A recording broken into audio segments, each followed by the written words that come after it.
Summer 2016. Haichuan City. Meng Haisheng lay on his hospital bed, surrounded by people, none of them blood relatives. A lawyer stood nearby, reading aloud from his will. All his assets, including his body, were to be donated. Haisheng's eyes were half closed. He waited quietly for death to claim him. Suddenly, bang, the door burst open. Meng Haisheng, you despicable coward. Even in death, you sneak away like a thief. The voice belonged to Meng Haisheng. Though Haisheng was already at death's door, he wanted to laugh out loud at the irony, but he no longer had the strength, not even to smile. With great effort, he opened his eyes and gave the faintest smirk. Meng Haisheng, you fought me your whole life, but in the end, you still lose. I'm going now to see Lin Mucheng again, to pick up where we left off. You'd better live well. His voice was barely a whisper, but Changyue heard every word. His eyes burned red. He lunged forward, only to be blocked by Haisheng's bodyguards. Don't get cocky, Meng Haisheng. Changyue snarled. Even if we lived another life, Timmy out, still never beat me. Satisfied, Haisheng gazed at his lifelong rival one last time, though his vision was already fading. They'd spent their lives locked in a bitter feud over Lin Mucheng, even vying for her in death. But Haisheng knew had won. He died first. His consciousness dimmed. Changyi's furious shouts grew distant, then silent. Haisheng closed his eyes once more. His short life flashed before him. Childhood innocence, teenage rebellion, adult composure. Once, had hauled bricks on construction sites just to eat. Later, he flew private jets around the world, tasting every delicacy imaginable. Yet none of it compared to the simple aroma of a bowl of corn porridge from home. His life had been extraordinary but filled with regrets. Lin Mucheng appeared in his mind. His wife, his daughter, Momo, and the unborn child they'd lost. They were his greatest sorrow. In a haze, he seemed to drift back to that day. Mucheng clutched little Mo tightly in the mud, curled into a ball. He reached for Mo, but Mucheng's arms were rigid, refusing to let go. That image had branded itself into his soul. Suddenly, a sharp pain tore through his chest. Haisheng gripped the edge of his blanket. If I could go back, I'd never be so reckless again. I'd protect my wife and daughter. I swear it. Summer 1984. Shashan Village. Meng Haisheng jolted awake on his bamboo mat, drenched in sweat as if pulled from a river. He sat up, wearing a faded gray vest and army green shorts cut from old trousers. The shabby, familiar Italian room left him disoriented. Then his eyes fell on the calendar hanging by the Kong bed. July 6th, 1984. His heart clenched.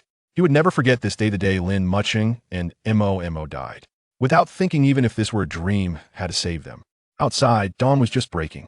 Last night's heavy rain had turned the ground to mud. As Haisheng rushed out, his foot slipped, and he crashed face first into the muck. He didn't care about the filth. All he saw was Mucheng's tear-streaked face and Momo's tiny hand reaching for him. Last night, in his past life, had stayed out all night playing poker and lost the family's last 10 yuan. This morning, he was supposed to pick cucumbers and sell them at market, but had been too exhausted to get up. When Mucheng came to wake him, had screamed at her. She had left the house crying. Haisheng wiped mud and tears from his face, gasping for air as if his lungs might collapse. He slapped himself hard across the cheek. How could I have been so worthless? Mucheng was carrying my child. How could I let her take 2-year-old Mo to the field alone? Their deaths hadn't been pure accident, they'd been his fault. Their cucumber patch sat on a steep hillside. Last night's downpour had loosened the soil. Mo, playful as ever, wandered too close to the edge while Mucheng picked cucumbers and slipped. Mucheng had grabbed a tree root and held on. She could have been saved, but when villagers arrived, she let go. She wrapped Mo in her arms and rolled down the slope, triggering a landslide. By the time Haisheng arrived, both were gone. That loss finally shattered the lazy, selfish man had been. At their funeral, before the whole village, he severed his left pinky finger. Over their fresh graves, he swore, I will spend my life atoning for what I've done. From that day on, with nothing but his bare hands, he built an empire. By the end of his life, had saved countless families, yet his own could never be restored. Remembering it all, Haisheng struck himself again. How hopeless she must have felt letting go like that. He ran toward the edge of the village, wind whipping past his ears. This second chance he wouldn't waste it, but his current body was weak. Years of idleness had left him soft. After just 15 minutes of sprinting, his chest seized with pain. The cucumber field was still 10 minutes away on foot. He couldn't make it in time. Desperate, trembling, Haisheng scanned for help. What if he failed again? What would be the point of coming back? Just then, village party, Secretary Meng Haisheng rumbled up in the village's only tractor. Haisheng, what happened to you? You're covered in mud. Seeing the tractor, Haisheng's eyes lit up. Uncle Jiang will lend me your tractor. Before Jiang Wo could react, Haisheng leapt onto the seat and shoved him off. Are you insane? This is the village's tractor. If you break it, how will you pay for it? Haisheng slammed the throttle. The engine roared to life. He'll bring it back in a minute, uncle. You little bastard. But Haisheng didn't hear him. His mind held only one thought. Save Mucheng. Save Momo. Jiang Wo stared after the speeding tractor, stunned. Since when did Haisheng know how to drive a tractor? Meng Haisheng, get back here. That's collective property. He chased after him on foot. Xiashan village lived up to its name, nestled among rolling hills and steep slopes. The tractor bounced violently over the muddy track. Haisheng's insides felt scrambled, but he didn't care. Every second stretched like an eternity. Finally, he spotted a small figure crouched at the edge of his cucumber field. Relief flooded him until Mo suddenly stood up and wandered deeper into the rows. Mo, he bellowed, sprinting from the still-running tractor into the field. But the cucumber vines stood over a meter tall. He couldn't see her.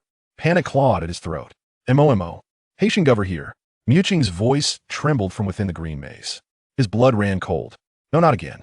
He charged toward the sound and froze. Mo stood at the very edge of the crumbling slope, one foot sinking into wet yellow clay. Mucheng, frantic, was about to rush forward. Mucheng, don't move. Let me handle this. Haisheng shouted. The soil that was unstable, an adult's weight would trigger a collapse. He spotted some tough vine branches nearby. Gripping them for support, he inched closer, hand outstretched. Mo, Daddy's here. Give me your hand, okay? 2-year-old Mo was thin, frightened, her foot stuck fast. Tears welled in her eyes, spilling over. Daddy Momo's good. Mo won't cry. She strained to pull free but couldn't. Don't struggle, sweetheart, Haisheng whispered, holding his breath. Just give Daddy your hand. His back was soaked with sweat. Despite the summer heat, he felt ice cold. Beside him, Mucheng was just as terrified. Mo, Mama's right here, she said, forcing calm in her voice. Let Daddy help you. At the mention of candy, Daddy will buy you sweets at the market after we pick the cucumbers. Mo's attention shifted. Slowly, she extended her muddy little hand. The moment Haisheng's rough palm closed around her warm, tiny fingers, something inside him shattered and reformed. Good girl, walk slowly now, he murmured, voice thick with emotion. Chapter 2. A New Life Together. Readied but comforted by her parents' presence, Mo finally relaxed. With Haisheng's gentle pull, she freed her foot from the mud. The instant he swept her into his arms, the patch of earth where Shed stood collapsed in a rush of soil.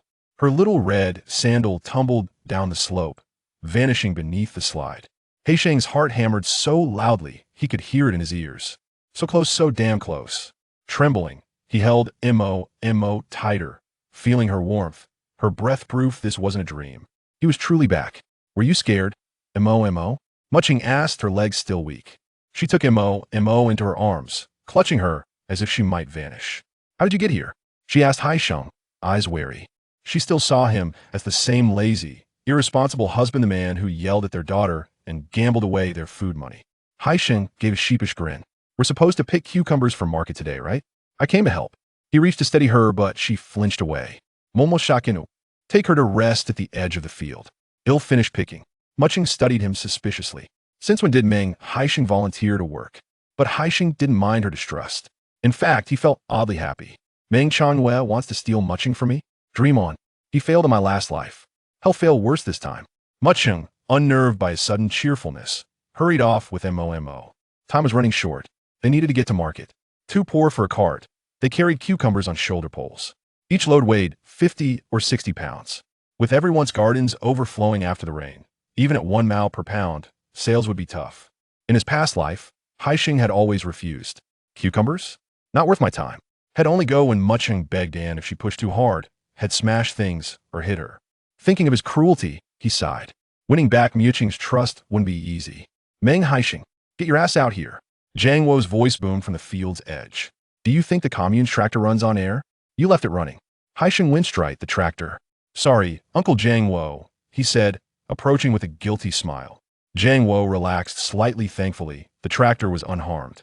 For a moment, Head feared Haisheng had committed a capital offense by stealing collective property. Don't sweet-talk me. Why did you hijack my tractor?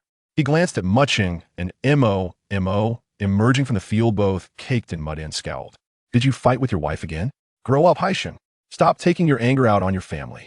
Haisheng took the scolding without protest, still smiling. No, uncle. I borrowed your tractor because of last night's storm. The fields are impassable.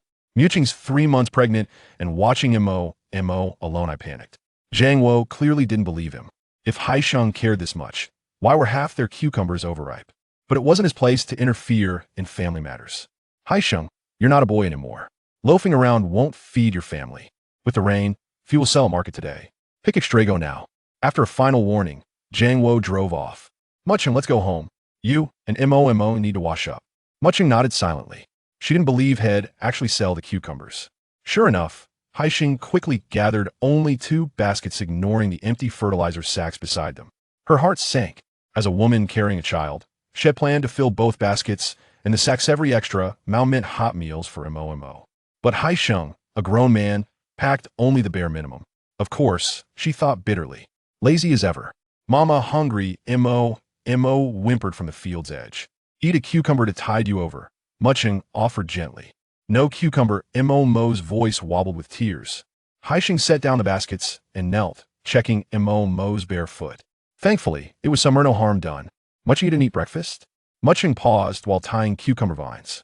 We're out of flour. I plan to sell the cucumbers and buy some at market. Village flour cost a mao more than at the state store but required no ration coupons. Haisheng's chest tightened. They'd once owned 3 acres. Because he refused to farm, Mucheng had traded wheat fields for half an acre of cucumbers. This year's wheat harvest after taxes and debts left them with half a sack. Yet Mucheng, ever diligent, had carried Mo on her back and coaxed a crop from the soil, and had sneered at her efforts. 1 mao pound? Not worth my time. Now, watching her exhaustion, guilt crushed him. Mo, come to daddy. We'll have breakfast as soon as we get home. He lifted her effortlessly. But you're carrying the pole, put her down. It's fine. Hold tight. Mo home soon. At first, Mo clung to him nervously. But children forgive quickly. Within minutes, they were laughing together. That is mon tag mas favorite. Haisheng's shoulder ached under the weight of cucumbers and child, but his heart soared. No hardship mattered, as long as he had his family.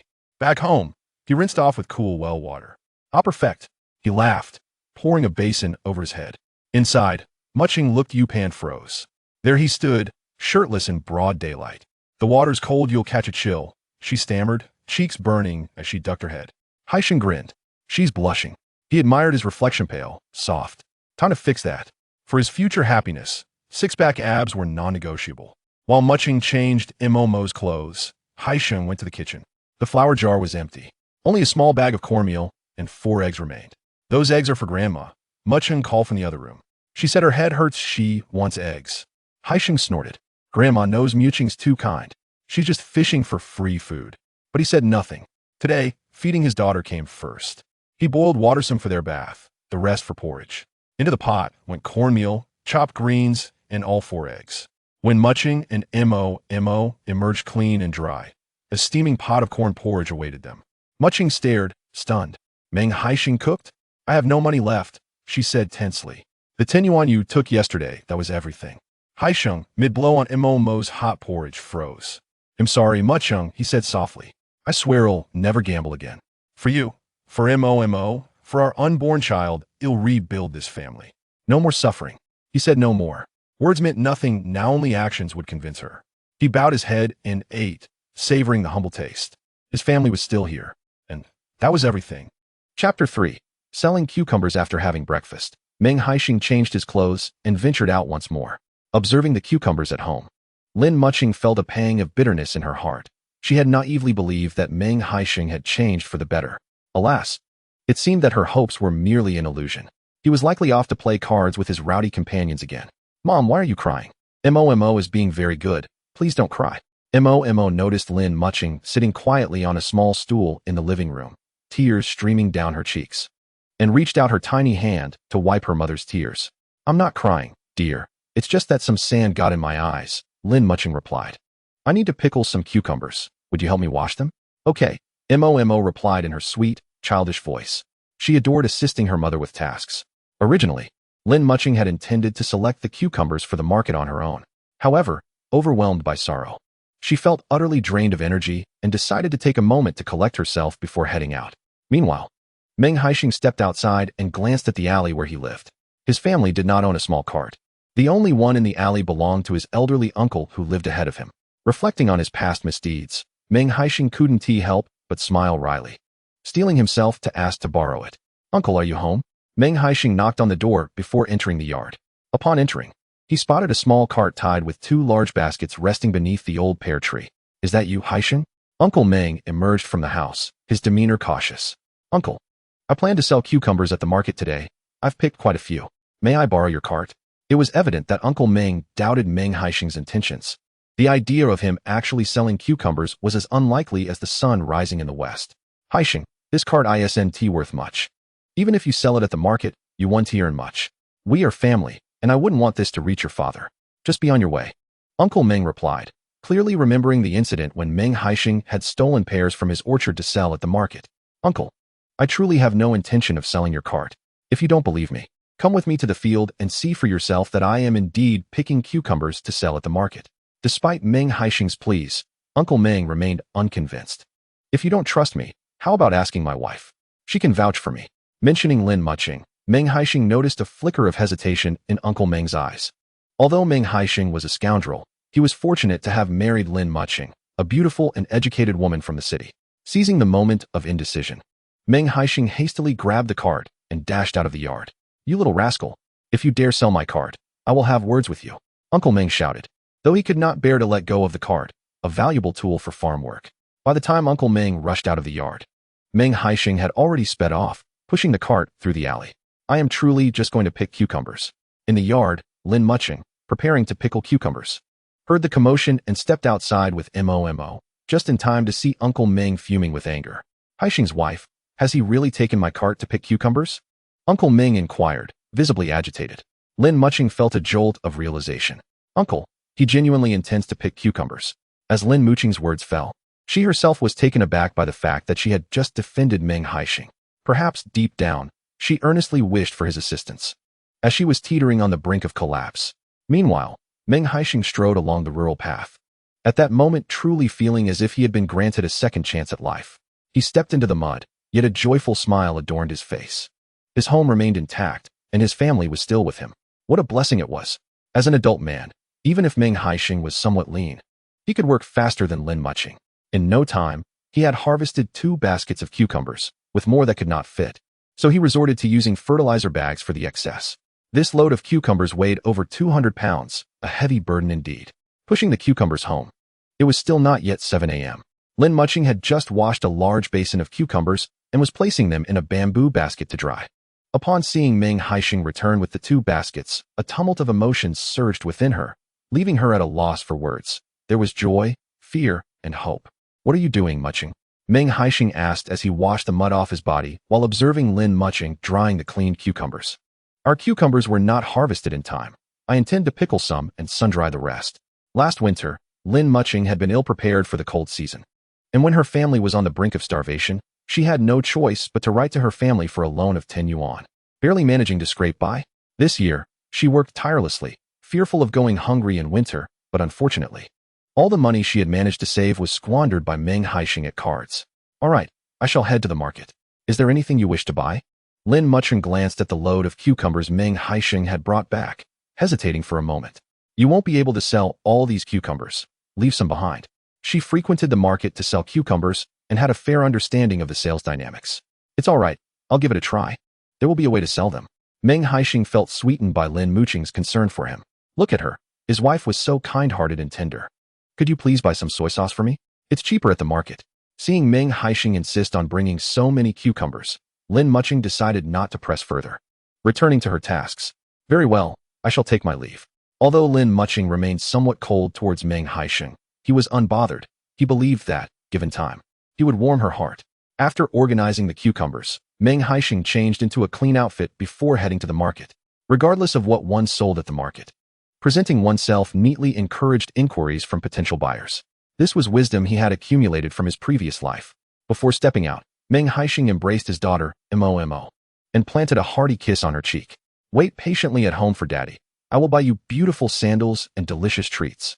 "Daddy treats." Momo's eyes brightened at the mention of food. Meng Haisheng ruffled her hair, She had never worn a decent outfit or tasted good food since birth, not even enjoying a daily boiled egg. Consequently, Momo appeared small and frail, looking a size smaller than children of her age. Crouched on the ground, Meng Haisheng couldn't help but glance at the chicken coop in the corner of the yard. The household only had 2 hens, and Lin Mucheng would take 10 eggs to the market whenever she accumulated them. From this moment forth, all the eggs would remain unsold, reserved solely for his wife and daughter. With a heavy heart, Meng Haisheng set off with his laden cart. The journey from the village to the town market usually took no more than an hour on foot, yet most families in their town cultivated vegetables, making cucumbers a tough sell. About 30 miles away lay Haiqing town, a place bustling with factories and fewer vegetable growers.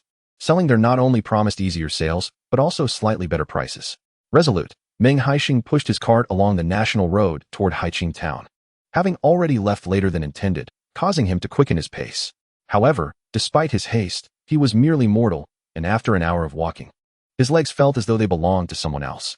Clenching his teeth, he pressed on with the over 200 pounds of cucumbers. Driven by a singular belief, selling the cucumbers would improve the current living conditions of his wife and daughter. Brother, do you know the way to Shili village? A tractor suddenly came to a halt nearby.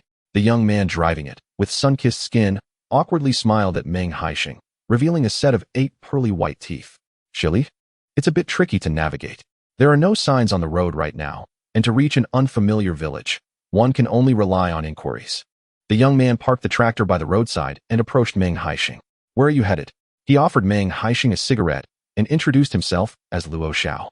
Upon noticing Luo Xiao's demeanor, Meng Haisheng realized he likely wanted him to guide him. He accepted the cigarette, tucking it behind his ear. Having no intention of smoking as he had quit many years ago, I'm heading to Haiqing town. Brother, it seems you have quite a load. How about I give you a lift to Haiqing town, and you help me find Shili village? He candidly added. I've come from the city to repair tractors in Shili village. I've been asking around for half the morning, and no one can give me clear directions. Hearing Luo Xiao's predicament, Meng Haisheng suddenly comprehended the situation. In an era of limited information, even within a town, people often lack knowledge of the locations of various villages, let alone someone from the city. All right then, I'll guide you. Great, thank you, brother. Chapter 4. A trial-run Shili village was accessible through Haiqing town, and Meng Haisheng calculated that even if he reached Haiqing town by noon, he should still be able to sell his 2 baskets of cucumbers. The tractor roared back to life, and Meng Haisheng settled into the bumpy rear, releasing a sigh of relief. The next time he sold cucumbers, perhaps he could borrow a bicycle. Relying solely on his 2 legs was far too slow. Leaning against the tractor, Meng Haisheng gazed at the mountain of cucumbers before him, lost in contemplation. Relying on cucumbers priced at merely a dime per pound, he feared that his aspirations of turning his fortunes around would be a distant dream. In his previous life, after the passing of Lin Mucheng and Momo, he ventured southward alone, relying solely on his own hands to forge a commercial empire. Yet now, he could not abandon Lin Mucheng and Momo as he journeyed south. Moreover, Lin Mucheng was with child, making it inconvenient to take them along. Contemplating the child within Lin Mucheng, Meng Haisheng recalled that their second child did not comply with the family planning policy and that a fine of 200 would be imposed upon the birth. With numerous financial obligations looming, it appeared he must exert himself further to earn more. The tractor's speed was commendable. It took merely an hour and a half for Luo Xiao to return Meng Haisheng to Haiqing town. Had it been solely Meng Haisheng's 2 legs carrying him, he would have likely traversed only half the distance by now. Brother Haisheng, I truly appreciate your help today. Please accept this, Luo Xiao said as he pressed a box of Ashima cigarettes into Meng Haisheng's hands before departing. As Ashima was not a local brand, it was worth 8 yuan and 50 cents a box, even with a ticket, and Meng Haisheng felt reluctant to accept. However, before he could decline, Luo Xiao had already leaped onto the tractor and sped away, waving goodbye. That young man certainly had a sense of propriety. Meng Haisheng tucked the cigarettes into his pocket, not daring to waste any time, and hurried to push his cart of cucumbers toward the market. In Haiqing town, large markets were held on the 2nd and 7th days, a fact that Meng Haisheng only remembered upon his arrival. He had come quite late, and the prime spots at the market had long since been claimed, leaving him to seek a vacant area on the outskirts to set up his stall. Following a torrential downpour the previous day, as Meng Zhengwo had predicted, there were not many vendors selling fruits and vegetables at the market. After positioning his cart, Meng Haisheng refrained from rushing to sell. Instead, he inquired about prices at a stall selling cucumbers a little farther away. In their village, cucumbers were typically priced at 1 dime per jean, yet today, at the Haiqing market, they had surged to 2 dimes. Upon further inquiry, he discovered that in the morning, they had been priced at 1 dime and 5 cents. Eventually, the vendors selling cucumbers realized that few were offering them at the entire market, prompting the price increase to 2 dimes. Meng Haisheng raised an eyebrow. Had he arrived late, yet fortuitously caught a favorable price? In his past life, he had also risen to wealth through small business endeavors. In the realm of commerce, he possessed considerable experience. People naturally gravitate toward crowds. The more individuals gathered at a stall, the more others would be inclined to join. Soon enough, inquiries began to surface. "Madam, these cucumbers were freshly picked from the field this morning. They are crisp and delightful, just 2 dimes per gene. Feel free to choose any you desire." "Young man, I'm of an age that could almost be your aunt." The plump lady, holding a net bag, was pleasantly surprised to be addressed by a handsome youth barely in his 20s. The plump lady favored tender cucumbers, and since Meng Haisheng had invited her to select, she felt no hesitation and began to pick carefully. Meng Haisheng had opened only one basket, leaving the other sealed with a fertilizer bag. Even in her selection, she limited herself to the contents of a single basket. After placing 3 cucumbers into her net bag, a young woman approached to inquire about prices. "Madam, my cucumbers are a flat rate of 2 dimes per gene. Feel free to choose as you please." The young woman glanced at the plump lady's net bag and began to select cucumbers as well. As the plump lady carefully selected her cucumbers, Meng Haisheng found himself surrounded by several women. The crowd continued to swell, and in a single breath, he managed to sell off more than half a basket of cucumbers. With the stall now devoid of patrons, Meng cleared his throat. The cucumbers, freshly picked that morning, were large and crisp, drawing in anyone craving a taste. The villagers tended to be rather reserved, making Meng's boisterous call a rarity at the market. His voice captured many curious glances. Even those who initially had no intention of purchasing were now drawn to take a look. Although Lin Mucheng was a rural youth, the cucumbers she cultivated were unparalleled at the market. Not only were they impressively sized, but they also boasted a vibrant green hue that promised deliciousness. Meng Haisheng welcomed all who approached, regardless of their intent to buy. "Young man, how much for these cucumbers?" he inquired cheerfully. The once quiet stall soon buzzed with activity. After several rounds of gathering, the 2 baskets were nearly emptied. A gentleman arrived, and Meng sold him the remaining cucumbers at a mere 10 cents per pound. With that, he had successfully disposed of both baskets, earning a plastic bag filled with coins and small bills, totaling 43 yuan and 2 cents. Astonished by the amount in his hand, Meng reflected on how much he had earned from cucumbers priced at just 20 cents a pound. He recalled the times Lin Mucheng, accompanied by Momo, would only bring a few dozen pounds to market, yielding only a few yuan. A sensation of discomfort lodged in his chest. With transportation being inconvenient and news scarce, farmers possessed valuable goods but lacked proper avenues for sale. Clutching the over 40 yuan, Meng took several deep breaths to settle his tumultuous feelings. He realized that with the right approach, he could carve out a niche for himself without needing to venture southward, starting from scratch. Afterward, Meng Haisheng strolled through the market, where peaches were in abundance, typically priced at 30 to 40 cents per pound. Occasionally, a vendor would offer small strawberries for 25 cents per pound. Watermelons were the only bargain, selling for merely 9 cents per pound. Vegetables were relatively inexpensive, with common items like tomatoes priced at 15 cents and bok choy at 8 cents. However, these items were often sold more than bought. Had it not been for the unexpected scarcity of cucumbers today, he would not have sold out so swiftly. After a thorough exploration, Meng abandoned the idea of achieving prosperity through farming.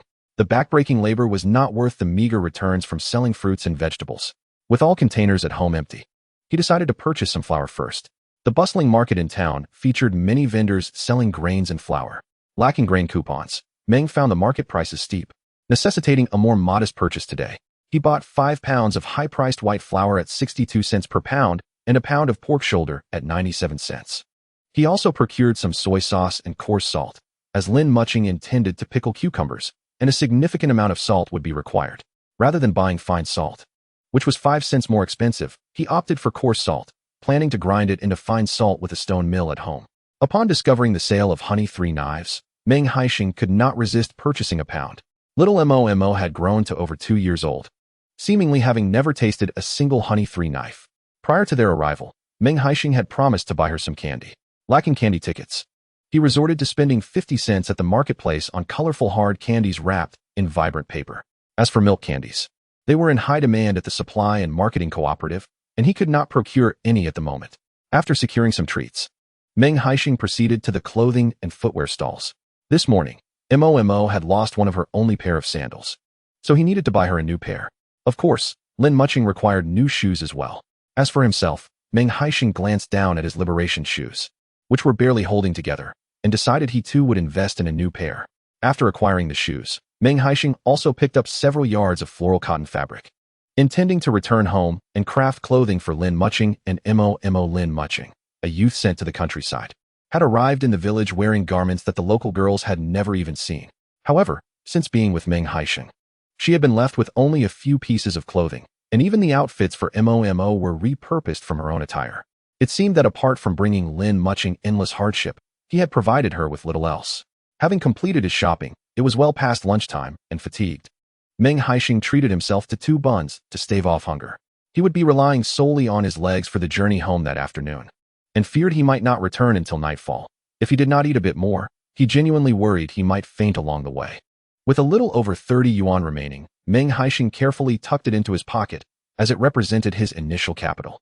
On his way home, Meng Haisheng felt quite pleased. Although today had been exhausting, he had earned more than 40 yuan. Upon his return, he planned to personally prepare dumplings for Lin Mucheng and Momo. As he walked, his mind was filled with various money-making ideas.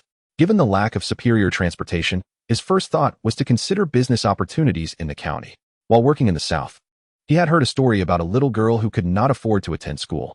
Her teacher suggested that she dig for billionaire and sell it at the traditional Chinese medicine hospital. Ultimately, this little girl not only gained admission to university through her sales, but also helped lift her family out of poverty. In the nearby mountains of Shashan village, there was no shortage of billionaire. He simply needed to devise a good plan for its distribution. After much contemplation, Meng Haisheng decided he would venture to the mountains early the next morning. Billionaire was not a rare commodity. He was familiar with it and intended to dig some up, dry it, and present it to the county hospital. Chapter 5. Returning to the village, Meng Haisheng was lost in thought about various money-making methods when suddenly, an urgent honking from behind startled him. Turning around, he was pleasantly surprised to encounter Luo Xiao. Brother Haisheng, what a coincidence. I'm heading back to the city and can give you a ride. Luo Xiao cheerfully declared as he stopped his tractor in front of Meng Haisheng and eagerly assisted in loading the small cart onto the vehicle. Thank you, Luo Xiao. I truly appreciate it, Meng Haisheng replied, feeling grateful. What trouble? It's fate that brought us together, Luo Xiao said with a smile. This time, rather than making Meng Haisheng sit in the back, he invited him to sit in the passenger seat. 2 individuals conversed from Haiqing Town to Muping Town, during which Luo Xiao revealed his entire background to Meng Haisheng. It turns out that Luo Xiao works as a technician at the tractor factory in Qinggu City, overseeing several surrounding counties. An exceedingly warm-hearted individual, Luo Xiao accompanied Meng Haisheng to the entrance of Shashan village before parting ways. Thanks to his assistance, Meng Haisheng returned to the village just as the sun began to set in the west. He mused that one day he too would purchase a tractor, alleviating any concerns about selling his goods in the future. Pushing a small cart into the village, he spotted Uncle Meng descending from another hillside, hoe in hand. He greeted him loudly, but whether it was due to the noise or simply indifference, Uncle Meng did not even glance in his direction. Upon entering the village, Meng Haisheng noticed that the villagers had just returned from the fields. Most of them refrained from greeting him, as his previous reputation had been rather tarnished. It was likely that every household had been subjected to his mischief in the past. Yet, unlike before, Meng Haisheng did not walk through the crowd with a cold demeanor, chin raised. Instead, a faint smile graced his face as he greeted everyone warmly, addressing uncles, elders, and aunts with affection. Observing this unexpected behavior, the villagers were left to ponder. Had Meng Haisheng taken some strange medicine today? Why was he suddenly so amiable, with a heart full of scheming? They wondered if his smile concealed ulterior motives. Noticing the 2 baskets he pushed, filled with various items, some speculated whether he had stolen from the villagers once again. Haisheng, where have you been? Inquired his aunt, Liang Xiaotsue, having spotted the bulging bag in his cart, which seemed to contain a rather sizable piece of meat. Given that Meng Haisheng was notorious for his idleness, it was assumed that he could not possibly afford to buy meat legitimately. I just returned from selling cucumbers, he claimed. But none of the villagers present believed him. How could a lazy man like him possibly sell cucumbers? Surely, his family's cucumbers wouldn't remain unharvested for long. Liang Xiaotsue clearly doubted his story as well.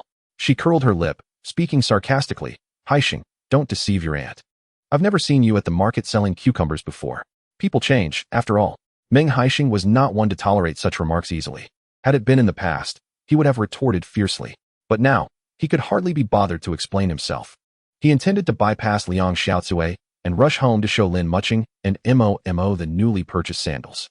Unexpectedly, Liang Xiaozue, with her curious hands, tugged at the bag in Meng Haisheng's cart. The contents, a mix of meat, flour, and sandals, spilled out. She exclaimed dramatically, "Meng Haisheng, what mischief are you up to now? Where did you procure the funds to buy all this?" The villagers, who had gathered to observe, craned their necks to peer into Meng Haisheng's cart. Upon seeing the items within, nearly everyone harbored suspicions that he had once again engaged in dubious activities. Some shook their heads, others sighed, and a few reveled in his apparent misfortune. "Dear aunt, why must you cling to me? Am I not allowed to venture to the market to sell cucumbers or to purchase goods?" Meng Haisheng's countenance darkened, his tone revealing his displeasure. This aunt of his had a notorious talent for sowing discord, and over the years, his mother had suffered numerous silent grievances at her hands. The mere sight of her filled Meng Haisheng with annoyance. With merely these 2 baskets of cucumbers, how much do you expect to earn? Not to mention the cost of these 3 pairs of shoes, along with flour, meat, and fabric, which would amount to nearly 10 yuan. Even if you sold 2 baskets of cucumbers, it would not suffice. Other families in the village also grew cucumbers. This morning, I too went to the market to sell cucumbers. I arrived before dawn to secure a prime spot, and by midday, I had sold over 80 jin, bringing the remainder back with me. As soon as Meng Changxi finished speaking, Meng Haisheng turned sharply to glance at him. His gaze was frigid, causing Meng Changxi to feel a tightening in his chest. Meng Changxi was a neighbor of Meng Haisheng, slightly older and recently married to a woman who was not only unattractive, but also rather tempestuous. She had previously given Lin Mucheng a hard time. Meng Haisheng shot a look at Meng Changxi and clenched his jaw. In a previous life, after Meng Haisheng had made a name for himself outside, he returned to the village only to find Meng Changxi had taken it upon himself to expropriate Lin Mucheng's grave under the pretense of land reclamation. Lin Mucheng's grave, originally located in Meng Haisheng's ancestral burial ground, had mysteriously been relocated to Meng Changxi's property. Initially, Meng Haisheng had thought that Meng Changxi had feelings for Lin Mucheng. However, when he later witnessed Meng Changxi's distant cousin, Meng Changyue, laying a bouquet of fiery red roses at Lin Mucheng's grave, he was infuriated. For many years thereafter, Meng Changyue and Meng Haisheng were locked in a bitter rivalry that would last a lifetime. As an accomplice, it was no wonder that Meng Haisheng felt a surge of anger towards Meng Changxi. In this lifetime, no one would dare to contest him for Lin Mucheng, not even the prosperous Meng Changyue. With a smile that did not reach his eyes, Meng Haisheng addressed Meng Changxi. "Brother Changxi, you must be selling cucumbers at the market in Xiakuzi village, correct?" "Indeed, but the market was muddy and scarcely populated today. Cucumbers were hard to sell at 8 fun per jin. The village market was small, frequented by villagers from nearby areas. With such low foot traffic, prices were inevitably cheap." Meng Haisheng raised an eyebrow. "I was at the Grand Market in Haiqing town, where several large factories are located. The workers there have money to spend. Cucumbers sell for 2 mao per jin, and I sold out by midday." Upon hearing that Meng Haisheng's cucumbers fetched 2 mao per jin, Meng Changxi felt a wave of envy wash over him. His own price of 8 fun per jin paled in comparison, leading to considerable losses. Liang Xiaozue, standing nearby, could not help but laugh when she learned that Meng Haisheng had sold his cucumbers in Haiqing town. "Meng Haisheng, can you refrain from spinning tales? Haiqing town is over 30 li from here. You would be exhausted by the time you carted your cucumbers back and forth, not to mention selling them. Surely, you must realize how improbable that is." The villagers were well aware of the time it took to make a round trip to Haiqing town for the market. Some of Meng Haisheng's relatives, hearing his fabrications, could not help but criticize him. While they could overlook his laziness regarding his own affairs, they felt he should not impose his tales upon the villagers. Deceiving everyone into going to Haiqing town, the exhausting round trip was a significant waste of time. Meng Haisheng, realizing that no matter how he explained, the villagers remained skeptical, felt a bitter smile tugging at his lips. His tarnished reputation had led to this predicament. From a distance, he observed Elder Meng approaching leisurely with a hoe in hand. Meng Haisheng recalled their earlier encounter at the village entrance. Today, he needed to clarify matters before the villagers. Otherwise, any future issues would surely lead them to distrust him again. "Elder, please confirm, did I not go to sell cucumbers today? This afternoon, I returned on a tractor," he asserted. Upon hearing that Meng Haisheng had indeed returned by tractor, the villagers began to entertain the possibility that his claim of selling cucumbers in Haiqing town might hold truth. "Why are you dawdling? Return my little cart promptly after use. There is much work to be done at home.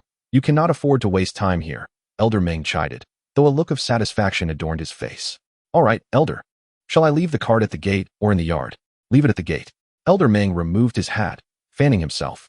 Earlier, he had witnessed Meng Haisheng not only failing to sell the cart, but also being brought back by tractor, which astonished him. Elder Meng knew Meng Haisheng's nature all too well and felt a swell of joy at the thought of his reform. Amidst the villagers' various gazes, Meng Haisheng cheerfully pushed the cart forward. Upon reaching Liang Xiaozue, he paused intentionally. "Madam, do not underestimate the young and impoverished. Attend to your own affairs and refrain from overreaching," he retorted, striding forward before she could respond. Irritated, Liang Xiaozue was about to rebuke him when Elder Meng intervened. "Haisheng is finally trying to mend his ways. He went to sell cucumbers today. What business do you have gossiping here?" The villagers were astounded by Elder Meng's words. Realizing that Meng Haisheng had genuinely borrowed the cart to sell cucumbers at the market, skepticism filled their faces. Was he truly turning over a new leaf? Liang Xiaozue scoffed, disdain evident in her expression. Selling a mere cucumber? His family must be so needy they can barely afford meals. This is a desperate measure. In the past, when his family struggled, he resorted to petty theft instead of selling cucumbers. People can change, but Haisheng was always clever. Perhaps he has finally seen the light. The villagers recalled past grievances with a sense of bitterness. Last year, during the crackdown, if not for their shared surname, they might have reported Meng Haisheng to the authorities. However, they were all of the same clan and village. If Meng Haisheng could indeed reform, the villagers would rejoice, relieved that their belongings would no longer be at risk of theft. Chapter 6. Making dumplings all right, everyone disperse. Haisheng has a good nature. He is just a bit lazy. With a new child on the way, it seems he has finally wised up. Isn't that wonderful? This morning, although Uncle Meng scolded Meng Haisheng, he felt compelled to defend him against the harsh words of the villagers, for they were indeed of the same kin. Having freed himself from the entanglement of Liang Xiaozue, Meng Haisheng took a turn and headed towards his family's alley. "Meng Haisheng, where are you off to?" His childhood friend, Meng Daniu, was passing by, wielding a hoe. He flashed a simple smile and greeted him warmly. "I'm off to the market, Brother Daniu. You just returned from the fields, I see. Indeed, it's quite hot today." As they spoke, Meng Daniu wiped the sweat from his brow with his grimy hand, inadvertently smudging his face with dirt. Meng Haisheng couldn't help but chuckle at the endearing simplicity of Meng Daniu. In a previous life, when Meng Haisheng ventured south, he had brought Meng Daniu along. As a child, Meng Daniu had suffered from a high fever that affected his mind, leaving him appearing somewhat slow-witted. Aside from his remarkable strength, he possessed little else. If he remained in the countryside, it was unlikely he would find a wife. When Meng Haisheng's second uncle, Meng Guangjuan, learned of his journey south, he encouraged Meng Daniu to accompany him, hoping he might earn a modest sum to help him marry a girl in the village. However, the south was fraught with turmoil, and shortly after their arrival, Meng Daniu disappeared. When he was finally found, his condition was so dire that he was unrecognizable. Such a case was impossible to resolve, ultimately fading into obscurity. This incident left Meng Haisheng with a lingering sense of indebtedness to his uncle's family. As familial ties became intertwined with financial matters, their relationship soured, leading to a complete estrangement. Now, seeing Meng Daniu's incessant silly grin brought immense joy to Meng Haisheng's heart. "Brother Daniu, I plan to venture into the mountains tomorrow morning. Would you care to join me?" "Haisheng, you aren't still thinking of trapping rabbits, are you? Your skills are quite lacking, you hardly ever catch any." Meng Haisheng's family was impoverished and could scarcely afford meat. Occasionally, when the craving became unbearable, he would venture into the mountains to trap rabbits.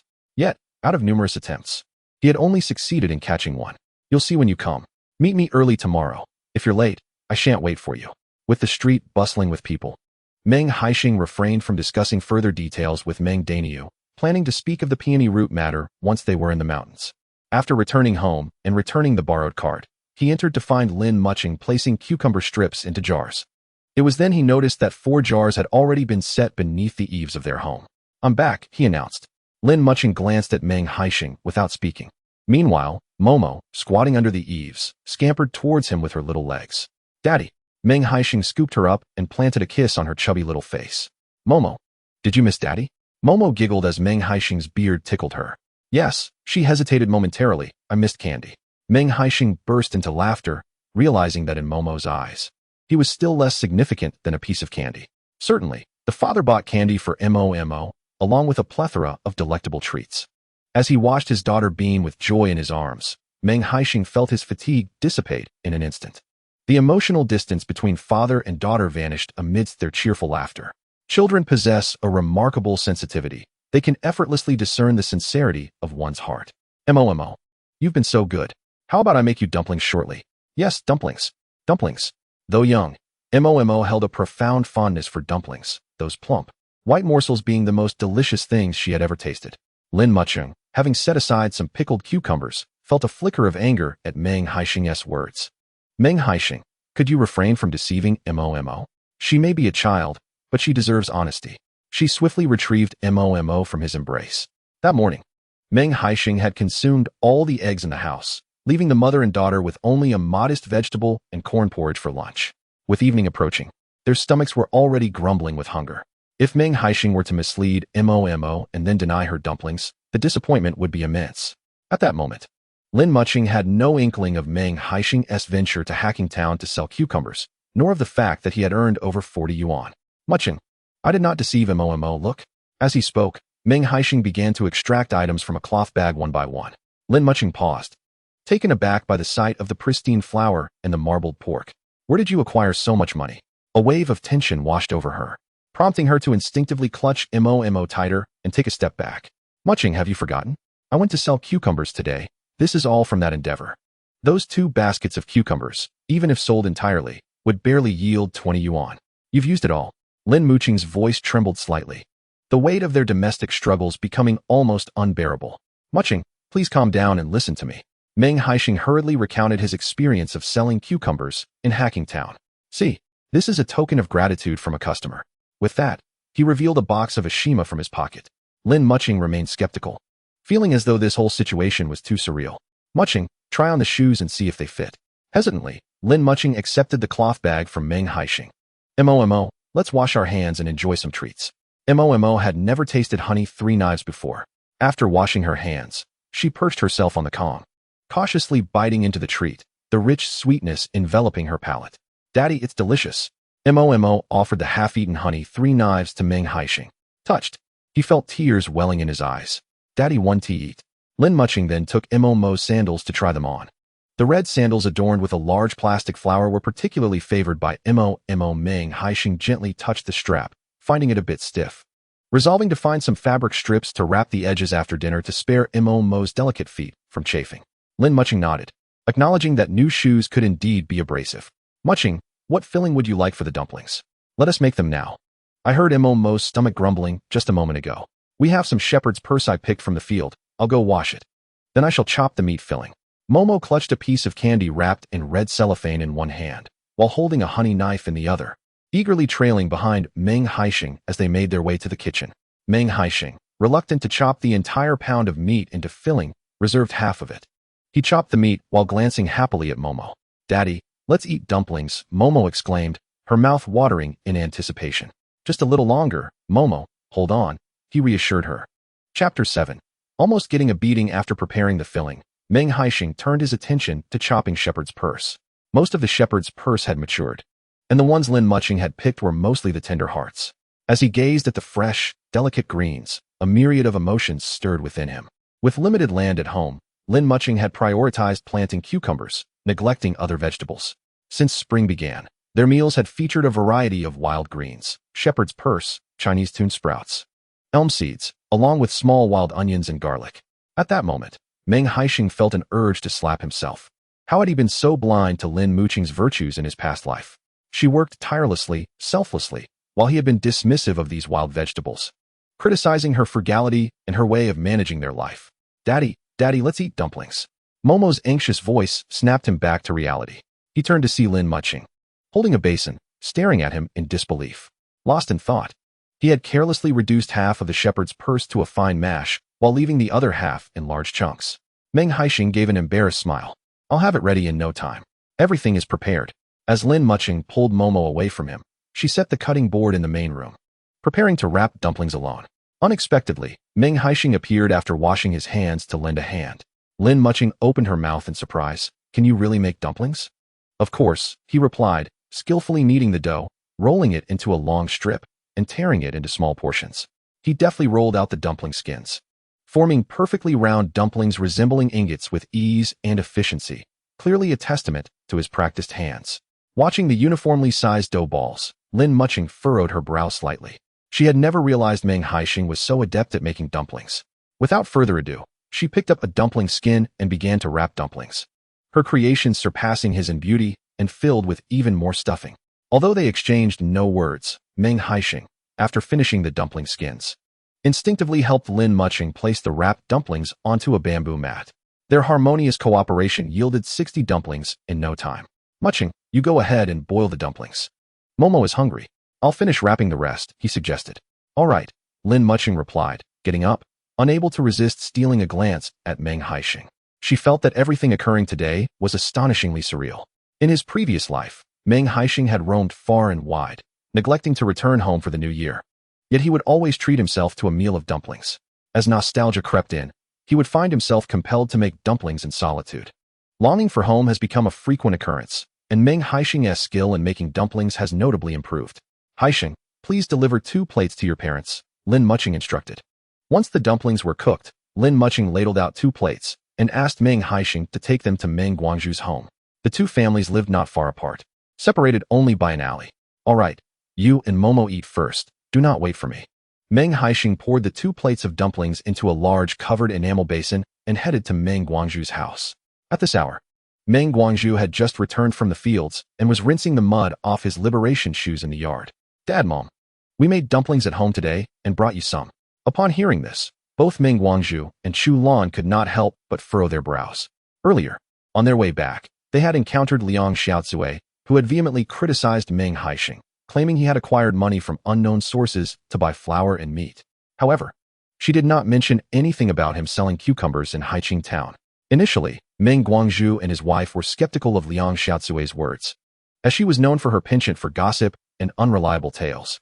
Yet, now that Meng Haisheng had brought over a basin of dumplings, they found it hard to dismiss their concerns. Haisheng, where did you get the money to buy meat? And didn't your family run out of flour? I was planning to send you some weed. Adults shouldn't go hungry while children starve. Over the years, Chu Lan had felt a sense of indebtedness to Lin Mucheng. A woman as beautiful and capable as her had married a man like Meng Haisheng, who seemed indifferent to familial responsibilities, causing her considerable hardship. Therefore, despite Meng Haisheng's faults, Chu Lan could not bear to see the 2 of them suffer alongside him. Occasionally, when Lin Mucheng found herself in dire straits, Chu Lan would secretly send over some food, but that was the extent of her assistance. In the past, Lin Mucheng would occasionally visit the market and bring Momo to Chu Lan's side. However, as these visits became more frequent, she grew reluctant to continue. In rural households, every family had an abundance of chores, and every daughter-in-law desired a helping hand from her mother-in-law. To maintain fairness, Chu Lan decided not to assist anyone with childcare. Even in her own household, where the eldest daughter-in-law was responsible for the children, and she merely lent a hand from time to time. Mom, I earned a little money selling cucumbers today, and we have food at home, Meng Haisheng attempted to explain, but Meng Guangzhu interrupted him. Why are you wasting your breath? You must have been up to no good again, claiming to sell cucumbers. Do you think I'm gullible? Meng Guangzhu had long been disillusioned with Meng Haisheng. Just half a month prior, someone had come to their door claiming that Meng Haisheng had sold their farming tools for scrap metal. At that moment, Meng Guangzhu had felt an overwhelming urge to bang his head against the wall. He had spent his life working diligently, only to have a son like Meng Haisheng, a source of constant disappointment. Now, the claim that Meng Haisheng had voluntarily gone to pick cucumbers to sell in Haiqing town was utterly unbelievable to him. How could someone so lazy manage to transport 2 baskets of over 200 pounds of cucumbers over 30 miles? If it were Lin Mucheng going, he might believe it. The more he thought about it, the angrier he became. He grabbed the large broom used for sweeping the yard and swung it at Meng Haisheng. While he was cursing and shouting, one could sense his desire for Meng Haisheng to perish right before him. Aware of his father's volatile temper, Meng Haisheng, clutching a porcelain basin, swiftly sought refuge. This basin filled with dumplings was a product of his collaboration with Lin Mucheng, and he could not allow it to spill onto the ground. All right, Guangzhu, let us converse amicably. Chu Lan, as a mother, was equally frustrated. Yet she couldn't bear to see her son being beaten by Meng Guangzhu's broom. Step aside, for today I shall teach this wretched boy a lesson. He spends his days shirking responsibilities and engaging in petty theft. Have you any idea how many people in the village are disparaging our Meng family behind our backs? Due to Meng Haisheng's actions, Meng Guangzhu and Chu Lan found it difficult to hold their heads high in the village, having endured countless grievances over the years. Father, mother, may I have a moment of your attention? This morning, I harvested 2 baskets of cucumbers and took them to the grand market in Haiqing town to sell. Due to yesterday's downpour, there were fewer vendors on the street today. I sold the cucumbers for 2 cents a pound, and they sold out quickly. On my way back, I purchased some flour and meat to improve our meals. If you doubt me, you may inquire with Uncle. I even borrowed a small cart from him. Additionally, I rode back on someone's tractor. Otherwise, I wouldn't have returned so promptly. Clutching the porcelain basin, Meng Haisheng recounted the events with clarity, fearing that Meng Guangzhu might lose his temper and strike him with the broom. Mentioning Uncle Meng seemed to ease the tension between Meng Guangzhu and Chu Lan slightly. Is what you say true, you rascal? You are not deceiving me, are you? Meng Guangzhu remained somewhat skeptical. I swear to heaven, from this day forth, I, Meng Haisheng, shall turn over a new leaf and cease any immoral actions. From now on, I shall live a good life with Mucheng and take care of Mao Mao, honoring you both. Meng Guangzhu and Chu Lan exchanged a glance, both silently questioning whether Meng Haisheng was concocting another scheme. Sensing their lingering distrust, Meng Haisheng felt helpless, having misbehaved for many years. Earning their acknowledgement would not be an overnight feat. Chapter 8.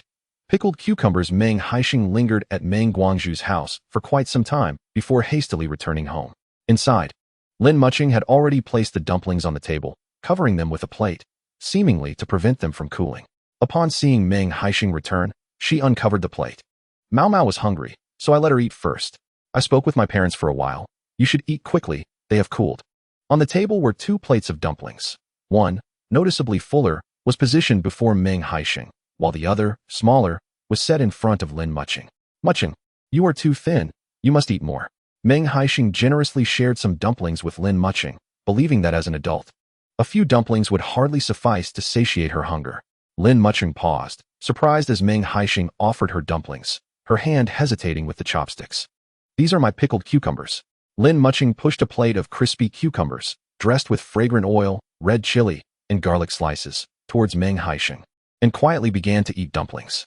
Meanwhile, Momo, having finished her dumplings, leaned against the edge of the quilt, drowsy and murmuring occasionally about wanting more dumplings.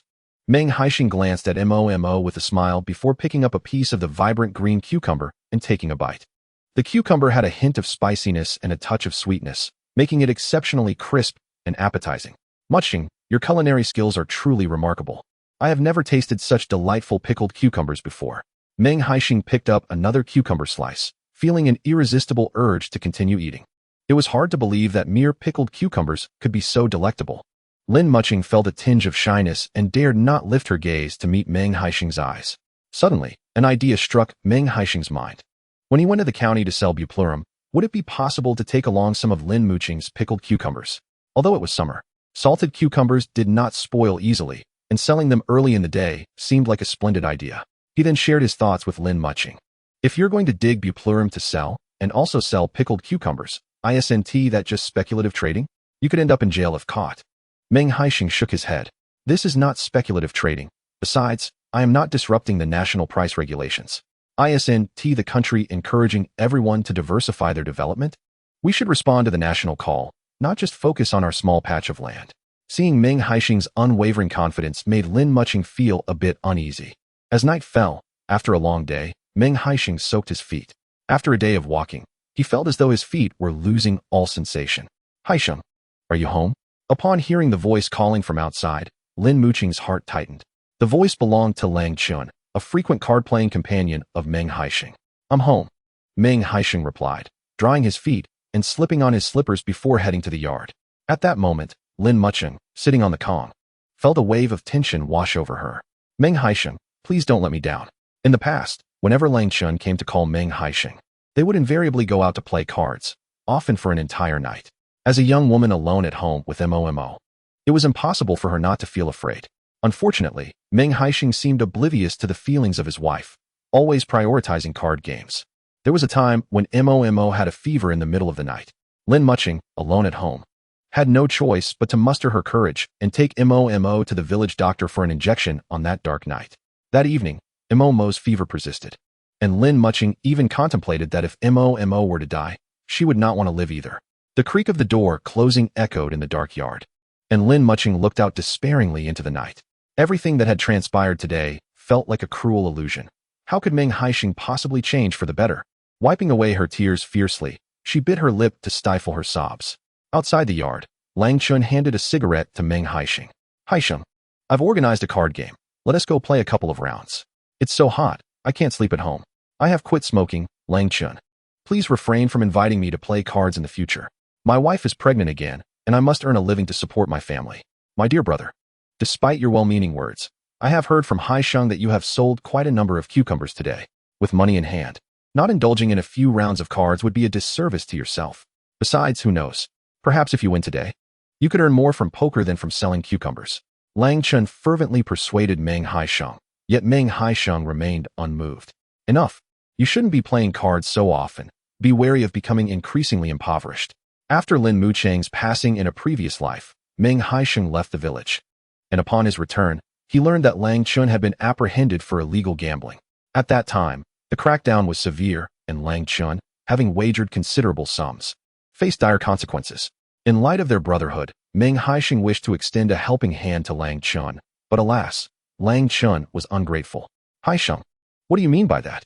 If you choose not to come, that's your decision. Why curse me? Such ill fortune.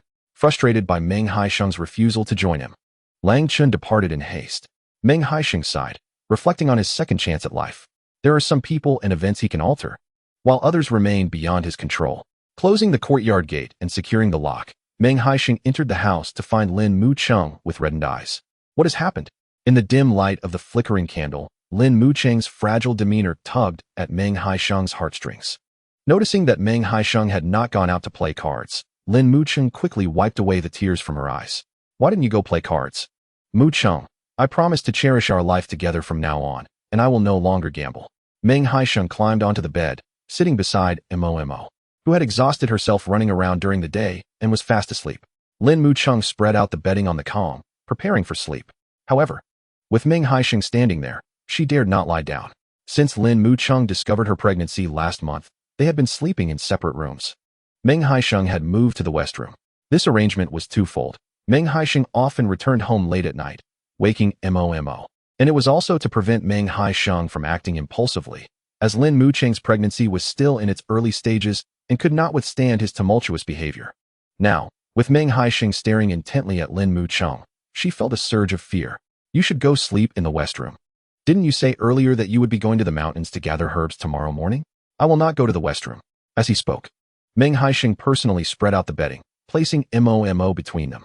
I will sleep here. He arranged his pillow and, after extinguishing the candle, lay down. After a considerable time, Lin Mucheng finally lay down on the other side. The village was under electricity restrictions, and the villagers, having toiled all day, had retired early, extinguishing their candles. In the quiet village, the occasional sounds of barking dogs and chirping cicadas could be heard. Meng Haisheng lay on the Kong with his eyes closed, expecting insomnia. Yet, the gentle serenade of the insects outside resembled a lullaby, and before long, he fell into a deep slumber, utterly exhausted from the day. Upon hearing Meng Haisheng's steady breathing, Lin Mucheng finally exhaled in relief. She gently caressed her flat abdomen, a torrent of emotions swirling within her. After living in despair for so long, she finally glimpsed a glimmer of hope today. She was uncertain whether Meng Haisheng's actions today were merely a fleeting impulse or a genuine turnabout. Memories of the past flickered through Lin Mucheng's mind, and amidst her various musings, she eventually succumbed to slumber. Meanwhile, Liang Xiaozue felt a lingering discontent after being reprimanded by Meng Haisheng during the day. Why don't we rise early tomorrow and gather some cucumbers and tomatoes to sell in Haiqing town? But tomorrow isn't a market day. How can we sell? Upon hearing that Meng Haisheng's cucumbers were fetching 20 cents per pound, Meng Guanghe felt a twinge of temptation. Typically, his family's cucumbers and tomatoes would only sell for 8 or 10 cents at the large market in Muping town. He had never sold them for 20 cents a pound. On non-market days, we can take fewer items. If we can sell at a good price, even a little can yield a substantial profit. This reasoning resonated with Meng Guanghe. If Meng Haisheng, a mere youth, could sell over 200 pounds of cucumbers, surely he, as his uncle, could not sell less. Thus, before dawn the next day, the two of them, armed with flashlights, harvested half a basket of cucumbers and half a basket of tomatoes. As the first light of dawn broke, Meng Guanghe pushed his cart towards Haiqing town. With around 100 pounds on his cart, he grew weary halfway through the journey. He contemplated following Meng Haisheng's example and hitching a ride on a tractor. Yet, as he stood by the roadside, watching numerous tractors pass by without stopping, he realized he could no longer afford to wait. Time was pressing, and he resumed pushing his cart on foot. Chapter 9. Digging for Buplurum. Meng Haisheng was up early to dig for Buplurum on the mountain. He cooked a pot of rice porridge and prepared a large stack of scallion pancakes before waking Lin Mucheng and Momo, who were sleeping on the com. In truth, Lin Mucheng had already awakened. She simply chose to remain in bed upon hearing Meng Haisheng bustling in the kitchen. When Meng Haisheng entered the room and saw Lin Mucheng awake, he said, "I've prepared breakfast. You and Momo should wash up and eat. Today, rest at home and don't go to the cucumber field. I'll pick some more cucumbers tomorrow to take to Haiqing town." Lin Mucheng replied softly without further inquiry. Sensing her distance, Meng Haisheng felt no irritation. He filled an aluminum lunchbox with rice porridge, took the scallion pancakes he had prepared earlier, and stepped out with a basket in hand. Yesterday, Meng Haisheng had made plans with Meng Daniu to dig for buplurum in the mountains today. When he called for Meng Daniu, he found him already ready to go. "Why are you the only one at home, Brother Daniu? Where's your second uncle?" "They went to the fields. There's too much work at home." Meng Haisheng nodded slightly. With 3 sons and 2 grandsons, the Meng family had not divided their household. They all ate together, and with so much land to tend, early rising was essential. Digging for buplurum was arduous work, and Meng Haisheng prepared himself to spend the entire day in the mountains. Shortly after entering the woods, they came across a hillside overgrown with weeds, teeming with buplurum. It was not yet the prime season for harvesting buplurum, and the surrounding weeds made identification challenging. In Meng Haisheng's recollections, buplurum was no thicker than a pinky finger. However, it was only upon his actual excavation that he discovered the roots of the buplurum were considerably thicker than he had anticipated. Perhaps the reason for this was that the villagers seldom ventured into the mountains to harvest buplurum. The plants in the mountains were all over 5 or 6 years old. The older the buplurum, the superior its quality. Meng Haisheng set down his tools, not in haste to unearth the roots. "Brother Daniu, let us set some rabbit traps. Once we finish with the buplurum, we might catch a few rabbits." Upon hearing the mention of rabbit traps, Meng Daniu's face broke into a broad smile. "I brought some iron wire. What about you? Today, I shall employ a different method, using vines for the traps. The mountain is abundant with resilient vines." Meng Haisheng extracted long vines with his small knife, fashioning them into rabbit traps, placing them amidst the grass where rabbits were likely to pass. Meng Daniu, adept with the iron wire, swiftly set up over a dozen traps in no time. Meanwhile, Meng Haisheng, after much effort, managed to set only 10 traps. "Haisheng, do you think this will work? I heard it from others. It's worth a try." Previously, while working in the south, he had heard his colleagues discuss this technique, and he was merely experimenting, hoping for a stroke of good fortune. Having set the traps, the two rolled up their sleeves and commenced their excavation of buplurum. "Brother Daniu, be cautious while digging. Do not injure the skin of the buplurum." Although excavating buplurum did not require the same meticulousness as ginseng, excessive damage to the roots would undoubtedly affect its market value. "Rest assured," replied Meng Daniu, as he struck down with his hoe, unearthing a large buplurum root. Recent rains had softened the soil, and with Meng Daniu's considerable strength, digging up buplurum proved to be even easier than harvesting carrots. Meng Haisheng marveled at his friend's remarkable strength, which was indeed befitting of his name. The two toiled under the sun, sweating profusely, thoroughly turning over the hillside. By the end of the morning, Meng Haisheng's basket was brimming, and another fertilizer bag was also filled to the brim. With such a bountiful harvest of buplurum, Meng Haisheng's arms felt as limp as noodles. "Brother Daniu, let us take a break, have some lunch, and later check our rabbit traps. I am exhausted." Digging buplurum is truly no small feat. The mountains were overrun with weeds, their root systems immensely tangled. While excavating the buplurum, these roots posed a significant challenge. Without considerable effort, it was impossible to sever the entangled grass roots. Meng Haisheng and Meng Daniu found a dry boulder to sit upon. "I brought congee and scallion pancakes. What did you bring?" In the heat, the congee had cooled, yet it was still quite pleasant to drink. "I brought pancakes." Meng Daniu produced 2 pancakes wrapped in a handkerchief from his pocket. It was evident that these were lovingly prepared by his mother, Qiu Shui. Had Meng Daniu been responsible for the pancakes himself, they would likely have been stuffed directly into his pocket. The pancakes, steamed the previous night, were now as hard as stones. Nevertheless, Meng Daniu paid no mind and devoured them heartily. Though he would occasionally cast a longing glance at the congee in Meng Haisheng's lunchbox, his gaze was undeniably fervent. "Here, take this. Eating only pancakes is too dry." Meng Haisheng offered some porridge to Meng Daniu, using the lid of a lunchbox. "All right." Meng Daniu swiftly broke the flatbreads into pieces and placed them on the lid, devouring them heartily. In no time, he consumed 2 palm-sized flatbreads, leaving him only half satiated. Observing this, Meng Haisheng lamented, "No wonder my uncle's family has so much land, yet still struggles to feed themselves." This young lad is certainly draining my resources. The two rough men quickly filled their stomachs and ventured into the woods without collecting any firewood. Their first destination was Meng Daniu's rabbit traps.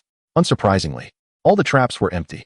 Initially, Meng Daniu intended to retrieve the traps, but Meng Haisheng advised against it, reasoning that they would return to the mountains tomorrow. And who knows, perhaps an unsuspecting rabbit might wander into one of the traps.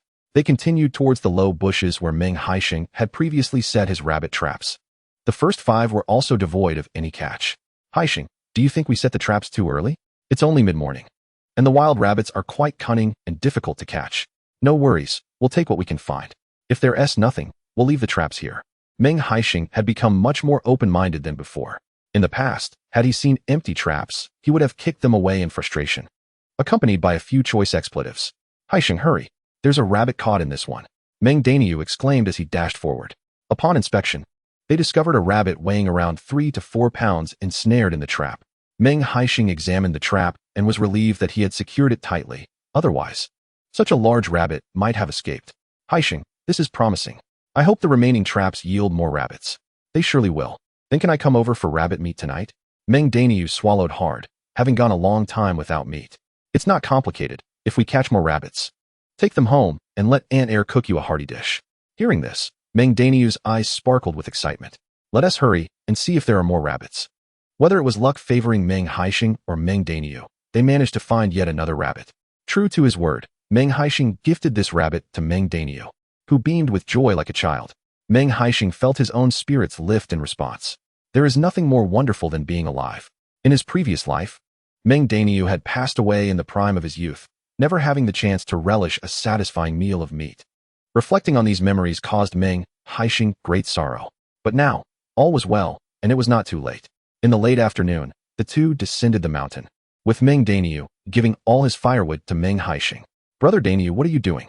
You should take the firewood home to wash and dry for sale. If you give it to me, you won't have anything left to sell. You provide me with rice soup and rabbit, and I'll give you the firewood. Seeing Meng Daniu insistently pushing half a bag of firewood into his hands, Meng Haisheng chose to accept it. He is now giving it to Meng Daniu. And it seems that no one in his household would regard this buplurum as a valuable commodity. He will sell it and then discuss the money later. Meng Daniu returned home with a wild rabbit, brimming with excitement, while Meng Haisheng weighed the rabbit in his hands, a smile spreading across his face. Today, the entire family could indulge in a feast. Chapter 10. Eating rabbit meat. As Meng Haisheng stepped through the door, he spotted Lin Mucheng drying wheat in the yard. She must have washed it earlier in the morning, and it was nearly dry by now. Mucheng, who sent this wheat? Meng Haisheng inquired curiously, placing the buplurum by the well. It was sent by my elder brother, she replied. Meng Haisheng's older brother, Meng Haisheng, lived with their parents. He must have been informed about Meng Haisheng delivering dumplings last night. The flour at the market was priced exorbitantly, and knowing that it was not easy for Meng Haisheng to earn a few coins, Meng Haisheng personally brought half a bag of wheat. Meng Haisheng couldn't help but recall his previous life. Back then, he valued his pride more than his life. His family was so impoverished that they could barely make ends meet, yet he never confided in his parents, stubbornly enduring until ultimately, he lost everything. If he had only communicated that they were out of food, would they have truly let themselves starve? I caught a wild rabbit in the mountains today. I'll prepare it and take a bowl to my parents. The rabbit, once skinned and gutted, weighed at least 2 pounds. With some onions and bell peppers, he could stir-fry a generous dish. Lin Mucheng's gaze fell upon the wild rabbit in Meng Haisheng's hands. She said little, taking the rabbit and glancing at its paws to confirm it was not one of the domesticated rabbits he had stolen before she spoke. I can't skin a rabbit. You do it. Meng Haisheng watched Lin Mucheng, who continued to dry the wheat with keen interest. Mucheng, have you raised rabbits before? I raised 2 with my grandmother when I was little, she replied, not lifting her eyes from her task. Is that so? Meng Haisheng set the rabbit aside, smiling as he regarded Lin Mucheng. Are you not curious about what I intend to do with all this buplurum? What's there to be curious about? You must be planning to sell it for money. You wouldn't keep it for yourself, Lin Mucheng retorted. Meng Haisheng rubbed his nose, realizing that she had a point. In the next couple of days, I will be digging for buplurum in the mountains. Tomorrow afternoon, I will return early to pick cucumbers, and the day after, I will head to Haiqing town to sell them. Once the buplurum dries, I will take it to the county to see if it sells well. Mucheng, I promised I would take good care of you, and Momo. Finally, Lin Mucheng lifted her head, this being the first time Meng Haisheng shared his plans with her. Typically, he never divulged his intentions or whereabouts. Inside, Momo, who had been sleeping on the calm, heard their voices and climbed up onto the windowsill. Mama, mama. Seeing that Momo was awake, Lin Mucheng hurriedly set aside her work and went to embrace her. Momo, lifted from the windowsill by Lin Mucheng, erupted into delighted laughter. Momo, may I have a hug? Meng Haisheng's heart melted at the sight of his adorable daughter. No, Momo pouted, burying her face in Lin Mucheng's neck, showing no inclination to be held by Meng Haisheng. You're too dirty, hurry and wash up. Lin Mucheng gently touched Momo's forehead, sensing a slight perspiration, and decided not to let her linger outside for too long, carrying her back indoors. Meng Haisheng, witnessing Momo's affection for Lin Mucheng, felt a tumult of emotions that weighed heavily on him. He could hardly fathom how Lin Mucheng managed to nurture so many cucumbers while he was frequently absent. Contemplating all the sacrifices Lin Mucheng had made for their family, Meng Haisheng clenched his fists tightly. Quickly tidy up, your parents are eating early. All right, I'll be right there. In the summer, a quick rinse is convenient. Meng Haisheng splashed himself with well water, instantly dispelling the heat. He fashioned a hook from iron wire and hung a wild rabbit on the wall before beginning to skin it. With Meng Haisheng's assistance, it wasn't long before a rich aroma wafted from their kitchen. Since Momo was too young to handle spicy food, Lin Mucheng first set aside a few pieces of rabbit meat for her before adding green chilies to the pot for stir-frying. While Lin Mucheng prepared the meal, Meng Haisheng played with Momo in the yard. His nimble fingers crafted exquisite little rabbits from corn husks. Momo, having never owned a toy, treasured the corn husk rabbit, clutching it tightly in her hands. As the sun dipped lower in the sky, painting the horizon with vibrant hues of twilight, Meng Haisheng suddenly heard the sounds of an argument nearby between Liang Xiaocui and Meng Guanghe. Leaning in to listen, he couldn't help but chuckle. It turned out that Meng Guanghe had gone to Haiqing town to sell cucumbers and tomatoes. However, he had arrived close to noon, only to find the market had not opened. With no choice but to set up a stall by the roadside, he faced repeated ejections and was left with no option but to push his cart through the streets, attempting to sell his wares.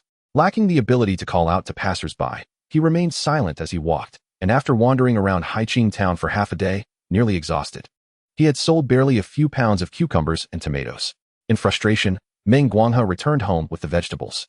After traversing dozens of miles, Meng Guanghe felt utterly drained. Upon arriving home, he immediately began to quarrel with Liang Xiaocui. Why are you so inept? That little brat Meng Haisheng sold over 200 pounds of cucumbers. You, on the other hand, spent an entire day and sold less than 10 pounds, all of which you brought back. Aren't you embarrassed? You clueless woman. Do you think selling vegetables is so simple? I suspect that Meng Haisheng is deceiving us. He didn't even go to Haiqing town to sell cucumbers. Their loud argument echoed through the neighborhood, drawing the attention of their neighbors. Initially, when they heard of Meng Haisheng selling cucumbers at 2 dimes a pound, many had considered going to see for themselves. However, after hearing Meng Guanghe's complaints, their interest quickly waned. A journey of several dozen miles on foot is daunting. If, by chance, we fail to sell our goods here with Meng Guanghe, it would be a significant loss. Meng Haisheng played with Momo for a while, and soon after, Lin Mucheng had prepared the rabbit meat. Accompanying the rabbit was a dozen or so golden pot stickers, their sides crisp to a delightful hue and emanating the rich aroma of wheat. Mucheng, your culinary skills are truly remarkable, Meng Haisheng complimented, causing Lin Mucheng to blush slightly. In my early days in the countryside, I was utterly clueless in the kitchen. It was the other educated youth who taught me. Lin Mucheng had come to Shashan village shortly after graduating from high school. Year after year, she watched as her peers gradually returned to the city while she remained. One day, during a torrential downpour, she happened to be foraging for mushrooms in the mountains when she accidentally fell into a ravine, only to be rescued by Meng Haisheng. It was summer, and both were dressed lightly, seeking shelter from the rain. Initially, they thought nothing of the incident, but as fate would have it, their emergence from the cave caught the eyes of the villagers. At that time, strict crackdowns were in effect, and if word got out, they could face severe consequences. Ultimately, they had no choice but to marry. It was then that Meng Haisheng discovered the reason for Lin Mucheng's prolonged absence from the city. Her parents and brother were still engaged in reformation in a remote mountainous area. Over the years, Lin Mucheng had occasionally corresponded with her parents, but the letters were few and far between. Mucheng, have you been in touch with your parents lately? Meng Haisheng inquired suddenly. After Lin Mucheng's death in a previous life, he had moved south and only returned to Shashan village many years later. He had never heard of Lin Mucheng's parents visiting her grave, which stirred his curiosity about their circumstances. How could they not come to see their daughter after her passing? Chapter 11. Seeking Grandma Meng, Lin Mucheng was taken aback by Meng Haisheng's abrupt mention of her parents. After a moment of silence, she quietly responded, "Life is even more challenging for my parents. Writing letters and buying stamps costs money." Reluctant to delve deeper into her family's situation, she deftly packaged the rabbit meat into an enamel basin for Meng Haisheng to deliver to Meng Guangzhou. Seeing Lin Mucheng's demeanor, Meng Haisheng refrained from pressing further, contemplating that once their financial situation improved, he would send some money to her parents. When he arrived at Meng Guangzhou's place, Chu Lan had just returned home, and the rest of the family had yet to arrive. Only her two mischievous nephews had come back from school, playing in the yard. "Haisheng, is your family struggling? Take the rabbit meat home. Keep it for Mucheng and Momo," Chu Lan said. "No, Mom, you should keep it. We have some at home," he replied. As they conversed in the kitchen, Meng Haisheng's sons, Jinbao and Yinbao, occasionally glanced in their direction. Reluctantly, Chu Lan decided to keep the rabbit meat, reasoning that while the adults could forego it, the children still needed to eat. "Haisheng, when you return, make sure to speak kindly to Mucheng. Your grandmother can be quite difficult. She often says things that may not be pleasant to hear, so assure Mucheng not to take it to heart." Upon hearing Chu Lan's words, Meng Haisheng instantly comprehended that his grandmother was once again seeking trouble for Lin Mucheng at their home. Ever since their marriage, Grandma Meng had harbored disdain for Lin Mucheng, often criticizing her as a spoiled daughter of a capitalist, incapable of carrying burdens or lifting anything. Following the birth of Momo, her disdain only intensified, frequently labeling Lin Mucheng as a harbinger of misfortune, incapable of bearing a son. "When did this happen? Mucheng had never mentioned it to me. That child, Mucheng, possesses a reserved nature, keeping her thoughts hidden within her heart." Chu Lan, having endured considerable hardship under Grandma Meng's scrutiny in her youth, naturally wished to shield her daughter-in-law from similar torment. Previously, Meng Haisheng had been indifferent towards family matters, no matter how much she complained. Now, observing that he seemed genuinely intent on improving, she hoped that her occasional reminders might encourage him to lend a hand to Lin Mucheng. In the village, a woman without a man's support must walk with her head bowed. "Mother, I understand." After leaving his parents' home, Meng Haisheng did not hasten homeward, but instead made his way to his grandparents' residence. Grandma Meng and Grandpa Meng lived with the eldest son, Meng Guanghe. That evening, Meng Guanghe and Liang Xiaozue had an intense quarrel, leaving the atmosphere in the house rather tense. Upon his arrival, Meng Haisheng found both of them inside, not even emerging from their room. Grandma Meng sat within, only holding a fan, sighing and lamenting. "Grandmother, I heard you were unwell, so I came to see you." The room was shrouded in darkness, lacking candles or electric light, illuminated only by a small oil lamp. Leaning against her quilt, upon seeing Meng Haisheng, Grandma Meng immediately began to voice her grievances. "At my age, I am of little use, constantly plagued by aches and pains. These days, I've been yearning for a steamed egg, yet no one has prepared it for me. My life is truly miserable. I've raised so many sons, yet not a single one is filial." Grandma Meng's complaints flowed forth like a theatrical performance. Meng Haisheng did not interrupt her, allowing her to continue her lamentations. After a considerable time, as Grandma Meng continued her monologue, she finally found herself at a loss for words. "Grandmother, you have 3 sons and 1 daughter, along with so many grandchildren. Surely, someone's situation must be better than ours. If you desire a steamed egg, simply ask them. Why must you always turn to my wife? Am I not aware of our circumstances? Just look at how thin Momo and Mucheng have become." Previously, Grandma Meng had worn a pained expression, ready to lament once more, but Meng Haisheng confronted her directly. She felt a weight in her chest, as if suffocating. "You unfilial child, I merely wish to have a taste of your family's steamed egg, yet you appear ready to devour me whole." With that, Grandma Meng was on the verge of a dramatic outburst. Meng Haisheng continued, "If you wish to broadcast this matter, then by all means, let your cries be heard. Let the relatives in our village come and judge. There are grandmothers who run to their grandchildren's homes daily, demanding this and that." Aware of her own shortcomings, Grandma Meng took up her fan in a futile attempt to strike Meng Haisheng. He did not evade her blows, allowing her to hit him as she pleased. The reason behind Grandma Meng's bullying of Lin Mucheng lies in the fact that Lin Mucheng is a young intellectual who has come to the countryside from the city. Her gentle disposition means that, despite the hardships she faces, she often concedes to Grandma Meng's demands for various items. In contrast, Grandma Meng's other daughters-in-law and granddaughters are quite formidable. If she dared to openly request steamed eggs, she would likely be met with harsh rebuke from them. When Grandma Meng struck Meng Haisheng with a fan, he waited until her hand fell still to speak. "Grandma, among your daughters-in-law and granddaughters, Mucheng is the most filial. If you treat her well, she will undoubtedly show you more devotion than anyone else. Just yesterday, I visited Haiqing town to sell cucumbers, and Mucheng asked me to buy her a piece of floral fabric. She even said that the next time I come, I should get one for you as well, Grandma. Would any of your other daughters-in-law or granddaughters think of you in such a way? Grandma Meng looked at Meng Haisheng with skepticism. Did Momo truly say that? Well then, I'll be going to the town the day after tomorrow, and I shall get you a piece of cloth as well. As the weather warms, it would be nice for you to have a new outfit. Whether young women or elderly ladies, none can resist the allure of new clothing. Hearing Meng Haisheng's words, Grandma Meng concluded that Lin Mucheng's kindness stemmed from her urban upbringing and education. All right, you better keep your promise, or I will just ask your wife myself. Though she shot Meng Haisheng a fierce glare, her tone had softened considerably. He breathed a sigh of relief, fearing that Grandma Meng might cause trouble for Lin Mucheng in his absence. Lin Mucheng, being somewhat timid, would struggle to withstand Grandma Meng's wrath. Although Meng Haisheng lingered with Grandma Meng longer than intended, he returned home to find Lin Mucheng waiting for him, having not begun her meal. Mucheng, if anything arises at home, do not hesitate to tell me. As husband and wife, we should share our burdens rather than let you face everything alone.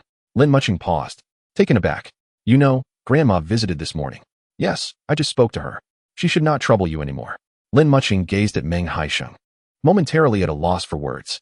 When he had proactively bought cucumbers, she had harbored some doubts about him. However, his efforts to speak with Grandma Meng had completely dispelled her skepticism. Meng Haisheng truly wished to mend his ways and lead a good life with her. Chapter 12. A return to Haiqing town. Without warning, Lin Mucheng felt tears welling in her eyes. The heavens had shown her mercy. In her darkest hour of despair, Meng Haisheng had finally extended a helping hand. Why are you crying?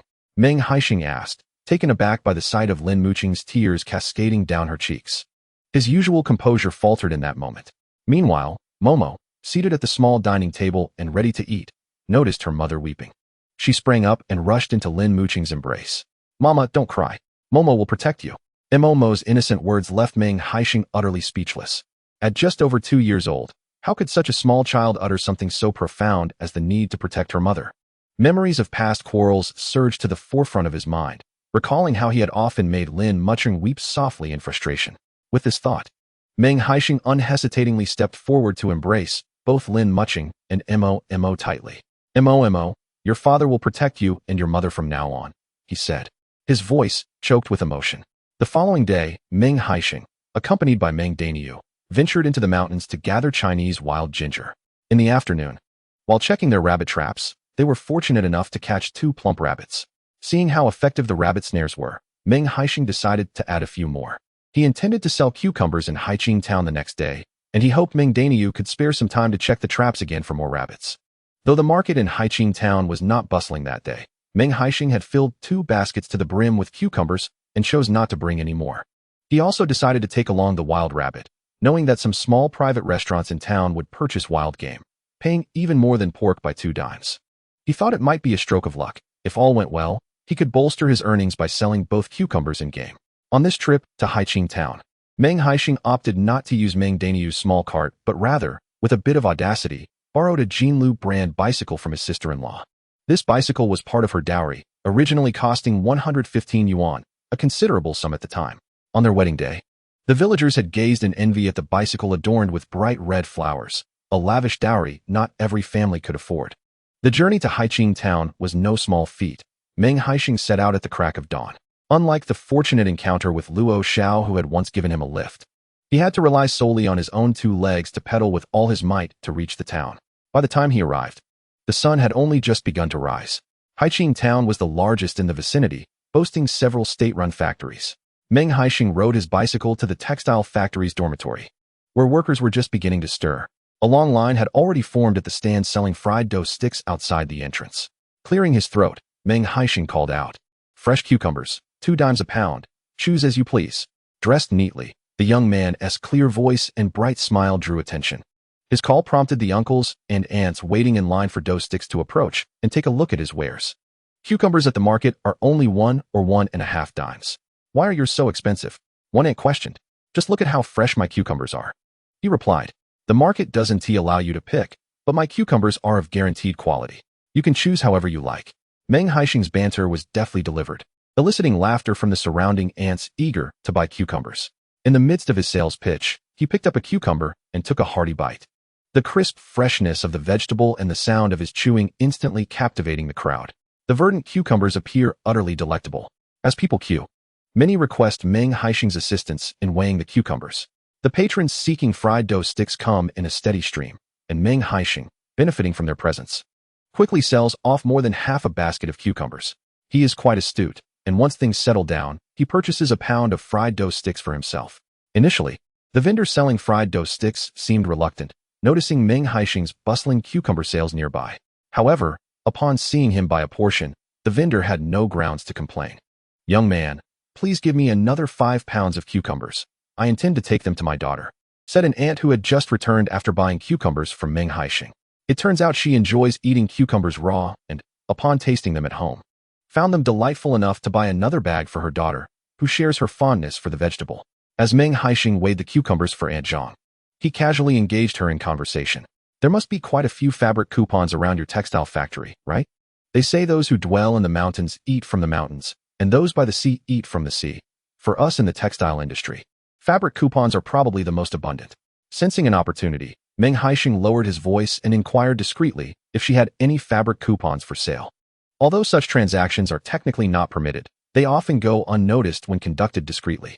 "How many do you need?" she asked. 5 feet will suffice," he replied. "Just wait a moment." She hurried home and soon returned with 2 5-foot fabric coupons. "Life is better now, and we hardly use these coupons anymore. You may have them," she insisted. "Oh, I couldn't possibly accept so much," Meng Haisheng replied, feeling uneasy about taking her fabric coupons. To express his gratitude, he added a few extra cucumbers to her purchase. In the supply and marketing cooperative, the prices for fabrics like dark blue and ash green are significantly lower than those at the market. On his way, Meng Haisheng managed to procure 5 feet of material for Meng Nai's clothing. As he scanned the shelves, a charming piece of crimson checkered cotton caught his eye, and he decided to buy a piece for Lin Mucheng as well. At just 22 years old, she ought to wear something vibrant. Meng Haisheng, with his sweet tongue and quick wits, although slightly fatigued from wandering the streets, sold the cucumbers in no time. He rode his bicycle along the town's main thoroughfares, searching for private eateries. After a thorough exploration, he stumbled upon a modest, newly opened restaurant adjacent to the town's guest house.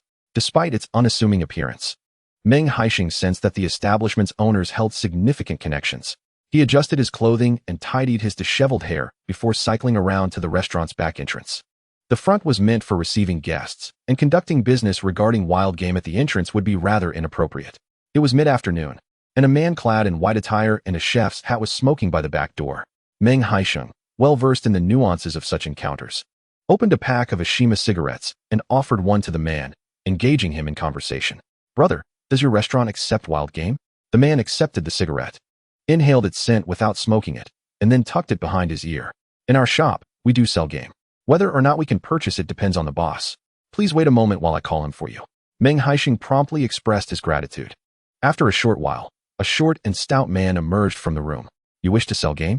"Yes. May I inquire your name?" "I am surnamed Wang."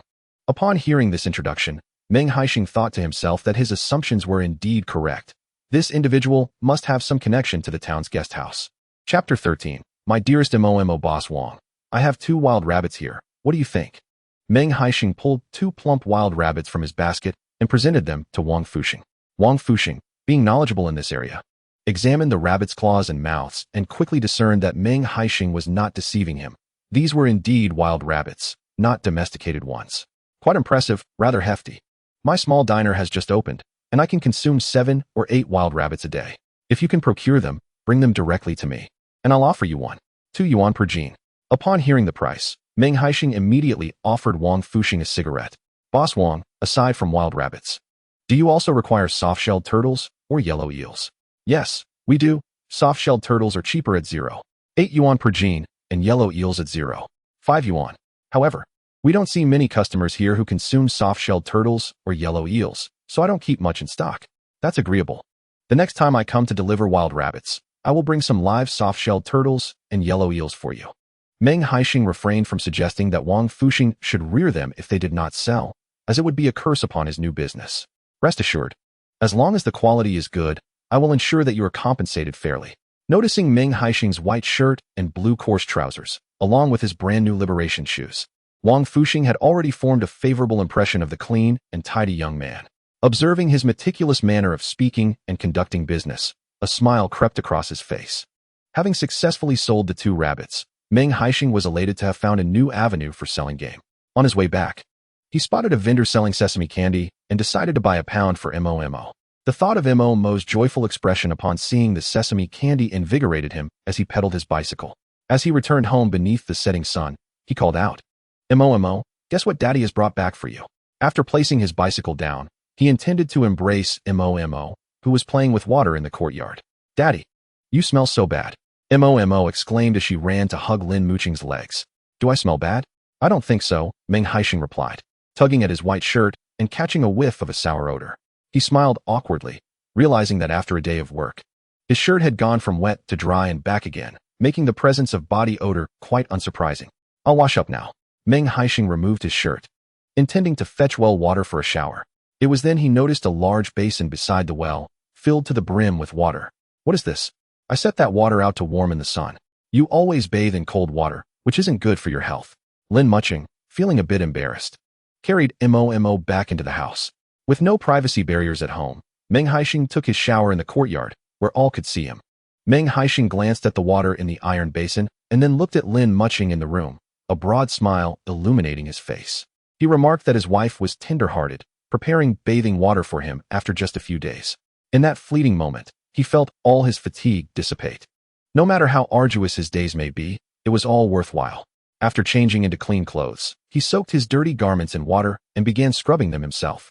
Life at home was frugal, and he possessed only a single outfit suitable for venturing outside, which he needed for his trip to the county the following day.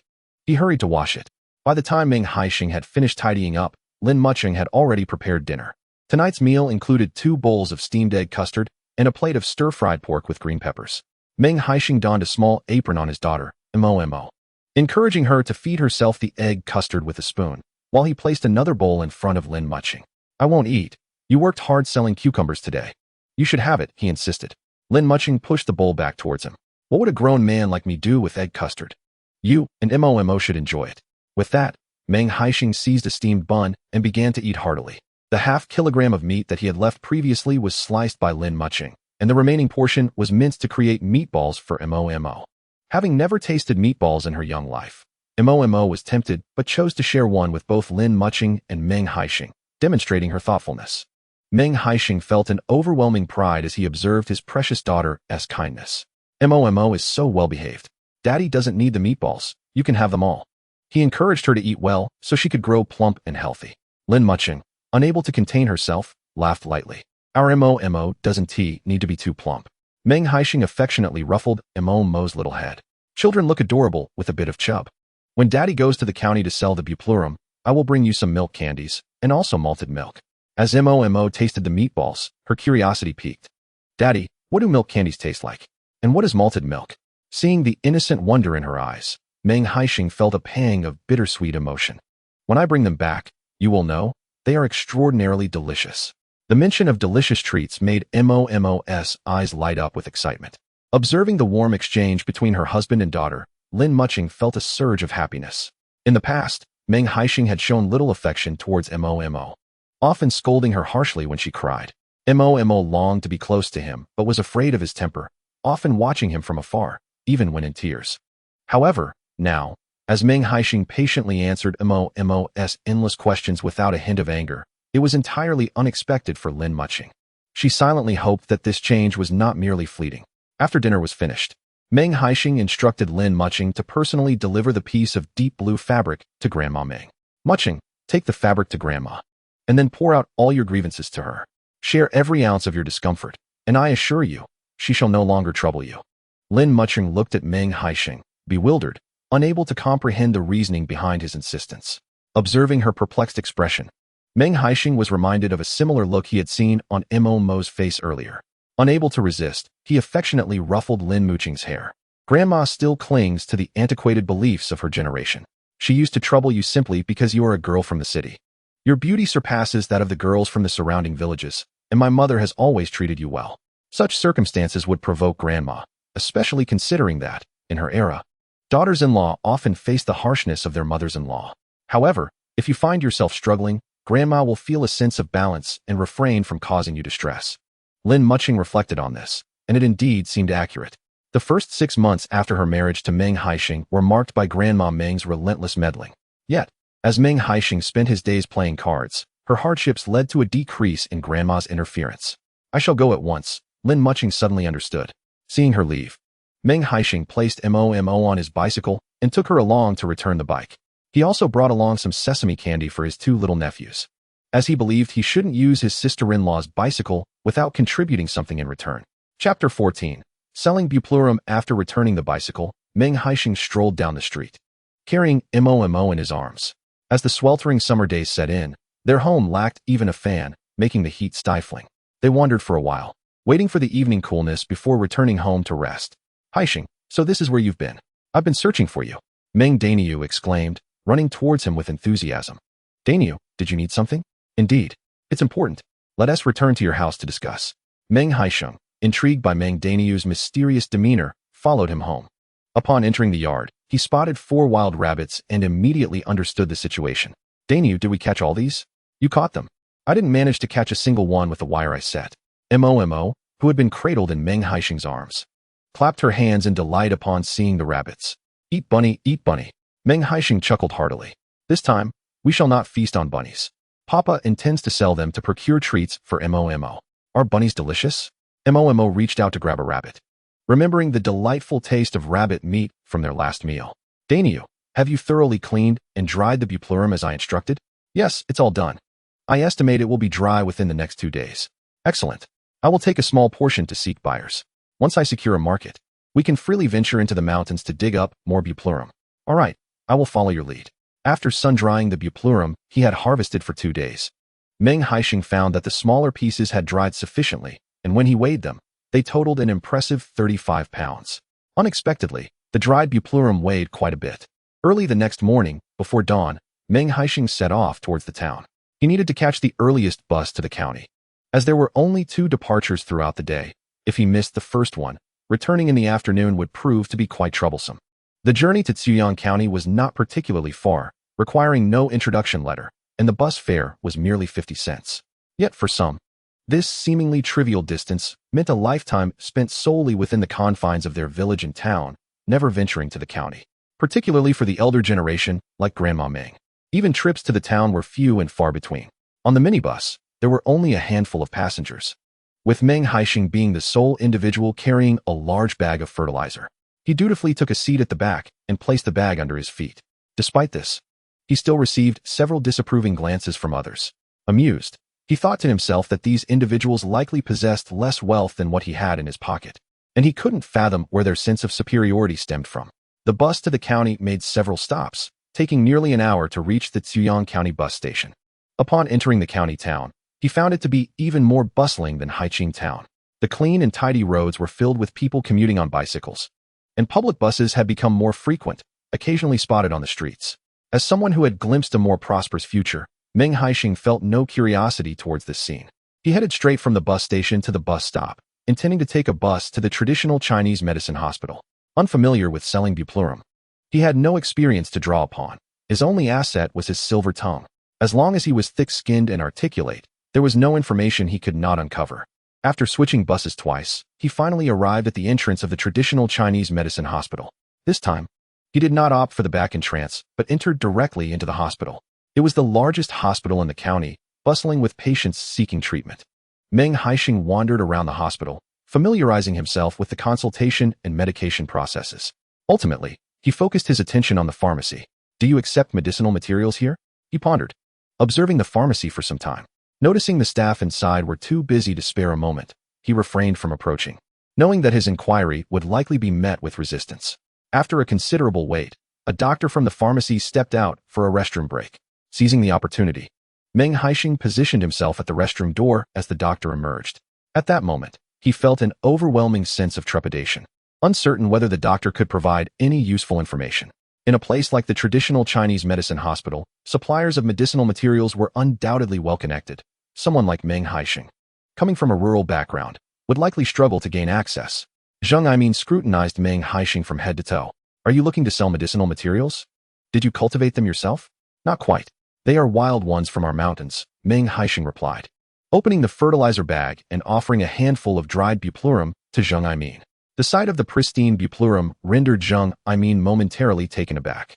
It was not uncommon for individuals to approach seeking to sell their foraged medicinal materials. However, what they delivered was either overly moist soil, inadequately dried herbs, or a chaotic assortment of various sizes and ages mixed together. They are not a small workshop. Such poorly processed medicinal materials are certainly not acceptable to them. The man before me, dressed neatly and wearing a pleasant smile, presented some very well-prepared radix bupluri, which could be cut and used directly. Zheng Aimin selected a piece of radix bupluri and chewed it thoughtfully. To his surprise, the quality of the local radix bupluri was indeed commendable. "Young man, please wait here for a moment," he said, hurriedly taking the radix bupluri and leaving. He did not return to the pharmacy, but instead headed upstairs.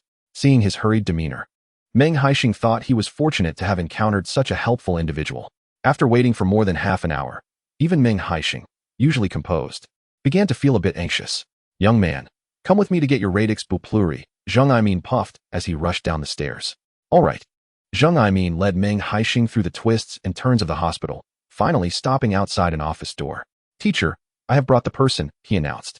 Meng Haisheng followed Zheng Aimin into the office, where an elderly gentleman wearing glasses was writing something at his desk.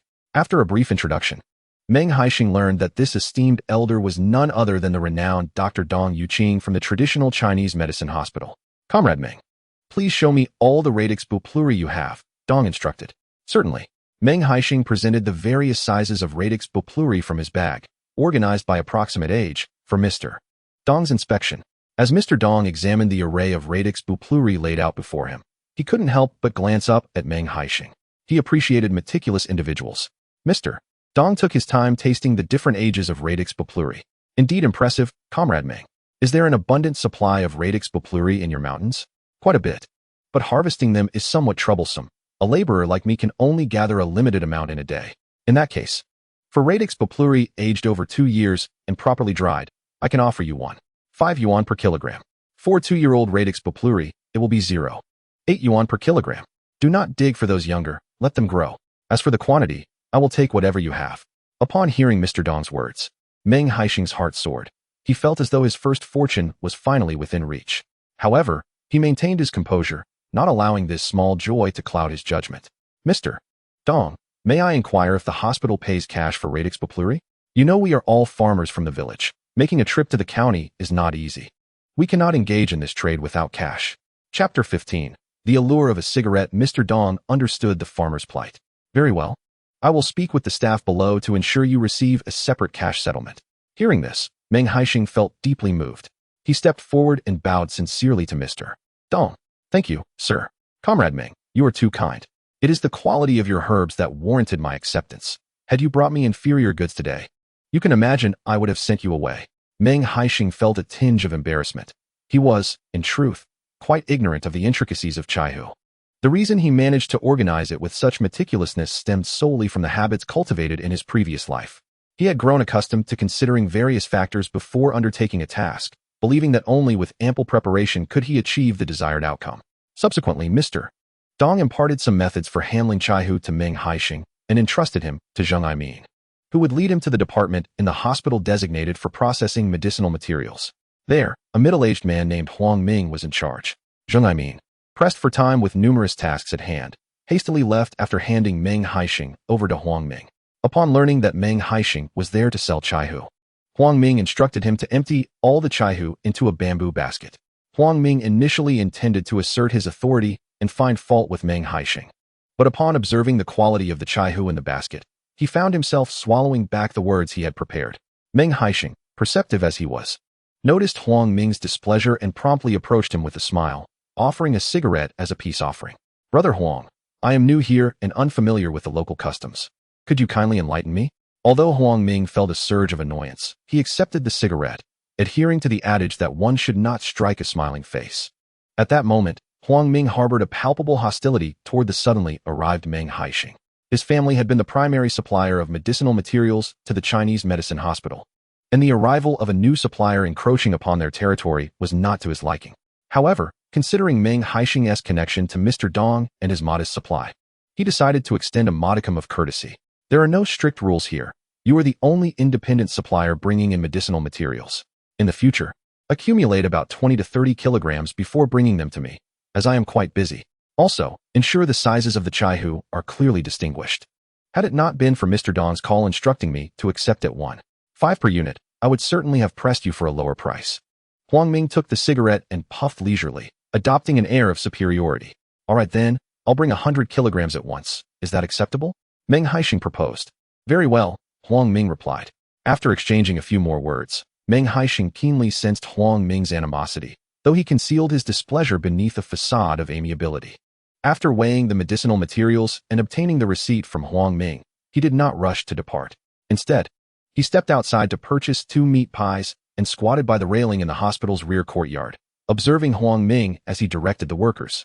Huang Ming, a minor leader, had no need to oversee the work directly. He simply needed to sit in his office, sipping from a large teapot, awaiting the end of his shift. As midday approached, a large Dongfeng truck rumbled into the hospital's rear courtyard. Huang Ming, who had been languidly enjoying his tea in the office, promptly set it down and eagerly went out to greet the arrival. Engaging the delivery driver in conversation, he also instructed others to begin unloading the cargo. Though Meng Haisheng stood at a distance, he surmised that the numerous sacks contained nothing but medicinal materials. The herbs remained unopened, and even Huang Ming did not bother to inspect them before allowing them to be weighed. Despite both being involved in the collection of herbs, Huang Ming treated them differently. A chill ran through Meng Haisheng as he realized that such petty individuals are omnipresent. Once the cargo from the Great East Wind was unloaded, Huang Ming left the hospital, sharing jokes with the driver. An elderly man, armed with a broom, began to tidy the courtyard. After unloading a truckload of herbs, the once pristine cement floor was now littered with dirt and remnants of the herbs. Meng Haisheng could easily surmise the state of the herbs contained within those burlap sacks. After a while, when the people in the courtyard left for lunch, Meng Haisheng quietly returned. "Excuse me, sir, may I inquire about something?" The elderly man was far more approachable than Huang Ming, and with the offer of a cigarette, Meng Haisheng gleaned the details about Huang Ming's connections. Upon learning that Huang Ming had influential ties, Meng Haisheng inwardly lamented that in this era, it is easy to encounter powerful figures. Yet the minor nuisances are the most troublesome. He resolved to remain vigilant when delivering the buplurum, lest Huang Ming uncover any incriminating evidence against him. With the buplurum matter resolved, Meng Haisheng set out with 4 plump rabbits in search of buyers. The county boasted numerous dining establishments, and without needing to inquire, he easily found restaurants that accepted wild game. After selling both the rabbits and the buplurum, Meng Haisheng found himself with a substantial sum of 64 yuan. With this newfound wealth, he headed to the largest department store in the county, known for its extensive selection. Moreover, aside from major home appliances, most groceries, such as milk candies, did not require receipts. Having endured severe hardships over the past 2 years, Momo appeared notably smaller and frilier than her peers. Meng Haisheng wished to purchase more nourishing foods for her, hoping to provide her with better sustenance. Upon entering the department store, he made a beeline for the grocery section. A price of 1.6 yuan per pound for milk candy was somewhat prohibitive even for those on a salary. Most shoppers at the candy counter opted for fruit candies at 0.6 yuan per pound or assorted candies at 1 yuan per pound. A considerable queue formed in front of the counter as Meng Haisheng waited, contemplating what to buy for Momo and Lin Mucheng. A large box of calcium milk biscuits was brought to the counter by the salesperson. She extracted a few biscuits from the box and displayed them on a tray for everyone to see. These were freshly arrived calcium milk biscuits, newly released by a state-owned enterprise in the city, ideal for both the elderly and children. The price was only slightly higher than that of the ordinary variety. Meng Haisheng had a profound fondness for calcium milk biscuits. In an era of scarcity, these biscuits were a cherished taste of many people's childhoods. Even decades later, the flavor of calcium milk biscuits had changed beyond recognition, yet Meng Haisheng would occasionally buy a pack to keep in his drawer, even if he did not eat them. Merely looking at them brought him a sense of peace. Gazing at the glistening calcium milk biscuits on the tray filled Meng Haisheng with excitement. For this was the image he held in his memory of what the biscuits should look like. His gaze then fell upon several bags of milk powder on the shelf, and he felt uncertain whether Momo would enjoy it. After a moment of contemplation, he ultimately decided to purchase a bag. Milk is highly beneficial for children's growth. Even if Momo is reluctant to drink it, one must find a way to ensure she consumes some. After quite a while, it was finally Meng Haisheng's turn. "Comrade, I would like a pound of white rabbit milk candy, 2 pounds of calcium milk biscuits, and a packet of malted milk powder and milk powder." Would you prefer a 1 pound or half-pound package of malted milk powder? I'll take the half-pound. In an era where the average wage is merely 30 yuan, the price of a pound of malted milk powder is 16 yuan. At such a price, even those in the working class, let alone officials, would hesitate to make a purchase. Meng Haisheng had only just managed to earn some money, which he had other significant needs for, and thus he was reluctant to spend excessively. Nevertheless, upon buying such a considerable amount of goods, he instantly attracted countless envious glances from those around him. Had it not been for the general discretion of the crowd, Meng Haisheng might have suspected that a few ladies, who had been staring at him, would approach him with proposals for a match. With all his items packed, Meng Haisheng hastily left, carrying a cloth bag. Having spent a good sum, he feared drawing the attention of those with ill intentions. Upon exiting the market, seeing that the day was still young, he chose not to rush to the bus station, but instead headed to the largest trade market in the county. Chapter 16. The little rabbit selling buplurum could only provide a temporary solution to Meng Haisheng's pressing financial issues. In the long term, dealing in wild buplurum was not a sustainable path to wealth. The wild buplurum on the mountains would eventually be depleted. Moreover, once the collection of buplurum gained traction, others would inevitably follow suit, leading to fierce competition that would only make business increasingly difficult. Cultivating buplurum would be even less profitable. It takes 2 years to harvest, and the yield is exceedingly low. After 2 years of hard labor on an acre, one might scarcely earn a few hundred yuan, far less than what Lin Mucheng could make growing cucumbers. Thus, while he still had the opportunity to harvest wild buplurum, he needed to devise a more lucrative plan immediately. By afternoon, the trade market was bustling with pedestrians. Meng Haisheng meandered from vegetable stalls to seafood vendors, and then to meat sellers. Suddenly, he spotted a small truck parked in a corner of the market, laden with cages filled with domesticated rabbits. Next to the truck hung a sign made of cardboard, proclaiming a purchase price of 6 mao per pound for rabbits. After standing beside it for a quarter of an hour, he had yet to see anyone come forth to sell rabbits. "Brother, I see your price for rabbits isn't cheap. Why isn't anyone coming to sell?" Meng Haisheng approached and casually offered a cigarette, initiating conversation. "Don't mention it. There are simply too few rabbit breeders in the nearby villages. My truck has been parked in the county for 2 days, and I still haven't filled it." The man collecting rabbits, Ping, was robustly built, perhaps a result of his frequent travels. His sun-kissed skin and the long scars on his exposed arms told a story of hard labor. "Brother Nya, why don't you venture out to the countryside? Staying in the county doesn't help. The rabbits on your truck can't wait. Indeed, in just 2 days, 4 rabbits have died. Yet, I still can't manage to collect any from the countryside. Yesterday afternoon, I ventured into the countryside, meandering through the village for the entire afternoon. I expended quite a bit of fuel, but managed to collect only 2 cages of rabbits, insufficient even to cover the cost of the fuel." Meng Haisheng was perplexed. Raising rabbits is not particularly technical, so why was it such a challenge to gather them? Reflecting on it, he realized that there seemed to be no one in their town who raised rabbits. "Brother Nya, given the high price you pay for rabbits, how can there be none being raised? Who knew? I'm merely collecting ordinary domestic rabbits at 6 mao per pound. I've heard there are those who specifically collect rabbit fur, which is considerably more expensive, fetching over 80 yuan per pound." Upon hearing that rabbit fur could be sold for over 80 yuan, Meng Haisheng's eyes lit up. This could indeed be a lucrative venture. "Don't jest with me. I've never seen anyone collecting rabbit fur. However, in light of the cigarette you offered, I'll let you in on a little secret. The textile factory in Haiqing town has always been in the market for rabbit fur. When local supplies fall short, they source from outside. The 80 yuan I mentioned is actually on the conservative side. I've heard that high-quality rabbit fur can sell for as much as 90 or even 100 yuan. Meng Haisheng could hardly fathom such a high price for rabbit fur. He pondered this and planned to visit Haiqing town the day after tomorrow to sell cucumbers, hoping to gather more information about the rabbit fur market. "And what about you?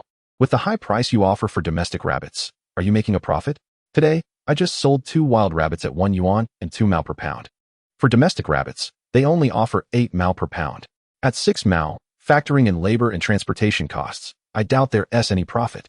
And I suspect I might even incur losses." Pingyun grinned broadly. "Ah, you're unaware, are you? The rabbits I collect head south. Their skins and meat amount to a fortune." Pingyun spoke partially, leaving much unsaid. However, Meng Haisheng, being astute, surmised that these domestic rabbits were primarily valued for their pelts rather than their meat, considering that the average wage is 20 to 30 yuan. Yet a rabbit fur coat can command several hundred, even over 1,000 yuan. He began to perceive that raising rabbits could indeed be a highly profitable enterprise. Yet, he remained unhurried. There was no need to hastily purchase young rabbits for breeding. Instead, He intended to travel south and assess the market first. Once he established a reliable sales channel, it would not be too late to raise rabbits. It only takes a few months for a litter of young rabbits to mature. Brother, after all your inquiries, you're not contemplating joining me in the rabbit trade, are you? I lack the capacity for that. I merely noticed your high prices for rabbits and wondered if I should raise a few at home. You know how it is for us farmers. We scarcely glean enough from our fields to eat. Hearing this, Pingyuan clapped Meng Haisheng firmly on the shoulder. Brother, what are you hesitating for? Hurry home and raise several thousand rabbits. I assure you, you will profit. Meng Haisheng chuckled innocently.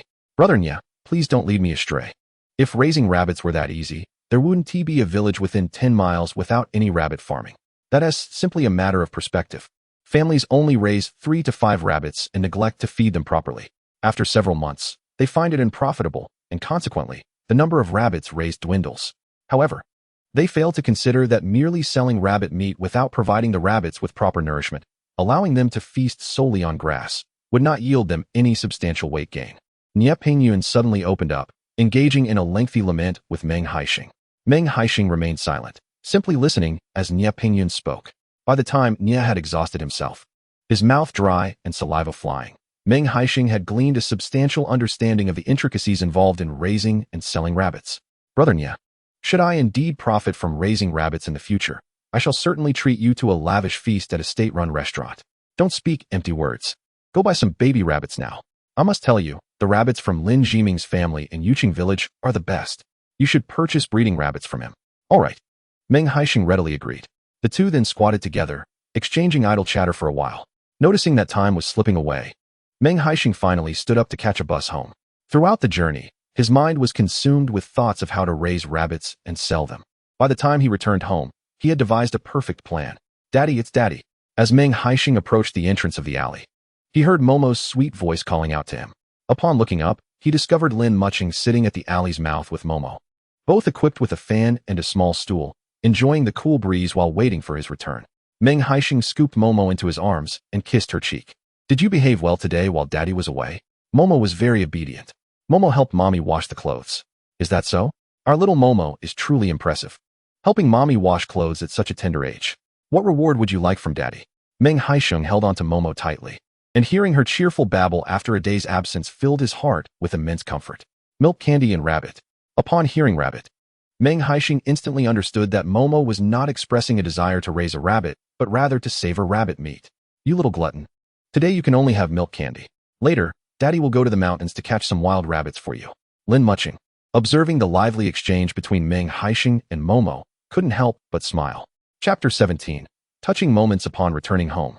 Meng Haisheng began to unpack the items he had purchased in Xuyang County. Lin Mucheng noticed the abundance of food, even including malted milk powder, and her delicate brows furrowed slightly. Haisheng, although you've earned a bit more by selling buplurum and wild rabbits, you cannot spend so extravagantly. She surveyed their home, noting the lack of quality in their food and clothing. As she gazed at the malted milk powder on the Kong, her eyes glistened with unshed tears. A pound of malted milk powder costs over 10 yuan, and while this was only a half-pound package, it must still cost around 8 or 9. Last year during the new year, when times were tough, she had borrowed 10 yuan from her parents. She was acutely aware that her parents were also struggling. Yet, despite their own hardships, they still managed to scrape together 10 yuan to help her through her difficulties. It had only been a short while since then, and now that Meng Haisheng had earned some money, he began to spend lavishly.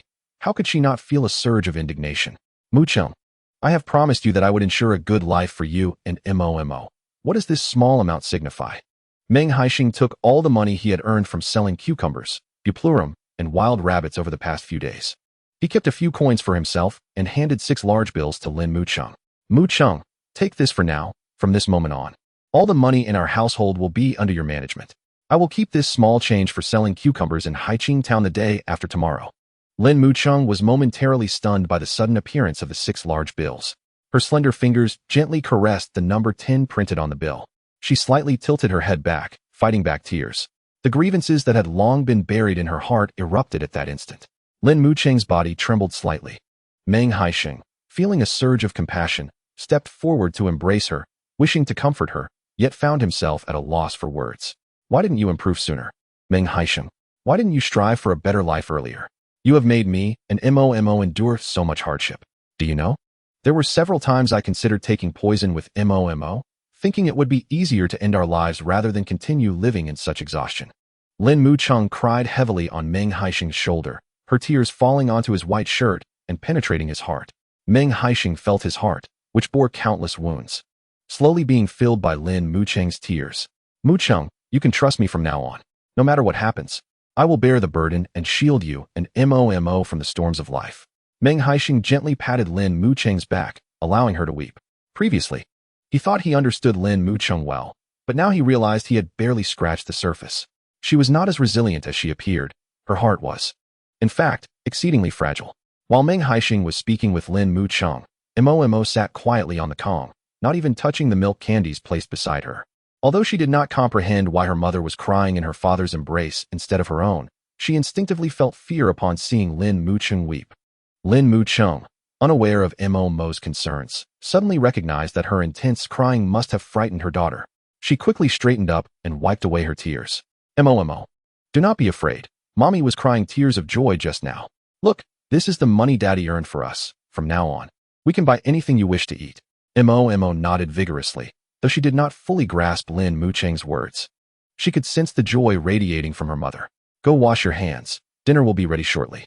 Lin Mucheng, with reddened eyes, glanced at Meng Haisheng, suddenly feeling embarrassed about her earlier display of emotion.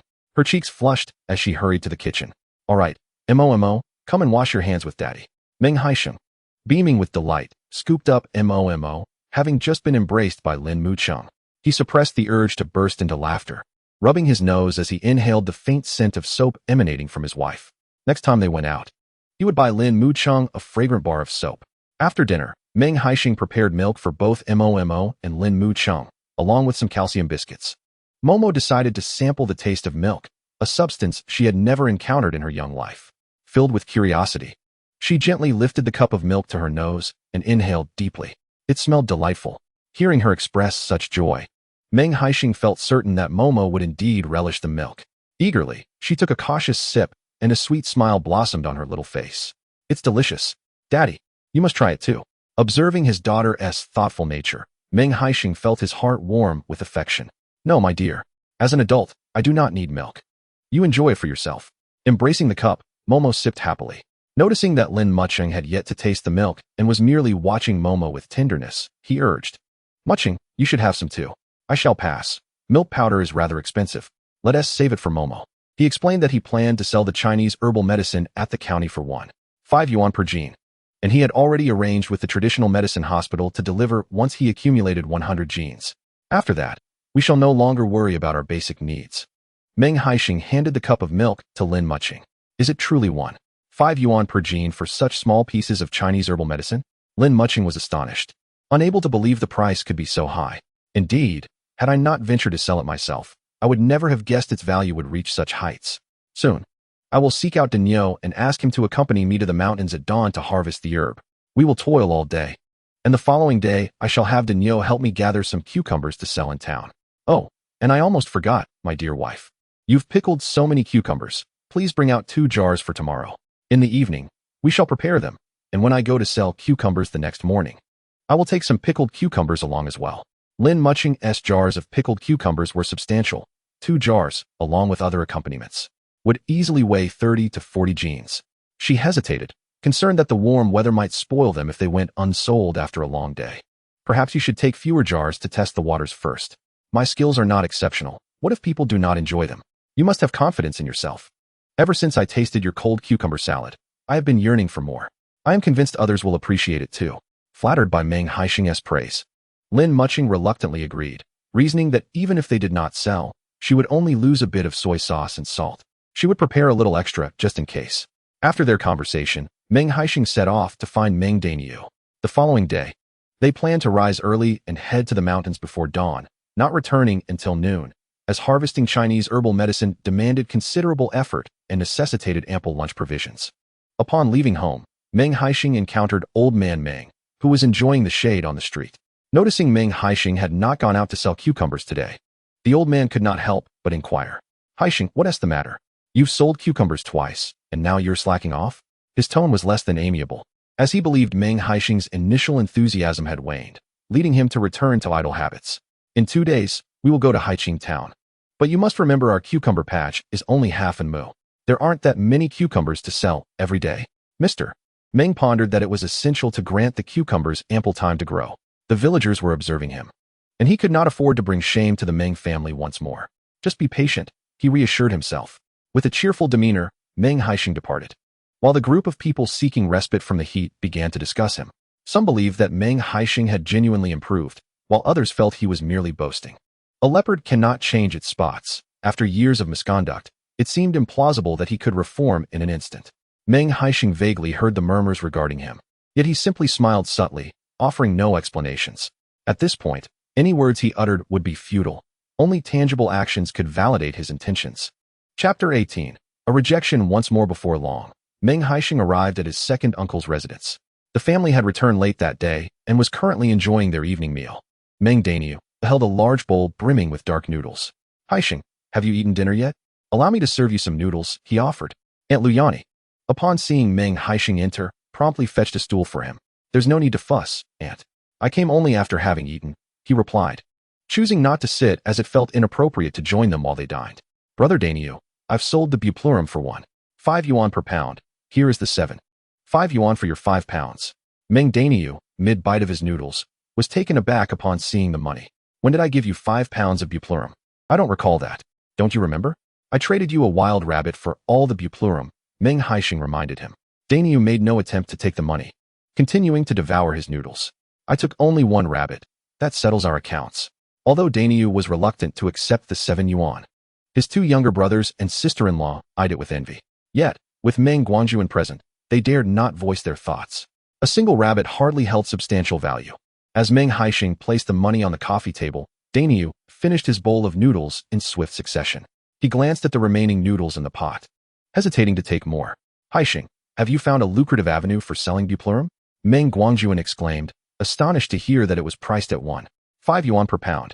Earning that much in these times was no easy feat. Only those with stable employment in the city could manage such earnings. Uncle, the buplurum trade appears promising for now. Over the next few days, I plan to accompany Brother Dainiu to the mountains to gather more buplurum and take it to the county to see if the demand truly justifies the supply. Meng Haisheng cautiously stated, mindful of Huang Ming's recent unfavorable demeanor towards him. He feared that Huang Ming might cause trouble later. If he gathered hundreds of pounds of buplurum only to find it unsellable, he would suffer significant embarrassment. All right, Brother Dainiu may lack other skills, but he possesses considerable strength. Meng Guangjuan remarked casually. Are you two heading to the mountains to gather buplurum tomorrow? Yes, we are. Aunt Dainiu, please prepare extra pancakes for him to take along. Gathering buplurum is laborious work, and one must be well fed to have the strength to harvest. All right, I shall attend to it shortly. Lu Yani felt an immense joy upon discovering that Meng Dainiu had begun to earn money. If the endeavor with the buplurum were to succeed, it would not be long before she could arrange a marriage for her son. After enjoying a hearty dinner, Meng Dainiu descended from the Kong and stuffed the money from the tea table into Meng Haisheng's pocket. What I give you is yours, he said. As he ambled over to inspect the buplurum he had laid out to dry. Though Meng Dainiu was not particularly astute, he possessed a keen sense of propriety and firmly refused to take anything that did not belong to him. Initially, Meng Haisheng harbored some trepidation. After all, Meng Dainiu was a robust man, and he lacked precision in his tasks. However, upon observing the impeccably cleaned buplurum in the bamboo basket, he could not help but give a thumbs up to Meng Dainiu. Brother Dainiu, splendid work. This buplurum is spotless, devoid of any mud. My mother assisted me with the washing, Meng Dainiu replied, slightly embarrassed. Although he may have seemed simple-minded, he approached his tasks with utmost seriousness. When Meng Haisheng requested a thorough cleaning, he ensured not a speck of dirt remained. We shall depart at 4 tomorrow morning. Rise early and bring a couple of bags. Let us aim to return with 2 bags of buplurum by day's end. Very well, I shall procure 2 large nylon bags. After finalizing their plans, Meng Haisheng made his way home. Knowing he needed to rise early, he hurried home to freshen up before retiring for the night. Halfway home, he was unexpectedly halted by someone. Haisheng, what a coincidence. I was just about to visit your home to find you, Lang Chen said with a cheerful smile, offering a cigarette to Meng Haisheng. This time, Meng Haisheng accepted Lang Chen's kind gesture but did not rush to smoke. Instead, he tucked the cigarette behind his ear. What do you need me for? What else could it be? I am hosting a card game tonight, and I could use your presence to lend it some weight. Lu Dazhu and a few others from the neighboring village are joining. Without your support, our village may very well be overrun. Lang Chen spoke animatedly, dragging Meng Haisheng towards his home. Wait a moment. Didn't I tell you last time that I'm done with playing cards? Meng Haisheng forcefully extricated his arm from Lang Chun's grip. His words carried a weight of seriousness. In his previous life, he had seen his future squandered by poker and gambling. In this life, even if a gun were pressed against his temple, he would never again indulge in poker or gambling. Haisheng, you can't be serious. I've heard from the villagers that you've been busy selling cucumbers lately. Do you truly believe that selling cucumbers will lead to wealth? Lang Chen continued, when I invited you to play last time, you declined. And I ended up winning 100 yuan that night. You're typically better at cards than I am. Had you been there, that 100 would have been yours. Tonight, Lu Daju has brought along a wealthy player. With just a bit of luck, you could recoup all the money you made selling cucumbers. You toil away all day selling cucumbers, sweating profusely, and earning barely a few coins. But at the card table, amidst the camaraderie and smoke, the money could flow right into your pocket. How delightful that would be. Meng Haisheng listened to Lang Chun's enticing words, bemused and amused in equal measure. Do not speak any further, my mind is resolute. Henceforth, do not seek me for any card games, Meng Haisheng declared as he prepared to leave. He was acutely aware that he was still grappling with the issue of sustenance in the village. While Meng Changyue had already graduated from university and secured an excellent job in the capital, reaping the rewards of state employment. It would not be long before Meng Changyue utilized his first earnings to establish his inaugural grocery store in the city. Meng Haisheng could easily surmise the lucrative prospects of opening a grocery store in the capital. The distance between them had widened considerably, and he felt compelled to hasten his pursuit of Meng Changyue. As Meng Haisheng pondered over Meng Changyue, unexpectedly, Lang Chun, undeterred, approached him from behind. What do you mean by this, Haisheng? Do you no longer wish to join us in play? Lang Chen's tone was rather brusque, laced with a hint of irritation. Since you have articulated your stance so clearly, I shall not beat about the bush. From now on, anyone who seeks me for a card game shall be considered my adversary. A mere insult would be too lenient. Should my ire be provoked, I would not hesitate to take action. With such words exchanged, it seemed that if Lang Chun continued to press Meng Haisheng, their relationship would inevitably sour. Very well. I shall no longer seek you, Lang Chun retorted, visibly agitated, before storming off. Meng Haisheng shrugged nonchalantly and turned to head home. The bond he once shared with Lang Chun had been thoroughly exhausted in a previous life. Lang Chun, feeling cursed by the absence of Meng Haisheng, lamented his misfortune. Earlier that day, Meng Changxi had promised him 5 yuan for successfully luring Meng Haisheng to his home for a game of cards. Now, having failed twice, he found himself 10 yuan poorer. If he were to truly abandon the high-stakes games, he would be forsaking a lucrative avenue. Over the past 2 years, he had amassed a considerable sum from Meng Changxi. Lang Chun, typically idle and lacking a steady source of income, was understandably resentful at the prospect of losing this financial lifeline. Clearly, he needed to devise a plan. He glanced back at the dark alley, a sly grin creeping onto his face. Chapter 19. Ascending the mountain together. Meng Changxi and Meng Haisheng were neighbors. That evening, he had been on his porch, fanning himself while discreetly monitoring Meng Haisheng's every move. Upon observing that Meng Haisheng had chosen to return home instead of joining the card game, he contemplated informing his brother of this development. As night fell upon the village, electricity was severely rationed, plunging the entire area into darkness. When Meng Haisheng finally arrived home, a flicker of candlelight illuminated the windowsill. On the Kong, Momo had already succumbed to a deep slumber. Lin Mucheng sat atop the Kong, engaged in sewing by the dim candlelight. The oppressive heat had left Meng Haisheng drenched in sweat during his return. He bypassed the entrance and opted to cool off in the courtyard. Inside, Lin Mucheng was stitching herself a shirt when the sound of water splashing from the courtyard caught her attention, causing her cheeks to flush inexplicably. With her head slightly bowed, she gazed at the crimson checkered fabric in her hands, a gentle smile gracing her lips. Meng Haisheng had indeed transformed. He had refrained from his usual card-playing escapades. In no time, Meng Haisheng had finished his shower. He stood bare-chested, clad only in a pair of blue shorts, one hand grasping a towel to dry his damp hair while his gaze lingered on Lin Mucheng. Are you planning to make a shirt? I had thought this fabric would be more suitable for a dress. Lin Mucheng, engaged in her needlework, let out a soft laugh. Such beautiful material. If fashioned into a dress, I could hardly wear it more than a few times throughout summer. It's far better to make a shirt that I can wear more frequently. In truth, Lin Mucheng hesitated to inform Meng Haisheng that this checkered cloth was insufficient for a long skirt, and a short one would be rather audacious. Next time I visit the county, I'll see if there are other fabrics available and buy a few pieces for you to make a dress. You look lovely in skirts. Despite the passage of years, Meng Haisheng vaguely recalled the sight of Lin Mucheng in a white shirt and blue skirt when she came to the village for rural work. At that time, her braided pigtails made her stand out remarkably in the crowd. His wife was so beautiful, she certainly deserved to wear more colorful attire. You should get some rest. Didn't you mention you need to go up the mountain early tomorrow to gather Chinese angelica? Lin Mucheng felt Meng Haisheng's intense gaze upon her and hurriedly urged him to sleep, anxious that he might entertain other thoughts. You should also retire early. The candlelight is too dim, and your eyes cannot endure sewing for long under such conditions. Lacking a sewing machine, she had to seek help for cutting the fabric and then painstakingly stitched it together by hand, seizing the nighttime hours when her daytime chores were complete. I'm in no rush. I'll sleep after finishing this side. Meng Haisheng could not bear the thought of Lin Mucheng staying up late. Mischievously, he leaned in and blew out the candle, leaving her no choice but to succumb to slumber. Mucheng, once I save enough money, I shall buy you a sewing machine. When Meng Haisheng married Lin Mucheng, they possessed nothing, not even the essentials, as their home was constructed through borrowed funds. They had no wedding ceremony or banquet. On the day they registered their marriage, Lin Mucheng simply purchased a red scarf and moved in with him. The absence of a wedding remained a significant regret for Meng Haisheng, and he vowed to compensate Lin Mucheng in this lifetime. He would provide her with everything that any other bride might have received. A sewing machine, however, was prohibitively expensive, $175 even with a ticket. In the darkness, Lin Mucheng wielded a fan, gently waving it to cool the air for their daughter, Momo, who was feeling the oppressive heat. If we had a little money, it would be wiser to purchase an electric fan. Momo is breaking out in heat rash. With no electricity at night, even a fan would be of little use. The day after tomorrow, I shall buy a cooling mat and a box of powder for Momo's rash. Meng Haisheng took the fan from Lin Mucheng. Allow me to fan Momo. I have greater strength, and you have worked hard all day. You should rest. It then dawned on Meng Haisheng that they had borrowed a total of 1,000 yuan from the brigade and relatives for building their home.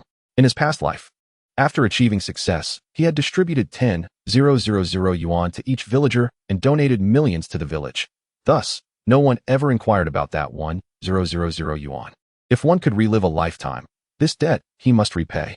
Meng Haisheng rubbed his forehead. His home was indeed riddled with countless troubles. The following morning, at the break of dawn, Lin Mucheng rose. The previous night, she had steamed a few buns for Meng Haisheng, and now she prepared some porridge and made a cold dish of pickled cucumbers. My dear wife, please add more pickled cucumbers. I will be having lunch with Brother Daniel, he said. All right. Lin Mucheng was well aware of Meng Daniel's hearty appetite, so she doubled the quantity of pickled cucumbers. Mucheng, tomorrow I plan to sell cold dishes. Utilize the other jars as well and pickle all the cucumbers. The best ingredients for cold dishes are the fresh, tender cucumbers. Those finger-thick cucumbers will go unsold at the market, and if not pickled, they are destined to be fed to the chickens. Very well, we have plenty at home. I will pickle them all. Meng Haisheng and Meng Daniel were set to dig for burdock in the morning, which would surely bring about a good deal of sweat. Lin Mucheng prepared the only thermos in the house for Meng Haisheng. However, he declined it, opting instead for the kettle used for boiling water. In the sweltering summer, a robust man like him needed only plain cool water, without the need for a thermos. After gathering their belongings, Meng Haisheng shouldered a carrying pole, taking with him a bucket and a basket, and set off to find Meng Daniel. Meng Daniel, even more formidable, chose 2 of the largest baskets from their home, placing 2 fertilizer bags within them. Brother Daniel, are you planning to dig up 2 or 300 pounds today? Why such large baskets? Let us give it a try. After all, carrying 2 baskets isn't too heavy. As they left the village, the horizon began to show a hint of dawn, though the day had yet to brighten fully. Only a few households in the village were awake, with wisps of smoke curling from chimneys. Haisheng, once we reach the mountain today, what do you think about setting some rabbit traps first? The last ones you set, if not damaged, surely could still catch some rabbits. Meng Haisheng had never envisaged that his skill in trapping rabbits would one day be so remarkable. All right, let us set a few more traps. When I sold the wild rabbits at the county last time, I learned they also purchased turtles and eels. There are quite a few turtles and eels by the reservoir on the mountain. Let us check there later. I wondered why you brought a bucket up the mountain. Turns out it's for catching turtles and eels. That is something I excel at.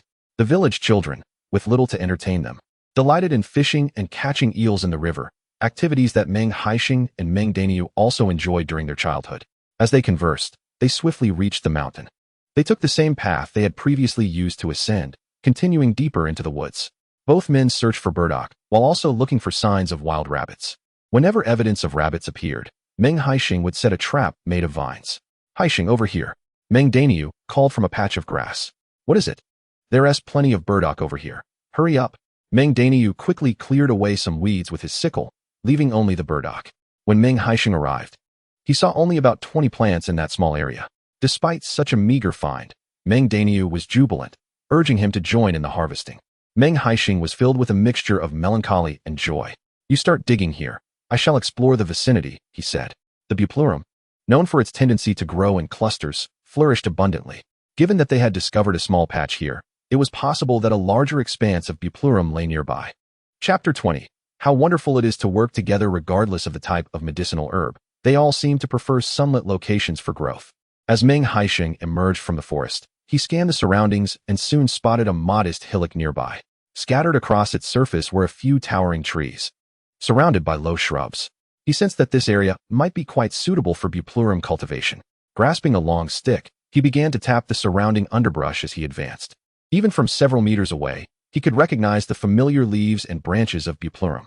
Judging by the size of the foliage, he was confident that this patch of buplurum was of considerable age. Overjoyed, he moved closer, causing a flock of startled sparrows hidden in the grass to take flight. Oh, it is you little sparrows that have scattered so many buplurum seeds, he mused. The grains in the fields were precious. During harvest time, villagers would resort to using old rags to frighten the sparrows away, and some even employed chicken nets. With nothing to eat, the sparrows would scavenge on the mountain for seeds, buplurum seeds being among them. Brother Daniel, come quickly, I found a buplurum nest. Meng Haisheng called out as he ascended the hill, where buplurum was abundant. The two, bare-chested, eagerly commenced their digging. Buplurum, the thickness of a thumb, was plentiful. Let us avoid the thinner ones. They aren't worth much at sale, and the effort to dig them is not justified, Meng Haisheng suggested.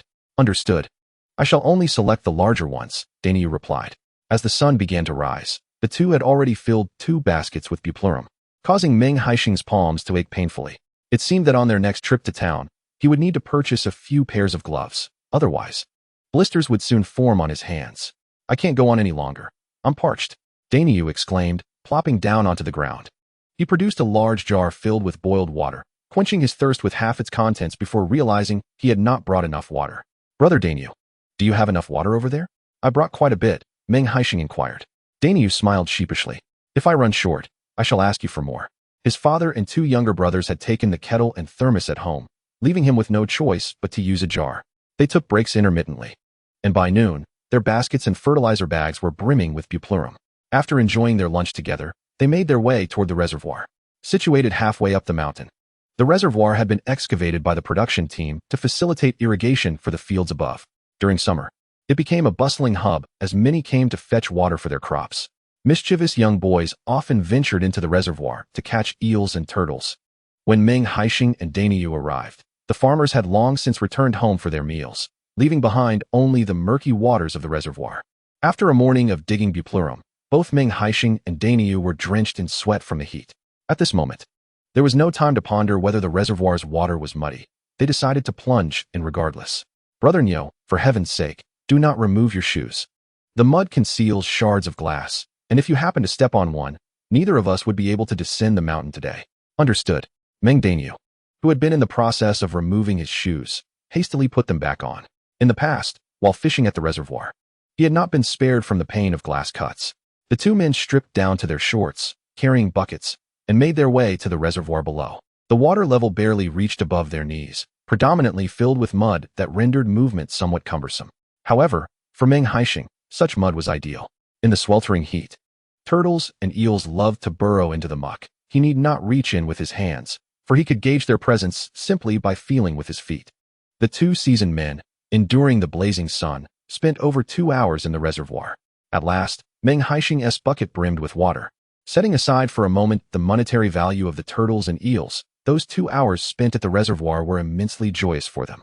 Suddenly, Meng Haisheng recalled a saying, "A man remains a boy until death." Once skeptical, today he seemed to grasp its essence. Haisheng, I can't go on. Catching these turtles and eels is not nearly as satisfying as gathering Chinese angelica. These cursed eels are just too elusive. Then let's not return next time. Given the low market price for turtles and eels and the arduous effort required to catch them, it would be more prudent to set more traps for rabbits instead.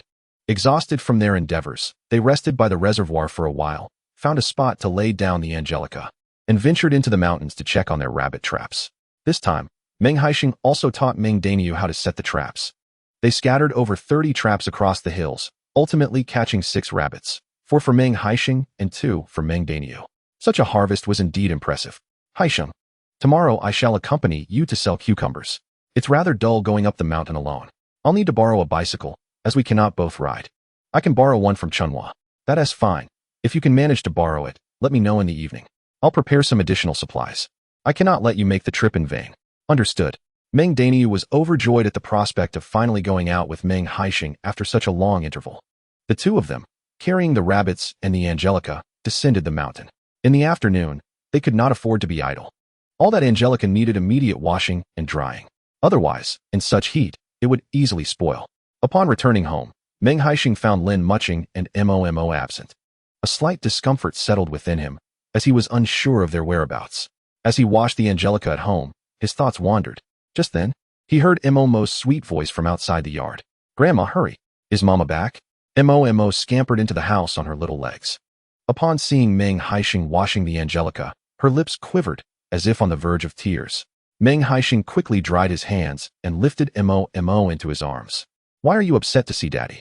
Do you miss Mama?" Momo's large eyes sparkled with tears, reflecting a look of profound grievance. Chulan, lagging slightly behind, hurried to catch up, panting as she approached. "Mom, why did you bring Momo? What about Mucheng?" Chulan typically had a myriad of tasks, and Lin Mucheng seldom entrusted Momo to her care. "I happened to be free today, and since Mucheng was anxious about Momo while she went to pick cucumbers, she sent Momo over to me." Meng Haisheng understood. The last time Momo nearly tumbled down the hillside, Lin Mucheng had been genuinely frightened. "Mom, could you please watch Momo for a moment? I'll go help Mucheng bring the cucumbers back." Meng Haisheng handed Chulan some calcium biscuits and white rabbit candy before heading to borrow a small cart from Uncle Meng to fetch Lin Mucheng from the fields. When Meng Haisheng went to borrow the cart, Uncle Meng was exceptionally accommodating, even allowing him to keep it at his house for use. In a hurry, Meng Haisheng arrived at the cucumber field and saw a large pile of cucumbers stacked at the edge. "Mucheng, take a break. I'll handle the rest." Noticing Lin Mucheng was perspiring profusely, he quickly stepped forward to take the basket from her hands. "You've worked hard all day. I can manage this myself." Lin Mucheng was diligent. By the time Meng Haisheng arrived, she had already harvested a full basket of cucumbers. Meng Haisheng had spent the day digging out Chinese herbal medicine, which was far more exhausting than picking cucumbers. "Then you pick. I'll help you pass the baskets." While Lin Mucheng continued to gather cucumbers, Meng Haisheng swiftly placed the cucumbers from the ground into the basket. He then took the empty basket to exchange it for the one filled with cucumbers in Lin Mucheng's hands. Working together, they quickly filled the last basket. Gazing at the 2 baskets of vibrant green cucumbers, a subtle smile graced Lin Mucheng's lips. Chapter 21. Another visit to Haiqing town. Lin Mucheng and Meng Haisheng returned to the village, pushing 2 baskets of cucumbers together. The sun had just set, and the farmers, who had toiled in the fields all afternoon, were now returning home. Exhausted, they lingered on the street, taking a moment to rest and enjoy the cool evening air while engaging in light conversation. Since Lin Mucheng and Meng Haisheng entered the village, they occasionally caught the attention of passers-by. Previously, Lin Mucheng had always worked alone. Today, she finally had someone to share the labor with. "Mom." Chulan was cooling off with Momo at the alley's entrance. Upon seeing Lin Mucheng return, Momo excitedly dashed into her arms. "Good girl, Momo." Lin Mucheng stepped forward to lift Momo, warmly planting a kiss on her small face. "Mucheng, you're still expecting. Be sure to put Momo down quickly." Chulan, being experienced, reminded her that given Lin Mucheng's early stage of pregnancy, it was prudent to take extra care. "Mom, thank you for your hard work this afternoon. I prepared some pickled cucumbers. Please take some home to enjoy." As Chulan came to collect the pickled cucumbers, Lin Mucheng seized the opportunity to bring out some white rabbit candies and calcium biscuits. "Mother, tomorrow Haisheng intends to borrow his sister-in-law's bicycle. Please return it to her." Lin Mucheng understands women well. Children are their lifeblood. Rather than purchasing gifts for his sister-in-law, it would be wiser to provide for the 2 children, as this would surely delight her more. "Mucheng, your thoughtfulness is commendable." Chulan did not decline Lin Mucheng's offer and took the items before heading home. Before long, Meng Haisheng personally delivered the bicycle. "Haisheng, how did your foray into selling buplurum go yesterday?" Meng Haisheng observed his younger brother's recent busyness with keen eyes.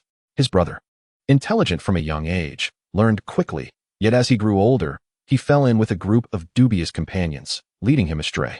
Despite Meng Haisheng's efforts to guide him back to the right path through reprimands and discipline, the results were not promising, and the brothers nearly found themselves at odds. Consequently, for the past couple of years, Meng Haisheng had minimal contact with Meng Haisheng. Nonetheless, beneath the surface, he remained deeply concerned for his brother. Observing the potential in harvesting buplurum, he said, "I will visit the county again in a few days. If all goes well, we shall harvest buplurum together for sale." Meng Haisheng refrained from mentioning Huangming to avoid causing his brother unnecessary worry. Be vigilant when out and about. Do not fall prey to deceit. We shall steer clear of credit sales, Meng Haisheng cautioned, his concern palpable. I understand, came the reply. In the evening, Meng Daniu sought out Meng Haisheng, sharing that he had borrowed a bicycle from Chunhua and would come by early the next morning to join him for the market. You're quite impressive. Chunhua treasures her bicycle dearly, yet you managed to borrow it. Meng Daniu chuckled bashfully before hastily departing. Lang Chunhua is one of the few girls from outside the village, and she has been friends with Meng Daniu since childhood. Despite his foolish demeanor, she has never looked down upon him. However, her family strongly opposes their association. In his previous life, shortly after Meng Daniu's demise, Chunhua married and moved to another city, where she reportedly endured a harsh existence, passing away before turning 30. Reflecting on the past, Meng Haisheng couldn't help but sigh. It would have been a blessing if the two could have been together. The following day, Meng Daniu and Meng Haisheng planned to head to Haiqing town, allowing them to carry more goods together. Meng Haisheng conferred with Lin Mucheng about preparing additional cold dishes. After some thought, Lin Mucheng decided to incorporate carrots and thumb-sized water radishes into the mix. Upon tasting, she found the saltiness lacking and added some pickled cucumbers. Thus, 30 pounds of cold dishes transformed into 50. Along with 6 wild rabbits, a bucket of soft-shelled turtle, and some eel, Meng Daniu's bicycle would be quite full by morning. At 4 in the morning, as dawn broke, Meng Haisheng and Meng Daniu pedaled swiftly toward Haiqing town. Being earnest, Meng Daniu noticed the over 200 pounds of cucumbers on Meng Haisheng's bicycle and willingly placed a portion onto his own. The two individuals carried minimal belongings, naturally allowing them to proceed at a swifter pace. Upon reaching Haiqing town, it was just past 6 o'clock. Meng Haisheng, well acquainted with the route, led Meng Daniu to the entrance of the textile factory dormitory for breakfast. Boss Liu, I would like 1 pound of fried dough sticks, 2 bowls of sweet porridge, and 2 eggs, he ordered. The vendor, Lu Jiwei, upon recognizing Meng Haisheng, greeted him with evident delight.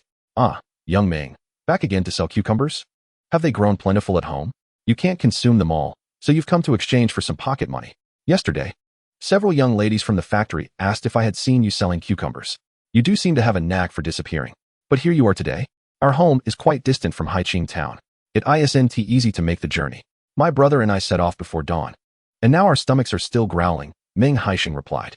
Lu Jiwei, swift in his movements, promptly placed the requested items on a small table. Meng Daniu, a man of few words, gazed at the glistening, golden fried dough sticks and began to devour them heartily. Noticing the fried dough sticks had arrived, Meng Haisheng, in full view of everyone, opened a box containing cold dishes. He retrieved the chopsticks he had prepared earlier and placed some of the cold dishes into a bowl. Bringing it to their table, a vibrant assortment of green cucumbers, orange carrots, red radishes, white garlic cloves, and deep red chili peppers created a strikingly colorful bowl of cold dishes that attracted much attention. Seeing that Meng Haisheng had also brought pickled vegetables, Meng Daniu, not one to be polite, eagerly picked up a cucumber and began munching away. The textile factory workers waiting in line for fried dough sticks watched Meng Daniu relish his meal with envy. While fried dough sticks alone could be somewhat greasy, pairing them with a side of pickled vegetables was simply exquisite. Meng Daniu, possessing a hearty appetite, quickly consumed more than half of the bowl of pickles. Finally, someone could no longer contain their curiosity. Comrade, do you sell those pickled vegetables too? Hearing the inquiry, Meng Haisheng, who had been crunching on a radish, immediately put down his chopsticks and engaged in conversation. These cold dishes are made by my wife. I find them quite delicious. So I had her prepare extra to see if I could trade them for some clothing or shoes for the children. As he spoke, Meng Haisheng opened the box containing the pickled vegetables. These are all homemade cold dishes. My wife has prepared them very neatly. This white plastic bag is one I specifically requested from a grocery store. It once held calcium biscuits. Fearing others might suspect the cleanliness of his cold dishes, Meng Haisheng felt compelled to clarify. Those interested in purchasing looked towards the plastic bag he had opened, and those standing closer could even catch a whiff of a sweet, appetizing aroma. Comrade, You've used quite a bit of sesame oil in your cold dishes, someone remarked, gazing at the glistening oil atop the vegetables, unable to resist swallowing their saliva. Chapter 22. Selling cold dishes. Comrade, how do you price your cold dishes? 50 cents per pound, 30 cents for half a pound. Meng Haisheng replied. As soon as he quoted the prices, several individuals felt they were a tad steep. After all, garlic and chili peppers in the market sold for mere pennies per pound, while cucumbers and carrots ranged from 10 to 15 cents. The cumulative price of 50 cents per pound proved somewhat challenging for the patrons to accept. However, Meng Haisheng remained unperturbed. He deftly picked a piece of carrot from the box with his chopsticks and offered it to the woman who had inquired about the price. Madam, do give it a taste. How does it fare? The young lady, having observed Meng Haisheng relishing the carrot with great enthusiasm, disregarded her unwashed hands and placed the carrot directly into her mouth. The fresh, sweet flavor enveloped her palate, and she nodded slightly. Indeed, the taste is delightful. I lack the skill to replicate such a flavor. Please, give me half a pound. Of course.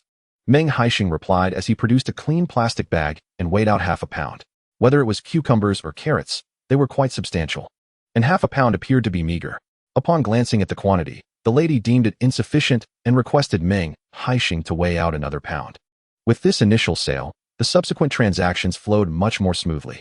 In no time, Meng Haisheng had sold over 10 pounds of cold dishes. Once the crowd dispersed, he returned to his small table to continue his breakfast. Meng Haisheng had already satisfied his hunger, leaving behind half a pound of fried dough sticks and half a portion of pickles. Brother Haisheng, I can't consume so many fried dough sticks. Please have a couple more, he urged. Meng Haisheng waved his hand. I'm nearly full. He rose, curious, surveying his surroundings. The 6-story textile factory dormitory appeared to him as a mansion. He longed to have eyes embedded in the walls to thoroughly examine what this so-called luxury abode truly entailed. Meanwhile, Meng Haisheng, unhurried, savored his fried dough sticks and sweetened soy milk, resembling a retired elder enjoying a leisurely morning. At that moment, Lu Jiwei finally found a moment to relax, cheerfully sitting across from Meng Haisheng. Xiao Meng, may I sample your cold dishes? Please, Boss Lu. Indulge yourself, Meng Haisheng responded. Lu Jiwei picked up his chopsticks, tasting the dishes in the bowl. The sweet and salty flavor was indeed quite pleasing. Xiao Meng, how much pickles do you have left? Could I purchase some? I'd like to sell them at my breakfast stall. A smile spread across Meng Haisheng's face. He had been anticipating this very inquiry. Internally elated yet maintaining a calm exterior, he replied, Boss Lu, your request is too kind. How many pounds would you like? I shall ensure you receive a profit. Lu Jiwei felt a surge of happiness at Meng Haisheng's willingness. He had feared a hesitance on his part.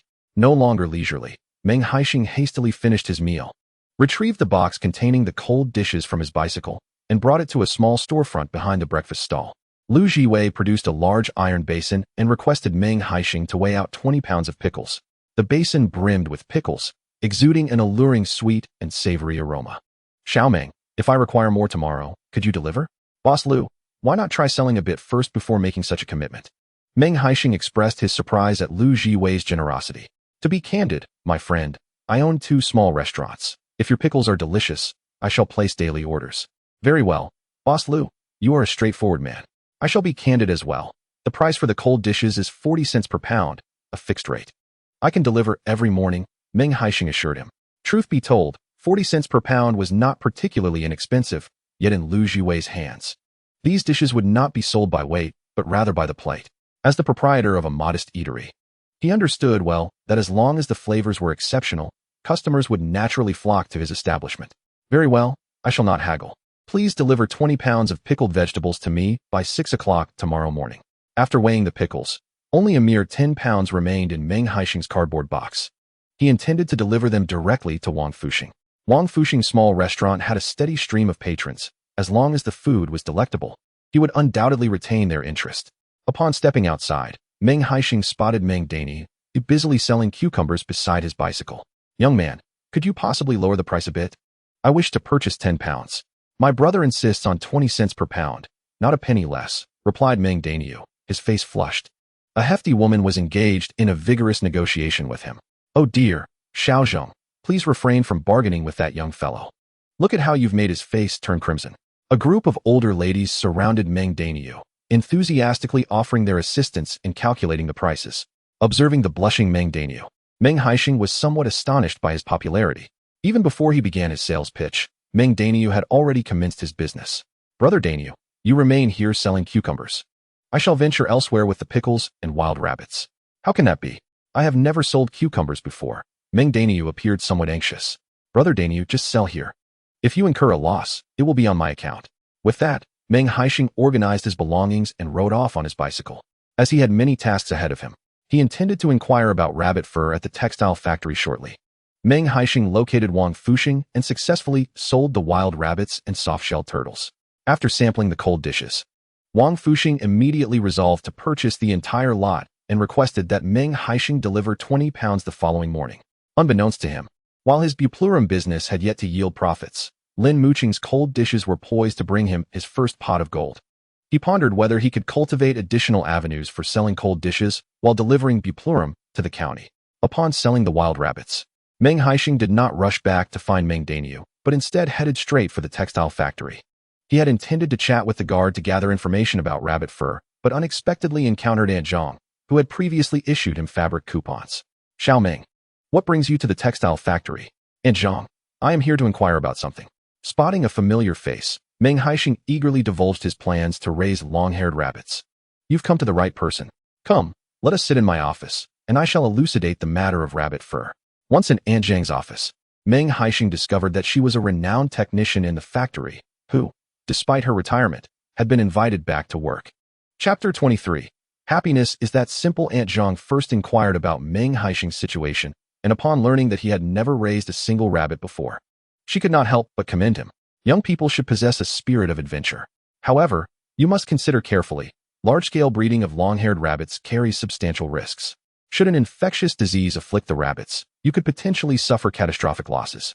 While conversing with Aunt Zhang, Meng Haisheng had already mentally traversed the obstacles he might encounter in his rabbit-raising endeavor. Although he had never tasted pork, he had observed pigs in motion. In a past life, he had visited a remarkably modern mink farm, which provided him with a rough outline of the farming industry. As for the finer details, he would need to personally care for a few litters of rabbits to gain deeper insights. "Aunt Zhang, I have taken all these risks into consideration. Initially, it is certainly unfeasible to raise thousands of rabbits at once. We must start with a mere handful," he explained. "However, the yield of rabbit fur from just a few would be minimal.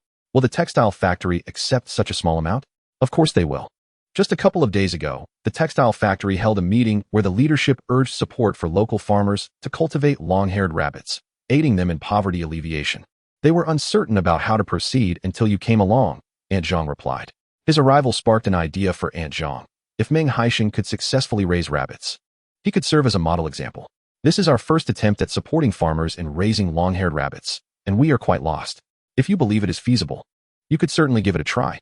I can offer 90 yuan per pound for rabbit fur and 80 for long fur.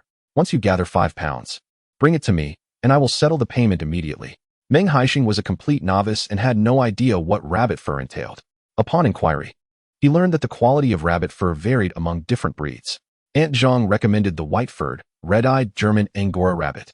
Known for its large size and high fur yield, each rabbit could produce up to 5 pounds of high-quality fur annually, even in less than ideal conditions. The fur's lowest quality would still fetch a minimum of 80 yuan per pound. After deducting feeding costs, each rabbit could yield approximately 300 yuan in pure profit. Given that labor wages hovered around 30 yuan, it was evident that raising long-haired rabbits was quite lucrative. Of course, this was an ideal scenario for a single long-haired rabbit's profitability. If one were to venture into various other breeds, the annual income per rabbit would certainly not be as high. Nevertheless, Meng Haisheng pondered that regardless of the costs, raising long-haired rabbits would not result in a loss. "Aunt Zhang, it is settled then. I will go buy some young rabbits tomorrow." "Very well. Should you have any questions, do not hesitate to seek my assistance. I will help in any way I can." As Meng Haisheng left the textile factory, he rode his bicycle directly to the Ha Qing Town Agricultural Market. The market operated all day, resembling a bustling bazaar where transactions did not require various receipts, although prices tended to be higher. After wandering through the market, he encountered only 3 sellers of rabbits. When he inquired about the Angora long-haired rabbits, they had never even heard of them. Feeling somewhat lost, Meng Haisheng realized that without the ability to procure young rabbits, all his plans would be in vain. Suddenly, a spark of inspiration struck him. When he had previously inquired about rabbits in the county, Nie Pingyun had mentioned that Lin Mucheng's rabbits in Yuqing village were quite remarkable. It seemed he would need to make a personal visit the next day to see if he could locate the Angora long-haired rabbits. After spending most of the day meandering around the town, he returned to find Meng Haisheng just as noon approached. From a distance, he spotted Meng Haisheng squatting on the steps, munching on a cucumber. "Brother Haisheng, how have your sales been this morning?" Meng Haisheng approached with a beaming smile. Meng Haisheng, rather honest and somewhat tongue-tied, had only managed to sell a basketful, which he considered a decent achievement. However, upon closer inspection, Meng Haisheng noted that only about 10 kilograms of cucumbers remained at the bottom of the basket. The rest had been sold. "I haven't finished yet. A woman just left without her money and asked me to hold these for her until she returns." Meng Haisheng quickly consumed some cucumbers in his hand and fetched a blue net bag to gather the remaining ones. "You haven't given her a discount for this little bit." "I didn't know I could. You never mentioned it. I sold them all at 20 cents per kilogram." "Brother Haisheng, you truly excel. If I find myself overwhelmed in the future, I'll have you help me with the stall. You sell much faster than I do." Meng Haisheng generously praised him. "I'm not as capable as you."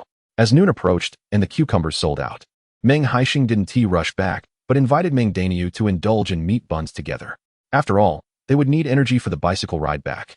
Near the agricultural market in Haicheng town, there were several roadside stalls, and Meng Haisheng chose one with a bustling crowd, ordering 5 meat buns for each of them. While waiting for the buns, he took out paper and pen to tally today's earnings. Meng Haisheng had 2 rabbits, and they split the earnings from some soft-shelled turtles and eels, totaling 11 yuan and 60 cents. Considering Meng Haisheng's assistance in selling so many cucumbers, Meng Haisheng rounded up to 15 yuan for him. "Brother Haisheng, check if this is correct," he said, handing over the small accounting slip he had kept. His accounting notebook was a narrow stack he had borrowed from Meng Guangzhu, originally used for rolling cigarettes by his father. It served well as notepaper. "No need for so much. I just came out to have fun with you. Besides, you're treating me to fried dough sticks and buns," Meng Haisheng protested, returning 3 yuan and keeping only 12. "Brother Haisheng, you helped me for the whole day. I can't let you do it for free." Meng Haisheng was a man of integrity, never touching what did not belong to him. Eventually, after some back and forth, he accepted an extra yuan as a token for his help in selling the cucumbers. After tasting a bun and finding it delightful, Meng Haisheng decided to buy 3 large meat buns each for Lin Mucheng and Momo. Meng Haisheng, who checked his pocket money but hesitated to spend.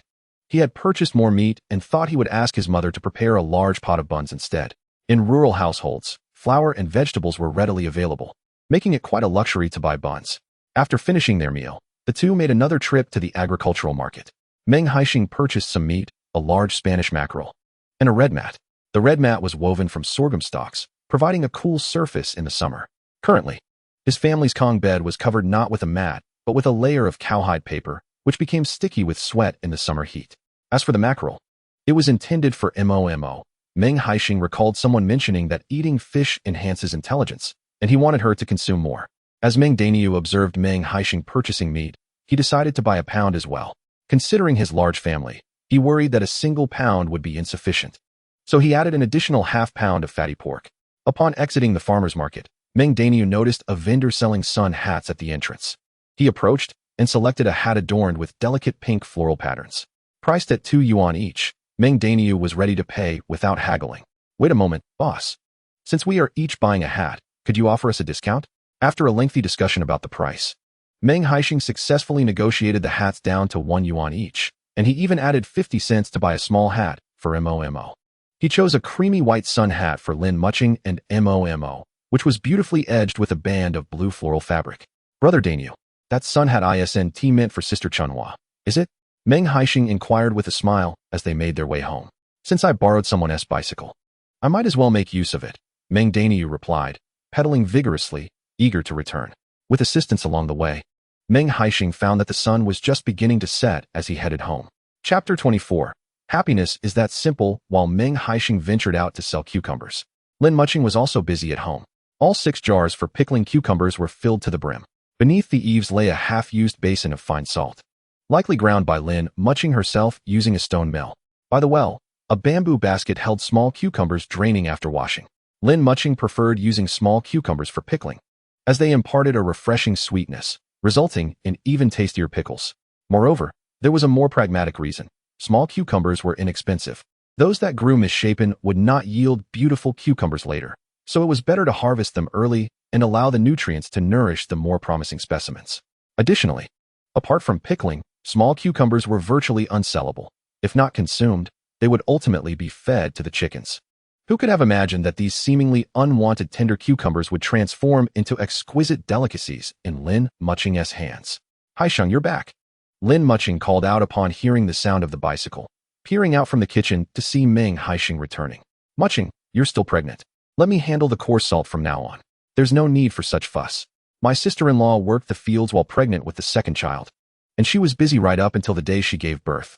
Besides, today salt pressing wasn't exhausting for me. My sister-in-law and mother helped. Hearing Lin Mucheng's words, Meng Haisheng felt somewhat reassured. He was particularly cautious regarding the child in Lin Mucheng's womb, fearful of any misfortune. He handed her the items he had purchased that day. I bought some buns in town. They tasted quite good, so I brought a few back for you and Momo to try. As Lin Mucheng accepted the buns, Meng Haisheng, almost as if performing a magic trick, placed the sun hat atop her head. It's too sunny. Wear a hat when you go outside to shield yourself from the sun, lest you get tanned. What a waste of money. I have a straw hat, Lin Mucheng replied, though a subtle smile graced her face. Momo tilted her little head, eagerly gazing at the buns in Lin Mucheng's hands. Mama.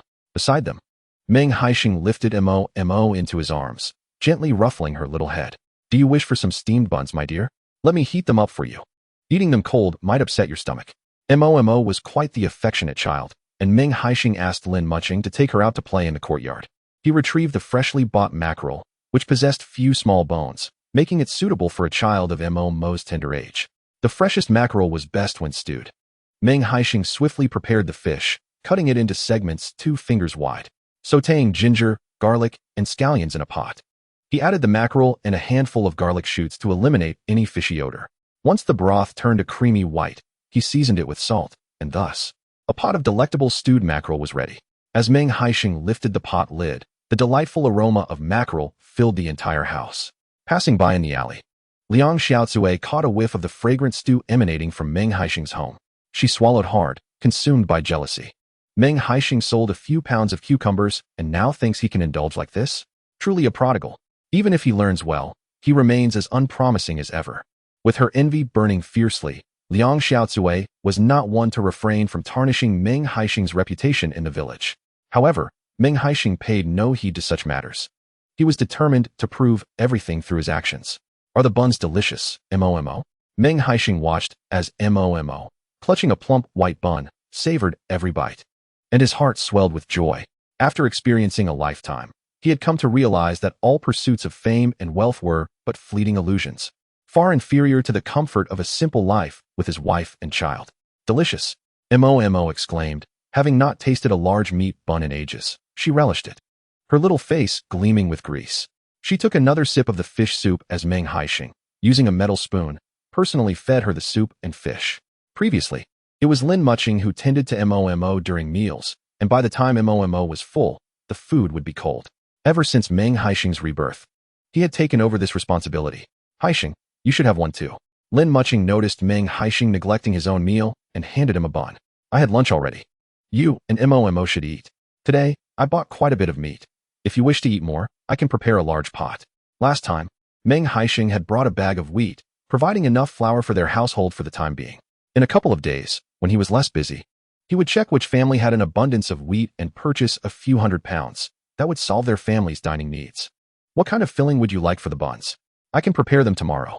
You decide, Lin Mucheng replied thoughtfully. They had planted some fennel and kidney beans beside their cucumber patch, so it would be good to make 2 kinds. After dinner, the room felt stifling, making it hard to sleep. Meng Haisheng laid out a red mat and took a quilt to the flat-roofed room, allowing Momo to sleep outside first. The so-called flat room was simply the west wing without a roof, smoothed over for drying grain and similar items. During the day, the flat room would be heated by the sun, and when Meng Haisheng ventured up, it felt like walking on hot coals. Yet, Momo was exceedingly happy, lying on the quilt as Lin Mucheng narrated a story to her. Her soft voice recounted the tale of Snow White. Meanwhile, Meng Haisheng, reclining to the side, fanned the two of them while also swatting away pesky mosquitoes. On a summer night, the sky was adorned with a tapestry of twinkling stars, and a glance upwards revealed the Milky Way, ethereal like a silken ribbon. Meng Haisheng found himself momentarily entranced by the celestial display. Unable to recall the last time he had gazed upon the stars, it seemed that ever since Lin Mucheng and Momo had departed, His heart had closed off. And such a beautiful spectacle was no longer his to behold. Momo drifted into slumber, lulled by Lin Mucheng's gentle voice. The summer breeze whisked away the lingering warmth, allowing Momo to sleep more soundly. As Meng Haisheng fanned her with a hand fan, he discussed the prospect of raising rabbits with Lin Mucheng. Digging for Chinese medicinal herbs was not a sustainable endeavor, especially with the onset of winter when the mountains would freeze, rendering herb gathering impossible for months. He contemplated that rabbit farming might be a promising venture and planned to visit Yuqing village the following day to see if he could procure Angora rabbits. Lin Mucheng shooed away the mosquitoes from Momo's side and, after a moment of silence, spoke up. Angora rabbits have only recently been introduced to the country. I fear you may find it challenging to locate them. The German Angora breed was only brought to China in 1978, and they were highly sought after at the time, making them quite rare. Lin Mucheng, an avid radio listener, had heard more than once of individuals offering substantial sums for Angora rabbits. We must at least give it a try. If we cannot find them, we can always raise meat rabbits, which fetch 6 dimes per pound and can be ready for market in 3 to 4 months. There is still profit to be made. Well, since you are determined to raise rabbits, I shall wholeheartedly support you, Lin Mucheng replied. Being a city girl, she possessed a fair bit of knowledge. Since moving to the countryside, she had realized that villagers seeking to escape poverty must either cultivate cash crops or venture beyond the mountains. Relying solely on staple crops would keep them in poverty for another decade or two. Thus, when Meng Haisheng proposed raising rabbits, Lin Mucheng wholeheartedly approved, believing that with their combined efforts, their little family would thrive. Whether raising Angora or meat rabbits, ample space was essential, and their yard was quite limited. Meng Haisheng pondered converting the 2 side rooms into rabbit enclosures. Chapter 25. Seeking help from my elder brother Mucheng. You rest for a while. I need to visit mother. Tomorrow morning, I must deliver 40 pounds of pickled cucumbers to Haiqing town. I cannot leave to dig for herbs, so I'll ask my elder brother for assistance. Meng Haisheng said, handing the fan to Lin Mucheng. With plans to raise rabbits, sell cold dishes, and gather herbs from the mountains, he found himself overwhelmed with tasks.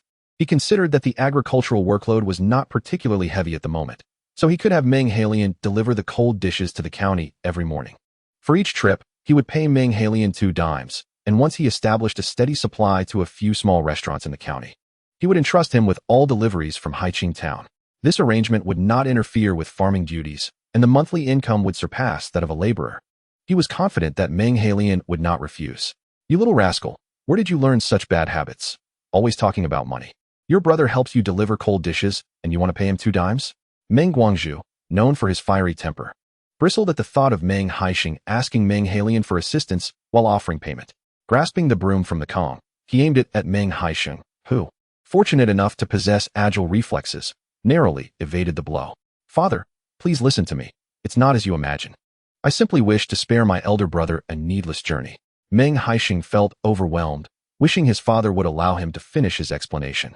Enough of this nonsense. If your brother were to accept your meager 2 coins, how would that reflect on his dignity? If word of this spreads, the villagers will surely speak ill of your brother behind his back. Meanwhile, Meng Haisheng, who had remained silent, seized the broom from Meng Guangzhu's hands. Father, please calm down. Haisheng is merely concerned about tiring me out. As he spoke, Meng Haisheng turned to Meng Haisheng. So, tomorrow morning at 4, I shall come to your home to collect the cold dishes. Please provide me with the addresses of the 2 families to whom they are to be delivered. Seeing that both Meng Haisheng and Meng Guangzhu disregarded his attempts at explanation, Meng Haisheng could only manage a bitter smile. Could you please listen to me? I need to go to the mountains to gather the Chinese angelica in the coming days. I will undoubtedly be too busy. My elder brother can't be expected to make these trips for me every day, can he? Every day? Meng Guangzhu exclaimed in surprise. Having presumed it was only a one-time delivery, 2 brothers helping each other out does not warrant a discussion of money. That would only harm our fraternal bond. However, if he were to deliver daily, it would be reasonable for Meng Haisheng to offer Meng Haisheng a small stipend for his efforts. I have already arranged for daily deliveries. Meng Haisheng clarified. At 2 coins a day, that amounts to 60 coins over the month, which surpasses the earnings of a laborer. Meng Guangzhu furrowed his brow, questioning this arrangement in his mind. Can one truly earn so much from merely a few cold dishes? In his eyes, aside from the sesame oil, the other ingredients hardly held any significant value. He simply could not fathom how such a trivial quantity of cold dishes could warrant a monthly sum of 60 coins for Meng Haisheng's labor. Father, just wait and see. Your son is quite clever. As long as I work diligently, I assure you, I can lead a prosperous life. How dare you speak so boldly? It is merely by sheer luck that I did not bring you to ruin in previous years.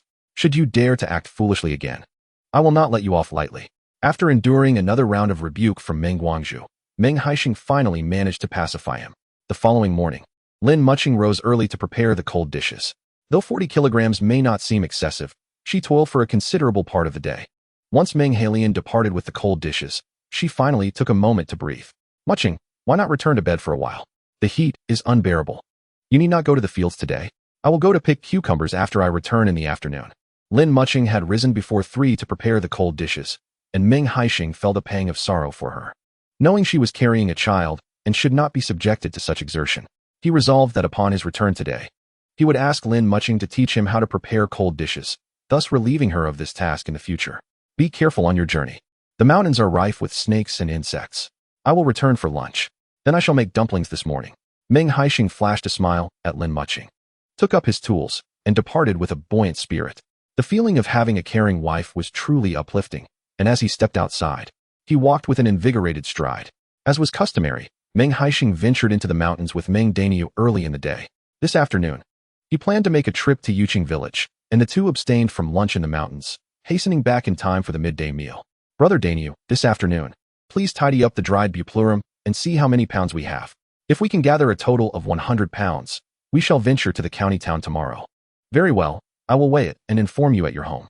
Today, I am making dumplings. Come by and take 2 to satisfy your hunger." After a morning of digging buplurum, both of us are quite famished. The Meng family is large, and they dine rather late. So Meng Haisheng invited him to his home for a couple of dumplings to ease the hunger. Certainly, Meng Daniu is a sincere fellow, and hearing of the dumplings only intensified his hunger. The two of them, carrying the buplurum, hurried towards Meng Haisheng's house. Just as they reached the alley's entrance, Meng Haisheng heard Lin Mucheng's piercing scream. "What do you intend to do? I have said that Meng Haisheng is not home. Do you think you can deceive me? Meng Haisheng owes us money and has been dodging repayment for nearly 6 months. The last 2 times we called him out, he acted like a turtle, not showing himself. I suspect he has no intention of repaying and is hiding at home every day. You better step aside, or I will deal with you as well." Upon hearing Lin Mucheng's scream, Meng Haisheng dropped the carrying pole and rushed towards his home. He found 4 burly men standing at the entrance, while Lin Mucheng shielded Momo behind her, blocking their entry.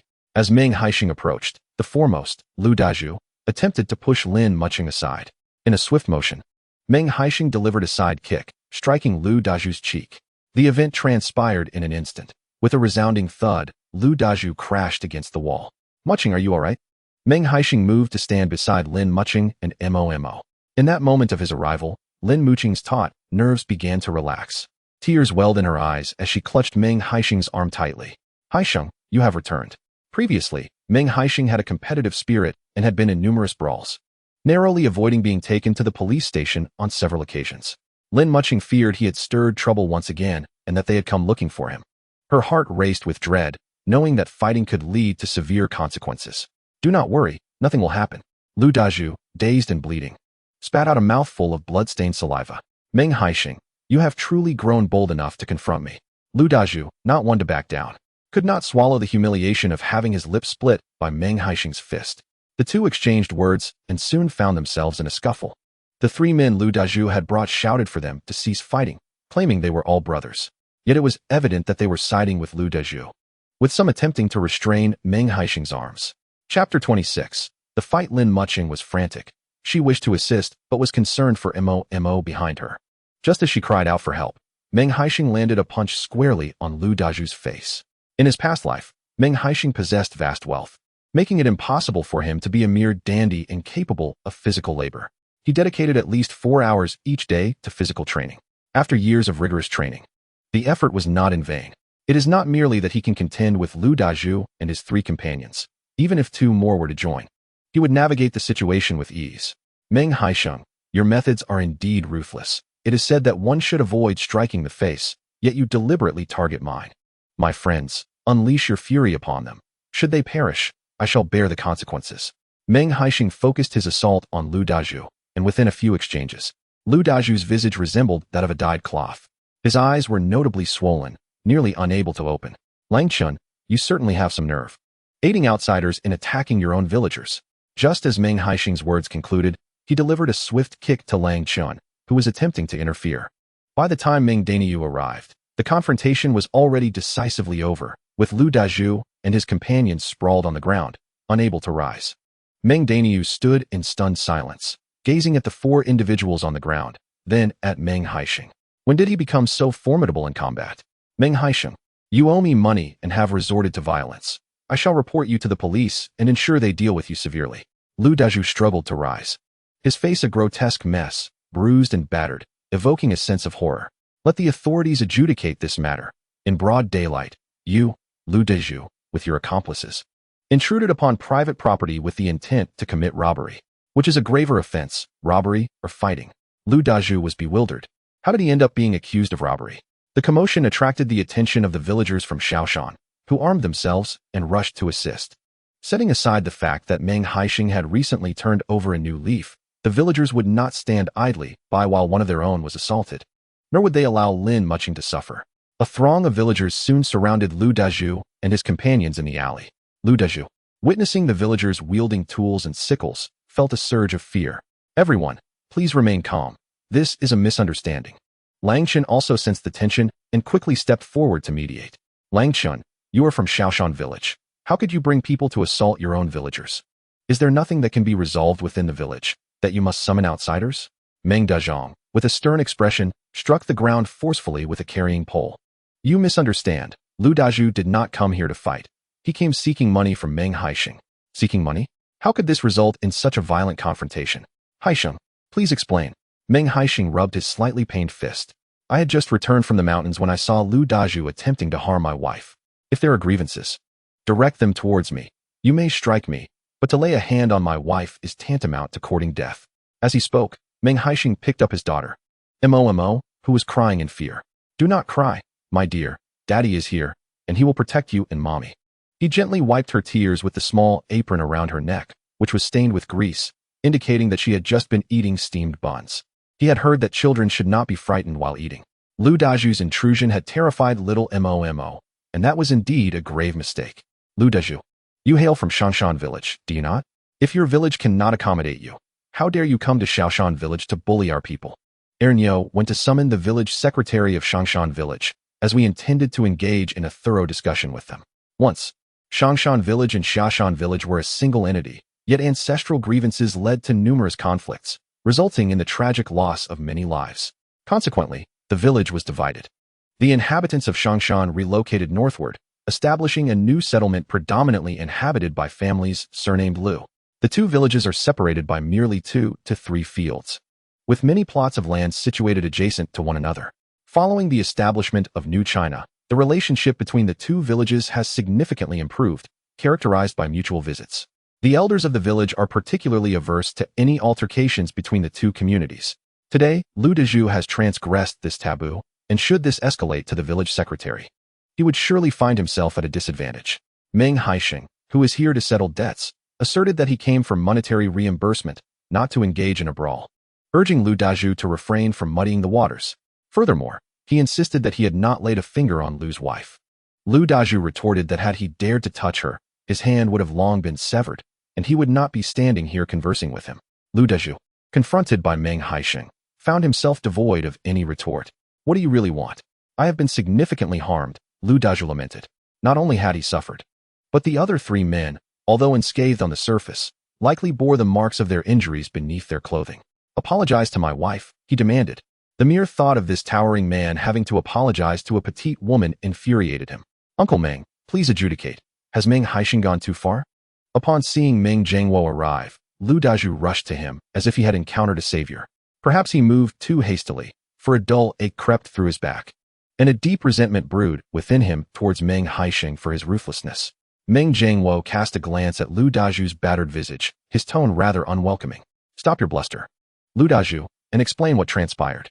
Lu Dazhu wiped the blood from the corner of his mouth, feeling a sense of triumph as he produced a stack of IOUs from his pocket. These are the debts Meng Haisheng accrued while gambling with us. I am here to collect. Meng Haisheng scrutinized the pile of IOUs, his mind racing to ascertain their authenticity. In his previous life, he had indeed been reckless, indulging in a life of excess and gambling, yet he maintained certain principles. He would only gamble if he could procure funds from home. Otherwise, he resolutely refused to borrow. He would rather resort to petty theft for a small sum than incur a debt, for borrowing necessitates repayment. Reflecting on his past peculiar thought processes, Meng Haisheng couldn't help but chuckle. What are you laughing at? These IOUs bear your signature, Lu Dazhu challenged. Let me see them, if they are indeed my writings. I shall not default. As Meng Haisheng reached for the IOUs, Lu Dazhu hesitated, fearing they might be torn. Growing weary of Lu Dazhu's objections, Meng Haisheng swiftly seized the IOUs. There were 10 in total, with amounts ranging from 50 to 100.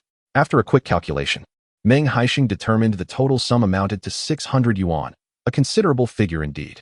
In their usual dealings, Meng Haisheng and Lang Chun would stake 1 cent when funds were low, and 10 cents when their pockets were fuller. Regardless of how poor their cards might be, they would end up losing everything, leaving them with nothing even to the tune of 20 cents.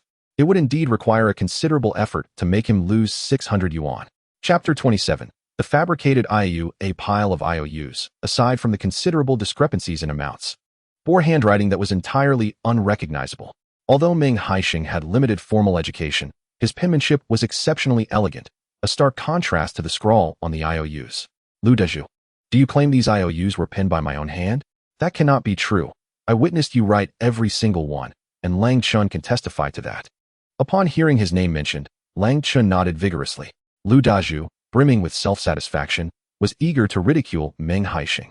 However, the moment he smiled, it tugged at his injured lip, causing him to grimace in pain.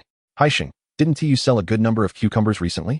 Since you seem to be financially comfortable, you should repay the money promptly. Delaying is not a viable solution. Some of these loans have been outstanding for 1 or 2 years, and you might have forgotten about them. Lang Chun's voice was low as he offered his counsel, appearing every bit the good brother. Yet, to Meng Haisheng's ears, those words were jarringly discordant. If the IOUs were indeed forgeries, then Lang Chun's role as a witness was equally compromised. Having grown up together, Meng Haisheng had always regarded Lang Chun as a brother. The previous 2 times when Lang Chun had invited him to play cards, he had declined. Despite Lang Chun's harsh words, Meng Haisheng had chosen not to hold it against him for the sake of their friendship. But now, this supposed brother had conspired with an outsider to deceive him. How could Meng Haisheng not feel disheartened? Was their 20-year bond worth less than 600 yuan? If you wish for repayment, you must present authentic IOUs. These documents are not of my making. With that, Meng Haisheng handed the IOUs to Meng Jiangwo. He retrieved a pencil and a small stack of cigarette paper from his pocket. Swiftly, he inscribed his name on a piece of paper and tore it off for Meng Jiangwo to examine. Meng Jiangwo, being the village secretary, was certainly not a fool. A simple comparison of the signatures would reveal they were penned by different hands. Well, Lu Dazhu, you have truly outdone yourself, attempting to deceive with a forged IOU. Do you understand the implications of your actions? This constitutes extortion, and should the police apprehend you, you could face imprisonment. At this moment, Lu Dazhu's confidence evaporated. His earlier smug demeanor replaced by alarm. If these IOUs were indeed fraudulent, Meng Haisheng would not let him off easily, and today's events might not conclude amicably. Lu Dazhu, a coward at heart, grew increasingly anxious. Prioritizing his own safety, he hastily sought to distance himself from the situation. Uncle Meng, I have no part in this. These IOUs were given to me by Lang Chun. He instructed me to collect the money from Meng Haisheng. As Lu Dazhu's words fell, all present turned their gaze toward Lang Chun in unison. The village was well aware of the close relationship between Lang Chun and Meng Haisheng. By suddenly implicating Lang Chun in the forgery, it was evident that Lang Chun had thrust a dagger into Meng Haisheng's back. Meng Haisheng remained remarkably composed, having already prepared himself mentally for the unfolding events. As he listened to Lu Dazhu implicate Lang Chun, a chill settled within him. Lang Chun, how audacious you are. Lang Chun's face flickered between shades of blue and red. His lips trembled, yet he could muster no words. He understood all too well that if he failed to clarify the situation today, his reputation in the village would be irreparably tarnished. The villagers would see him as a traitor, a duplicitous character. Are you out of your mind, Lu Dazhu? It was you who presented the IOU. How can you shift the blame onto me now? Their argument escalated, leading to a physical confrontation. Lu Dazhu, already inflamed with rage from his earlier encounter with Meng Haisheng, found himself further provoked by Lang Chun's audacity. With nowhere else to vent his fury, he unleashed it upon Lang Chun. The two exchanged blows, each unwilling to relent. Meng Haisheng observed from a distance, a cold smirk playing on his lips as he witnessed the spectacle of Lu Dazhu and Lang Chun at each other's throats. This incident would not resolve swiftly. Their conflict was puzzling. Meng Haisheng harbored suspicions that there were undisclosed secrets lurking beneath the surface. However, The chaotic atmosphere was not conducive to seeking clarity from Lang Chun. Ultimately, both Lang Chun and Lu Dazhu emerged from their brawl bloodied and battered, necessitating the assistance of villagers who transported them to the town's medical facility. Reports from the village indicated that Lang Chun had inflicted a concussion on Lu Dazhu, who was subsequently taken to the county hospital. The Lu family summoned Lang Chen's parents to the hospital, demanding compensation, threatening to file a police report if their demands were not met. The uproar surrounding the incident was palpable, yet Meng Haisheng felt no sympathy for Lang Chun. Mucheng, let us adopt a large dog to guard our home. I'm out during the day, and I'm concerned about you and Momo being alone, Meng Haisheng proposed, his gaze earnest. Feel free to get one if you wish, Lin Mucheng replied, showing no objection to the idea of a canine companion. However, Momo, upon hearing her father's intention to get a dog, erupted with excitement. Daddy, when will we have a puppy at home? I want a big one. She gestured animatedly toward Meng Haisheng. Over the next few days, I'll inquire about it and ensure I bring back a beautiful, intelligent puppy for you, Meng Haisheng assured, lifting Momo and showering her face with affectionate kisses. The fact that Momo was already asking about the puppy indicated she had put the earlier turmoil behind her, which relieved Meng Haisheng's anxious heart. He had been quite worried when she had cried out of fear earlier. Will you still be going to see the rabbits this afternoon? Meng Haisheng suddenly exclaimed, realizing he had forgotten about it. Yes, tomorrow I plan to go to the county to sell some buplurum. If there are none available in Yuqing village, I shall continue my inquiries in the county. Though he had taken several hits during his altercation with Lu Dazhu, such minor injuries were inconsequential to him. Securing the Angora rabbit was of paramount importance. Yuqing village lies at a distance from Downhill village, neither too far nor too near. Meng Haisheng pondered for a moment, then mustered the courage to borrow his sister-in-law's bicycle. When he approached her for the request, Wu Lixia had just returned from the vegetable field, her shoes caked in mud, with no time to change. Haisheng, I just heard from the villagers that you got into a fight, and even sent someone to the hospital? Wu Lixia gazed at Meng Haisheng with concern. A few days prior, he had turned over a new leaf, beginning to sell cucumbers from the field to support his family. Just that morning, he had asked Meng Haisheng to help deliver cold dishes to Haiqing town. She had hoped he was genuinely changing for the better, yet by the afternoon, rumors of his brawl had spread. Wu Lixia felt a tumult of emotions, both cold and warm, leaving her quite distressed. She had hurried back from the fields, and had he not come to borrow the bicycle, she would have sought him out for clarification. Chapter 28. The Angora Rabbit Sister-in-Law. From whom did you hear such idle gossip? Meng Haisheng chuckled, bemused by the small-town penchant for rumor-mongering, where tales twist and turn as they are passed along. He quickly recounted the incident with Lu Dazhu to Wu Lixia in detail, hoping to quell her anxious thoughts. You frightened me. I rushed back, thinking if you truly sent someone to the hospital, we would need to prepare some medical expenses. If this reached the police, it would spell trouble, Wu Lixia exclaimed, patting her chest as she realized Meng Haisheng seemed to have a purpose for visiting her. Haisheng, what did you say just now? I came to borrow your bicycle to make a trip to Yuqing village. What business do you have in Yuqing village at this hour? As she spoke, Wu Lixia brought out the bicycle, which was covered with a fertilizer sack. This bicycle was part of her dowry, and she treated it with utmost care, even reluctant to let it touch a drop of rain. However, she did not hesitate to lend it to Meng Haisheng. As long as he was striving to lead a good life, she, as his sister-in-law, was more than willing to assist. I want to buy a few Angora rabbits to raise. Buying rabbits? Indeed, Yuqing village is known for rabbit farming. Just buy a few. Mucheng is pregnant, and her belly is growing. If you get too many rabbits, she won't be able to manage. Sister-in-law, I will be the one raising them. Not Mucheng. How could a grown man like you tend to rabbits? Meng Haisheng offered no further explanation and swiftly rode away on the bicycle. Yuqing village was not far from Downhill village. In just 20 minutes, Meng Haisheng arrived. Upon expressing his intention to buy rabbits, he inquired around the village and soon learned of Lin Jiming's household. Is Lin Jiming home? Meng Haisheng knocked on the iron ring of the large wooden door, and after a short wait, the door creaked open. I am Lin Jiming. What brings you here? Before arriving, Meng Haisheng had anticipated that Lin Jiming would be an elderly woman. Typically, those well known by their full names tended to be older, while younger girls would be referred to as so-and-so's daughter. Before him stood a young girl, yet her reputation suggested she was quite adept at raising rabbits. Meng Haisheng could not help but regard her with newfound respect. Lin Jiming, with her doll-like face, braided pigtails, and naval attire, hardly appeared to be someone skilled in rabbit husbandry. Hello, I am here to purchase rabbits. Purchasing rabbits, you say? Please, come in. Brother, someone is here to buy rabbits. Could you keep an eye on the stove? Lin Jiming called out to the inner room, prompting a burly man to poke his head from the western chamber. glancing at Meng Haisheng. Understood. At this moment, Meng Haisheng realized the extent of Lin Jiming's home. It was indeed spacious. It appeared she had merged two households, creating a doorway in the dividing wall, with the eastern section designated for rabbit rearing. As Meng Haisheng followed Lin Jiming into the eastern courtyard, his eyes widened in astonishment. Originally a courtyard with 4 rooms, only 2 remained after demolition, encircled by a series of rabbit enclosures. Each room housed 2 tiers of iron cages for the rabbits. The space was meticulously clean, yet upon entry, a pungent odor assailed his senses, nearly overwhelming him. These little rabbits are all a month old. Feel free to choose whichever you desire. Following Lin Jiming's gesture, Meng Haisheng beheld rows of iron cages filled with palm-sized, fluffy rabbits. The rabbits exhibited a variety of colors: black, yellow, white, and spotted. However, all of these were common domestic rabbits, primarily raised for meat, and did not include the Angora long-haired rabbits Meng Haisheng sought. Comrade Lin, do you have any Angora long-haired rabbits? I wish to collect their fur. Lin Jiming looked up at Meng Haisheng. You are familiar with Angora long-haired rabbits? What type of rabbits do you currently raise? I have never raised rabbits before. I came to you to purchase some young ones to rear at home.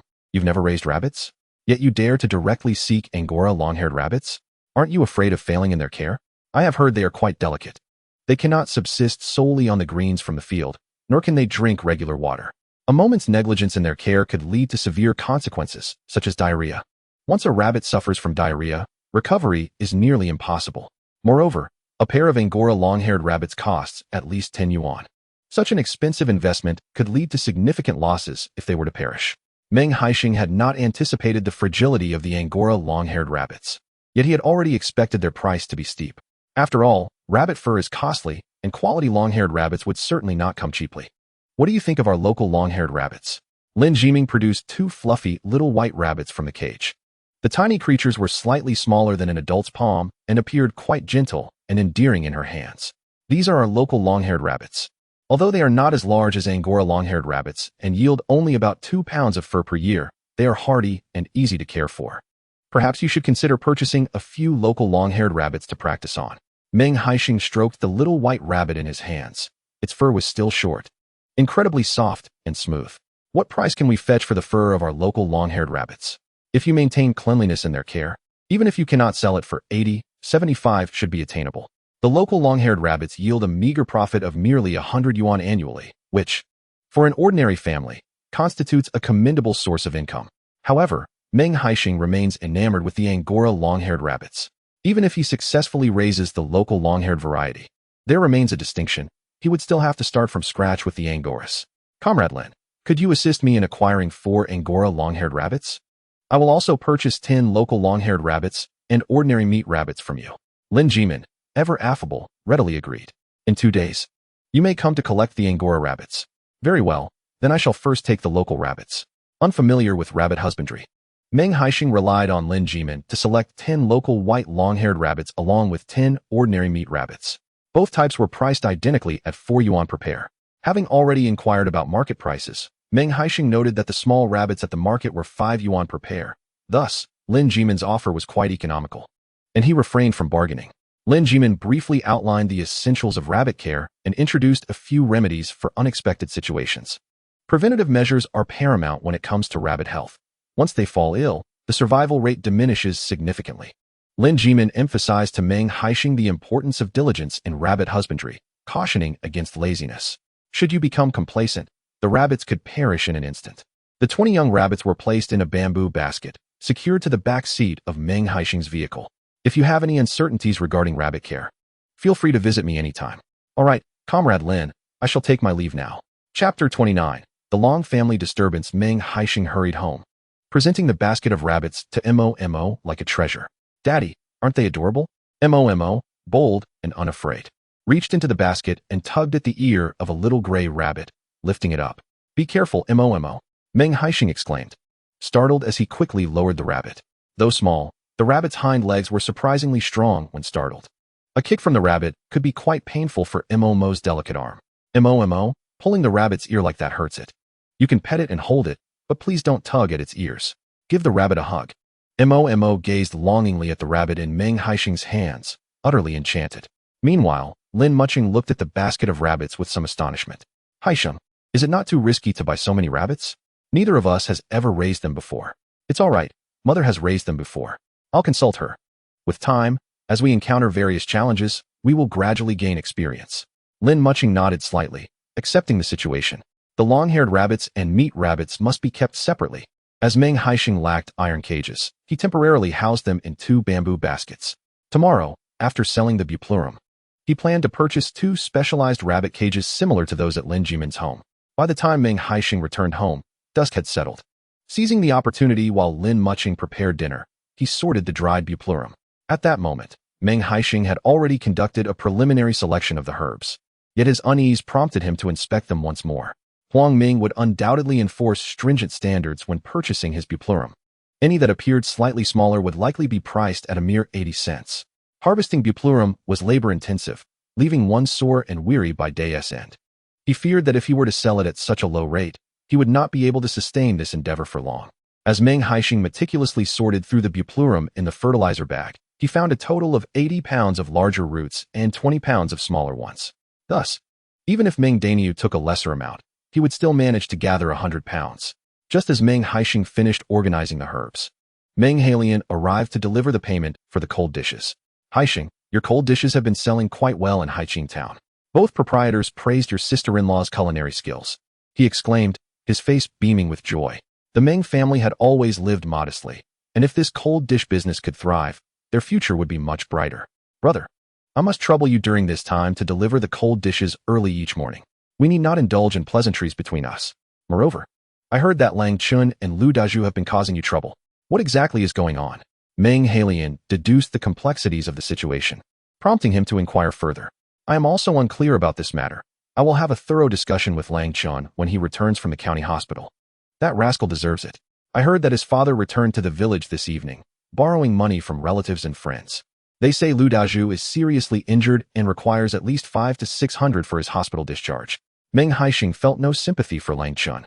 He had never been lenient towards those who covertly stabbed their brothers in the back.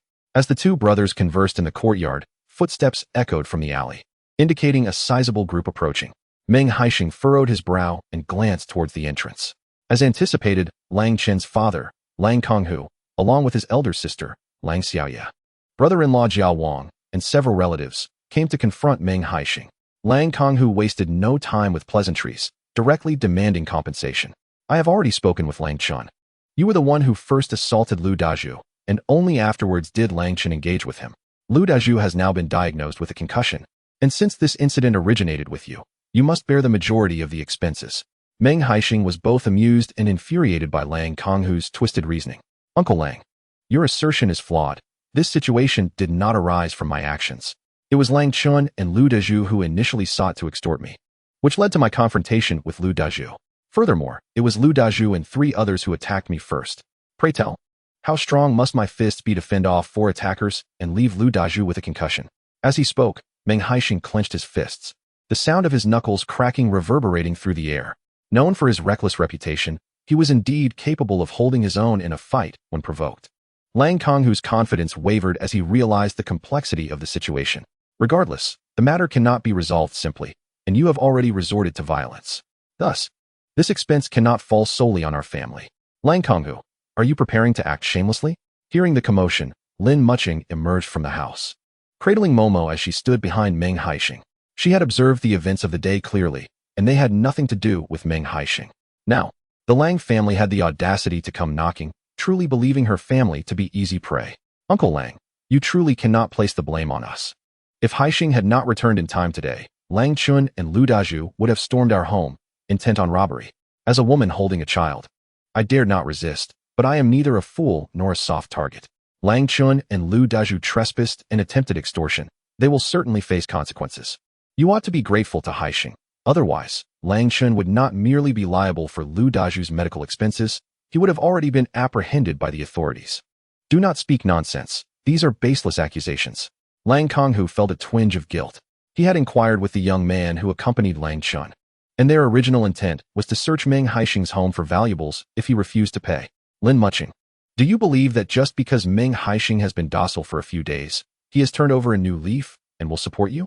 I assure you, do not even entertain such thoughts. Meng Haisheng is irredeemable. Your family will inevitably fall into ruin at his hands. Lang Xiaoya spat venomously, unafraid to utter the most caustic words.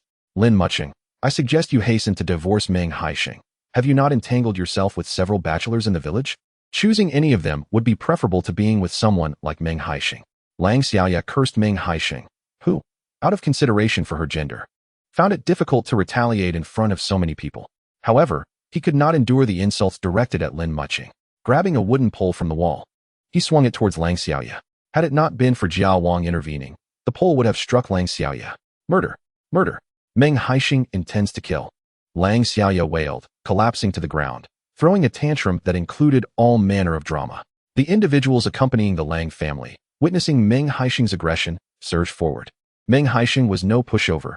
He brandished a hoe, ready to engage. You think I would kill? Let me show you what true violence looks like. Meng Haisheng, his head pounding from Lang Xiaoya's incessant screaming, recklessly swung the pole toward her. Chapter 30. Meng Haisheng is not to be provoked. Do you truly wish to kill me? Lang Xiaoya only sought to create chaos and did not genuinely wish for death. She crawled and rolled on the ground, hiding behind Lang Konghu. Meng Haisheng had encountered women more unruly than Lang Xiaoya. If he yielded, she would only become more emboldened. It was only through his firmness that she would know fear. If you do not clean up your language, I shall not hesitate to give you a thrashing with this pole. Anger painted Meng Haisheng's face, causing Lang Xiaoya to shrink back in fear. As dusk fell, a crowd from the village gathered at Meng Haisheng's door, drawn by the ruckus. Being from the same village, they believed in resolving matters amicably rather than through violence.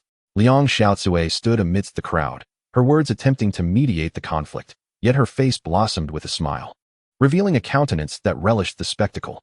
There was little left to say. Meng Haisheng, no matter how brazen, would find himself compelled to seek an audience with the village secretary to deliberate the matter and to ascertain whether he would take responsibility for the medical expenses. Seeing a multitude of villagers gathered, Lang Konghu felt emboldened. With so many spectators, Meng Haisheng would surely refrain from resorting to violence. Uncle Lang, let us not wait for the village secretary. We shall proceed directly to the police station and allow the officers to adjudicate this matter. I refuse to believe that Lang Chun and Lu Dazhu can conspire against me with a fraudulent IOU without me being able to defend myself. Meng Haisheng, however, harbored no fear of Lang Konghu.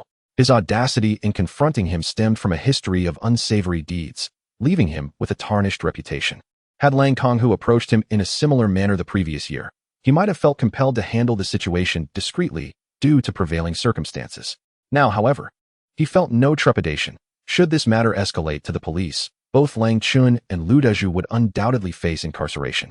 As for Meng Haisheng's past transgressions, lacking any victims, they would likely result in little more than a reprimand. Meng Haisheng understood this, and so did Lang Konghu, who felt the sting of Meng Haisheng's words, his face reddening in anger. Soon after, Meng Jingwo was summoned, accompanied by Meng Guangzhu, Meng Guangjuan, and several of Meng Daniu's cousins, as well as Chu Lan, Wu Lixia, and her sisters. The men of the Meng family were robust and imposing, drawing attention as they stood in Meng Haisheng's courtyard. Chu Lan glared fiercely at Lang Xiaoya, warning her that should she dare to cause a scene again, Chu Lan would not hesitate to deal with her in a decidedly feminine manner. Lang Konghu, if you are a man, stop your incessant prattling. Do you think you can bully the Meng family simply because you believe us to be defenseless? Come, let us settle this with a few exchanges. Meng Guangzhu, known for his fiery temper, was irked that Lang Konghu chose to disrupt the peace just as his youngest son had finally begun to thrive. On the verge of confrontation, Meng Guangzhu was ready to fight, believing that if Lang Konghu sought to attack, he would find no quarter. Observing the escalating tension, Meng Haisheng found himself amused and exasperated at Meng Guangzhu's eagerness to engage in battle. He quickly intervened, asserting that such matters were his responsibility to resolve. Enough, everyone. Let us refrain from further provocation. I was present when Lang Chun stirred up trouble at noon, and I need not elaborate, for we are all aware of the situation. I have but one question. Do you truly wish for Meng Haisheng to compensate you? If so, I cannot assist you. You two families should approach the town's police station directly. Meng Jingwo, simmering with frustration, had hoped for a peaceful meal at home, only to find their tranquility shattered by Lang Konghu's antics. Jingwo, as village secretary, you must not show favoritism towards the Meng family. Lang Konghu bristled at this remark. Uncle Lang, what do you mean by favoritism? If the village secretary suggests we all go to the town's police station, is that not bias? Are you implying that you harbor grievances against the police? Meng Haisheng had deftly ensnared Lang Konghu in a verbal trap, leaving him speechless and his face flush with rage. Realizing that he would gain no advantage today, Lang Konghu glared at Meng Haisheng, his teeth clenched in frustration. Meng Haisheng, you have now reached a turning point. I am eager to witness the extent of your capabilities, dear ruffian. With that, Lang Konghu swiftly departed with a throng of relatives. All right, everyone disperse.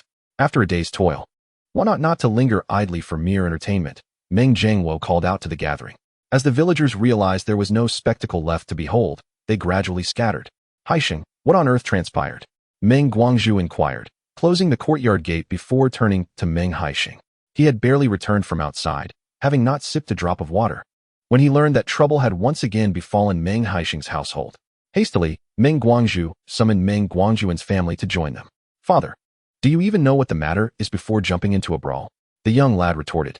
Meng Haisheng, with a cheerful demeanor, invited everyone to sit down and recounted the tale of Lang Chun and Lu Dazhu's attempt to deceive him. Meng Guangzhu seethed with anger, feeling an urge to chase after Lang Konghu and give him a sound thrashing. Fortunately, Meng Haisheng's handwriting was legible. Had it been a scrawl, it would have complicated matters further. Father, I will handle this myself. You need not worry, Meng Haisheng said, fearing that Meng Guangzhu might persist in discussing the issue. Daniel, have you prepared the buplurum? How much do you have? 60 pounds of large buplurum and only 10 pounds of small buplurum, Daniel replied. That is quite a bit. Let us head to the county to sell it first thing in the morning, Meng Haisheng suggested, and Meng Daniel eagerly agreed. Excited at the prospect of venturing out. Haisheng, when you go to sell the buplurum, if they try to haggle you down by a dime or two, do not stubbornly refuse to sell, Meng Guangzhu cautioned, his concern evident. Previously, Meng Haisheng had priced the large buplurum at $1.50 per pound, a figure that seemed exorbitant to Meng Guangzhu, far surpassing the price of pork. Even if he could sell it for $1 a pound, he would be immensely pleased. Rest assured, uncle, I am well aware of what I am doing. Haisheng, I also brought back the wild rabbits I caught in the mountains. Shall we take them along tomorrow?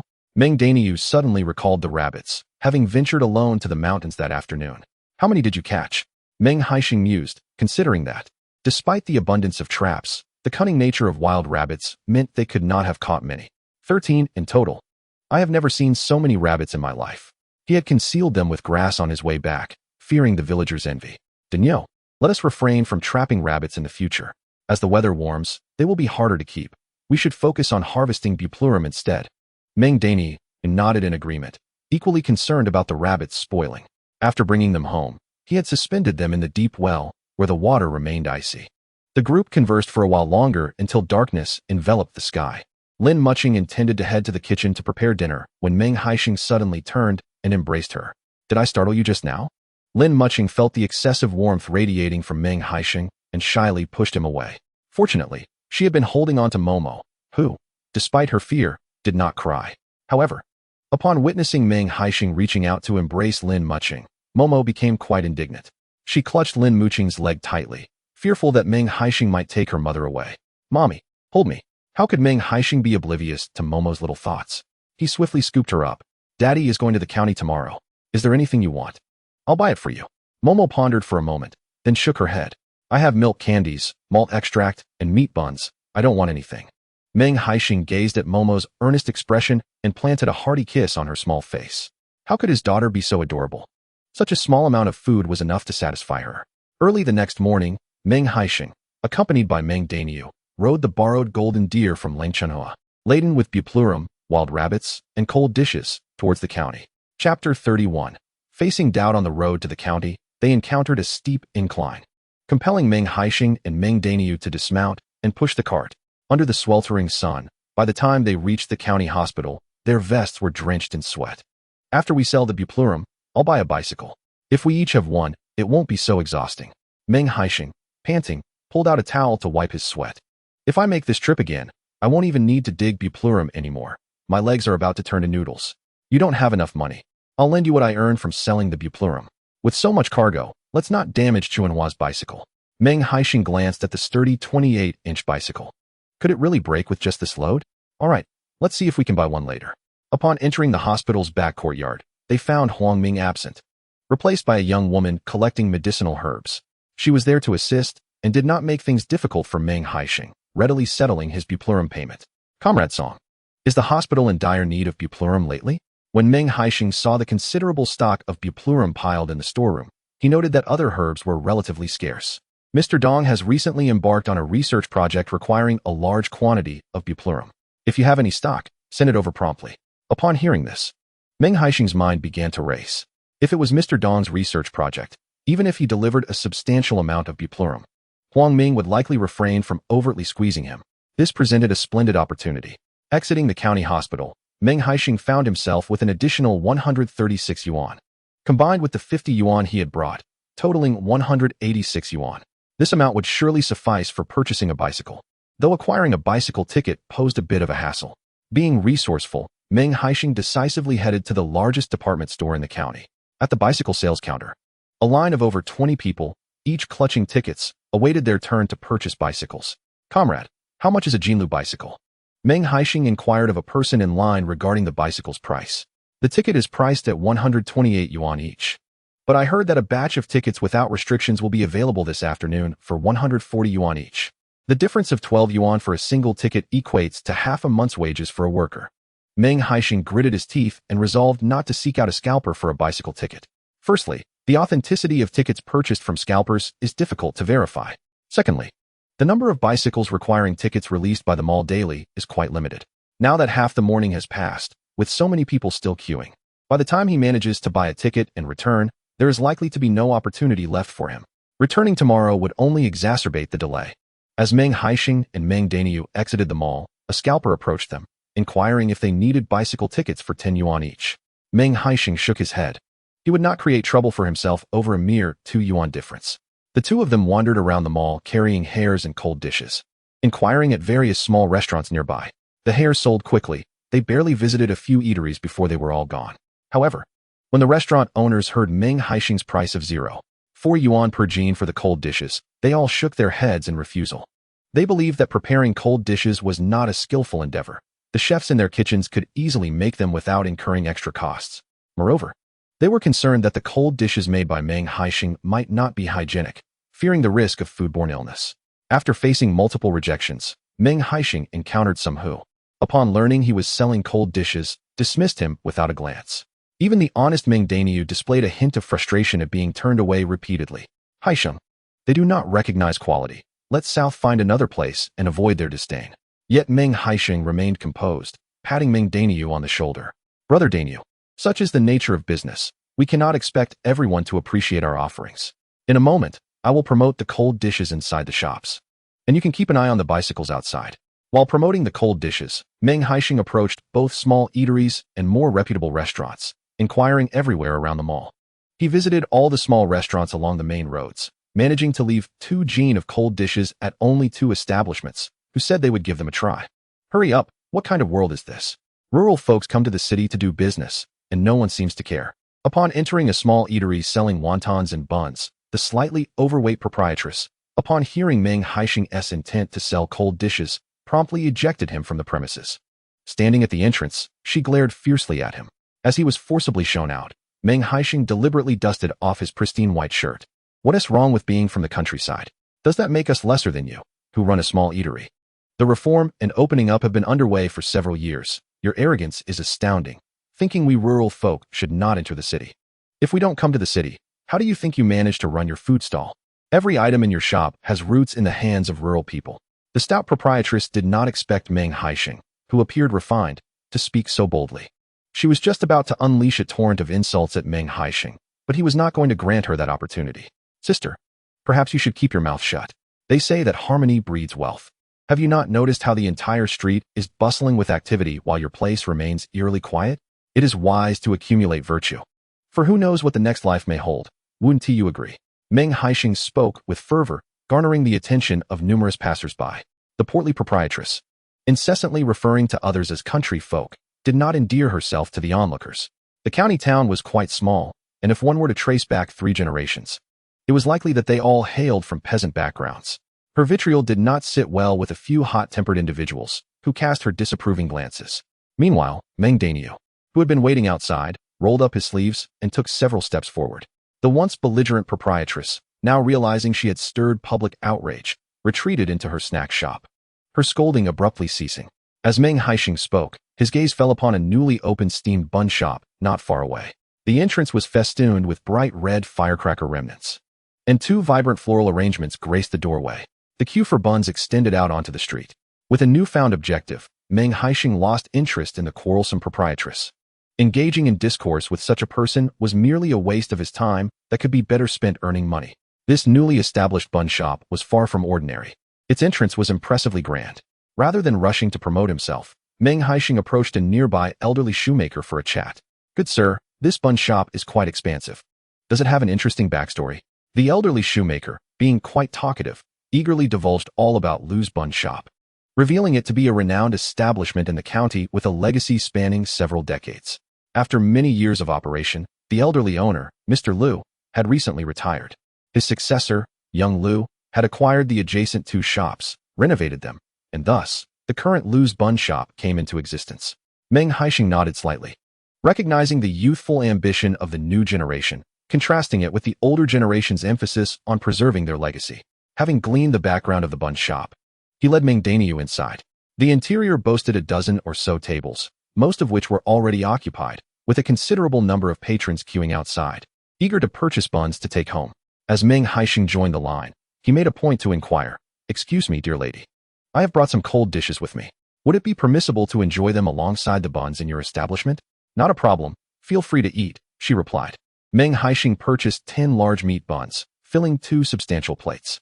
He placed the buns on the table and borrowed a plate from the shop to serve the cold dishes, positioning it between himself and Meng Haisheng. Today, Meng Haisheng was employing a familiar tactic. Both he and Meng Haisheng were quite hungry, indulging heartily in the buns and the cold dishes, which were utterly delectable. In just a few minutes, those in line began to inquire whether the bun shop offered any cold dishes as well. As the seated guests began to inquire if they could also be served a plate, the proprietor of the bun shop could no longer remain idle. Without awaiting Meng Haisheng to finish his meal, she promptly took him to the backyard. "My friend, do you still have that cold dish available? Could you sell me some?" Meng Haisheng was eager to oblige. "Indeed, I have plenty left. Allow me to fetch it. First, let us sample the taste before discussing the price." With that, he brought over a box of cold dishes. After tasting a bite, the proprietress was pleasantly surprised by the flavor. "What is your price per pound? If it's reasonable, I could purchase some daily. 40 cents per pound. These cold dishes are made by my wife, and several small eateries in Beijing County regularly place orders with us. While my price may not be the lowest, I assure you that every pound sold is exceptionally clean, using only the finest vegetables." Noticing Meng Haisheng's tidy attire and handsome appearance, the proprietress, sensing his sincerity, hesitated briefly before agreeing. "I will take the entire box of cold dishes. If you manage to sell them all by lunchtime today, please bring me another 50 pounds tomorrow." "Certainly, but please reserve a few pounds for me, as I have other errands to run. You understand how difficult it is for us rural folk to earn a few extra coins from the fields. The entire village relies on my cold dishes to help alleviate their poverty." Meng Haisheng was straightforward with her, revealing his intentions. His transparency only reinforced the proprietress's confidence in him. After all, if Meng Haisheng's cold dishes were subpar, he would not dare to promote them so boldly. Returning to Meng Haisheng with a box that held only 2 pounds of cold dishes left, he resumed his meal of buns. Shortly thereafter, the proprietress had the cold dishes beautifully plated and brought to the front. Priced at 50 cents each, they were nearly sold out in no time. Meng Haisheng, in the midst of his bun, was left astonished by the spectacle.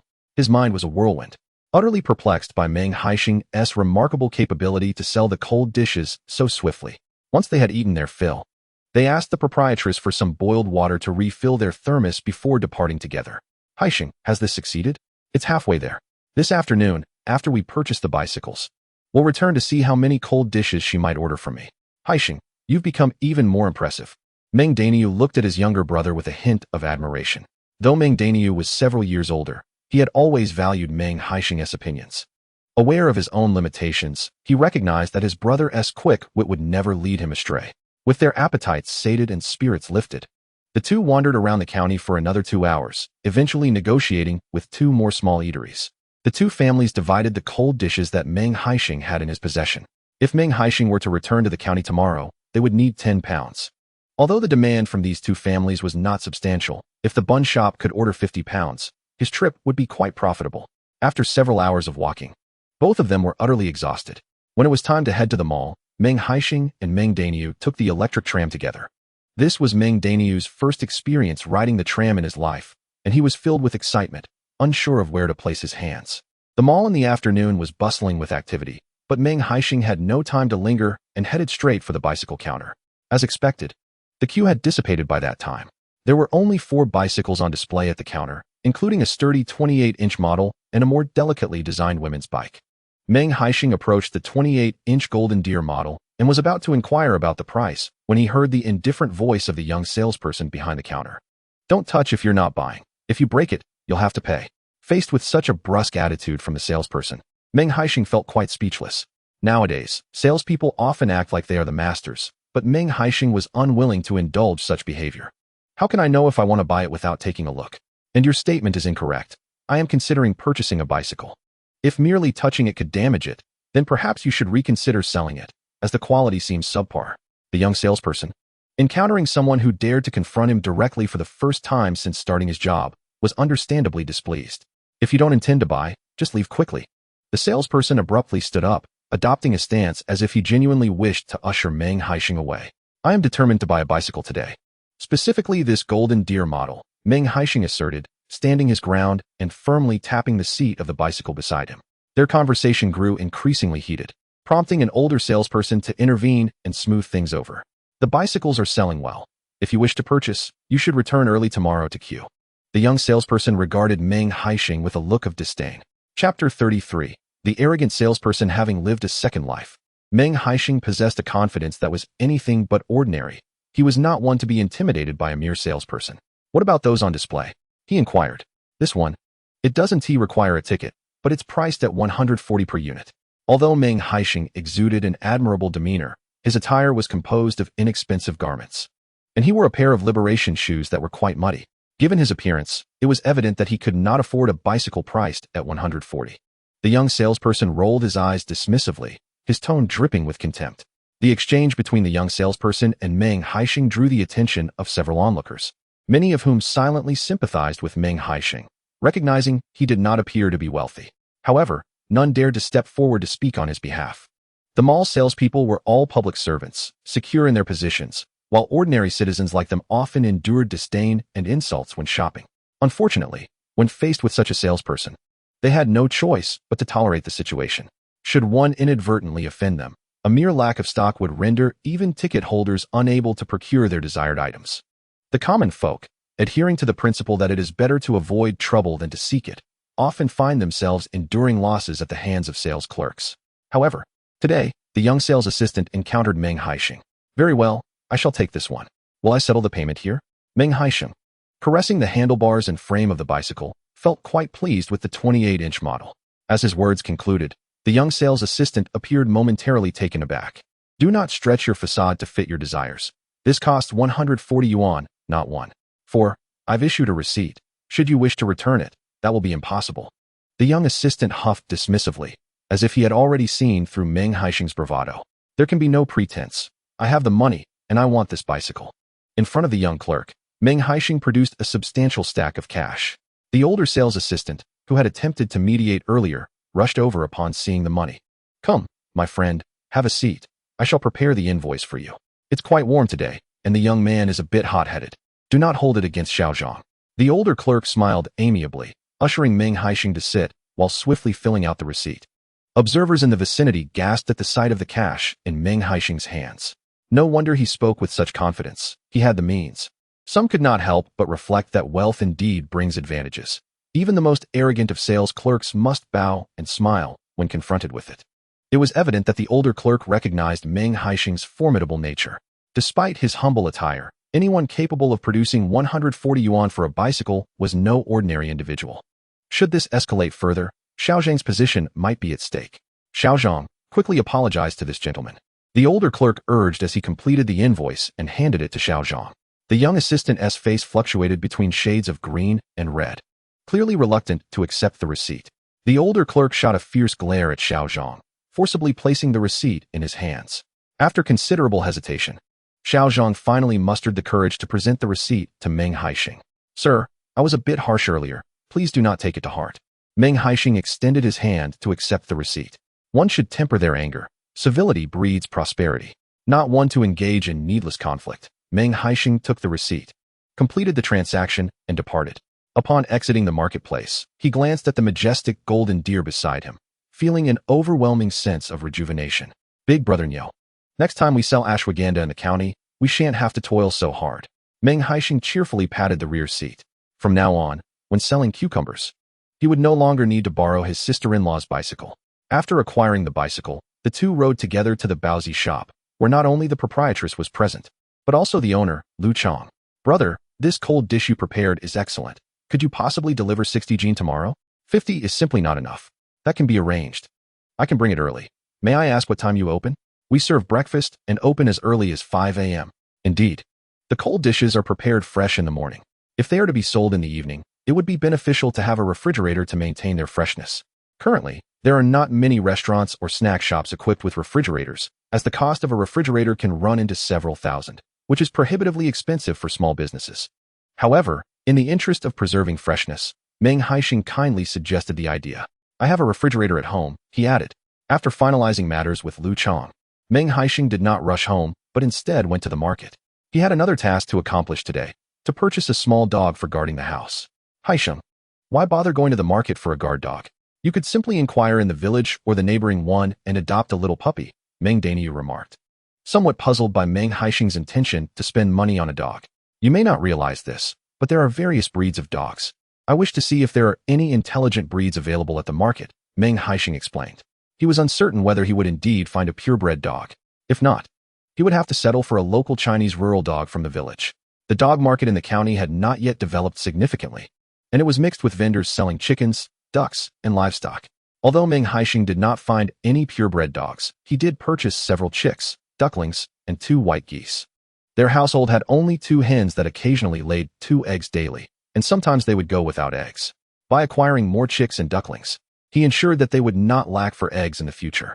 After browsing for quite some time without spotting any purebred dogs, Meng Haisheng felt a tinge of disappointment. Just as he was about to leave, he noticed a young man selling puppies by the roadside. Beside him sat a rather large German shepherd, and Meng Haisheng's heart leaped. This was precisely the kind of puppy he had been seeking. Comrade, how much is your German shepherd? He inquired, crouching before the cardboard box that contained 4 plump little puppies. He picked one up and felt its weight, indicating it had been well nurtured. 10 yuan each. And this German shepherd beside me is their mother, the young man replied, affectionately scratching the dog's head with a smile. 10 yuan for a puppy, to be honest, was not cheap. However, considering the care that had gone into raising them, haggling seemed somewhat unreasonable. Just as Meng Haisheng was deliberating, the young man spoke again. Brother, if you truly like the German shepherd, please don't haggle with me.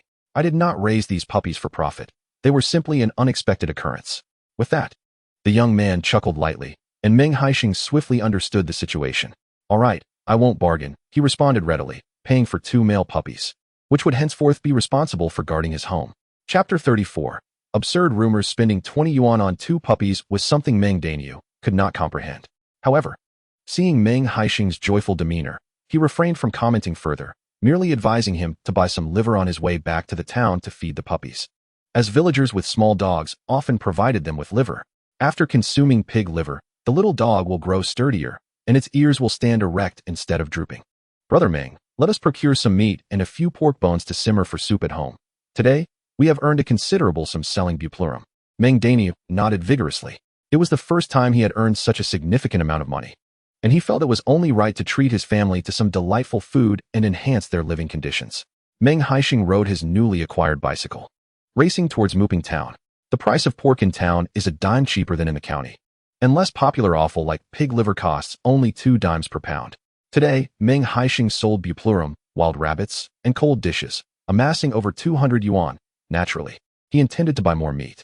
Ultimately, both Meng Haisheng and Meng Daniu purchased 10 pounds of hind leg meat each, while Meng Haisheng also acquired 4 pig trotters, a pig tail, and a pig leg bone. Regrettably, there were no beef sellers in their vicinity. Having bought so much pork, what more do you desire? Meng Daniu remarked with irritation towards Meng Haisheng. The village's large yellow cattle are skilled workers, even if the villagers face hunger. They are reluctant to part with their hard-working cattle. You may not know, but in many regions, there are specially raised beef cattle that never work, only grow meat.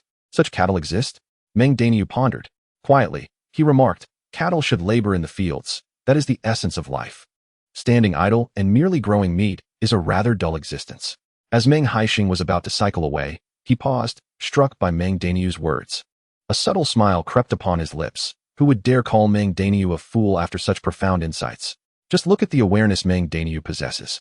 After purchasing the pork, as they rode back to the village, a faint light appeared on the horizon, signaling the approaching dusk. Meng Haisheng, riding his brand-new bicycle alongside Meng Daniu, immediately attracted numerous curious glances. Under the shade of the large locust tree in the village, Liang Xiaozue, fanning herself, observed Meng Haisheng returning home on his bicycle and could not help but curl her lip in disdain. Did you see that? Where did Meng Haisheng acquire that bicycle? It appears to be brand new. Could it be that he stole it? Surely not. Meng Haisheng has turned over a new leaf. Just recently, I saw him selling cucumbers in Haiqing town, and he seemed to be doing quite well. Ma Jinying, Lang Chuanhua's mother, replied uncertainly, glancing at Liang Xiaozue. What nonsense. Meng Haisheng is just a braggart. My husband has also sold cucumbers and tomatoes in Haiqing town, but they do not allow street vendors there. Who knows where Meng Haisheng got the money? I suspect it's not from honest means. Liang Xiaozue, Meng Haisheng's aunt, expressed her doubts, leading the surrounding women to believe her words. Recently, Meng Haisheng had been leaving early and returning late, and they were uncertain about his activities. Thus, the gossip under the large locust tree revolved around Meng Haisheng and his new bicycle. Eventually, the tale morphed into a narrative that Meng Haisheng was not selling cucumbers, but rather stealing bicycles, and that he had returned home today with a newly stolen one. Caught in the act of stealing a bicycle, one must face imprisonment. Hearing this, someone with a good rapport with Meng Guangzhu hurried to inform him of the incident. Meanwhile, Meng Haisheng, overjoyed, was at home playfully engaging with two adorable puppies alongside Mo. From now on, the responsibility of feeding Bei and Xiao Bei falls upon you. You must ensure they are not left hungry, he said. The father and daughter squatted beside a cardboard box, completely enamored by the two little pups. Father, I will take good care of Bei and Xiao Bei. Mo declared, unable to resist petting the chubby little head of Xiao Bei. The puppy sniffed her small hand and gently licked it, which made Mo giggle with delight. Haisheng, you should stop playing with Mo for now. We are running low on water radishes at home, Lin Mucheng remarked. Knowing that Meng Haisheng was heading to the county to promote cold dishes, she had prepared in advance, gathering a substantial amount of vegetables from the field. However, she had not anticipated that Meng Haisheng would manage to negotiate such a large quantity of cold dishes. Tomorrow, he was to deliver 80 pounds to the county, while Meng Haisheng was set to send 40 pounds to Haiqing town. Although they had enough cucumbers and carrots, they were still short by 10 pounds of small water radishes. My elder brother has some. I shall inquire with him and my sister-in-law to see if they have any. If not, I will venture into the field with a flashlight to gather some, she suggested. 10 pounds of water radishes was not a significant amount, and it could be harvested swiftly. All right, hurry along then. I will prepare some stir-fried green beans with shredded meat in the meantime. Concerned that Mo might cause mischief at home, Meng Haisheng picked her up to head to Meng Haoyan's house. However, just as they reached the courtyard entrance, they spotted Meng Guangzhu and Chu Lan approaching in haste. Father, Mother, what brings you here? Meng Haisheng inquired. You rascal, what have you been up to all day? Meng Guangzhu questioned, leaving Meng Haisheng baffled. Did I not go to the county to sell buplurum? Where else could I have possibly gone? After selling the buplurum, I heard villagers say you returned with a stolen bicycle. Upon hearing this, Meng Haisheng chuckled, dismissing it as mere gossip from a town gossip. Father, that is not the case. Come inside and see. I purchased a brand new Dejingla bicycle in the county today. As he spoke, Meng Haisheng ushered them into the courtyard. It was a rare evening without power outages in the village, and the courtyard was illuminated. Under the soft glow of the light, a bicycle rested quietly beneath the eaves. Meng Guangzhu and Chu Lan approached in astonishment, circling the bicycle. Is this truly your bicycle? Meng Guangzhu asked, still somewhat skeptical. In his eyes, a bicycle was a significant possession. For their generation, working tirelessly throughout life, being able to buy a bicycle for their children upon their marriage was a fulfillment of life's aspirations. How then could Meng Haisheng, having only sold a few cucumbers and a bit of buplurum, afford such a luxury? Noticing Meng Guangzhu's serious demeanor and silence, Meng Haisheng promptly produced the receipt for the bicycle. Father, look.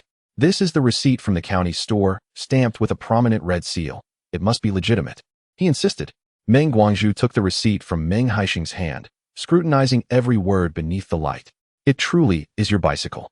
With this revelation, Meng Guangzhu finally accepted the truth. His rough, calloused hands gently caressed the bicycle seat, leaving him momentarily speechless. He was a man of limited means. He had not provided bicycles for either of his two sons or his two daughters upon their marriages. When Wu Lixia had come to the family, she brought a bicycle as part of her dowry, and at that time, many in the village mocked him for his lack of capability. However, times had changed. His son had acquired a bicycle on his own. What did it matter if Meng Guangzhu lacked ability?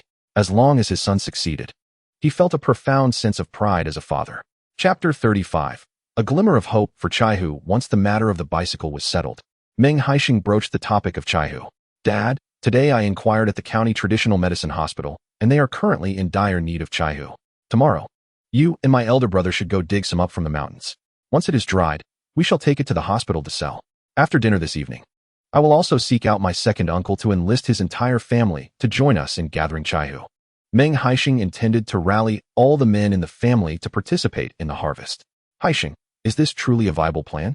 Digging Chaihu is no simple task. And what if we cannot sell it? Meng Guangzhu asked with concern. The villagers were diligent farmers, unaccustomed to the realm of commerce. Meng Haisheng's sudden proposal to engage in the Chaihu trade left Meng Guangzhu with lingering doubts. Father, have no fear. I assure you, I will sell the Chaihu. No matter what, Meng Haisheng responded confidently. I must also speak with the village secretary to announce it over the loudspeaker, to see if anyone else in the village wishes to join us in harvesting Chaihu for sale. Upon hearing that Meng Haisheng even intended to involve others from the village, Meng Guangzhu immediately expressed his disapproval. No, it is one thing for our family to harvest, but if you invite the villagers and we cannot sell it, what then? His concerns were not without merit. After all, Meng Haisheng's reputation in the village was not particularly favorable. If the Chaihu went unsold, his standing in the community would be even more difficult to redeem. Trust me this once. I promise I will not let you down. Meng Haisheng recognized that his past actions had disappointed his father, and he needed this opportunity to prove himself. Chu Lan, observing Meng Guangzhu's hesitation, voiced her discontent. If you do not trust your own son, who can you trust? Haisheng, pursue your ambitions boldly. I believe in you, and I know you will succeed. Seeing his mother's unwavering support brought tears to Meng Haisheng's eyes. He vividly remembered her toil and sacrifices. Suddenly, he stepped forward and embraced Chu Lan tightly. Mother, rest assured, I will be your greatest support in this life. You incorrigible boy, spare me the grandiloquence. Chu Lan chuckled, though her voice trembled with emotion. In this Chaihu business, you must show us some results. She gazed upward at the vast, starry night sky, striving to hold back her tears. Among her 4 children, Meng Haisheng was the brightest, yet also the most worrisome. She had never anticipated such a sudden change in him. Seeing his wife's steadfast support for Meng Haisheng, Meng Guangzhu chose to remain silent. How do you plan to procure the Chaihu? He inquired.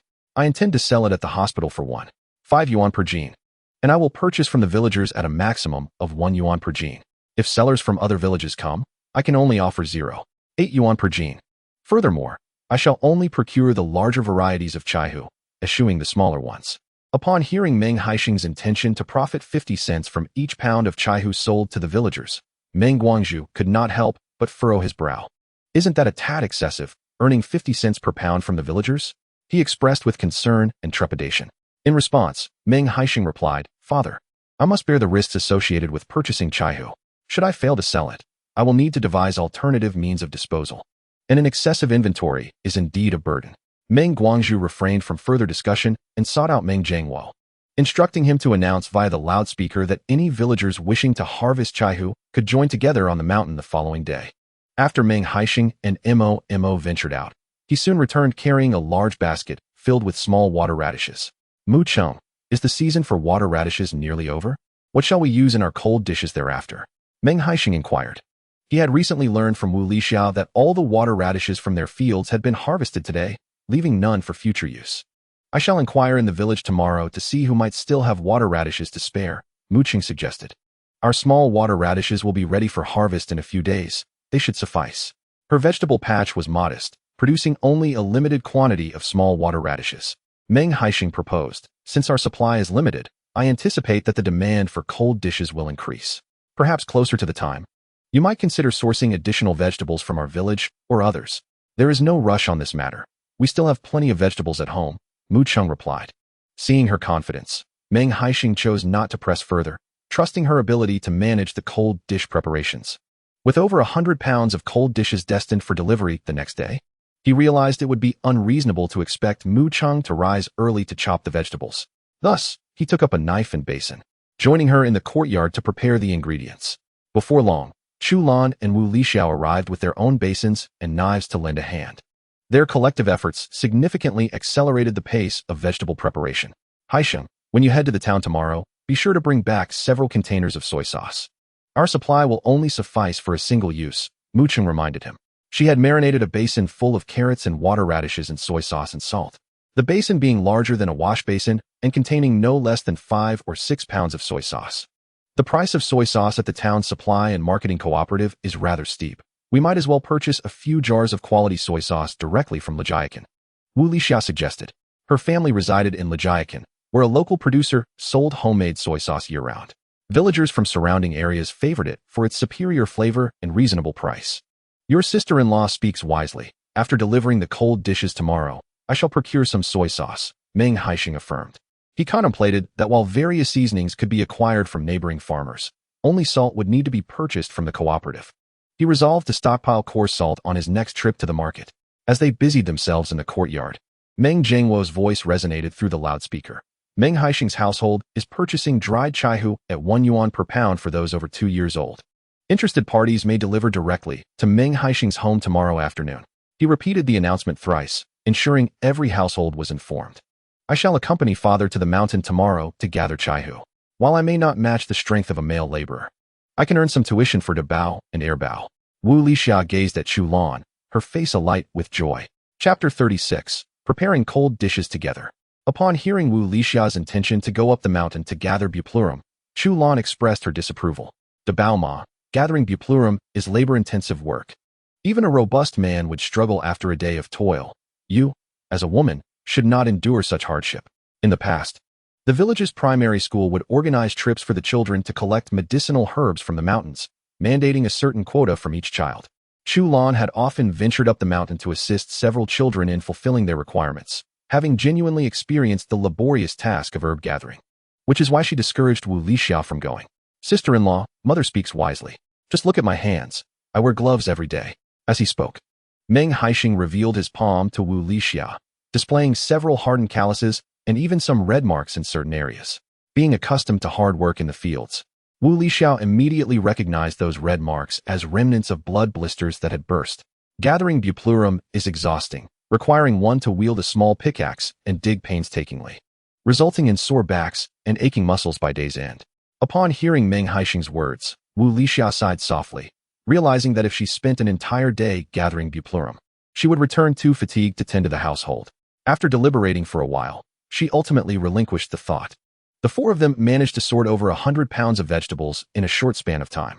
Once Chu Lan and Wu Lixia departed, Meng Haisheng did not rush to close the courtyard gate. He mused that perhaps someone from the village would come seeking him after hearing the announcement on the loudspeaker about his intention to collect buplurum. However, after waiting patiently, no one arrived. Meng Haisheng sighed in resignation, realizing that the villagers still harbored doubts about him. Nevertheless, he remained unperturbed. Once people witnessed him collecting buplurum, their trust would inevitably grow over time. Exhausted, Meng Haisheng retired to bed early. While Lin Mucheng had yet to fall asleep, he inquired about her day's experience feeding the rabbits. Today I gathered some bitter herbs from the vegetable patch. Mother said that feeding the rabbits bitter herbs helps prevent diarrhea and other ailments.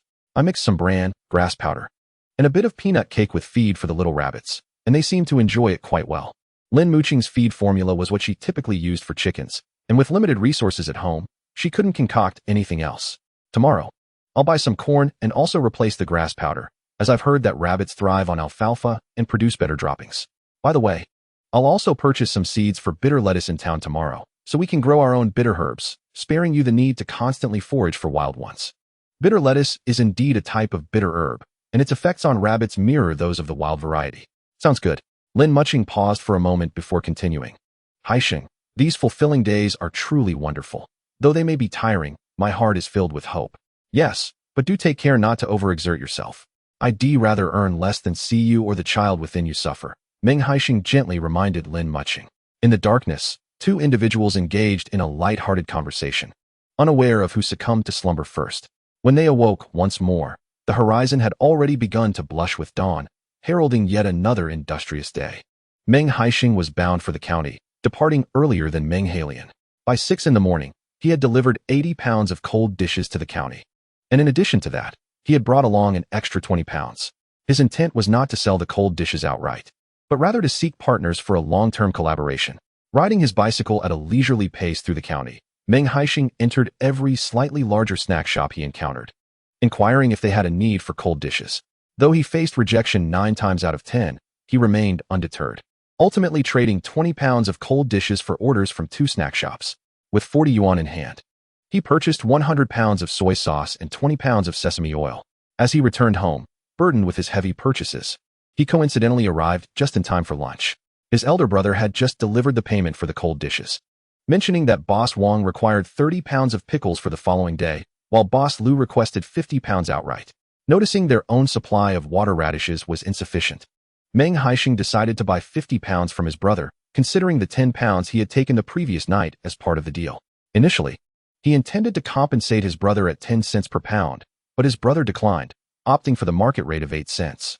Meng Haisheng was taken aback at how swiftly the demand for cold dishes had surged in Haiqing town.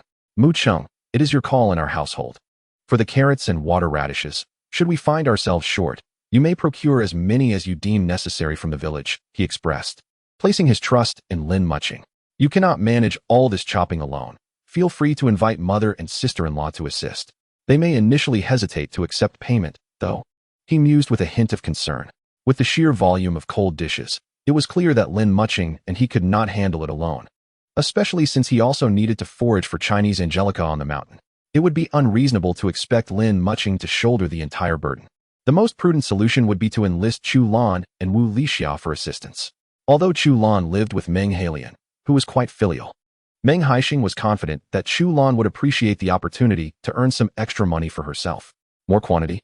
Lin Mucheng exclaimed, taken aback by Meng Haisheng's proposal to increase the output to 180 pounds of cold dishes in a day. I had thought that producing 160 pounds was already quite ambitious. Even if we were to sell cucumbers at the market, we might not manage to sell 180 pounds in a single day. The prospect of preparing such a vast quantity of cold dishes rendered Lin Mucheng's 6 jars inadequate. Without hesitation, she summoned Wu Lixia and Chu Lan for help. Chu Lan possessed several large barrels used for pickling vegetables during winter, which Lin Mucheng planned to utilize for the cucumbers. When their homegrown cucumbers proved insufficient, the trio ventured into the fields, harvesting basket after basket of small cucumbers. When Lin Mucheng's supply ran low, they even picked cucumbers from Wu Lixia's garden. Although Lin Mucheng intended to offer Wu Lixia payment for the cucumbers, her friends steadfastly refused to accept any compensation. The small cucumbers are not worth much. You can pick as many as you like. Sister-in-law, you give me water radishes for free, and small cucumbers cost nothing. So how can I ever dare to ask you again? How about this? You and mom come every day to help me prepare cold dishes, and I will give you both 2 yuan. Once Lin Mucheng mentioned money, both Chu Lan and Wu Lixia waved their hands in refusal. Mucheng, we are family. There is no need for payment. Wu Lixia felt it was inappropriate to accept money from Lin Mucheng, fearing that if word got out, they would be the talk of the village. Sister-in-law, they say even brothers should settle accounts clearly. If you work for me every day without compensation, I would feel too embarrassed to let you continue. It must be said that women possess their own wisdom. With just a few words, Lin Mucheng managed to persuade Chu Lan and Wu Lixia. However, they did not agree upon 2 yuan a day, but rather settled on 1 yuan daily. If they were not busy, they would not take any payment. Chapter 37. Finally, someone has arrived. Meng Haisheng never anticipated that within just half an afternoon, Lin Mucheng would successfully convince Chu Lan and Wu Lixia to assist in preparing cold dishes, and even for a fee. He genuinely admired Lin Mucheng. Cold dishes are typically a modest venture, and after deducting costs, the profits are not substantial. Yet, in this instance, Lin Mucheng did not solely rely on family for assistance. She offered 2 yuan daily. This generosity led Meng Haisheng to believe that Lin Mucheng would undoubtedly become his most reliable ally in the future. The 3 women of the Meng family, sisters-in-law and wife, went together to the vegetable garden to pick cucumbers and pull up carrots. Though it was tiring, their faces were bright with joy. Meng Haisheng felt that earning dozens of yuan in a day was trivial, while in Lin Mucheng's eyes, it represented a significant sum. In the village of Xishan, carrots were not commonly planted in spring, and Lin Mucheng estimated that their supply would be insufficient. Thus, she visited a familiar aunt to inquire about purchasing carrots. Given the abundance of vegetables available in this season, and the fact that carrots are often cooked with oil, villagers were not keen on them. They sold for merely 10 cents each at the market. When the villagers saw Lin Mucheng buying for her cold dishes, they all sold to her at 8 cents per pound. Lin Mucheng, pleased with the price, did not hesitate to take all sizes, accepting them at the same rate. Once the price was settled, Meng Haisheng borrowed a small cart from old Meng to transport the carrots home. Others in the village who saw him could not help but ask questions. As it turned out, while he did not gather much jihua, he ended up with a considerable amount of carrots and small water radishes. Looking at the small mountain of radishes piled at home, Meng Haisheng found himself both amused and exasperated. Cold dishes could only yield modest profits. The real earnings lay in reselling the jihua. As evening approached, Meng Guangzhu and Meng Guanglian returned from the mountain, carrying the jihua they had dug. Meng Guangzhu directly brought the jihua to Meng Haisheng's home. "Haisheng, take a look at the jihua we dug up." After a long day in the sun, Meng Guangzhu's face was sunburned, but he wore a broad smile. He had dug up a substantial amount, weighing around 70 to 80 jin. Even if dried down to 40 jin, it would still fetch a considerable profit. Meng Guangzhu devoted his entire life to farming, toiling tirelessly from dawn until dusk. Yet, despite his relentless labor throughout the year, he seldom possessed more than a few meager bills. However, the discovery of the burdock root ignited a spark of hope within him. The roots were robust and plentiful. Meng Haisheng poured out a substantial portion of the burdock, revealing that most of it was at least 2 years old. He inquired how it should be processed. Meng Guangzhu had observed Meng Haisheng handle the burdock, and it appeared rather tedious. The freshly unearthed roots must be promptly cleaned, ensuring not a speck of soil remains, and then placed on bamboo trays to dry. Given the warm climate here, a couple of afternoons of sunning would suffice for drying. After drying, there was no rush to package them. They should be placed in a cool spot to air out. Meng Guangzhu nodded vigorously. "Let us return and wash the burdock." With fervor, he hurried back, and soon he dashed off again, brimming with excitement. Meng Haisheng, as the dutiful son, could sense the palpable joy radiating from Meng Guangzhu. Watching his father's departing figure, a broad smile spread across his face. "Father, when shall we make dumplings again?" asked Momo, straining to hold her little puppy while gazing eagerly at Meng Haisheng. The memory of the plump, white dumplings lingered vividly in her mind. Meng Haisheng tousled Momo's hair.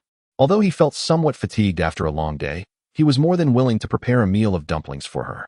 "I shall go fetch some meat now." There was a piece of fresh meat hanging in the well, perfect for their dumplings. "Don't trouble yourself, you've worked hard all day. This evening, let us simply have stir-fried cucumber with meat, and I will roll some noodles," Lin Mucheng interjected. Meng Haisheng could not bear to let Lin Mucheng cook alone. "You can handle the stir-frying. I shall knead the dough and roll the noodles." Lin Mucheng cast a doubtful glance at Meng Haisheng, somewhat incredulous that he could manage the task of rolling noodles. In the village, most men were seldom involved in cooking. The culinary duties typically fell to the women. Despite having lived in the village for several years, she had yet to encounter a man skilled in making dumplings or rolling noodles. Mo eagerly approached to assist her father in rolling the noodles. Upon hearing that she could participate, her bright, wide eyes sparkled with excitement. Children her age delighted in helping adults with their tasks. "I can make dumplings," she declared, mimicking the pinching motion, though her tiny fingers were not quite obedient and instead formed a fist. "Indeed, but before we help Daddy with the noodles, we must wash our hands. I saw you cuddle little Bei just now," he reminded her. The father and daughter joyfully kneaded and rolled the dough. Meanwhile, Lin Mucheng felt a twinge of concern, occasionally glancing over. To her surprise, Meng Haisheng's noodles turned out better than her own. Momo was also quite well behaved, not causing any mischief. As Meng Haisheng rolled the dough, she sat beside him, asking questions. "Daddy, Grandma said Mommy will have a little brother in the future. If there's a little brother, will you not want me anymore?" Momo pouted, her expression reflecting her discontent. Meng Haisheng felt a wave of exasperation wash over him as he listened to her concerns. Some elders in the village enjoyed frightening children like Momo with such tales. They may perceive these as mere trifles, harmless jokes. Yet, unbeknownst to them, what seems trivial to adults carries a different weight when it falls upon the ears of children. For those with timid hearts, it may even sow the seeds of doubt. Momo will forever remain her father's little princess. Regardless of whether her mother bears a younger brother or sister in the future, her father will continue to cherish her as he does now. Momo nodded earnestly. Though there were aspects she could not comprehend, she could still feel her father's affection towards her. The father and daughter exchanged whispers, and just as Meng Haisheng finished rolling out the noodles, a knock resounded from outside the door. "Haisheng, are you at home?" Meng Haisheng, donning an apron, proceeded to open the courtyard door. The visitor was Meng Xiaomi, 2 years his junior. Once, he had been Meng Haisheng's devoted follower. Wherever Meng Haisheng was, Meng Xiaomi was sure to be found. Recently, Meng Xiaomi's father had sent his mother back to her family, following a conflict with his father. Meng Xiaomi had accompanied his mother to stay with his maternal grandmother for a few days, and today, he had just returned to the village. Brother Haisheng, I heard you are currently gathering chai hu. How do you go about it? Please tell me, as I plan to dig for chai hu in the mountains tomorrow. Meng Haisheng welcomed Meng Xiaomi into the courtyard. Do you know chai hu? We all dug it up when we were young. Who wouldn't recognize it? That's good to hear. As they spoke, Meng Haisheng selected several pieces of chai hu that were over 2 years old from the ones drying in his yard and presented them to Meng Xiaomi. The sizes should be like this, 1 yuan per jing. For now, I only need the larger ones, not the small. Meng Xiaomi examined the chai hu in his hands, measuring it with his palm. Brother Haisheng, then I will go to the mountains and dig for chai hu tomorrow. When you bring back the chai hu, make sure not to be lazy. Clean it thoroughly and let it dry. With the heat now, if you leave it piled up overnight, it can spoil. Meng Haisheng advised with a hint of concern. Chapter 38. Meng Xiaomi in a previous life. Shortly after Meng Haisheng moved south, Meng Xiaomi was convicted of injuring someone during a burglary. With his family unable to afford compensation, he was sentenced to 20 years. Meng Haisheng had even visited him in prison, urging him to reform. Sadly, Meng Xiaomi never emerged alive from the prison, meeting his end during a riot. Meng Xiaomi was not inherently malevolent. He was simply a victim of poverty. His decision to steal was driven by the need to pay for his sister's medical treatment. His parents quarreled incessantly, showing no concern for the welfare of their children. Brother Haisheng, rest assured, as long as you pay 1 yuan per jing for chai hu, I will cherish it as if it were a treasure. Meng Xiaomi chuckled shyly. He was strong and worked diligently in the fields. But the meager land they owned yielded little profit. With barely 50 cents to his name, let alone a whole yuan. The prospect of Meng Haisheng offering such a price for chai hu made him eager to work tirelessly through the night. Oh, and there's one more thing I almost forgot to tell you. Lang Chun returned this morning and even asked to borrow money from me. How could I possibly lend him any? Upon returning to the village today, Meng Xiaomi quickly heard of the matters concerning Meng Haisheng, Lang Chun, and Lu Dezhu. Undoubtedly, Meng Xiaomi stood firmly on the side of Meng Haisheng. Despite his wealth, he would not lend support to those who stab others in the back. Xiaomi, thank you. Please wait a moment. Meng Haisheng had previously purchased 10 pounds of meat, consuming only a portion of it, concerned that it might spoil. Lin Mucheng had cooked the remainder with soy sauce. He handed Meng Xiaomi a piece of meat, roughly the size of a palm, wrapped in a plastic bag. Brother Haisheng, what is this for? You call me brother, so naturally I must lend you a hand when I prosper, even if you have no appetite for meat. Xiaohua still needs to eat. As he spoke, Meng Haisheng patted Meng Xiaomi on the shoulder. From now on, follow your brother closely as we gather the burdock root. A better life awaits us ahead. Meng Xiaomi's younger sister, Meng Xiaohua, was a premature child, her health frail and often plagued by illness. In his past life, after Meng Xiaomi was captured, Meng Xiaohua succumbed to her ailments a few years later. This time, he hoped to exert every effort to alter the fate of those around him. Family conflicts, when confronted with financial matters, often find resolution in the vast majority of cases. As long as the living conditions of Meng Xiaomi's family improved and his parents ceased their quarrels, their lives would surely flourish. Meng Xiaomi looked down at the meat in his hands. To be honest, he had not tasted meat for several months. The last time was during the New Year. He felt as though the piece of meat weighed 1,000 pounds. Brother Haisheng, I shall not be rude in accepting this, but I will not take it for free. Once I sell the burdock root, I will certainly repay you. Many of the village's youth, like Meng Xiaomi, had heard that Meng Haisheng was purchasing burdock root for 1 yuan per pound and were eager to give it a try. However, the older generation viewed Meng Haisheng with skepticism, doubting his reliability and suspecting it to be a ruse. After all, he had never engaged in any legitimate work before, which is why no one had inquired about digging up burdock root. After bidding farewell to Meng Xiaomi, Meng Haisheng contemplated how to establish the burdock root business. There was still time to dry the burdock, but before that, he had a significant matter to address. After dinner that evening, Meng Haisheng quietly slipped out of the house with a burlap sack. He would not easily let go of Lang Chun, who had stabbed him in the back. According to Meng Xiaomi, Lang Chun had returned to the village to borrow money, possibly having lent a considerable sum to Lu Dezhu. He resolved to wait by Lang Chun's doorstep, biding his time. Before 8 o'clock that night, the village experienced another power outage. With one hand clutching the burlap sack and the other wielding a 1-meter-long stick, Meng Haisheng stealthily approached Lang Chun's home. He blended into the darkness, and Lang Chun failed to notice someone waiting for him. Suddenly, a burlap sack descended from above, enveloping Lang Chun's head.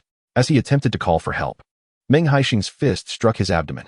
Writhing in pain on the ground like a shrimp, Lang Chun endured a merciless beating from Meng Haisheng. Lang Chun, I ask you, Who exactly instructed you to slander me? As Meng Haisheng posed this question, he already harbored a tentative suspicion.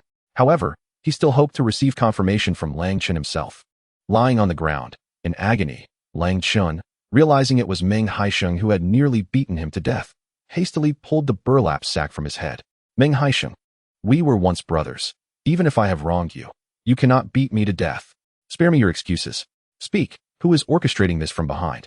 Meng Haisheng pressed the wooden stick against Lang Chen's throat, his voice as frigid as ice. Just moments ago, Lang Chen, who had been resolutely defiant, could not help but shudder. It appeared that his plan to gloss over the matter today was far more complicated than he had anticipated. No one is manipulating me, Lang Chen began, but before he could finish, Meng Haisheng struck him across the face. Lang Chen, we have grown up together. How could I remain oblivious to your capabilities? I offer you one final chance. If you refuse to speak, I shall not hesitate to cripple you.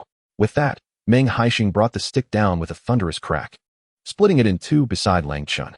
The sheer terror made Lang Chen tremble. Had that strike landed on his leg, it would have surely rendered him incapacitated. Haisheng, please. Do not be so agitated. I shall speak. Lang Chen relented. This was instigated by Meng Changxi. He offered me 10 yuan to threaten you with a fake IOU. If you are devoid of funds, he wanted me to deceive you into gambling again. If you had money, the IOU would ensure that all earnings would be mine. Meng Haisheng struggled to suppress the fury boiling within him, lamenting his previous blindness in considering Lang Chen a brother. Do not compel me to ask again. Recount everything you know in full detail. Now that the conversation had reached this point, Lang Chen ceased to hold back, revealing the entire truth. When Meng Haisheng learned that since Lang Chen's marriage to Lin Mucheng, Meng Changxi had been periodically providing Lang Chen with money to entice him into gambling and indulging in debauchery, his rage engulfed his reason. With a sharp crack, he forcefully snapped the stick in his hand. This act signified not merely the breakage of the wood, but the complete shattering of his trust in Lang Chen. Meng Changxi was the brother of Meng Changyue, which implied that since his marriage to Lin Mucheng, Meng Changyue had been secretly plotting against him, setting traps unbeknownst to him. Akin to a fool walking into his own demise, Meng Changyue's intentions were likely to ruin him, orchestrating a scenario that would lead Lin Mucheng to seek divorce, allowing Meng Changyue to play the benevolent figure in her life. Regrettably, he had not foreseen that Lin Mucheng would take such decisive action. Chapter 39. The truth behind the truth. All events replayed in Meng Haisheng's mind. He sensed that matters were not as straightforward as they seemed. He was well aware of the nature of Meng Changyue. A man so selfish would not expend such effort and resources merely to facilitate a divorce. Moreover, Meng Changyue's deep-seated animosity toward him surely stemmed from more than just his unfulfilled desires for Lin Mucheng. However, the precise nature of this ulterior motive eluded Meng Haisheng. Lang Chen, from this day forth, our brotherhood is irrevocably severed. You shall tread your own path, and I mine. Should I discover you scheming behind my back again, it shall not be merely a beating you endure today. With those words, Meng Haisheng discarded the broken piece of wood, turning on his heel to depart. Lang Chen struggled to rise from the ground, wiping the blood from the corner of his mouth, and spat in the direction where Meng Haisheng had disappeared. Just wait and see. This beating will not go unavenged. Filled with rage, Meng Haisheng did not rush home, but took a long detour through the village. It was only when his emotions had calmed that he headed in the direction of his home. That evening, the villagers, unable to sleep due to the heat, often gathered beneath the grand locust tree to seek relief. Liang Xiaozue, wielding a fan, was venting her frustrations about Meng Haisheng to several women. Do you think Meng Haisheng is just stirring trouble? He offers 1 yuan per jean for the wild chuanqiong. Why not 10 yuan per jean? There is so much chuanqiong on the mountain. If it were truly valuable, someone would have harvested it long before he arrived. Liang Xiaozue's arguments were compelling enough to sway some of the women. But today, while I was watering my apple trees on the mountain, I saw Meng Guangzhu and Meng Hailian digging for chuanqiong. Ma Jinying, Lang Chuanhua's mother, looked uncertainly at Liang Xiaozue. She was a money-minded woman. Having heard the loudspeaker announce Meng Haisheng's collection of chuanqiong the night before, she had intended to go dig some herself. However, upon waking early and noticing that no one in the village had gone to the mountain, she doubted the venture's reliability and decided against it. Yet, upon seeing Meng Guangzhu digging for chuanqiong, her curiosity was reignited. Chuanhua's mother, think about it. If Meng Haisheng truly collects chuanqiong for 1 yuan per jean, where does he find the capital? Just days ago, he was so broke he couldn't afford a meal. How could he suddenly have money to buy chuanqiong? I suspect he is up to something. I felt that Ant's words held truth. Meng Haisheng was not a man of integrity. In recent days, he had been busy selling cucumbers, yet the money he earned seemed to vanish instantly. He sold cucumbers only to turn around and buy meat. Living next door to him, I could smell the enticing aroma of his stir-fried meat every day. Alas, I had not been able to afford meat for my 3 sons in over a month. Hearing Liang Xiaozue, the villagers grew increasingly skeptical about Meng Haisheng's Chuanxiong collection. Earlier today, I saw Lin Mucheng collecting carrots from the village, claiming she was going to sell them as cold dishes. I wonder if she is still collecting them. I still have quite a few carrots at home that I initially intended to plant for the rabbits, but regrettably, none of the rabbits I bought in spring survived. The speaker was Meng Xiaomi's mother, Jia Wenjing, whose family was impoverished, and she had been desperately seeking ways to escape poverty. Yet, after all her efforts, she found her pockets completely empty. Cold dishes? I haven't heard of such a thing. Don't be deceived by Lin Mucheng's innocent facade. Liang Xiaozue, upon hearing the mention of Lin Mucheng, curled her lip in disdain. Ah, Meng Haisheng marrying that flirtatious Lin Mucheng. They are quite the pair. One is always gambling and up to no good, and the other is constantly dressing up and flirting with men. Not a good sort among them. Zheng Chenglan, the wife of Meng Changxi, chimed in with a mouthful of sarcasm. Ever since Zheng Chenglan married into the village, she had never looked favorably upon Lin Mucheng. Having attended high school and possessing a fluent command of Mandarin, Lin Mucheng has become the envy of many women in the village. Subsequently, she became a neighbor of Zheng Chenglan, who often bullied her. A few days ago, Lin Mucheng donned a red checkered shirt, which caught Zheng Chenglan's eye. Zheng Chenglan coveted that shirt intensely and, upon inquiring at the county supply and marketing cooperative, discovered that the price of the red checkered fabric was double that of ordinary cloth. Infuriated to the point of nearly grinding her teeth, she ultimately refrained from purchasing it due to its exorbitant cost. This incident reignited her resentment towards Lin Mucheng, causing her to speak more harshly behind her back. Zheng Chenglan, repeat what you just said, Meng Haisheng demanded, having circled around as his anger gradually subsided. He overheard Zheng Chenglan disparaging Lin Mucheng, and her words were particularly scathing. What are you pretending to be, a big wolf? She taunted. When Lin Mucheng first arrived in the countryside, she charmed so many young men in our commune. You probably can't even count them. Zheng Chenglan, unafraid of Meng Haisheng, raised her voice, nearly matching the volume of the village loudspeaker. You're just spouting nonsense. Are you referring to Meng Changxi writing love letters to my Mucheng? The only shameless youth in the commune is Meng Changxi and no one else. Years ago, when Meng Changyue returned home from the capital, he had inadvertently seen Lin Mucheng and discreetly asked Meng Changxi to deliver love letters for him. This incident, however, was accidentally exposed by the envious youth, Chu Yao, who had deliberately spread the rumor. At the time, Meng Changyue was still in university and dared not acknowledge it, thus allowing Meng Changxi to take the blame. The secret remained hidden until it was inadvertently revealed during a past confrontation with Meng Changxi. Now, with Meng Haisheng bringing this matter to light, even if Meng Changxi knew the truth, he would not dare to disclose it. He relied on Meng Changyue for support and would not risk tarnishing his reputation. However, this unspeakable secret could be effectively utilized. Since Meng Changxi had been used as a pawn by Meng Changyue, he would first have to bear the brunt of Meng Haisheng's wrath. Meng Haisheng's words incensed Zheng Chenglan instantly. She had never heard of such things before. You're talking nonsense. How could our Changxi possibly be interested in that vixen? Lin Mucheng, if you don't believe me, ask others in the village if that was indeed the case back then. My Mucheng is a respectable person. If you continue to slander my wife, I will not hold back. In your eyes, I am already not a good person, Meng Haisheng replied. But if you dare to speak carelessly again, I will truly forget my principle of not hitting women. Standing in the shadows, he looked down at Zheng Chenglan from a superior height. The once sharp-tongued Zheng Chenglan felt her heart skip a beat in fear. Grabbing her stool, she scoffed and hurried away, realizing it was better to clarify the matter with Meng Changxi than to engage in a war of words with Meng Haisheng. Chapter 40. A stroke of luck. After berating Zheng Chenglan, Meng Haisheng did not leave immediately, but instead regarded Liang Xiaozue with a nonchalant demeanor. Dear madam, please remember the words you spoke tonight. While others venture into the fields to gather the valuable Chinese angelica, may you remain as steadfast as you are now. Liang Xiaozue's expression shifted to one of dismay at Meng Haisheng's veiled threat. Rest assured, even if I were to find myself destitute, I would never resort to selling angelica to you. Meng Haisheng chuckled lightly before turning to leave, deeming conversation with an ignorant individual a futile exercise. Liang Xiaozue had intended to engage in a fierce argument with him, but he disregarded her and walked away, leaving her feeling as though she had been struck without the means to retaliate. This sense of frustration drove her to unleash a torrent of curses beneath the old locust tree, drawing disapproving glances from bystanders seeking respite in its shade. Sauntering home, Meng Haisheng soon found himself in the alley, where he overheard Meng Changxi and Zheng Chenglan embroiled in a heated dispute. Their quarrel escalated into physical altercations, with pots and bowls clattering violently. After listening for a while, Meng Haisheng returned home, satisfied. Although Meng Changyue was too distant for him to confront at that moment, he had ample time to deal with Meng Changxi. Later that night, as he lay on the bed, Meng Haisheng engaged in relaxed conversation with Lin Mucheng, their dialogue revolving around the young girl. Mo tomorrow, I shall return with some spare ribs. Last time, when I made bone broth for Mo's noodles, she relished it, he remarked. However, we cannot allow her to consume only bone broth. If we happen upon a fish vendor, do procure a couple of fish. Lin Mucheng expressed her concerns that such a meat-rich diet could lead Mo to exceed a healthy weight. There are various ways to supplement nutrition, and incorporating fish and shrimp is indeed an excellent idea.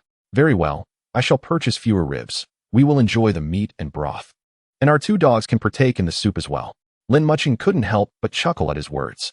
Da Bei and Xiao Bei are already plump. If you keep feeding them bone broth daily, they might balloon into spheres.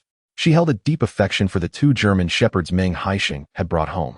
In their village, dogs were often relegated to scraps, enduring hunger if the household lacked sufficient food. However, Meng Haisheng was different. The items on their table were shared generously with the dogs, even if it meant offering them some steamed buns or noodles. He understood that only by nourishing the dogs well could they fulfill their roles as guardians.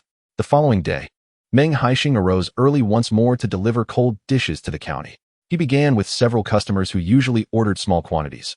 Unexpectedly, each increased their orders today, some requesting 20 pounds, others as much as 30.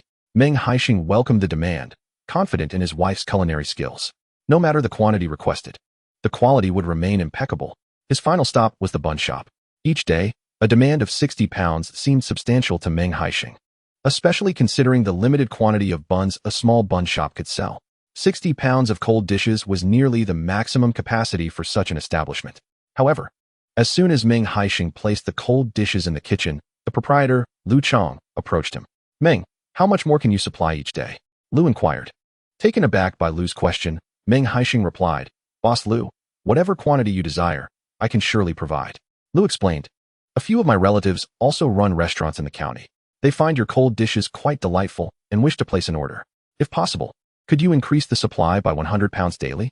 Meng Haisheng nodded slightly and promptly agreed. 100 pounds is manageable. Tomorrow, I shall deliver 160 pounds to you directly. Would that work for your relatives to collect from the bun shop? He refrained from suggesting home delivery, fearing Lu might meddle in the arrangement. Very well, it's settled. Ensure I receive 160 pounds first thing tomorrow, Lu confirmed. As Meng Haisheng exited the bun shop and cycled a few meters, he was intercepted by a plump lady. Excuse me, do you still have cold dishes available? She inquired with a smile. Realizing she was the chubby owner of a snack shop, Meng Haisheng recalled how she had humiliated him during his previous sales pitch. He questioned her audacity to seek his cold dishes now. My cold dishes are sold out. If you wish to purchase some, you might inquire at the bun shop. He replied with a smirk. At his words, the lady's expression shifted to one of embarrassment, fully aware that he was intentionally provoking her. Despite her resentment, she felt powerless. The bun shop had previously drawn away many of her customers when it was still small, and after its renovation, her snack shop faced even greater challenges. Though her business had dwindled, there were still patrons for her wontons. However, once the bun shop began offering cold dishes, her clientele vanished. After some inquiries, she discovered that everyone preferred the cold dishes from the bun shop. It dawned on her that Meng Haisheng had once come to promote his cold dishes, leading to her current predicament. Pride prevented Meng Haisheng from needing her cold dishes. He shifted his bicycle aside, refusing to waste time in conversation, and swiftly rode away. Today, Meng Haisheng remained busy. After purchasing some items in town, he hurried home to inform Lin Mucheng that he needed to deliver 260 pounds of cold dishes to the county the following day. He then took his basket and headed up the mountain. Since he hadn't collected Chinese Angelica the previous day, he intended to gather more today. Arriving at the mountain shortly after 9 in the morning, he stood atop the ridge, gazing down at the distant village below. After his rebirth, Meng Haisheng's life was anything but ordinary. In the past, by 9 in the morning, the day's work would scarcely have commenced. Yet now he had already traversed the county and was halfway up the hillside. Once he delivered the buplurum in the afternoon, he planned to make another trip to Yuqing village, as he had arranged with Lin Jimin to collect the Angora long-haired rabbits. The industrious Meng Haisheng wished he could sprout 10 more hands to manage his tasks. Before digging for buplurum, he had set several rabbit traps in the surrounding valleys. This time, the traps were not intended for sale. Rather, he wished to keep the rabbits for his own consumption. Chapter 41. The arrival of the Angora long-haired rabbits having set the rabbit traps around the valleys. Meng Haisheng squatted down with a small iron pickaxe and began to dig for buplurum. The buplurum on the mountain tended to cluster together, and it wasn't long before he discovered a patch. Just one patch was enough to fill 2 fertilizer bags. Weighing them in his hands, he estimated that the 2 bags must weigh around 80 to 90 pounds. He recalled that yesterday, Meng Guangzhu had toiled all day and had only managed to collect this much. He pondered whether he could enlist others to help deliver the cold dishes to the county. He considered inviting Meng Guangzhu to dig buplurum with him. At that moment, Meng Haisheng attributed Meng Guangzhu's limited yield to his age, never once contemplating that his own luck had dramatically improved since his rebirth. For others, discovering a patch of buplurum was akin to winning the lottery, while he could simply stroll through the mountains and find vast expanses of it. His water bottle had long been emptied, and after a short while of digging, he felt an unbearable thirst. Familiar with the terrain, he followed the stream and quickly located a mountain spring. He filled his water bottle halfway and gulped down most of it, feeling the oppressive heat dissipate under the cool, refreshing water. Meng Haisheng dipped his towel into the spring to soak it, wiping his face and neck, banishing the remaining warmth from his body. The valley was eerily quiet, with faint birdsong echoing in the air. Gazing up at the azure sky, he felt an overwhelming sense of tranquility. Life in the village, though arduous, bestowed upon him a deep sense of contentment. If given the choice, he would relish the prospect of living in the village forever, without any desire to venture beyond its borders. Within an hour, he filled the remaining 2 baskets. After harvesting the buplurum, Meng Haisheng inspected the rabbit traps he had set. Initially, he feared that the time had been too short to catch anything. However, upon inspection, he found that out of 10 traps, 2 had successfully ensnared rabbits. The weight of the 2 to 3 pound rabbits in his hands brought a radiant smile to his face. His luck today had been splendid. It was akin to finding 2 rabbits for free. After securing the rabbits, he shouldered the buplurum and, feeling a hint of fatigue, made his way back to the village. He returned early, just around noon, and Lin Mucheng had yet to begin preparing lunch. "Haisheng, why are you back so early?" queried Chulan, who was helping to chop vegetables in the yard, her face awash with surprise at the sight of Meng Haisheng returning with the buplurum. Meng Guangzhu ascended the mountain to gather Chinese angelica, often returning only after the afternoon had waned. Moreover, the quantity he harvested was visibly less than half of what Meng Haisheng collected. "Today, having brought a small bag, I returned early once it was filled. Mother, I caught 2 rabbits. Please take one home to enjoy." Meng Haisheng produced a rabbit from his basket, placing it before Chulan. "Such a fine rabbit. You should take it to the county for sale. It would be a shame to eat it." With the heat of summer, local eateries are wary of accepting wild game, fearing the repercussions of an upset stomach. "It would be wiser for us to keep it for ourselves." Upon hearing this, Chulan agreed, recognizing that leaving it out overnight in such heat could indeed spoil it. When Meng Haisheng returned, Lin Mucheng set aside her task to prepare lunch. Although Chulan and Wu Lixia intended to return home for their meal, Lin Mucheng insisted they stay, as she was already cooking. It would be more convenient to prepare a meal together. This morning, she had steamed a pot of buns, and a stew of kidney beans and potatoes would suffice for lunch. "Mucheng, allow me to help you with the fire," Meng Haisheng offered, wiping the sweat from his brow as he entered the kitchen to assist. Cooking in summer is no small ordeal, especially in their modest kitchen. Meng Haisheng was reluctant to let Lin Mucheng toil alone over the heat. "Very well," she replied, feeling a bit bashful with Chulan and Wu Lixia present, her cheeks flushing as she hurried into the kitchen. Chulan and Wu Lixia remained in the courtyard, chopping vegetables, and shared a knowing smile as they observed Meng Haisheng following Lin Mucheng into the kitchen. Momo wished to join them, but was stopped by Chulan. "Momo, where are the little rabbits you've been caring for? Bring one over for your grandmother to see." "They're in the basket," Momo chirped, scampering to the bamboo basket and retrieving a small black rabbit to show Chulan. "I'm feeding the rabbit," she added, placing it at Chulan's feet before turning to fetch some bitter herbs to delight the little creature. Mucheng is indeed diligent, tending to chickens, ducks, and now a multitude of rabbits. Merely feeding them keeps her quite occupied. Chulan, watching her granddaughter with a smile, glanced toward the kitchen. Haisheng has come to his senses. How could he allow Mucheng to bear such burdens? "Did you notice that large plastic barrel in the yard? When I arrived this morning, it was filled to the brim with vegetables, undoubtedly prepared by Haisheng for sale in the county." Wu Lixia followed Chulan's gaze. observing the remaining slightly dry feed in the large plastic basin. She could hardly contain her laughter. Surely he wouldn't mix that feed for the chickens and rabbits? A man like him, how could he know such details?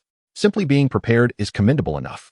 Chu Lan and Wu Lixia shared a hearty laugh, planning to remind Lin Mucheng later that chicken feed and rabbit feed should not be combined. Chickens can drink more water if their feed is too dry, but rabbits cannot quench their thirst that way. They need plenty of vegetables. After their meal, Chu Lan and Wu Lixia returned home to rest, waiting for the scorching sun to pass before returning to chop vegetables. Meanwhile, Meng Haisheng did not rest. He packed some cold dishes and rode his bicycle straight to Yuqing village. Upon his arrival at Lin Jimin's home, he found her just stepping through the door. I nearly melted in the heat bringing you these 2 Angora rabbits. Lin Jimin's cheeks were flushed and beads of sweat adorned her forehead.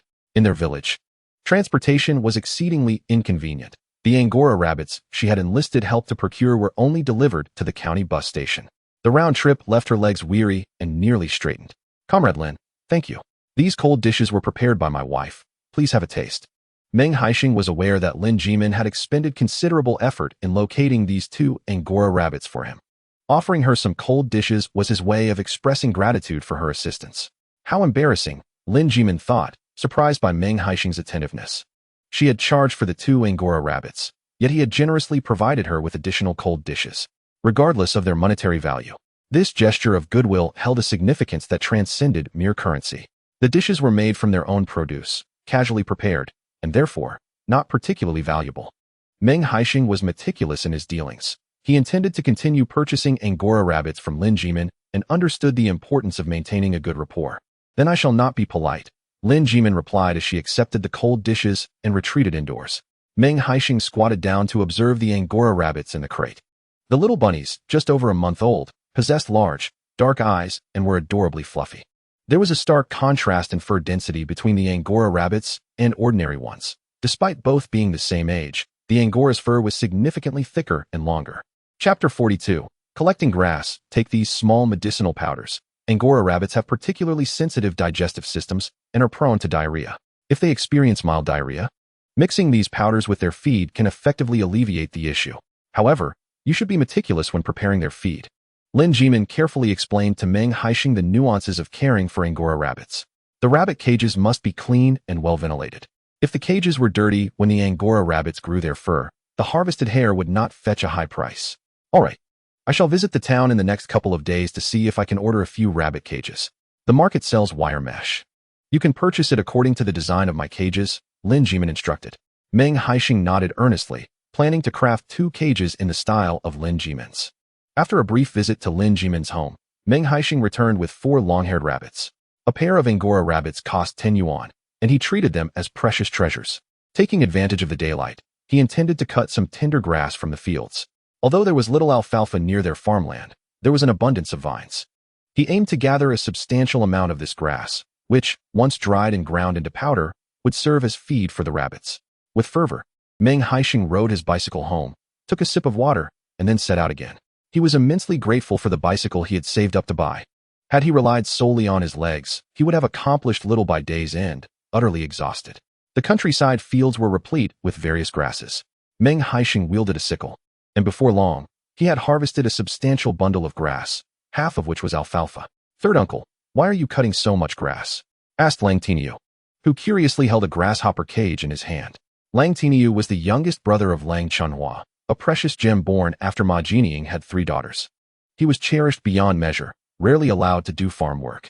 Now, during the summer vacation, the village children were mostly at home, frolicking in the hills to catch grasshoppers, wading in rivers to fish, and catching crabs, activities they adored. Upon glancing at Lang Tiniu and the group of 13 and 14-year-old rascals behind him, an idea sparked in Meng Haisheng's mind. "Tiniu, would you like to earn some money to buy ice pops?" At the mention of ice pops, Lang Tiniu nodded eagerly. "If you help me cut the grass and deliver it to my home, I will pay you 1 cent per pound for the grass." While a cent may not seem much, the weight of the fresh grass was substantial. A single swing of the sickle could yield nearly half a pound. A cent could buy a piece of hard candy, while a dime could afford an ice pop. Thus, gathering 10 pounds of grass could translate into a delightful treat. For the young boys, cutting grass was not a daunting task. During busy farming seasons, they could easily contribute half a laborer's effort. Spending the day harvesting a few dozen pounds would be a breeze, all while not interfering with their grasshopper-catching escapades. That could earn us several dimes, including Lang Tinyu.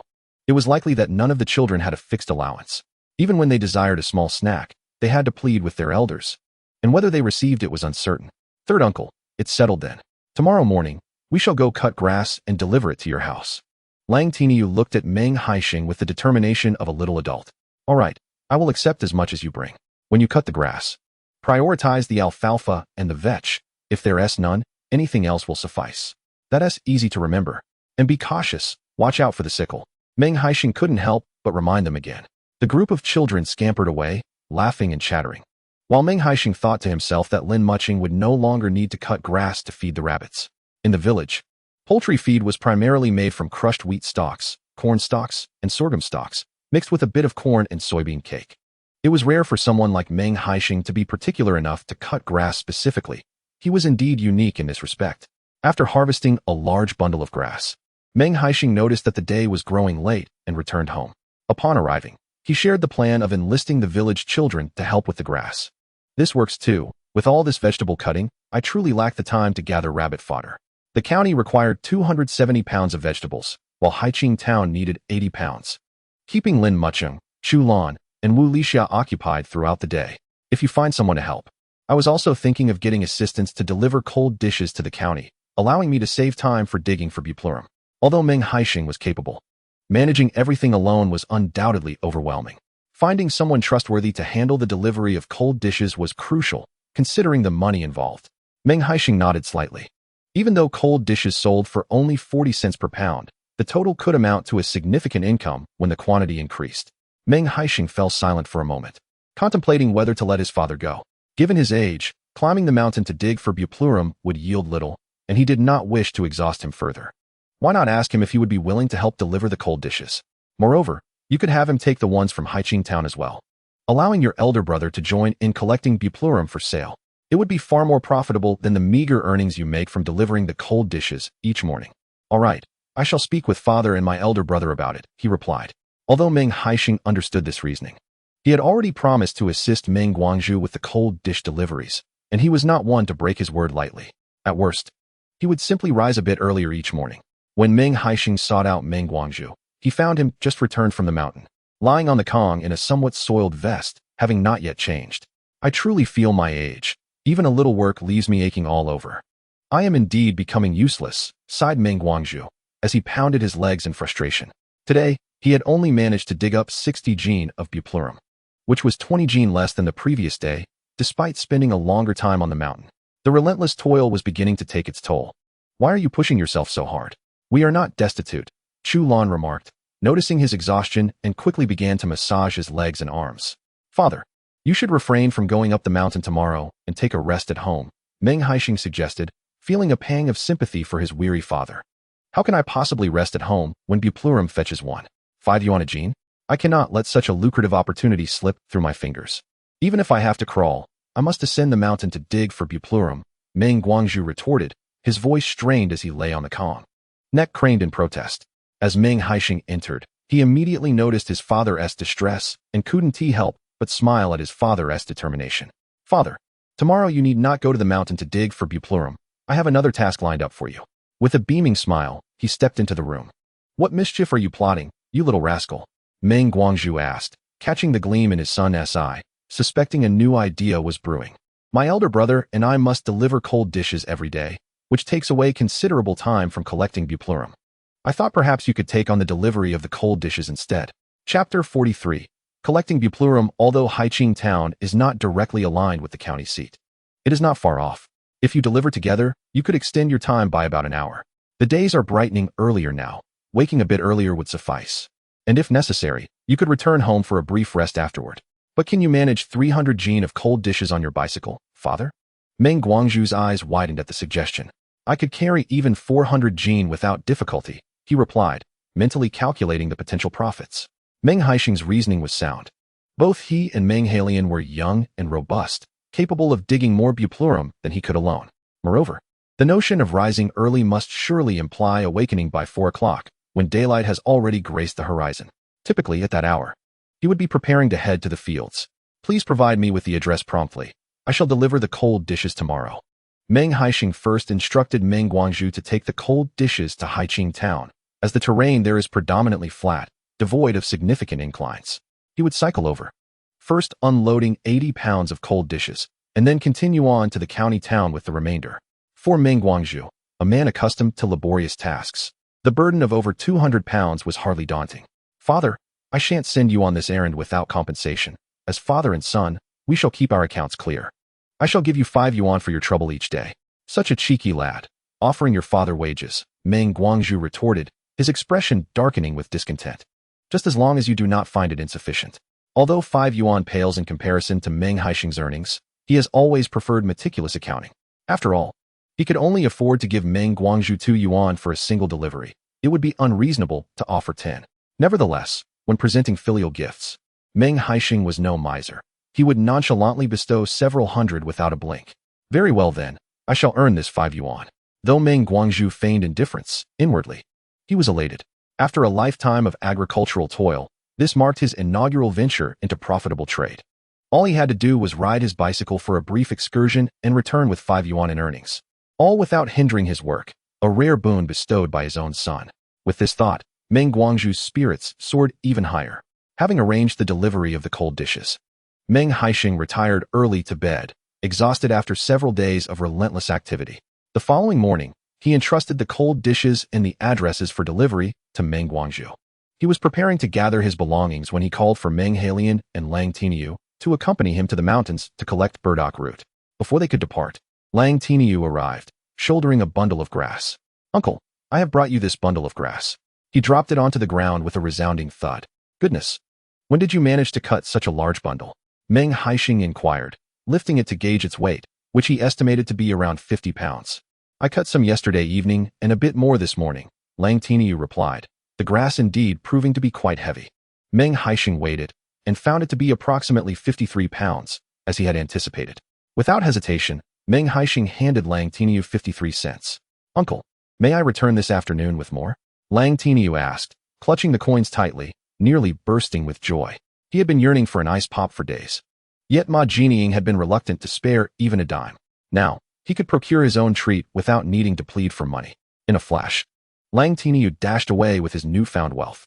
At the end of the alley, several boys of similar age awaited him, and upon his arrival, they gathered around, chattering excitedly, seemingly engaged in some clandestine discussion. Mucheng should have some children delivering grass this morning. Please help me collect it, as I shall return early this afternoon. After retrieving the grass, you can simply place it by the door. I will dry it once I return in the afternoon. Meng Haisheng advised Lin Mucheng with a hint of concern.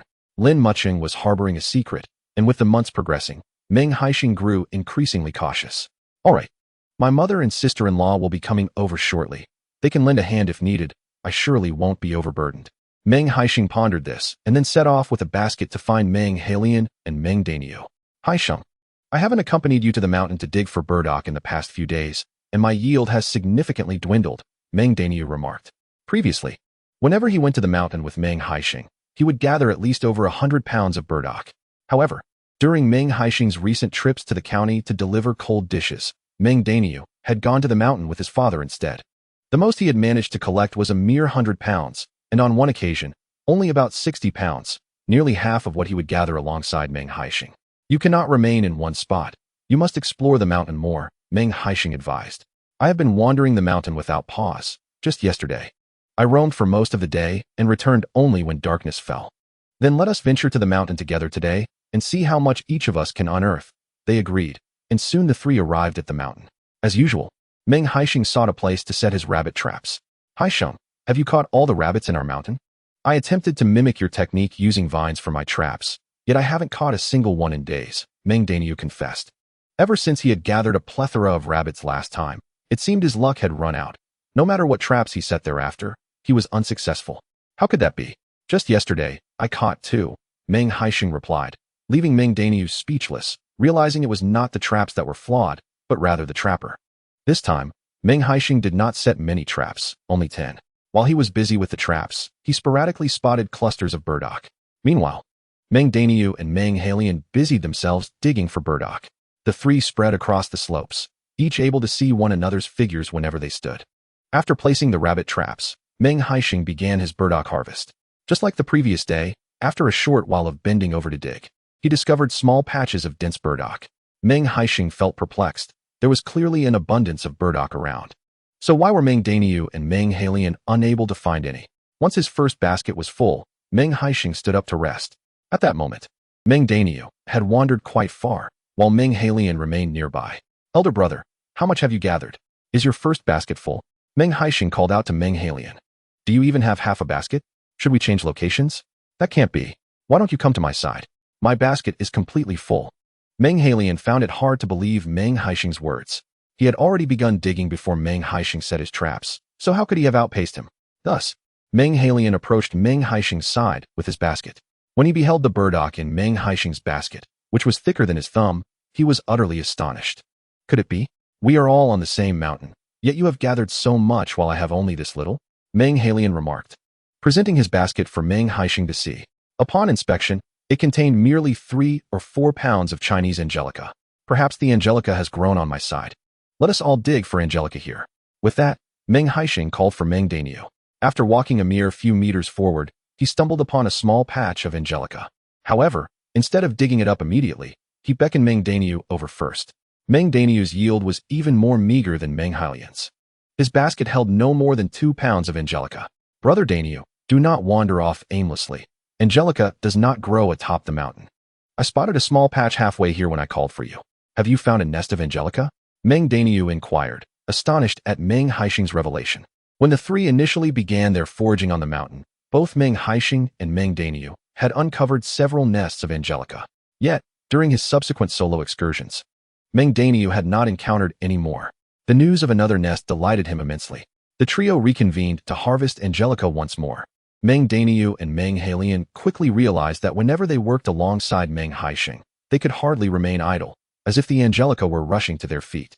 Each root they unearthed represented a monetary gain. Thus, the three men toiled diligently throughout the morning, scarcely pausing for rest. I can no longer continue. My arms are beginning to ache, Meng Haisheng declared, sinking onto the grass. The soil on this mountain had remained dry for several days, making the digging particularly strenuous. Let us take a break. How much have you two gathered? Meng Haisheng's 2 fertilizer bags were already filled to capacity, and their baskets were nearly brimming as well. This was the most successful day Meng Haisheng had experienced in his foraging endeavors, and it was only mid-morning. I am already full here, he added. Meng Haisheng had brought 2 larger fertilizer bags, now overflowing.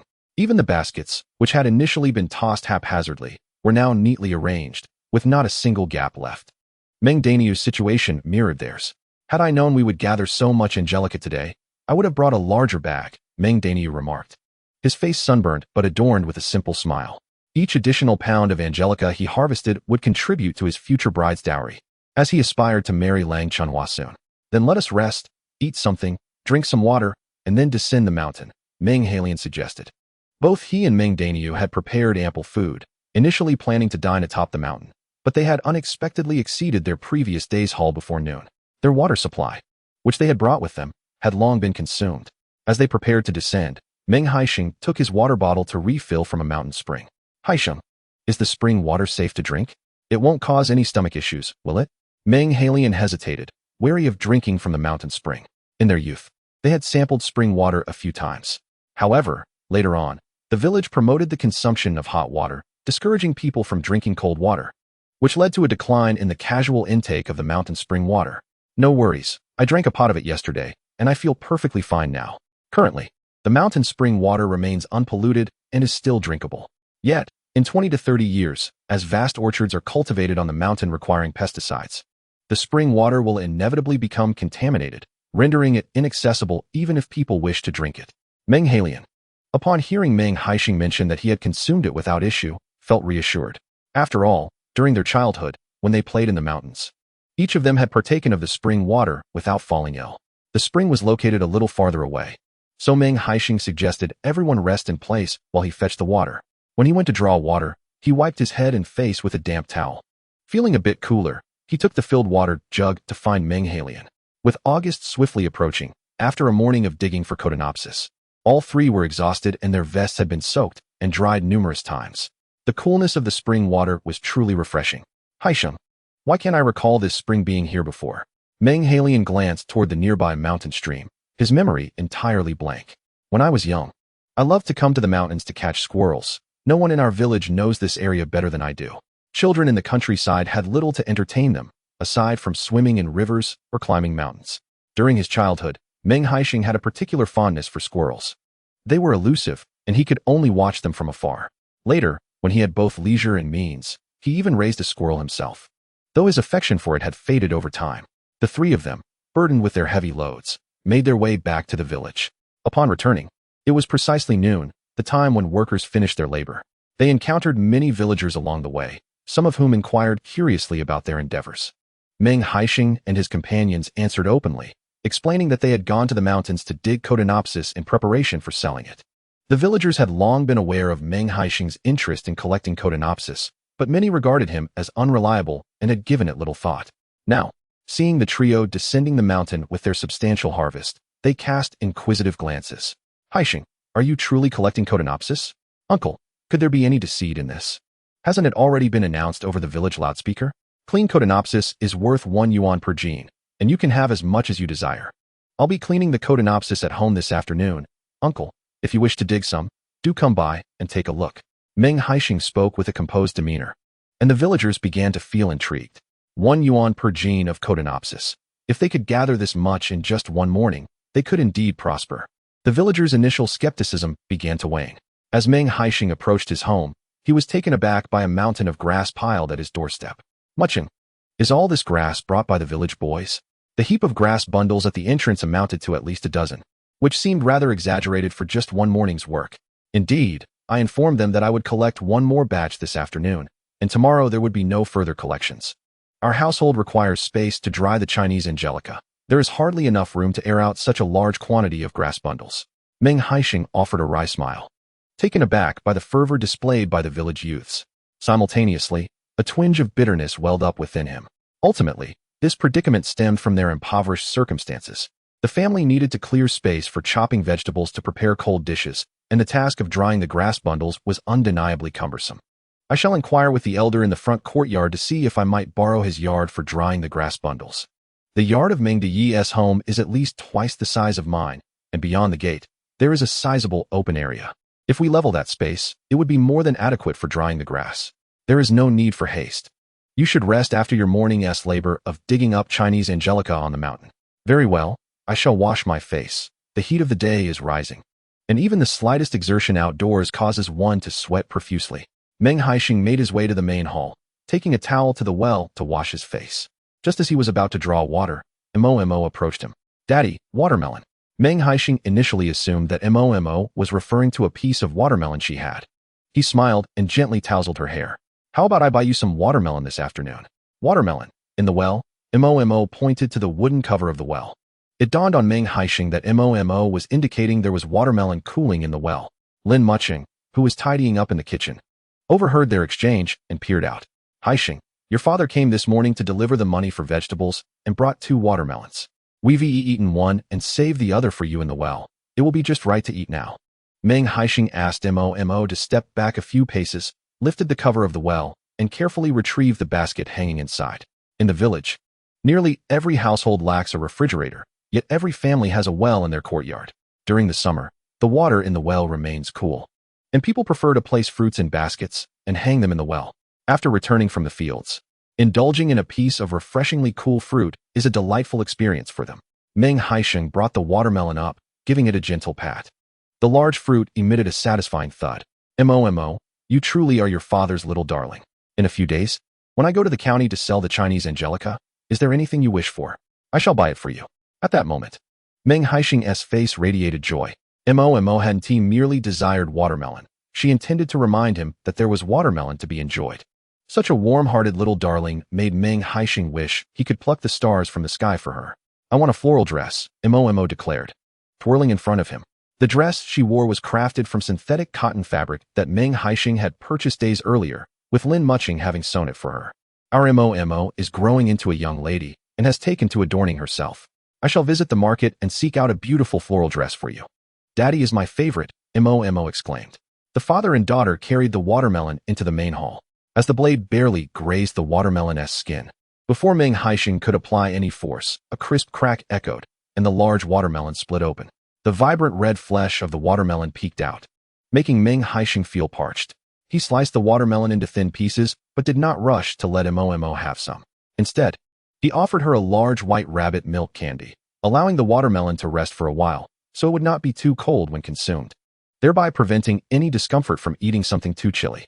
Meng Haisheng personally took a piece of watermelon to the kitchen for Lin Mucheng.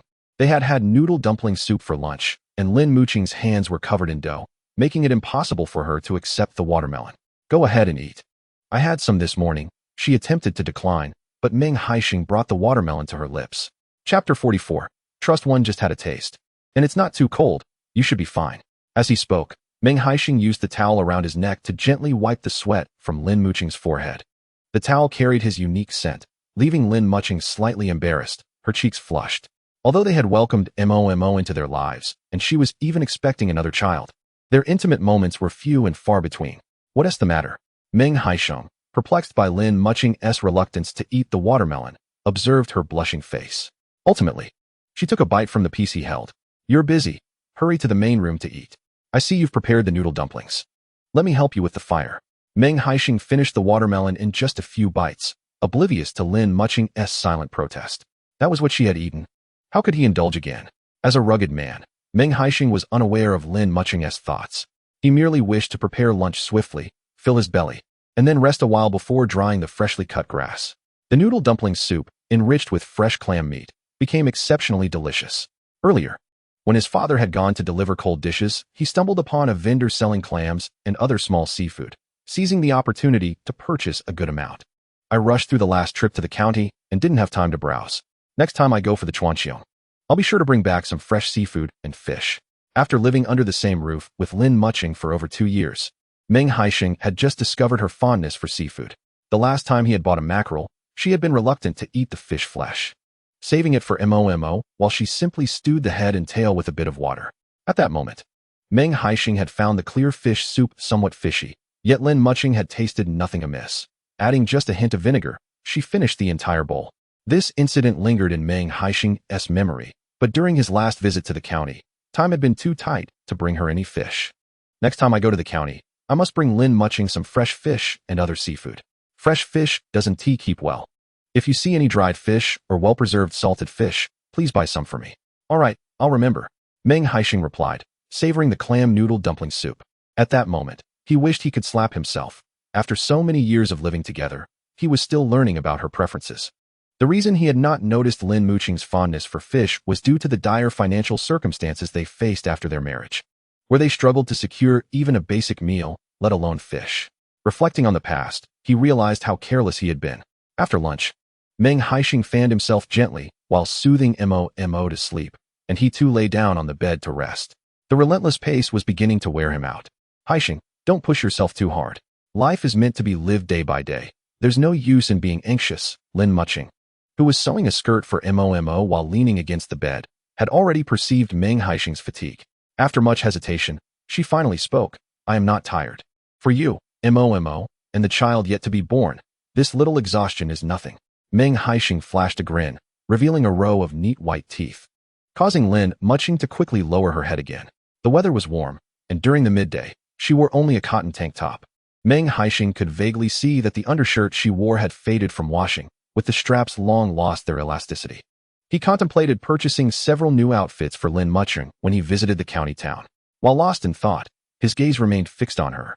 Though he shifted his position slightly, the soft presence of his wife before him stirred feelings within him. It would be a lie to claim he was unaffected. Meng Haisheng's relentless efforts were not solely to earn a living.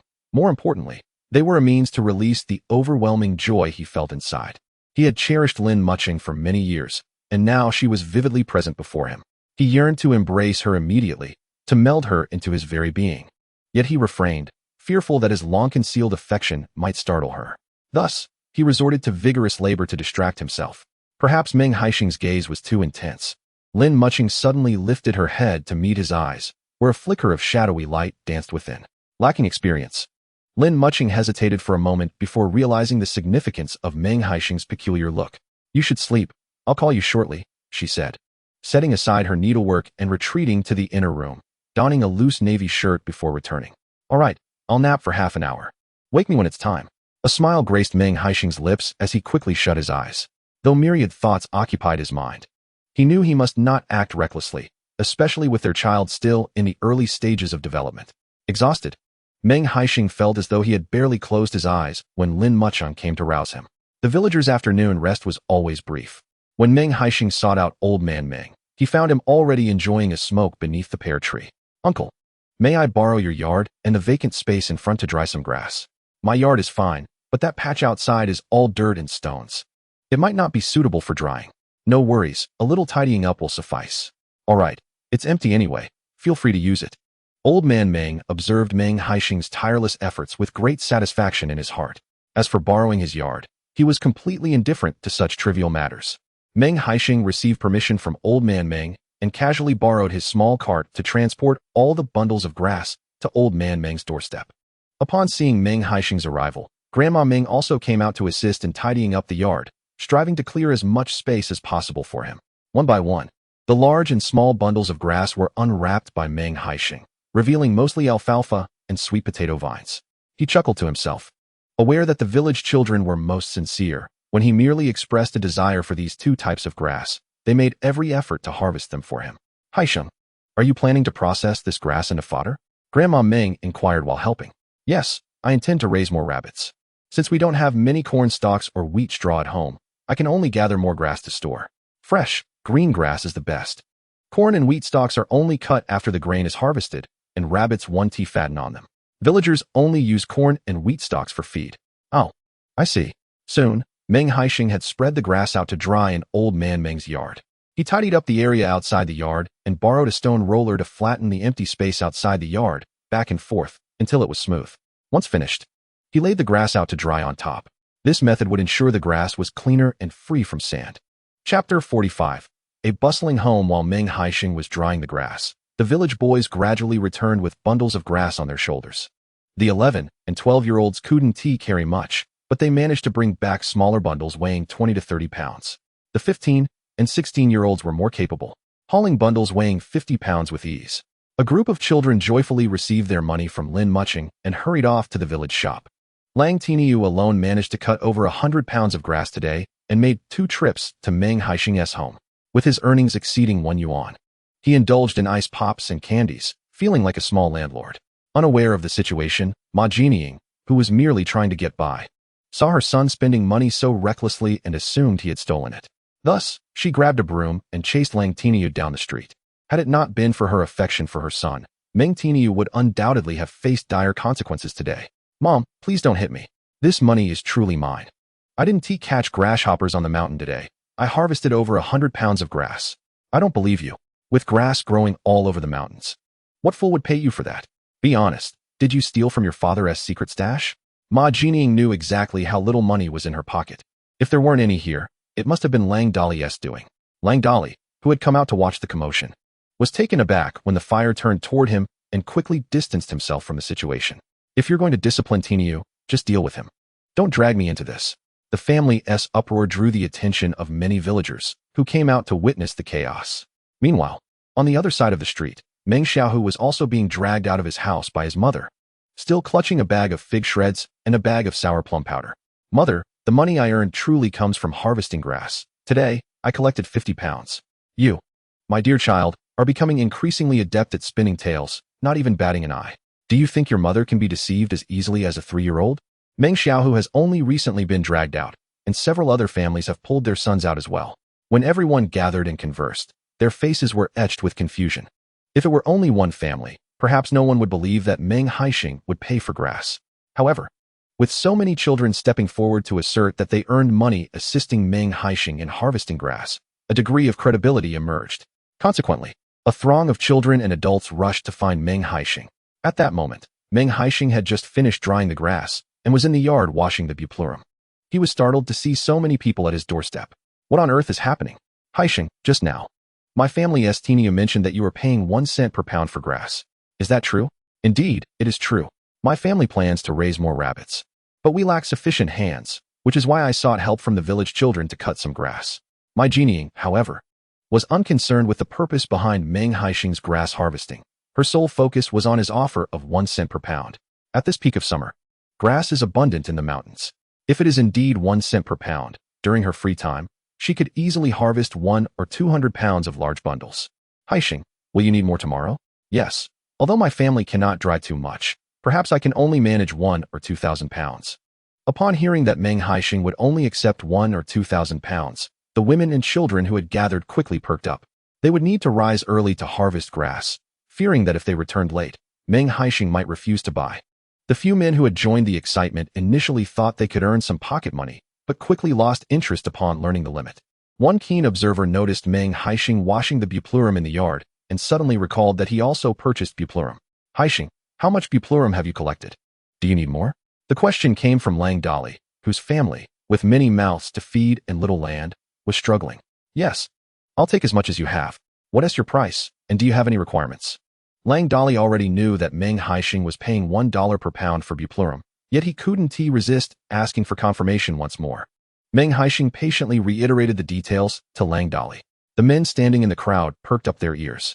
If this opportunity indeed proved reliable, $1 per pound for buplurum could be quite a lucrative endeavor. Did you dig all this buplurum today? Lang Dali approached to inspect the buplurum soaking in the basin. Yes, it was all harvested today. With the heat, I must hurry to clean and dry them to avoid spoilage, otherwise it would all be in vain. Lang Dali asked a myriad of questions before finally taking his leave. As he watched the crowd disperse, Meng Haisheng felt an impending sense of relief, knowing he would soon be able to harvest the buplurum. After several days of effort, he had finally gained the trust of the villagers, and he couldn't help but wipe the sweat from his brow. He reminded himself to cherish his reputation. Once tarnished, it would be exceedingly difficult to restore. With plans to gather herbs the following day, Meng Haisheng feared that Lin Mucheng might be overwhelmed. Thus, after cleaning and drying the buplurum, he decided to visit Aunt Meng Guangjuan before dinner. Aunt, are you able to help me with some cold dishes at your place? He inquired. Qiu Shi had recently heard that Meng Haisheng's family was preparing cold dishes to sell in town, and she was astonished by their booming business, which had kept them quite busy. Certainly, with the summer chores nearly complete, I can assist you with the cold dishes, she replied. Should you help me? I won't let you do it for free. Just like my mother, I can pay you a yuan for a day's work. What do you think? Meng Haisheng suggested. Taken aback by the offer of payment, Qiu Shi replied, we are all family. There's no need for money. If you need help, it is only natural for me to lend a hand. Meng Haisheng anticipated her refusal of payment. Lacking Lin Mucheng's eloquence, he decided to mention Meng Daniu instead. Please, don't be modest. I know Daniu is looking to marry. Upon hearing Meng Daniu's name, Qiu Shi softened slightly, as securing a suitable match for Daniu weighed heavily on her mind. However, accepting payment for helping Meng Haisheng felt inappropriate. Please, don't hesitate. It's settled then. Come over tomorrow morning to help with the vegetables, he insisted. Just as Meng Haisheng prepared to leave, he encountered Meng Guangjuan at the door. Uncle, you're back, he greeted. Haisheng, when will you be heading to the county to sell the buplurum? We've gathered quite a bit at home, Meng Guangjuan replied. His 3 sons had joined in after hearing about the profitability of selling buplurum, while each of them harvested a modest amount daily. Their collective efforts had resulted in over 150 pounds of dried buplurum these past few days. Perhaps the day after tomorrow. I'll see how much I can dry by then, Meng Haisheng responded. All right, we'll have Daniu accompany you, Meng Guangjuan confirmed. Chapter 46. Prevention. As Meng Haisheng exited Meng Guangjuan's home, a frown creased his brow. In his previous life, he had harbored feelings of guilt towards Meng Guangjuan's family due to Meng Daniu's untimely death. After his own rise to success, he felt compelled to assist them. Meng Daniu had 2 younger brothers, Meng Lining and Meng Fuming, whom Meng Haisheng brought into his company. Despite their incomplete education and lack of skills, he endeavored to provide them with respectable positions and generous salaries. He did his utmost to support Meng Guangjuan's family, yet ultimately, Lining and Fuming betrayed his trust, embezzling 200 million in company funds for indulgence and gambling, an offense that warranted imprisonment. However, Meng Haisheng, out of consideration for their brotherly bond, did not act harshly, merely expelling the 2 from the company. Yet, despite this leniency, the Meng brothers harbored resentment towards him, compelling Meng Guangjuan to approach Meng Haisheng for financial assistance. Ultimately, the 2 families became estranged, never to reconcile. Human nature remains unchanged. For the time being, Meng Lining and Meng Fuming could still be found diligently gathering buplurum with Meng Guangjuan, as they had yet to be tempted by the lure of money. Once the profits from the buplurum reached Meng Guangjuan, it was likely they would cause trouble. It would be prudent to devise a strategy to preempt any unpleasant occurrences before they transpired. It seemed somewhat inappropriate for a younger member of the family to broach this matter. So he pondered upon it and resolved to subtly hint at it to Meng Guangzhu after dinner while enjoying the evening breeze. Perhaps Meng Guangzhu could convey the message to Meng Guangzhu effectively. By the end of July, the heat had become oppressive, and more people were venturing out to relish the cooler evening air. Meng Haisheng, cradling Momo and wielding a fan, sauntered over to Meng Guangzhu's home. After a long day, Meng Guangzhu and Chu Lan were seated on stools in the courtyard, engaged in casual conversation, while Meng Haiyan's family seemed to have stepped out. Meng Haisheng beamed as he settled in front of Meng Guangzhu, with Momo eagerly calling out for her grandparents. "Momo, come let Grandma hold you." Momo, delighted by Chu Lan's request, scampered over on her little legs and leaped into her embrace. "Grandma, eat," she said, clutching a peeled cucumber, half of which she had already devoured, unwilling to part with the remaining piece, persistently offering it to Chu Lan's mouth. Chu Lan, chuckling merrily, pretended to take a bite, prompting Momo to reclaim the cucumber and take a nibble herself. "Grandma, we have a little rabbit, with big eyes and long ears." Momo placed the cucumber half in Meng Haisheng's hand, mimicking a rabbit as she bounced and performed a nursery rhyme for Chu Lan. The two shared a lively exchange, and Meng Haisheng shifted his gaze from Momo to Meng Guangzhu. "Father, how was your day delivering the cold dishes? Did it tire you?" "Such a trivial task could hardly tire me. After delivering the dishes in the morning, I accompanied your mother for a stroll through the cornfield. Our sweet corn will soon be ready for harvest. I'll ensure your mother gathers plenty, as Mucheng and Momo will surely relish it." Meng Guangzhu was in high spirits today. He had considered lighting his pipe, but refrained, seeing Momo present. Meng Haisheng then inquired about the amount of buplurum Meng Guangzhu and Meng Hailian had harvested recently. As they conversed, Meng Haisheng broached the subject of Meng Guangzhu's household. Since the family has not been divided, all the buplurum they've harvested is stored together. It feels reminiscent of the old production team. Is that truly feasible? The mention of the production team caused Meng Guangzhu's expression to darken. In the days of communal cooking, there were always a few individuals in the village who would shirk their duties, and working alongside such individuals was not only exhausting but also infuriating. Now that the land had been allocated, families were leading their own lives, and the villagers felt this arrangement was far superior. Meng Haisheng suddenly mentioned the production team, which inevitably caused Meng Guangzhu to ponder. He was well aware of his second brother's temperament. Among his three sons, his greatest concern was for the eldest, Meng Dainiu. Once the selling of the burdock root was complete, he feared he might be compelled to expend all his earnings to secure a bride for Meng Dainiu. However, his second and third sons were shrewd and would certainly oppose such a decision. Initially, the act of harvesting and selling burdock root was a commendable endeavor. It would be regrettable if a mere monetary matter were to sow discord among brothers. Such incidents had not been uncommon in the village before, and if it truly came to that, it would be a case of losing more than gaining. You, young man, are always filled with ulterior motives. Yet you haven't even sorted out your own family's affairs. You should refrain from meddling in others' matters. After living for so many years, Meng Guangzhu had a fair grasp of the situation. While he chastised Meng Haisheng verbally, he was already rising to prepare to leave. "I merely mentioned it casually. Harvesting burdock root can indeed be profitable, but I do not wish for our household to descend into chaos over money." Seeing that Meng Guangzhu had perceived his intentions, Meng Haisheng was not incensed but rather listened with a smile as Meng Guangzhu admonished him. "Well, I shall step out for a while. You should return home early to rest, for tomorrow we must continue to dig for burdock root on the mountain." Meng Guangzhu lit his pipe, took a hurried puff, and exited. Meng Haisheng played with Momo for a while before returning home. Upon entering, he immediately caught sight of a delicate silhouette by the window in the west room. Lin Mucheng had just taken a hot bath, while Meng Haisheng was away. Hearing the sound of the courtyard door opening, she quickly adjusted her clothes and stepped out to take a look. "Why have you been gone for so long?" Lin Mucheng approached and took the drowsy Momo into her arms, heading back inside. Standing behind her, Meng Haisheng glanced at Lin Mucheng's back and promptly turned to close the courtyard door. "Mucheng, your summer wardrobe is rather insufficient. Tomorrow, we will head to the market in town. Do you wish to purchase a few garments?" The vest Lin Mucheng wore that evening had been in her possession for quite some time, worn and loose, making her appear almost as though she were not clad at all. It was fortunate that he returned just in time to see her. It would have been inappropriate for others to witness her in such a state. "I still need to prepare cold dishes tomorrow. Who has time for that?" Lin Mucheng, aware of her clothing issue, hurried into the inner room and extinguished the candle. The room was pitch black, allowing her to breathe a sigh of relief. "Tomorrow, Auntie Heir will come to assist. You can still make it to the market in the morning." Tomorrow was the big market day in Muping town, and many vendors would be selling clothes. She could choose a few for herself. Furthermore, the village secretary would surely take the tractor to the market, so it wouldn't be tiring for her to accompany him. Lin Mucheng felt somewhat swayed by Meng Haisheng's words. However, her intention was not merely to attend the market, but rather to send 10 yuan to her parents. Lying on the Kong, Lin Mucheng hesitated for a moment. Haisheng, I wish to send 10 yuan to my mother. Do you think that would be acceptable? What's wrong with that? I remember during the new year, you borrowed 10 yuan from mother, didn't you? When you go to send the money, be sure to include a bit more for her. Currently, our family sells cold dishes daily, generating a steady income. Why not send 100 yuan to mom? Chapter 47. The Inconspicuous In-Laws in the Darkness. Lin Mucheng was taken aback when Meng Haisheng mentioned sending 100 yuan to her parents. This was indeed a substantial sum. Haisheng, you still need to keep some money for yourself. Do not send so much to my parents just yet. Although Lin Mucheng understood that her parents, residing in the border regions, were likely enduring a life of hardship, she did not wish for Meng Haisheng to supplement her family's finances at the expense of his own earnings.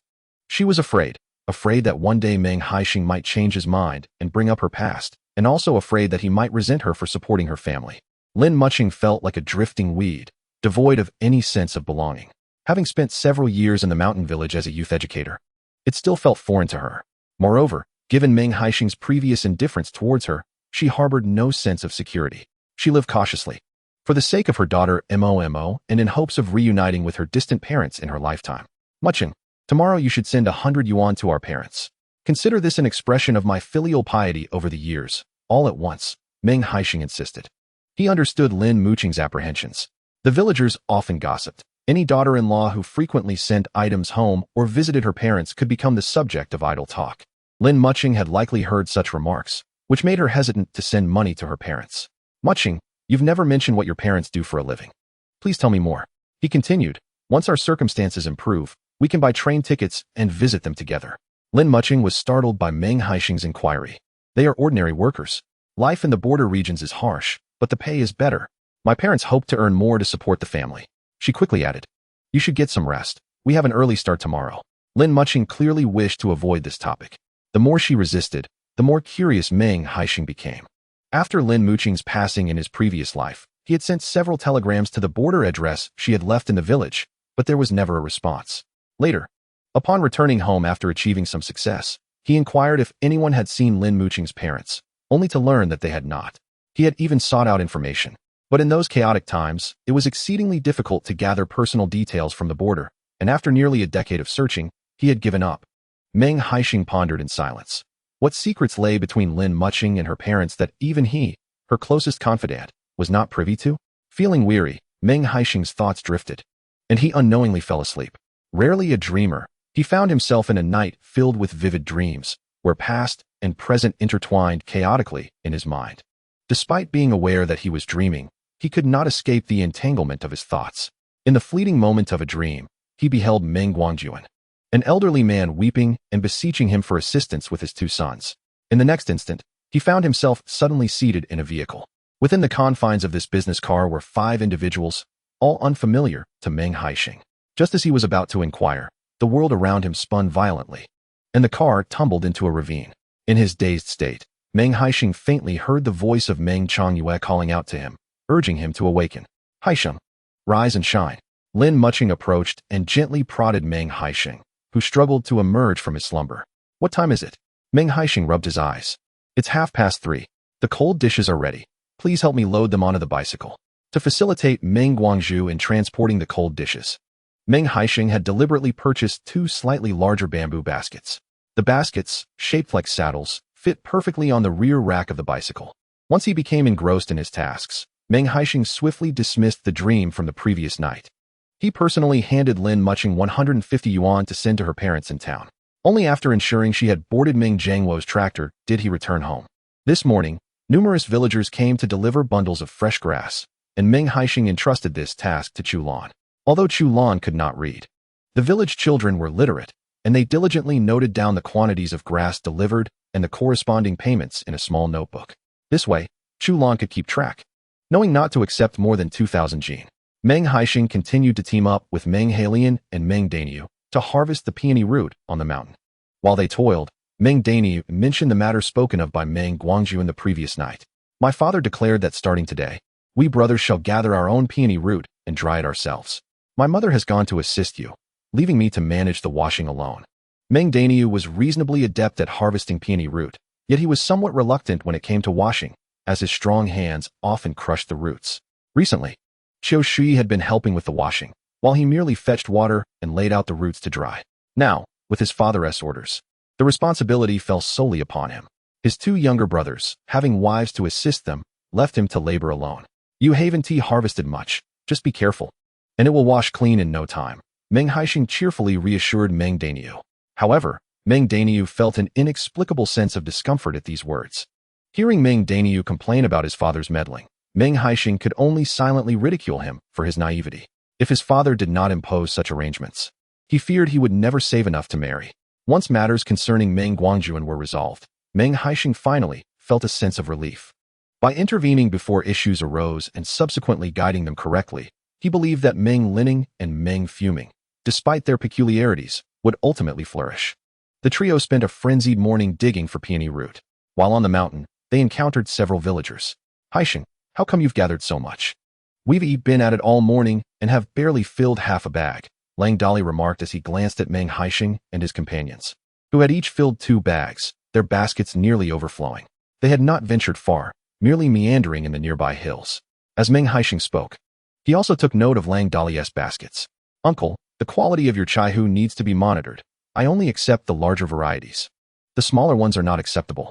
Meng Haisheng selected several slender chaihu roots from Lang Dali's basket, which were barely thicker than a pinky finger and evidently lacked age. They were hastily gathered while digging for the larger roots. Lang Dali and his companions do not differentiate between sizes. They simply harvest whatever chaihu they find.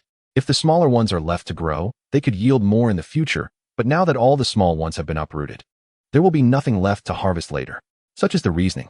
After exchanging a few words with Meng Haisheng, the group dispersed.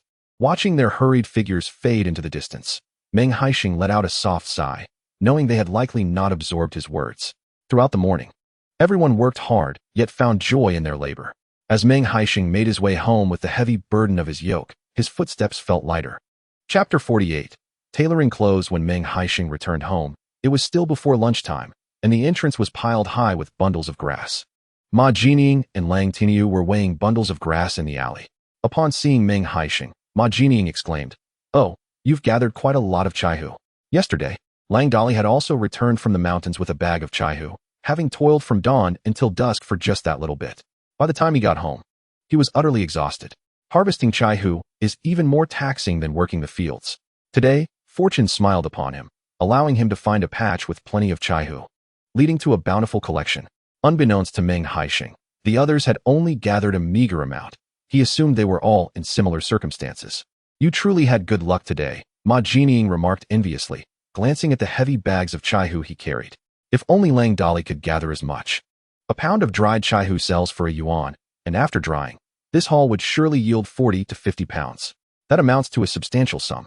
For everyone in the village, 40 to 50 yuan is a significant fortune. It takes half a year of hard work to save such an amount. After placing the chaihu down, Meng Haisheng noticed Lin Mucheng had not yet returned. He washed his hands and went out to assist Chu Lan in collecting the grass bundles. By mid-morning, they had already amassed a full load of grass. When a child inquired if they could come back in the afternoon to deliver more, Meng Haisheng readily agreed. The village children had no pocket money and found it difficult to ask their parents for money when craving struck. Although gathering grass does not yield much profit, it at least provides a bit of spending money for treats. As noon approached and everyone began to disperse, Lin Mucheng finally returned with a large assortment of bags. As she reached the alley, Meng Haisheng approached her, taking the items from her hands. "You must be quite hot. I anticipated your return, so I brought out some chilled watermelon from the well. It's just the right time to enjoy it."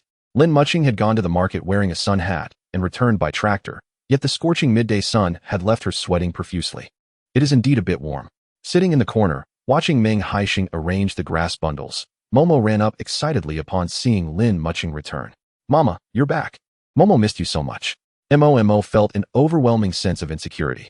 That morning, while playing at home with Chu Lan, she kept asking when Lin Mucheng would return.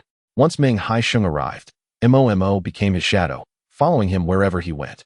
Despite the sweltering heat, Meng Haisheng suggested that Momo go to the alley to cool off, but she refused, preferring to squat at the doorstep and watch him gather grass bundles under the sun, unwilling to leave his side for even a moment. At last, when the long-awaited Lin Mucheng finally returned, Momo rushed up and clung to her leg. In that fleeting moment as she called out Mama, her round, glistening eyes brimmed with tears. Lin Mucheng, overwhelmed with affection, swiftly lifted Momo into her arms. "What's wrong, Momo? Just half a day without Mama. And you're in tears?" she asked. "Come, let us go inside. Mama bought you a beautiful little dress and a big fish." At the mention of food, Momo's watery eyes sparkled with delight. The family joyfully returned home, where Lin Mucheng placed all the items on the table in the main room. "Mama also got you a little dress. I'll find time to sew it for you in the next couple of days. And soon you'll be able to wear it." With a beaming smile, Lin Mucheng pulled out a roll of pre-cut fabric from her bag. A light pink cotton cloth devoid of any patterns. "Mucheng, why didn't you buy ready-made clothes? With your busy schedule, when would you have time for needlework?" Meng Haisheng remarked. Unrolling the fabric, he discovered it was a collection of pre-cut pieces, accompanied by several white and red fabric scraps. "Taking the clothes to the tailor costs money and wastes time. I'll make it for Momo whenever I can. Moreover, the little dress I create will be far more beautiful than anything from a tailor." Lin Mucheng proudly hugged Momo. The dress she currently wore was an alteration of Lin Mucheng's old clothes, adorned with colorful threads that embroidered the words "Good Baby." Only dresses sold at the market or cooperatives would bear such words. Lin Mucheng embroidered those three characters because she wished for Momo to wear a dress just like the other children, rather than become an exception. She understood all too well how vital it was for Momo to blend in with her peers. Their modest means should not render Momo a unique presence. Meng Haisheng, a rugged man, would have been oblivious to Lin Mucheng's sentiments in his youth. However, times had changed. In the instant Lin Mucheng lifted Momo, he comprehended why she chose to handcraft a dress for her daughter. A tailor could never match Lin Mucheng's exquisite skill. "Mucheng, I'm sorry," Meng Haisheng murmured softly, but Lin Mucheng, holding Momo and gazing at the fabric, heard him clearly. She abruptly raised her head, her expression a blend of emotions as she looked at him, having believed he understood nothing. "Mucheng, you're not buying fabric for yourself instead of ready-made clothes, are you?" Meng Haisheng quickly averted his gaze, unable to meet her eyes, for he felt an unbearable heaviness in his heart. Had he awakened to reality a little sooner, Lin Mucheng and Momo would not have endured years of hardship, nor would they have lived so humbly. Inside the cloth bag, there indeed lay a roll of beige checkered fabric, also neatly cut, but yet to be sewn by a tailor. As Meng Haisheng noticed other garments in the bag and reached for them, Lin Mucheng swiftly took them away. "I have purchased you a shirt and a vest. You are going to the county to sell your peony root. You ought to dress more presentably so that the townsfolk won't look down upon you." Lin Mucheng handed a blue shirt to Meng Haisheng. In the village during the summer, the young men typically wore old-fashioned shirts, and it was rare to see anyone in a white shirt, let alone a blue one. Amidst the sultry summer heat, the sight of that blue hue inexplicably evoked a sense of coolness. Meng Haisheng gazed at the shirt in his hands, his face adorned with a broad smile. Lin Mucheng still harbored feelings for him. She bought fabric to sew clothes for herself and Momo, yet for him, she chose ready-made attire. "Mucheng, thank you." Meng Haisheng quickly planted a kiss on Lin Mucheng's cheek before heading to the kitchen with the meat and fish she had bought. The kiss was so fleeting that Lin Mucheng barely registered what had happened before he was gone. She gently touched her cheek, feeling a rush of warmth. Seizing the moment while Meng Haisheng prepared the meal, Lin Mucheng organized the remaining items, putting away what needed to be stored and washing what required cleaning. Chapter 49. Borrowing the tractor after lunch. Meng Haisheng hurriedly took a nap, as he needed to clean the peony root in the afternoon. During his midday rest, he only dared to doze for a short while. Upon awakening, he happened to see Lin Mucheng hanging clothes in the yard. The courtyard gate was closed, and Lin Mucheng hung the freshly washed small garments near the kitchen. If anyone were to approach, they would only catch a glimpse of Lin Mucheng's clothes by peering from the eaves of the main room, and could not see her small garments while merely conversing in the yard. As Meng Haisheng beheld Lin Mucheng, clad only in a vest, his breath hitched. Perhaps the intensity of his gaze was too fervent. While Lin Mucheng was hanging the clothes, she turned to find Meng Haisheng sitting on the calm. Their eyes met, and his gaze lingered where it ought not to. Suddenly, he felt a warmth in his nose, and to his shock, blood began to flow. Alarmed, Meng Haisheng hurried to the well, using the cool water to soothe his nose and cool his head. Lin Mucheng was startled by his sudden action, feeling a mix of embarrassment and annoyance. She wanted to assist him, but felt self-conscious in her vest. Ultimately, seeing that Meng Haisheng was not gravely harmed. She stomped her foot, flustered and bashful, and dashed back inside, donning a loose shirt over her vest. After some time, Meng Haisheng managed to stop the bleeding. Yet certain inappropriate images lingered in his mind. He had long been aware of his wife's alluring figure. She often wore loose attire, and he had never given it much thought. However, today, as Lin Mucheng stood before him clad in nothing but a vest, he was utterly taken aback. "What are you daydreaming about? Is your nose all right now?" Lin Mucheng, having changed her clothes, shot Meng Haisheng a stern glance. "It is of no concern. I was merely pondering whether anyone would come this afternoon to deliver the dried buplurum. With the recent rise in temperature, the buplurum dries more swiftly. Those who accompanied him in the initial harvest should, to some extent, have their yields well dried." Upon hearing that more buplurum would be delivered in the afternoon, Lin Mucheng's expression darkened. The weather today is splendid, and she took advantage of the midday sun's intensity to wash all her newly purchased and sweat-drenched garments. It would be quite embarrassing if someone were to see them.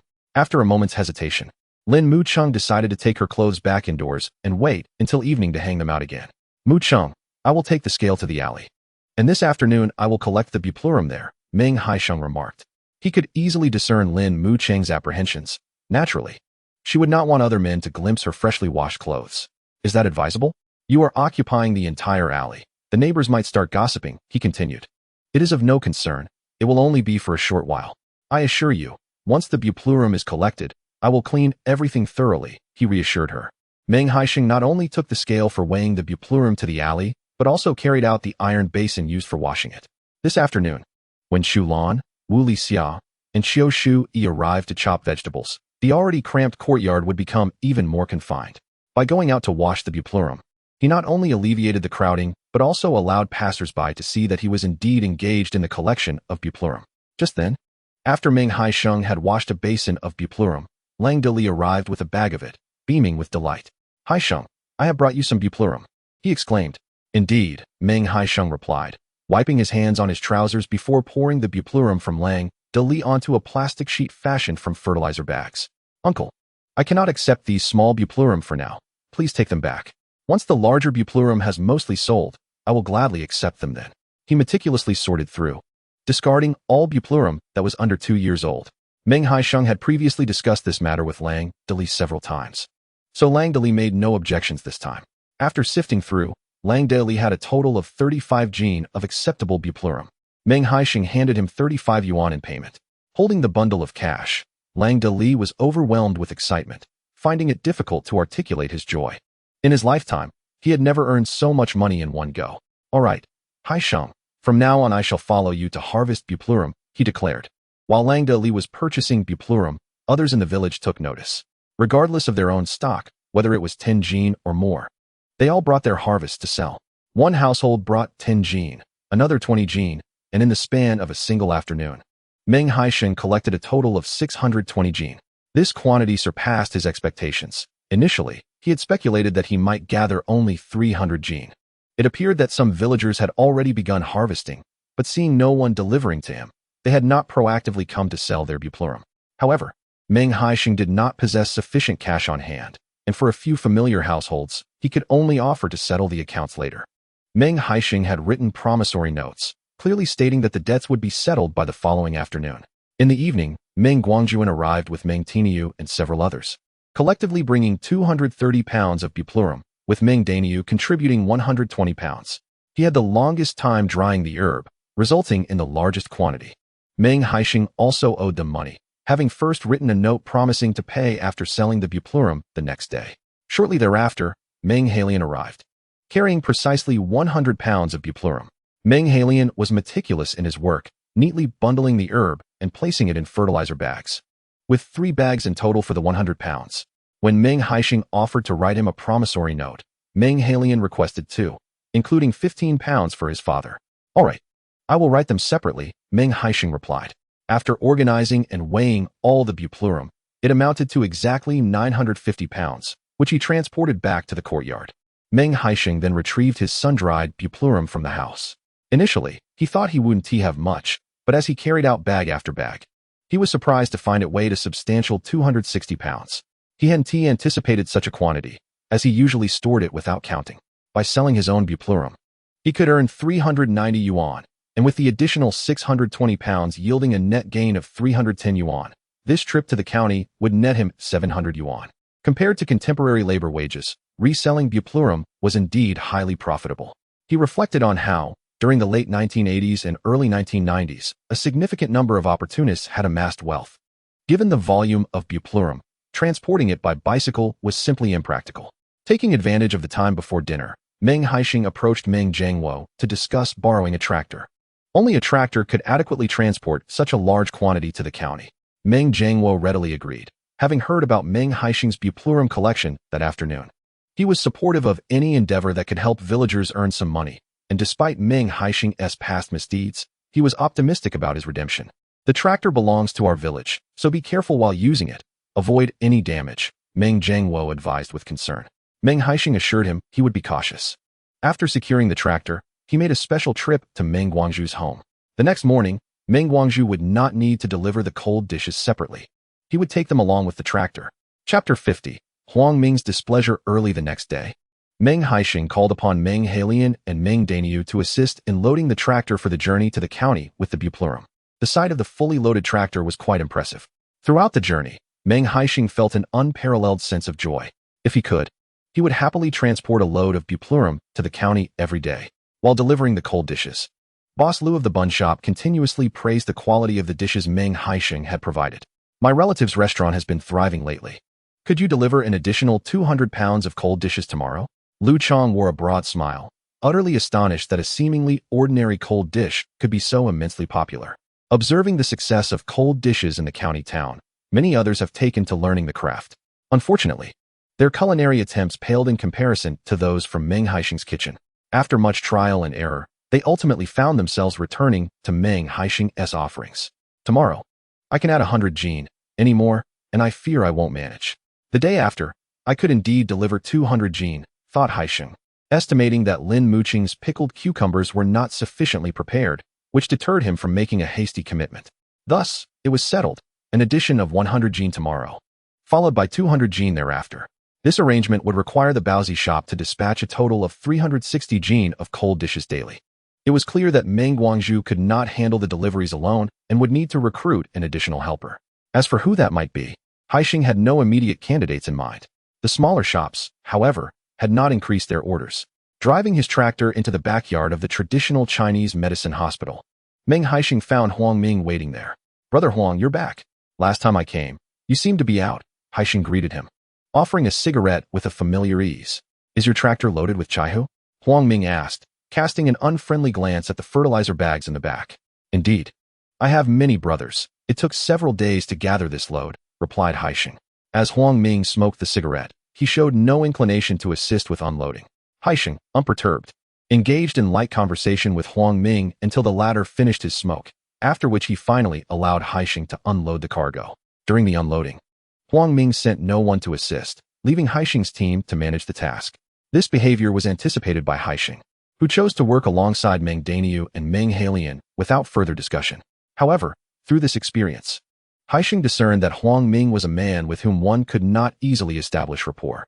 He silently resolved that Huang Ming should refrain from obstructing his business. Otherwise, he would not hesitate to ensure Huang Ming faced the consequences. The unloading process was arduous, and Huang Ming maintained a sullen demeanor throughout, particularly during the quality inspection. He insisted that all the chaihu bags be opened for scrutiny. Haisheng recalled a previous instance when Huang Ming's relatives delivered Chinese medicinal herbs, and not a single inspection was conducted despite dirt and sand spilling out. Yet now, he seemed intent on examining every detail, as if he were searching for a flaw within an egg. Prepared for this, Haisheng was undeterred by Huang Ming's meticulousness. He had already conducted a thorough inspection during the gathering of chaihu in the village. After much scrutiny, Huang Ming found no faults and grudgingly accepted the entire load. Once the inspection was completed, however, Huang Ming did not settle the payment in cash, but instead handed Haisheng a promissory note. "The hospital's finances are tight at the moment. I'll give you this note now, and we can settle the payment the next time you deliver chaihu," he explained. Haisheng glanced at the note, but showed no intention of accepting it. He was acutely aware that accepting this IOU would lead to an endless stream of similar notes in the future. Whether these notes could be converted into cash, however, was uncertain. At that moment, Huang Gu had not approached the Chinese medicine hospital in such a manner. Had he indicated from the outset that he would issue an IOU instead of cash, I certainly would not have delivered the chai hu to the hospital. Seeing Meng Haisheng's utter lack of gratitude, Huang Ming slammed the IOU forcefully onto the table. If you don't want it, then take your chai hu and leave. You're wasting my time, he scoffed. A group of impoverished souls, hoping to profit from me. What a delusion. Huang Ming's demeanor turned hostile towards Meng Haisheng, clenching his fists. Meng Haisheng advanced without a word and delivered a powerful punch to Huang Ming, striking just beneath his left collarbone. With a resounding thud, Huang Ming, along with his chair, crashed to the ground, feeling an immediate numbing pain in his entire left arm. Meng Daniu and Meng Hailian, who had been standing beside Meng Haisheng, quickly rushed over upon witnessing the altercation. Regardless of the potential for a transaction, they were resolute in not allowing anyone to bully Meng Haisheng. How dare you hit me? You must be tired of living. Huang Ming grimaced in pain, unsteadily rising but too intimidated to approach again. In business, I have always believed in the principle of cordiality fostering wealth. Your previous indifference towards me, I could tolerate, but attempting to sever my means of income? That warrants a reckoning, he retorted. Huang Ming was inherently domineering, preying on the weak, yet when faced with Meng Haisheng's unanticipated aggression, he was momentarily cowed. Just as a brawl seemed inevitable, the sound of a Dongfeng vehicle echoed from outside. Meng Haisheng turned to see the truck laden with medicinal herbs approaching. It was evident, even without thought, that this was likely another delivery from Huang Ming's relatives. The furious expression Huang Ming had just worn transformed in an instant, rubbing his arm. He sidestepped Meng Haisheng to speak with the truck driver, effectively finding an escape route for himself. Meng Haisheng picked up the IOU from the table, his mind already calculating. Huang Ming, if you do not promptly fetch cash for the chai hu, I shall take this IOU and seek out Mr. Dong. As for what I might say when I find Mr. Dong, that remains to be seen. He then kicked the medicinal herbs that had been unloaded from the Dongfeng truck, sending dust swirling and scattering herb remnants across the ground. Huang Ming was momentarily taken aback. He had never imagined that a young man from a farming background would not only strike him, but also dare to issue a threat. A surge of anger nearly caused him to explode. Yet today was particularly inopportune, as his family's herbs were also being unloaded. Huang Ming was acutely aware of the potential repercussions should Meng Haisheng summon Mr. Dong. Known for his unwavering integrity, Mr. Dong would not tolerate any mischief occurring under his watch, regardless of the rank of the individual involved, even if it were the hospital director. Upon reflection, Huang Ming forcibly quelled his rage. Chapter 51, Purchasing Clothes. Brother Ming, your words seem rather distant. It is indeed true that the funds provided by the hospital are insufficient. However, considering the effort it takes for you to come to the county, I shall make a special exception for you, totaling 1,815 yuan. Please wait a moment while I fetch the finances. The rapid change in Huang Ming's demeanor was astonishing. Just moments ago, he was adamant about refusing to settle Meng Haisheng's payment for the chai hu, yet now he was bustling about with utmost cordiality. With the matter settled, Meng Haisheng felt compelled to maintain a cordial relationship with Huang Ming, as he still had use for him. Thank you, Brother Huang. Meng Haisheng meticulously counted the stack of bills, ensuring everything was in order before carefully placing the entirety of the 1,815 yuan into his pocket. He drove away in his tractor, elated, while Huang Ming spat in disdain behind him. You just wait, one day I shall deal with you. The tractor of Meng Haisheng soon vanished from the street, yet he did not depart immediately. Instead, he parked the tractor at a distance. Haisheng, you scare me to death. I thought you were going to fight that Huang Ming. Meng Hailian's heart raced with anxiety. No worries. I have acquaintances at the traditional Chinese medicine hospital. Huang Ming wouldn't dare act recklessly. I've come to realize that selling chai hu is indeed no easy task. Brother, you and Daniu wait for me here. I'll be right back. Meng Haisheng had previously conversed with Uncle Gu, who cleaned at the traditional Chinese medicine hospital, and had thus become somewhat familiar with him. Spotting Uncle Gu taking out the trash, he quietly approached him. Uncle Gu, may I inquire about something? Meng Haisheng offered him a cigarette. Young man, I recognize you. That scoundrel Huang Ming has been giving you a hard time, hasn't he? Uncle Gu's insight was impressive. Indeed, it's not easy to earn a living in our village. After delivering chai hu twice, Huang Ming has been subtly obstructing my efforts to deliver herbs to the hospital. Certainly, when you deliver herbs to the hospital, they require fewer supplies from Huang Ming's family, which is why he views you as a thorn in his side. Meng Haisheng nodded vigorously, acknowledging Uncle Gu's clear comprehension of the situation. Feel free to ask me anything. I will surely inform you if I know. It's not a significant matter. I merely wish to know when Huang Ming's relatives typically deliver herbs. They come every 5 days. Are they punctual with their deliveries? Absolutely. The hospital has regulations for major suppliers like them, and they cannot simply come at their leisure. With Uncle Gu's assurance, Meng Haisheng felt a sense of relief. He would align his visits with the timings of the Huang family's deliveries. After gathering the information, he gifted the remaining cigarettes to Uncle Gu, though modest. It was a token of appreciation. Meanwhile, Meng Haisheng and Meng Daniu craned their necks, observing Meng Haisheng conversing with Uncle Gu beside the trash bin. "Haisheng, what were you up to?" Meng Haisheng asked, filled with curiosity. "Nothing significant, just inquiring about when they will next deliver chai hu." "Brother, would you care to stroll through the mall? I wish to procure some items for our home." Meng Haisheng had just sold 100 jin of buplurum for 150 yuan and was still basking in the joy of his newfound wealth. Naturally, when Meng Haisheng expressed his desire to visit the mall, he was eager to accompany him. In the past, he had refrained from entering malls due to lack of funds. But now that he had some money, he felt emboldened to explore. This visit to the mall was primarily to purchase clothing for Momo and Lin Mucheng. To save money, Lin Mucheng had been sewing her and Momo's garments from fabric she had bought. Working diligently by candlelight at night after attending to household chores during the day, the dim light made sewing particularly straining on the eyes. And Meng Haisheng could not bear to see Lin Mucheng endure such hardship. Besides, money was no longer an issue. He intended to discuss with her the importance of not skimping on the small fees for tailoring in the future. "Brother, why don't you wander around on your own first? We are shopping in different sections. I am off to buy a little dress for Momo. And you can see if you can find a couple of items for Debao and heir. All right, I shall also take a look around." Both Meng Haisheng and Meng Haisheng, being family men with children, prioritized finding gifts for their little ones. Left alone, Meng Daniu had no choice but to meander aimlessly on the first floor. In the 1980s, whether married or single, women were quite reserved and easily embarrassed.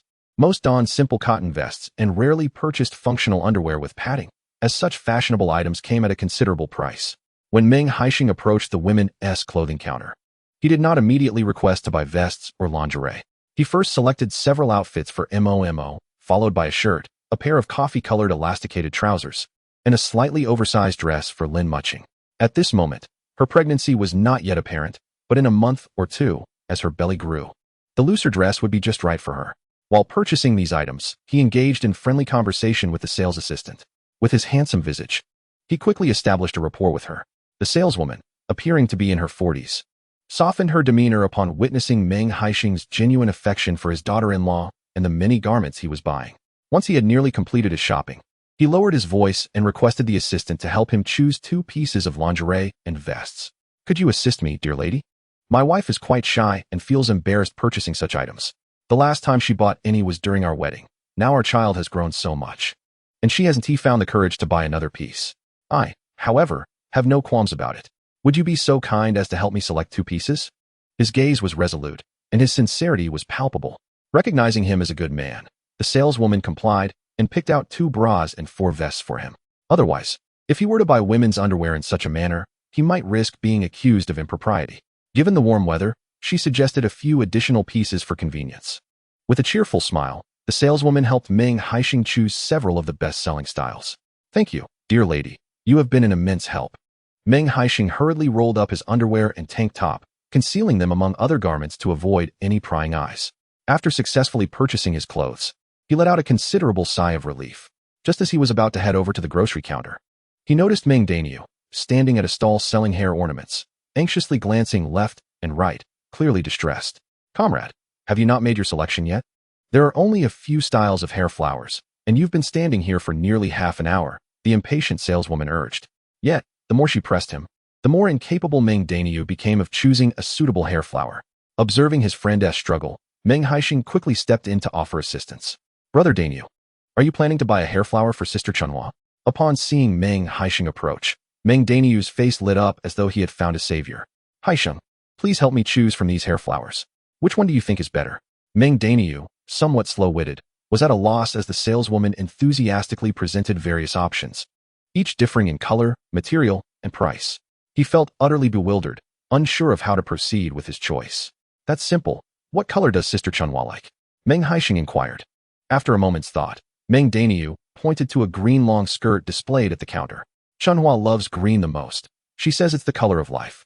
When Chunhua had made that statement, Meng Daniu had admired her greatly, believing her to be the most knowledgeable girl in the entire village. Meng Haisheng's expression turned quizzical. Purchasing a green hair flower seemed rather inauspicious. Green is too plain. Why not choose one with small floral patterns? I picked one for my wife too. Momo has developed an interest in beauty, so I got her a little rabbit hairpin. Meng Haisheng glanced at the small floral hair flower Meng Haisheng offered and found it quite pleasing, promptly deciding to buy it. It became evident to Meng Haisheng that despite Meng Haisheng's seemingly simple nature, any woman who marries him will undoubtedly enjoy a life of comfort, as he possesses a genuine tenderness for his partner.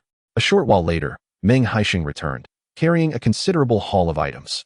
The three of them then proceeded to the grocery counter, akin to country bumpkins venturing into the city, purchasing items they would normally hesitate to buy. They even carted away a whole box of calcium milk biscuits, prompted by Meng Haisheng's remark that they were nutritious and good for both the elderly and children. With large and small bags filled to the brim, the trio made their way toward the exit of the market. "Big brother, wait for me." Meng Haisheng spotted a toy stall near the entrance.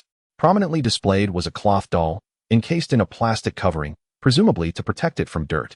"Comrade, how much for the doll with golden hair?" "This is a new doll that just arrived from Shenzhen today, quite expensive at 15 yuan. It's said to be imported. Just look at those golden locks." Several children gathered around the stall, captivated by the doll, including a little girl who seemed around 7 or 8 years old, tugging at her mother's arm, begging for one. "Little darling, that doll costs 15 yuan. Your mother would have to forego half a month's salary just to buy you that." "Unless I've gone mad."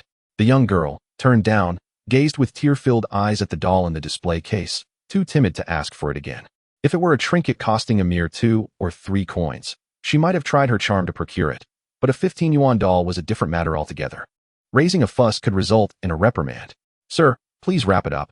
I would like to purchase this," she declared. The sales clerk, taken aback, momentarily doubted her hearing. Earlier that morning, when the doll had been displayed, she had remarked to her colleagues that the buyer must have lost their mind to bring in such an expensive item. Who in their right mind would spend 15 yuan on a doll for their daughter? Such indulgence was rare indeed. "I want to buy this doll. I feel its large eyes resemble those of my daughter," Meng Haisheng said with a smile. Although little Momo was still quite young, he was certain she would adore the doll. "All right, I shall wrap it for you," the clerk replied, astounded that someone would indeed spend half a month's salary on a mere doll. "Young man, let it be clear, once I issue the receipt, you cannot backtrack. Nor can you return to the counter for a refund," she cautioned, having encountered too many unreliable men. Some would come in blissfully to make a purchase, only to be dragged back by their wives for a return within mere hours. If the packaging remained unopened, the return was manageable. However, those that had been unwrapped could not be returned.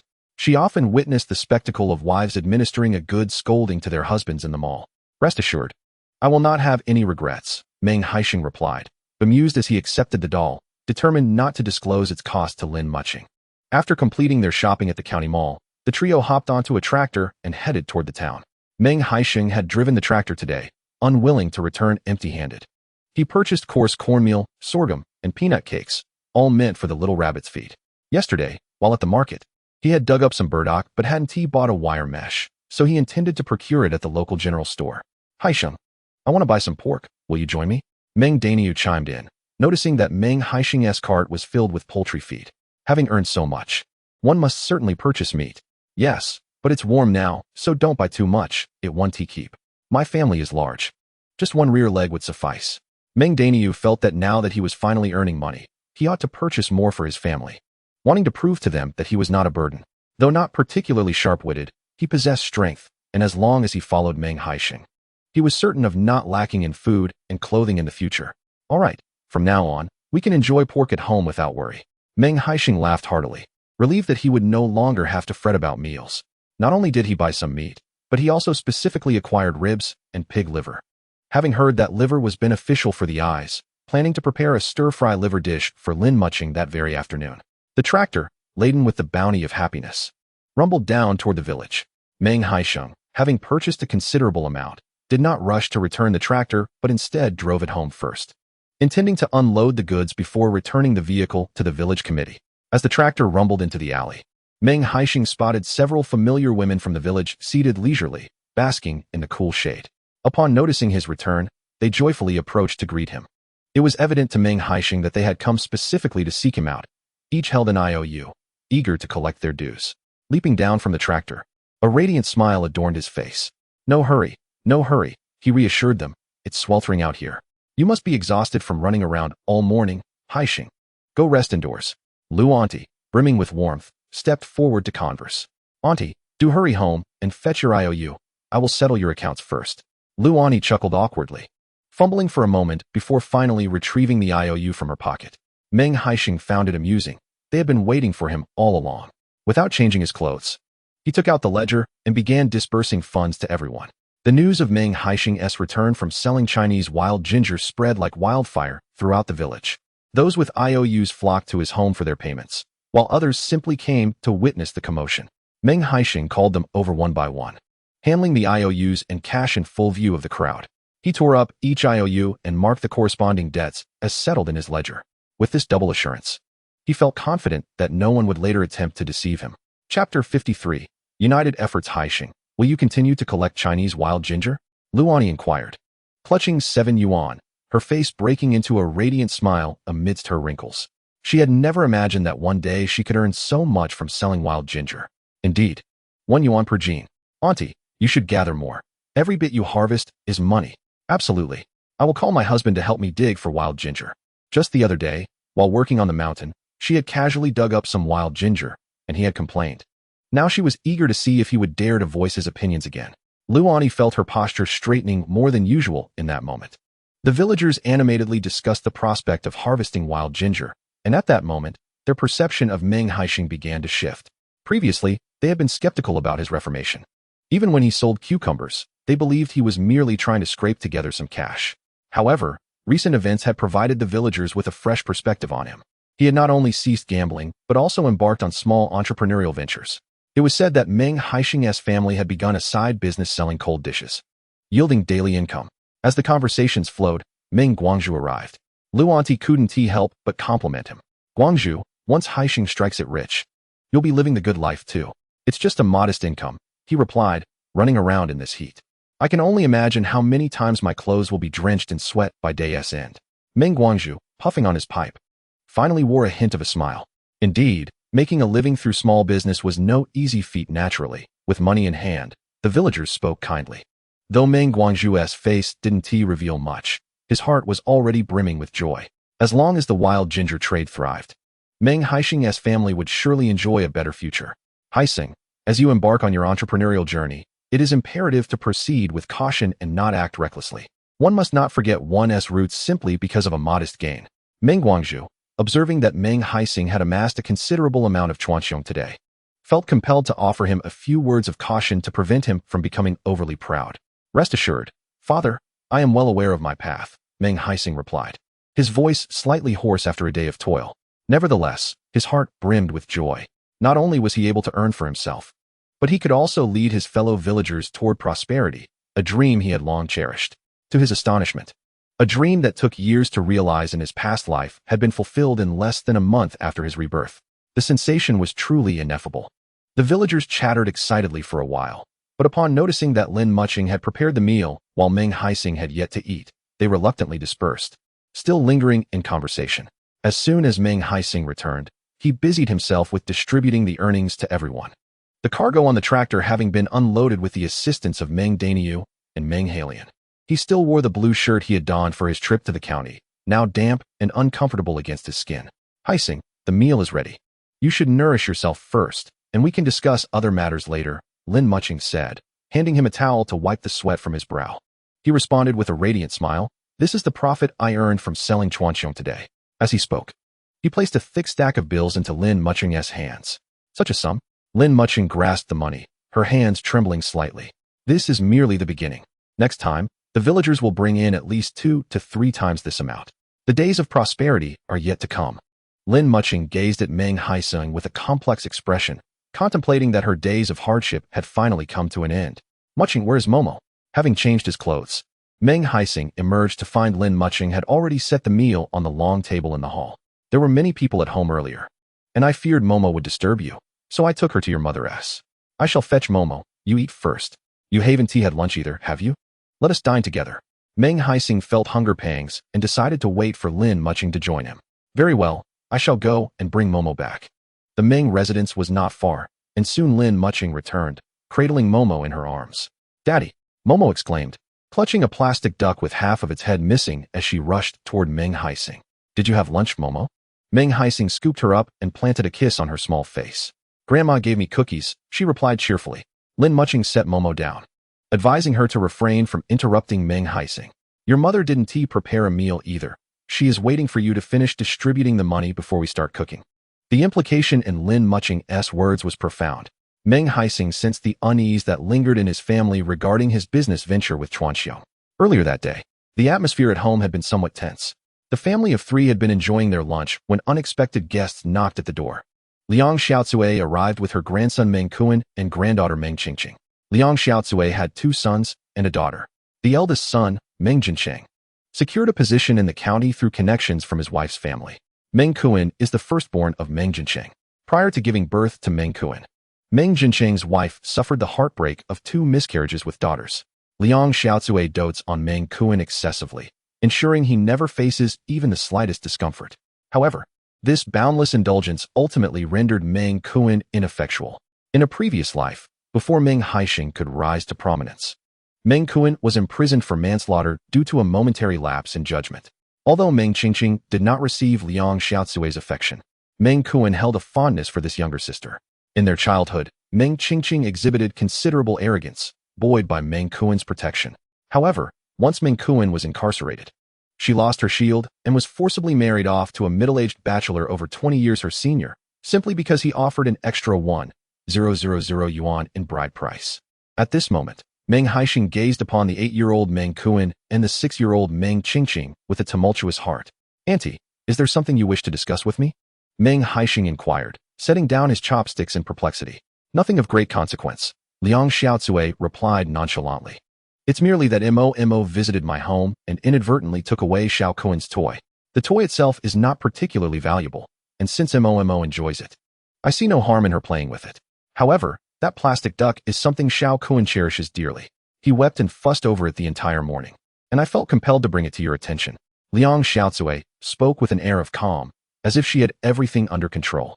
Upon hearing Liang Xiaocui's words, Lin Mucheng's brows knitted in concern.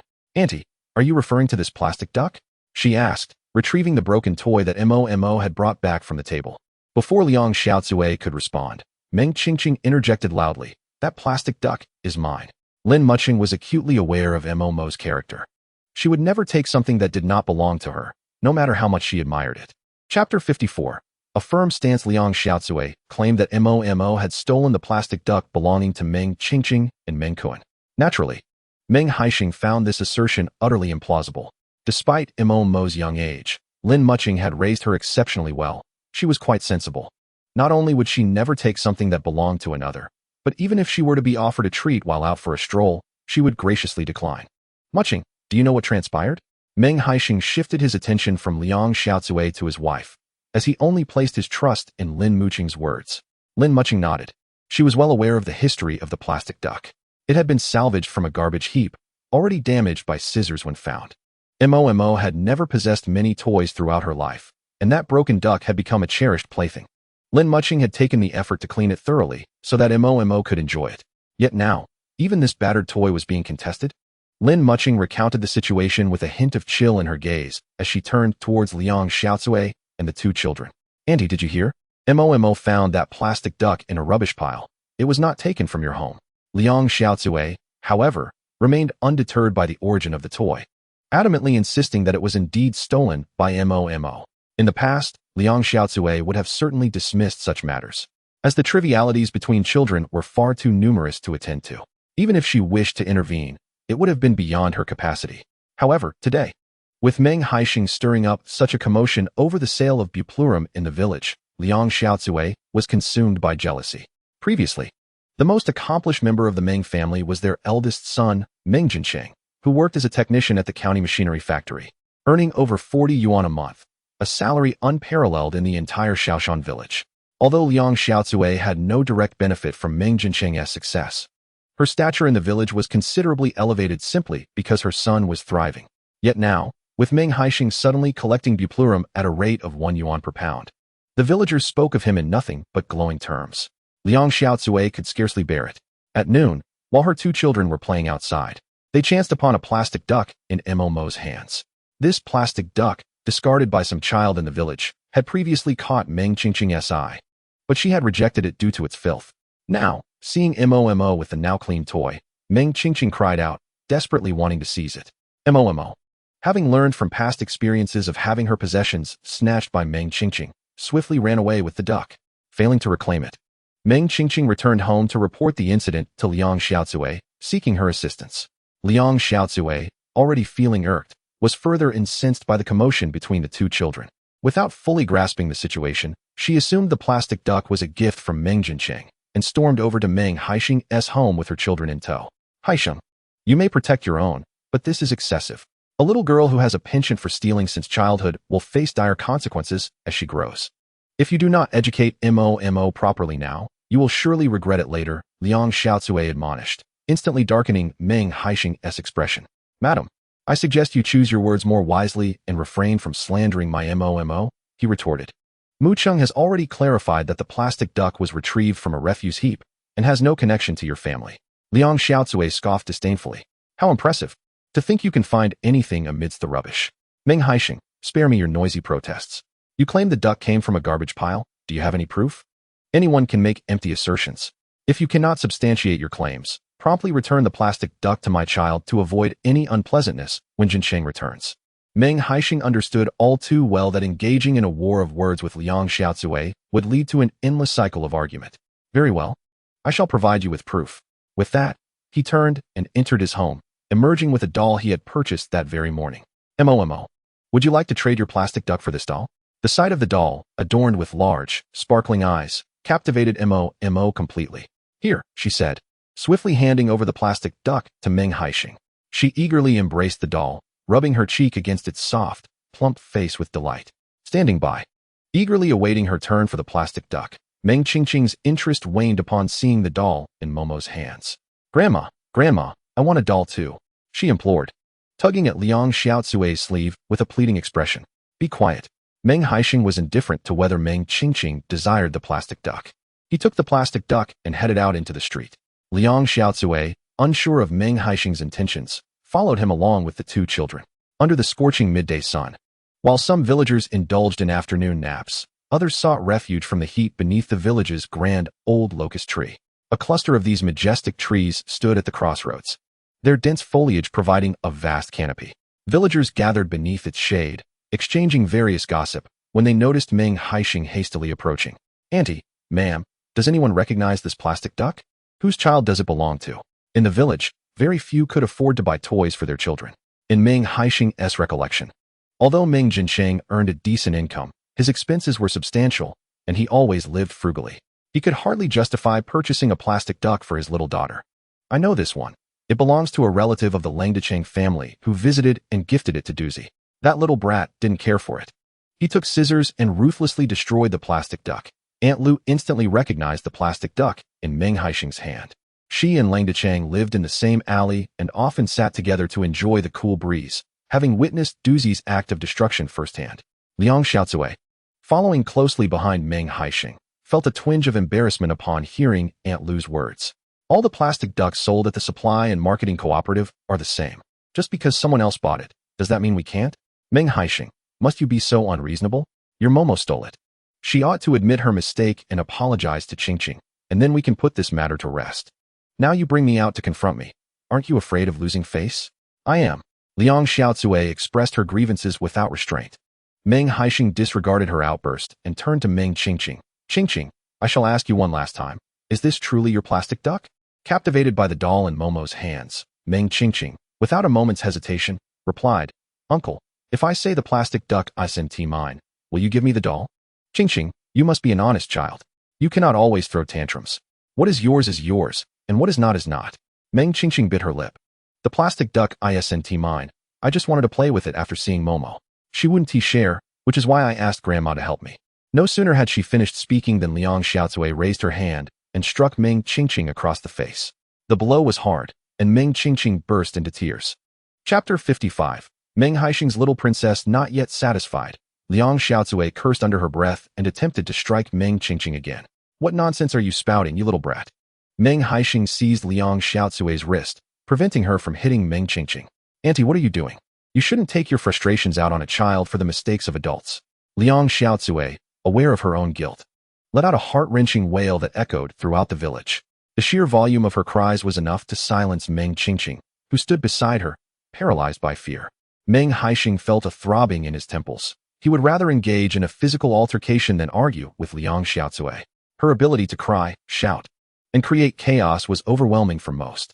Aunt, I will not tolerate your antics any longer. If you dare to bully my wife and daughter again, I will ensure you face the consequences. Even if it escalates to the village committee or the police, I, Meng Haisheng, will confront you thoroughly. His voice was as chilling as shards of ice, sending shivers down the spines of those who heard it. Liang Xiaocui looked up at Meng Haisheng, feeling as if she were being stalked by a ferocious beast, ready to be torn apart. This profound fear momentarily silenced her cries. Meng Haisheng, I am your dear aunt. She stammered. He responded with a cold laugh. Aunt, you would not say such things if you knew I had a 2-year-old daughter who you accused of theft. The villagers who had gathered in the shade began to comprehend the situation. Oh, Liang Xiaocui, how could you stoop so low? Momo is such a lovely child. And yet you would cast such slander upon her. Aunt Lu, who had little patience for Liang Xiaocui's blatant favoritism towards males, spoke out. Being a mother herself, she recalled how Liang Xiaocui had once pressured her daughter-in-law to terminate 2 female pregnancies, and she had scolded her in secret. Now, she was targeting Momo. A mere child, such shamelessness was beyond belief. With Aunt Lu leading the charge, the other women in the village began to voice their opinions about Liang Xiaocui. The gossip of the village women was fierce, and Liang Xiaocui's past misdeeds were unearthed. Initially, she tried to defend herself, but with each retort, her words faltered. Eventually, she left with her 2 children, defeated and humiliated. Haisheng, do not stoop to your aunt's level. Engaging with her in anger may lead to your own demise. Aunt Lu cautioned. She was well aware of Liang Xiaocui's loose tongue, which had once coerced Lin Mucheng into marrying Meng Haisheng. Had they not wed, Lin Mucheng might have been driven to despair. Standing beneath the large locust tree, Lin Mucheng cradled Momo, her heart filled with resentment. Liang Xiaocui had tormented her for a lifetime, and now she was targeting her daughter. In the sweltering heat, Lin Mucheng felt a chill envelop her. This silent injustice could not go unchallenged. Suddenly, a warm hand rested on Lin Mucheng's shoulder. Meng Haisheng noticed her distress. Mucheng, let us return home. I believe your aunt will quiet down for a few days. His words provided her with an inexplicable comfort. She nodded slightly and followed him home. Seeing that Lin Mucheng was upset, Meng Haisheng eagerly presented the clothes he had purchased for her and Momo Mucheng. Try these on and see if they fit. I asked the saleswoman for assistance in choosing them. Lin Mucheng unwrapped the neatly rolled undergarments and tank tops, her face flushing with heat. Why you hell? Lin Mucheng spent half a day contemplating her words, uncertain of how to express herself. This lingerie is quite expensive, isn't it? Perhaps you should refrain from purchasing it in the future. I can simply wear this little camisole instead. Lin Mucheng hastily stowed away the lingerie and camisole, feeling embarrassed to glance at them a second time. It's not costly. Do try it on quickly to see if it fits. That way, I'll know what to buy for you next time. Meng Haisheng urged Lin Mucheng to try on the clothes. What is there to try on? She replied. Still, it would be wise to check the size, and you might as well try on this dress too. Overcome with shyness, Lin Mucheng only ventured to the west room to try on the clothes after repeated prodding from Meng Haisheng. Daddy, Momo wants to wear a dress too. Momo exclaimed, clutching her doll with one hand while eagerly shoving her newly bought little dress into Meng Haisheng's hands. Come, let us help Momo change into her new dress. The little tank top Momo wore was repurposed from Lin Mucheng's old clothes, crafted from soft blue cotton. Though the color was less than appealing, it offered comfort. Wow, my Momo is so beautiful, just like a little princess. Meng Haisheng exclaimed as he dressed Momo in a pink little dress, lifting her to the mirror. Momo gazed at her reflection, unable to contain her giggles. Daddy's little princess. Yes, the princess that Daddy loves the most, he affirmed. As father and daughter admired themselves in the mirror, as Lin Mucheng entered the room, her reflection appeared alongside them. She wore a similarly light pink floral dress, which accentuated her fair complexion. Meng Haisheng turned to her, astonished. Mucheng, you are truly beautiful. Mommy is also Daddy's little princess, Momo chimed, clapping her hands in delight as she beamed at Lin Mucheng. Meng Haisheng planted a hearty kiss on Momo's cheek. Indeed, she is my little cotton-padded jacket. Expressing my innermost thoughts. Ever since Lin Mucheng had entered the room, Meng Haisheng's gaze had remained fixed upon her, causing her to blush profusely. Is the size of your lingerie suitable? He inquired. It's fine, Lin Mucheng replied, avoiding his eyes. After standing before the mirror for a moment to ensure everything was in order, she hurried back to the west room to change. Haisheng, please remove Momo's clothes as well. I'll wash them before she wears them again. Sure. Should I buy Momo a few more little tank tops? It's so hot. She gets all sweaty after playing outside for a while. Meng Haisheng asked, somewhat belatedly, as he sorted out Momo's clothes. Lacking experience in child-rearing, he felt as though he were navigating uncharted waters. Next time, I'll just purchase them in town. Lin Mucheng couldn't quite agree with Meng Haisheng's taste. He had a peculiar fondness for buying pink clothing. Mucheng, I also got you and Momo some hair flowers and clips. Take a look and see if you like them. There would be no need for a break at noon today, as Chu Lan and Wu Lixia had already arrived by the time Lin Mucheng finished styling Momo's hair and adding the little bunny clip. Upon hearing that Liang Xiaozui had come to their home again to cause trouble, Chu Lan was so furious that she felt like taking a kitchen knife to chop Liang Xiaozui into pieces. Mucheng, if Liang Xiaozui bullies you again, just scold her fiercely. She is nothing but a coward who preys on the weak. Her neighbor, Wang Guixiang, is quite fierce. She has never dared to confront her. As Lin Mucheng washed cucumbers, she chuckled wryly at Chu Lan's words. Wang Guixiang assisted her husband in butchering pigs and selling pork, which made Liang Xiaozui hesitant to provoke her. Mother, I am here, she reassured. Moreover, Mucheng possessed a gentle disposition and could not utter harsh words. Meng Haisheng's public defense of Lin Mucheng left her somewhat embarrassed. Mucheng, I believe we should forego selling the cucumbers from the field and instead prepare them as cold dishes. Tomorrow, we will need a total of 450 pounds of cold dishes, and the day after, 550 pounds. I fear the cucumbers from our field will not suffice in a couple of days. I share the same sentiment, she replied. You still need to go up the mountain to gather the Chinese angelica. There's no time to sell cucumbers. I will slice all the remaining cucumbers into strips for the cold dishes. Although using good cucumbers raises the cost, the quantity will compensate for it. If we were to solely sell cucumbers, Meng Haisheng certainly wouldn't manage to sell over 100 pounds daily. Later, I will gather some small cucumbers from the village to minimize costs, Lin Mucheng added, concerned that their cold dishes might not prove profitable. As they conversed, a knock echoed at the courtyard door. Third brother, are you home? Chapter 56, A Good Shoot from a Bad Bamboo. Meng Haisheng was taken aback by Meng Jinfeng's unexpected visit, particularly since it was to apologize on behalf of Liang Xiaozui. Meng Jinfeng was Liang Xiaozui's second son. Despite Liang Xiaozui's shortcomings, her children were quite admirable, especially Meng Jinfeng, who was well regarded in the village. In their youth, the two shared a close bond, often climbing mountains to collect bird eggs and fishing in the rivers. However, their families gradually drifted apart due to Liang Xiaozui's influence, and after he moved south, their interactions ceased. If he recalled correctly, Meng Jinfeng was awaiting his examination results at home after sitting for the college entrance exam this year. The 1983 examination was notoriously challenging, and despite Meng Jinfeng's diligent studies, he did not achieve the desired results, ending up in a vocational college instead. Even a vocational graduate was considered exceptional in the village. Liang Xiaozui boasted about this accomplishment for a lifetime, and even as more university graduates emerged from the village, she would still take pride in Meng Jinfeng's achievements. Later, Meng Jinfeng graduated and embarked on an entrepreneurial journey. The late 1980s and early 1990s were a golden era for young entrepreneurs, and he capitalized on this opportunity, amassing his first fortune. By the age of 30, he had established a company generating substantial annual profits. Yet, amidst this success, Liang Xiaozui did not lead a tranquil life. She frequently brought the Liang family to Meng Jinfeng's company, demanding assistance for her relatives, one moment requesting a job for her cousin, the next asking for financial support to build a house for her nephew. Whenever Meng Jinfeng failed to meet Liang Xiaozui's demands, she would create a scene in his company. Under normal circumstances, Meng Jinfeng, considering Liang Xiaozui to be his mother, would try to pacify her and fulfill her requests. However, fate intervened when, during a crucial meeting with a significant client, Liang Xiaozui arrived with her family to cause a disturbance. At that moment, Meng Jinfeng readily acquiesced to Liang Xiaozui's request to purchase a vehicle for his cousin. After all, the cost of a car was but a trifle compared to the substantial contracts he had secured. Unfortunately, Liang Xiaozui's insatiable nature led her to further demand that Meng Jinfeng's cousin be appointed as a project manager at his company. Meng Jinfeng was well aware of his cousin's capabilities, and he had no intention of bestowing such a pivotal position upon him. However, under the pressure of a significant client, he begrudgingly consented, intending to devise a solution later. Yet, even this concession did not satisfy Liang Xiaozui. She insisted that Meng Jinfeng immediately arrange employment for her cousin.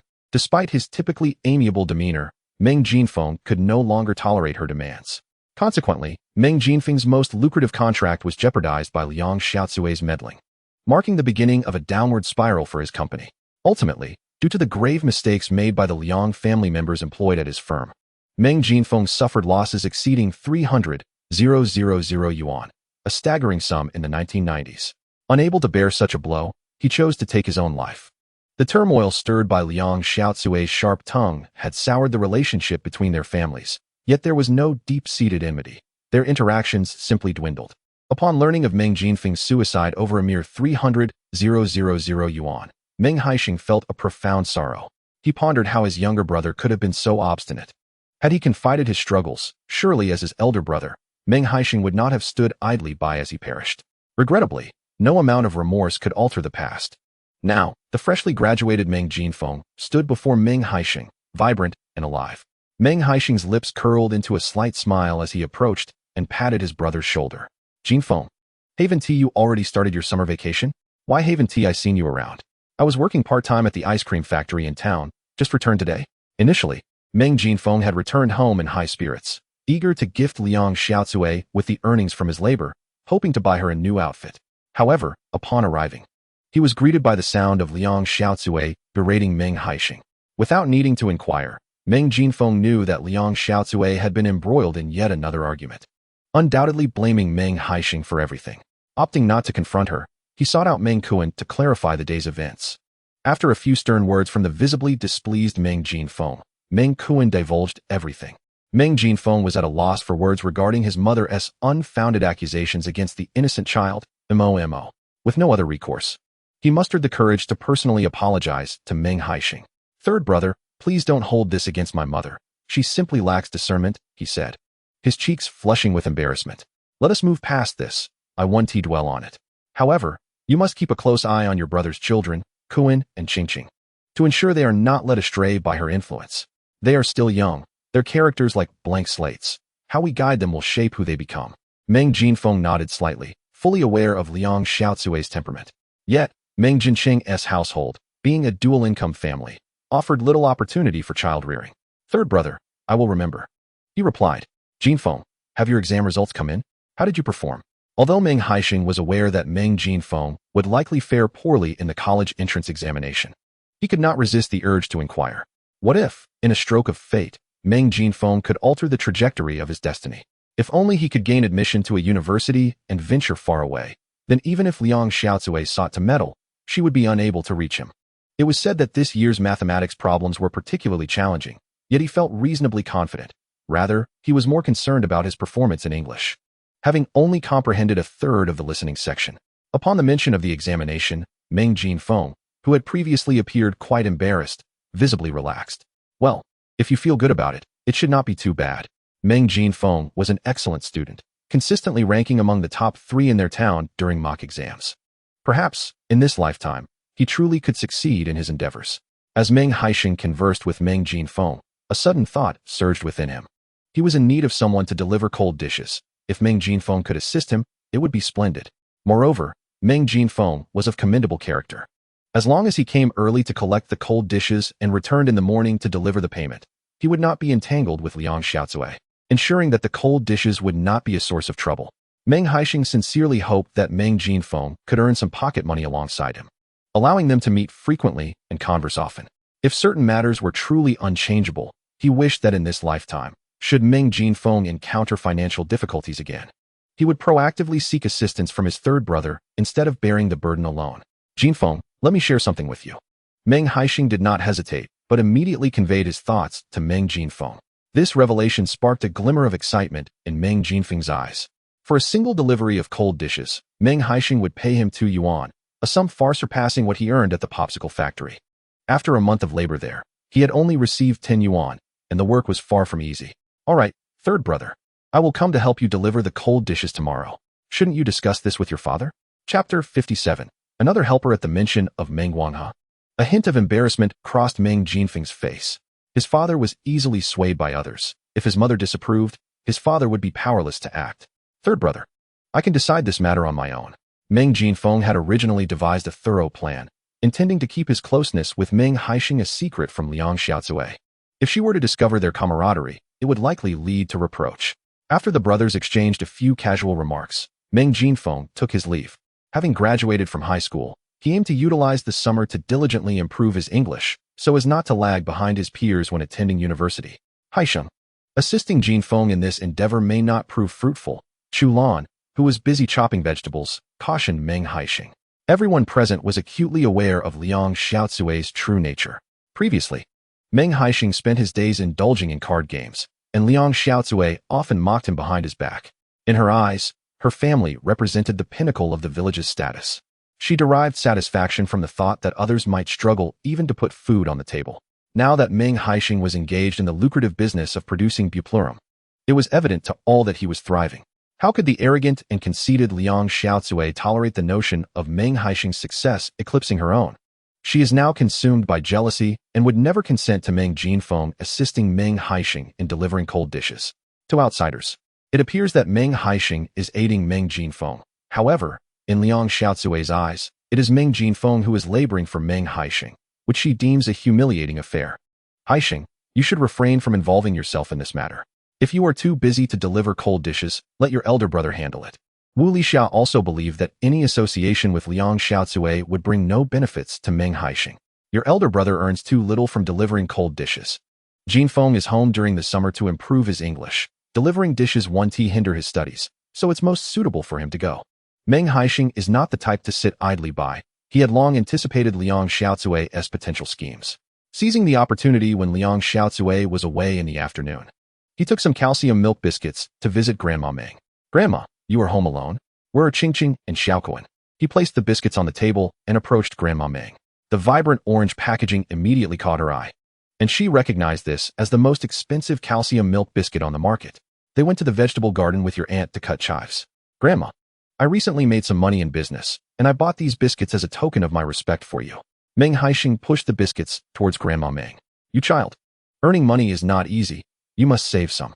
Grandma Meng said this while hurriedly hiding the biscuits under the quilt, fearing that her two great-grandsons would see and rush to eat them.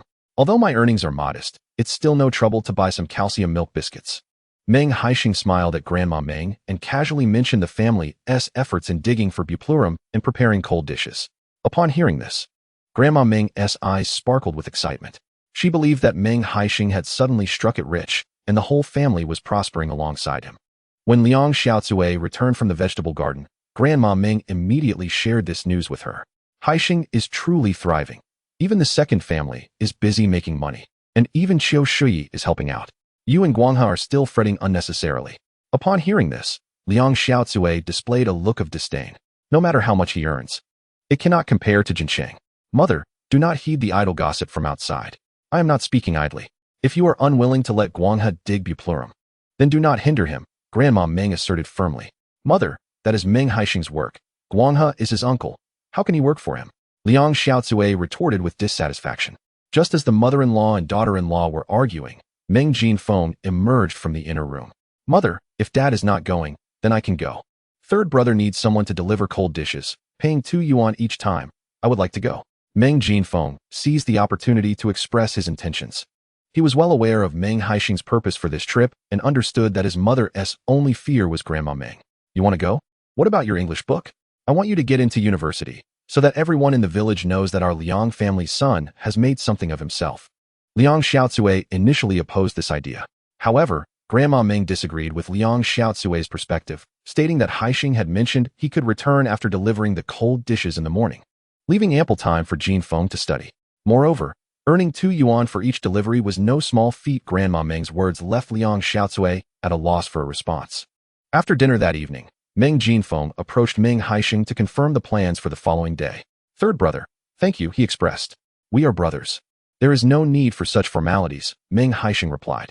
Later, he mentioned to Meng Guangzhu about asking Meng Jinfeng for assistance.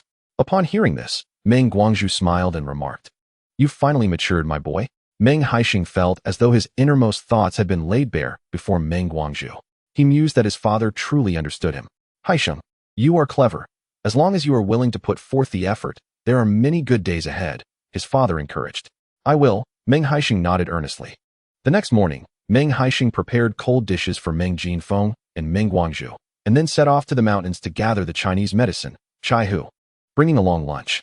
To facilitate transportation, he borrowed a small cart from Uncle Meng. Halfway up the mountain stood a building formerly constructed by the commune, which had since been abandoned following the land redistribution. Meng Haisheng requested a key to one of the rooms from the village secretary, Meng Jiangwo, planning to store the cart there and return for the chai hu at noon. Chapter 58. Everything goes smoothly when Meng Daniu saw Meng Haisheng pushing the cart up the mountain. He was puzzled. Why bother with a cart for such a small amount of chai hu? It would be much more efficient to use a shoulder pole. Haisheng, what brings you to push a cart up the mountain? Are you planning to catch rabbits or go after eels again? Meng Daniu's eyes sparkled with curiosity. Catching wild rabbits is too time-consuming. I'd rather gather more chai hu, Meng Haisheng replied as they secured the cart and proceeded up the mountain together. Wasn't the price of eels quite high when you sold them last time? I saw the village boys hauling back a whole bucket of eels yesterday. That's because restaurants pay well for eels, but if you take them to the market, you'll see if anyone wants them. Most people can't afford such delicacies. Meng Haisheng explained as they walked. In the town's small restaurants, only a few patrons eat. They wouldn't purchase enough to trouble us. Suddenly, Meng Haisheng had a realization. Daniu, haven't you been gathering chai hu? You seem to be in need of money. Meng Daniu chuckled sheepishly. My mother said that once I save a bit more, I'll go to propose to Springflower. That would be wonderful. Don't think of anything else. Just focus on gathering chai hu. It won't be long before you can afford the essentials, Meng Haisheng encouraged. All right, I'll follow your advice. At this point, Meng Haisheng contemplated whether he should also provide Lin Mucheng with the items she deserved, just as other brides had. As Meng Daniu joined Meng Haisheng in gathering chai hu, their harvest was bountiful. Approaching noon, as Meng Haisheng began to load the chai hu onto the cart, Meng Daniu finally understood why Meng Haisheng had brought a cart. His speed in harvesting was astonishing. Haisheng, doesn't your hand hurt? Meng Daniu asked, sitting exhausted on the hillside, unable to move. Meng Haisheng's fervor in gathering chai hu was simply relentless. It aches. Look, Meng Haisheng displayed his palm to Meng Daniu, revealing a reddened hand, as if blisters were about to form. At that moment, Meng Haisheng felt the fatigue throughout his body, crouching to dig up chai hu had left his hands sore, and his arms and back ached faintly as well.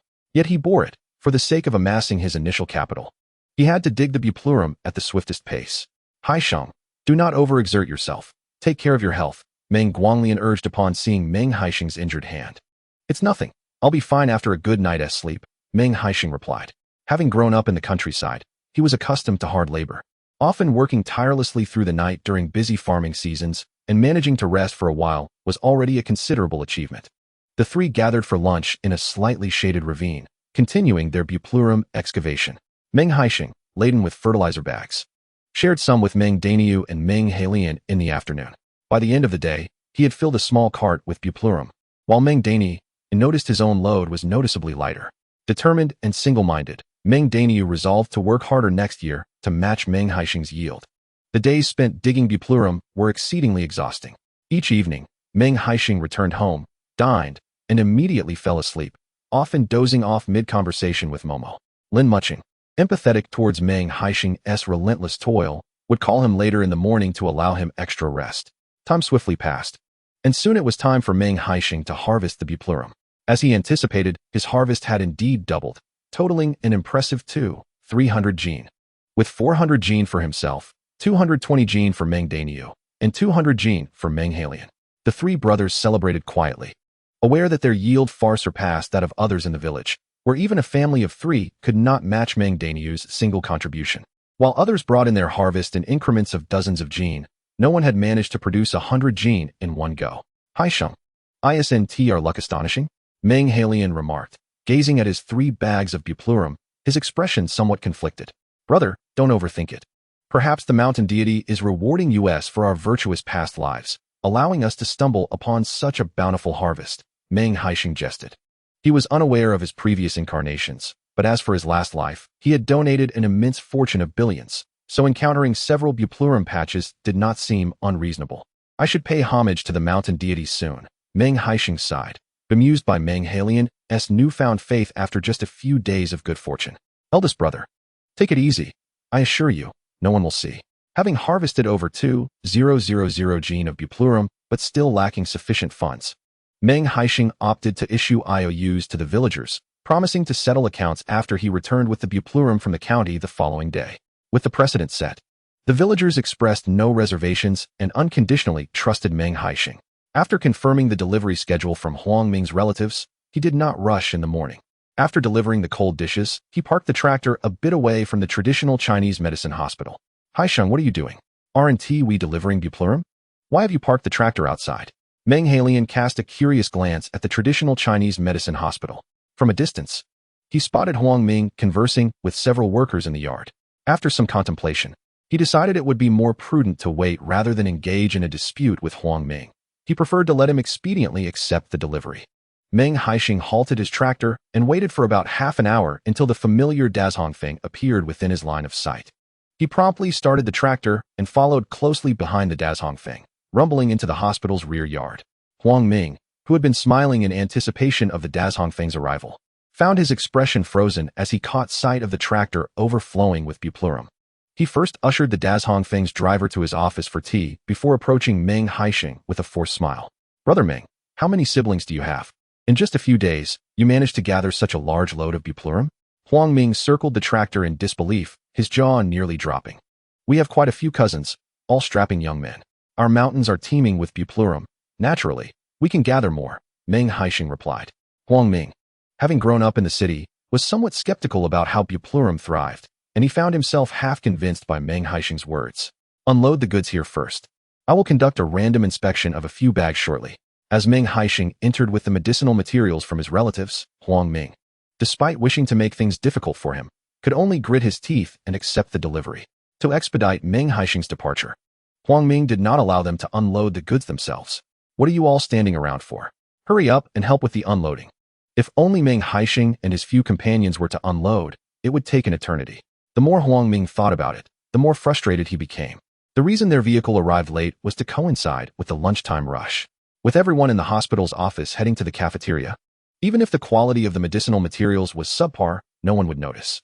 Once stored, he could arrange for workers to tidy up, allowing for any weight discrepancies to be classified as losses.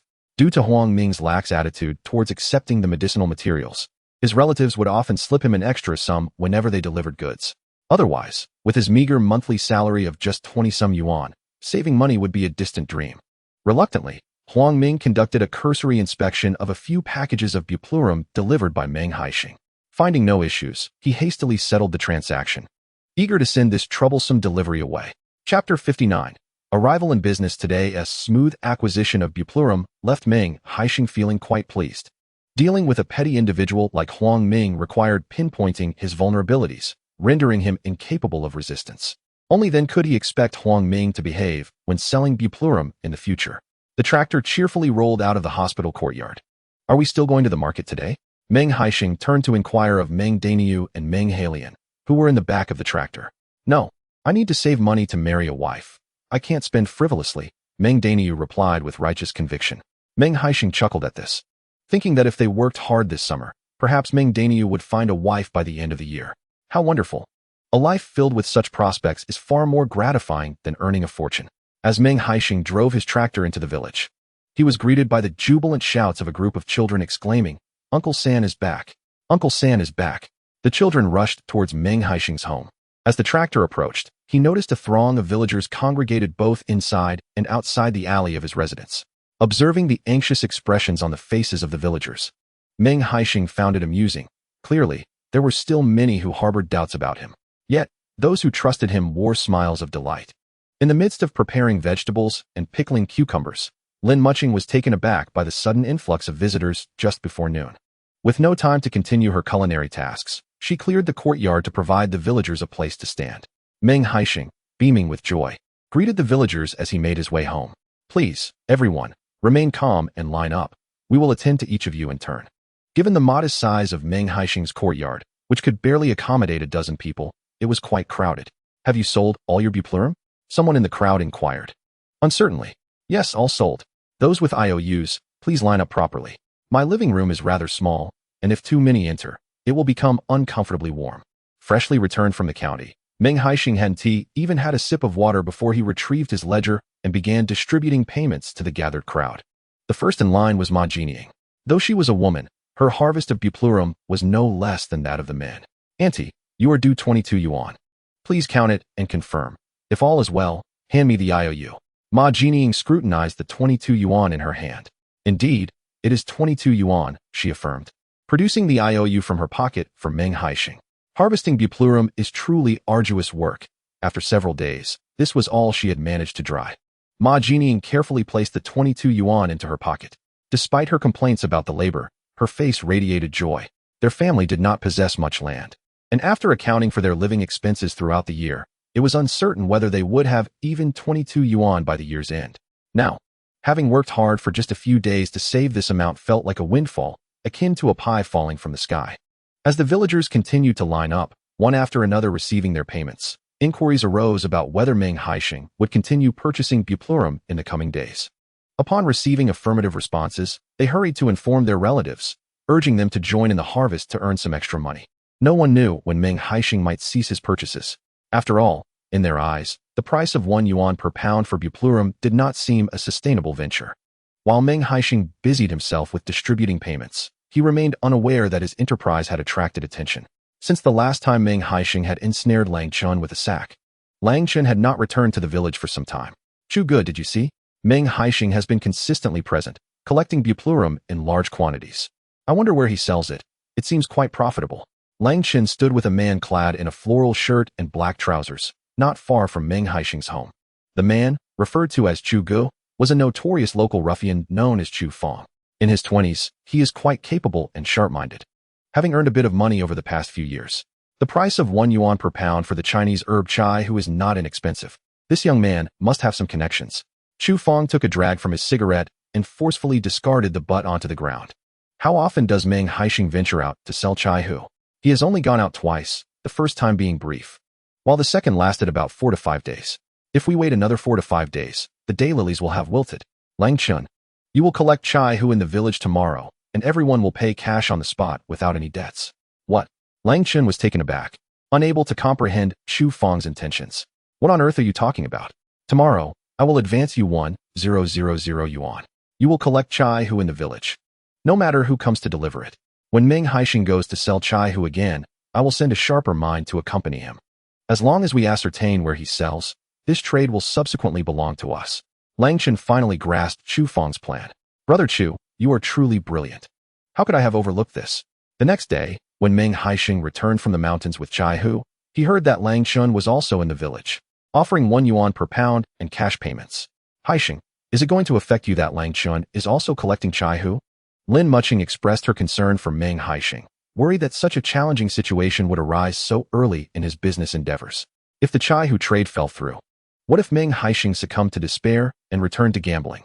The mere thought of such consequences sent a chill down Lin Mucheng's spine. Mucheng, you need not worry about me. In any business, it is nearly impossible to achieve complete monopoly, yet as long as there is healthy competition, I will be able to earn a profit. Although Lin Mucheng felt somewhat bewildered, she inexplicably chose to trust Meng Haisheng. However, for the next few days, you may have to endure some hardships alongside me. Starting today, our family will also be collecting chai hu all day.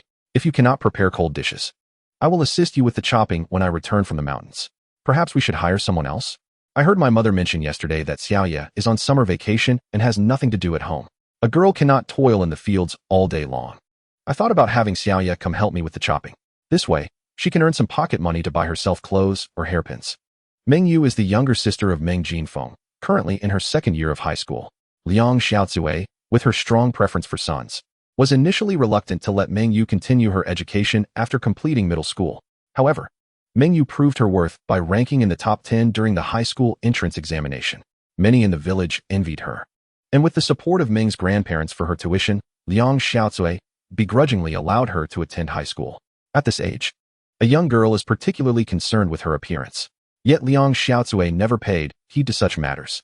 Even with some money in the household, she preferred to spend it on food rather than buy Meng Yu decent clothing.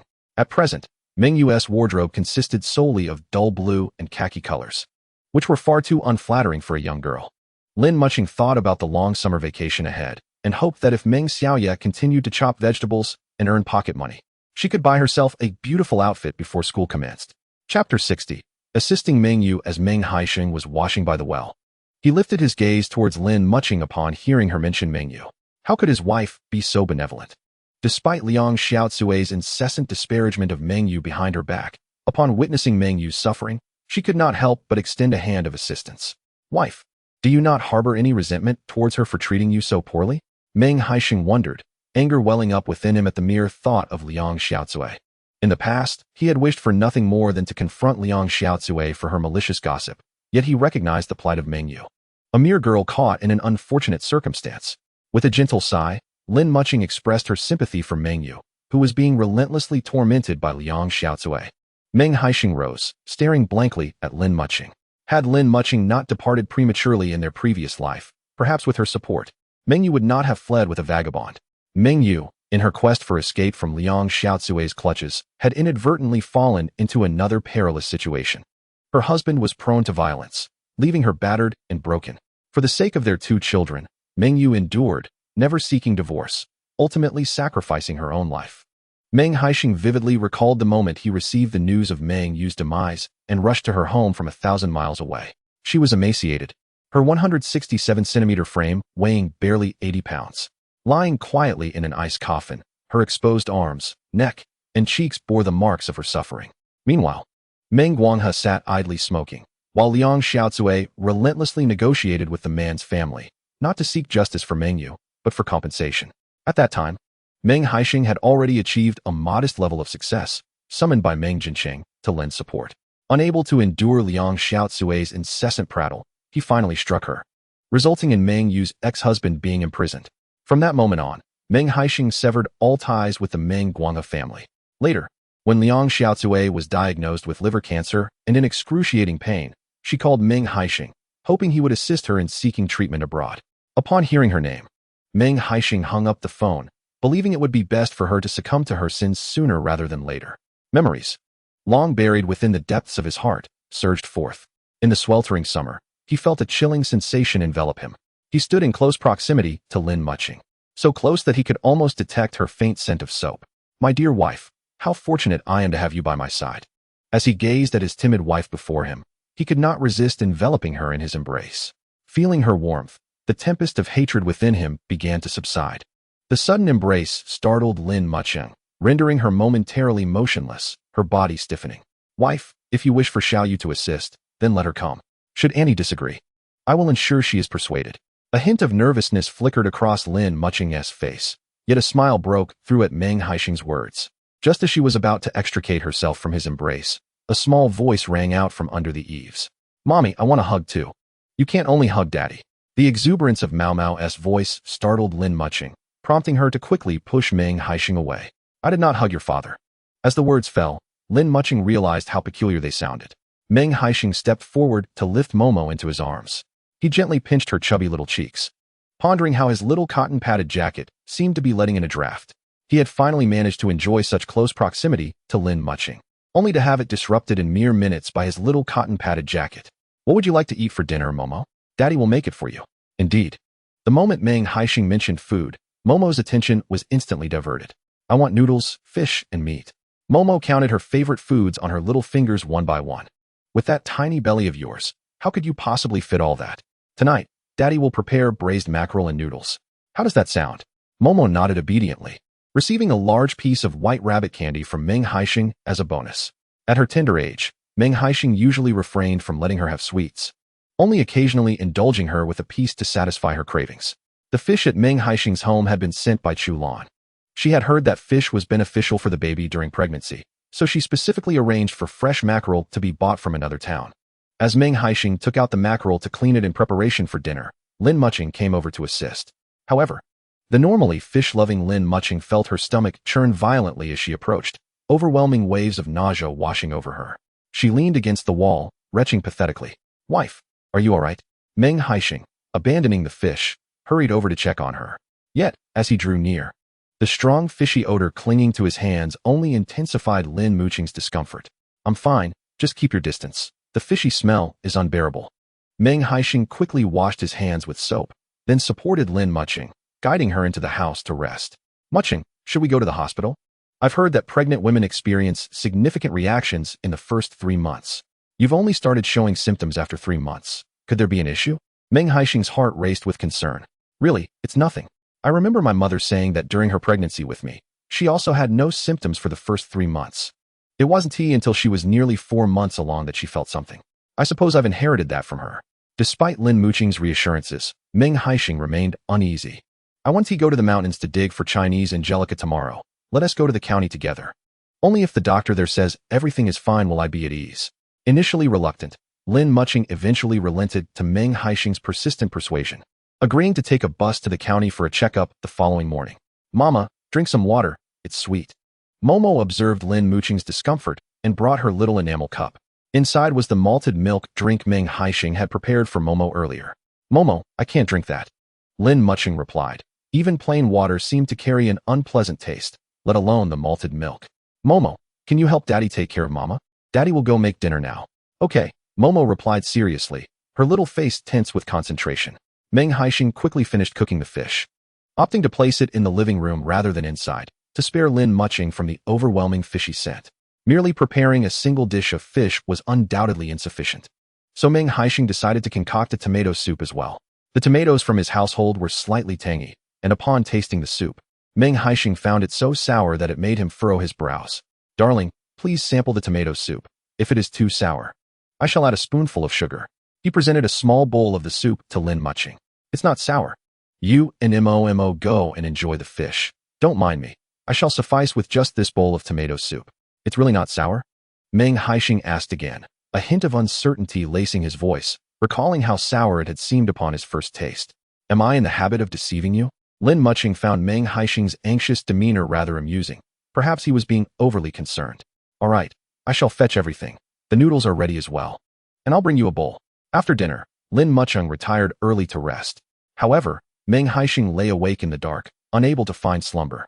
Chapter 61. The triplets. Meng Haisheng reclined on the Kong, his mind consumed with thoughts regarding Lang Chen's collection of buplurum. Just days prior, Lang Chen had incurred substantial losses to Lu Daju, making it improbable for him to possess the funds necessary for an extensive purchase of buplurum, suggesting some underlying scheme. The first name that sprang to Meng Haisheng's mind was Meng Changwe. This fellow was currently making a small fortune in the capital and seemed to be growing rather arrogant. Meng Haisheng considered how to deal with him. Unfortunately, he had chosen a rather unreliable ally, as Lang Chen's intellect was woefully inadequate for such matters. An idea began to form in Meng Haisheng's mind. Lang Chen. Act swiftly. The bigger the scheme, the harder the fall. Meng Haisheng's intuition proved correct. Lang Chen, having been impoverished by the incident with Lu Daju, initially sought out Meng Changxi in hopes of extorting some money. To his surprise, Meng Changxi was quite generous, handing him 100 yuan. However, this money did not come without strings attached. Meng Changxi instructed Lang Chen to devise a plan to undermine Meng Haisheng's buplurum collection efforts, which led to Lang Chen seeking out Chu Fong. The following morning, the village loudspeaker announced Lang Chen's collection of buplurum once more. Those acquainted with Lang Chen's family, possessing even a few pounds of dried buplurum, began to deliver it to his home. Other villagers couldn't help but feel tempted upon witnessing this. The prospect of immediate cash exchange for their harvest contrasted starkly with the anticipation of accumulating enough to barter later. Consequently, several more families brought their buplurum to Lang Chen's house. Meng Haisheng, however, remained unperturbed. After Meng Jinfeng and Meng Guangzhu had taken away the cold dishes, he crafted a simple advertisement board. He painted it with black soot and inscribed in chalk, Meng Haisheng's household purchases buplurum at 1 yuan per pound. He then affixed the sign to an electric pole at the alley's entrance. To aid the villagers in locating his home, he even drew an arrow pointing towards the alley. The news of Meng Haisheng's buplurum collection had spread across several surrounding villages. After so many days, he surmised that others from neighboring villages might also come to deliver buplurum. Not long after breakfast, Chu Lan and a few others arrived, accompanied by Meng Yu. Mother, I will take Mucheng to the county hospital shortly for a prenatal checkup. If anyone comes to deliver buplurum, please accept it on my behalf. And remember to record each transaction in the ledger.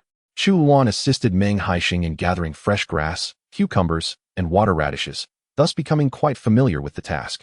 All right, Xiaoyu will help me with the accounts shortly. Haisheng, did you mention you were going to the county hospital for a checkup? Is something wrong with Mucheng? Chu Lan glanced at Lin Mucheng, who appeared rosy and healthy, not at all resembling someone unwell. There's nothing amiss. It's merely a routine examination to ensure the health of the child in Mucheng's womb, Meng Haisheng reassured. Lin Mucheng had been pregnant for almost 4 months without a single checkup, causing Meng Haisheng some concern. It's good to have a checkup. I've heard that women in the city undergo several examinations during their pregnancies. Chu Lan, a rather progressive mother-in-law, did not oppose Meng Haisheng's decision to take Lin Mucheng for her examination. Many newlywed women in the village aspired to experience the same as those in the city by visiting the county hospital for checkups. However, unless their husbands were financially capable, asking their mothers-in-law for money would likely result in a scolding. After ensuring everything was settled at home, Meng Haisheng set off with Lin Mucheng and Momo. This was Momo's first time riding in a minibus. From the moment they boarded, she was filled with excitement, eagerly observing her surroundings. "Daddy, we're going so fast," Momo exclaimed, clutching her doll while standing on Meng Haisheng's lap, her curiosity piqued by the fleeting scenery outside. "It's the speed of the vehicle that carries us swiftly," Meng Haisheng replied, his heart warmed by the innocent charm of his daughter. "Momo, come sit with your mother. You're getting your father's pants dirty." Lin Mucheng patted the seat beside her, signaling for Momo to join her. Throughout their journey, Meng Haisheng had carried Momo, not allowing her to walk even a step. "Daddy, carry me," Momo protested, clinging to both her father and her doll, even making a silly face at Lin Mucheng. The cheerful family of three made their way to the county hospital. Meng Haisheng settled Lin Mucheng and Momo in the waiting area before dashing off to register and stand in line. In the queue for consultation, Meng Haisheng was the only man amidst a sea of women.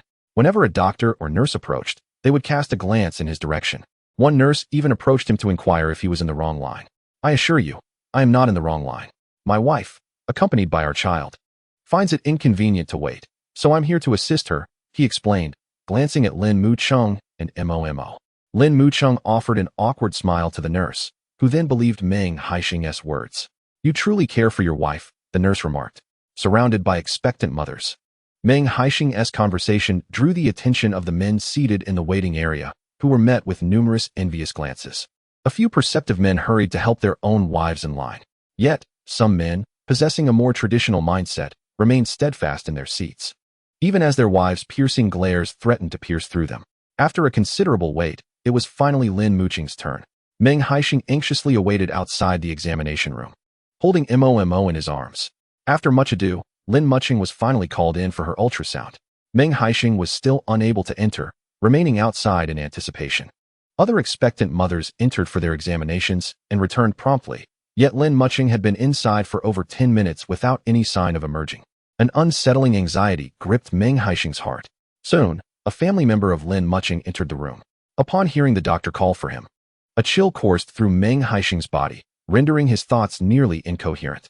Countless thoughts flashed through his mind as he traversed the seemingly interminable short distance.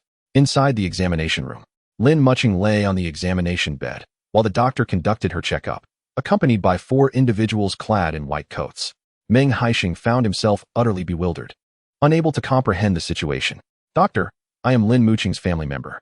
He struggled to maintain his composure, though his racing heart betrayed his anxiety. "You are Lin Mucheng's husband? Congratulations. Lin Mucheng is expecting triplets." At the sound of the word congratulations, Meng Haisheng felt a sudden resurgence of vitality. The coldness that enveloped him dissipated, and within that brief moment, he was drenched in sweat. "Doctor, did you just say my wife is carrying triplets?" Stepping closer, he peered at the monochrome screen, where he could discern 3 tiny figures huddled together. Indeed, triplets. The little ones are all quite healthy. However, her abdomen will be considerably larger than that of other expectant mothers, and childbirth will pose greater risks. The relief that Meng Haisheng had just experienced quickly turned to trepidation. Given the current state of medical facilities, Lin Mucheng's pregnancy with triplets was far from an ideal circumstance. Chapter 62. Keeping calm. Meng Haisheng, clutching the examination results, re-entered the room to seek the doctor's opinion. The doctor's comments aligned closely with those from the ultrasound technician. "Doctor, I have heard that it is beneficial for pregnant women to take folic acid. Can our hospital provide it? We do not have folic acid, but I can prescribe some vitamins instead." Meng Haisheng was taken aback by the doctor's response, feeling a mix of amusement and exasperation. The two matters were entirely unrelated. "Thank you, doctor, but that will not be necessary." Lin Mucheng tugged at Meng Haisheng's arm, ready to leave with the examination results, yet he held her back. "Doctor, I would like to inquire further. Given my wife's condition, how often should she undergo prenatal checkups? Carrying triplets indeed poses significant risks for women. If your family circumstances allow, it is best to come in for a checkup every month." "Understood. Thank you, doctor." Together, Meng Haisheng and Lin Mucheng exited the hospital. "Haisheng, you can't possibly intend to bring me for checkups every month, can you? That would be far too costly. I believe it is unnecessary." Lin Mucheng expressed her reluctance. recalling the considerable expense incurred from the recent series of tests. If they were to return monthly, combined with travel costs, it would amount to a significant financial burden, one she could hardly justify for herself. Mucheng, you are carrying 3 children. It is prudent to have regular checkups. Besides, I am now earning money. If I do not invest it in you and our children, where else would it go? As Meng Haisheng held Lin Mucheng with one hand and cradled Momo with the other, they made their way to the station. A trip to the county would be incomplete without bringing home something substantial. Lin Mucheng was in a crucial phase of her pregnancy, necessitating a rich supply of nutritious provisions. Observing Meng Haisheng purchasing 2 bags of milk powder and 2 bags of malt extract, she graciously accepted his goodwill this time, fully aware that consuming more milk would be beneficial for both her and the child. Meng Haisheng was mindful not to overburden himself with too many purchases, as he still needed to carry Momo on their return journey. He planned to procure additional items when he returned to sell the buplurum in a few days. On their way back, he treated Lin Mucheng with utmost care, as if she were a delicate porcelain doll. The visit to the county hospital had indeed been arduous, and by the time they returned home, it was nearly noon. Haisheng, you're back. This morning, Lang Chun managed to gather quite a bit of buplurum. He has been quite lenient, even accepting smaller quantities at 1 yuan per pound. Our family, however, has been stricter, and apart from a few familiar households, most have sent their harvests to Lang Chun. As Meng Haisheng stepped through the door, still holding Momo, Chu Lan hurried over to discuss Lang Chen's dealings. Meng Haisheng had anticipated such an outcome. Mother, please don't fret. We shall conduct our business steadily, without comparison.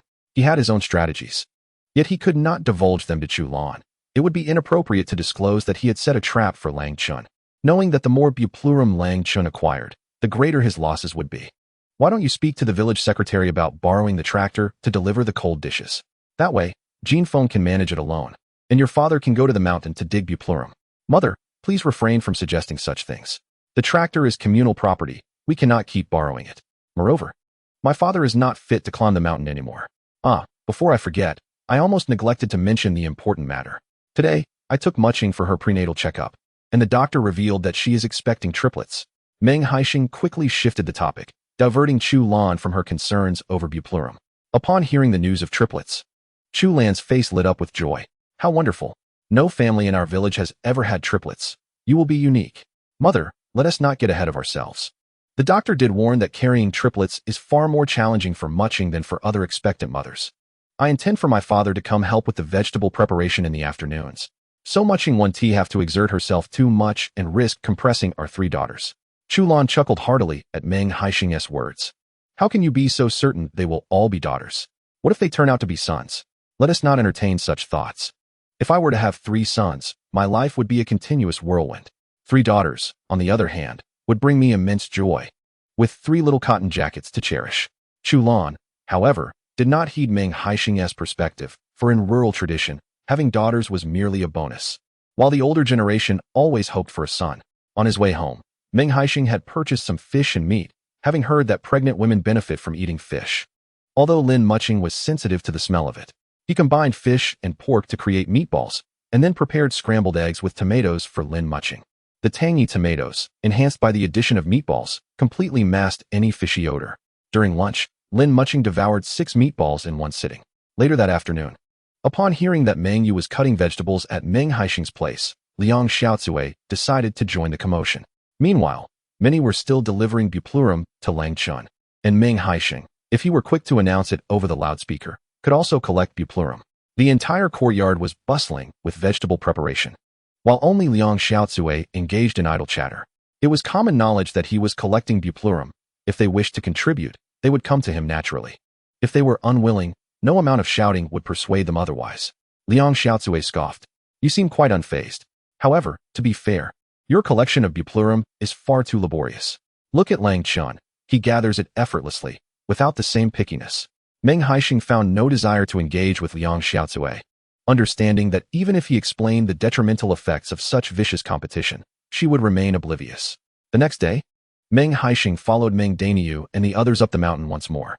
For several consecutive days, he toiled in the mountains, harvesting buplurum from dawn until dusk. His family's stock of buplurum dried in their courtyard continued to multiply, nearly overflowing. When the day arrived to sell the buplurum in town, several familiar families came to deliver their harvest. Ma Jining and the Lang family mobilized everyone, including young Meng Tiniu, to assist as laborers. They brought over 230 pounds, meticulously cleaned. And the requirements for Buplurum at Lang Chen's place are much lower than mine. Why didn't you send it there? Ma Jinying, typically frugal and money-minded, surprised him by coming to deliver Buplurum. After all, when faced with financial incentives, relatives often proved unreliable, let alone the villagers. What is there to deliberate? Buplurum is only 1 yuan per pound. Those collecting Buplurum outside aren't fools. When our villagers send Buplurum to Lang Chen, they mix large and small. And to add weight, some even come with dirt, while others are only half-dried. With such poor quality Buplurum in hand, it will undoubtedly become a burden. I'm not inclined to engage in such one-off transactions. Haisheng, I have faith in you. You must show our villagers that doing business with you can be profitable and stable. Meng Haisheng was utterly taken aback by Ma Jinying's unexpected clarity, considering her usual obsession with wealth. Aunt, rest assured, I will not let you down. Chapter 63. Following Ma Jinying also conveyed another piece of news to Meng Haisheng. Initially, Lang Chen managed to pay cash for Buplurum for the first couple of days, but soon, when his funds dwindled, he resorted to issuing promissory notes to the villagers. A sly smile crept across Meng Haisheng's face. This was precisely the outcome he desired. From the outset, when Lang Chen began collecting Buplurum, Meng Haisheng had misled Liang Xiaozue into believing that adding a bit of the smaller Buplurum would suffice. Regardless, once the Buplurum is chopped, it all appears the same. He suggested splitting it half and half, but there was more to his words. The prices he commanded were high, and thus the quality had to be meticulously controlled. With a firm rejection of inferior Buplurum, Liang Xiaozue, known for her incessant chatter, within a day had spread numerous versions of this tale. Naturally, some villagers, eager to profit, eventually twisted the narrative into one where both large and small Buplurum were mixed together. Subsequently, some of the Buplurum still bore traces of soil, which was trivial, yet others, lacking integrity, brazenly mixed semi-dried Buplurum with the dried kind. Had Lang Chen been perceptive enough to detect and halt this malpractice, he could have mitigated his losses. Unfortunately, Lang Chen was utterly oblivious to the Buplurum trade. He hadn't even bothered to witness Meng Haisheng's standards for collecting Buplurum, instead mindlessly acquiring it in boundless quantities. The volume he amassed was indeed substantial, and had it fallen into his hands, it could have led to his financial ruin. While one may defy fate, self-inflicted misfortune is inescapable. He was keen to observe how Lang Chen would ultimately fare. Meng Haisheng reviewed the tally of Buplurum he had collected. The total amount remained unchanged. Yet his, Meng Danyo's, and Meng Halian's individual quantities had notably increased. Out of 2,400 jin, he alone accounted for 600 jin, Meng Danyo for 300 jin, and Meng Halian for 320 jin. Meng Guanghe also joined in, albeit with a modest 50 jin. The trio of Meng Guangjuan brought in 260 jin, which was quite considerable. It seemed everyone was aware that harvesting Buplurum was lucrative, risking life and limb for profit. However, as the number of foragers increased, the Buplurum on the nearby mountains would soon be depleted, forcing everyone to venture deeper into the mountains. Having loaded his vehicle, Meng Haisheng set off towards the county hospital. He first intended to deliver some cold dishes. As he exited Haiqing town, he glanced back and indeed saw 2 young men on bicycles trailing him from a distance. From the moment he departed Muping town, he had noticed these 2 flamboyantly dressed youths with slicked-back hair, driving the tractor at a leisurely pace. Particularly through the village where the roads were rough, he observed twice that the 2 could have easily overtaken him, yet they chose to linger behind him instead. Once the road improved, he pressed the accelerator, and they pedaled furiously to keep up. After repeating this several times, Meng Haisheng realized he was being followed. It was evident that these 2 were likely connected to Lang Chen. Seated on the tractor, a mischievous grin spread across Meng Haisheng's face. He had refrained from dealing with Huang Ming, waiting for this very moment. Huang Ming was the type to bully the weak, and these individuals, attempting to deliver herbs to the Chinese medicine hospital, were bound to face his tyranny. As the tractor hit the national road, Meng Haisheng accelerated sharply. The 2 youths behind him pedaled with all their might, terrified of losing sight of him. Was Meng Haisheng insane, pressing the accelerator with such fervor? The young man in the blue striped shirt, panting, grumbled about the ordeal, unsure if Meng was burning fuel or something else, lamenting that he felt like he was racing towards the crematorium, utterly exhausted. The other youth, drenched in sweat, struggled to speak as he gasped for breath. Meng Haisheng accelerated rapidly for a while, then gradually reduced his speed, repeating this several times. The 2 young men trailing behind his tractor felt as if they were on the brink of despair. Once Meng Haisheng had his fun, He delivered the cold dishes and made a turn toward the traditional Chinese medicine hospital. His timing was impeccable. Before the tractor could even shut off, the Dongfeng truck had already entered the hospital's rear courtyard. With a smile, Meng Haisheng disembarked and greeted Huang Ming. Upon seeing Meng Haisheng arrive at just the right moment, Huang Ming felt a sharp pang in his teeth. "Brother Huang, would you mind helping me find a few workers to unload the truck in this sweltering heat? That way, I can leave a bit earlier," he said. Huang Ming accepted the cigarette offered by Meng Haisheng, responding gruffly. He exchanged a few perfunctory pleasantries with Meng Haisheng before summoning the Dongfeng truck driver to the office for tea and conversation. Having frequented this place numerous times, the workers collecting medicinal herbs had grown quite familiar with him. After a brief round of socializing, they quickly unloaded an entire truckload of chaihu. This time, Huang Ming didn't even bother to inspect the goods himself, but instead enlisted the workers to check the weight. He merely signed the payment slip, delegating all tasks to the workers without even visiting the finance department. The two young men who followed Meng Haisheng believed they were well hidden, oblivious to the fact that Meng Haisheng had already observed everything. So, Meng Haisheng brought the chaihu to the traditional Chinese medicine hospital. I thought to myself, how could there possibly be anyone in this rundown place willing to pay a yuan for chaihu? The young man in the blue shirt strained his neck, peering toward Huang Ming's office. "Come on, let us hurry and tell the boss. Lang Chun collected over 600 jin of chaihu. If he can sell it all, we'll strike it rich." The two youths were delighted by Meng Haisheng's seemingly effortless acquisition of chaihu. Even if they only made a dime or two per jin, it would still amount to a considerable sum. Meng Haisheng successfully received the payment for the chaihu. Upon exiting the traditional Chinese medicine hospital, he did not rush to leave. Instead, he parked the tractor in a nearby spot. "Haisheng, what are you up to? Aren't we going home?" Meng Haisheng asked, puzzled. "You'll find out soon enough. We didn't eat much this morning. I'm treating you to some wontons," Meng Haisheng replied. "A bowl of wontons isn't cheap. If you want to eat, we can just go home." Meng Dainio hesitated at the prospect of spending so much money. "Brother Dainio, I'm treating, so come on." The streets near the hospital were brimming with various snack stalls. Meng Haisheng casually chose one and ordered 3 bowls of wontons. As they savored their meal, they indeed spotted Lang Chun and Chu Fong driving a fully loaded tractor filled with chaihu into the hospital's rear courtyard. "Haisheng, is that Lang Chun?" Meng Haisheng, noticing Meng Haisheng's continuous gaze toward the hospital's back, couldn't help but glance over. "It is Lang Chun," Meng Haisheng confirmed after taking a sip of wonton soup. "I wondered why this fellow suddenly started collecting chaihu. He must know we're delivering it to the hospital."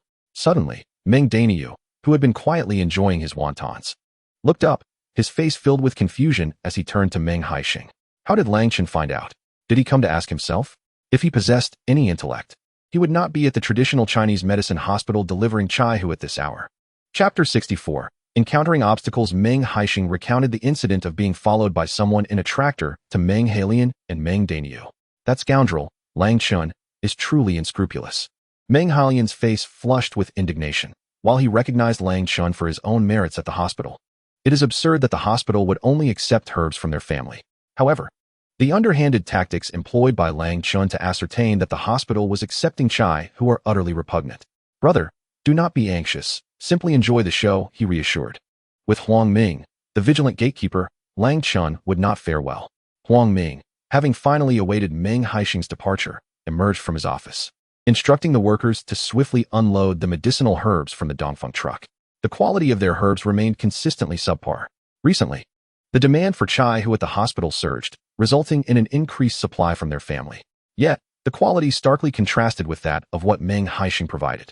After 2 consecutive deliveries of chaihu, Huang Ming had not confronted Meng Haisheng. He was indeed wary of provoking Meng Haisheng, having discerned through their interactions that he was a smiling tiger. Beneath a pleasant exterior lay a treacherous heart. Should he be angered, he was capable of anything. Moreover, Huang Ming found himself in need of Meng Haisheng's offerings. The superior quality of the chaihu he supplied masked the inferiority of what his own family delivered. "Master, I heard you are collecting chaihu here." Lang Chun approached Huang Ming with a beaming smile. "Do you have goods?" Huang Ming inquired, his brows furrowed, casting an impatient glance at the fertilizer bags behind Lang Chun in the tractor. "This entire truck is filled with chaihu. I am curious about your purchasing price per pound. The price is contingent upon quality. Please wait here while I finish my tasks," Huang Ming replied. As noon approached, he found himself famished by the time he finished organizing his own chaihu. Lang Chun and his companions lingered, inciting Huang Ming's ire. Suppressing his frustration, he reluctantly permitted Lang Chun to unload 2 bags of chaihu. assuming the quality of Lang Chen's chai hu to be akin to that of Meng Haisheng's. Huang Ming pondered how to decline his offerings. Suddenly, a cloud of dust surged forth with the chai hu spilling from the fertilizer bags, provoking a fit of coughing from Huang Ming. Upon inspecting the herbs on the ground, he was incensed to the point of laughter. Goodness! What rubbish you dare send to our hospital! Our traditional Chinese medicine hospital is the finest in the county, utilizing only the best medicinal materials. Look at this. Would you dare consume it? Huang Ming recoiled, covering his mouth in disgust. Despite Huang Ming's disdainful demeanor, Lang Chen did not dare to confront him, but instead adopted a subservient approach, approaching Huang Ming with a smile. Brother, my chai hu is also commendable. Take a look. These are wild chai hu from our mountains, and the quality is quite good. Lang Chen fervently promoted his chai hu and even picked up a handful from the ground to present to Huang Ming. A musty odor invaded Huang Ming's nostrils, prompting him to impatiently push aside Lang Chen's hand. Are you blind? These buplurum roots are of varying sizes, covered in dust, and some are still caked with dirt. More importantly, your buplurum has gone moldy. Do you think I, Huang Ming, am merely a child of 3, easily deceived? Your heart is truly dark. Using inadequately dried buplurum to weigh down the scales. If I were to accept your moldy roots today, I would fear the heavens' wrath. Huang Ming spoke with righteous indignation, completely forgetting the poor quality of the medicinal materials his own family had sent. Lang Chen, thoroughly berated by Huang Ming, felt a deep anxiety as he faced the reality of being unable to sell the over 2,000 pounds of buplurum he had collected. Comrade, the medicinal materials unloaded from the Dongfeng truck just now are quite similar to mine. Why did you accept theirs but reject mine? Lang Chen's words struck Huang Ming like a dagger. Get lost. I will not accept your materials here. Huang Ming, already seething with anger from being reprimanded by Meng Haisheng, was further incensed by this audacious young man who clearly underestimated him. Leave at once, or I will break your legs. Huang Ming brandished a broom, ready to strike. The other workers quickly intervened, and the commotion eventually attracted the attention of the security department. Lang Chen was struck several times by Huang Ming's broom and, realizing the situation was dire, abandoned the buplurum and fled. Upon reaching the entrance of the traditional Chinese medicine hospital, he looked up to meet the fierce gaze of Chu Fong. A chill ran through Lang Chen's heart. Brother Chu, let South find another place to sell the medicinal materials. The hospital here won't accept them. He forced a smile, attempting to placate Chu Fong. Lang Chen, I have given you 1,000 yuan. If it fails to yield profit, I will accept that. But if you dare cause me a loss, just wait and see how I will deal with you. Lang Chen was acutely aware of Chu Fong's formidable character. Rest assured, Brother Chu, I will certainly sell all the buplurum. Meanwhile, Meng Haisheng observed the scene from a distance. And only after Lang Chen and the others, in a state of utter disarray, had left did he rise to return home. He turned to look at Meng Haisheng and Meng Daniu, who were both wearing expressions of shock. Haisheng, how did Huang Ming suddenly become so formidable? Meng Haisheng was utterly astonished. They had interacted with Huang Ming several times before, and while his attitude had never been particularly amiable, he had never resorted to driving people away with a broom. Huang Ming was known to bully the weak and fear the strong. Let us head home.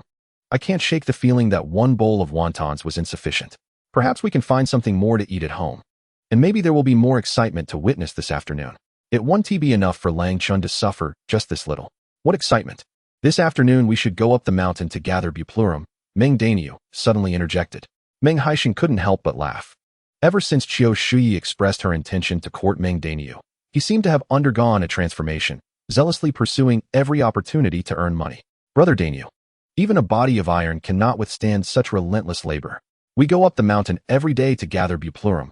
Surely, a day of rest would not be excessive. Meng Daniu scratched his head, mumbling to himself.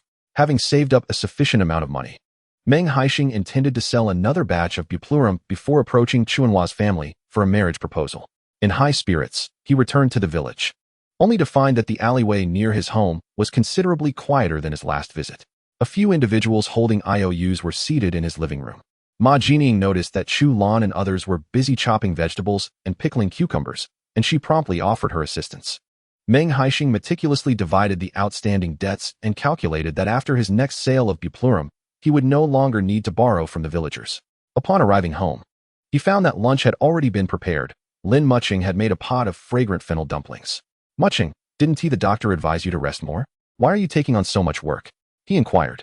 Making dumplings is hardly strenuous. It won't tire me out. Hurry and eat while they're still warm. There's another pot waiting, she replied. Chapter 65. Managing Buplurum, Lin Mucheng was never a stingy person. She had prepared 2 pots of dumplings for lunch.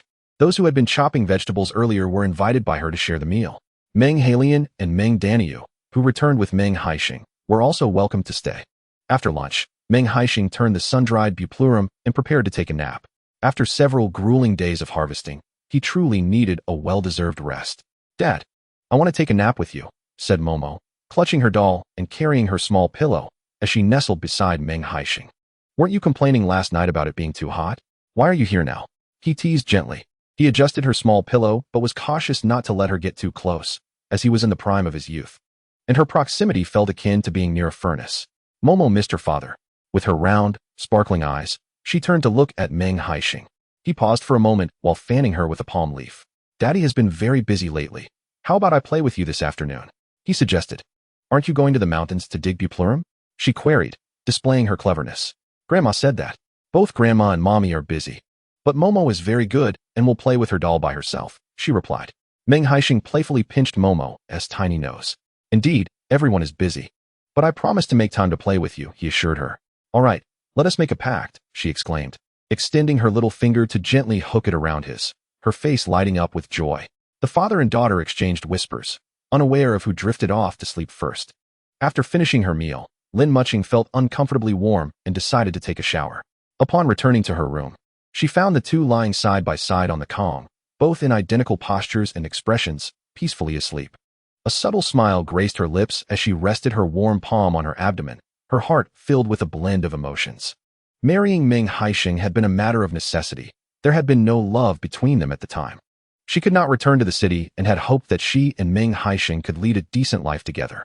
In the preceding years, he had not treated her particularly well, and countless nights had passed with her pondering how much better it would have been had she steadfastly refused to marry him. Now, Lin Mucheng observes the gradual transformation of Meng Haisheng and reassures herself that it is acceptable to muddle through this way. If love is absent, so be it.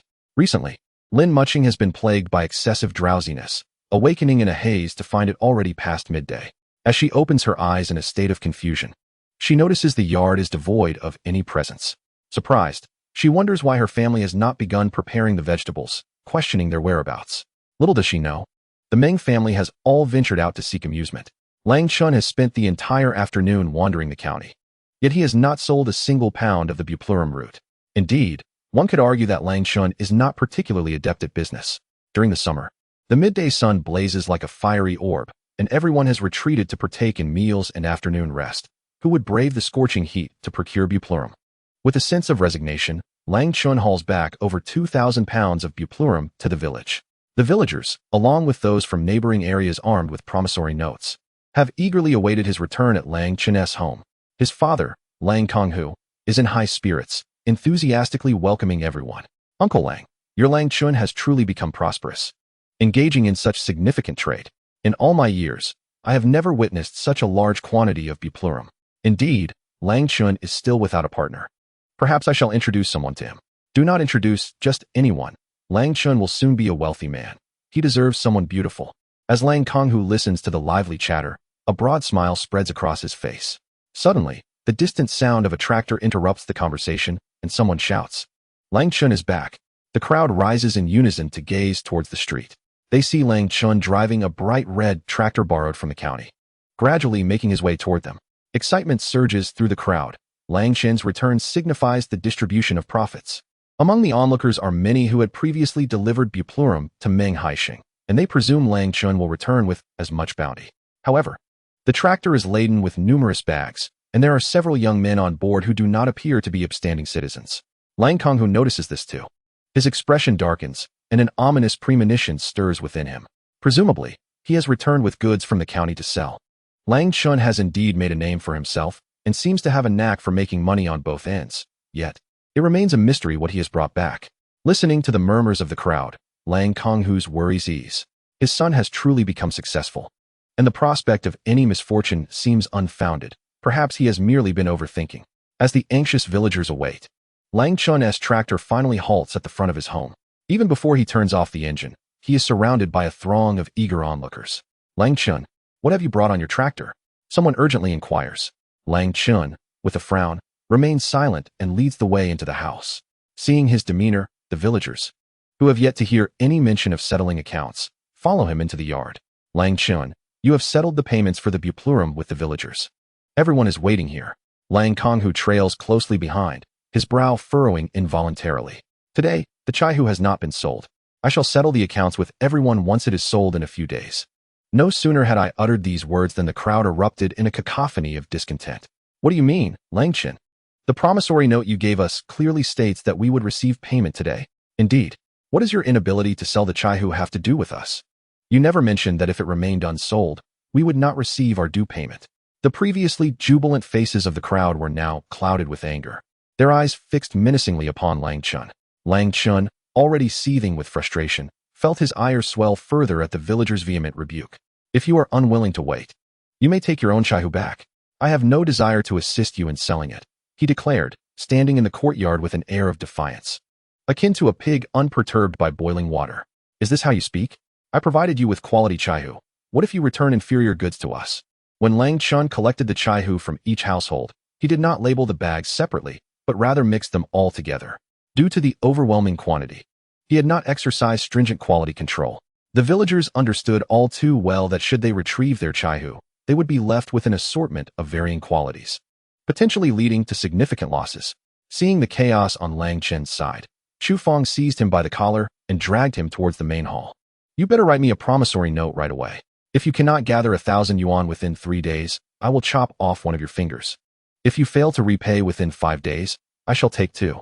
Lang Konghu, aware of Chu Fong's temperament, quickly intervened to defuse the situation, rescuing Lang Chun from Chu Fong's grip. Let us converse civilly, my friend. Do not resort to such gruesome threats. Can I speak civilly? Lang Chun assured me that engaging in the Chaihu trade would be profitable, claiming he had connections. Yet here we are, with an abundance of Chaihu and not a single pound sold. Write me that promissory note without further ado. I do not wish to hear your ramblings. If you provoke me further, I shall take one of your fingers this very moment. Chu Fong's voice was loud, and the onlookers began to grasp the dire situation. It became evident that Lang Chun had borrowed money to acquire the Chaihu, leaving him with no funds of his own. Is he not merely putting on a show? The surrounding villagers buzzed with realization. The situation was clearly a deadlock, and they felt thoroughly deceived by Lang Chun. One astute individual quickly dashed off to seek Meng Jiangwo. With the village secretary's involvement, there might still be room for resolution. To continue down this path would mean that the Chaihu they had painstakingly extracted might go to waste. In the sweltering summer heat, digging up Chaihu was no small feat. Even a few pounds were too precious to squander. Chu Gu, grant me a few days' grace. You see my family's circumstances. I cannot possibly borrow money. Allow me a few days to explore options for selling the Chaihu. Lang Chen dared not confront Chu Fong directly, for he had a formidable relative in town. To offend Chu Fong would truly spell his doom.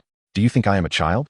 I have traversed the county with you in the blazing sun, yet you have not sold even a single pound of Chaihu. Spare me your empty words and write the promissory note this instant. 3 days, no more.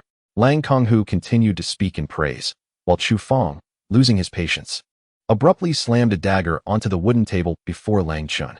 With that sound, the room fell into a profound silence. Is my writing not sufficient? Lang Chun, trembling with unease, hastily took out paper and pen to draft an IOU for Chu Fong. After glancing at the note and finding no discrepancies, Chu Fong finally withdrew the dagger. Don't think you can pull any tricks on me. I have no patience for games. With that, Chu Fong swaggered out of Lang Chen's home, just as he collided with Meng Jiangwo at the doorway. Chu Fong was quite notorious in Muping town, and Meng Jiangwo had heard whispers about him. In his heart, Meng Jiangwo berated Lang Chen vehemently. Have you lost your senses, provoking a figure like Chu Fong? The village secretary is here. Uncle Jiangwo, you must adjudicate this matter. Lang Chun is trying to swindle us of our hard-earned money. As Meng Jiangwo approached, he had already gathered the gist of Lang Chen's predicament. Without further ado, he instructed Lang Chun to clarify the situation. Lang Chun, you truly are foolish, Meng Jiangwo lamented, wishing he could slap some sense into him. You have the audacity to seek profit, but lack the wisdom to earn it. Uncle Jiangwo, I was left with no choice. You know about Lu Daju's situation. I borrowed extensively from relatives and friends. If I merely toil in the fields, I'll never be able to repay this debt. Meng Haisheng, observing the commotion outside with Momo in his arms, scoffed at Lang Chen's reasoning. He doubted Lang Chun had concocted such a scheme independently, suspecting he had gleaned some inspiration from Meng Changxi. With this thought, Meng Haisheng raised his eyebrows, pondering the frequency of communication between Meng Changxi and Meng Changhua. However, Given the limited means of communication at that time, how were they connecting? Perhaps he should follow Meng Changxi another day. Meng Jiangwo scolded Lang Chun, while the villagers offered various suggestions, trying to resolve the issue. Yet, after much deliberation, no clear solution emerged. Meng Jiangwo was certainly not going to help Lang Chun offload the Chai Hu, and Lang Chun had no funds to offer the villagers. The villagers only desired money, not the herb. This created an impasse, utterly inextricable. Frustrated by the cacophony, Meng Jiangwo glanced outside the courtyard and spotted Meng Haisheng, who was still mingling with the crowd. "Haisheng, come here," he called out boisterously, beckoning Meng Haisheng into the main room. Meng Haisheng thought to himself that at last, it was his turn to shine. Today, he was not merely here to observe, he had come to seize an opportunity. "Uncle, you called for me," he said, nonchalantly taking a seat next to Meng Jiangwo with Momo in his arms. "Haisheng, you have a knack for the Chai Hu trade. Offer Lang Chun some advice on how to resolve this matter. A few days ago, Lang Chun came to confront me, and you suggested that I offer him advice. Isn't that akin to slapping myself in the face?" Meng Haisheng cast a wry smile at Lang Chun. Meanwhile, Lang Chun was boiling with anger, clenching and unclenching his fists on his lap repeatedly to suppress his rising fury. "Brother Haisheng, considering our shared upbringing, please help me with a suggestion. I assure you, I will no longer stir up trouble from this day forth." "Well, I do have an idea," Meng Haisheng began, but then fell silent, nearly driving everyone present to the brink of exasperation. "Brother, please share your good idea," Lang Chun urged. "I can tell you, but I have a question for you first. It's not suitable to discuss in this crowd."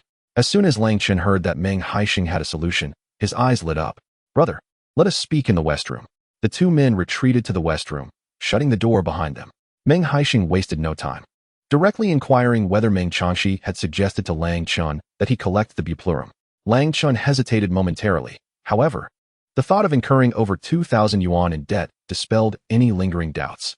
Indeed, Lang Chun recounted his encounter with Meng Changxi to Meng Haisheng in detail. "You truly are a fool. Meng Changxi used a mere 100 yuan to manipulate you, and now that you're in trouble, you cannot hold him accountable. After all, he never instructed you to collect the buplurum. Brother, I assure you I will never dare again. Please, show some compassion and help me deal with the buplurum. Let us speak outside." In front of everyone, Meng Haisheng proposed a solution to Lang Chun. "If you are willing, I can purchase your buplurum for 50 cents per pound." As soon as Meng Haisheng finished speaking, Lang Konghu objected vehemently. "Meng Haisheng, are you taking advantage of us? We collect buplurum for a full yuan, and you offer 50 cents? Isn't that akin to looting? If you refuse to sell, I won't insist. Today, I'm merely seeking your buplurum out of respect for Uncle Jiangwo." Though Meng Haisheng's voice was low, it made it clear to everyone present that he was not begging for Lang Chun to sell the buplurum. Lang Konghu's face turned a deep shade of red, as he realized that if he did not sell the buplurum to Meng Haisheng today, he would undoubtedly face repercussions. Yet, selling at 50 cents felt unacceptable. The price was simply too low. Lang Konghu cast a pleading glance toward Meng Jiangwo, hoping he would intercede. However, Meng Jiangwo pretended not to understand Lang Konghu's silent plea and continued to smoke his pipe. "All right, Brother Haisheng, I will sell you the buplurum. Where would you like me to unload it? My yard is currently too crowded, so please unload it at my granduncle's house in front." As he spoke, Meng Haisheng scanned the crowd for Meng Dajuan's figure. Naturally, Meng Dajuan supported Meng Haisheng, not wishing to see the villagers' money go to waste. Chapter 67. Dealing with buplurum. Having concluded matters with Lang Chun, Meng Haisheng intended to settle the buplurum payments at 50 cents per pound, but the villagers were unwilling to accept this arrangement. A commotion erupted in the courtyard, yet Meng Haisheng chose not to partake in the fray. Instead, he returned home to gather the prepared buplurum. 2,600 pounds of buplurum were piled in Old Man Meng's yard, resembling a small mountain. "Haisheng, is it not too reckless to collect the buplurum that others have discarded?" Meng Guangzhu pondered anxiously. He had heard tales of the disarray during Lang Chen's collection. An assortment of refuse was included. "Father, I wager that the villagers can't all be devoid of conscience," Meng Haisheng remarked, prompting Meng Guangzhu to reconsider. Although the villagers enjoyed a bit of cunning to gain small advantages, their nature was not inherently malevolent. Even if they engaged in minor deceptions while selling buplurum, it surely wouldn't reach such a depraved extent. Meng Haisheng approached and opened a bag of buplurum, pouring its contents onto a plastic tarp. Upon inspection, he noticed that while there were some smaller pieces mixed in, their quantity was minimal. The dirt present was merely a result of inadequate cleaning, not deliberate contamination. One bag after another was emptied, and Meng Haisheng prioritized selecting the half-dried pieces. The smaller buplurum could be sifted through gradually, But the half-dried ones needed immediate attention. In such heat, if left covered for a day or two, they would likely mold completely. He discarded the moldy pieces, allowing the half-dried buplurum to air out, ensuring they could still be sold, albeit with some weight loss. In the afternoon, Meng Guangzhu, who had not prepared the cold dishes, came to assist Meng Haisheng in sorting. Meng Guanglian, who should have been laboring in the fields, also joined to lend a hand. Even Old Man Meng and Grandma Meng came to help. The entire family worked together, and by the end of the afternoon, they had sorted over 1,000 pounds. The remaining unprocessed buplurum was spread out in the yard, preventing the moldy ones from contaminating the others. As evening approached, Liang Xiaozue visited to check on their buplurum sorting and to gossip about the final outcome concerning Lang Chun. It was clear that Lang Chun's demand for 50 cents per pound would not be feasible. Ultimately, he reached a compromise with the villagers, settling at 70 cents per pound. They first settled accounts with the outsiders, leaving Lang Chun short on funds for the remainder, which he would have to owe. Thus, the matter reached a resolution. The following morning, Meng Haisheng returned to the mountains to dig for buplurum, though he only worked half a day.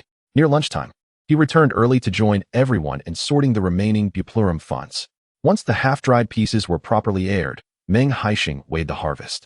He had 2,100 pounds ready for sale, with 300 pounds of smaller buplurum accounted for, and a total loss of around 200 pounds due to mold and weight discrepancies. This outcome was within Meng Haisheng's expectations. Calculating the figures, even without the smaller buplurum, he stood to gain a net profit of 1,850 yuan. Meng Haisheng mused whether Meng Changyue would be so enraged by this turn of events that he might faint. His initial intent to ensnare Meng Changxi and sever his financial prospects had inadvertently led to a profitable venture. With the need to prepare buplurum for cold dishes and the daily trips to the mountains, Meng Haisheng found himself lacking the time to keep an eye on Meng Changxi. Therefore, he thought of Lang Chun. The fool, at last, realized he had been duped by Meng Changxi. He harbored a deep-seated resentment, yet found himself unable to confront Meng Changxi, leaving him in a state of frustration. When Meng Haisheng presented him with such a splendid opportunity, he was nearly overwhelmed with joy. Having learned from Lang Chen's experience, the villagers, when selling their chaihu, wasted no time and directly delivered it to Meng Haisheng's home. Consequently, the business of purchasing chaihu at Meng Haisheng's home flourished once more. As the collection of chaihu grew excessively abundant, Meng Haisheng gradually ceased his foraging in the mountains, instead focusing on quality control at home. Before long, the day to deliver chaihu arrived, and he had amassed a total of 500 jin. A single tractor from the village was insufficient, prompting him to borrow another from neighboring villages. The two tractors barely accommodated the 500 jin of chaihu. Upon witnessing the two tractors, Huang Ming's eyes widened in disbelief. Even if his mind was muddled, he realized that Meng Haisheng had not harvested the chaihu himself. He had procured it from others. Brother, you are truly impressive. In just 4 or 5 days, you've gathered over 4,000 jin of chaihu. Your speed rivals that of my brother. Meng Haisheng responded with a humble smile. Our village is impoverished, and everyone heard that harvesting chaihu could earn some extra money. So they joined me in this endeavor. Despite the large quantity of chaihu in these 2 trucks, each villager will receive only a meager amount. Huang Ming nodded slightly, believing his words. In his hometown, poverty was so dire that they could barely afford steamed buns, and during winter, they had to supplement their diet with sweet potatoes and potatoes to survive. Before long, Meng Haisheng's chaihu collection spread throughout Muping town. Villagers from other locales, eager to capitalize on this opportunity, began to emulate Meng Haisheng, collecting chaihu to sell in the county. However, they did not sell directly to the Chinese medicine hospital, as Huang Ming's cousin, Yi Shi, acted as an intermediary. Yi Shi, a businessman specializing in medicinal herbs in Danqiu City, learned from Huang Ming about the abundant chaihu in the nearby mountains and set up collection points in the county. He purchased large chaihu at 1 price and smaller ones at 50 cents. The intermediaries in the villages would earn at least 10 to 20 cents, and by the time it reached the farmers, it would be priced at 80 or 90 cents. Given the existence of such intermediaries in other villages, even if Meng Haisheng offered slightly higher prices, he could not compete with them. After all, no one would traverse over 10 miles merely to sell a few jin of chaihu. Villagers from Downhill Village and nearby settlements consistently chose to sell to Meng Haisheng. Since the incident involving Lang Chun, everyone had grown cautious. Selling chaihu was now synonymous with Meng Haisheng. Other intermediaries who attempted to collect chaihu from this area would return empty-handed. Over time, the intermediaries collecting chaihu ceased making the journey to Downhill Village. Haisheng, Could we perhaps borrow a larger Dongfeng truck to deliver Chaihu to the Chinese medicine hospital? Meng Guanglian, observing that Meng Haisheng had to borrow 3 tractors each time he delivered Chaihu, found it quite troublesome and pondered whether they could use a larger vehicle for a single trip. Brother, we must remain discreet. If we switch to a Dongfeng truck, Huang Ming might become envious, and should he concoct any mischief, it would inevitably backfire. Meng Haisheng reflected upon his circumstances. The income he had earned over the past month was a sum he never dared to dream of. If word got out, it would surely incite envy among many. Currently, numerous middlemen were involved in the collection of buplurum, and should they attract any envious troublemakers, they might find themselves bereft of peace. On the designated day for delivering buplurum, Meng Haisheng personally drove his tractor to the traditional Chinese medicine hospital. From a distance, he spotted Mr. Dong, accompanied by several doctors in white coats, engaged in conversation with Huang Ming. A surge of joy filled Meng Haisheng's heart. It had been over a month since he had last seen Mr. Dong, and he was eager to express his gratitude. Without Mr. Dong's assistance, he would never have been able to deliver buplurum to the hospital. Chapter 68. Earthworm. The impressive convoy of Meng Haisheng's tractors made a grand entrance into the hospital's backyard. Mr. Dong, who had been conversing, turned to gaze at Meng Haisheng. Upon seeing the buplurum in the tractor, a look of astonishment crossed his face. He could hardly believe that a young man emerging from the countryside could amass such a quantity of buplurum. Meng Haisheng leapt from the tractor with exuberance and hurried over to greet Mr. Dong. However, as fate would have it, he bumped into Huang Ming just a few steps in. Huang Ming approached warmly, clasping Meng Haisheng's hands with both of his. Comrade Meng, you've finally arrived. I've already prepared the workers, and we're just waiting to help you unload the goods. This was the first time Meng Haisheng had encountered Huang Ming with such fervor. A glance towards a parked Dongfeng vehicle nearby sparked understanding. Mr. Dong had unexpectedly brought a team to the herbal warehouse today. Coincidentally, Huang Ming had arrived an hour early with a load of medicinal materials, intending to unload his own goods before returning to collect Meng Haisheng's. The recent large quantities of buplurum Meng Haisheng had been delivering had already begun to impact the supply from Huang Ming's family. Not long after Huang Ming's vehicle had entered the yard, and before it could be unloaded, Mr. Dong had arrived with his team. Watching Mr. Dong inspect the herbs, Huang Ming felt a sense of impending doom. He knew all too well Mr. Dong's temperament. Should Mr. Dong discover the subpar quality of his family's materials, the consequences would be dire. Huang Ming desperately engaged in small talk, attempting to delay the inspection, all in the hopes of waiting for Meng Haisheng to arrive with his high-quality buplurum. The sight of Meng Haisheng, appearing like a beacon of salvation, nearly brought Huang Ming to tears. Meng Haisheng forcefully withdrew his hand, turning to greet Mr. Dong. Mr. Dong, it is truly a pleasure to see you. Is this all buplurum you collected? To be precise, it is the labor of the people from our village, Meng Haisheng replied, mindful of the implications. To present himself merely as a collector would liken him to a middleman. However, by attributing the buplurum to the collective efforts of his village, he elevated the narrative. Individuals such as Mr. Dong would undoubtedly appreciate the latter perspective. You are quite impressive, young man, Mr. Dong said, offering a reassuring pat on Meng Haisheng's shoulder. At this moment, Huang Ming dared not show any displeasure toward Meng Haisheng and quickly called the workers to assist him in unloading the cart. Mr. Dong, the quality of the Chaihu that Comrade Meng has procured is exceptional, Huang Ming remarked, giving a thumbs up. He leaned in closer, allowing the workers to randomly select 3 bundles of Chaihu, which were then spread out on the tarpaulin. The neatly arranged and pristine Chaihu caught Mr. Dong's eye, and he approached to pick up a handful, finding it entirely consistent with the sample Meng Haisheng had presented initially. Having lived a long life and encountered numerous businessmen, Mr. Dong had never met anyone quite like Meng Haisheng, who maintained such unwavering quality control. Haisheng, once you finish unloading the goods, please come to my office. I have something I wish to discuss with you. Sure, I will be done shortly, Meng Haisheng replied. Since Mr. Dong wished to confer with Meng Haisheng, Huang Ming did not dare to delay and took it upon himself to complete all the formalities in a brisk manner. Meng Haisheng placed a large bundle of Detuanjia into his satchel and, feeling quite pleased, made his way to Mr. Dong's office. As soon as Meng Haisheng took a seat, someone brought him a cup of tea. The tea had evidently been prepared earlier and was now at a perfect temperature for drinking. Mr. Dong, what can I do for you? Please feel free to instruct me as long as it is within my capacity, Meng Haisheng said, taking a generous sip of the tea. Just from this drinkable cup, he sensed that Mr. Dong was trustworthy. Recently, I have been researching some traditional Chinese medicines. As you have observed, I have been purchasing Chaihu in large quantities. The production of this particular medicine is nearing its conclusion, and I estimate that in 2 months, I will no longer be acquiring it in bulk. Following the conclusion of Chai Hu, I will need a substantial amount of 2 yuan. Are you familiar with 2 yuan? I believe it is also referred to as 2B in the countryside. When Mr. Dong mentioned 2 yuan, Meng Haisheng was initially unaware, having never dealt with traditional medicinal materials. However, upon hearing the term 2B, he immediately understood what it was. In his village, every child who grew up in the mountains had caught 2B at some point. I am familiar with it. I wonder how much 2 yuan you require. In the woods on our mountain, one can easily find several by turning over dry branches and leaves. That's excellent. Although 2 yuan may appear sizable, it becomes very light when dried. I can offer you 9 yuan per gene for those larger than a coin. Meng Haisheng nodded slightly. At this time, there were no specialized farms for raising 2 yuan. It was all sourced through manual collection in the mountains, making this price quite reasonable. Do you need them now? Collecting 2 yuan can be a bit troublesome. You should start gathering them right away. I will inform Huang Ming, and the next time you deliver Chai Hu, you can bring the 2 yuan along as well. The shell of 2 yuan is thick, so it should be sun-dried during the peak heat of midday for at least 2 days. If dried for too short a time, they will not be thoroughly dehydrated. Once packed into bags, they will spoil quickly and become unusable. Rest assured, I will ensure that such a situation does not arise. At that moment, Meng Haisheng felt an immense joy.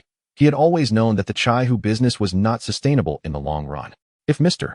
Dong did not purchase Chai Hu in large quantities, the supply would likely be halved. Now, he is able to dig for the medicinal herb. And if he perseveres for another 3 or 4 months, the Angora rabbits he raises at home will produce their first litter. Meng Haisheng sat in Director Dong's office, enjoying tea, and the two engaged in conversation for quite some time before finally emerging from the office. Descending from the upper floor, Meng Haisheng spotted Huang Ming, who had been waiting at the entrance for some time. Brother Huang, have you been waiting here specifically for me? Meng Haisheng approached Huang Ming with a smile that didn't quite reach his eyes. Meng, I noticed you've been sending quite a bit of buplurum lately. I thought it best not to gather it all together for delivery. From now on, feel free to come by at your convenience, anytime you wish. I appreciate your consideration. Brother Huang. After a brief chat, Meng Haisheng exited the traditional Chinese medicine hospital. Today, seeing the rapport between him and Director Dong, Huang Ming felt a sense of caution. Haisheng, did Director Dong have something to discuss with you? Meng Lian, who had been anxiously waiting, finally saw Meng Haisheng emerge from the hospital and hurriedly approached him. It's excellent news. Let us talk about it at home. As Meng Haisheng prepared to head back on the tractor, Meng Daniu requested to be dropped off at the marketplace. Brother Daniu, are you going shopping? I can accompany you. Meng Daniu shyly declined. I came with my mother to buy gifts and clothes. She is going to propose to Chunhua the day after tomorrow. As he spoke, his cheeks flushed. Haha, well then. Make sure to dress handsomely, Brother Daniu. Meng Daniu nodded, quickly changing the subject, fearing his embarrassment would escalate further. Chapter 69. The clever wife. Every time Meng Haisheng visited the county to deliver buplurum, he would purchase something for his family. Occasionally, he would buy some snacks and at other times, practical items. Since her last prenatal checkup, Lin Mucheng's cravings had become quite peculiar. Just a few days ago, she had been repulsed by the smell of fish, but now, she had developed an intense fondness for fish, particularly those with a strong odor. Passing through the market, Meng Haisheng strolled around. Due to the heat, there were no fresh sea fish available, so he settled for some dried fish instead. Among the various types, Lin Mucheng favored a slender variety resembling eel. He bought 5 pounds to ensure he had enough on hand in case he became too busy to shop for her later, so she could steam some whenever she desired. The dried fish, cut into segments, drizzled with peanut oil, and steamed, served alongside freshly made buns and corn cakes, was simply exquisite. Since fresh sea fish was unavailable, Meng Haisheng bought a large carp, planning to prepare braised carp for lunch. As he exited the market, he noticed a vendor selling candied fruits. Recently, Lin Mucheng had developed a taste for sour flavors, so he purchased some dried apricots and preserved plums for her. He also bought a bag of dried fruits for the little glutton, Momo, before finally leaving the market with his arms full of bags. Influenced by Meng Haisheng, Meng Lian also bought some snacks and necessities for his wife and children. My dear brother, I recall that the last time we delivered the buplurum, you had just purchased sandals for Dabao and Airbao. How is it that you find yourself buying them again this time? Oh, do not mention it. Those 2 little rascals went up the mountain a few days ago to collect bird eggs, and despite their sturdy sandals, they managed to wear them out. Had it been in the past, I would have certainly given them a good thrashing for such carelessness. A pair of children's sandals, even the most economical, costs at least 1 yuan, and those of slightly better quality range between 2 to 3 yuan. In times of hardship, when the sandals wore out, the adults in the family would hesitate to purchase new ones. Instead, they would heat a stick in the fire until it glowed red, melting the broken parts together and reattaching the sandals. The repaired sandals would bear an unsightly scar, sometimes causing discomfort, necessitating the binding of a cloth strip to wear them. Some adults lacked the skill, leading to inadequately glued repairs that would come apart after a short while, or they would be glued too large, making it impossible for the child's foot to fit inside. Consequently, it was common to see children in the village wearing mismatched sandals, one fully intact while the other had been fashioned into a makeshift slipper. Meng Haisheng's two children used to wear them this way as well. However, now that Meng Haisheng and Wu Lixia earn a daily income, they are determined not to deprive their children of anything. The entire Shaoshan village has undergone a transformation, unbeknownst to its residents, thanks to the rebirth of Meng Haisheng. He has not only altered the destinies of his family, but has also changed the lives of many in Shaoshan village. Upon hearing the sound of the tractor, Momo dashed out from her home to greet Meng Haisheng. "Daddy, you're back. I missed you so much." The little girl leaped into Meng Haisheng's embrace, sweetly calling out for her father. "You little glutton, you're not missing me. You're simply thinking of the treasures in my pocket." Selling buplurum in the county has become Momo's most anticipated event, as Meng Haisheng always returns with delightful surprises for her. Sometimes it is a lovely dress, other times a bag of milk candies, or occasionally a beautiful hairpin. Unbeknownst to her, Momo has become a little celebrity among her peers, with everyone in the village aware of how Meng Haisheng dotes on his little cotton-padded jacket as if she were the apple of his eye. Lin Mucheng also emerged upon hearing the commotion. Meng Haisheng, cradling Momo in one arm while cheerfully carrying his belongings in the other, entered the home. As noon approached, Chu Lan and the others returned home to prepare lunch, leaving only Momo and Lin Mucheng inside. "Mucheng, your pregnancy is progressing. Be sure to watch your step when you go out. I think I should find some time to properly repair the path in our alley. It's quite uneven and makes walking precarious." Meng Haisheng set down his things and assisted Lin Mucheng, guiding her to a chair beneath the eaves. Although Lin Mucheng was only 4 months along, she was expecting triplets, causing her belly to appear larger than usual at this stage. Meng Haisheng gazed at her pronounced belly with a sense of anxiety. How would it be once she was further along? "I am not as fragile as you think," Lin Mucheng replied with a smile, her eyes sparkling at Meng Haisheng's concerns. "You truly can fix the path in the alley. I've already prepared lunch. Hurry and wash your hands, and we can eat soon," she added. "Didn't we agree that I would handle the cooking? Why are you taking over my duties?" "Father, I too have assisted mother in the kitchen. It was I who picked and snapped the green beans." "Well, Momo is certainly the most diligent. Shortly, father shall reward you with a slice of a large watermelon." "But father, shouldn't you reward me with an ice pop instead? I noticed that brother Dabao has already enjoyed one." Meng Haisheng, slightly exasperated, pinched Momo's little face, realizing she was waiting for his response. "Your brother Dabao is already a primary school student, while you haven't even begun kindergarten. Once you start, you may indulge in ice pops. But that seems so far away. What feels like an eternity to you? In father's eyes, you have grown taller and matured in an instant." At noon, Lin Mucheng prepared a meal of stir-fried green beans with meat, steamed eggs, and rice. When Meng Haisheng returned, he quickly made a braised carp, resulting in a sumptuous lunch for the family. During the meal, Meng Haisheng shared with Lin Mucheng the matter of Mr. Dong asking him to dig for rhizomes. "Will you be able to manage digging both the chihua and the rhizomes?" "I won't dig for chihua anymore. This afternoon I'll discuss with brother and Daniel. And tomorrow morning the three of us will venture to the mountains to see if we can catch the rhizomes. The rhizomes are alive, and figuring out how to transport and dry them will be quite a hassle. Chihua can simply be placed in a basket once dug, but the rhizomes might escape if placed directly into one. What is the hassle?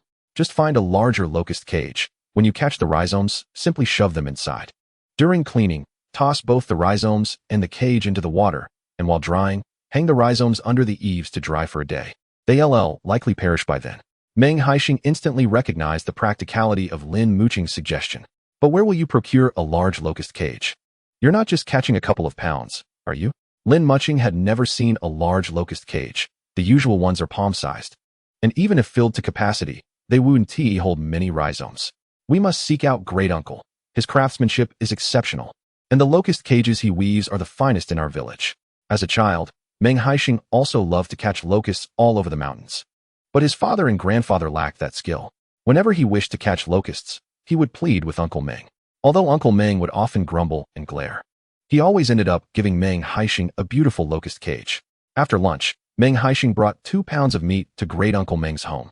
"What size locust cage do you desire?" Great Uncle Meng did not hesitate to accept the pork that Meng Haisheng offered, It does not need to be too large. Just about the size of that vegetable basket over there. Meng Haisheng pointed to a basket in the yard used for vegetables. The diameter of that basket is roughly 40 centimeters, quite substantial in size. All right, are you in a hurry? Yes. It would be best if it could be woven this afternoon. That's easy. Come over and help me peel the bamboo strips. And I can weave 2 for you by the end of the day. Chapter 70. Catching rhizomes. Meng Haisheng worked swiftly, despite it being his first time peeling bamboo strips. He quickly got the hang of it. After breaking several strips, he picked up speed. His swift peeling matched Great Uncle Meng's pace in weaving the locust cage. The slender bamboo strips in the hands of Elder Meng seemed to come alive, weaving swiftly and skillfully, soon forming a delicate cricket cage. As twilight descended, Elder Meng crafted 2 perfectly square cages for Meng Haisheng, who was utterly delighted. "Grandfather, your skills remain as sharp as ever," he exclaimed. "You little rascal, how can you say that? In your childhood, I made you at least 80 cricket cages, yet none lasted. They fell apart after just a day or 2 of play." Elder Meng retorted, a wealth of memories flooding back as they reminisced about Meng Haisheng's youth. They exchanged a few casual words, and Meng Haisheng, weighing the cages in his hands, beamed with joy. "Grandfather, would you like to earn some pocket money?" he asked eagerly. "In a few days, I will take some folks to the mountains to dig for earthworms, and I will certainly need a good number of these cricket cages. How about I give you 2 yuan for each one you make?" He continued, "Soon, others from the village will join me in the mountains, I assure you. These cages will be in high demand." Elder Meng, having no sons and with all his daughters married off, found Meng Haisheng's proposition a blessing. As he had no steady source of income at his advanced age. 2 yuan for a cricket cage? Even if you didn't offer me money, I would still help you. Elder Meng replied, though he felt reluctant to accept payment, aware that 2 yuan could buy a substantial amount of meat. "Grandfather, I will always remember your kindness. Let's agree on this," Meng Haisheng insisted, not waiting for Elder Meng to decline as he briskly walked away with the cages. The lessons of his past had taught Meng Haisheng a valuable truth. It is far better to teach one to fish than merely to provide fish. He cherished Elder Meng's kindness and felt it only right to reciprocate. He preferred to buy the cages from Elder Meng at 2 yuan each rather than accept them as charity. Human hearts are fragile and cannot withstand the tests of time. From the outset, Meng Haisheng took steps to prevent undesirable situations from arising, thus avoiding unnecessary discomfort. That evening, Meng Haisheng gathered Meng Haisheng and Meng Daniu to discuss the earthworm venture. "Tomorrow, bring along a couple of fertilizer bags. We shall spend the morning gathering earthworms," he instructed. "That sounds good. The wild peonies around our village have been completely harvested. I was thinking we might venture further into the mountains." "But this means we won't have to go so far," Meng Haisheng replied, visibly relieved at the prospect of not having to trek into the deeper woods. The current yield of wild peonies was half of what it used to be, and the paths they traversed had doubled in distance. After a day's work, their legs felt as though they might give out. "If we dig for earthworms in the nearby forests, we can simply look for a patch of pine trees and sift through the decaying layer of leaves to find them," he continued. "I am uncertain whether digging for earthworms is more profitable than harvesting peonies, but we shall find out tomorrow." Meng Haisheng was cautious in his optimism, not wanting to raise their hopes too high, lest disappointment follow. As long as it's manageable, it will be a relief. Digging for peonies is exhausting. Far more so than the busiest farming seasons, he remarked. Meng Haisheng was genuinely worried with the intensity of such labor. He feared he might not last until the end of the month without collapsing from fatigue. "My dear brother, it seems your stamina is lacking. You ought to take a page from Brother Nyo's book. Off you go. If it weren't for policy restrictions, I would aspire to have a 3rd child. Your little Momo is simply delightful. If I could have a daughter as charming as her, my life would feel complete." Momo is typically well-behaved. Even after a day of play in the streets, her clothes remain pristine. Unlike those 2 rascals at your home. Let us be honest. If their clothes are still intact after half a day, it's a small miracle. The mere mention of Momo brings an unmistakable smile to Meng Haisheng's face. Naturally, his daughter is the epitome of perfection. That evening, he conferred with Meng Daniu about their plans for the following day before returning home. By around 9 o'clock, the streets were nearly deserted, with few people lingering in the cool evening air. Everyone was preoccupied with gathering herbal medicine, utterly exhausted, and even in the sweltering heat. They had turned in early. Meng Haisheng turned into his alley, where, amid the inky darkness, a figure emerged unexpectedly, startling him. "It's me, Lai Chun," came the low voice. Cautious as if fearing eavesdroppers. Given their proximity, Meng Changxi could easily overhear their conversation from his own courtyard. "Follow me," Meng Haisheng instructed, guiding Lai Chun through the shadowy alley, winding their way to an abandoned old courtyard. "What have you discovered?" Meng Haisheng cut to the chase, eschewing any small talk. This morning, Meng Changxi had gone to the town school, where he spent quite some time on the phone in a teacher's office. Meng Haisheng nodded slightly, affirming there must be a connection between Meng Changxi and Meng Changyue. However, he was surprised by Meng Changyue's resourcefulness in securing a phone from the town school for Meng Changxi. What did they discuss on the call? Meng Haisheng inquired, his urgency palpable as he looked at Lai Chun. I don't know who was on the other end, but I heard Meng Changxi call him brother. The other party asked Meng Changxi if his wife possessed a heart-shaped pendant, stating it was their token of affection and requesting its return. I suspect it's someone from your wife's past, aware of her marriage, hence the request, Lai Chun speculated. Meng Haisheng smacked Lai Chun on the head. What nonsense are you spouting? Keep those thoughts to yourself. Should I continue to follow Meng Changxi? Lai Chun asked, rubbing his head uncertainly. For now, there is no need. I will inform you if such matters arise again. Meng Haisheng replied curtly, turning to head home. As he walked, his mind churned over Lai Chun's words. Despite being married to Lin Mucheng for quite some time, he had never seen her wear a necklace. How then did Meng Changyue know about it? After returning home and wrestling with his thoughts for a moment, he decided to confront Lin Mucheng directly. Mucheng, I recall you once had a silver necklace. Why aren't you wearing it anymore? He asked casually. Lin Mucheng, who was folding clothes, paused, visibly taken aback by the question. She lowered her head, remaining silent for an extended period. Seeing her in such a state, Meng Haisheng's heart brimmed with suspicion. Lin Mucheng must be concealing something from him. Mucheng, look at me, he said, stepping forward to wrap his arm around her shoulders, gazing earnestly into her eyes. Why do I feel as though you are hiding something from me?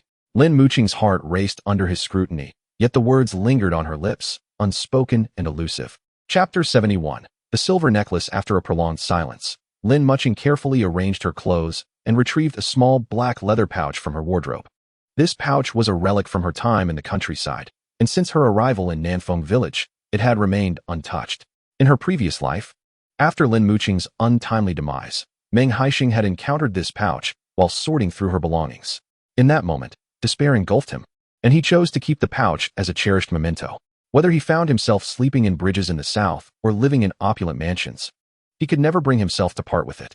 Before his passing, he bequeathed in his will that his ashes be interred alongside Lin Mucheng's, with the pouch accompanying them in burial. As she opened the pouch, Lin Mucheng discovered a hidden compartment and carefully extracted a small white paper package. Meng Haisheng's surprise was palpable. He had never anticipated that this unassuming pouch contained a secret compartment. For decades, he had carried it without ever considering what treasures it might hold within. This was left to me by my mother, she explained, who said it was brought back from abroad by my grandmother during her travels. A silver necklace tumbled into Lin Mucheng's palm, its surface slightly tarnished, bearing the marks of time's passage. Beneath the necklace dangled a heart-shaped pendant, adorned with a rose motif, distinctly unlike anything from their homeland. Meng Haisheng, perplexed, pondered why Meng Changyue would desire this necklace. The pendant had a hidden clasp, which Lin Mucheng indicated with a gentle gesture. With a mere touch, Meng Haisheng heard a soft click as the pendant sprang open. Inside lay a photograph of Lin Mucheng with her parents, the little girl appearing about 4 years old. A striking resemblance to her mother in her youth. Does this pendant carry any further significance? Lin Mucheng shook her head. It is merely a token from my parents. They went to support the border, and whether they return is uncertain. As she spoke of her long-absent parents, her eyes glistened with unshed tears, a poignant reminder of longing and loss. Has anyone else seen this necklace before? She continued. When I first arrived in the village, I wore it almost daily. But after marrying you, I feared you might sell it, so I hid it away. Meng Haisheng's expression stiffened, an uncomfortable silence enveloping him. It was not surprising that Lin Mucheng had worn it frequently, as Meng Changyue had seen it upon his return to the village. Yet, he could not fathom why Meng Changyue would covet this necklace. Having thrived in the capital, he lacked for nothing, and acquiring a foreign silver necklace in Beijing would pose no challenge for him. Meng Haisheng returned the silver necklace to Lin Mucheng. If you wish to wear it, then wear it. Do you have a phone number for your parents? If you miss them, I can take you to the county hospital and lend you old Dong's phone to call them. Lin Mucheng shook her head. Her parents did not voluntarily go to support the border. Rather, they were sent to the countryside for reform. There, communication was scarce. Even sending a message would take a month or two. Lin Mucheng took the necklace and gently caressed the photograph of her parents. She truly longed for home. But where was her home? Her eyes gradually blurred, and in a moment of carelessness, the necklace slipped from her grasp and fell to the ground. Ah! Lin Mucheng exclaimed, quickly bending down to retrieve it. Haisheng, look at this. She picked up the pendant, only to discover that the photograph had fallen out. On the back of the photo, a small bundle of white paper was sealed with wax. Meng Haisheng hesitated to pry it open, but he carefully used a pair of tweezers to remove the wax seal and retrieve the small piece of paper. It was an ordinary note, slightly yellowed with age, densely written with various formulas and a series of seemingly nonsensical symbols. Although Meng Haisheng could not decipher the contents, he instinctively felt that it was of great significance. Mucheng, could you tell me what your parents do for a living? Lin Mucheng was startled by the note. The necklace had been given to her by her mother just before she left for the countryside, and she had no idea that a note was hidden within. After a moment's hesitation, she chose to trust Meng Haisheng. My parents are both professors at the Medical Research Institute. Years ago, they studied abroad for many years and later established a hospital in the capital. However, all of that was destroyed a few years ago. Due to their overseas education, they were forcibly sent to the border for labor reform. Their hands, which were once accustomed to holding pins and scalpels, now only wield hoes for manual labor. A couple of years ago, when my mother wrote to me, she mentioned that my father had injured his hand and could never hold a scalpel again. Speaking of her parents, thousands of miles away, Lin Mucheng covered her face with her hands and wept softly. She had endured much suffering in recent years. If it weren't for Momo being by her side, perhaps she would have been crushed by her hardships long ago. This was the first time Lin Mucheng had spoken to Meng Haisheng about her parents, and the pain she had kept buried within her was finally released. She felt enveloped in sorrow. Meng Haisheng stepped forward, embracing Lin Mucheng tightly and whispering words of comfort. Mucheng, do not be sad. From now on, I will be by your side, and we will face everything together. You are not alone anymore. Meng Haisheng felt an overwhelming sense of tension. Lin Mucheng was pregnant, and her profound sadness was detrimental to both her and the child. Lin Mucheng remained silent, resting in Meng Haisheng's embrace, her body trembling as she sobbed. He dared not prolong the conversation, soothing her for a while until she finally fell asleep, allowing him to breathe a sigh of relief. In the dim candlelight, Meng Haisheng meticulously folded the small note and resealed it with wax. Rather than returning the note to the necklace, he discreetly placed it into the antique candlestick in his home. The base of the copper candlestick was empty. Meng Haisheng inserted a note inside and sealed it with a bit of wax. This might be what Meng Changyue had long sought after. In his previous life, Meng Changyue likely became obsessed with this necklace, which he could never find. This obsession drove him to act like a lovesick fool, desperately digging up Lin Mucheng's grave, hoping to discover the necklace among the burial goods. Eventually, he must have learned that Lin Mucheng's purse had been taken. At that point, Meng Changyue probably anticipated the necklace might be inside the purse. Under the pretense of avenging Lin Mucheng, he targeted him relentlessly, even seeking to kidnap him. It was as if he had devoted his entire life to a grand scheme. The object Meng Changyue sought throughout his life was undoubtedly extraordinary. Meng Haisheng pondered the words on the small note, genuinely unaware of their contents. He speculated they might pertain to the research of Lin Mucheng's parents. This item was of immense significance to Meng Changyue, so vital that he clung to it for years. A cruel smile crept across Meng Haisheng's face at the thought that the contents of the note were what Meng Changyue had yearned for all his life. In his past life, it was precisely this that led to Meng Haisheng and his family being ensnared by Meng Changyue, resulting in their dismal fate. This time around, Meng Haisheng intended to engage in a strategic game with Meng Changyue. Chapter 72. Ascending the mountain again the following morning, Meng Haisheng, noticing Lin Mucheng appeared to be in good spirits, felt reassured as he took a bamboo cage and a bag of fertilizer. Heading up the mountain with Meng Haisheng and Meng Haisheng, the trio did not venture far before casually selecting a pine forest, where they used a rake to gather the fallen branches and leaves, revealing slightly damp, decayed soil beneath. As Meng Haisheng raked the debris, startled earthworms emerged from the ground, scattering in all directions. Meng Haisheng and Meng Haisheng hurriedly attempted to catch them. Despite their small size, the earthworms were a deep brown, closely resembling the color of the surrounding decayed earth. As soon as they burrowed back into the soil, it became easy to miss them. Haisheng, slow down. The earthworms are escaping. Meng Haisheng, sturdy in build, crouched down to catch the earthworms, but after a while, his legs grew numb. You're too slow. You gather the decayed soil, and I'll collect the worms. Meng Haisheng handed the rake to Meng Haisheng, squatting down with the bamboo cage to catch the earthworms. With another rake of the soil, earthworms surfaced alongside the decaying leaves. Seizing the opportunity before the earthworms could react, Meng Haisheng quickly gathered them into the bamboo cage. The three worked in unison. In less than an hour, Meng Haisheng's bamboo cage was filled. Meng Haisheng, using a bag, struggled to keep it sealed with one hand while attempting to catch the earthworms, making his pace noticeably slower than Meng Haisheng's. I'll stand up for a moment. Squatting for too long has made my head spin. Perhaps due to the prolonged crouching, when Meng Haisheng stood up, he saw stars before his eyes. Brother Haisheng, use the rake. I'll collect for a bit. Meng Haisheng handed the rake back to Meng Haisheng. The three of them took turns, and by late morning, they had gathered a significant number of earthworms. As the quantity increased, it became clear that using the bag was rather cumbersome. The earthworms confined within the bag exhibit a restless demeanor, constantly wriggling about, with some even managing to reach the ceiling point, eluding capture by hand. In contrast, Meng Haisheng's bamboo cage proves to be far more convenient. Once filled, it can simply be set aside. Haisheng, where did you acquire this bamboo cage? Next time we venture into the mountains to catch earthworms, I shall bring along a few bamboo cages myself. Meng Haisheng tightened the fertilizer bag, perspiration streaming down his brow. Despite their modest size, these earthworms possess considerable strength. Initially, Meng Haisheng had not secured the bag tightly enough, and the worms nearly escaped through the opening. Fortunately, he noticed in time. Otherwise, half a bag of earthworms would have been lost. It was woven by my great-uncle. When I return home today, I will ask him to craft a few more for us. Using fertilizer bags to contain earthworms is truly impractical. We cannot be expected to fill half a bag each time. Meng Haisheng and his companions had only worked half a day and found themselves lacking containers for the abundant earthworms before them, causing an almost unbearable sense of discomfort. This afternoon, I shall also seek out my great-uncle to help me weave larger ones. Yours is still too small. If we make them the size of bamboo frames, we can accommodate more earthworms. Meng Haisheng's reasoning was rather straightforward.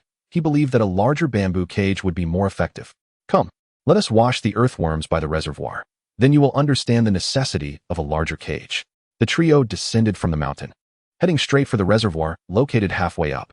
The summer heat was intense, and many villagers gathered there to fetch water for irrigation. As Meng Haisheng approached with the earthworms, a few curious children from the village gathered around to watch. Meng Haisheng promptly submerged the bamboo cage in the reservoir, vigorously shaking it. The earthworms, previously coated in mud, collided with one another inside the cage and were soon thoroughly cleansed. As the bamboo cage emerged from the water, the contents splashed out with a resounding sound. Look, Haisheng. After filling this sizable bamboo cage with earthworms and washing it in the water, the size is just right, not too heavy at all. If we were to use a larger basket, it would be impossible for one person to clean it, and even two would find it quite exhausting. Meng Haisheng stepped forward to weigh the bamboo cage that Meng Haisheng held. It's too light. I will ask my great-uncle to weave one that's a bit larger. When we go to catch earthworms, we certainly need to gather a substantial amount. If we were to bring 10 or 8 of these cages, one might mistakenly think we are out to catch grasshoppers. Meng Haisheng sighed, gazing skyward.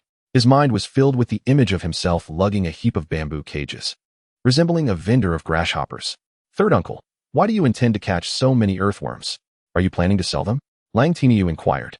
His curiosity piqued as he peered into the bamboo cage held by Meng Haisheng. Recently, villagers had been venturing farther afield to gather Chinese herbal medicine, reluctant to let their young boys accompany them for fear of exhausting them.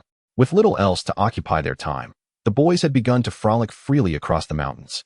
These are called earthworms. Let us be civil and refrain from calling them dirt dogs. What are you scheming, boy? I am fully aware of your thoughts. I am a collector of earthworms, but you young lads, without adult supervision, are not permitted to venture into the mountains on your own. It is no place for frivolity. May I at least go with my sister? Lang Tinyu, undeterred, looked towards Meng Haisheng. Meng Haisheng was taken aback. Lang Tinyu's suggestion illuminated his thoughts. The rough men laboring to catch earthworms found it quite exhausting. However, young women like Lang Chunhua, or even young brides could find the task considerably easier due to their physical advantage. I will contemplate this, and if feasible, I shall announce it with a loudspeaker. Meng Haisheng had already devised a plan in his mind, but he had yet to sort out the selling of the earthworms and was reluctant to mobilize too many villagers just yet. Uncle, hurry up. School begins in just a few days. Lang Tinyu exclaimed, a hint of urgency in his voice. The money he earned from digging for Buplurum had been confiscated by Ma Jinying, who insisted on saving it for him, claiming he could retrieve it whenever needed. Yet, once the money was in her hands, Lang Tinyu found himself unable to afford even an ice pop. If he accompanied Lang Chunhua to the mountains to catch earthworms, perhaps, with his sister's assistance in covering for him, he could secretly save some money. At the reservoir, Meng Haisheng meticulously cleaned all the earthworms in bamboo cages before bringing them home. Today, the trio had not dug up many earthworms, so they did not divide them. All were processed by Meng Haisheng. Once dried, he would weigh them and then share them equally among the three. The earthworms, having been washed in water, were quite lively, rustling within their bags. Momo was startled by the dark, wriggling earthworms, keeping her distance and hesitating to approach. It was certain that Meng Haisheng's household would have plenty of earthworms in the future, and Momo's fear could not persist. Therefore, Meng Haisheng took a round, plump earthworm from the bamboo cage and held it in his palm for her to see. Momo, look at this little creature. It's so chubby and adorable. Momo watched the wriggling earthworm with curiosity, shrinking back into Meng Haisheng's embrace. Daddy, the big black worm is so scary. Despite their appearance, earthworms do not bite and are quite valuable as medicinal materials.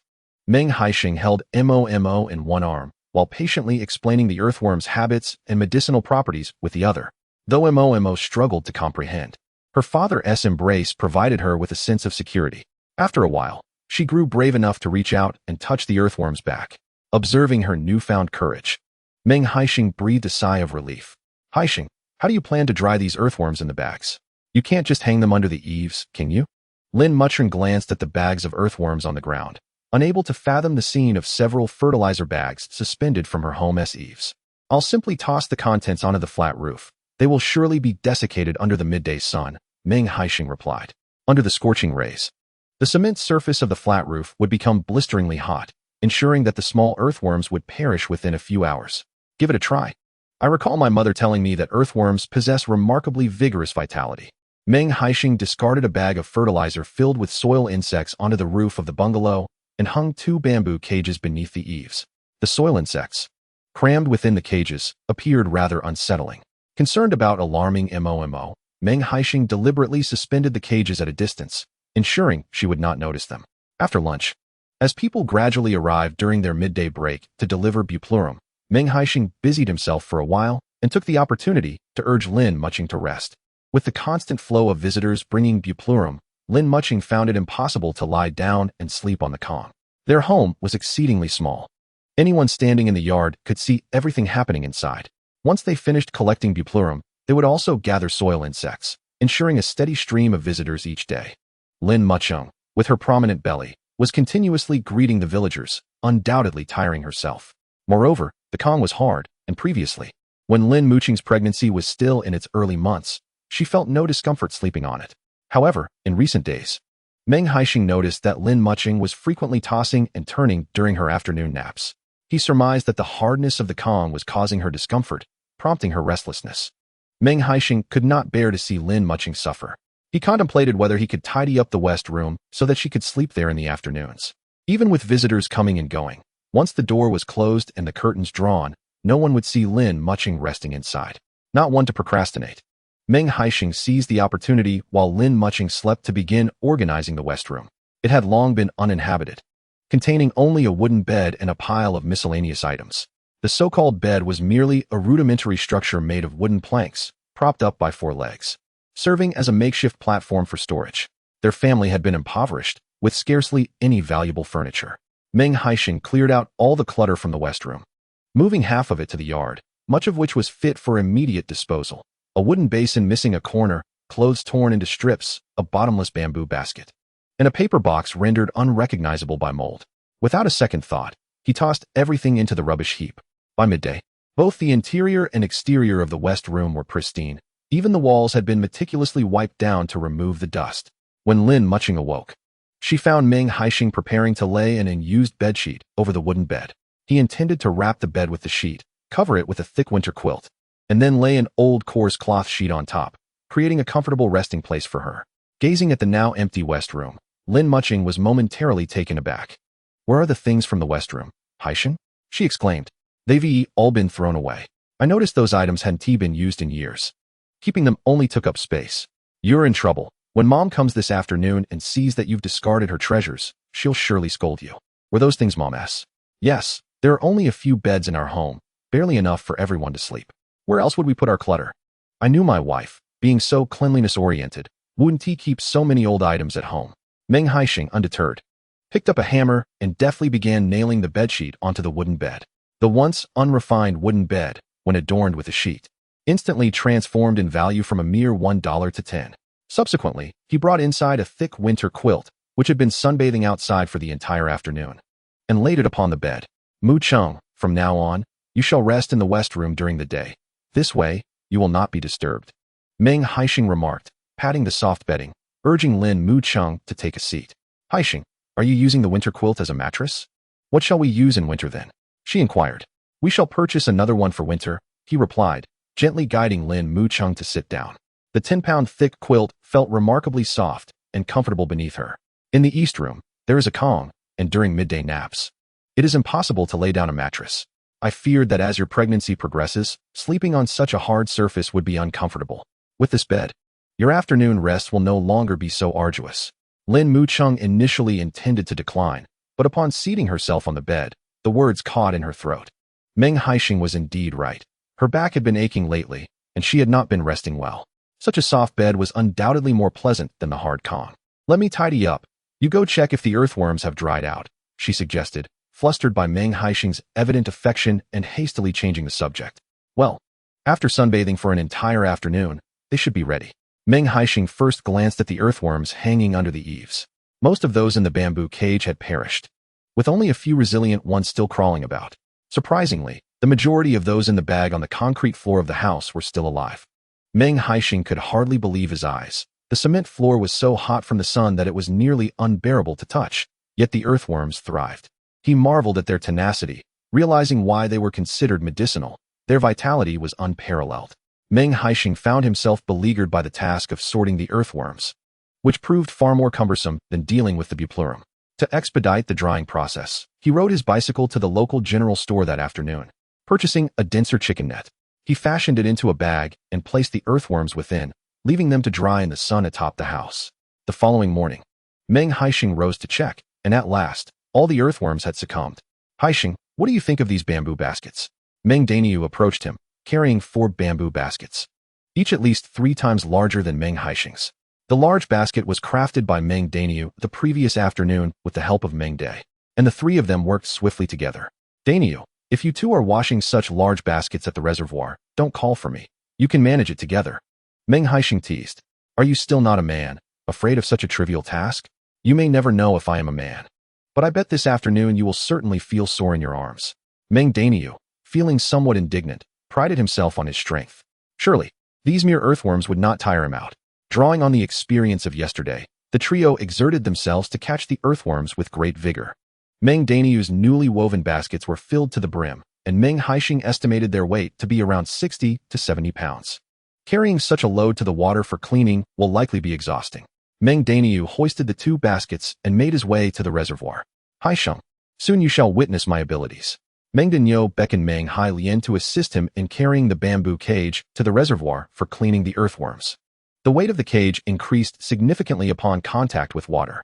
After washing just 1 cage, both men were so exhausted that they collapsed onto the ground. Daniu, I can't go on anymore. Let me catch my breath. Meng Hailien sat down amidst the weeds by the bank, completely drained of energy. Chapter 74. High-profit earthworms. Meng Haisheng observed Meng Daniu and Meng Hailien, both utterly fatigued, and could not help but laugh. He had previously warned them that the bamboo cage should not be too large. When they returned home that afternoon, he intended to ask his great-uncle to weave a few manageable small bamboo cages for them. The larger ones could serve as temporary storage. Using bags to wash the earthworms proved inconvenient, as it would be much easier to transfer them from the bag to the bamboo cage during cleaning. Once the earthworms were cleaned and placed into the large bamboo cage, they could simply be spread out on the flat roof to dry gradually. However, since the bamboo cages would be exposed to the blazing sun daily, they would likely need replacing in just a few days. This presented a lucrative opportunity for Meng Daniu. After 3 days of labor, the first batch of earthworms was finally dried. The initial harvest was modest, totaling less than 100 pounds, with just over 40 pounds successfully dried. Calculating the yield, it was quite substantial, which explained why the traditional Chinese medicine hospital was purchasing them at 9 yuan per pound. Meng Haisheng pondered this. While he had made a modest profit from the buplurum, he could not afford to earn less from the earthworms, especially with his Angora long-haired rabbits awaiting him. He resolved to price the dried earthworms at 3 yuan per pound. His reincarnation was not for the sake of altruism. Having not profited from the villagers with the buplurum was already an act of benevolence. The profit from the earthworms must be maximized. Meng Haisheng sought not only high profits, but also to increase the quantity. As the volume of buplurum collected by the hospital diminished, The second-hand dealers who procured the buplurum would inevitably turn their attention to his earthworms, thus potentially lowering his profits. Therefore, he aimed to create a time advantage. With a maximum window of half a month, he needed to expand the quantity of earthworms within this time frame. Having settled the earthworm collection matter, Meng Haisheng did not rush to announce it over the village loudspeaker. Instead, he summoned Lang Tainyo, instructing him to organize a dedicated team from the village to capture earthworms in the mountains. Each household was to send one adult and one older child to their house for a meeting. Upon hearing of the opportunity to earn money, Lang Tainyo dashed off to gather his friends. In recent days, the village children had been closely observing Meng Haisheng's endeavors. Within half an hour, Lang Tainyo returned with 10 households, primarily from families with whom he shared a strong bond. The accompanying adults were mostly women, as the men and younger members of the families had gone to the mountains to gather buplurum. Meng Haisheng explained to them the process of capturing earthworms, detailing how to clean and dry them. He even taught them how to craft the bamboo cages used for capturing earthworms. "Haisheng, did you make this bamboo cage yourself?" Ma Jin-ing inquired, glancing at the intricately crafted cage in Meng Haisheng's hands. She felt that her own clumsy hands could never replicate such craftsmanship. "I spent 2 yuan to have my great-uncle craft a bamboo cage for catching earthworms, which was quite convenient." However, the thrifty Ma Jin-ing, upon hearing that a bamboo cage costs 2 yuan, immediately dismissed the idea. She believed that using a bag to contain the earthworms would suffice. Many villagers shared Ma Jin-ing's sentiment, as earning 2 yuan was no easy feat, and frugality was the order of the day. Thus, the following day, as they ascended the mountain, aside from Meng Haisheng and his 2 companions who utilized bamboo cages, the others opted for fertilizer bags to gather earthworms. Yet, after merely an hour, it became abundantly clear why Meng Haisheng chose to invest in a bamboo cage. The task of collecting earthworms using bags proved to be exceedingly cumbersome. In that hour, Meng Haisheng had filled 2 bamboo cages, while the others struggled to fill even half a bag. Collecting earthworms necessitated collaboration. The adults wielded rakes to turn over the soil, while the younger children hurriedly gathered the worms. Despite their lack of strength, the children were remarkably swift in their collection, often outpacing even the adults. As the morning progressed, Meng Haisheng had filled both his bamboo cages and bags. He then led the group to the reservoir to wash the earthworms. The bamboo cage made the washing process remarkably simple, prompting the others to consider crafting their own cages in the future. In less than half an hour, Meng Haisheng had thoroughly cleaned all the earthworms. Those who had brought bags found themselves at a disadvantage. Upon opening their bags to wash, the earthworms escaped before they could even add water. Ultimately, they had no choice but to take their catch home for cleaning. On the first day, the villagers did not capture many earthworms, but Meng Haisheng remained unperturbed, confident that as everyone grew accustomed to the task, their yield would undoubtedly soar. With the earthworm collection organized, he instructed Meng Dainiu and Meng Hailian to head back up the mountain, while he prepared to deal with Meng Changxi. Did he not desire Lin Mucheng's necklace? Very well. He would provide it for him. Meng Haisheng took Lin Mucheng's silver necklace and sought out a reputable old shop in town known for crafting silver jewelry. He spent 10 yuan, and the skilled artisan in the shop replicated the necklace perfectly. Meng Haisheng requested that the heart-shaped pendant be made slightly thicker. If he placed it directly into his shirt pocket, the bulging pendant would be quite conspicuous, to enhance its authenticity. He also asked the craftsman to give it an aged appearance. The photograph within the necklace was replaced with a solo portrait of Lin Mucheng. Gazing at the radiant smile of the woman in the black and white photograph, Meng Haisheng could not help but gently caress the image with his large hand. Even in a simple photo, his beloved appeared breathtakingly beautiful. He placed the necklace in the left pocket of his shirt, closest to his heart. As evening descended, Meng Haisheng handed the necklace to Momo for her to play with. He cradled her in his arms and strolled through the streets, spotting Meng Changxi conversing with someone from a distance. Naturally, he approached and greeted everyone. As they drew near, Meng Changxi's eyes landed on the necklace in Momo's hands. Affecting a surprised demeanor, Meng Haisheng took the necklace from her grasp. "Momo, when did you take out your mother's necklace? This is her treasure, containing a photo of her. Be careful, or she might scold you." The aunt chatting nearby, noticing the weight of the necklace in Meng Haisheng's hand, couldn't help but comment. Only a city-educated youth like Lin Mucheng could afford to wear a silver necklace. Women like them from the village certainly could not afford such an expensive item. After some idle chatter with the villagers, Meng Haisheng finally set Momo down, allowing her to join the other children in play. As the sky gradually darkened, others began to head home for dinner, yet Meng Changxi showed no inclination to leave. "Momo, let's go home for dinner," Meng Haisheng said, squatting down to embrace her, deliberately letting the necklace fall to the ground. He feigned ignorance as he picked Momo up and turned to bid farewell to the others before departing. Out of the corner of his eye, he caught a glimpse of Meng Haisheng, who was indeed crouching down, pretending to tie his shoelaces. A cold sneer passed through Meng Haisheng's mind. Meng Haisheng must be feeling quite pleased at the moment, but soon that pleasure would be extinguished. Having lingered on the street for quite a while, his wife, Zheng Chenglan, could no longer wait and came out to call Meng Haisheng home for dinner. Upon seeing Zheng Chenglan emerge, Meng Haisheng immediately approached, still holding Momo. "Changxi, did you see a silver necklace just now?" Meng Haisheng raised his voice intentionally, drawing the attention of the uncles and aunts lounging in the street. "No, in this dark, you might have lost it elsewhere," Meng Haisheng replied, feigning calm as he glanced at Meng Haisheng. Several villagers nearby echoed the sentiment, agreeing that in the dim light, it would indeed be difficult to find a delicate necklace that had fallen. "Is that so?" Meng Haisheng's voice rose slightly, his gaze landing on the blue shirt Meng Haisheng wore. Perhaps in his excitement upon finding the necklace, Meng Haisheng had not placed it in his pants pocket, but rather tucked it inside his shirt. As soon as Meng Haisheng finished speaking, he reached out and pulled the necklace from Meng Haisheng's pocket.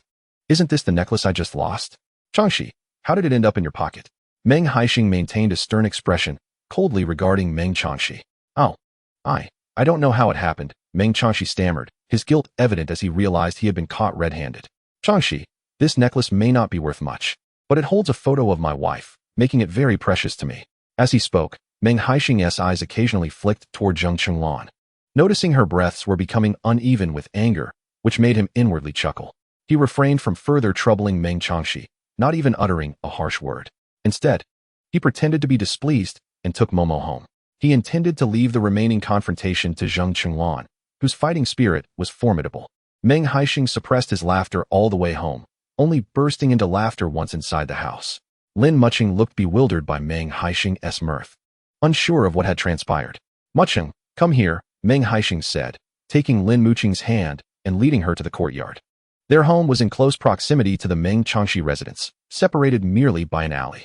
As the two stood there, the wooden door of Meng Haisheng's house slammed shut with a resounding bang. "Meng Haisheng, are you seeking death? You once penned love letters to Lin Mucheng, and now you clandestinely wish to conceal her photograph. Do you truly harbor such affection for Lin Mucheng? If so, why not divorce me and marry her instead?" Zheng Chenglan berated Meng Haisheng mercilessly, leaving him feeling as though he could never cleanse himself of the dirt he was in. "Chenglan, that is entirely unfounded. I do not harbor feelings for you. I am capable of bearing children, so do not entertain such wild notions." "Bah, Meng Haisheng, do not presume that I am oblivious to your sordid affairs. You have been setting obstacles for Meng Haisheng time and again, simply because he married Lin Mucheng, haven't you? Today, we shall settle both old and new accounts." Zheng Chenglan was formidable, and she directly confronted Meng Haisheng, wreaking havoc in their home, smashing everything within reach to smithereens. Eventually, even the women's director was alarmed, and the alley outside Meng Haisheng's house was filled with onlookers. During the height of the commotion at Meng Haisheng's home, Meng Haisheng entrusted Momo to Lin Mucheng, rolled up his sleeves, and dragged Meng Haisheng into the alley, delivering a thorough beating. "You dare covet my wife? I see you are tired of living." Meng Haisheng was no match for Meng Haisheng in a scuffle.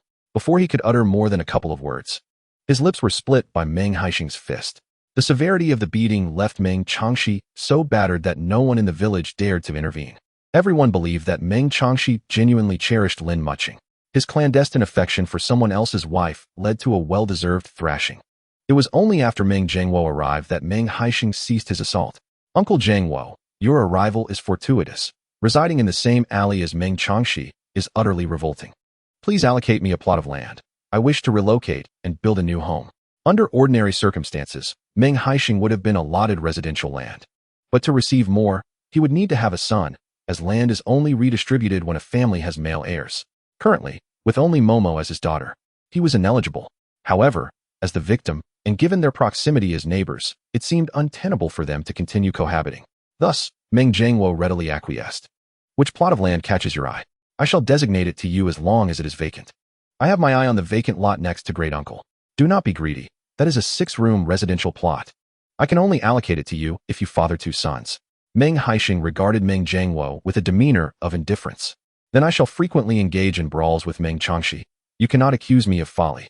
Hearing this, Meng Jiangwo felt overwhelmed. At this moment, the entire village stood in solidarity with Meng Haisheng. The villagers buzzed with chatter, and with no other recourse, Meng Haisheng had to concede. Tomorrow, come to the village committee to submit an application, and I will assist you in reporting it. Meng Haisheng cast a fierce glare at the bloodied Meng Changxi. The village had always maintained a respectable atmosphere, and the scandalous behavior displayed by Meng Changxi was unprecedented. Meng Haisheng felt an urge to step forward and deliver a kick to Meng Changxi himself. What a disgrace. The matter has been resolved. As Meng Haisheng stepped through the threshold of his home, he was promptly drawn into conversation by Lin Mucheng. What on earth is happening with Haisheng? Does Meng Changxi harbor feelings for him? Rest assured, even if Meng Changxi were endowed with 100-fold courage, he would never dare to cherish affections for you. After all, you are unequivocally my woman. This is the trap I have set for Meng Changxi. He has long coveted your necklace. And this lesson I have imparted to him is rather lenient. It dawned on Lin Mucheng at that moment that Meng Changxi must have come seeking the small note regarding her necklace. And what of the homestead? This idea struck me spontaneously. Our yard is rather limited, making it inconvenient to air out items. I plan to construct 6 rooms beside my great-uncle S, enclosing a spacious courtyard, so we need not fret about airing anything at home. Furthermore, our parents have been residing with my elder brother, for now. The bow and air bow are small enough to squeeze in, but as the children grow, their quarters will become cramped. Once we move into the new house, we shall invite our parents to stay with us. Lin Mucheng nodded slightly, finding no objection to Meng Haisheng's proposal. While Meng Haisheng had chastised Meng Changxi, this matter was far from resolved. He had kept the incident of Lang Chun following Meng Changxi at the forefront of his mind. The following morning, Meng Haisheng rode his bicycle to the town's high school. Curiosity piqued. He pondered how Meng Changxi had graduated several years prior. Yet Meng Changxi was able to borrow a phone with such ease, indicating an extraordinary connection between the teacher and Meng Changxi. No one would extend goodwill without reason in this world. The teachers at the town high school must have maintained contact with Meng Changxi due to some entangled circumstance. On Friday morning, the teachers were preoccupied with classes, leaving the office sparsely populated. After waiting outside for a while, Meng Haisheng approached someone to inquire. The teacher Meng Changxi sought was called Lu Jiang, who typically taught third-year students and held considerable esteem within the school. This only deepened Meng Haisheng's confusion. How could such an esteemed teacher maintain a favorable relationship with someone like Meng Changxi, who was duplicitous in nature? As the bell rang, signaling the end of class, teachers began to return to the office. Spotting Lu Jiang, Meng Haisheng promptly approached him. "Hello, Teacher Lu. I am the cousin of Meng Jinping, and I would like to inquire about my brother's university entrance examination." Meng Haisheng surmised that Lu Jiang must have taught Meng Jinping this year, and this approach would undoubtedly yield results. "Ah, you are Jinping's elder brother. Please, come in and sit. Has Jinping received his admission notice from Dongtai University?" Lu Jiang welcomed Meng Haisheng into the office, assuming he was there to share good news. "Not at all. I find it quite strange myself. It is already August, and Jinping's admission notice has yet to arrive. I merely came to check on his results." Meng Haisheng, quick-witted as ever, engaged Lu Jiang in conversation.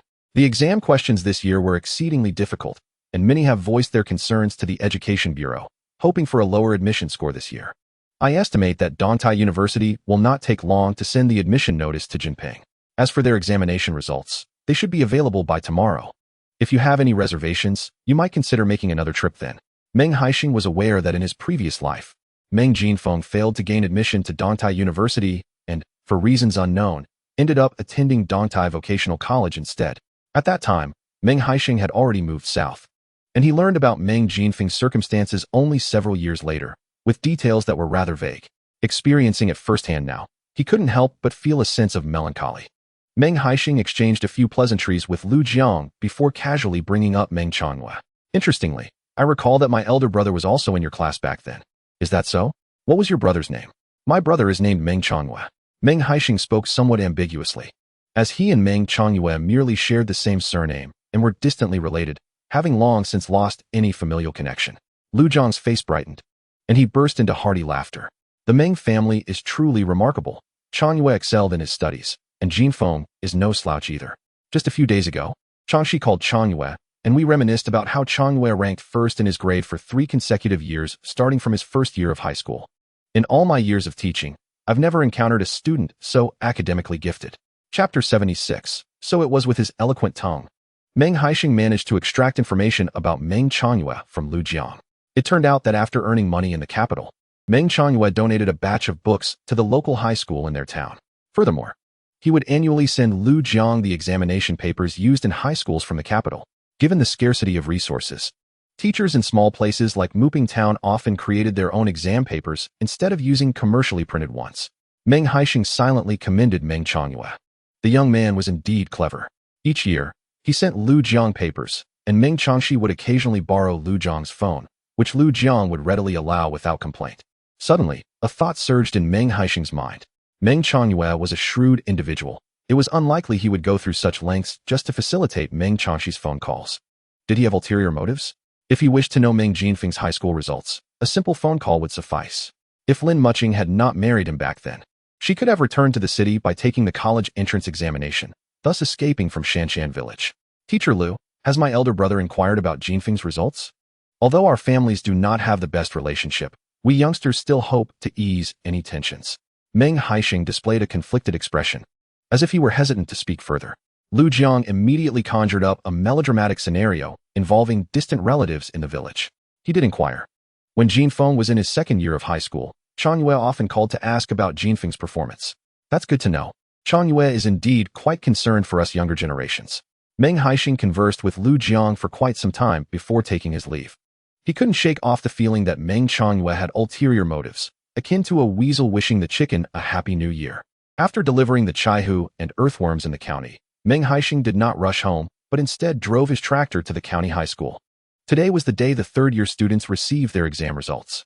Outside the entrance of the county high school, a large red notice board displayed the results, and since morning, students had been arriving in droves to check their scores. Meng Haisheng parked the tractor and squeezed into the crowd. He anxiously scanned the names, starting from the top, desperately searching for Meng Jinfeng. Ordinarily, Meng Jinfeng consistently ranked among the top 3 in academics. Even if he performed poorly, his results shouldn't be dismal. However, as Meng Haisheng perused the names in the top 10, then the top 20, he found no trace of Meng Jinfeng. It was only upon reaching the 240th position that he finally spotted the name. This was already near the bottom of the list of students who had taken the college entrance examination. Looking at the scores that followed, Meng Haisheng could hardly believe his eyes. Meng Jinfeng had always excelled in Chinese and mathematics, often achieving full marks on the latter and never scoring below 100 in the former. Yet here, on the score report, his mathematics was a mere 30, and his Chinese only 65. Astonishingly, he had scored just 9 in English. Other subjects barely scraped above 60. This was beyond mere underperformance. It was as if he had left his wits at home during the exam to achieve such poor results. Meng Haisheng was filled with indignation. It was evident that these scores were erroneous. Meng Jinfeng, come here. How could your scores be this low? At that moment, he caught sight of Meng Jinfeng approaching on a bicycle, panting heavily. Accompanying him was a classmate, a young girl with bright, round eyes and 2 braided pigtails, exuding youthful energy. Yet, her face was etched with concern. Before Meng Jinfeng had even dismounted, she hurriedly pulled him into the throng to check the results. Don't look any further. You're ranked 240th. I remember we compared answers after the exam. There were only 2 discrepancies in our mathematics answers. I scored 100. My mistakes must have been those 2 major questions. But how could you score only 30? That is outrageous. And while English may be your weak subject, it shouldn't be as low as 9. Meng Jinfeng, utterly bewildered, stood there momentarily at a loss. Suwan, I don't understand why this happened either. Let us go find a teacher and ask. Suwan pulled him from the crowd, heading towards Lu Yu's office. Meng Haisheng, slightly lagging, followed closely behind them into the school. He thought to himself how spirited Meng Jinfeng's classmate was, efficiently devising a plan in the face of such a serious crisis. Unfortunately, upon reaching Lu Jiang's office, they discovered he was absent. Meng Haisheng, arriving a moment later, glanced at the locked office door, his expression falling. Jinfeng, don't panic. Let us ask another teacher. Meng Jinfeng was taken aback to see Meng Haisheng there. Feeling completely flustered, he suddenly found solace in his brother's presence. Brother, there must be a mistake with my scores. Even if I wrote with my eyes closed, I couldn't possibly score just 9 in English. Meng Haisheng placed a reassuring hand on his shoulder. Jinfeng, I believe in you. There must be some error. After inquiring, Meng Haisheng learned that Lu Jiang had gone to the provincial capital and would likely return in 3 to 4 days. He ventured to the provincial city not for any other reason, but because Meng Changyue had ordered a batch of books, and he instructed Lu Jiang to personally select them. In this world, coincidences are scarce. Clearly, this was a deliberate act by Meng Changyue. Unable to locate Lu Jiang, Meng Haisheng directly sought out the principal. He could hardly believe that in such a vast institution, There was not a single person to converse with. Suwan, has your admission notice arrived? On the way to the principal's office, Meng Jinfeng suddenly inquired of Suwan. It arrived a week ago.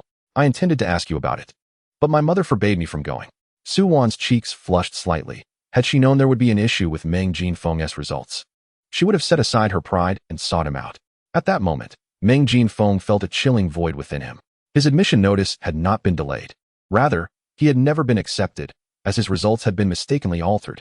With only 10 days remaining until the commencement of classes on September 1st, Meng Jinfeng was uncertain whether he could reclaim his true results before that date. The three arrived at the principal's office, only to find it devoid of occupants. The principal was attending to matters at home today. Meng Haisheng then sought out the principal's residence. Principal Lin and was not a local of Muping town. He had been transferred from the county. After ascertaining his address, Meng Haisheng took Meng Jinfeng aboard a tractor and headed back to the county town in search of Lin and Jinfeng. Do you know Meng Jinshan, who ranked first this year? Meng Haisheng asked as he drove the tractor. Yes, he is from Shangshan village. He changed his name to Meng Jinshan in his second year. Previously, he was known as Meng Jin Bao. And how did he perform in school? He rarely attended classes, and whenever he did take an exam, he invariably failed. I did not have much interaction with him. I vaguely heard from classmates that Meng Jinshan's family is quite affluent. His father seems to hold a significant position, quite impressive indeed.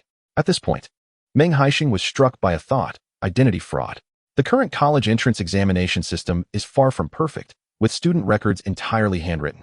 The more individuals involved, the more prone it is to errors. In his past life, Meng Haisheng had read numerous reports of such cases in the news. He could hardly fathom that this could happen to Meng Jinfeng. In his previous life, Meng Jinfeng must have also discerned the discrepancies in his results. However, at that time, his homeroom teacher Lu Jiang was absent. Even if Meng Jinfeng identified the problem, it would take 3 or 4 days for Lu Jiang to return. Lu Jiang would need considerable time to investigate the matter. By the time the source of the issue was uncovered, the university would likely have already commenced its term. Without an admission notice, even if Meng Jinfeng obtained his true results, he would be unable to attend university. Perhaps it was this incident that spurred him to avoid repeating the year. Instead, he enrolled in a vocational college, graduated early, and embarked on an entrepreneurial journey. Meng Haisheng contemplated that this matter was likely connected to Meng Changhua. This man harbored dark intentions. Marrying Lin Mucheng must have disrupted all his plans, leaving him bitter and seeking ways to ensnare Meng Jinfeng. The humid breeze brushed against Meng Haisheng's face, beads of sweat glistening on his forehead. In a previous life, he had been foolish enough to overlook the pitfalls before him. In this life, he would not allow Meng Changhua to outsmart him again. Meng Haisheng pressed the accelerator of his tractor to the fullest extent, racing to find Principal Lin and of the town's high school. Lin resided within a government compound, making it no easy feat for Meng Haisheng to locate him. After lingering for a quarter of an hour downstairs conversing with the gatekeeper, the old man reluctantly allowed the three of them entry. Is Principal Lin at home? When Meng Haisheng knocked, a delightful aroma of food wafted from within. After a considerable wait, a beige door finally swung open. Who are you looking for? A young woman with wavy, curled hair scrutinized Meng Haisheng from head to toe. I seek Principal Lin. After a brief glance at Meng Haisheng, she regarded Meng Jinfeng and Su Wan behind him, then opened the door wider, calling out, Dad, someone is here for you. Upon entering, Meng Haisheng was struck by the sight of a lavish banquet spread across the table, surrounded by a group of youthful men and women. A large cream cake adorned with several red roses crafted from icing rested on the table, inscribed with the words, Happy birthday, Lin Wan. Spotting the birthday cake, Meng Haisheng deduced that today marked the celebration of Lin N's daughter, Lin Wan's, birthday. Although his timing felt inappropriate, for the sake of Meng Jinfeng, he steeled himself to proceed. Who is seeking me? Lin emerged from the kitchen, still clad in his apron. Principal Lin, I am here to speak with you. I hope it is a convenient moment, Meng Haisheng replied with a wry smile. Lin was acquainted with Meng Jinfeng, and their arrival at this hour undoubtedly signified an urgent matter. Of course, please wait a moment while I wash my hands. Wan, kindly escort our guests to the study. The very same Lin Wan who had opened the door for Meng Haisheng now led the trio to Lin An's study, albeit with a hint of displeasure. Please, have a seat. Lin Wan set down 3 bottles of soda before them, turning back to attend to her classmates. Moments later, Lin An entered the room, but before he could settle, Meng Haisheng swiftly recounted the situation at hand, including his suspicion that Meng Jinfeng's examination results had been tampered with. Lin An listened intently, his brow furrowed. Comrade Meng, do not fret just yet. This afternoon, when the school archive office opens, We shall verify Meng Jinfeng's results to ascertain whether there has been an error on our part. If all appears well here, we will then proceed to the Education Bureau's archive to examine Jinfeng's examination paper. However, this may prove rather troublesome, as it will require several signatures. Glancing at the time, Meng Haisheng noted it was already past 11. By the time they returned to the town high school and reviewed the results sent from the Education Bureau regarding Meng Jinfeng, it would surely be 2 or 3 o'clock. No matter how urgent the situation, reaching the County Education Bureau today was out of the question. Moreover, from Lin's tone, it seemed that a prompt resolution from the Education Bureau was unlikely. Anxiety gnawed at Meng Haisheng, and his mind raced to devise a plan. He lamented his own helplessness in this moment. Had it been in his past life, someone would have eagerly sought his assistance in investigating this matter. Principal Lin, would you be so kind as to place a call to the school's archives? I will return and take a look myself. Lin fully understood the implications of a great error for Meng Jinfeng. Very well, I shall make the call. You can directly approach Zhao Jing at the archives. Meng Haisheng expressed his gratitude to Lin and, before departing, requested a phone number for Lin's residence, promising to contact him directly should there be any news from the school. In his haste, Meng Haisheng skipped a meal and drove his tractor back to town. The three of them, with empty stomachs, waited at the archives entrance for over half an hour until Zhao Jing finally arrived. You certainly know how to cause a stir. I assure you, my records are accurate. I simply transcribed the scores provided by the Education Bureau. How could there be an error? Zhao Jing opened the archives door, her expression rather grim. Comrade Zhao, we appreciate your efforts. My brother has consistently ranked first in his grade. Now, suddenly, he has dropped to the 240th position. We believe there must be a mistake with his score. If he had performed poorly, perhaps losing 10 or 20 points could be acceptable, but from a perfect score to 30 points is simply inconceivable. Despite her earlier complaints, Zhao Jing understood Meng Haisheng's concerns upon hearing his words. Could it be that the Education Bureau issued an incorrect report? Zhao Jing retrieved a large folder from the shelf, containing a stack of report cards for this year's senior students. Each student had a report card filled out by hand. She quickly flipped through the names, ultimately extracting Meng Jinfeng's report card from the 240th position. Let us take a look. I told you there was no error. Meng Haisheng glanced at the report card, and indeed, it bore Meng Jinfeng's name. It seemed the Education Bureau had made a mistake with the scores. Comrade Zhao, thank you for your assistance. May I borrow the office phone to inform Principal Lin about this matter? Zhao Jing, empathizing with Meng Jinfeng's predicament, readily guided them to call Lin in. During the call, Lin assured that he would submit a request to the Education Bureau that afternoon to review Meng Jinfeng's examination papers. However, he cautioned that the approval process would take some time, urging Meng Haisheng and Meng Jinfeng not to worry. Principal Lin, our village lacks a telephone. Would it be possible for me to return to the school tomorrow morning? Certainly. I will be in the office tomorrow morning. You can find me there. Meng Haisheng felt a sense of relief upon receiving Lin's affirmative response. As long as Lin was willing to assist, there was hope for resolution. The three of them exited the school. Sue, you must be starving. Let's not rush home just yet. I invite both of you to dine out. With such significant events weighing on him, Meng Jinfeng could hardly consider eating. Just as he was about to decline, he caught Meng Haisheng's sharp gaze. Brother Haisheng, I can eat at home. You've been running around all day. You must be famished. Come, don't be polite. I know a place that serves delightful beef noodles. With Meng Haisheng's insistence, Suwan glanced at the weary Meng Jinfeng and ultimately decided to accompany them for noodles. Chapter 78. Reviewing results. It was past mealtime, and the noodle shop was occupied solely by their table. Meng Haisheng offered a few words of consolation to Meng Jinfeng, then fell silent. In circumstances like these, Meng Jinfeng needed to bear the burden himself. No amount of words could unravel the knots in his heart. Jinfeng, you must gather your spirits. If you put in the effort, a favorable outcome is certain. Suwan gazed at Meng Jinfeng with bright eyes. Just moments ago, he had appeared as wilted as a withered eggplant, but upon hearing Suwan's encouragement, he lifted his head instantly. You're right, Suwan. If I do not strive, this will indeed be my fate.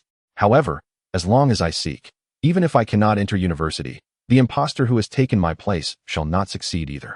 If need be, I can always retake the examination next year. Initially, Meng Haisheng had been quite worried that Meng Jinfeng would succumb to despair, but now, witnessing the surge of determination in him, he finally felt some relief. He couldn't help but marvel at the formidable power of love. As he slurped his noodles, a fleeting thought of Lin Mucheng crossed his mind. He had not returned home on time after going to the county today, and she must be quite worried. After finishing the noodles, Meng Haisheng wasted no time. He first escorted Su Wan home before driving the tractor back down the mountain to the village. Long before reaching the village, he spotted Lin Mucheng sitting in the shade beneath a large tree at the village entrance, clearly waiting for him, her concern palpable. Upon looking at Meng Jinfeng's home, he noticed only Meng Yu was present. His parents had not even stepped outside. With such parents, Meng Haisheng felt speechless. No wonder Meng Jinfeng had not resisted much in the past, and had gone to vocational school instead, with his parents failing to support him. How could a young man not yet 20 reclaim his true academic record? Meng Haisheng genuinely wished to understand what Liang Xiaocui and Meng Guanghe had in their heads. When Lin Mucheng saw Meng Haisheng return, she felt a wave of reassurance. Many villagers were still lingering under the shade of the large tree, unbothered by the onlookers. Meng Haisheng parked the tractor by the roadside, leaped out with enthusiasm, and scooped up Momo in his arms. Mucheng, have you been waiting for me? Lin Mucheng's small face turned crimson at his question. You haven't had lunch yet, right? I saved some for you. You should hurry home to eat. Her voice was barely louder than a mosquito's buzz. Meng Haisheng refrained from teasing Lin Mucheng further. He placed Momo in the passenger seat of the tractor, one hand on the steering wheel while the other protected her, driving into the village committee courtyard. Jinfeng, do not burden yourself too greatly. You have your brother to support you. Meng Jinfeng nodded in response. Thank you, third brother. Among brothers, we need not speak of thanks. You should return home now. Meng Haisheng replied, holding Momo as they waited for Lin Mucheng before heading home together. On their way back, he recounted Meng Jinfeng's situation to Lin Mucheng. Haisheng, your line of thought is correct. I believe someone intends to impersonate Jinfeng's results. I suspect that the examination papers at the Education Bureau reflect Jinfeng's true scores, and the imposter certainly would not bother to alter the names on the papers, in the pursuit of usurping Jinfeng's academic achievements. It is imperative that the grades submitted to Dongtai University reflect such an endeavor. Upon hearing Lin Mucheng's words, Meng Haisheng felt a surge of joy within. Mucheng, are you aware of the intricate twists and turns involved in this matter? In his previous life, Meng Haisheng had never encountered such complexities. He was genuinely oblivious to the procedures a college student must navigate to gain admission. I know a bit. I have relatives working within the educational system, he confessed. Typically, after the grading is completed, designated personnel from the Education Bureau are responsible for transmitting the students' results to their respective schools. In institutions like the local high school, where the volume of transcripts is substantial, someone is specifically tasked with delivering them. However, for students who have taken exams across the nation, it is impractical to deliver results individually. Thus, telegrams are utilized to relay the names and scores of students to their chosen universities. These institutions then base their admissions on the students' grades and subsequently dispatch acceptance letters. The most vulnerable points for manipulation lie within the telegrams and the archives. Students must also carry their household registration documents to university. Each student possesses a file containing their personal records. Should Meng Jinshan indeed impersonate Meng Jinfeng, it follows that Meng Jinfeng's transcript would reside within Meng Jinshan's file. Furthermore, the name on Meng Jinshan's household registration would indisputably be Meng Jinfeng, as the adjustments to household registrations would pertain to Meng Jinshan of Shangshan Village. Thus, it could be said that under the veil of secrecy, Meng Jinshan could seamlessly replace Meng Jinfeng at the university. Once the academic year commences, should an investigation arise, the matter would likely become convoluted and difficult to unravel. Shangshan Village and Xiashan Village, Meng Jinshan and Meng Jinfeng, merely a letter apart. Yet their fates have undergone a dramatic transformation. Thank goodness you are knowledgeable, Mucheng. Otherwise, I would not even know where to begin if tasked with an investigation. Meng Haisheng exclaimed, his excitement prompting him to plant a kiss on Lin Mucheng's forehead. It's broad daylight. Refrain from such antics. Lin Mucheng gasped, instinctively stepping back. I kiss my own wife. Who would dare to speak ill of it? Now, let us hurry home, he retorted. Lin Mucheng shot Meng Haisheng an exasperated glance before striding homeward, while Meng Haisheng swiftly lifted Momo into his arms, hastening to catch up. In the afternoon, Meng Haisheng ventured to the cucumber field, clearing out the old cucumber trellises. Though his family possessed a modest plot of land, he was disinclined to cultivate traditional crops any longer. The yield of wheat per acre, after deducting taxes, barely sufficed for his family's sustenance. The labor involved in sowing and harvesting wheat was considerable. Weighing his options, Meng Haisheng decided to transform his entire property into an orchard of apple and peach trees, leaving only a small vegetable patch for winter crops like radishes and cabbages. The cucumber trellises at his home had all been removed, and it was merely a matter of time before others followed suit. Estimating the large jars of cucumbers in his possession, He realized they would last for no more than 5 more days of cold dishes, after which they would be depleted. He resolved to personally visit each household to inquire whether they would still desire cold dishes in the absence of cucumbers. The pickled cucumbers were the essence of cold dishes. Without them, the flavors would be considerably diminished. As Meng Haisheng toiled in the cucumber field, he had barely completed half of his work when he saw Meng Jinfeng rushing toward him, breathless. "Third brother, I have received my acceptance letter." Meng Jinfeng, exhausted from his run, leaned heavily on his knees, gasping for breath while clutching a brown paper envelope. Meng Haisheng hastily set aside his work. "Where did this admission letter come from?" "Dongtai Vocational College." Meng Jinfeng handed the envelope to Meng Haisheng. Upon opening it, a thin piece of paper revealed the words Dongtai Vocational College prominently displayed at the top. Meng Haisheng's heart sank. It appeared that Dongtai Vocational College had indeed accepted Meng Jinfeng. Someone had deliberately altered his application preferences. The situation was becoming increasingly complicated. If not resolved swiftly, Meng Jinfeng would have no choice but to repeat the year. Chapter 79. Checking results. To Jinfeng, do not fret. Tomorrow morning, we shall seek out Principal Lin. Have you mentioned this to your parents? Meng Haisheng actively assisted Meng Jinfeng, but his parents only inquired briefly. Liang Xiaozue felt that attending a vocational college was not necessarily a bad thing. It allowed for an earlier graduation and the opportunity to earn money. They were entirely unaware that Dongtai Vocational College was notorious for being subpar, unlike other institutions that might impart some knowledge. Dongtai offered no educational value, catering exclusively to affluent students who struggled academically, while others attending university received meal vouchers worth 15 yuan a month along with a 5 yuan subsidy. Dongtai provided no such assistance and even charged tuition fees. In his previous life, Meng Jinfeng's attendance at Dongtai was likely facilitated by Meng Jinsheng covering part of the fees. Otherwise, given Liang Xiaozue and Meng Guanghe's disposition, they would have never allowed him to enroll upon hearing about the tuition. "Third brother, why has this misfortune befallen me?" Meng Jinfeng squatted on the ground, tears brimming in his eyes. He had finally secured an opportunity to study elsewhere, only to see it slip away. If he had to repeat the year, his mother would undoubtedly berate him incessantly. Liang Xiaozue had an inherently harsh nature. She surely understood the value of a university education. Yet she remained preoccupied with finances, lamenting that her son, at such an age, was merely consuming resources without contributing. Comparatively, peers his age were already shouldering substantial responsibilities. "Jinfeng, pull yourself together. Tomorrow morning, I will accompany you. We must clarify this matter. Whatever is rightfully yours, we shall reclaim." Meng Jinfeng rubbed his face and nodded vigorously. The following day, they timed their departure to coincide with the workday, heading to the town's high school to find Linen. To their surprise, Lu Jiang was also present. "Teacher Lu, what brings you back?" "I heard about Jinfeng's situation and hurried back yesterday afternoon to purchase a train ticket," he replied. "Jinfeng, you are among the most gifted students I have encountered in my years of teaching. With this unfortunate mix-up, rest assured I will not turn a blind eye. This morning, we have been in contact with the County Education Bureau, and shortly we shall go together. I want to see your examination papers firsthand." Meng Haisheng was puzzled by Lu Jiang's sudden enthusiasm. Wasn't he quite close with Meng Changyue? Why the newfound eagerness to assist? It wasn't that Meng Haisheng was overly suspicious. Rather, his experiences had rendered him cautious. When unusual events occur, there must be some underlying reasons, and undoubtedly, there are facets yet unknown. However, such matters are of little consequence now. What truly matters is Meng Jinfeng's admission to university. The four of them rode their bicycles to the County Education Bureau. On Saturday morning, the office was sparsely populated. Although it was not a weekend, many began to slack off early.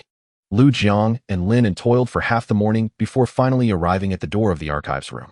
The custodian of the archives was an elderly teacher, Mr. Zhang, who was nearing retirement. Upon hearing about Meng Jinfeng, he allowed all four of them into the archives room to search for his files. All documents were manually filed, and with thousands of candidates from several surrounding towns, the search was quite cumbersome. Thankfully, with the presence of many today, after 20 minutes, they finally located the file labeled with Meng Jinfeng's name.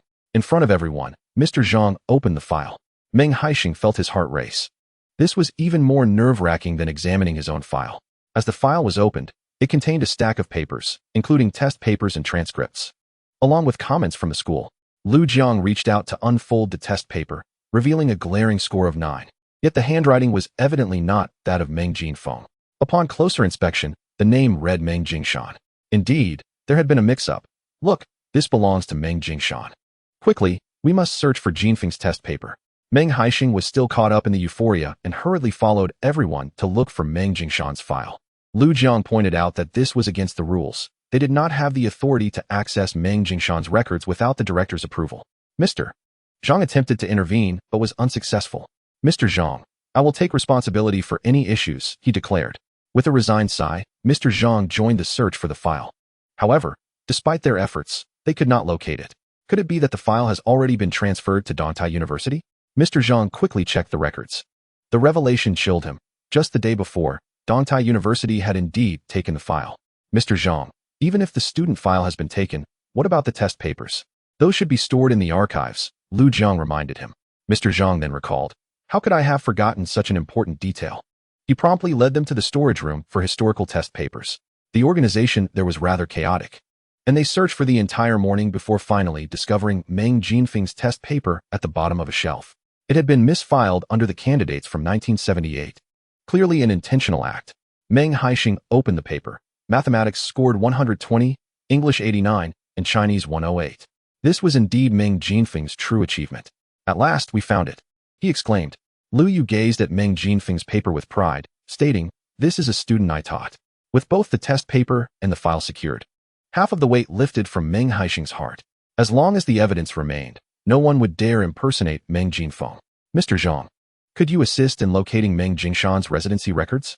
The file of Meng Jingshan has been transferred, and for the time being, Meng Haisheng is uncertain whether Meng Jingshan has changed his household registration. The student records sent from our town's high school should contain this information, as it came along with the examination admission card. Lu Jiang has been reminded, and teacher Zhang knows precisely where to look. Before long, the registration form for the examinees from Muping Town has also been located. However, a perplexing issue arises. How could there be two students named Meng Jinfeng in our class, with one registered in Shangshan Village and the other in Shashan Village? Meng Jinshan is indeed Lu Jiang's student. Despite his infrequent attendance, Lu Jiang is still familiar with him. Both the admission card and student records have been reviewed by Lu Jiang, and there were no discrepancies at that time. Upon examining the handwriting, it is evidently not Lu Jiang's. This indicates that even the admission card information has been tampered with. Lu Jiang is infuriated, hoping fervently that the culprit remains oblivious to his wrath. A group of individuals marched resolutely to the office of Deputy Director Sang Shuguang at the Education Bureau. It appears there has been a misunderstanding, yet telegrams have already been dispatched, and files have been transferred. It is inconceivable to retrieve the records now. Moreover, time is of the essence, as the commencement of the school year is imminent. Upon hearing Director Sang's words, Meng Haisheng instantly comprehended his intentions. He is preparing to evade responsibility. It is apparent that he is aware of the impersonation incident. Director Sang, such words cannot be taken lightly. It is no small feat for our village to produce a university student, and we will not allow any malevolent individuals to brazenly usurp my brother's university spot. We have nothing to lose. If Meng Jinshan dares to attend Dongtai University under my brother's name, I shall go to Dongtai University with a banner and see if there is any sense of justice left in this world. Observing Meng Haisheng's resolute demeanor, Director Sang's tone softened somewhat. Given the grave circumstances this year, it would be unwise to create turmoil over such a trivial matter. Comrade, please refrain from letting your anger get the better of you. Let us discuss this matter calmly. It is now evident that the error does not solely lie with our Education Bureau, but also with the Muping Town High School student records, which lack rigor and ultimately led to the exchange of grades between Meng Jinfeng and another student. This is a situation we certainly wish to avoid. Director Sang's bureaucratic rhetoric was well rehearsed, and he even implicated the town high school in the matter. His demeanor suggested a desire for Lin and Lu Jiang to cease their agitation, as prolonging the conflict would be detrimental to all parties involved. Before Lin or Lu Jiang could respond, Meng Haisheng directly interrupted Director Sang. Director Sang, please be straightforward. How do you propose to resolve this matter? I am not one for beating around the bush. Meng Haisheng's unconventional approach took Director Sang by surprise. The formalities he intended to express became lodged in his throat, nearly suffocating him with frustration. Very well, you may return for now. This afternoon, after Director Wang concludes his meeting, I will discuss this matter with him, and we will aim to provide you with a resolution by next Monday. This time, Meng Haisheng refrained from interrupting Director Sang, having realized that the latter had no intention of resolving the issue from the outset. Engaging in a futile tug-of-war with such a seasoned bureaucrat would yield no results. Only by seizing his vulnerabilities and delivering a decisive blow would he be compelled to acquiesce. Chapter 80. The the burlap sack upon exiting the Education Bureau. Lin and Lu Jiang consoled Meng Jinfeng, assuring him that since Director Sang had promised to investigate the matter, it was best to wait a couple of days. Meng Haisheng did not press the two further, casually agreeing. After all, they were still part of the educational system, and offending Director Sang could jeopardize their future prospects. Brother, do you truly believe Director Sang will assist us? Meng Jinfeng inquired after watching Lin and Lu Jiang ride away on their bicycles. Nonsense. That scoundrel Sang Shuguang is clearly just stringing us along. His promise to update us by Monday is nothing but a ruse. He is merely dragging this out. And with the university semester starting soon, any arguments we present will be too late. Meng Haisheng had long since discerned Sang Shuguang's ulterior motives. Come, let me take you out for a meal.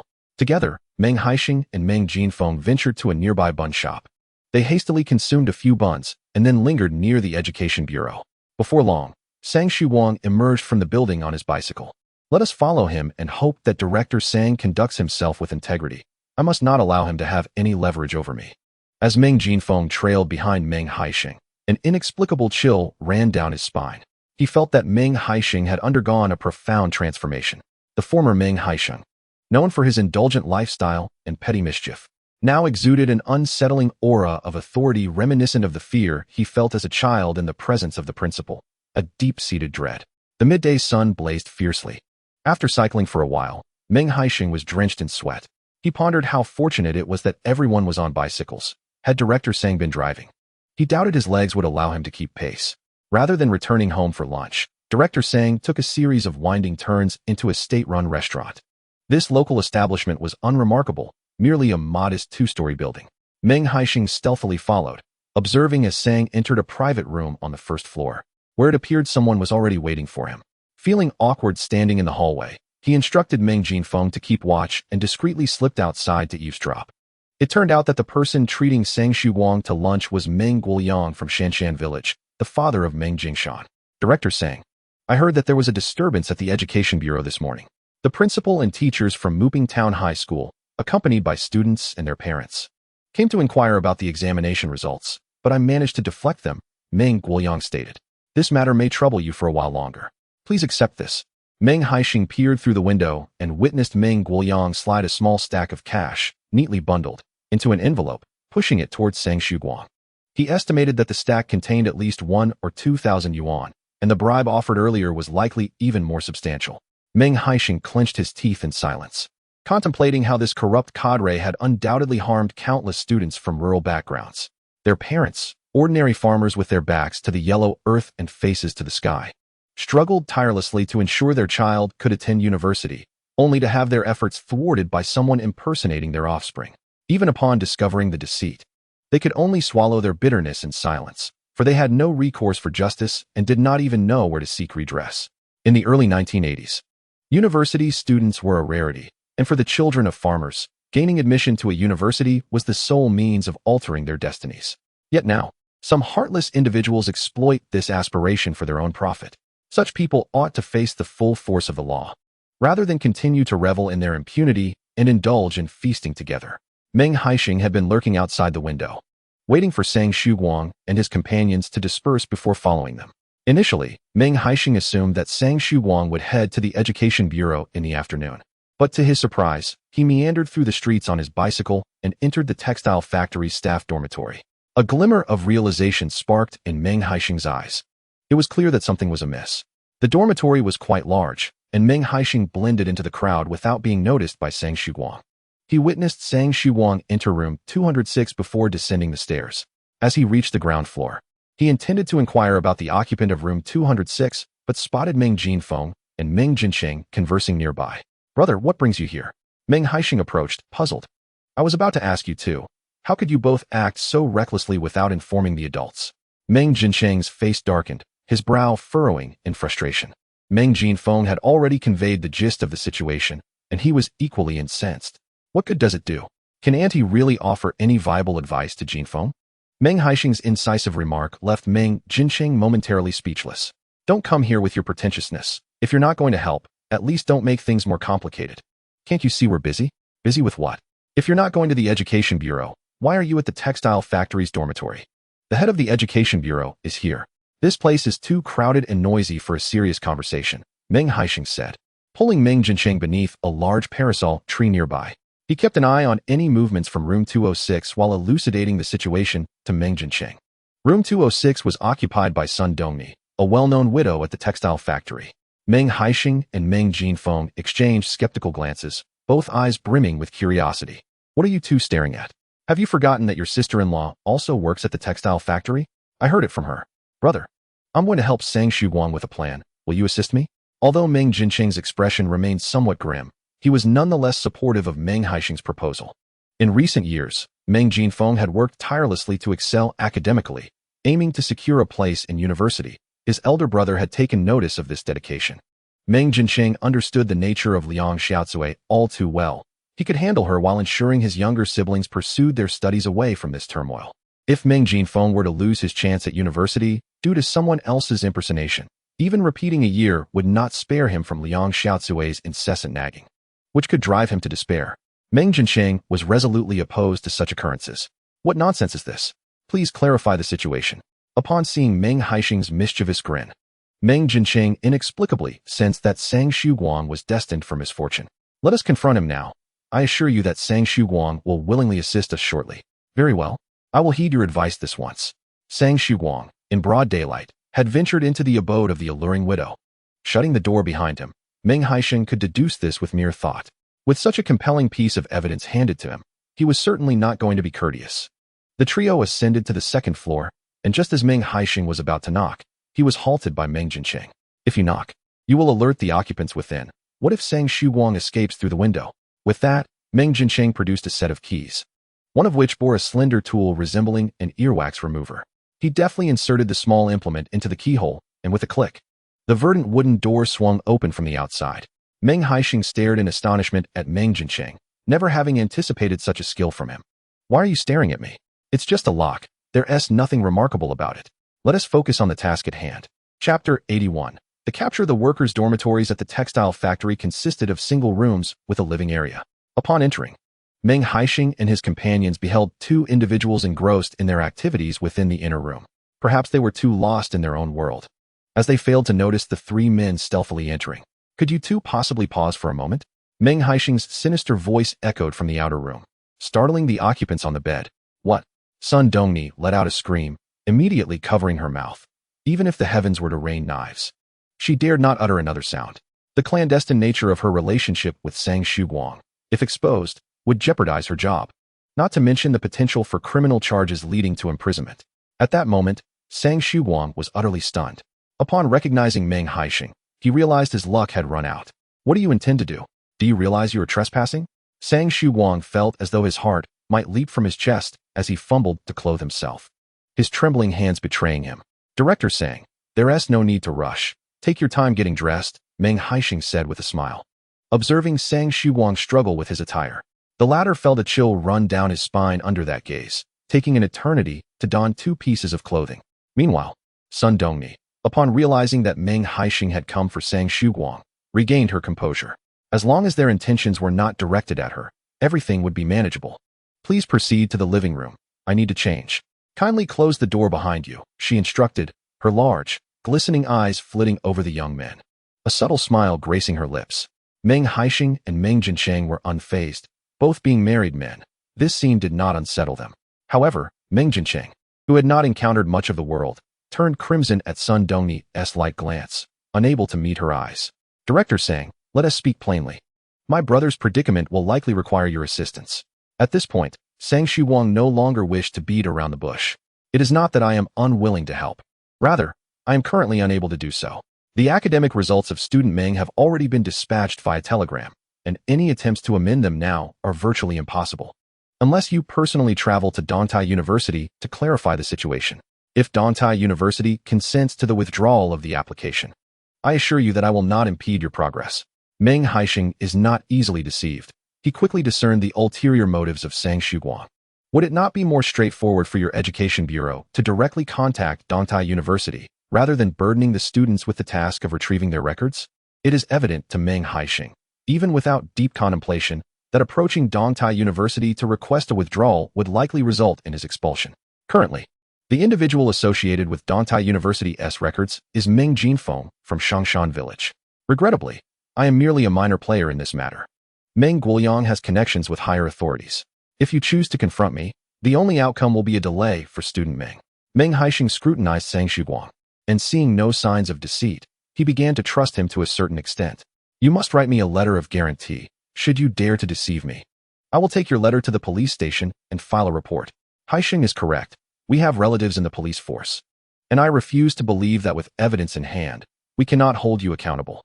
Meanwhile, Meng Haisheng, wearing a serious expression, echoed his sentiments. Upon hearing their mention of the police station, Sang Sudong immediately faltered. He was acutely aware of the tense situation. If he truly found himself in the police station, the consequences could be dire. After much contemplation, Sang Sudong resolutely decided to write the letter of guarantee. In this letter, Meng Haisheng insisted that he also include matters concerning Sun Dongni. He then signed it and affixed his fingerprint. Director Sang, we are unsure of what materials to present to Dongtai University. Could you assist us in preparing some? If Meng Haisheng were to arrive at Dongtai University empty-handed, relying solely on his words, they would undoubtedly be met with skepticism. Meng Haisheng intended to present the examination papers of Meng Jinfeng and Meng Jingshan to the admissions office at Dongtai University, as having evidence would facilitate his discourse. Very well. I cannot provide you with a situation explanation, but you may seek Lin An's assistance to draft one. Armed with these documents, your request for the withdrawal of records at Dongtai University should face little resistance. The group decided to split their efforts. Meng Haisheng accompanied Sang Shuguang to the Education Bureau to collect the examination papers and records, while Meng Jinfeng returned to Town High School to request a situation explanation from Lin, obtaining proof of his academic performance over the past 3 years, and also a letter of introduction for Dongtai City from the village. Meanwhile, Meng Jincheng rode his bicycle to his workplace to secure a letter of introduction and purchase train tickets. That night, the three of them planned to set off together for the provincial capital, Dongtai City. Comrade Meng, it is against protocol for you to take Meng Jingshan's examination papers. If anyone inquires, simply state that the papers were found within Meng Jinfeng's records, and do not mention that they were given to you by me. Rest assured, as long as you stand by my side, I guarantee your safety. Once Meng Haisheng acquired the examination papers and records, he ceased any further discussions with Sang Shuguang and hurried towards the train station. They had agreed to meet at the station once they had secured the necessary items. When Meng Haisheng arrived, Meng Jincheng had already purchased the train tickets. He purchased the latest train ticket departing at 9 o'clock in the evening, arriving in Dongtai City at 3 in the morning. This timing was quite inconvenient, suggesting that the three of them would have to endure a night at the train station. Brother, did you buy a seat ticket or a standing ticket? Meng Haisheng casually inquired. The seats were sold out. I only managed to get a standing ticket, came the reply. Meng Haisheng gazed skyward in disbelief. This meant they would be deprived of sleep for the entire night. I'll go buy some food. It seems Jin Feng has gone to the village for an introduction letter and probably won't return soon. All right, I'll wait here. Hurry back, Meng Haisheng responded.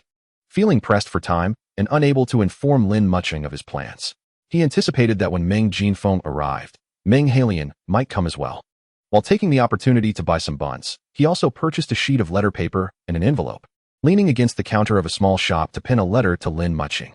In the letter, Meng Haisheng briefly outlined the situation and assured her that he would likely return the following evening, urging her not to worry about him. Concerned for her well-being as she would be home alone that night, he suggested she invite Chu Lan over for company. Meng Haisheng meticulously filled 2 pages with his thoughts and concluded with, "Missing you, Haisheng." At that moment, he felt no embarrassment, wishing he could express his feelings further. After lingering for some time, he returned to find Meng Haisheng had indeed arrived.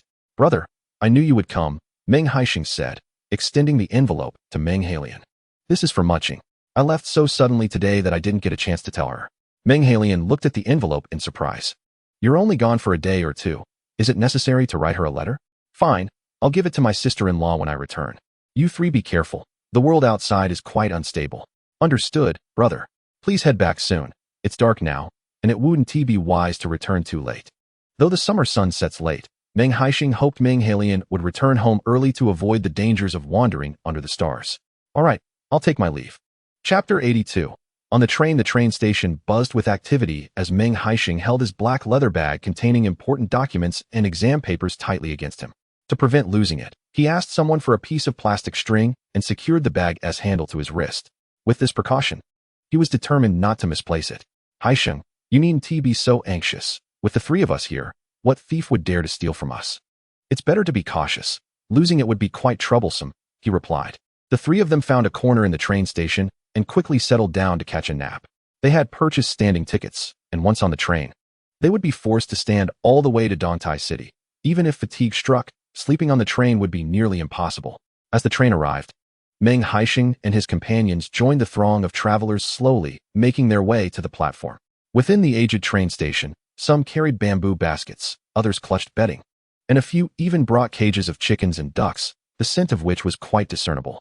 Meng Haisheng felt dizzy from the crowd as he finally managed to board the train. On a sweltering summer day, the green train resembled a large sardine can, filled to the brim with passengers. Meng Haisheng and his companions struggled for quite some time before finally managing to stand near the restroom.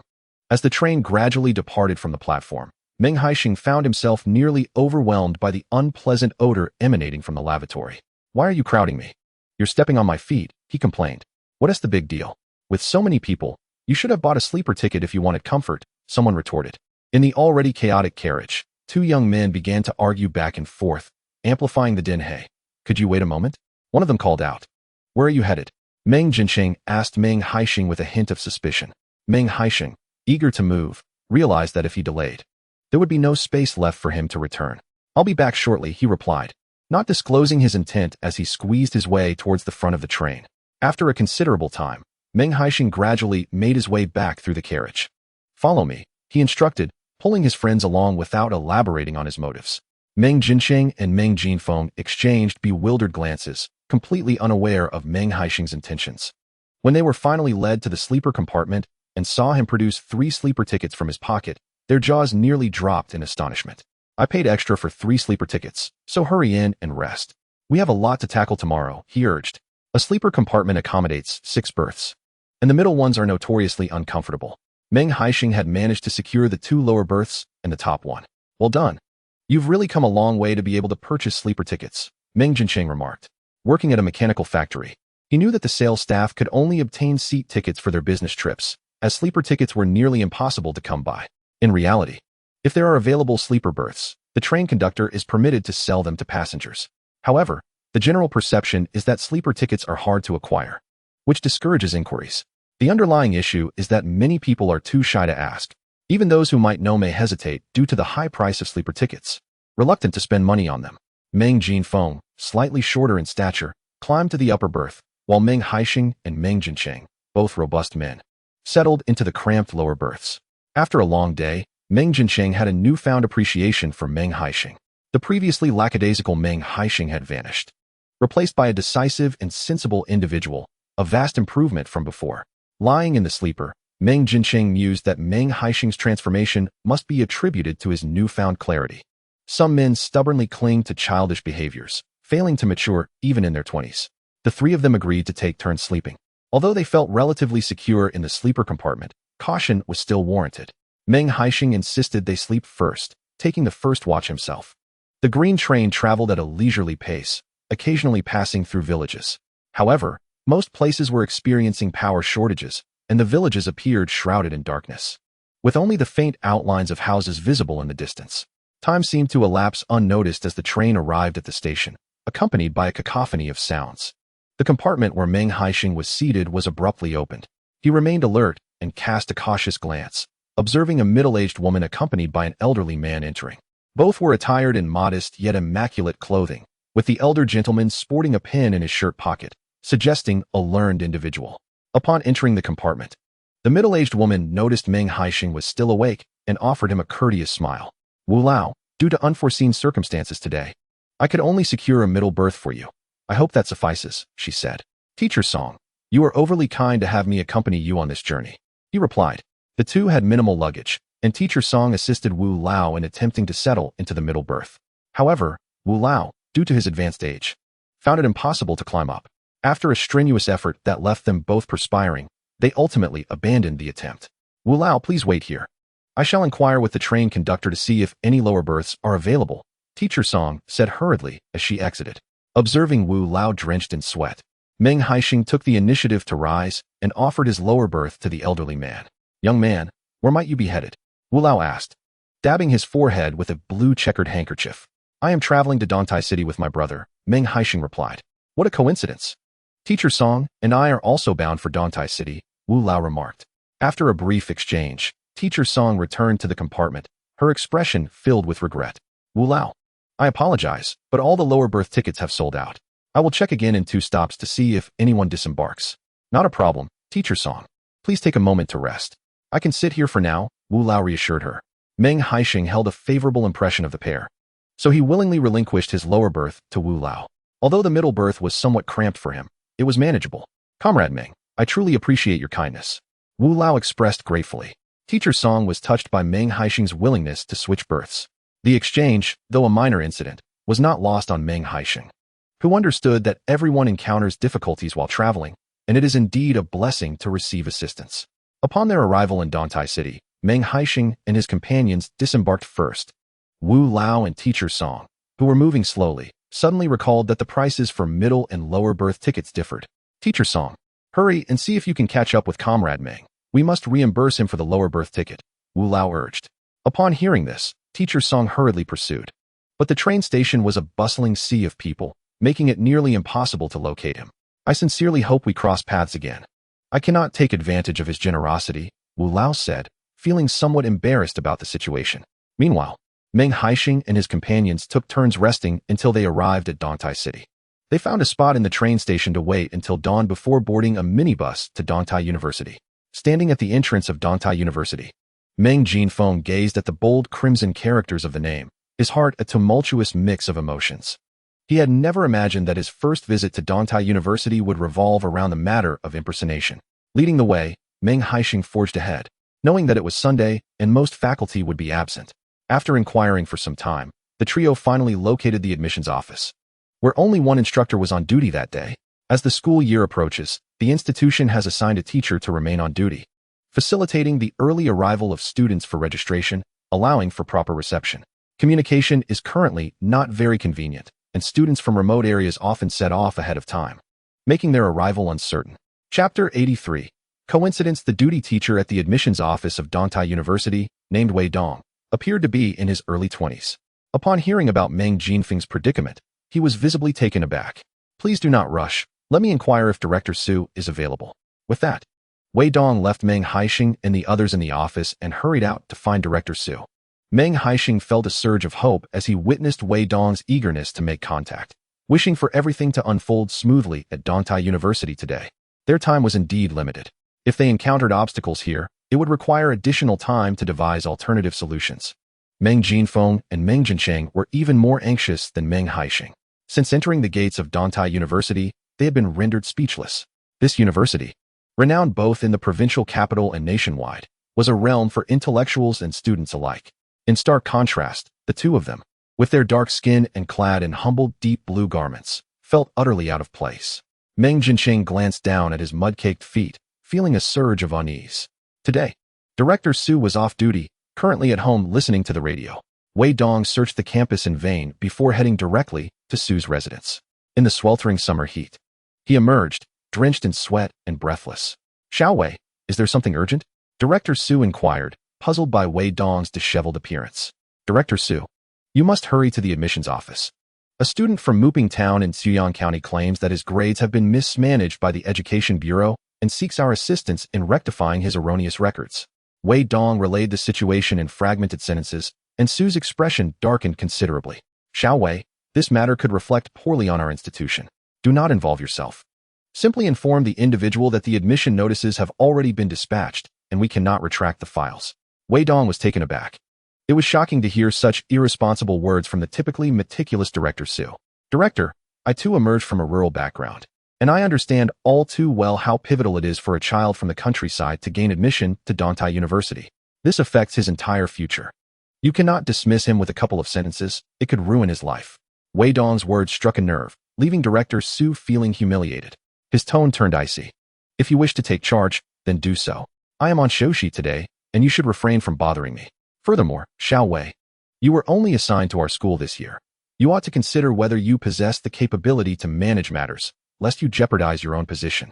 With a resounding bang, Director Su slammed the door shut, ignoring Wei Dong's pleas.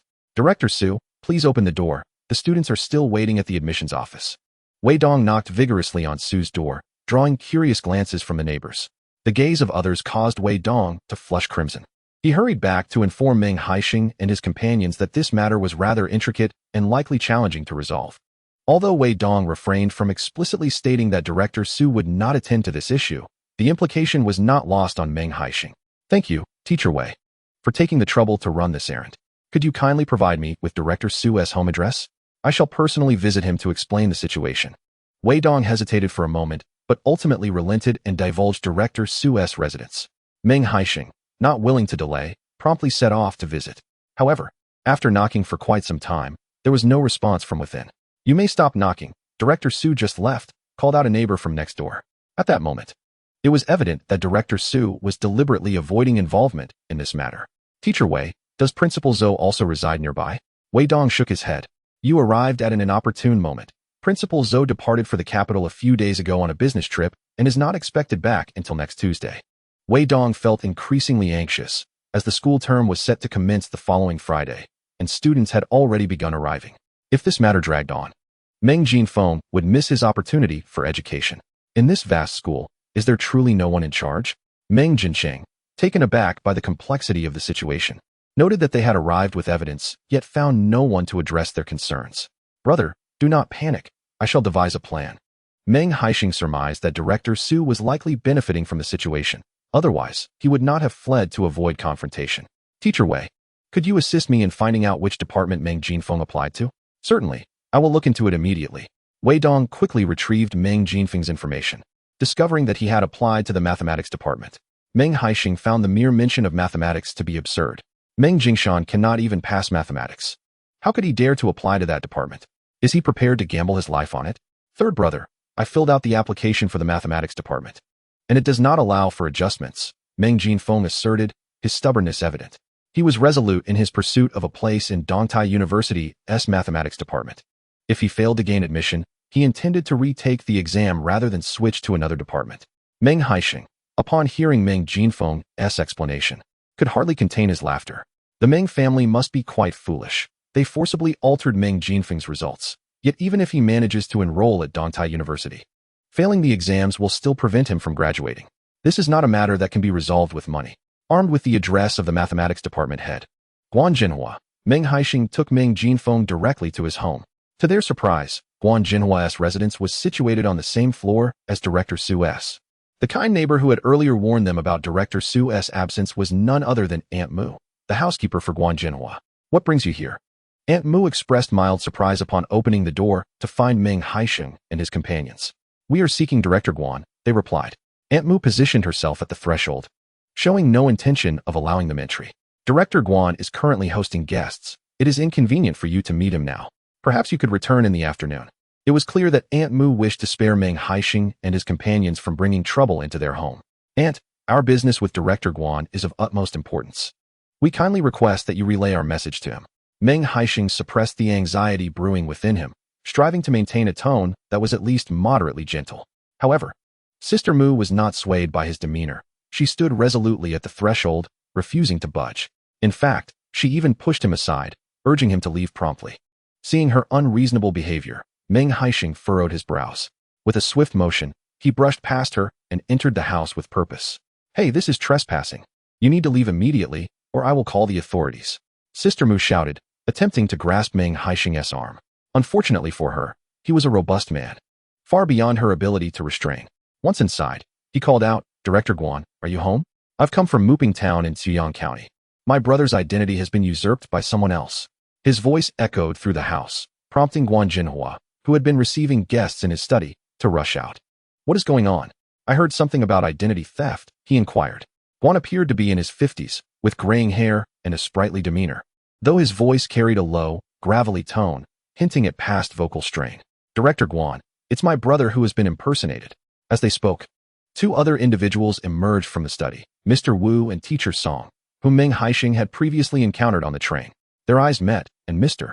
Wu appeared momentarily taken aback before breaking into a warm smile and approaching Meng Haisheng. It seems fate has brought us together again, he remarked, turning to Guan Jinhua.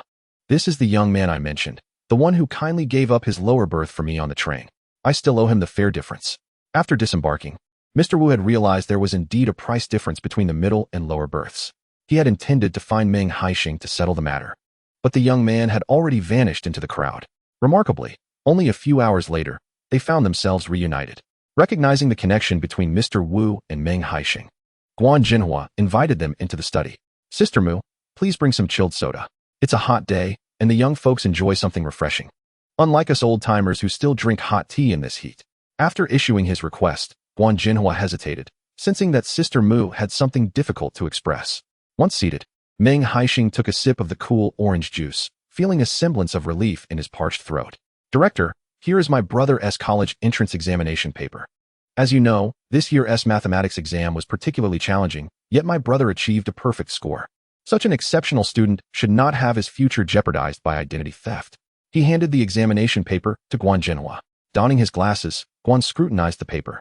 "Student Meng, would you mind taking another examination for me right here?" Without hesitation, Meng Haisheng agreed. Guan Jinhua retrieved a fresh exam from his drawer and placed it on the table. Meng Jinfeng picked up the pen and began to write fervently. While he worked through the questions, Meng Haisheng and the others returned to the living room. Summarizing the issue of identity theft, Mr. Wu, listening intently, struck his thigh in frustration. These individuals are indeed parasites within the education system. Such misconduct must be met with severe punishment. "Comrade Meng, please remain calm. I shall handle this matter. Xiao Wei, I need you to make a round and inform all the teachers in the admissions office to convene there in 2 hours. Additionally, please call Principal Zhou to brief him on the situation. By the way, let him know that old Wu is present and acquainted with Comrade Meng." Wei Dong nodded vigorously, snatched a bottle of chilled orange soda from the table, and dashed off. The teachers in the admissions office reside in the staff dormitory, with a couple living quite far away. He needed to hurry to inform them, otherwise, they would be overwhelmed in 2 hours. Meng Haisheng watched Wei Dong rush away, finally feeling a sense of relief. As long as someone was willing to lend a hand, there remained a glimmer of hope for Meng Jinfeng's university admission. In the study, Meng Jinfeng completed the examination paper in just 45 minutes. Guan Jinhua, wearing glasses, meticulously graded the responses. "Excellent, excellent," Guan Jinhua exclaimed with exuberance. "Jinfeng, you possess an exceptional talent in mathematics. I am determined to accept you as my student." "Thank you, teacher." Meng Jinfeng awkwardly bowed before Guan Jinhua, eliciting a hearty laugh from him. After a brief respite, the group, under Guan Jinhua's leadership, proceeded to the admissions office. Upon their arrival, several teachers from the admissions office were summoned back by Wei Dong, including Director Su, who had earlier departed in haste. "Director Guan, our school has never faced such a situation before. The admission letters have already been dispatched and the files transferred. Now, to suddenly retract the admission, it could tarnish our school's reputation, and outsiders may perceive this as a failure of our admissions office." Director Su's stern demeanor indicated his lack of regard for Guan Jinhua. He was adamantly obstructing the situation, his ulterior motives all too clear to Meng Haisheng. "We have never encountered cases of impersonation before, but now that we have, we must actively cooperate with the Education Bureau to rectify this." Both men held the title of director, placing them on equal standing. The atmosphere in the admissions office became palpably tense. The other teachers, lacking Director Su's directive, dared not make a move, merely standing by to observe. Suddenly, the phone in the admissions office rang. Wei Dong hurried to answer it. "Director Su, Principal Zhou is calling." Director Su furrowed his brow and stepped forward to take the call. While speaking, he couldn't help but glance at old Wu, who stood beside Meng Jinfeng. "Yes, of course. Principal Zhou, rest assured, I will handle this matter appropriately and ensure you are not put in a difficult position." After hanging up, Director Su immediately adopted a congenial demeanor. He approached old Wu with a smile and extended his hand. "My apologies for any oversight, old Wu. Had Principal Zhou not mentioned it, I would have remained unaware of your visit to Dongtai City. Director Su, please attend to your matters. There are many awaiting your attention." Meng Haisheng silently rolled his eyes, recognizing Su's ability to gauge people's sentiments. He seemed to have forgotten why so many had gathered in the admissions office. At this point, Su no longer wore a stern expression. He promptly called the teachers from the admissions office and instructed them to begin sifting through the documents. "Wei Dong, accompany Comrade Meng on a trip to Zhujiang County and ensure that the records are exchanged without fail. Our Dongtai University will not tolerate any form of impersonation." Meng Haisheng observed Director Su's earnest instructions to Wei Dong, suppressing a cold smile within. "Just wait. Once Meng Jinfeng begins his studies, none of this group will be able to escape." The subsequent events progressed smoothly. The Meng brothers expressed their gratitude repeatedly to Director Guan and old Wu before departing for the train station with Wei Dong. It was already midday, and though Meng Haisheng wished to treat Wei Dong to lunch, Wei Dong declined. Ultimately, it was Wei Dong who treated them to small wontons. They could only secure standing tickets, and after boarding the train, Meng Haisheng attempted to purchase sleeper tickets, but was unsuccessful, leaving them to stand the entire way back to Ziyang County. Sang Shuang never anticipated that Meng Haisheng would bring back a teacher from the admissions office of Dantai University. He had initially intended to set a trap for Meng Haisheng, but upon seeing Wei Dong, he was compelled to conceal his ulterior motives and cooperatively assist Wei Dong in completely exchanging the records of Meng Jinfeng and Meng Jinshan, ultimately returning the correct files of Meng Jinfeng to Wei Dong. Once they exited the education bureau, Meng Haisheng finally felt a weight lift from his heart. Tomorrow morning, I will dispatch the admission notice. I will ensure it is expedited. I estimate it will arrive in Ziyang County in 2 days. You should collect it directly from the post office instead of waiting for it to be delivered to the village. Meng Haisheng nodded slightly, vowing to have Meng Jinsheng oversee the matter, ensuring no further complications arose during mailing. Teacher Wei, thank you. Please accept this small token of appreciation. If Meng Haisheng had directly offered Wei Dong money, he would surely have declined. Seizing the opportunity while amending documents at the Education Bureau, Meng Haisheng had Meng Jinsheng step out to buy some fruit, snacks, and 2 bottles of orange soda for the journey. Then I shall not be polite. Wei Dong accepted the modest provisions without hesitation. Meng Haisheng and the others personally escorted Wei Dong to the train station, waiting until he boarded the train before departing. Exiting the station, not only did Meng Haisheng breathe a sigh of relief, but Meng Jinsheng, who had remained mostly silent, felt as though he had emerged from a dream. Haisheng, how can you remain so composed, without a trace of fear? When I was at the admissions office, my hands were sweating from nerves, and Director Su's stern demeanor left me speechless. Meng Jinsheng was hardly better off than Meng Jinfeng. Eldest brother, you were so nervous you couldn't speak. I was drenched in cold sweat. Meng Haisheng couldn't help but laugh heartily at the 2 brothers' lack of resolve. He had faced far more formidable challenges than this. Such trivial matters were inconsequential. Chapter 85. Anonymous report upon returning to Xiashan village from the county seat. Night had fully descended.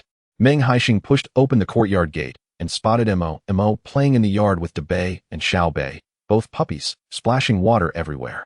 Mo was having a delightful time, laughing joyously. As Mo beheld the smiling face of Meng Haisheng, his weariness vanished in an instant. Daddy, you're back. I missed you so much yesterday. I even dreamed of you while sleeping, she exclaimed, her little legs scampering towards him. I missed you too, Meng Haisheng replied, lifting Mo into his arms and planting a hearty kiss on her small face. Having neglected to shave for 2 days, the stubble on his cheeks pricked her, prompting her to giggle. Daddy smells bad. She covered her mouth and cheeks, resisting his affections. Is that so? I can't smell anything, he retorted, tugging at his collar to take a whiff, only to be met with an overwhelming odor from his shirt, worn for 2 days. The rigors of travel and conflicts had rendered his attire akin to sour cabbage, and no wonder Mo found him odorous. Nevertheless, he couldn't bear to set her down. Hearing the commotion, Lin Mucheng emerged from the house, her face lighting up upon seeing the disheveled Meng Haisheng. You haven't eaten yet, have you? I saved some corn cakes and salted fish for you. Go wash your hands so you can eat. After just 2 days apart, his longing for her had swelled into a torrent. He approached, still holding Mo, and unexpectedly kissed Lin Mucheng on the cheek. Wife, did you miss me while I was away? He playfully inquired. The abruptness of his question left Lin Mucheng momentarily frozen, her cheeks visibly flushing. Stop being so slick-tongued and hurry up to wash up. You really smell terrible, she chastised, lowering her gaze, a rosy hue adorning her cheeks. Lin Mucheng took Mo from Meng Haisheng's arms and headed outside. With Meng Haisheng's return, she intended to inform Chu Lan that she needn't come over to keep her company that evening. The heat of the day prompted Meng Haisheng to shed his clothes and refresh himself with a cool splash from the well. The refreshing water washed away the heat, invigorating him slightly. In the large pot, Lin Mucheng had prepared dinner. Their household was no longer lacking in provisions. When she made cornmeal cakes, she had added some flour, resulting in a softer texture, unlike the hard cakes of the past. Besides a bowl of oily salted fish, there was a dish of stir-fried cucumber with shredded meat. Dining on Lin Mucheng's meal, Meng Haisheng savored it as if it were a grand feast. How delightful it was to have a wife, at least when he returned home. It was filled with the warmth of life, no longer a cold, empty dwelling. After 8 o'clock, Lin Mucheng returned, one hand holding Mo and the other carrying a bag of tender corn. Grandpa gave me this bag of freshly picked corn while we were cooling off on the street, she explained. Meng Haisheng, who had been engrossed in drafting a denunciation letter, looked up at the corn in her hands with skepticism. When did Grandpa come back? I thought he and Grandma had gone to visit Annie a few days ago. Did they return so soon? He came back this morning and even brought my little aunt with him. Oh, is my little aunt not working anymore? Grandfather and grandmother did not elaborate much, only mentioning that Aunt Meng would no longer go to Anshin City and would seek work in our town instead. Meng Haisheng's aunt, Meng Haisheng, is a late-born daughter, as Meng grandmother gave birth to her when she was over 40. Shortly after her birth, Meng Haisheng arrived, making the age difference between the aunt and nephew less than a year. At that time, this news spread widely in Shashan village, and countless villagers whispered about Meng grandmother's lack of shame for having a child at such an age. However, Meng grandmother was a strong-willed woman who bravely faced the pressure and raised Meng Haisheng. To avoid gossip, after Meng Haisheng graduated from junior high school, Meng grandmother persistently negotiated and leveraged connections with distant relatives to enroll her in a vocational school in Anshin City, where she subsequently found employment. According to Meng grandmother's plan, Meng Haisheng was supposed to marry a city dweller, but her sudden return made Meng Haisheng feel that something was amiss. Nonetheless, as a younger generation, he felt it inappropriate to inquire further. I suspect that these corn cobs are a token of gratitude from grandfather for your assistance in helping Jin Feng with his studies. This morning, upon returning home and hearing about Jin Feng's situation, grandfather erupted in fury, chastising aunt and uncle harshly, and it seems the entire village is now aware of the uproar. Grandfather remains a reasonable man. In his youth, Meng grandfather was a bookkeeper who worked in Anshin City. But after Meng grandmother had to single-handedly care for many children and he suffered an injury at the construction site, he returned to the village to farm. Meng grandfather's greatest wish throughout his life was for his descendants to study diligently and escape the confines of the mountain village through education. Unfortunately, none of his sons had the aptitude for learning. After years of waiting, he finally found hope in Meng Jin Feng, a promising student, and dreamed of him attending university. Yet, Jin Feng was embroiled in a case of identity fraud. Liang Xiaozue and Meng Guanghe were not proactive in helping Jin Feng resolve his schooling issues, merely sending a few younger relatives, which made Meng grandfather furious enough to contemplate grave actions against them. What are you writing? Lin Mucheng, having lulled Momo to sleep, noticed Meng Haisheng fervently scribbling at the table and felt compelled to take a look. I will not let the matter of Jin Feng's identity fraud rest. I intend to send anonymous letters of complaint to everyone involved. Will that work? There should be quite a few people implicated in Jin Feng's case. If you report so many individuals at once, might they protect one another and let the matter go unresolved? Not at all. This is a critical time. I will escalate the issue to higher authorities. Even if the heavens intervene, these pests will not escape justice. Lin Mucheng sat across from Meng Haisheng, threading a needle to sew a small dress for Momo. Her skills were exceptional. She could transform an ordinary dress bought from the market into something exquisite by adding lace and ribbon flowers. Meanwhile, Meng Haisheng had written several pages of complaint letters. The stationery he used was purchased near the train station, ensuring that no one could trace it back to him. Once the letters were complete and sealed in envelopes, he awaited Jin Feng's acceptance letter to send them off. By the time the disciplinary inspection department received the letters, Jin Feng would have already embarked on his university journey. Wife, you should stop your work and get some rest. I'll be there shortly. Meng Haisheng completed the letter of accusation and noticed Lin Mucheng still delicately weaving a small red rose from ribbons under the candlelight, filling his heart with warmth. His wife truly possessed remarkable skills. The couple lay in bed, with their daughter Mo sleeping soundly between them like a little pig. Haisheng, tomorrow you must deliver another batch of cold dishes. I won't require any the day after, she mentioned. It was only then that Meng Haisheng recalled that he had seemingly neglected to inform Lin Mucheng of an important detail. During his visit to the county to deliver cold dishes, he had mentioned to several business owners that the pickled cucumbers were running low. Should they wish for more cold dishes, other vegetables would need to be substituted, though their taste would undoubtedly fall short of the original. Eventually, the owners concluded that with summer drawing to a close, the demand for cold dishes would likely wane, and thus, they ceased placing further orders. Upon returning home that day, Meng Haisheng encountered Meng Jin Feng at the town's high school and forgot all about the matter entirely. It's perhaps for the best that we won't be sending any more. You can rest at home and focus on your pregnancy. I cannot remain idle forever. We have so many chickens and ducks, not to mention the little rabbits. Surely that should keep you busy enough. If you find yourself with too much free time, I shall take you to the bookstore in the city one day to purchase a few books on rabbit husbandry, and we can study them together. Haisheng, are you truly considering animal husbandry? Indeed, having invested in such expensive Angora rabbits, they are not merely for Momo's amusement. Meng Haisheng turned slightly, illuminated by the moonlight, casting a glance at the peacefully sleeping Mo beside him. His gaze then drifted toward Lin Mucheng. Initially, he intended to steal a furtive glance at his wife, but unexpectedly, Lin Mucheng turned to face him. Their eyes met, and for a fleeting moment, silence enveloped them. Suddenly, Meng Haisheng squeezed past Mo to position himself between them. Lin Mucheng instinctively attempted to push him away. "Wife, be gentle with your push. Do not press against Mo." The hand resting on Meng Haisheng's chest stiffened, caught in a dilemma of whether to push or refrain. They were uncomfortably close. He could feel Lin Mucheng's warm breath caressing his neck. His heart raced wildly, yearning to envelop the woman before him entirely. "Haisheng, please do not act recklessly. I am still with child. Fear not. I only wish to embrace you." Meng Haisheng pulled Lin Mucheng into his embrace, his heart brimming with joy. Upon his rebirth, he had been cautious not to startle Lin Mucheng, avoiding excessive physical contact. Even holding hands was approached with care. Now, having finally gained her trust, he would not let slip the precious opportunity to kiss his beloved wife. "You are too warm." Lin Mucheng's hands pressed against Meng Haisheng's chest, her own heart racing. The man before her was in the prime of his youth, filled with vitality. The situation was indeed precarious. "Allow me to fan you shortly." Without warning, Meng Haisheng leaned down and captured Lin Mucheng's chattering lips with his own. This was the most fervent desire he had harbored since his rebirth. And after enduring for so long, he finally achieved his wish. The two somewhat clumsy young souls, under the gentle moonlight, surrendered themselves to a passionate kiss. Lin Mucheng was simultaneously worried that Momo would wake up and that Meng Haisheng might inadvertently press on her belly, so tense that she couldn't even refuse. "Mucheng, you are not focused. I must punish you," Meng Haisheng said, looking down at Lin Mucheng in his arms. Her bright eyes shimmered with emotion, and her slightly parted, moist lips stirred an insatiable desire within him. He dared not let his gaze wander further down, but merely caught a glimpse, which made him nearly lose control. "It's too hot.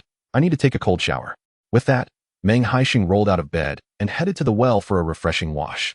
Lying on the bed, Lin Mucheng's lips curled into a shy smile as she gently brushed her lips with her fingers before hastily closing her eyes. The sound of splashing water echoed from the courtyard, causing her cheeks to flush with warmth. When a basin of cold water was poured over Meng Haisheng's head, he felt as if he had dropped a stone on his own foot.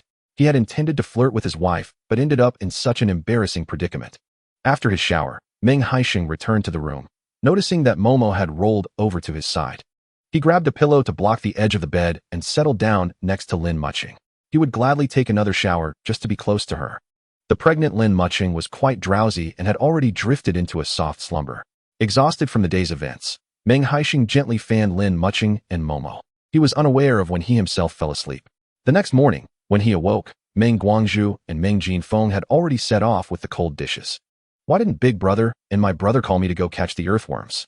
The newly awakened Meng Haisheng glanced at the time. It was already past 6 in the morning. Normally, Meng Daniu and Meng Hailian would have been on the mountain by now. Today, both his elder brother and sister-in-law had gone to the mountain to catch earthworms.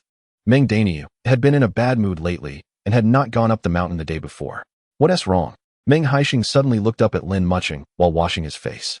Meng Daniu had a very good disposition. Although somewhat simple-minded, he was kind-hearted and open-minded. For him to be in a bad mood must be due to something significant. Meng Daniu had gone to propose to Lang Chunhua, only to be rejected. Is it because Ma Jinying thinks Meng Daniu's family is poor? As soon as Meng Haisheng heard this, he felt relieved. He had anticipated this outcome the moment Meng Daniu mentioned his intention to propose to Ma Jinying. In their village, Ma Jinying was notoriously stingy and money-minded. In her eyes, Meng Daniu, who couldn't earn much and was rather simple, would certainly not be the ideal son-in-law. Moreover, Lang Chunhua was young and beautiful. Marrying into the city would not be an unreasonable choice. Such a fine daughter. How could Ma Jinying possibly allow her to marry Meng Daniu? Go check on Daniu later.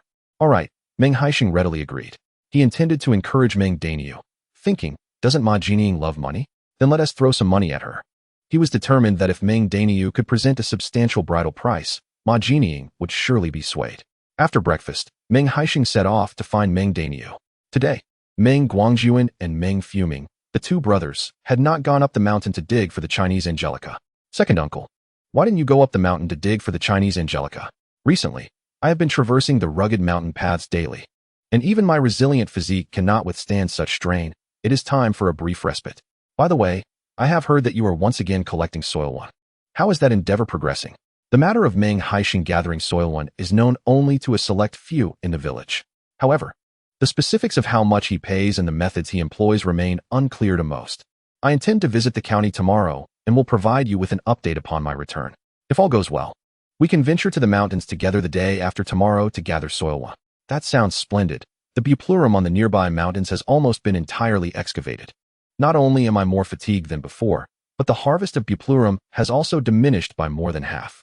If we manage to collect soil yun, it will simplify matters greatly. We could easily find half a bag in any pine grove nearby. While Meng Haisheng conversed with Meng Guangjuan, Meng Dainiu, who had been inside the house, finally emerged. Brother Dainiu, you must accompany me to the county early tomorrow morning. We need to clear all the buplurum from our home, and thereafter we shall gather soil one together. Meng Dainiu responded absent-mindedly, sitting quietly on a stool without further comment. Observing his demeanor, Meng Haisheng smiled faintly. Brother Dainiu, you must summon your spirits. If you wish to marry Sister Chunhua, you must start saving money promptly. I have just secured a plot of land to build a house. If you also have funds, we could construct our homes side by side and become neighbors. I firmly believe that once we erect solid brick houses, you will not only earn a living but also win Sister Chunhua's heart. Suddenly, Meng Dainiu, who had appeared dejected, perked up. Chapter 87. Clearing Buplurum. Father, am I now able to apply for the land plot? Yes, you may, but the modest earnings you make will hardly suffice for both building a house and marrying. Meng Guangjuan sighed softly, avoiding Meng Dainiu's gaze.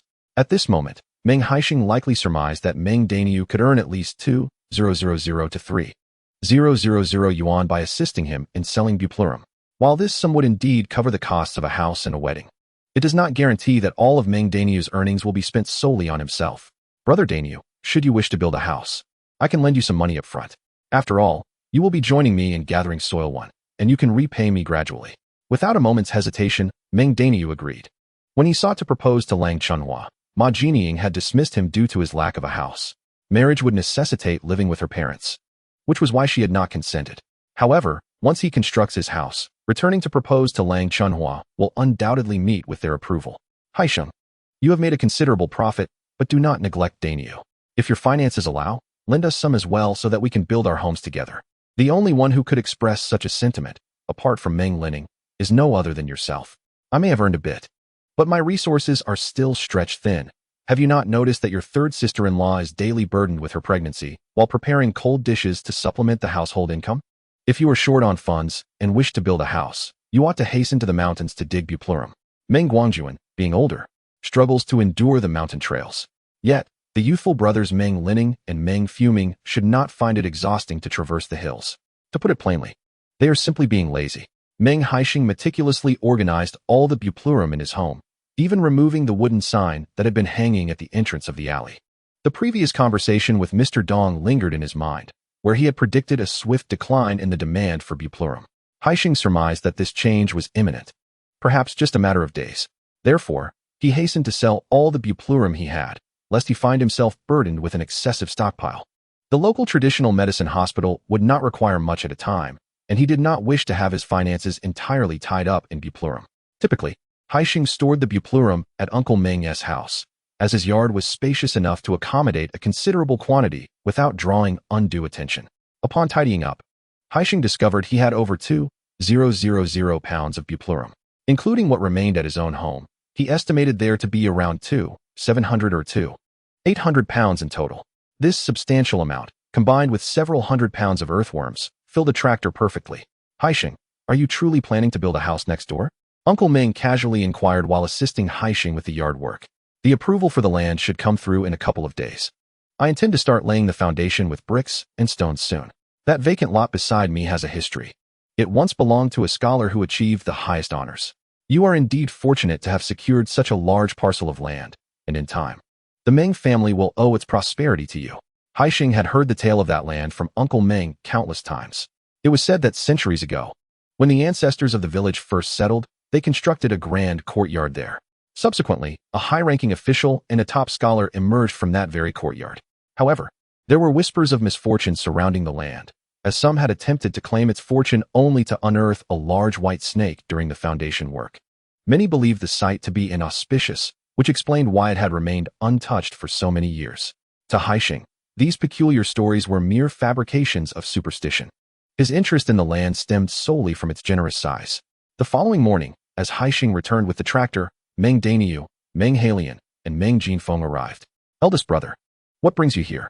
Weren't you supposed to be out with sister-in-law collecting earthworms? Sister-in-law went to the mountains with our parents. So I thought I'd help you deliver buplurum to the county and take a break. Noticing the weariness etched on Halian's face, Haisheng deduced that the past few days spent in the mountains with Wu Lixia had been quite exhausting, while they usually had moments of respite. Lixia's eagerness to gather more earthworms for profit likely left Halian tirelessly toiling with the rake for 2 straight days. The 4 of them exchanged light-hearted banter as they made their way to the county hospital. Brother Meng, you've arrived. Please, take a seat. I'll have the workers unload your goods, Huang Ming greeted warmly, having grown quite friendly with Haisheng, entirely forgetting his earlier disdain. No need for that. I have only a small quantity today, and it will be unloaded shortly. I brought some earthworms. Please assess their quality. Rest assured, your goods will be just fine. This morning, Mr. Dong asked me whether you would be coming today, as he seems to have matters to discuss with you. Perhaps you should pay him a visit now. Meng Haisheng sensed that Mr. Dong's visit was likely related to the earthworms. All right, I shall head over now. With Meng Daniu overseeing the unloading, Meng Haisheng felt quite reassured. He took some earthworms and went upstairs to find Mr. Dong. The two were relatively familiar with one another, and Mr. Dong did not beat around the bush. Haisheng, the quality of your earthworms is quite impressive. You must expedite the quantity. I will inform the research lab to commence large-scale experiments. Understood. I will organize the villagers to catch earthworms in the mountains today. However, with everyone occupied in gathering earthworms, the supply of buplurum will certainly decline. That is of no concern. The experiments for buplurum this week are nearly concluded. If you have a substantial amount at home, please send it to the traditional Chinese medicine hospital promptly. Starting next week, they will cease to accept buplurum. Meng Haisheng was taken aback. Why suddenly stop accepting buplurum? It's temporary. You know Yishi, right? He is Huang Ming's cousin. He somehow learned that I needed a large quantity of buplurum and procured over 20 tons from outside. With such a vast amount, the hospital could consume buplurum soup daily for a year. Only after this stock is depleted will they resume purchasing from the market. Hearing Mr. Dong's words, Meng Haisheng couldn't help but marvel at his influence. Indeed, a true heavyweight, securing 20 tons of buplurum in one go. Given the hospital's usual pace in using buplurum, it would be quite impressive if they managed to use it all within a year. After spending some time in Mr. Dong's office, their conversation turned to the matter of Meng Jinfeng being impersonated. Mr. Dong, known for his integrity, was incensed upon hearing of someone audaciously seizing another's hard-earned achievements. Striking the table in anger, this matter must be thoroughly investigated. Haisheng, have you reported it to the authorities? Meng Haisheng offered a wry smile. For us ordinary folk, what good would reporting do? It would likely end in nothing. There will always be a place in the world for justice. Meng Haisheng and Mr. Dong did not delve further into this issue. Exiting the traditional Chinese medicine hospital, Meng Haisheng hurried to the machinery factory to find Meng Jincheng, hoping to discover whether he had received Meng Jinfeng's admission letter. The factory was quite renowned throughout Xuyang County, with a large workforce. Meng Haisheng waited at the entrance for quite some time before finally seeing Meng Jincheng. Brother, have you received Jinfeng's admission letter? Not so quickly. I inquired at the post office yesterday afternoon. The letters will only arrive at the county post office this morning. I will check again during lunch. Then I shall wait at the post office. If the admission letter is not there, I suspect everyone will be anxious. That works. You may go ahead. I cannot take leave from the factory, but I can leave half an hour early for lunch and will meet you at the post office. The tractor rolled along the not-so-wide asphalt road in Xuyang County. The scorching sun bore down on everyone, each person feeling a palpable tension. The Meng family had never produced a college student. This was an unprecedented first. After all the effort spent, they hoped that everything would go smoothly today, without any unexpected twists. As noon approached, a considerable number of individuals stood in line outside the post office, eagerly awaiting their letters and packages. Meng Haisheng instructed Meng Jinfeng to join the queue while he proceeded to another window to purchase several stamps. He sought a less crowded spot to affix them to a letter of denunciation. Instead of mailing it at the counter, he discreetly deposited the letter into a mailbox. After enduring a lengthy wait, Meng Jincheng arrived, with only 2 people ahead of Meng Jinfeng. Finally, when it was Meng Jinfeng's turn, the Meng brothers gathered around him. Comrade, I would like to inquire if I have any mail. Meng Jinfeng stammered nervously as he leaned over the counter. The young lady behind the counter shot him an irritated glance upon hearing his request. Where are you from? You don't look like a resident from around here. Mail from other areas is delivered right to your doorstep by the postman. And if it's a large parcel, where is your tracking slip? Meng Jinfeng's face flushed crimson at the inquiry. I am from Muping Town and do not possess a tracking slip. The young lady's displeasure grew upon realizing he had nothing but a name to offer. Our postal service is not merely for your convenience. Without any documentation, how am I supposed to assist you?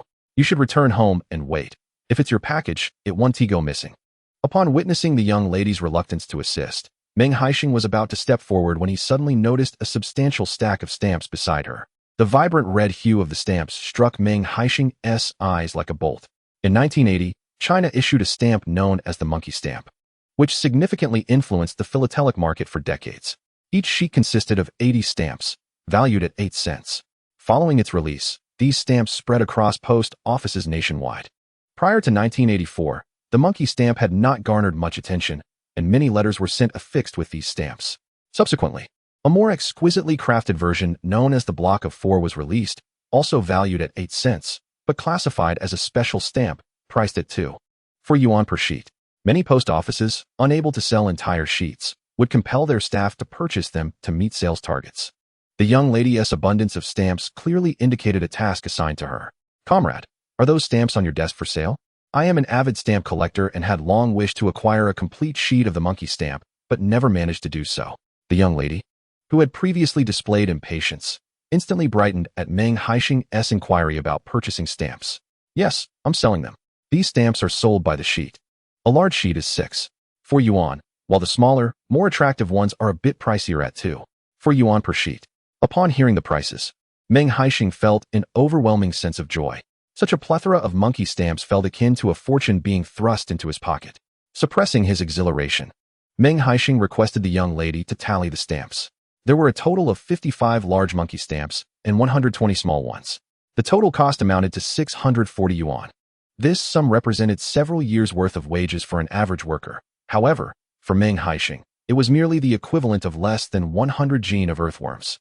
The young lady, diligently calculating the total with her calculator, appeared anxious that Meng Haisheng might not proceed with the purchase. Comrade, if you find the multitude of stamps overwhelming, you may purchase fewer. This substantial stack of stamps represents the entire workload of our post office. It matters not if you cannot procure them all. No, I desire them all.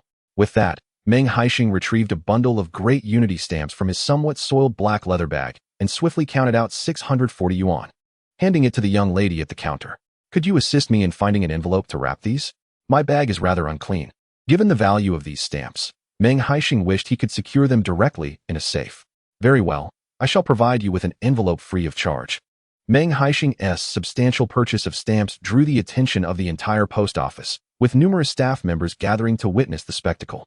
Seizing the moment, Meng Haisheng brought up the matter of assisting Meng Jinfeng in locating his acceptance letter. It appears there is indeed an acceptance letter today. Please hold on a moment. The speaker was an elderly gentleman driving the postal vehicle. Earlier that day, while unloading the mail bags and sorting through the letters, he had mentioned to his colleagues that among the correspondence was a university acceptance letter. Upon hearing that there might truly be an acceptance letter, Meng Haisheng and his companions felt a surge of hope. They fervently wished that this letter belonged to Meng Jinfeng. After a considerable wait, the elderly driver hurried over with a brown paper envelope. Here it is. Is your name Meng Jinfeng? Yes, that is mine. Upon seeing his name on the envelope, Meng Jinfeng's eyes instantly brimmed with tears. The quest for this acceptance letter had plunged him into distress over the past few days, leaving him on the brink of despair. In a fluster, Meng Jinfeng hastily signed and, before the gathered crowd, tore open the envelope. A thin acceptance letter unfolded before everyone. Impressive, young man. In our county, there are but a handful of students who have secured admission to university this year. Your acceptance to Dongtai University is commendable. With that, the elderly driver gave a thumbs up to Meng Jinfeng. The Meng brothers surrounded Meng Jinfeng as they exited the post office. Haisheng, could you take me back to the factory? This afternoon, regardless of the circumstances, I must take a half day off. Later, we shall visit the market to purchase some meat and firecrackers. I want to return to the village and set off some firecrackers to let everyone see that our Meng family has finally produced a university student. Very well. Meng Haisheng readily agreed, driving his tractor filled with laughter toward the county market. Today was not only a joyous occasion for Meng Jinfeng, but also a moment of celebration for the entire Meng family. Generous as ever, Meng Haisheng reached into his pocket to buy some marinated meat and several bottles of beer. Planning to host a grand feast at Grandfather Meng's house to celebrate Meng Jinfeng's admission to university. While Meng Haisheng reveled in jubilant festivities, the Meng family of Meng Jinshan, whose examination results had been annulled, found themselves shrouded in despair. Meng Guoyang, what did you once tell me? You assured me that our son would undoubtedly gain admission to Dantai University, yet now, not only has he failed to achieve this, but his examination results have also been revoked. How do you expect our son to return to school next year to repeat and take the exams again? Xiong Liyun, the wife of Meng Guoyang, unleashed a furious tirade at him, her voice resonating throughout the entire building. Chapter 89, Dealing with Meng Haisheng. In the wake of the reform and opening up, Meng Guoyang was among the first to amass wealth and one of the early rural inhabitants to migrate to the city. He married Xiong Liyun, a city girl, and leveraged his father-in-law's connections to secure housing. Presently, he serves as the team leader at the mechanical factory. Despite his title as a mere team leader, Meng Guoyang possesses considerable acumen. Of the 4 Dongfeng trucks owned by the factory, he financed the purchase of 2. Each time the factory utilized a vehicle, they would pay Meng Guoyang an additional sum, effectively allowing him to profit from 2 trucks registered under a state-owned entity. Such an ability is rare and not easily acquired. His success is attributed to his father-in-law, the retired former county chief, Xiong Shilai. It was through this connection that Meng Guoyang orchestrated the substitution of Meng Jinfeng's college entrance examination results with those of his son, Meng Jinshan. To achieve this, Meng Guoyang expended considerable effort to navigate various relationships. After 2 years of relentless endeavors, he found himself with nothing to show for it, ultimately tarnishing his son's reputation in the process. Should Meng Jinshan wish to repeat his studies next year, he would undoubtedly be unable to return to the high school in Muping Town. If he were to return to the county for high school, Meng Guoyang lacked the influence to attempt another identity substitution. Frustration brewed within Meng Guoyang, while Xiong Liyun was engulfed in a tempest of anger. Their disagreements often escalated into heated arguments. What good does it do to direct your ire at me? Who could have anticipated that the impoverished family of Meng Jinfeng would cling to this matter with such ferocity? I had already informed you on Saturday that Meng Jinfeng's family had approached the Education Bureau. I distinctly remember advising you to offer some financial assistance to Meng Jinfeng's family, persuading them to allow him to repeat the year while we ceased our pursuit of this matter. However, you were reluctant to part with that meager sum, insisting that Meng Jinfeng's family, being merely an ordinary farming household from Xiashan village, posed no real threat even if they approached the Education Bureau. And yet, what has transpired? Jinshan has received his acceptance letter, yet he remains unable to enroll. Xiong Liyun, now livid, felt an overwhelming urge to lash out at Meng Guoyang. She had only one son, Meng Jinshan, whom she cherished dearly, having never subjected him to hardship throughout his life. When he expressed reluctance to study in high school, she devised a plan to transfer him to a high school in a nearby town, all in the name of ensuring his comfort and sparing him the daily commute. Later, Meng Guoyang returned with news of a brilliant student from Xiashan village, one who was bound to gain admission to university. This prompted her to facilitate Meng Jinshan's impersonation of that student. In her quest to secure a university education for her son, Xiong Liyun had tirelessly utilized her father's name to forge connections, change names, and alter household registrations, all of which proved to be formidable tasks. Just days ago, Meng Jinshan finally received his acceptance letter from Dantai University, leading Xiong Liyun to feel that the past 2 years of struggle had not been in vain. She celebrated this milestone with lavish feasts at the finest hotel in the county, reveling in her son's achievement. To this day, she vividly recalls the envious glances cast in her direction during the banquet. A student of Dantai University is a rarity even in Xuyang County. Yet, her elation was short-lived, as the truth of their actions soon unraveled. Their family has now lost all face and dignity, and she is uncertain how her colleagues will perceive her at the factory in the future. The mere thought of it drives Xiong Liyun to the brink of despair. Meng Guoyang, plagued by a headache from Xiong Liyun's incessant complaints, angrily hurled the teacup on the table to the floor. I will go find Meng Jinfeng and demand he relinquish his spot at Dantai University for Jinshan. What good will that do? The new admission notices will likely arrive in the next few days, and classes start this Friday. Everything is possible, worst case. Let Jinshan take Meng Jinfeng's admission letter and head directly to Dantai University to enroll. As long as no one investigates, Jinshan can complete his university education. The couple was embroiled in a heated argument, while Meng Jinshan, seemingly indifferent, was engrossed in a comic book. Mom, Dad, have you considered that Meng Jinfeng is enrolled in the mathematics department at Dantai University? Those unfamiliar faces might recognize me, but I do not know them. For years of university, and I fear I will fail every subject. How will I graduate then? Meng Jinshan spoke with only a fleeting glance at Meng Guoyang before his eyes returned to the pages of the comic. You little rascal. If it weren't for your poor academic performance, your mother and I wouldn't be in such a predicament. As the family quarrel escalated, Meng Guoyang's frustration grew, rendering him unable to even eat lunch. He drove their Dongfeng car, accompanied by a dozen burly men, down to Xiaoshan village with great fanfare. Meanwhile, Meng Haisheng, returning from the county, was holding Momo at a distance, watching Meng Jinfeng set off firecrackers. The villagers, having heard of Meng Jinfeng's admission to Dongtai University, gathered to witness the spectacle. Liang Xiaocui and Meng Guanghe, who had contributed nothing to this achievement, basked in the villagers' compliments with unabashed pride. Why are you two dawdling around? Get to the kitchen and start cooking, shouted Grandpa Meng, prompting the two, who were joking at the door, to scurry back home. Today, for tables of banquet food were to be prepared, as decreed by Grandpa Meng, and it was to be Liang Xiaocui and Meng Guanghe who would shoulder the responsibility. If they failed to deliver, it would be a disgrace to the Meng family, and they should never claim to be Meng Jinfeng's parents again. Grandpa Meng was genuinely furious, and Liang Xiaocui and Meng Guanghe dared not retort, hastily making their way to the kitchen. Chu Lan had intended to help, but was swiftly reprimanded by Grandpa Meng. The relatives knew that Meng Jinfeng had been impersonated, and it was thanks to Meng Haisheng's relentless efforts that he regained his university qualification. As parents, Liang Xiaocui and Meng Guanghe's indifference to this matter warranted Grandpa Meng's public reprimand. Since 4 tables could not be accommodated in the living room, Grandpa Meng instructed Meng Haisheng to borrow a large red tent from the village, specifically for hosting banquets. The 4 tables were set up in the courtyard, barely providing enough seating. As laughter and chatter filled the air, Meng Haisheng, standing on the street, noticed a Dongfeng car filled with numerous people approaching him. Who could that be? I don't recognize anyone in the car. Standing beside Meng Haisheng, Meng Daniu observed that the men standing in the Dongfeng car looked unfamiliar. Dongfeng automobile is indeed a rarity, and in this mountainous village, one might not encounter a single vehicle for years. Suddenly, a large automobile appears, diverting the attention of the villagers who had gathered around Meng Jinfeng's home. The vehicle gradually slows down, finally coming to a halt about 4 or 5 meters away from Meng Haisheng. Dressed in a loose suit, Meng Guoliang leaps out from the passenger seat. His hair is impeccably slicked back, and he wears polished leather shoes, exuding a sense of flamboyance as he produces a lighter and ignites a cigarette for himself.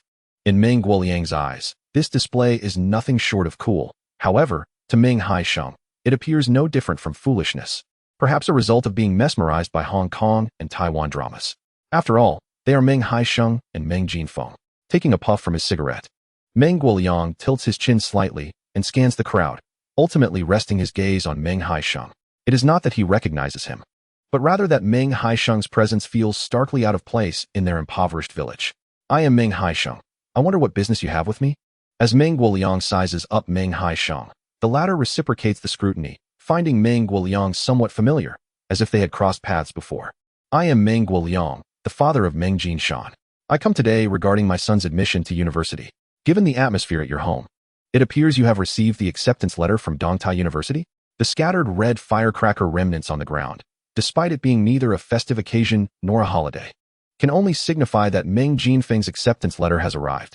Meng Guoliang is acutely aware of the significance of producing a college graduate in their village. So it is, you intend to impersonate my brother's university slot, and now you bring people to reclaim it? Meng Haisheng regards Meng Guoliang as if he were a simpleton. He does not naively believe that merely possessing the acceptance letter grants him entry to Dongtai University. You don't know who I am, do you? I am the captain of the vehicle fleet at the machinery factory. Even among the Dongfeng cars there, 2 belong to me. My father-in-law was the former county magistrate. As he speaks of himself, Meng Guoliang is filled with pride. His identity and background are clearly formidable. I must express my confusion. What audacity does a son-in-law possess? If my memory serves me correctly, you hail from Shangshan village, do you not? The term son-in-law irks Meng Guoliang the most, leading him to lash out verbally and direct a kick towards Meng Haisheng. How dare you? I am not simply a son-in-law. My son carries the surname Meng. Meng Haisheng, cradling Momo, avoids the kick with a deft sidestep. Brother Daniu, please hold Momo for me. Meng Haisheng fears not the prospect of a scuffle. Upon his return to life, his physical condition has vastly improved after more than a month of training, rendering the task of dealing with Meng Guoliang exceedingly simple. As Meng Guoliang misses his kick, he attempts to throw a punch. However, just as his fist approaches Meng Haisheng, the latter tilts his head, delivering a solid straight punch directly to Meng Guoyang's nose. With unrestrained ferocity, Meng Haisheng landed a punch that left Meng Guoyang's nose bloodied and broken, crimson streams cascading onto his gray suit. You dare to challenge me, Meng Haisheng? You seek death. Meng Guoyang spat defiantly, lunging once more at Meng Haisheng. His companions, witnessing their leader's humiliation, were eager to join in a fray against Meng Haisheng. The audacity of the upper mountain village to come to the lower mountain village and instigate violence was tantamount to courting disaster. With a thunderous roar, Meng Haisheng sent one adversary sprawling to the ground with a single kick. The already fraught relationship between the upper mountain and lower mountain villages simmered dangerously. In a one-on-one confrontation, the villagers would likely remain neutral, but a brawl was another matter entirely. They would not permit the upper mountain villagers to intimidate Meng Haisheng. A chaotic melee loomed on the horizon. Seizing the opportunity amidst the turmoil, Meng Haisheng unhesitatingly delivered two more powerful blows to Meng Guoyang, albeit with slightly tempered force this time. Perhaps Meng Guoyang would not feel the full brunt of the pain until he returned home, where his chest would surely ache for days. Cease this at once. Do you all wish to spend time in jail? Roared Meng Jiangwo, halting the would-be combatants in their tracks. Sun Qi, Lu Shaokai, Wang Kun, what is your purpose here? Meng Jincheng, alerted by the commotion, rushed outside only to find members from his factory embroiled in a brawl with his own villagers. Meng Gong, what brings you here? Wang Kun, belonging to the transport team, had recently delivered a truckload of textile machinery to Meng Jincheng's workshop. Damn it. Meng Jinfeng is my brother, my own flesh and blood. Meng Zhen, you have some nerve to bully my family in their absence. Hearing Meng Jincheng refer to Meng Guoyang as Meng Zhen, Meng Haisheng finally comprehended why he found Meng Guoyang somewhat familiar. In his previous life, after making a name for himself in the south and returning in glory, he had come across reports of Meng Guoyang in the local newspaper. However, it was under the name of Meng Zhen. He had been heralded as a paragon by Ziyang County, occupying a significant space in the publication. Meng Guoyang had amassed wealth through his transport business, boasting a fleet of 6 Dongfeng trucks. He imported fashionable garments from the south and sold them around Ziyang County, earning his first fortune. Subsequently, he secured contracts for urban renovation projects, establishing a notable reputation in the early 1990s. It seemed Meng Guoyang had flourished as a son-in-law. Before Meng Haisheng could address Meng Guoyang further, he felt compelled to teach him a lesson for daring to confront him directly. A cunning plan formed in his mind. If Meng Guoyang was wealthy, would he remain so arrogant if he were reduced to destitution? Meng Jincheng, who do you think you are to shout at me? Meng Guoyang retorted, rising from the ground with a dirt-streaked face, his pride unyielding despite the beating he had just received. I am here to demand my son Meng Jinfeng's admission notice. If you deny my son the opportunity to attend university, then you shall not go either. The audacity of Meng Guoyang's brazen defiance left the Meng family incredulous with laughter. In this modern age, he still dared to engage in such blatant criminal activity. Meng Guoyang, you have indeed made quite a name for yourself. Today, I shall make my stance unequivocally clear. Meng Jinfeng is a university student hailing from our village of Xiashan, and no one shall dare to usurp his accomplishments. Should you feel aggrieved, we can certainly discuss this matter in the town or at the county police station. Meng Jiangwo does not fear Meng Guoyang. The admission of Meng Jinfeng to university is not merely a source of pride for the Meng family. It is a triumph for the entire village of Xiashan, and I shall not permit anyone to tarnish that glory. At this moment, Meng Guoyang began to comprehend the gravity of his actions. His brazen attempt to claim Meng Jinfeng's acceptance letter was an ill-fated misstep. Cursing under his breath, he lamented that it was the meddling of Xiong Liyun that had clouded his judgment. Very well, today you may outnumber me, and I may not prevail against you. But mark my words, the day will come when I will demand that acceptance letter be placed into my hands. Spitting in disdain, Meng Guoyang coughed up blood and hastily departed in his Dongfeng vehicle. The onlookers felt a sense of discomfort. Having provoked Meng Guoyang, they feared the repercussions that might follow. Yet, one among them urged, let us not allow a mere rat to dampen our spirits. Come, let us celebrate at the Meng household. Today, our village has produced a university student in Jinfeng, and tomorrow, we shall produce 2. As long as we stand united, no one shall dare to bully the people of Xiashan. Meng Haisheng, having returned with Momo in his arms, raised his voice to the crowd. Indeed, Haisheng speaks the truth. Whoever dares to bully the people of Xiashan is courting disaster. They must first contend with my fists. Meng Jincheng echoed his sentiments loudly. With this rallying cry, the previously anxious villagers found their confidence restored. This is a society governed by the rule of law. The banditry of Meng Guoyang's ways has become obsolete. Chapter 91. Inquiring for information after a scuffle with Meng Haisheng, Meng Haisheng found his clothes soiled. Cradling Momo, he returned home to change before rejoining the festivities. Father. Mother says fighting is wrong. Momo had witnessed the altercation between her father and Meng Haisheng. It dawned on Meng Haisheng that he should not have fought in front of his daughter, as it could set a poor example for her. Father was merely dealing with a wrongdoer. Mother would not chastise me for that.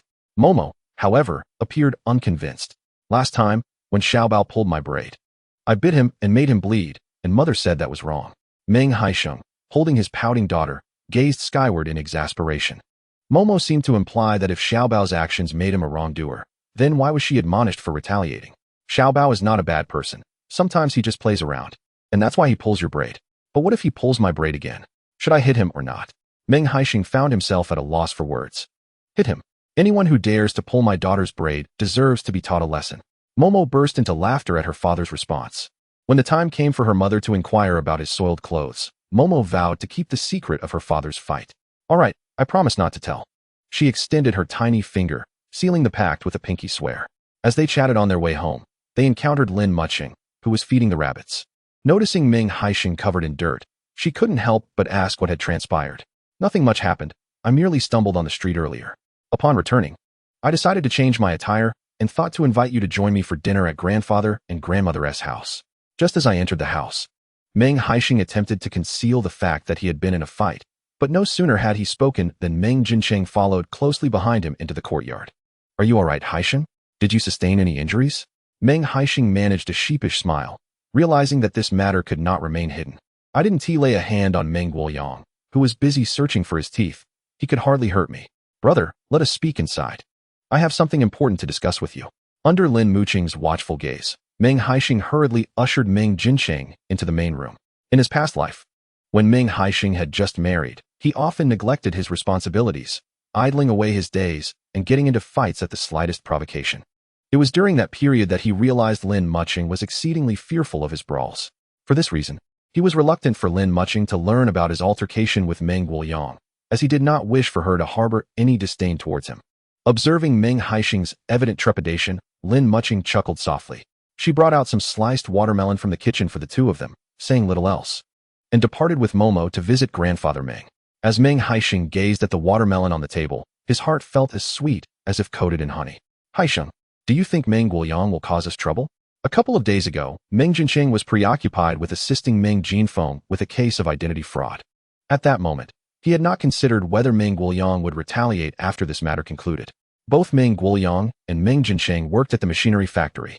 Although they seldom interacted, Meng Haisheng was aware of Meng Haisheng's affluence, which surpassed even that of the factory manager's family. We must dig a pit for him before he can cause us any trouble. Meng Haisheng had never been the type to stand idly by and take a beating. Having anticipated Meng Haisheng's retaliation, he resolved to strike first. Haisheng, if you have any ideas, do share them with me. Meng Haisheng wore a mischievous grin and leaned in to whisper to Meng Haisheng for quite some time. What a clever lad you are. This will certainly give him a run for his money. It all depends on whether he is greedy. If he can control his desires, my plan may not be of much use. Meng Haisheng laughed heartily. With a petty character like Meng Haisheng, he would surely pounce on any profitable venture. After lunch, you ride your bicycle and take me to town. I need to return early to find Wang Kun. That rascal has the most devious mind. Having him incite Meng Haisheng is a surefire plan. Fine, you decide on the person. Just as Meng Haisheng was about to leave after discussing Meng Haisheng, Meng Haisheng called him back. Brother, since you work in the county, why not bring Xiao Kun and Qingqing back to attend elementary school there? I would love to, but both your sister-in-law and I are working professionals. There would be no one to look after those two little rascals if we brought them back. Meng Haisheng's expression turned helpless at the mention of the two children. The teaching standards at our village's primary school are certainly incomparable to those in the county. While not much is taught in elementary school, it is indeed a crucial time for building a foundation. At this moment, if you do not take it seriously, by the time the two children enter middle school and you bring them back to the county, they may struggle to keep pace with the curriculum there. Meng Haisheng's words were entirely comprehended by Meng Haisheng, yet it remained an inextricable dilemma, utterly unsolvable. I am at a loss as well. The machinery factory frequently demands overtime, and when issues arise, I sometimes do not return home at night. It is solely your sister-in-law managing those two mischievous children. Meng Qingqing is somewhat manageable. As a young girl, she tends to heed the advice of adults. However, Meng Kuan resembles a prickly hedgehog, fiercely resistant to any form of contact, ready to retaliate with his sharp quills. Generally, only Meng Haisheng can keep him in check, even if Meng Dezhao were to chase him with a feather duster. Meng Kuan would remain unperturbed. Does your workplace not have a nursery? If memory serves correctly, most factories these days boast such facilities. In some dual-income households, infants under 1 year old are sent to nurseries, where caregivers attend to them. There is indeed a nursery, but they do not accept children of Meng Kuan's age. He is already in the 1st grade, and this September, Meng Qingqing will also begin her 1st grade. Nurseries only cater to toddlers in preschool. Once they enter 1st grade, they are no longer accepted. Meng Haisheng blinked, sensing he might have stumbled upon a lucrative opportunity. Opening a small tutoring class in the county was undoubtedly impractical. But then he suddenly thought of Meng Xian. Having graduated from vocational school, she could certainly manage a group of children. This matter warrants further contemplation to see if it could be feasible. In the afternoon, Meng Haisheng returned to the county early, although he had taken half a day off. Upon arriving, he first visited the machinery factory, as he had pressing matters to address. Meanwhile, on the other side, Meng Guoyang was seething with anger after his encounter with Meng Haisheng. Once back in the county, he intended to confront Director Sang, but ultimately thought better of it. Considering that next year, he might still need to rely on connections for Meng Jinfeng's college entrance examination. Troubled and restless, he opted to find a place to play cards instead of returning home. As the evening descended, Meng Guoyang lost significantly, only deepening his frustration. "So, you are indeed here," remarked Wang Kun with a beaming smile as he entered the smoke-filled room. "What do you want with me?" Meng Guoyang exclaimed, throwing down his cards in a fit of anger after yet another loss. He followed Wang Kun out of the room. Chapter 92. A fight for business today. In the village we visited, it seems they have been consistently collecting buplurum, and even people from our village have joined in. Previously, I had thought they could not make much profit from reselling buplurum, but today I happened to overhear Meng Haisheng discussing the profits from such transactions. Can you guess how much they earn from reselling a pound of buplurum? Meng Guoyang, with a cigarette dangling from his lips, raised his eyebrows. "Hurry up and don't keep me in suspense. They earn 50 cents per pound." "Only 50 cents? I thought it was a significant business." Having seen much of the world, Meng Guoyang dismissed such a meager sum. "Don't be hasty. Collecting a few pounds won't yield much.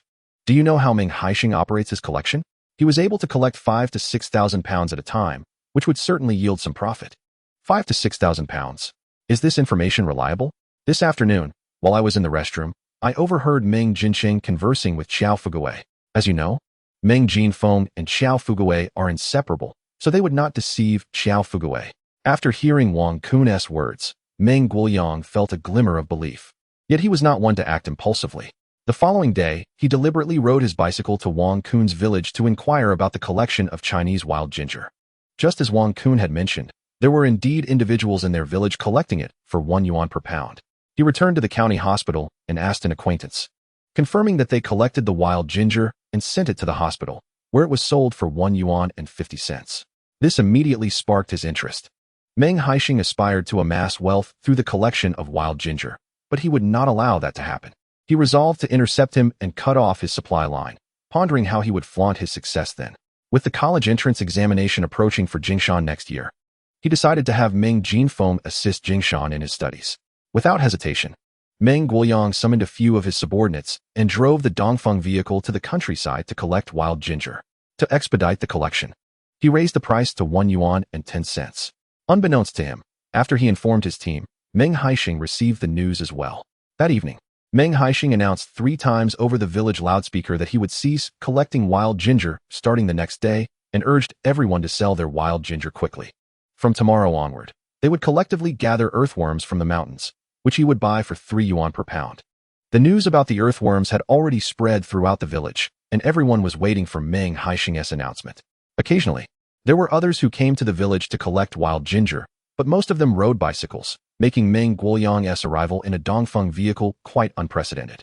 He did not enter the village but parked at the entrance, letting people know he was offering 1 yuan per pound for wild ginger, urging those with it at home to bring it outside to sell. After Meng Haisheng announced that he would no longer collect wild ginger the night before, those with dried wild ginger rushed to sell it at the village entrance. Sitting in the passenger seat, Meng Guoyang wore an expression of disdain. Just yesterday, I had brought people to confront them, and today the villagers were still eager to sell to me. What a bunch of unambitious individuals. I only offer 1 dime more than Meng Haisheng, and they refuse to sell to him. It seems he does not have a good reputation in the village. In the driver's seat, Wang Kun quickly praised Meng Guoyang, remarking on his impressive strategy. Offering 1 dime more per pound, none shall compete with us in the wild ginger trade. The middlemen, who resell the wild ginger, do not supply the hospital directly. Instead, they are intercepted by Yishi along the way. They sell at 1 yuan and buy at 1 yuan and 30 cents, earning a margin of 30 cents. Now that Meng Guoyang is buying at 1 yuan and 10 cents, if they follow his pricing, their profit would dwindle to merely 20 cents.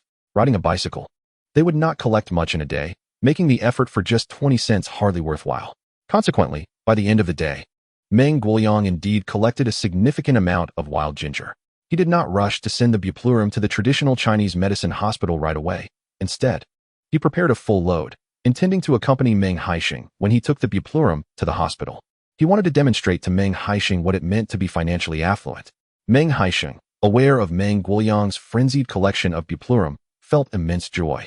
The more buplurum Meng Guoyang gathered, the more money he would spend, and when he realized this, tears might well up in his eyes. September 1st soon arrived, and Meng Haisheng accompanied Meng Jinfeng to Dongtai University for registration. Before they left, Meng Haisheng handed Meng Jinfeng 100 yuan. Third brother, I absolutely cannot accept this money. You have already given me enough for the cold dishes I delivered.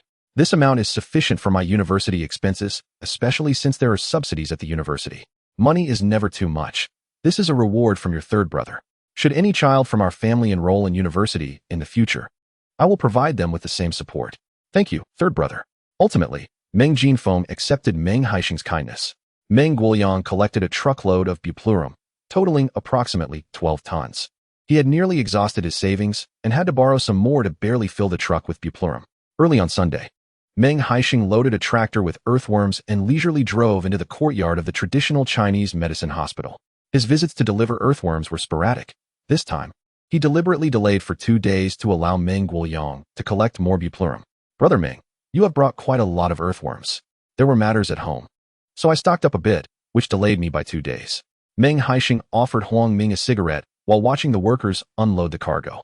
Previously, Huang Ming would symbolically open the bags to inspect the goods, but now he didn't even glance and directly settled the payment after the unloading was complete. Concealed at a distance, Meng Guoyang, although unaware of where Meng Haisheng had sourced another truckload of buplurum, watched as Meng Haisheng finished unloading. He immediately instructed Wang Kun to drive into the courtyard of the traditional Chinese medicine hospital.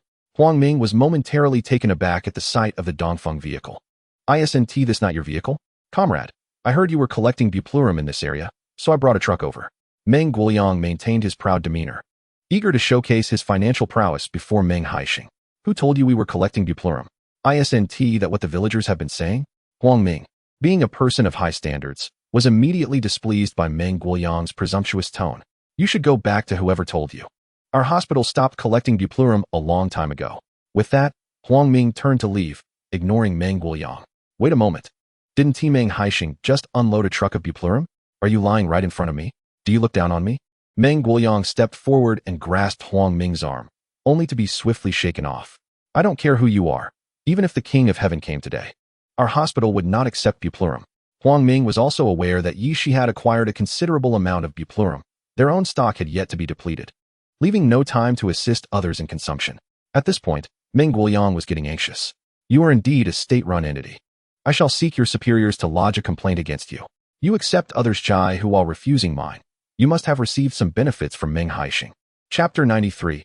A visit. Huang Ming, a favored individual at the Chinese medicine hospital, flaunted his connections due to his relative's influence, often acting with outrageous arrogance and proving to be a formidable opponent. When confronted with accusations, he immediately erupted in fury. Hurry up and summon the director. Let us see what he has to say. Our hospital ceased accepting chai 2 days ago. Are your eyes blind to the notice? On the wall of Huang Ming's office hung a handwritten announcement.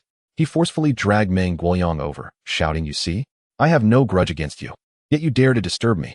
If you cause any more trouble, I shall make you regret it. Meng Guoyang cast a quick glance at the notice, and a chilling dread enveloped his heart. Yet, he remained undeterred. Do not deceive me. I just witnessed Meng Haisheng unloading a tractor full of chai hu. How do you explain that? What eyes do you possess? Did you truly see Brother Meng unloading chai hu? Huang Ming, in a rage, seized a sharp knife from the windowsill and swiftly sliced open a bag of earthworms. The shiny black earthworms cascaded to the floor, Do you see this? This is earthworm, not Chaihu. What a stroke of bad luck. If it were any other day, I would have dealt with you decisively for your insolence. Meng Guoyang, stunned by the sight of the earthworms, frantically rushed towards the fertilizer bag, desperate to ascertain its contents. Although separated by the bag, a mere touch would reveal its true nature. After inspecting several bags, he was left in shock. Upon confirming that all were filled with earthworms, his legs buckled beneath him, and he collapsed to the ground. Why is it all earthworms? In disbelief, Meng Guoyang turned sharply to gaze at Meng Haisheng, who stood a short distance away, wearing a sly grin. It dawned on him. He had fallen victim to Meng Haisheng's ruse. He had known all along that the hospital was not accepting Chaihu and had spread false information to incite his frenzied collection efforts. Meng Haisheng, did you intentionally set me up? How can you accuse me of harming you? You collected Chaihu of your own volition. I did not hold a knife to your throat. You cannot unjustly implicate me, replied Meng Haisheng with an air of nonchalance as he approached. He leaned down, whispering into Meng Guoyang's ear, "This is merely the beginning. For scoundrels like you, such a punishment is hardly sufficient." With that, Meng Haisheng stood up, exchanged a few words with Huang Ming, and, under Meng Guoyang's astonished gaze, drove away in his tractor. Meng Guoyang's haul of Chaihu was worth over 10,000 yuan, a substantial sum. He lacked such funds, and his days ahead would be challenging. Meng Haisheng never sought to harm others unprovoked, but should anyone invite their own demise by disturbing him, they must not blame him for being unkind. As he exited the hospital, Meng Haisheng contemplated that his anonymous reports should reach various departments this week. Investigations were underway, and arrests would commence next week. In due time, Meng Guoyang will undoubtedly be summoned for questioning, as he is the briber, and apprehending him is imperative. However, given Meng Guoyang's connections, it is likely he will not face severe repercussions. There exists no semblance of fairness in this world. In the pursuit of justice, Meng Haisheng must resort to some cunning maneuvering. Today, accompanying Meng Haisheng to deliver the earthworms are still Meng Daniu and Meng Hailian, with no one else in sight. He did not conceal his intentions. Driving a tractor, he headed to the machinery factory to have lunch with Meng Jincheng, during which they would also discuss the establishment of a small tutoring class. "Elder brother, over here," Meng Haisheng called from a distance, observing Meng Jincheng emerging from the crowd, pushing his bicycle and waving at him. "You're off to deliver earthworms?" "Indeed, brother, hop on. We're heading to your home for a meal." "Sounds good. But do not expect anything extravagant. It's merely home-cooked fare." Meng Jincheng had been at the machinery factory for a short while and had not yet been assigned a residence there. Currently, they were residing in a communal building of the textile factory, where each floor housed several families, each with a modest suite. The apartments lacked private bathrooms, necessitating the use of shared facilities, and cooking occurred in the hallway. For dual-income families, lunchtime was quite rushed. Thus, when Meng Haisheng and his companions visited Meng Jincheng, they certainly did not want to impose by having him prepare elaborate dishes that would consume precious time. Along the way, he had purchased some buns and braised meat, allowing them to commence their meal without the need to cook further. Upon arriving home, they found Meng Jincheng's wife, Li Guoxiang, busy stir-frying in the hallway. "Elder sister," Meng Haisheng greeted, "it has been a while since I last saw you. Had I known you were expecting us, I would have prepared more dishes. Look at this predicament. I only sautéed some celery for lunch." Feeling slightly embarrassed in front of Meng Haisheng and his companions, Li Guoxiang felt it was remiss not to provide a proper spread for them, given their rare visit to the county. "Do not trouble yourself, elder sister. We are here for a simple meal and have brought some dishes to share, sufficient for everyone," Meng Haisheng reassured her. Holding a large net bag containing 20 or so substantial meat buns, along with braised beef, pork head, pig trotters, pigtails, and pig liver. These were all hearty dishes. More than enough for their gathering. "You come all this way, and I still have you bringing dishes. I feel quite embarrassed. Please, sit for a moment while I prepare another dish," she insisted. Understanding her good intentions, Meng Haisheng did not decline further and proceeded to enter the house. Upon entering, Meng Jincheng plopped onto the couch like an elder, waiting for Li Guoxiang to bring tea and tidy up the items brought by Meng Haisheng. Li Guoxiang, eager to prepare another dish, found herself overwhelmed with tasks. As her movements slowed, Meng Jincheng exhibited some impatience. Observing this, Meng Haisheng directly encouraged him to assist. "Elder brother, please fetch a few plates and take the buns out. I will get a knife to slice the braised meat. Just sit. Let your elder sister handle it," Meng Jincheng retorted, his inherent machismo preventing him from engaging in household chores. In his view, cooking was solely a woman's responsibility. Given the brief lunch break, it was only reasonable for them to lend a hand, allowing Li Guoxiang to manage the workload, and enabling everyone to enjoy their meal sooner. As Li Guixiang was stir-frying in the corridor and overheard Meng Haisheng's words, her hand holding the spatula trembled slightly. She was most familiar with the nature of Meng Haisheng. When she had just gotten married and lived in the village for a while, the Meng family was often embroiled in chaotic scenes. It was during this time that the pot rack she bought for her wedding was broken when Meng Haisheng, angering Grandpa Meng, was chased and beaten. In recent years, having moved to the city, her interactions with her hometown had diminished. To her surprise, in just a few years, Meng Haisheng had transformed from a reckless youth into a sensible individual. With Meng Haisheng now lending a hand, Meng Haisheng naturally felt embarrassed to continue lounging about as if he were a lord. With a few of them working together, they could sit down to eat in less than 20 minutes. You all eat first. I just finished cooking and it's still hot. So I'll step outside for a bit to cool off, Li Guixiang said. However, upon seeing her grab a fan and head for the door, Meng Haisheng quickly reacted and stepped forward to stop her. Sister-in-law, what era are we in? We're all family today. Come sit down and eat with us. Besides, I have something to discuss with you. Chapter 94. The small care class. Though many years have passed since the reform and opening up, certain old customs remain entrenched. In most areas of Ziyang County, the tradition of separating men and women at social gatherings persists, particularly during banquets. Men typically sit at one table drinking while women sit separately, and any man who abstains from alcohol is often sent to join the women. However, in casual family gatherings, such rigid customs do not apply, allowing everyone to sit together in a lively atmosphere. Li Guixiang's adherence to this custom stemmed from the torment she had endured at the hands of Liang Xiaozui.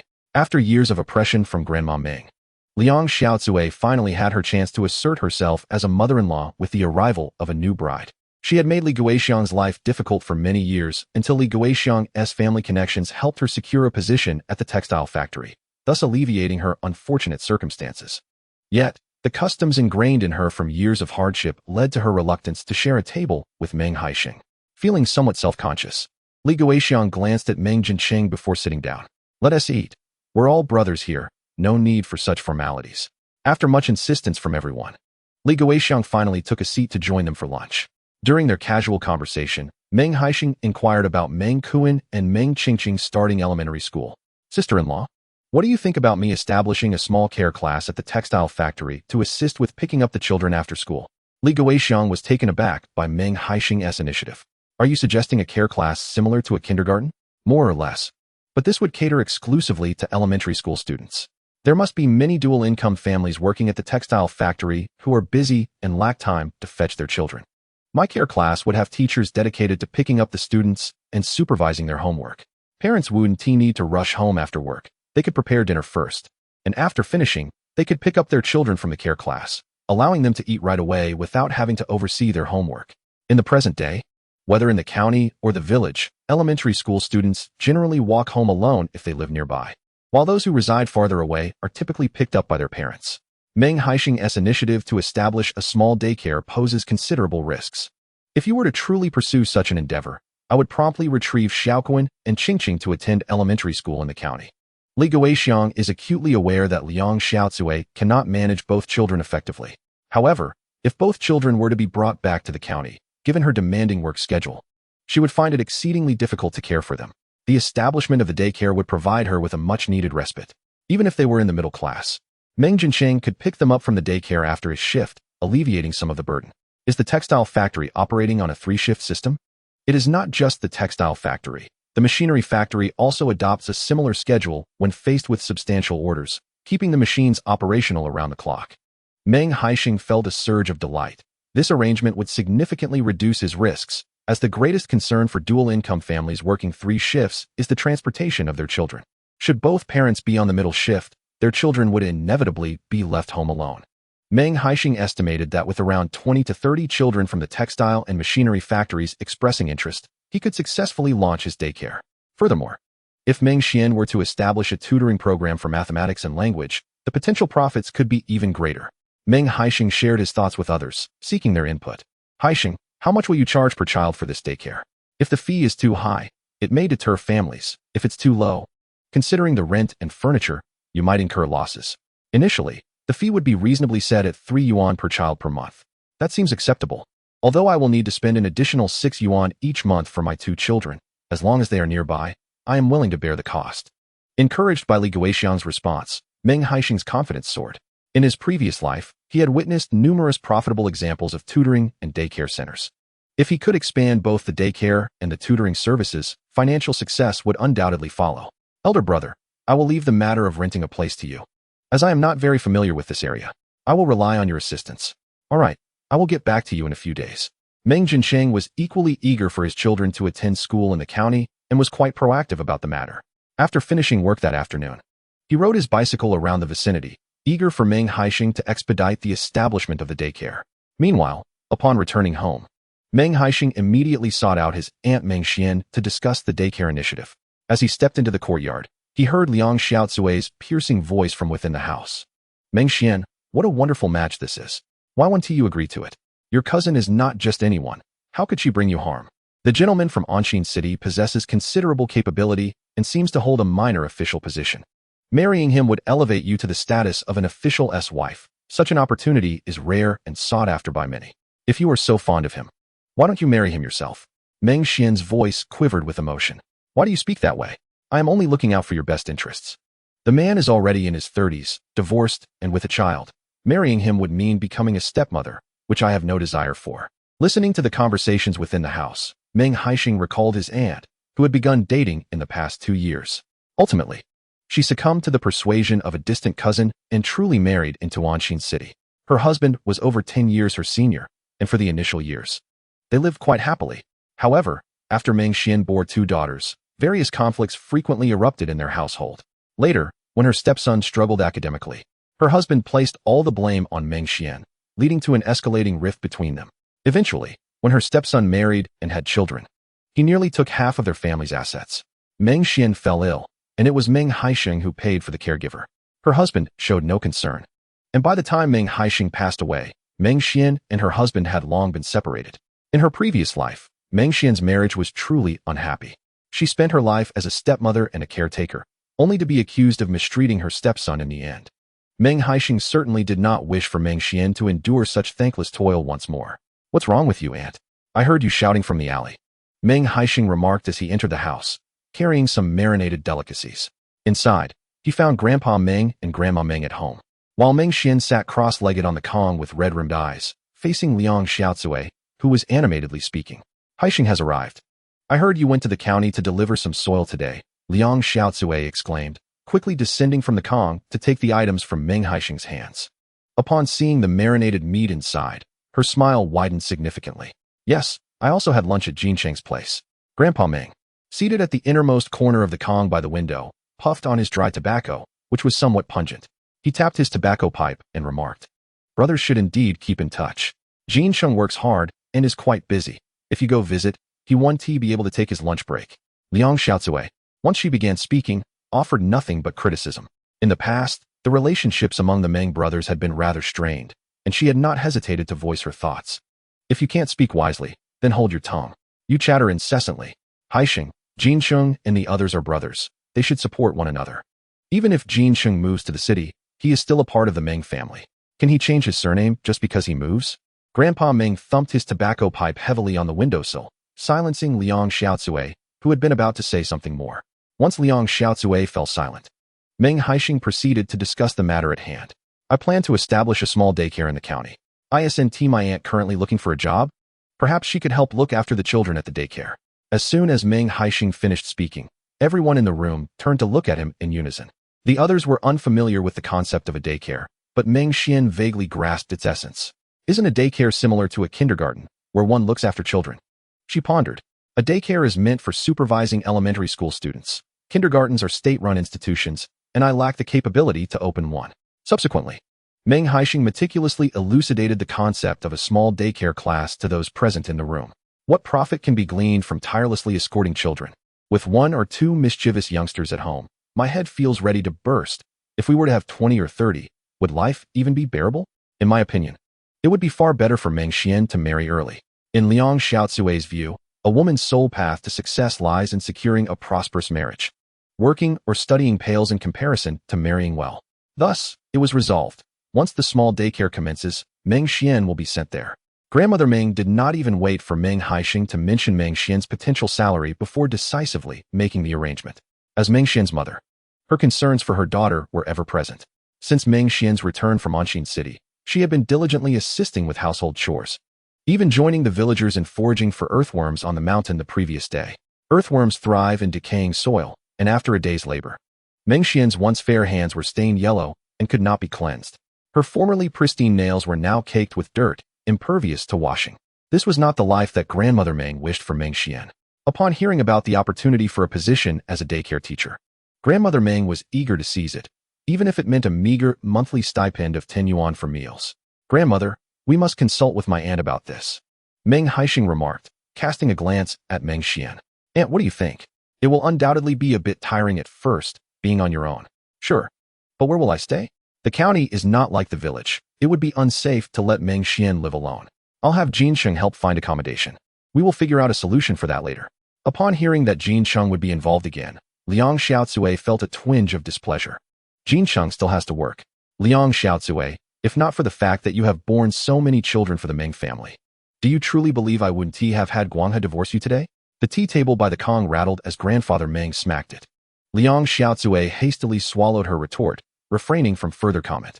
Faced with the troublemaker Liang Xiaozue, Meng Haisheng found himself at a loss. For now, grandfather Meng was able to keep her in check, but given his advanced age, how much longer could he manage her?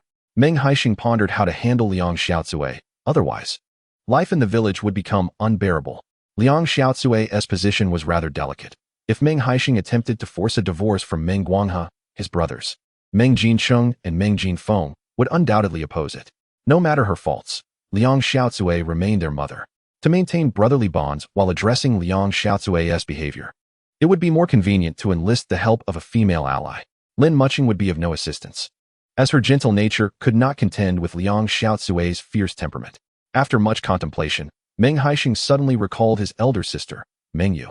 From childhood, Meng Yu had always been strong-willed and formidable. A few years ago, when Chu Lan sought a suitable match for Meng Yu, it became apparent that Meng Yu had long been romantically involved with a classmate from middle school. However, that family was impoverished, and Chu Lan naturally opposed the union. Who would have thought that Meng Yu would resolutely rebel, and when her parents disapproved, she eloped with her classmate. Thus began her long absence, leaving no trace behind. In a previous life, Meng Haisheng had sought out Meng Yu, but the passage of years, coupled with the underdeveloped state of transportation and communication at that time, rendered the search a formidable challenge. However, the circumstances had changed. Meng Yu had recently eloped with a classmate, making the task of locating her significantly simpler. If he could summon his elder sister back, Meng Yu would certainly find it easy to deal with Liang Xiaozue. After leaving grandfather Meng's residence, Meng Haisheng did not return home, but instead took a turn towards Meng Guangzhu's place. As dusk approached, Chu Lan and Meng Guangzhu had just returned from the mountains, where they had been gathering earthworms, and were in the process of washing the dirt from their feet. Mom and Dad, there's something I wish to discuss with you, Meng Haisheng declared, cutting to the chase by directly inquiring of Chu Lan whether she had any knowledge of Meng Yu's whereabouts. Chu Lan, who was rinsing her feet, momentarily froze in surprise. Why the sudden interest in your sister? Although Chu Lan's tone did not betray any alarm, her hand trembled slightly as she held the water ladle. My sister ran away in a fit of anger. We cannot simply abandon our search for her, Meng Haisheng responded. Don't mention your sister. I've seen her throw a punch, Meng Guangzhu retorted bitterly. I have lived my life with integrity, never engaging in any disgraceful acts. Yet who would have imagined I would bear such a shameful offspring? The mere mention of Meng Yu ignited his ire. Her elopement was a stain on his life, the source of his greatest humiliation in the village. Father, please calm down. It has been years. We have no idea how my sister is faring out there. What if she has been deceived by that man and is suffering? If we do not search for her, how distressed she must be. Meng Haisheng's words caused Meng Guangzhu's expression to shift from anger to concern. After all, Meng Yu was his own flesh and blood, and he had cherished her greatly upon her birth. Haisheng, you speak of your sister? Chu Lan began, her voice choking with emotion as tears streamed down her cheeks and fell onto her clothing. Mother, please don't be alarmed. This is merely a conjecture, Meng Haisheng reassured her. After a long pause, Chu Lan managed to regain her composure. It has been 2 years. I discreetly inquired at Xiao Shandong's home, and last year he wrote back, saying they were doing well and had no worries about food or drink. But your sister is like a piece of my heart. She has been gone for 2 years without a word, and every time I think of her, it feels as if I am being cut with a knife. Suddenly, Meng Haisheng stepped forward and embraced Chu Lan. In their past life, Chu Lan had never mentioned Meng Yu before Meng Haisheng. and over time he had come to believe she had moved on. Yet now it was evident that she had merely buried her longing deep within her heart, reluctant to voice it. Chapter 96. The little class the children at home were generally reserved. When Meng Haisheng, now grown, suddenly enveloped Chu Lan in a warm embrace. She stiffened in surprise. Though she had ceased crying, tears began to flow anew. Meng Guangzhu, unable to bear the sight any longer, interjected, "Enough of the tears. Tomorrow, I will personally visit Day Village to inquire. If the Qiao family knows the whereabouts of Xiaoyu, then let Haisheng go and bring her back." Meng Guangzhu spoke harshly. Yet deep down, he yearned for Meng Yu's return. Even if it meant being the target of gossip among the villagers, he wished for Meng Yu's well-being. "You should have gone long ago. Every time Meng Yu is mentioned, you unleash your anger on me." Without considering the hardships she might have faced during these 2 years away. When it came to Meng Yu, Chu Lan was filled with grievances. Meng Haisheng spent a considerable time soothing her before her emotions finally calmed. By the time he returned home, night had fallen. "Dad, where have you been? I've been waiting for you for ages," Momo exclaimed as she rushed toward Meng Haisheng upon hearing the door open.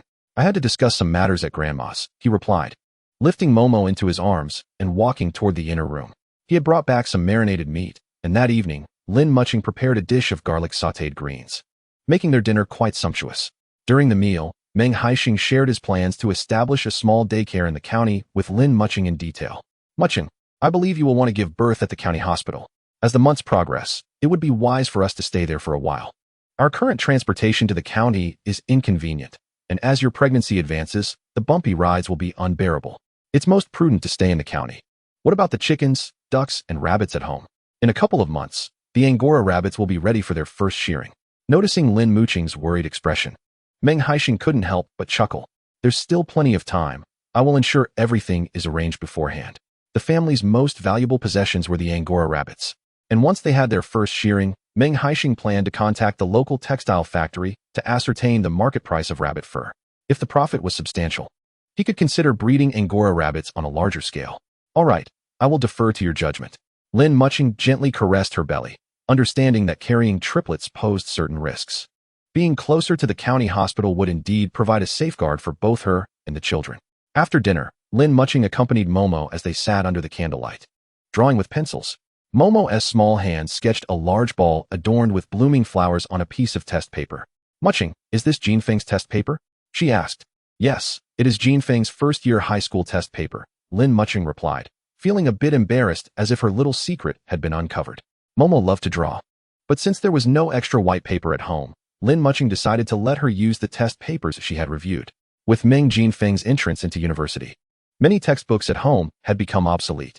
As soon as he left, Liang Xiaozue gathered a basket full of books and test papers to sell in the town. According to her, keeping them would only take up space, and selling them could yield some money. While resting in the street, Lin Mucheng learned about this.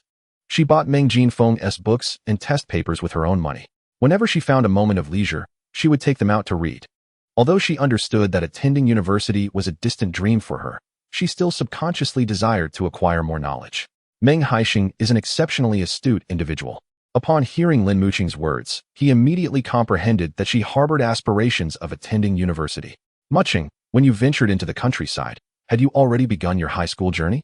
"Indeed, at that time, I was already in my second year of high school and performing exceptionally well academically. It is astonishing how swiftly the years have passed.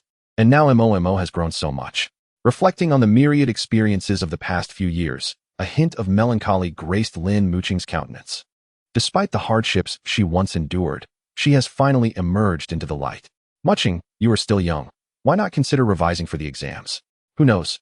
You might gain admission to university." "What? Are you suggesting I prepare for next year's college entrance examination?" "Absolutely not. The questions are exceedingly difficult, and I am certain I would not succeed. Besides, I have Momo and a myriad of family responsibilities to tend to. Where would I find the time to study?" Before Meng Haisheng could respond, Lin Mucheng had already dismissed the idea. "Mucheng, as long as you wish to take the college entrance examination next year, I shall support you wholeheartedly." Lin Mucheng, still in the bloom of youth, has every capability to attend university next year. In today's universities, it is not uncommon to find students in their 20s or even 30s. Many young individuals, who once served as educated youth in the countryside, were unable to pursue higher education for various reasons. In recent years, an increasing number of these individuals have returned to the city, with many married and raising children while successfully gaining university admission? I think not. I have 3 little ones to care for. It would be impractical to give birth next year and then take all 3 children along to university. What is there to prevent that? Perhaps I could accompany you in your studies. We could both gain admission to university together, and I could assist you in taking the children to school. Meng Haisheng's words were uttered without much contemplation, as he instinctively considered helping Lin Mucheng with her children while studying at university. However, his remarks left Lin Mucheng wide-eyed in astonishment. Haisheng, are you certain you wish to revise with me and sit for the college entrance examination next year? Of course. Do not underestimate my middle school education. I am undaunted by my foundational knowledge. I firmly believe that with diligence, even if I cannot gain admission to a prestigious university, securing a place in a vocational school should be feasible. We could aim for a local institution, after all. Meng Haisheng's proposition was undeniably enticing, and Lin Mucheng, who had initially considered declining, found herself intrigued. What she remained unaware of was that in his previous life, while Meng Haisheng was striving in the southern regions, he had already self-studied all the high school and university courses. Later, he achieved considerable success in his career and pursued his master's and doctoral degrees abroad. His foundational knowledge far surpassed that of Lin Mucheng. Nevertheless, despite his extensive education, Meng Haisheng had never experienced a full-time, immersive academic environment alongside peers. Nor had he shared the exhilarating journey of envisioning the future with contemporaries in a university setting. In his former life, Meng Haisheng had grown rapidly, akin to hastily pulling up seedlings, and while he amassed considerable wealth, he simultaneously missed out on many enriching experiences. Given the chance to relive his youth and fulfill his dreams, he would embrace it wholeheartedly. At this moment, Meng Haisheng felt a burgeoning sense of anticipation for university life, pondering the possibility of meeting influential figures within those hallowed halls.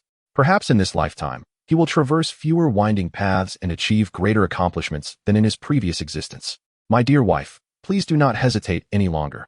I believe it would be splendid for us to attend Dongtai University together.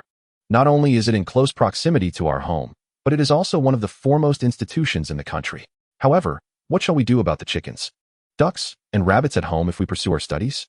Observing Lin Mucheng's earnest demeanor, Meng Haisheng could no longer restrain himself and affectionately kissed her cheek.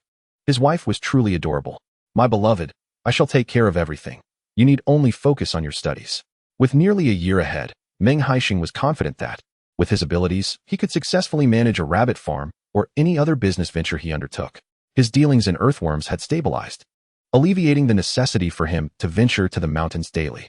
Seizing the opportunity of his free time, he began reaching out to the local brick and stone factory.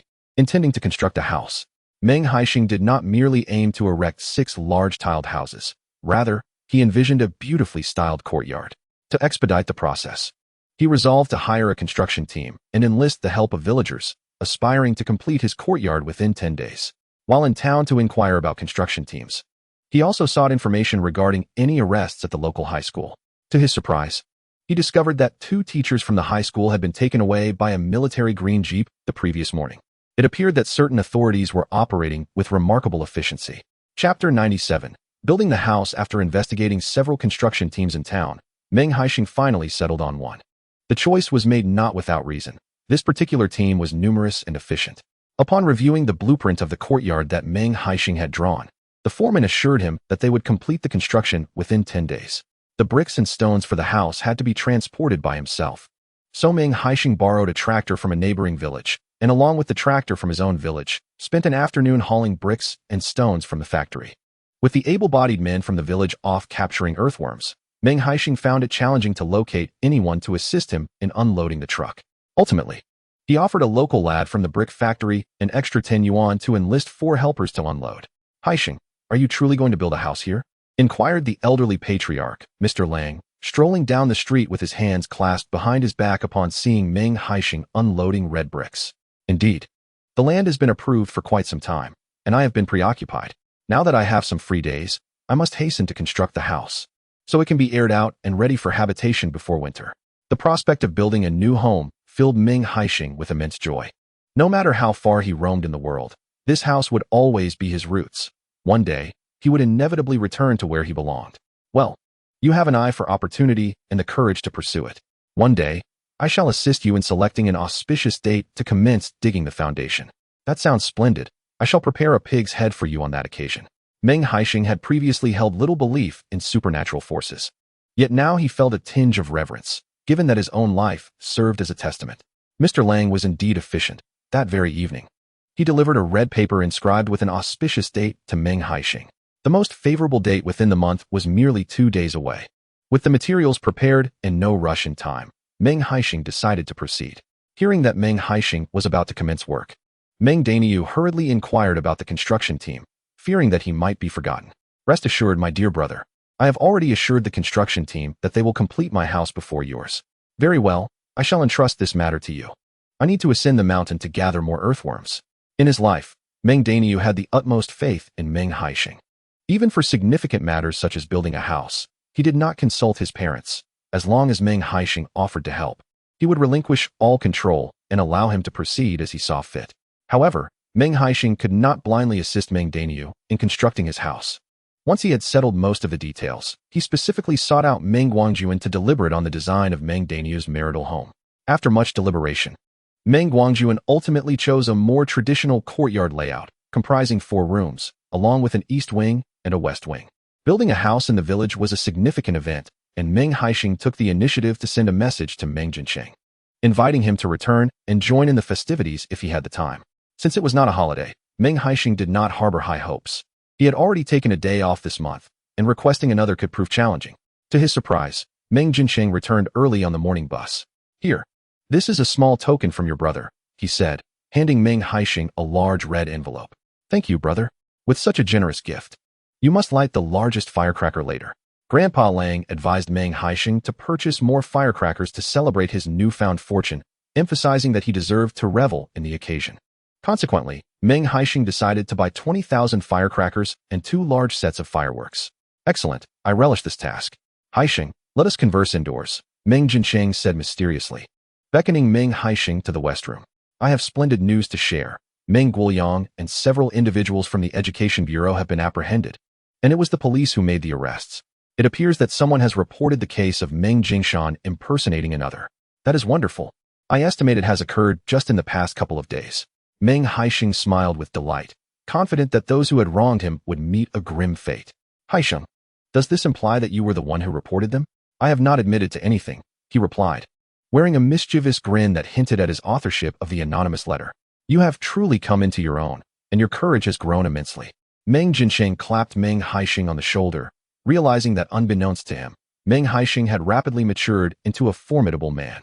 Additionally, I have found a house that meets your specifications. It is located in the Textile Machinery Factory's apartment building. There is a ground floor unit with a yard available for rent, as the previous occupants have moved into a better home and wish to lease this one. Though the house is somewhat aged, it has an additional room built in the courtyard, making it a small 2-bedroom unit, significantly larger than our own home. You can easily tidy up the bedroom for living space, and the children can play and study in the living room. Upon hearing Meng Haisheng's description, Meng Haisheng felt confident about the yard. Most units in the county were 1-bedroom, 1 living room setups, and 2-bedroom apartments were rare. To find one this spacious was indeed a stroke of luck. Brother, how much is the rent for such a courtyard? For merely 5 yuan a month. One could rent a house with 2 rooms and a courtyard for an entire year for just 50 yuan. Upon hearing this astonishing price, Meng Haisheng was utterly taken aback. A house of such caliber for just 5 yuan per month was akin to a windfall. I shall visit the county tomorrow, he declared. All right, come by at noon, and I shall take you to see it, was the reply. I truly cannot take leave at any other time. If I request more time off, our factory manager will certainly make my life difficult.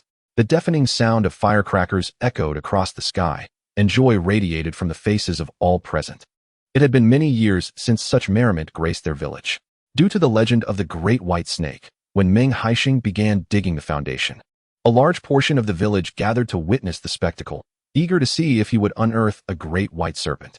The construction crew, alongside villagers who came to assist, comprised over 20 men. Together, they nearly finished digging the foundation by midday. However, as the foundation was completed, the much-talked-about Great White Snake remained elusive. In fact, there were no snakes at all, large or small, leading many to conclude that the tales were merely fabrications meant to instill fear. Some villagers felt a pang of regret. Had they known there were no white snakes, they would have chosen this plot of land much sooner.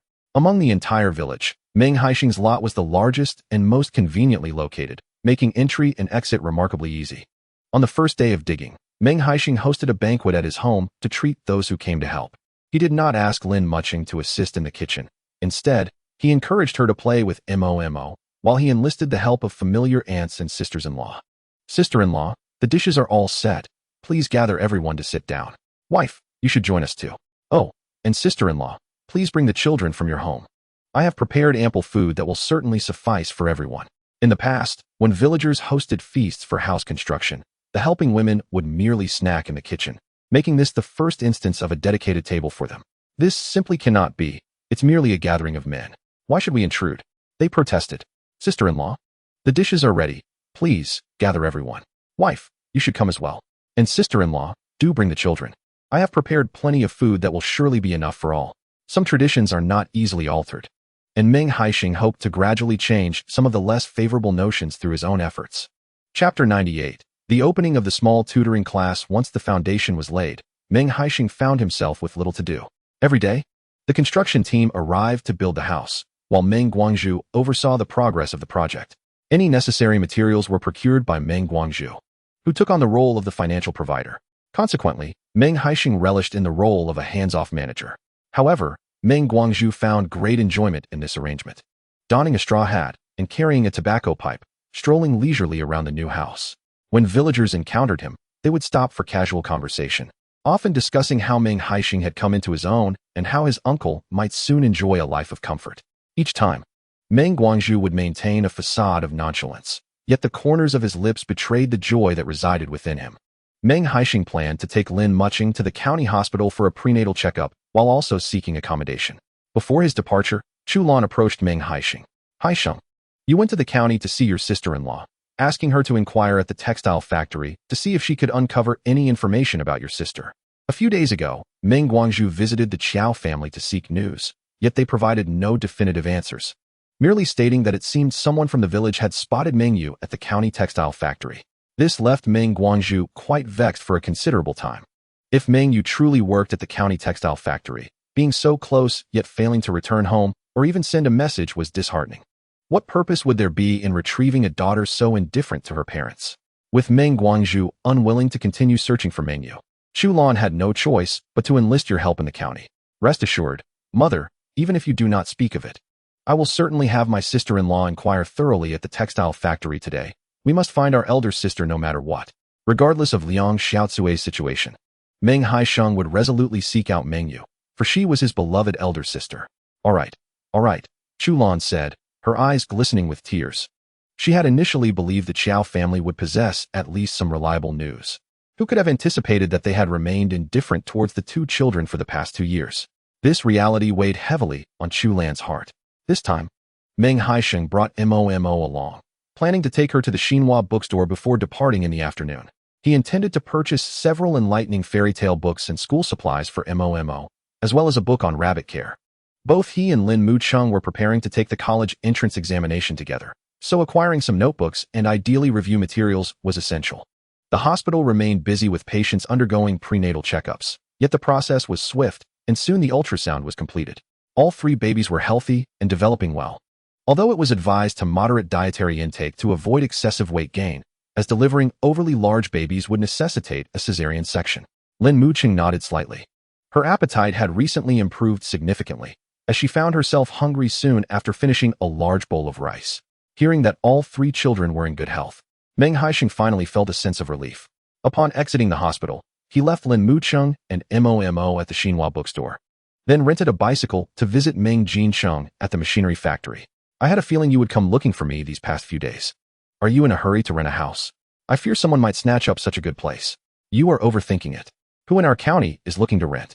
Although Chu County is near the coast, it is not particularly developed, and there is little outside population, making it uncertain whether rental properties would be readily available. The two rode their bicycles together to the location where Meng Haisheng had rented the bike, at which point Meng Haisheng lowered his voice to discuss Meng Guoliang's situation. I heard that Meng Guoliang has been arrested and is implicated with the former county head. If nothing unusual occurs, it seems Meng Guoliang is likely to face sentencing. That's good to hear. I was genuinely worried he might use some ill-gotten gains to manipulate his way out. He has no money. I heard he has been borrowing everywhere, yet no one dares to lend to him. Meng Haisheng chuckled, knowing that with so much Chai Hu in his possession, he certainly lacked funds. As long as Meng Guoliang is sentenced, we need not fear his retaliation. Meng Haisheng has always approached matters with utmost prudence. He intended to ensure Meng Guoliang was decisively subdued, leaving him no chance for resurgence. When he emerged from prison, the world had already transformed beyond recognition. The prospect of stirring up any further upheaval seemed utterly implausible. Elder brother, you return home first.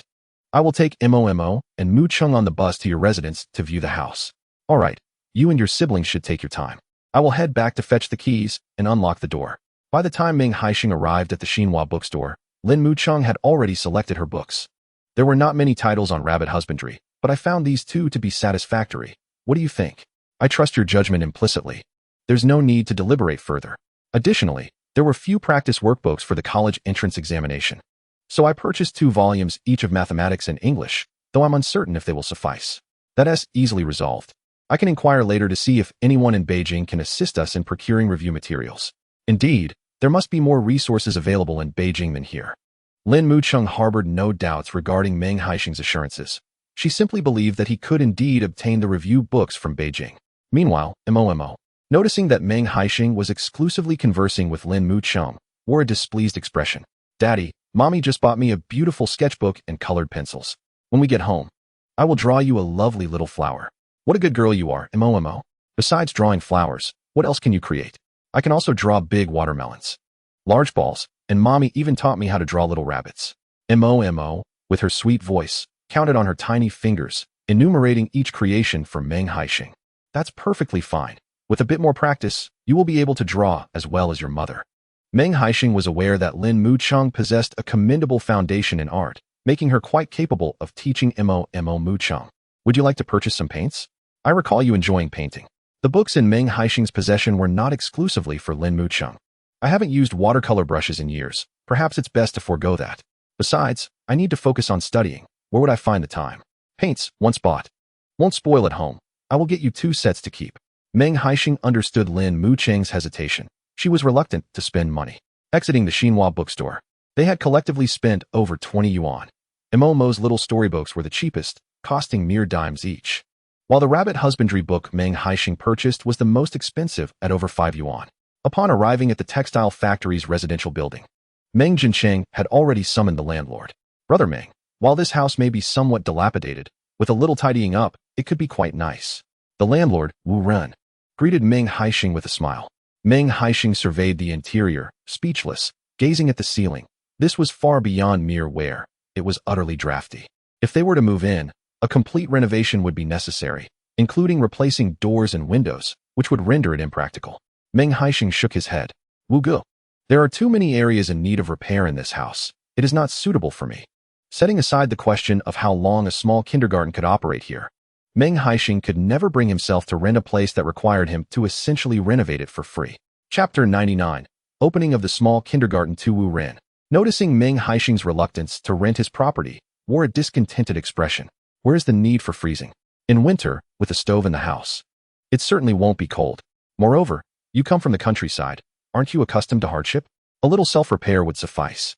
However, if you find the price too steep and wish for a reduction, I must inform you that I will not lower it. This is already the most economical offer. Meng Haisheng cast a glance at the decaying window, exposing its gaping holes, and a cold smirk crept across his face. Goodness, rural folk are indeed made of steel and iron. Do they really believe that their righteousness can fend off the bitter winter winds? It is not merely a matter of price. My disdain lies in the dilapidated condition of the house. Meng Haisheng, disinterested in Wu Ren, exited the premises. He was not here for charity. Having already spent his money, he had no inclination to invest further in repairs. Upon seeing Meng Haisheng leave, Wu Ren's face turned as dark as the bottom of a pot. He muttered angrily as he stepped out. If you can't afford it, just say so. You wasted my time. I rushed over from the newly constructed employee dormitory at the machinery factory, nearly suffocating in the heat. As Wu Ren spoke, he was locking the door. Perhaps out of frustration, he exerted too much force, and with a crack, the already fragile wooden door was yanked off its hinges. From the break, it was evident that the entire door had likely been gnawed away by rodents. Oh my, how did the door fall down? Wu Ren stood in shock. It had only been a year since anyone had inhabited the house, yet it felt as if everything had deteriorated overnight. When he lived there, he hadn't noticed anything awry. Meng Haisheng initially intended to retort to Wu Ren, but upon witnessing the pitiful state of the door, he couldn't help but burst into laughter as he walked away. Haisheng, I apologize for making you come here for nothing. When I visited a few days ago, I didn't take the key and merely glanced from outside. Meng Haisheng felt quite disheartened by how things had unfolded. It's nothing. Renting a house is not like purchasing a bond. We can always find something else if this one doesn't suit us. While the two conversed downstairs, an aunt approached. Young comrades, I overheard you discussing renting a house. Aunt Du, this is my cousin. Ah, it's Haisheng. I didn't recognize you at first. Aunt Du was a neighbor of Meng Haisheng's, a longtime worker at the textile factory. Last year, the factory constructed a new employee dormitory, and Aunt Du's family moved there. Her son used to live here, but he seems to be absent recently. You know about my house, right? Now that my son has moved out, I've been thinking of renting it out. Aunt Du, how much do you intend to charge for rent? I recall your place is a spacious 2-bedroom. Yes, my house is at the end, and it even has a storage room. Since we are old neighbors, I won't ask for much. Just 5 yuan a month will suffice. Upon hearing this, Meng Haisheng, intrigued by the idea of a ground floor with a yard that still had an owner, was immediately interested. Aunt Du, may I see what your house is like? Sure. Don't think my first floor is shabby. I keep it quite tidy. Aunt Du led Meng Haisheng to view her residence, which was conveniently close to Meng Haisheng's house. In the same building, Meng Haisheng resided on the 3rd floor, while Aunt Du occupied the 1st. Aunt Du's residence is situated on the eastern side, boasting an exceptionally favorable location. This house was initially intended for my son, who, driven by ambition, opted to forsake his promising position at the textile factory and venture southward in pursuit of greater opportunities, leaving the house unoccupied. Aunt Du opened the door, revealing a space that was impeccably tidy. Although the furniture bore signs of age, both the floors and walls were spotless. The apartment consists of 2 rooms, and upon entering, there is a small storage room suitable for miscellaneous items. The balcony connects to a modest courtyard, which spans at least 20 to 30 square meters, complete with an entrance for ease of access. The garden, once home to a variety of vegetables, now only harbors a patch of wild grass. Standing in the courtyard, one can see the main thoroughfare of the community. Meng Haisheng was exceedingly pleased with this courtyard, aside from its prime location. The cleanliness and orderliness of the house allowed for immediate occupancy, saving considerable effort. Aunt Du, let us sign a 2-year contract, and I will pay you the rent for the entire period up front. Very well, as we are old neighbors, it is agreeable. You may reside here, and should anything arise, feel free to approach me. At that moment, there were no real estate agents nor formal rental agreements. Meng Haisheng drafted a simple contract in duplicate, and both parties affixed their signatures and seals, thus formalizing the arrangement. He promptly handed Aunt Du 2 years' worth of rent, and she entrusted him with the keys to the house. After bidding farewell to Aunt Du, Meng Haisheng re-entered the home to assess the space, contemplating that if Meng Xian were to move in, further tidying would be necessary. During lunch, he broached the topic of Meng Yu with Meng Haisheng and Li Guixiang. I find this matter rather dubious. The textile factory hasn't recruited externally for quite some time. Moreover, Meng Yu holds a rural household registration, and even if the factory were to hire, she would likely not be considered. Could it be that my sister utilized connections to gain entry into the textile factory? Even if Meng Yu knows the factory director, it remains implausible. Currently, the children of existing employees are not even being accommodated for jobs. Do you truly believe Meng Yu could easily secure a position at the textile factory? Meng Haisheng nodded slightly, acknowledging the validity of Li Guixiang's remarks. During the 1960s, there was no family planning, and families typically had 3 to 5 children. Now that the children have matured, it is unrealistic to expect all of them to work at the factory. This led to the fervent implementation of family planning policies by the late 1970s and early 1980s. A chill ran through Meng Haisheng as he considered the possibility that the Qiao family was deliberately misleading them. It seemed likely that they were aware of Meng Yu's whereabouts, but chose not to disclose this information, fearing that the Meng family would attempt to retrieve her. The more he pondered, the more he sensed something amiss. Upon returning home, he resolved to discuss the matter thoroughly with his parents and determine when to pay another visit to the Qiao family. After lunch, Meng Haisheng did not rush back to the village. Instead, he meticulously examined the interior and exterior of the house once more. The small storage room at the entrance could be converted into a bathroom. Being on the 1st floor, he could easily extend a drainage pipe from the interior to the public restroom without significant issues. Having a bathroom within the house would enhance convenience. Although the house has aged, the concrete floor had developed a hint of dampness. The latest trend favored linoleum flooring. Meng Haisheng contemplated for a moment and realized that installing linoleum flooring would not incur significant costs. It would not only prevent moisture but also enhance the aesthetic appeal of the space, thus warranting consideration. He further inspected the doors and windows, finding them to be quite sturdy, with anti-theft screens installed outside. This indicated that Aunt Du had been quite diligent during her residency here. Renting a house and preparing to move entailed a myriad of tasks. Once Meng Haisheng arrived to live, he would need to cook. And with the children coming over for their studies, he would also need to procure additional desks. It was impractical for so many children to remain cooped up indoors. He would also need to tidy up the courtyard outside. Meng Haisheng planned to cover the entire yard with wooden planks, construct a climbing frame, and set up a goalpost, allowing the children to play football. He endeavored to provide ample space for the children to engage in activities, preventing them from feeling stifled indoors. Having merely sketched out his plans, the afternoon slipped away. To expedite the opening of the daycare, Meng Haisheng arrived early the next day, renovating the storage room.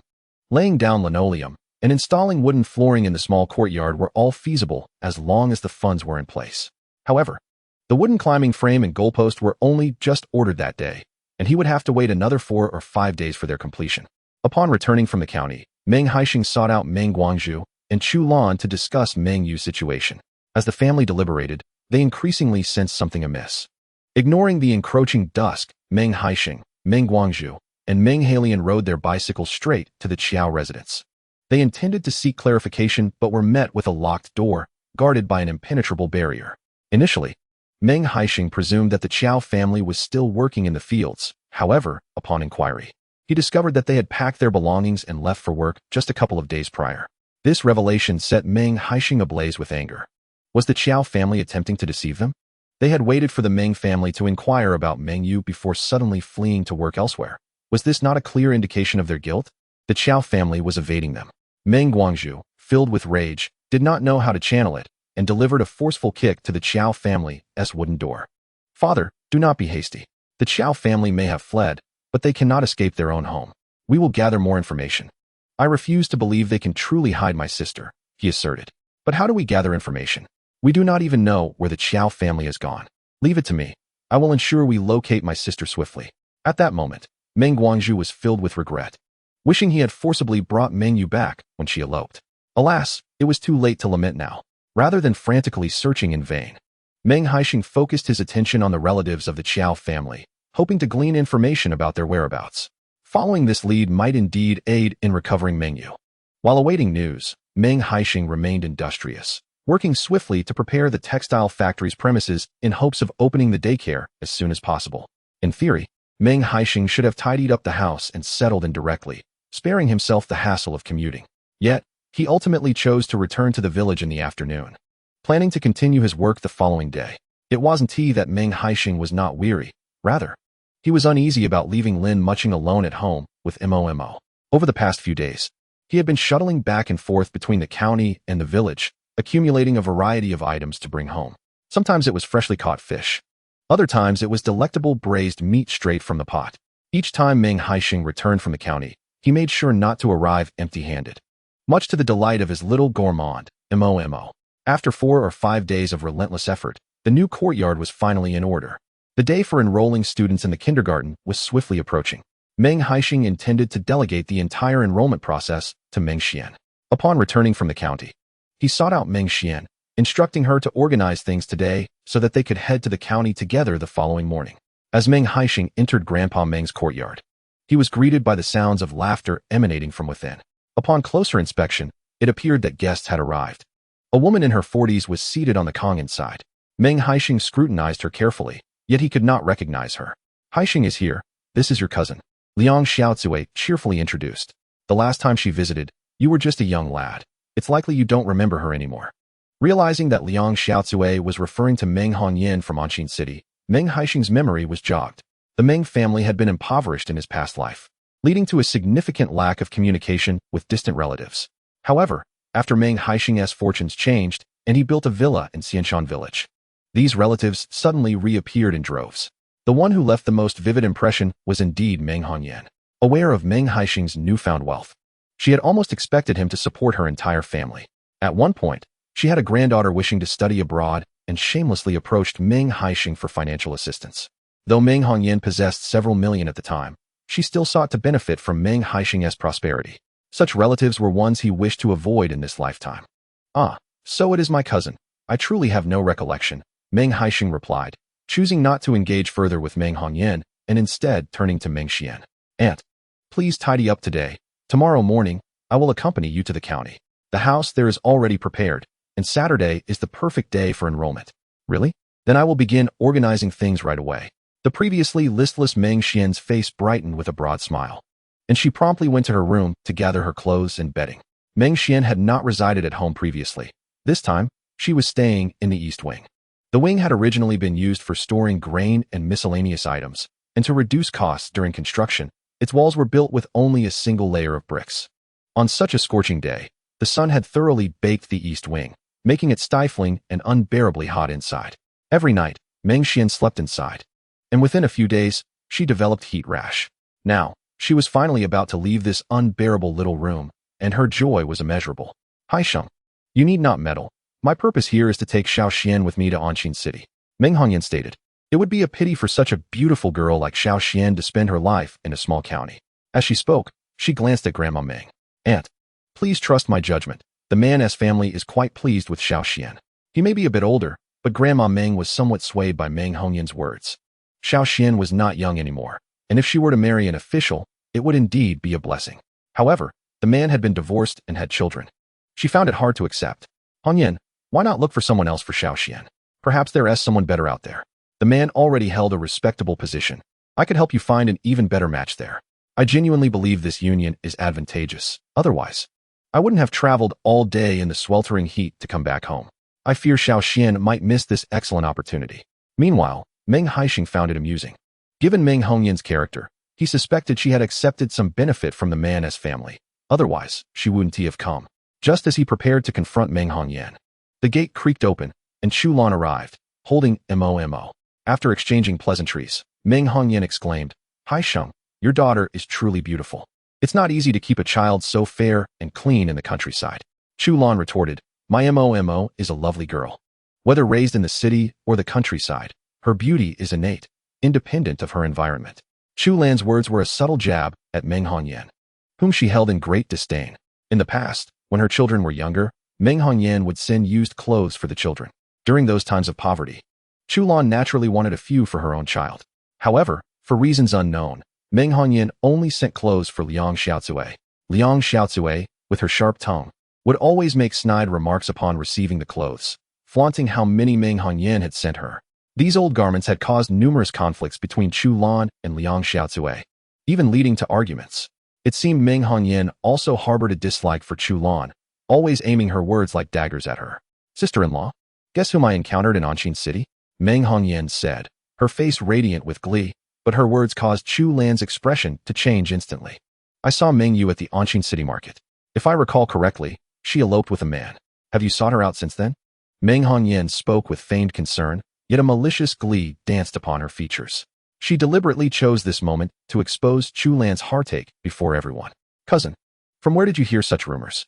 My sister clearly married Xiao Shangdong. It was just that we were poor and couldn't afford a wedding. How does it turn into an elopement in your tale? Meng Haisheng spoke with his eyes wide open, fabricating nonsense to confuse Meng Hongyan. 2 years have elapsed since this incident, and the villagers no longer speak of it. However, Meng Hongyan, this distant relative, has chosen to resurrect the matter in front of the family. Since she does not regard them as kin, Meng Haisheng shall not extend her any courtesy. If my memory serves me right, wasn't your family inquiring about suitors for Meng Yu back then? I even considered introducing her to someone from the city, but they disdainfully rejected her due to her rural household registration. At this juncture, Chu Lan's countenance had darkened considerably. Had it not been for Meng Haisheng firmly gripping her arm, she might have engaged in a confrontation with Meng Hongyan right then and there. Dear relative, you must be aging and your memory failing you, or perhaps you've confused this matter with someone else's. My parents have always known about my sister's close friendship with her classmates. They never intended to marry her off elsewhere. It's simply that in the countryside, everyone struggles financially, which is why my sister sought work outside after her marriage.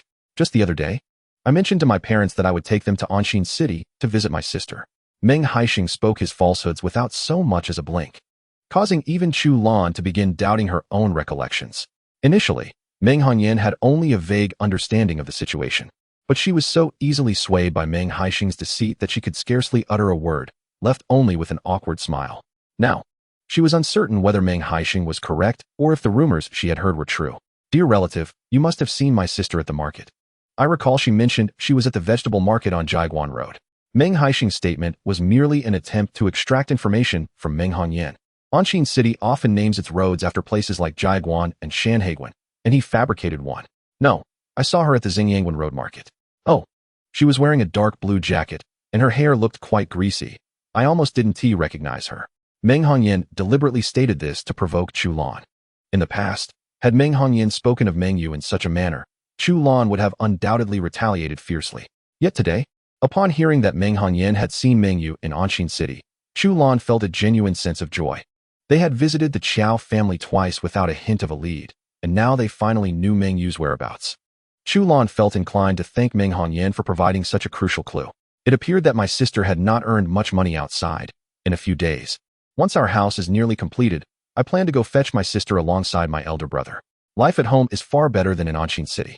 Typically, Meng Haisheng maintains a low profile in the village, yet today he seemed disinclined to do so. Haisheng, why does your family need to build another house? Didn't you just borrow money to construct 4 new rooms when you got married? The money we borrowed has long been repaid. I find the current house a bit cramped, so I applied for a plot of land in the village and plan to build 6 large tiled rooms. There are not many in the village capable of constructing 6 large tiled rooms. The previously arrogant Meng Haisheng instantly altered her demeanor towards Meng Haisheng. Haisheng, what have you done to earn so much money? Oh, it's nothing much. I'm merely engaged in some medicinal herb trading to make ends meet. At this juncture, dear relative, your interruption nearly caused me to forget to discuss the important matters with grandmother. My aunt accompanied me to the county to establish a small tutoring class, and I proposed a monthly salary of 40 yuan. The moment these words escaped Meng Haisheng's lips, everyone present was taken aback. Even female workers in textile factories nowadays earn less than 40 yuan a month. No, that is far too high. As you embark on this tutoring venture, it is unlikely to be profitable at first. Offering your aunt 20 yuan would be quite generous, they advised. However, considering the expenses of buying groceries and cooking, 20 yuan is undoubtedly insufficient. Grandmother, please heed my counsel, let it be 40.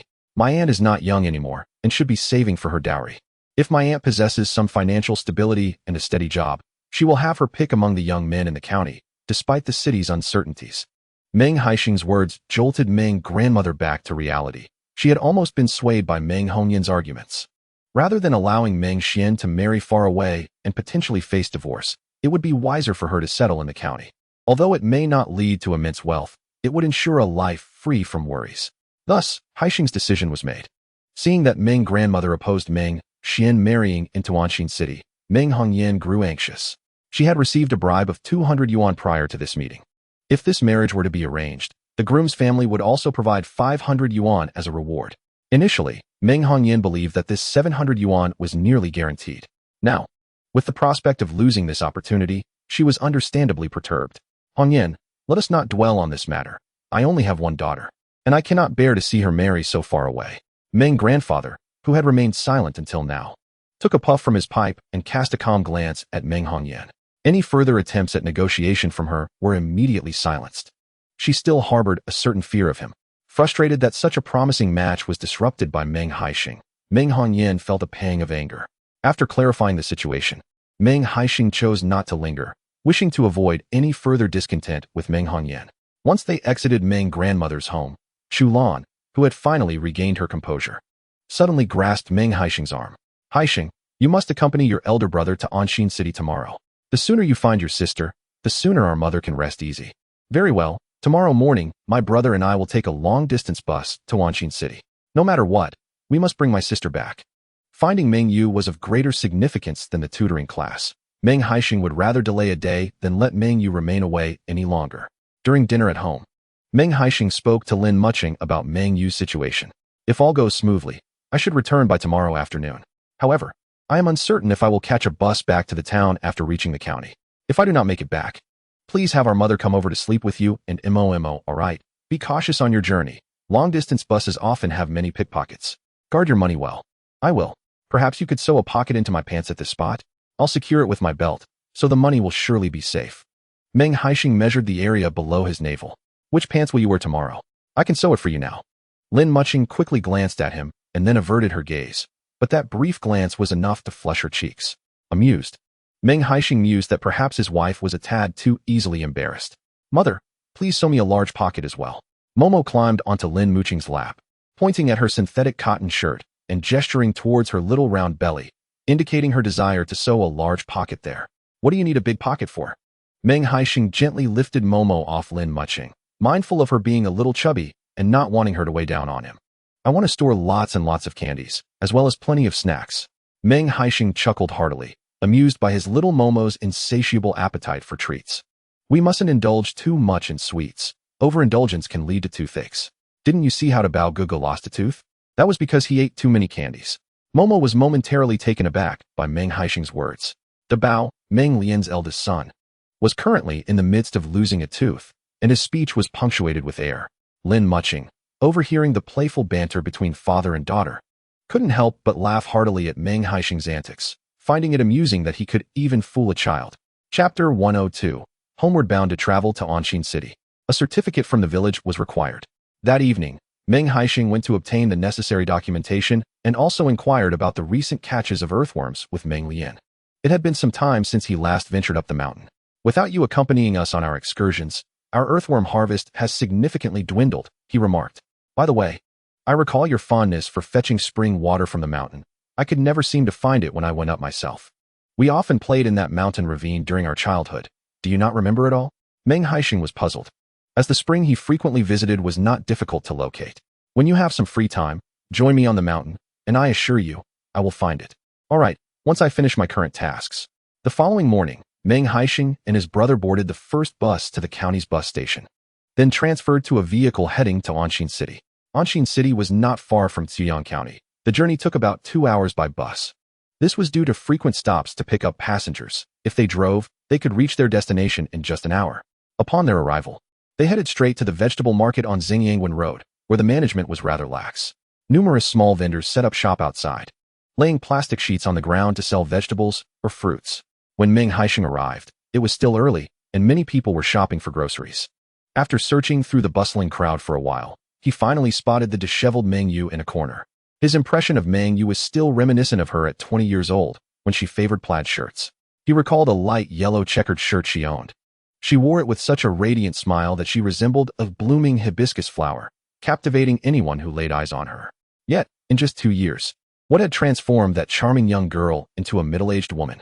Before him stood Meng Yu, her skin darkened, hair greasy, and hands caked with dirt. Even in the sweltering summer, she wore long-sleeved clothing intended for spring or autumn. Her stall was modest, displaying a few small greens, which hardly held any value. Even if sold entirely, they would scarcely fetch 2 yuan. Despite everything, Meng Yu remained an invaluable treasure. From time to time, she would sprinkle a little water on the vegetables to keep them fresh. Her elder brother, Meng Haisheng, approached with great difficulty. Unable to fathom the trials Meng Yu must have endured over the past 2 years, which had transformed her into her current state. Do you wish to purchase some greens?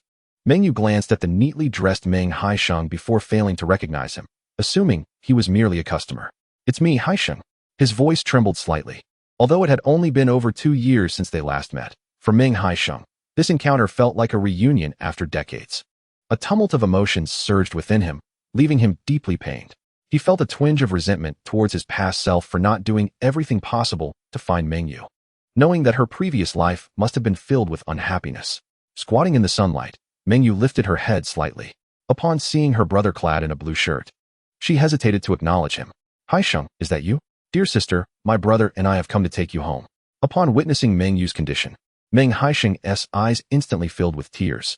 As a robust man, seeing his sister in such dire straits felt like a dagger to his heart. Shall you? Gather your things and come home with me. Without waiting for her response, Meng Haisheng stepped forward to assist her in collecting the vegetables scattered on the ground. He had always believed that Meng Yu had left with someone she loved and would be living the life she desired. Had he known her life was so arduous, he would have come to bring her home much sooner. I cannot go back, brother. Mom and Dad must still be angry with me. Meng Yu's eyes reddened as she bit her lip tightly. She had always been strong-willed when she left with Xiao Dong. She had vowed to make something of herself before returning home. Yet now, facing destitution, the thought of returning home in disgrace was unbearable. They are no longer angry. When we came, Mother specifically urged me to bring you back, no matter what. Meng Yu shook her head vehemently, tears streaming down her cheeks. Only Mother truly understands her daughter. How can I show my face to them in this state? Sister, I understand your feelings. But have you considered that mom and dad only wish for you to be near them? Even if you are impoverished and cannot afford a meal, just seeing you would bring them happiness. In their eyes, your wealth or lack thereof is of little importance. Hear me out, sister. Your parents are your strongest support. Regardless of what has happened to you or the wounds you have endured, you can always return to them. They will unconditionally support and care for you. Meng Haisheng's words brought forth a torrent of tears from Meng Yu. Amidst the bustling street, she paid no heed to the passers-by and wept openly, releasing all her pin-up grievances. Meng Haisheng and Meng Hailian ceased their attempts to console her, allowing her to cry freely, believing that only by expressing her sorrow could she face a brighter future. After a considerable amount of time, once Meng Yu finally managed to calm her emotions, the three of them proceeded towards the modest dwelling rented by Meng Yu. It was a small structure, typically utilized for parking bicycles. Rather than a proper house, it resembled more of a bicycle shed. In the city, most people reside in apartment buildings, and those living above cannot transport their bicycles upstairs. Hence, these diminutive structures were erected on the ground level, primarily for storing bicycles and various odds and ends. These small shelters are cold in winter and hot in summer, and they are notably lower than regular houses, barely reaching 2 meters in height. Yet, this cramped space was home to Meng Yu and her family of 4. Inside, Xiao Shangdong reclined on a narrow bed, while a pair of twin boys played nearby. Even with the door ajar, Meng Haisheng, standing at the threshold, could detect an unpleasant odor wafting from within. Xiaoyu, why are you back so early today? The vegetables are all sold out. Xiao Shangdong, unshaven, glanced towards the entrance, faintly noticing that Meng Yu seemed to be accompanied by someone else. My brother and younger sibling have come to fetch me. They want me to return home. Xiao Shangdong fell silent for a moment. You may go back. Take the 2 children if you wish, or leave them with me. Once my leg heals, I am certain I can provide for them. Shangdong, I will not return alone. You and the children must come with me. I refuse to believe our misfortune will persist indefinitely. Meng Yu's voice resonated with determination. Having abandoned her home for Xiao Shangdong, she could not possibly forsake them now. Eldest sister, do not rush. Let us resolve this gradually. Please, explain to me what has transpired. Meng Haisheng, though he did not enter the room, observed the white bandages wrapped around Xiao Shangdong's leg, clearly indicating an injury. Moreover, the foul stench emanating from within led him to suspect that Xiao Shangdong's injury was quite severe. Chapter 103. Healing wounds. The room was hardly spacious enough for Meng Haisheng to enter, so he opted to converse with Meng Yu outside. It turned out that after Meng Yu and Xiao Shangdong eloped, they did not venture far. Initially, they sought refuge in the county, but when job opportunities dried up, they made their way to Anxin City. Upon their arrival, Xiao Shangdong secured a position with a construction team. Although the work was arduous, it was relatively lucrative, earning him 36 yuan a month. Meng Yu also found employment as a cleaner. Their combined income was modest, yet sufficient for their sustenance. Eventually, Meng Yu became pregnant, and they could not afford a hospital. She gave birth to the twins in a small clinic. It was only during the delivery that they discovered Meng Yu was expecting twins.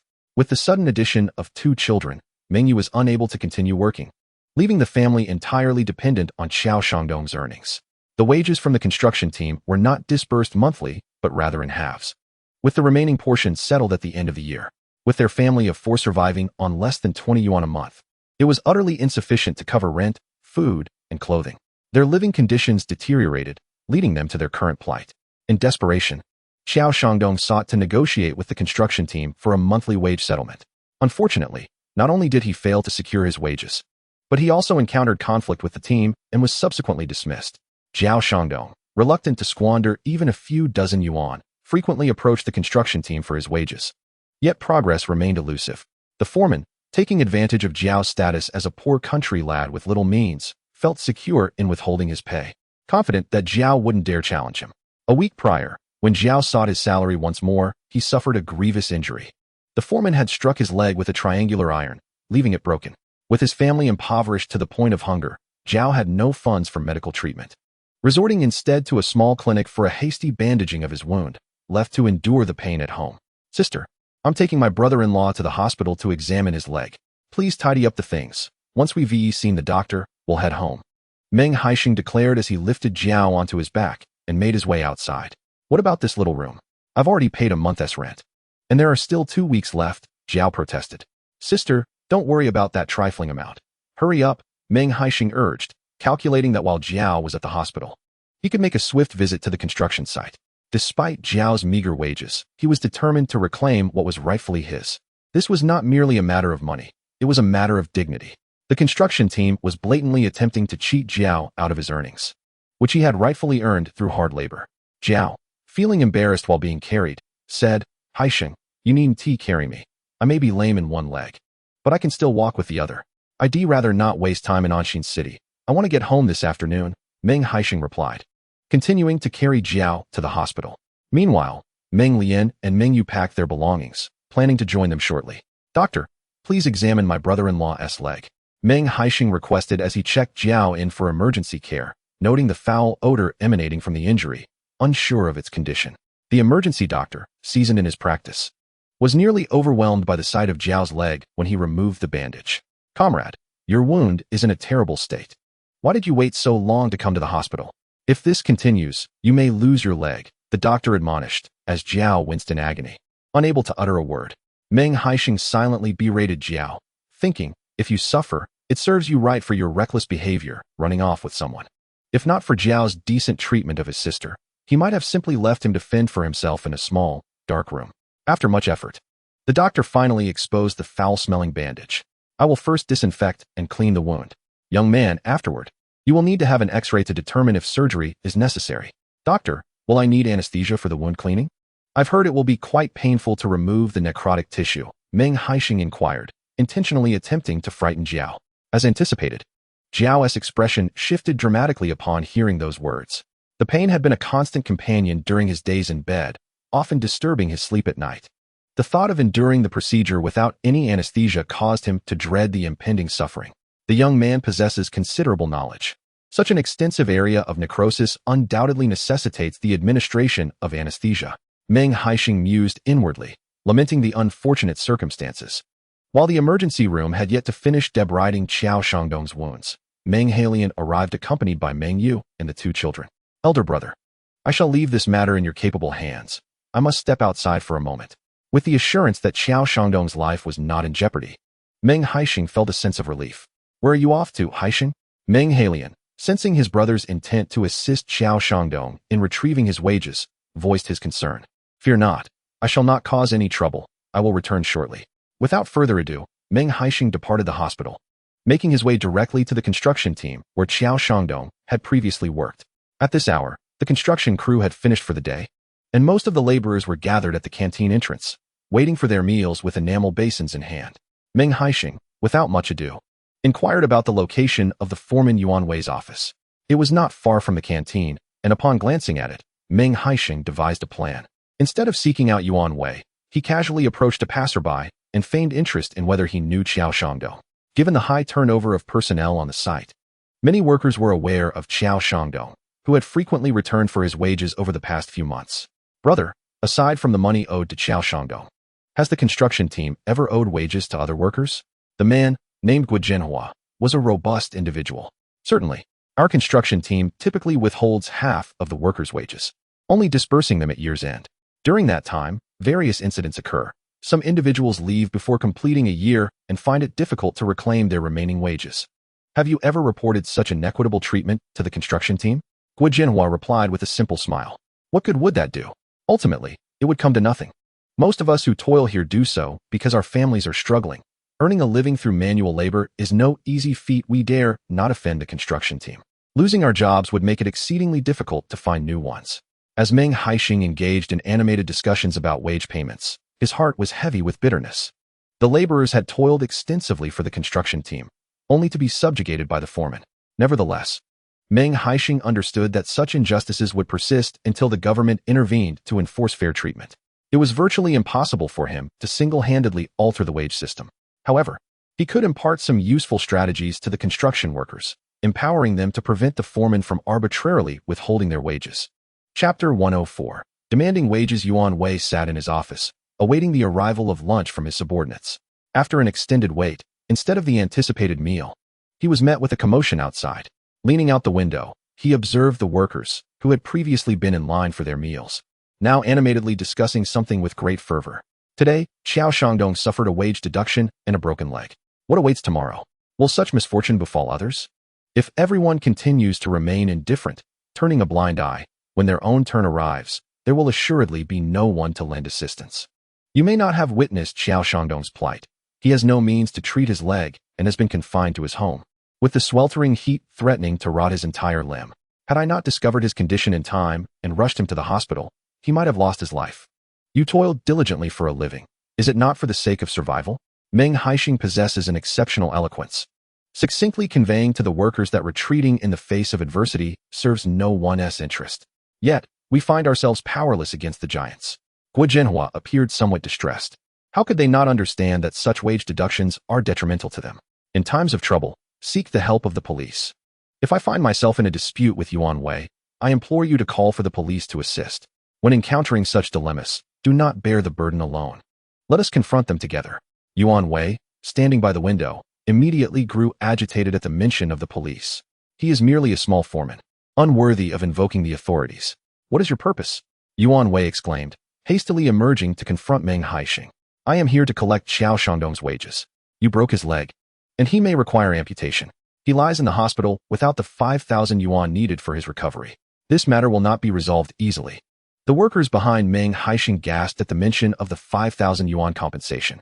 Recovering wages would be a victory in itself, yet Meng Haisheng audaciously demanded further compensation. The foreman would surely retaliate. Who sent you? Ah, it is Xiao Shangdong who has summoned you. Begone. I have no money. Yuan Wei exhibited a defiant demeanor, indifferent to the consequences. No money, you say? Then perhaps you should cease your construction endeavors, for you lack the means, leaving your many brothers to fend for themselves. Meng Haisheng nearly exploded with indignation at Yuan Wei's insolence. Unable to best Meng Haisheng in words, Yuan Wei resorted to violence. The onlooking workers, witnessing the foreman's aggression, immediately sought the police. Meng Haisheng was more than capable of handling a small foreman. With a swift maneuver, he subdued Yuan Wei beneath his arm. You would do well to be wise. Do you comprehend the gravity of the situation? You have broken a man's leg, nearly causing his death. If the police apprehend you, they may make an example of you. With his arm pinned, Yuan Wei was entirely immobilized, his face flushed with panic. Do not try to intimidate me. I am not one to shy away from confrontation. Is that so? It appears your head is rather hard. You may not be aware, but just days ago, a man was sentenced to 2 years for merely whistling at a woman. Now, consider what fate awaits you for nearly killing Xiao Shangdong. Yuan Wei's heart raced with fear. As a mere small foreman, he had no significant prowess or connections. At best, he could bully ordinary individuals like Xiao Shangdong, who had come from afar seeking work. Do not intimidate me. At that moment, I merely struck Xiao Shangdong, yet he is now fighting for his life. It seems you are deliberately trying to extort me. Let me make it clear that I am not afraid. You wielded a triangular iron. Are you not aware if Xiao Shangdong bled at that time? I have already expressed my sentiments clearly to you. Since you choose not to believe me, let us involve the authorities for a proper discussion. In the altercation, Meng Haisheng predominantly subdued Yuan Wei, refraining from striking his face and instead targeting him with underhanded tactics. When he heard someone call for the police, he promptly released his grip, allowing Yuan Wei to rise from the ground. Having been pressed down and rubbed against the ground by Meng Haisheng, Yuan Wei finally regained his strength. Without uttering a word, he summoned all his might and swung his fist towards Meng Haisheng's face. Your audacity is remarkable. Daring to engage in a public brawl, it appears you are itching for trouble. As the officer's words echoed, Meng Haisheng feigned instability and sat down. Yuan Wei's punch missed its target, his force failing to be contained, nearly striking the officer instead. Seizing the opportunity while Yuan Wei was momentarily disoriented, Meng Haisheng swiftly recounted the chain of events. Officer, my brother-in-law lies in the hospital. Had I not fortuitously visited him today, his leg injury would have gone untreated, potentially leading to his demise at home. In our mountainous region of Chu County, my brother-in-law's family is already impoverished, struggling to put food on the table, believing that working might afford them a chance at survival. Little did anyone anticipate encountering a merciless foreman like Yuan Wei, who not only withholds wages, but nearly beats a man to death. Officer, you must seek justice for us ordinary folk. As Meng Haisheng turned to the onlooking workers, he implored, if the authorities do not assist us, we, the impoverished citizens, will remain subject to the exploitation of capitalists. Regaining his composure, Yuan Wei felt an urge to curse. This scoundrel Meng Haisheng had audaciously placed the capitalist's hat upon his head, seemingly intent on his destruction. Officer, do not heed this nonsense from that lad. It is all fabricated. Yuan Wei, have you withheld my brother-in-law's wages? Is he not currently in the hospital fighting for his life? Yuan Wei found himself at a loss for words, pondering if perhaps there was some truth to it. The arriving officer, observing Yuan Wei's guilty demeanor, began to form a conclusion. Yuan Wei, speak up. Do you wish to resolve this matter here? Or shall we accompany each other to the police station? However, let me clarify. If we go to the station, the process may take some time, as I must thoroughly investigate this matter. Until the investigation is complete, you cannot leave the police station. Yuan Wei, who had previously been quite defiant, immediately wilted under the officer's words. Reflecting on Meng Haisheng's earlier account of Qiao Shangdong's tragic state in the hospital, he realized that should this matter be pursued, he could face severe consequences. With a forced smile, he expressed a desire to resolve the issue here. Ultimately, Meng Haisheng engaged in a negotiation with Yuan Wei, not only reclaiming Qiao Shangdong's wages, but also securing an additional 2,000 yuan for medical expenses. The police officer instructed both parties to draft a written agreement. After Yuan Wei provided the payment, Qiao Shangdong ceased to pursue the matter. Once the document was completed, Meng Haisheng collected the money. Officer, are you not afraid that what I just mentioned might be fabricated? Meng Haisheng queried, his gaze directed towards the two police officers preparing to leave. The officer let out a hearty laugh. Even if I lent you 100 times my courage, you would scarcely dare to extort Yuan Wei in my presence. Meng Haisheng responded with an awkward smile, recognizing the truth in the officer's words. Indeed, individuals like them, hailing from rural areas, seldom possessed the audacity to engage in extortion. The general populace remained remarkably innocent. Thank you, officers, Meng Haisheng expressed, bowing respectfully to the two. The workers who had witnessed the entire incident observed Meng Haisheng departing with a buoyant spirit. Their previously tranquil hearts were stirred with tumult. It dawned upon them that they, too, could stand firm against the foreman, and that should they face bullying or unfair treatment, they could seek assistance from the police.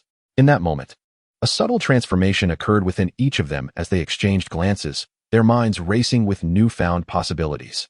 Chapter 105. Returning home to recuperate, Meng Haisheng, parched from his discussions at the construction site, hurried back to the hospital, having not even taken a sip of water. Sister, how is brother-in-law's leg? Upon entering the emergency room, he spotted Qiao Shangdong lying on a makeshift hospital bed, receiving an 4 drip. Meng Yu and Meng Hai were seated beside him, each cradling a child as they conversed. We just had some x-rays taken. The doctor assured us there's nothing serious. Thankfully, the physician at the small clinic we visited had skilled hands. The bone is already beginning to heal. In a month or 2, he should be able to walk again. That's good news. Once we finish the 4, we can leave, right? Meng Yu's voice was somewhat low and hoarse. Yes. The doctor said we can return home to recuperate. We can continue the 4 treatment in the village. That is excellent. This afternoon, we'll head back. You and brother-in-law can stay in the county for now. I've rented a place there, and there's a vacant room available. Meng Haisheng continued. Our house has been under construction these past few days. Once it's nearing completion, you can move back to the village with brother-in-law and live in my old home with our parents. From the outset, Meng Haisheng had never intended for Meng Yu to reside with the Qiao family. Having visited their home and seen the 4 low, mud brick rooms, he understood the depths of their poverty. That's simply one to do. Sister, there's nothing wrong with this arrangement. Trust me. As Meng Haisheng detailed the subsequent plans, Qiao Shangdong, who was receiving the 4, grew increasingly anxious. He had heard from Meng Hai that Meng Haisheng was attempting to secure his wages.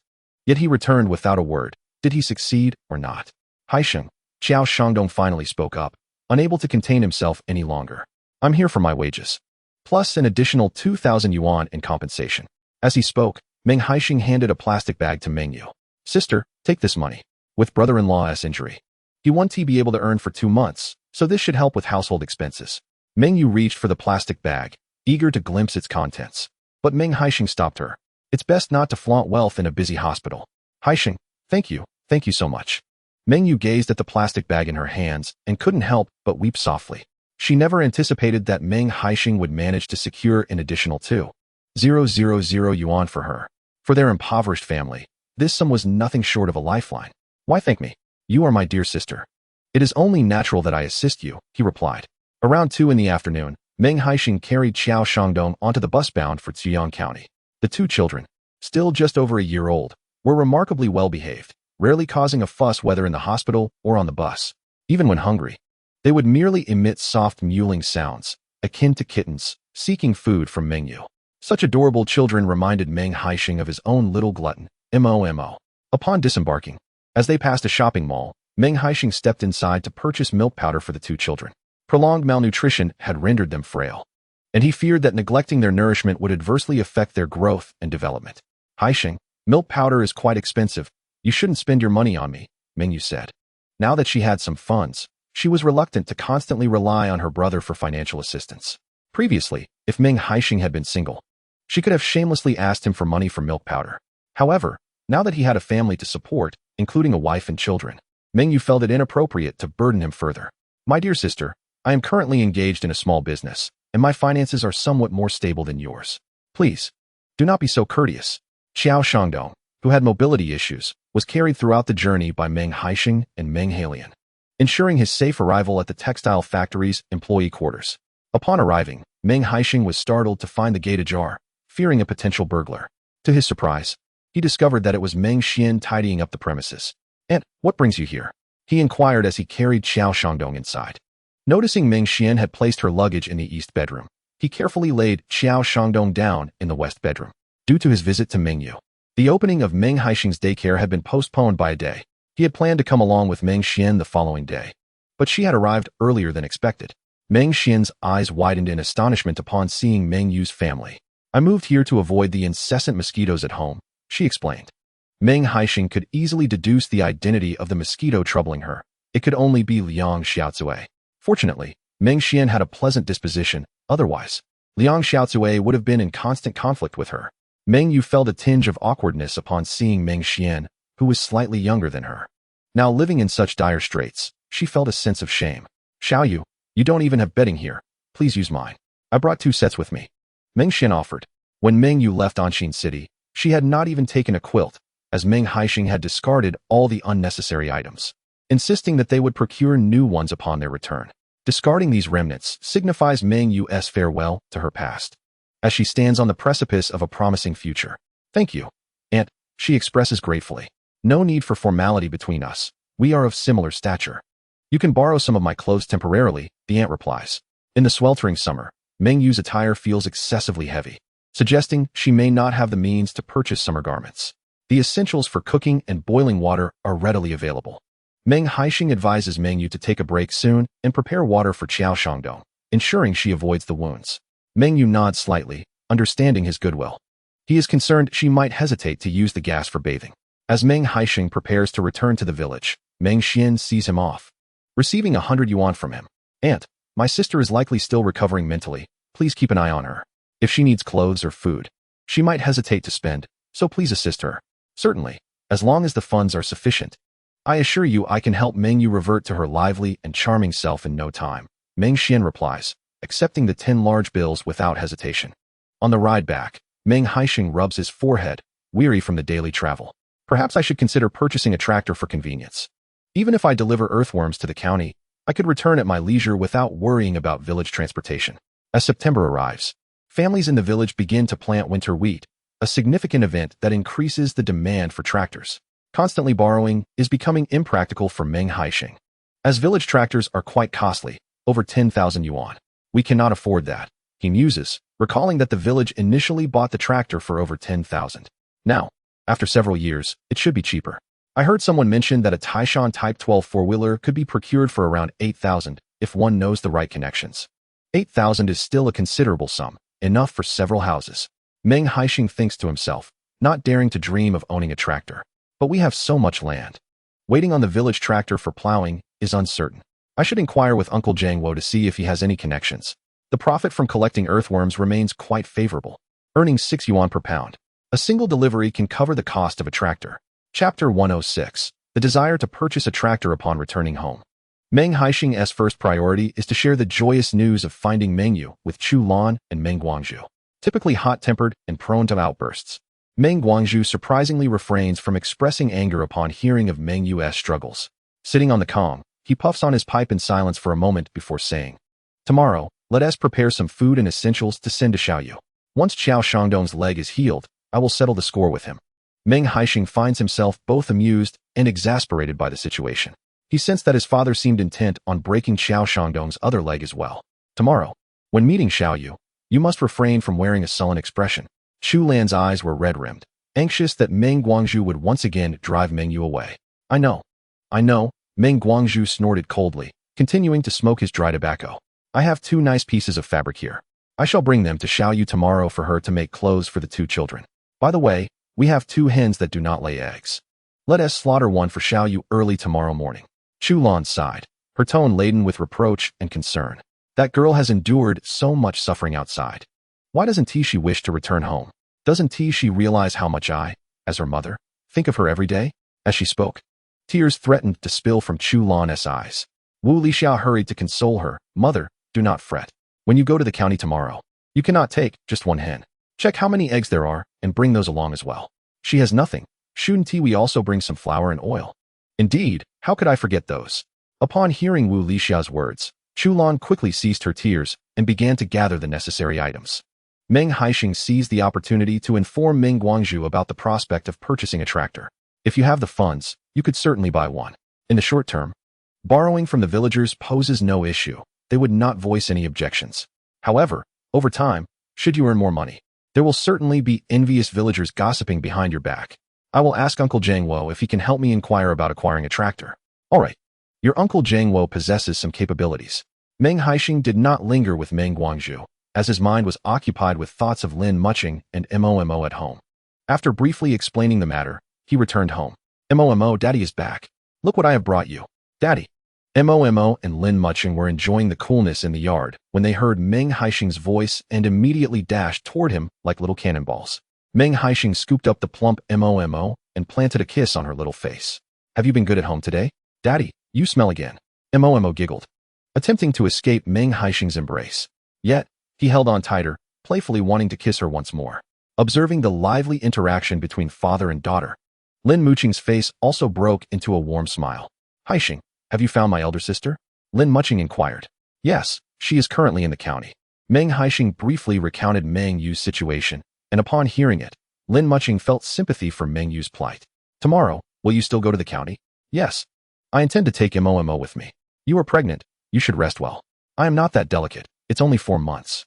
The other pregnant women in the village are still working." Lin Mucheng smiled slightly. "But you are not like them. I will not allow you to tire yourself. Rest at home. I will handle everything." Meng Haisheng spoke with deep affection. Ever since Lin Mucheng was found to be carrying triplets, Meng Haisheng had taken on nearly all the household responsibilities. He feared that she might tire herself and scarcely permitted her to do anything. Such adoration from Meng Haisheng towards his wife was rare in the entire Shaoshan village. Occasionally, when Lin Mucheng took Momo out for fresh air, the village women, seeing her not lifting a finger, could not help but feel envious. Their husbands, for the most part, were only active on the Kong, neglecting all other matters. In mid-September, the summer heat finally dissipated. Today, Meng Haisheng visited the mall to purchase baby formula and came across a striking blue tracksuit. The vibrant hue, accented with 2 white stripes along the seams, seemed perfectly suited for children in the city. In his youth, Meng Haisheng had a fervent passion for such athletic wear. Although he later acquired wealth and purchased several sets, the sensation of wearing them had changed. As he passed by the clothing counter, that captivating blue caught his eye. Not only did he buy a set for Momo, but he also purchased one for himself and Lin Mucheng, intending to don matching outfits as a family. "Momo, do you like it?" Meng Haisheng eagerly showcased the new attire. "Daddy, only boys wear blue. I'm a girl," Momo replied, her expression tinged with discontent, surprising Meng Haisheng. "You little rascal, you're already distinguishing between boys and girls." "Mommy said so," she retorted. Lin Mucheng gently patted Momo's head, smiling at Meng Haisheng. "Momo will soon turn 3. It's time she understands the differences between boys and girls. How about we embroider some little flowers on your tracksuit, Momo? Then it will be suitable for a girl," she suggested.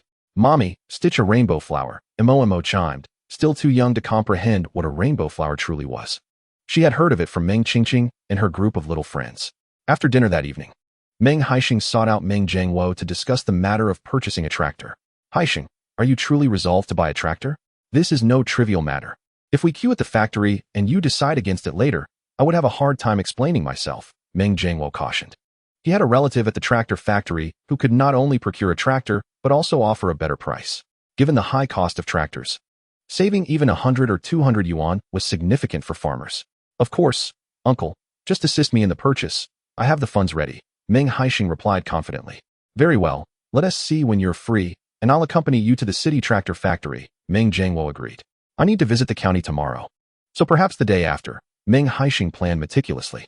Tomorrow he would promote the small class advertisement to see how many students he could enroll.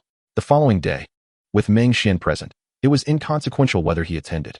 In the days to come, he would also deliver soil yuan to the county.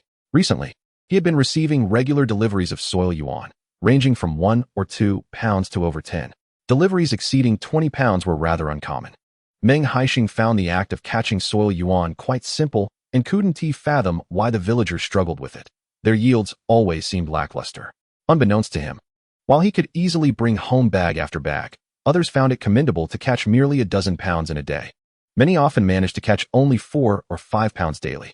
Soil yuan were exceedingly light and loved to burrow and scuttle about, making it a challenge for those less nimble to capture them efficiently. Chapter 107. Enrollment. Early in the morning, Meng Haisheng roused the still sleepy Momo, cradling her as he set off to the county with the elderly members of the Meng family. Upon seeing the Meng family, Chulan couldn't contain her emotions and burst into tears. The mother and daughter shared a heartfelt embrace, weeping together for a considerable while before they managed to calm their overwhelming emotions. Little you, your mother has brought you some food and supplies. If you find anything lacking, just let Haisheng know, and the next time he comes to the county, I will have him bring more. Meng Yu gazed at the heap of packages scattered around. Her voice choked with emotion, rendering her momentarily speechless. In this world, only her biological parents cared for her the most. I have brought you a hen. Later, you can stew it for Dechuan and Xiao Chuan, as you can see how thin the two children are. Dechuan and Xiao Chuan, having rarely encountered so many people at once, stood timidly behind Meng Yu, their small eyes filled with trepidation, which tugged at Chu Lan's heartstrings. Meng Yu responded with a soft turning back to glance at the two little sprouts behind her. It was all her fault. If she had not been so stubborn back then and had discussed things calmly with her parents, the two children would not have to endure such hardships. Meng Guangzhu, who had remained silent, intended to take a few puffs from his pipe. However, recalling Meng Haisheng's constant reminders about how children should not be exposed to smoke, he ultimately refrained from lighting it. Why all this weeping? Hurry up and let Xiao Shangdong recover from his leg injury. You two haven't even registered your marriage, and the children lack household registration. Are you just going to let this drag on? Xiao Shangdong, seated on the bed, felt increasingly uncomfortable under Meng Guangzhu's piercing gaze. Dad. Xiao Shangdong called out softly like a timid kitten, and upon seeing that Meng Guangzhu did not scold him, he continued, once my leg is healed, I will give little you a grand wedding, ensuring that the villagers have nothing to gossip about. Meng Guangzhu snorted derisively. If it weren't for your decent treatment of little you wouldn't even get to keep your other leg today. Meng Guangzhu was filled with frustration towards Xiao Shangdong, but for the sake of Meng Yu and the two children, he begrudgingly accepted him. Meng Haisheng instructed Momo to take Dechuan and Xiao Chuan to play inside, as he had more pressing matters to attend to. Today was the enrollment day for the small class, and he needed to come up with some creative ideas. Initially, he thought of making a banner, but it seemed rather dull. He couldn't just answer every question he received. Therefore, he decided to create a notice board with detailed information written on it. The notice board was easy to construct, requiring just a few wooden planks nailed together.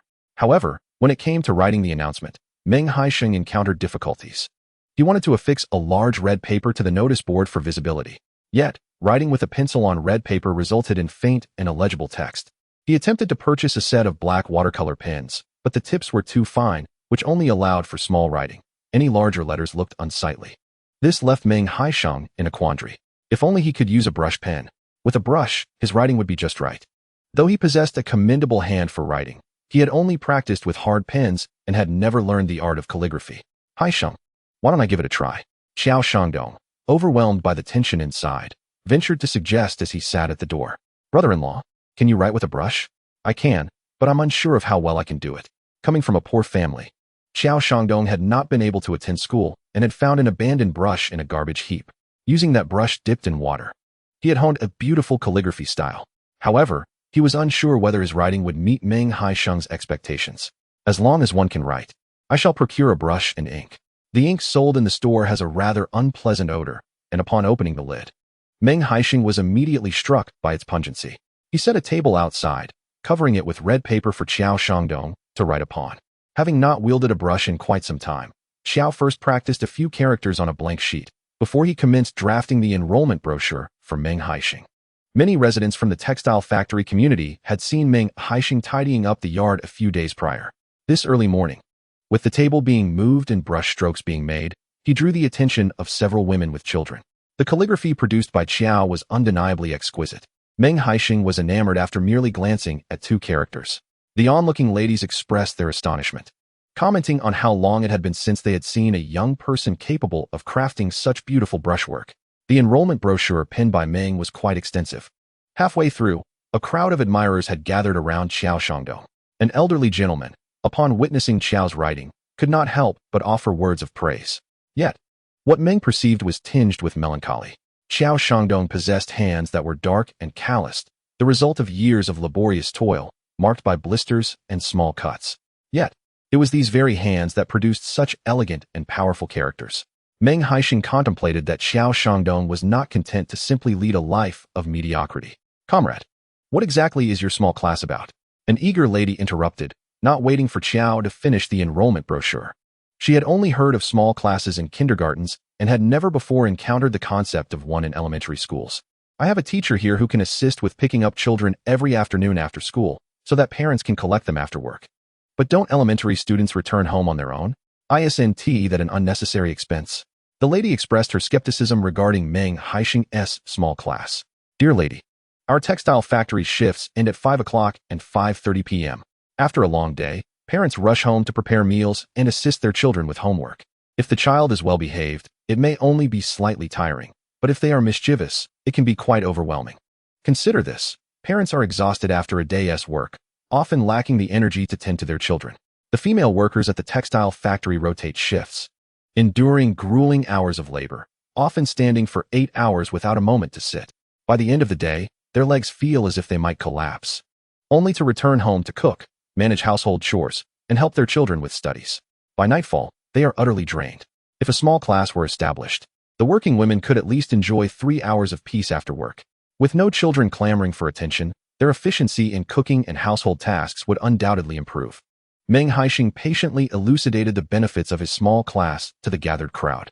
"Another advantage of my small class is that each day, a teacher will pick up the children after school, ensuring they do not wander off. Nowadays, families typically have only one child, who is cherished. It is quite distressing when they get hurt while playing outside. In Xuyang County, the policy of allowing dual-income families to have only one child has been implemented, with strict consequences for those who dare to exceed this limit." Meng Haisheng recounted a troubling incident where children were seen running about, prompting a sudden stir of conversation among the crowd. "Have you heard? Over the weekend, there was an alarming case involving 6 children almost being abducted by traffickers." Yes. It was near Building 5. One of the children was even a relative of mine. Their family happened to be working the night shift, and upon returning, they spotted 2 unfamiliar women leading their son and several other children of similar age out of the community. My relative shouted, "What are you doing?" And those women fled in haste. Later, he learned from his son that the women claimed they were taking them to buy some water margin cards and popsicles. Imagine if all 6 children had been taken. The adults at home would be devastated. Indeed, but there is little choice in the matter. Both parents work, one on the night shift and the other during the day, leaving the children to play outside unsupervised. They thought their children were old enough to be safe at 7 or 8 years old. Who could have imagined that even children of such age could be abducted? The crowd engaged in a lively discussion. Presently, most elementary school students walk home alone after school. There are few cars on the streets, and parents feel at ease. Yet, sometimes, the malice of humanity is far more daunting than any vehicle. Chapter 108. The house is a bit small amidst the chatter. Qiao Shangdong completed the enrollment brochure. Meng Haisheng reviewed it and found no issues, thus affixing the vibrant red paper onto a wooden board. He erected a notice in a prominent location, ensuring that any passerby would take notice. Those interested in after-school care could come to register, and shortly, the teachers would get to know the children, allowing them to assist in picking them up the next afternoon. Meng Haisheng instructed Meng Xian to fetch paper and pen to record the names and ages of the children, along with their parents' names and addresses. "Comrade, you mentioned that your teachers provide pickup services and can help with homework. What qualifications do they possess?" inquired a young woman curiously. It was a common belief that teachers remain in schools. How could they possibly attend to a small tutoring class? "This is Teacher Meng, a graduate of the Anshin City Vocational School. She is more than capable of assisting elementary students with their homework," Meng Haisheng assured them. He had not yet mentioned the supplementary classes, choosing to wait until enrollment was more robust. Upon hearing that Meng Xian was a vocational school graduate and observing her fair complexion, which embodied the appearance of a teacher, the crowd felt reassured. By the end of the morning, over 20 children had registered, most of whom were in the first and second grades. Perhaps the recent incident concerning the 6 children had heightened parental vigilance. In the afternoon, even more families arrived, and by the time evening fell, Meng Haisheng counted a total of 46 children. Faced with such a number, he swiftly realized that the rented space, now brimming with life, felt rather cramped. Initially, he had been pleased with the prospect of welcoming 20 children on the first day. Who would have predicted that the count would soar to 46? The multitude of children gathered in the living room is bound to create a cacophony. Ultimately, with no other recourse, Meng Haisheng decided to tidy up her room slightly, allowing the younger first graders to do their homework there, while those in the second grade and above could occupy the living room. Haisheng, perhaps it would be best if my husband and I moved to the village for a while. There is a spare room at Hailian's house, which could be made habitable with some effort. Meng Yu felt rather embarrassed by the cramped conditions. If their family had not come, the space would not have felt so congested. Sister, please don't worry. I had intended to bring my wife to the county to rest during her pregnancy in a couple of months. I noticed that the adjacent house has been vacant. I shall ask Jin Cheng to inquire whether it is available for rent. The number of children Meng Haisheng could accommodate was destined to increase, and soon enough, the current residence would be insufficient. Renting another place to stay was merely a matter of time. Haisheng, your kindness is appreciated, but I must insist. Meng Yu wished to further persuade Meng Haisheng, yet he was resolute in his decision. Xiao Shangdong's leg was still in the recovery phase, requiring periodic follow-ups at the county hospital. If he returned to the village, the inconvenience of traveling back and forth might deter him from attending those appointments. And she feared the potential long-term consequences. What if he were to suffer lasting impairments? What if Xiao Shangdong became incapacitated? Such matters could affect a lifetime. Sister, if you feel uncomfortable, please assist and in picking up the children later. 46 children is quite a handful, and I worry Aunt may struggle. Upon hearing that she would have something to occupy her time, Meng Yu consented, though she adamantly refused any wages from Meng Haisheng for her assistance. The amount he had recently spent on her would hardly suffice to repay the year's worth of labor she had provided. Sister, I will accompany you to the market shortly. Purchase a few new outfits for yourself. Let us present ourselves neatly and tidily, as it may instill confidence in the parents. Meng Yu was still clad in Meng Xian's hand-me-downs, and though Meng Xian encouraged her to buy new clothes, she had staunchly opposed it. However, upon hearing Meng Haisheng's remarks, she finally acquiesced, determined not to bring shame upon him. Inside the house, Momo was playing with Dechuan and Xiaochuan. She was adeptly holding the sweet melon peel. Dechuan, you mustn't eat things off the floor. It could upset your stomach. Dechuan clutched the melon peel, attempting to bring it to his mouth, but Momo quickly intervened. Sister, eat. Dechuan's voice was still nascent, his pronunciation not yet clear. As he offered the melon peel to Momo's sister does not eat. Momo discarded the melon peel that Dechuan held and took his hand to request some sweet melon from Meng Haisheng. Daddy, my brother wants to eat sweet melon. Oh, is that so? I shall fetch some for you. By midday, Meng Yu had washed the melon, peeled it, and sliced it into small pieces, placing them in a bowl for the 3 children to enjoy. She was cautious not to give them too much, fearing they might forgo lunch. At that moment, Dechuan likely caught sight of the melon peel on the floor, which reminded him of the delightful fruit. Meng Haisheng took a small bowl from a high shelf and handed it to Momo. Momo did not indulge in the melon immediately. Instead, like a little adult, she guided Dechuan and Xiaochuan to wash their hands. Then she fetched a small stool, and the 3 of them each donned a little bib. She even requested 2 small plates from Meng Yu, placing them in front of Dechuan and Xiaochuan. Then, she divided a bowl of sweet melon into 3 portions. At first, she struggled with counting and mistakenly ended up with 1 less piece of melon. Eventually, she realized that regardless of whom she gave that piece to, the other 2 would remain without any. After a brief moment of hesitation, Momo directly handed the sweet melon to Meng Haisheng, ensuring that all 3 of them had an equal share. Once the melon was divided, the 3 little ones gathered around the small table to enjoy their treat together. Observing Momo's decisive demeanor, Meng Yu couldn't help but exclaim in admiration, Haisheng, you have taught Momo exceptionally well. She is so understanding and well-behaved. Meng Haisheng couldn't contain his joy, his lips curling up in a smile. It is my wife who has taught her so well. I had no idea when this little one began to grasp arithmetic. Although each child only had 4 pieces of melon in their bowl, Momo was able to count them clearly and distribute them evenly between her 2 companions. Meng Haisheng felt certain that his little Momo was indeed a genius child. Your little sister is remarkable. I see other children at 3 still crying and throwing tantrums. This thought brought a tinge of sadness to Meng Haisheng's heart. Momo's remarkable maturity was perhaps a reflection of his past folly. Children from impoverished backgrounds often mature early. He had once seen a news report about a 5-year-old girl who could cook, wash dishes, and care for her younger brother. That little girl did not wish to grow up, but reality was stark. If she did not take action, she and her brother would go hungry. Unaware of her father's contemplations, Momo was blissfully enjoying her sweet melon, devouring her 4 pieces in quick bites. When you visit my home in the future, the melons from my family's fields will be much larger than this. Feeling somewhat unfulfilled, Momo began to long for home and her mother. Daddy, I want to go home. Just a moment ago, Momo was cheerful, but her expression shifted to one of sadness. Having grown up by Lin Mucheng's side, she had never spent a day apart from her. Though she felt intrigued by the county at first, her restlessness soon set in. All right, Daddy will speak a few more words with Aunt and Great-Aunt. Then we will head home. Meng Haisheng picked up Momo and playfully pinched her tiny nose. Okay. Momo nuzzled against Meng Haisheng's cheek, her voice barely above a whisper, like the soft buzz of a mosquito. Chapter 109. The purchase of a tractor in the afternoon. As Momo accompanied Meng Haisheng home, he carried her all the way.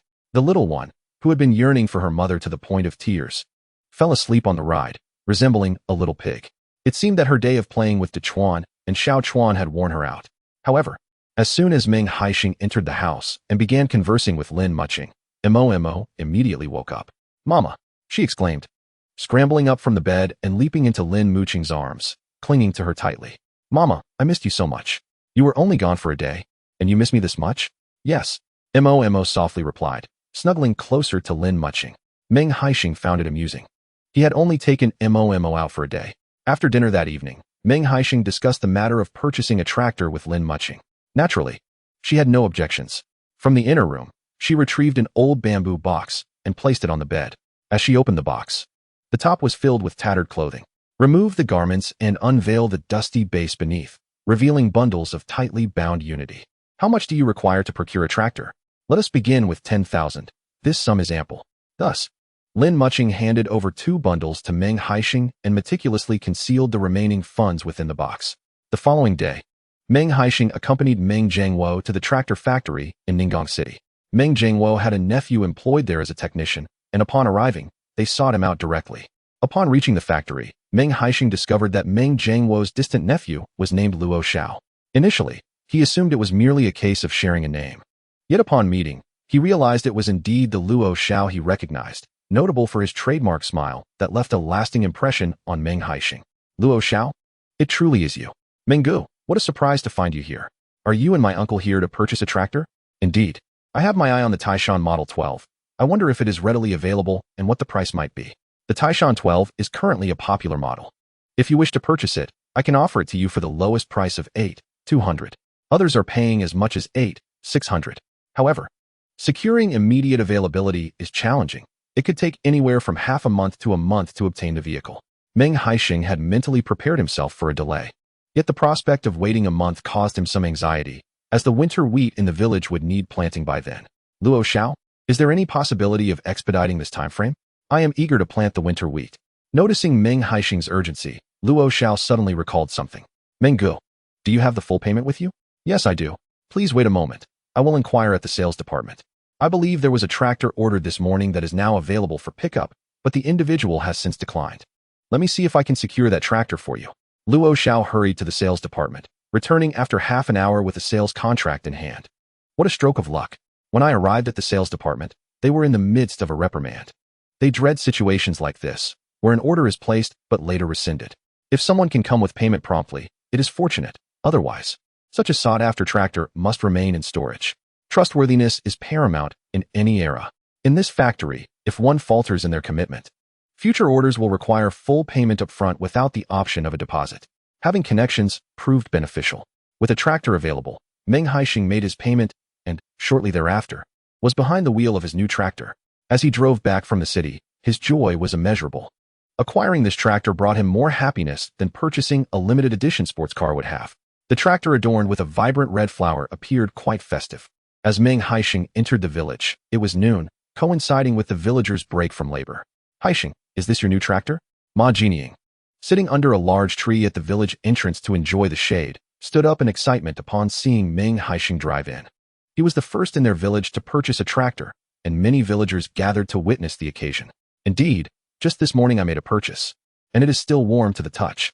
The villagers gathered around to witness the spectacle, and Meng Haisheng, not one to be stingy, paused to allow everyone to marvel at the occasion. Haisheng, you have truly made something of yourself. Your family has just built a grand tiled house. And now you've acquired a tractor. You are now a man of wealth, remarked Ma Jinying as she circled the tractor, filled with envy. Auntie, in the future, Daniel will surely also be a man of wealth. Once I finish building my house, I'll help Daniel construct a yard behind mine. Ma Jinying was aware of Meng Daniel's plans to build a house, although she coveted the 4 spacious tiled rooms. She harbored concerns about the multitude of brothers in his family, fearing that once her sister Chunhua married into that household, she might endure hardships.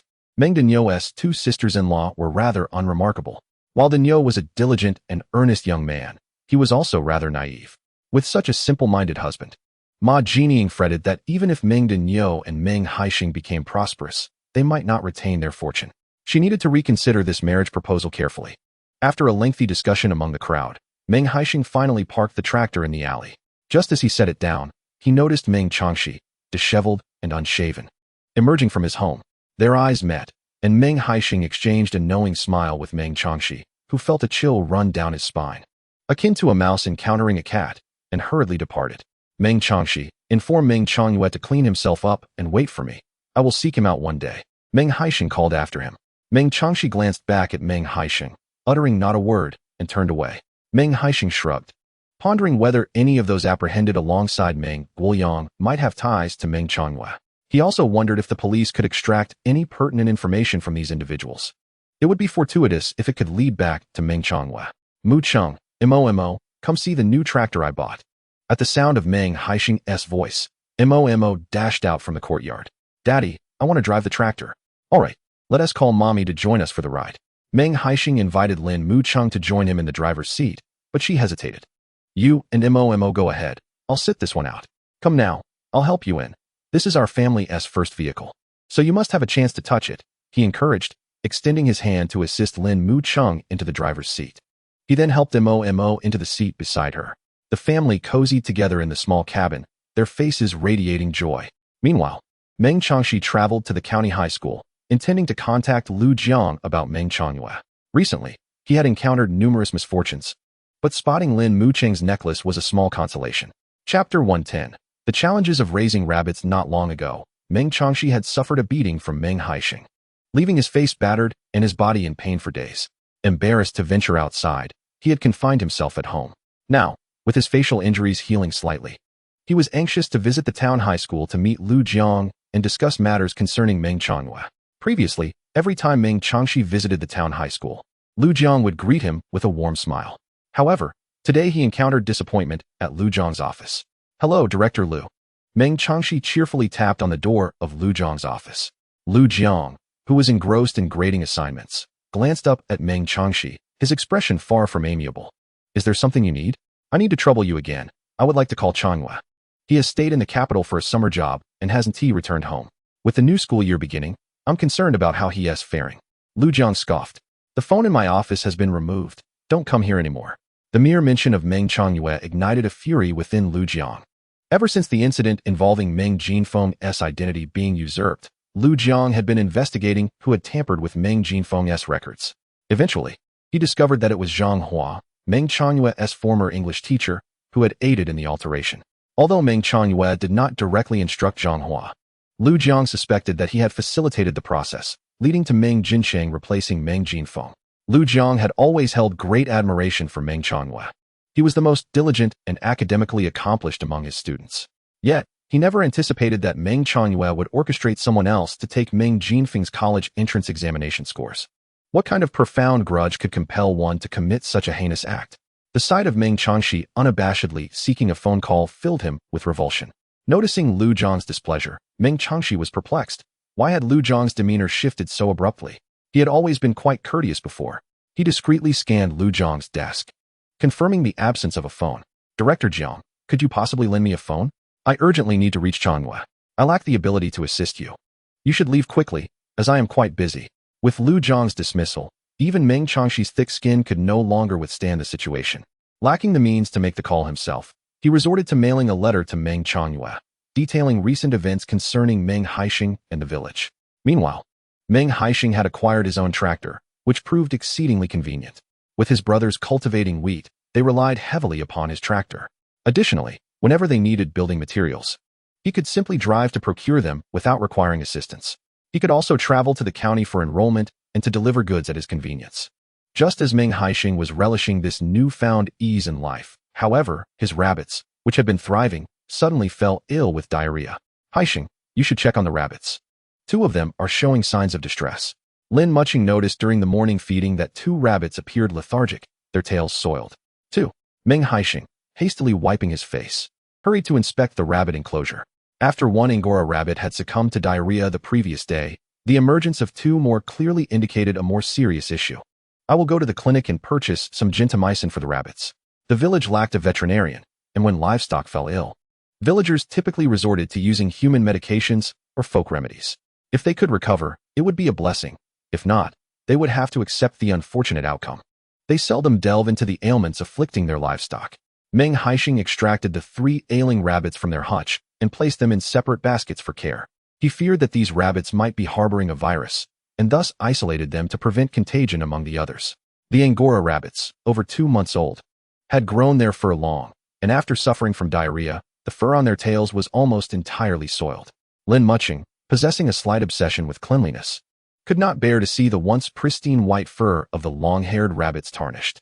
Therefore, she took a pair of scissors and nearly sheared the tail of the long-haired rabbit. After finishing, Lin Mucheng couldn't help but chuckle mischievously. The rabbit, with its bald backside, appeared rather comical. Upon entering the house after frolicking in the alley, Momo spotted Lin Mucheng squatting beside the basket, laughing. "Mom, what are you laughing at?" Momo craned her neck to peer into the basket. Upon seeing the sheared long-haired rabbit, she too burst into laughter. "Mom, do you think the little rabbit is hot? Is that why you trimmed all its fur?" "No, the little rabbit is ill and has diarrhea, which dirted its fur, so I had to shear it," replied Lin Mucheng. "Oh, I see. So the little rabbit is unclean and has a tummy ache," Momo concluded, eliciting a bemused reaction from Lin Mucheng. Previously, Momo would often eat without washing her hands, prompting Lin Mucheng to frighten her by saying that a lack of cleanliness would lead to diarrhea. It seemed that Momo had taken this warning to heart. Soon after, Meng Haisheng returned with medication. The dosage for the 2-month-old rabbits was entirely based on his estimation. He dared not give them too much, so he administered only 14 tablets. Today, let us refrain from feeding the rabbits their usual pellets. Instead, we'll offer them some bitter hemp leaves, which can also help reduce inflammation and alleviate diarrhea. Observing the 3 lethargic rabbits, Meng Haisheng felt a twinge of anxiety. Both he and Lin Mucheng were novices in rabbit care. Despite having purchased books on the subject, the knowledge gleaned from reading diverged somewhat from the practical realities. For instance, while the books presented numerous methods for treating rabbit diarrhea, these remedies were contingent on identifying the underlying cause. At this moment, all Meng Haisheng knew was that the rabbits were suffering from diarrhea, leaving him unable to ascertain the root of the issue. He chuckled wryly to himself, pondering whether he should consider pursuing veterinary studies. As the illness of the rabbits weighed heavily on both Meng Haisheng and Lin Mucheng, they observed them meticulously, fearful of any deterioration in their condition. The following morning, upon awakening, Meng Haisheng neglected all else and hurried to check on the rabbits. To his dismay, the 3 rabbits appeared even more listless than before. "Dear, come quickly. It seems the rabbits are not faring well," he called to Lin Mucheng, who had just risen. Upon inspecting the rabbits, Lin Mucheng noted that the mess on the tails of the 2 meat rabbits had increased, and the bitter hemp leaves she had introduced the previous afternoon remained largely untouched. The long-haired rabbit, not only with a dirty tail, but also had its white fur clumped together in matted patches. It seemed devoid of energy, lying listlessly in the basket. When Lin Mucheng reached out to stroke its head, the rabbit hardly responded. Could it be that the medication dosage was insufficient? It seems the diarrhea has not subsided and may be worsening. Now, one can only resort to desperate measures. I shall administer 14 units of gentamicin. If that fails, I will give them an injection by noon. Certainly, the efficacy of gentamicin in tablet form pales in comparison to that of the injectable variant. Meng Haisheng is fully committed. After all, these 3 little rabbits seem unlikely to survive, so he might as well use this opportunity to practice, for who knows, they might just pull through. Chapter 111. The trials of rabbit rearing 2. As noon approached, Chu Lan learned that the young rabbits at Meng Haisheng's home were suffering from diarrhea, prompting her to visit. These 3 were in quite a dire state. It seemed futile to hope for their recovery, so Haisheng, do not squander your money on medication. Meng Haisheng purchased 2 vials of gentamicin and a syringe from the clinic. After so many years of life, this was his first encounter with a syringe. And to be honest, he felt a tinge of anxiety. The length of the needle made him apprehensive, fearing he might inadvertently cause harm to the fragile little creatures. Let me administer 1 injection first. If there is no improvement, I shall seek alternative methods. With that, Meng Haisheng lifted one of the small rabbits, requesting Chu Lan to hold it gently. He carefully positioned the needle at the back of the rabbit's neck, selecting a meaty spot to pierce. Upon the injection, the previously lethargic rabbit began to struggle vigorously. Meng Haisheng thought to himself, such strength indicates there may still be hope. After administering the injections to all 3 rabbits, he proceeded to inspect the other rabbits in their enclosure. To his dismay, he discovered that the other 3 long-haired rabbits were also afflicted with diarrhea, while the other meat rabbits fared somewhat better. Meng Haisheng felt an urge to curse. No wonder Lin Mucheng had warned that long-haired rabbits are notoriously difficult to care for and prone to illness. While the meat rabbits could endure a bout of diarrhea, the long-haired ones seemed as fragile as paper, succumbing to illness at the slightest disturbance. Although the diarrhea in the 3 long-haired rabbits was not severe, Meng Haisheng did not hesitate to administer 12 tablets of gentamicin to each. It was imperative to halt the condition before it escalated, otherwise, he would be left with no choice but to practice on them. Having nurtured these long-haired rabbits for over a month, their fur had grown long and their size considerable. It would be quite disheartening for Meng Haisheng if they were to perish merely due to diarrhea. At $5 each, these long-haired rabbits were rather expensive. If a bout of diarrhea were to cost him $20, he would be at a loss for how to manage a rabbit farm in the future, especially if such an outbreak were to occur on a larger scale. During autumn, young rabbits are particularly susceptible to illness. Chu Lan suggested examining the rabbit feed for any impurities or excessive moisture added during preparation. Having previously raised rabbits, she possessed some experience. Observing the 3 rabbits that appeared on the brink of death, her heart ached, for each one represented a financial investment. I usually prepare the rabbit feed with minimal water. Lin Mucheng showed Chu Lan the feed container, revealing some leftover bitter hemp greens that had dried out. After a brief inspection, Chu Lan could not ascertain any issues. It seemed the problem did not lie in their diet. I suspect it to be a viral gastroenteritis, akin to the way we experience gastrointestinal disturbances during seasonal transitions. Meng Haisheng finds himself at a loss for alternative explanations, as diarrhea fundamentally points to gastrointestinal issues. How could the little rabbits possibly catch a cold? Observing the extravagant rabbit feed you have prepared, I wonder if you are perhaps overly meticulous in your approach. In my previous experience raising rabbits, I merely provided a bit of fresh grass. I could never afford to feed them grain. The rabbit feed Meng Haisheng concocted comprises not only grass powder, but also peanut cake and bitter mustard greens, with the occasional sprinkling of coarse grains like corn husks and sorghum. To Chu Lan, such high-quality rabbit feed seems extravagant. Originally, Meng Haisheng had spent money to enlist village children to assist in harvesting alfalfa for the grass powder. In the realm of raising young rabbits, Meng Haisheng finds himself unable to rival Chu Lan. Previously, Chu Lan's rabbits were all scrawny, and once they reached 3 or 4 pounds, she would hastily sell them for cash. However, Meng Haisheng's young rabbits, at just over 2 months, have already reached 3 to 4 pounds. By the time they are 4 months old, they will weigh at least 6 or 7 pounds. At that point, whether for meat or fur, he is sure to earn more than Chu Lan. Yet, he cannot articulate this to her. Older generations are accustomed to frugality, and he realizes that changing their mindset is nearly impossible. Rather than upsetting Chu Lan, it is wiser to cease this topic of conversation. After all, it is he who will be raising the rabbits, not Chu Lan, and he shall feed them as he sees fit. Haisheng, the construction of your new courtyard will commence in the coming days. When the time comes, please host a meal. It would be delightful to celebrate together. In the village, the completion of a house is a significant event. The community not only comes to lend a hand, but the host also treats everyone to a feast, which is often more extravagant than the foundation-laying ceremony. Just yesterday, Meng Guangzhu went to a neighboring village to order a pig, intending to prepare 6 tables for the occasion. Everyone who has any connection to their family will be invited to partake in the festivities. Meng Guangzhu aims to showcase to all relatives and friends that his son, Meng Haisheng, is no longer the idle youth who merely loitered about, waiting for life to unfold. With the new courtyard spacious enough, it seems fitting to host the banquet there. When the time comes for cooking and preparations, you and your sister-in-law must lend your support. Meng Haisheng smiled at Chu Lan. With your burgeoning belly, how could I not assist? Tomorrow morning, let us take the tractor together to the town and procure some supplies. We should also arrange for 6 sets of dishes in advance to ensure we have enough. Xulan is indeed a master of household management. She could manage even 10 tables beautifully. Naturally, the occasion of raising the roof of the new house would not be complete without firecrackers. Meng Haisheng has purchased 40,000 firecrackers to ensure a lively celebration. Reflecting on the new home brings a sense of relief to Meng Haisheng. After administering a dose of gentamicin to the 3 little rabbits, their spirits have improved slightly, though they remain lethargic. Conversely, the few rabbits in the cage experiencing mild diarrhea have shown no further symptoms after receiving the medication Meng Haisheng provided, and their vitality remains high.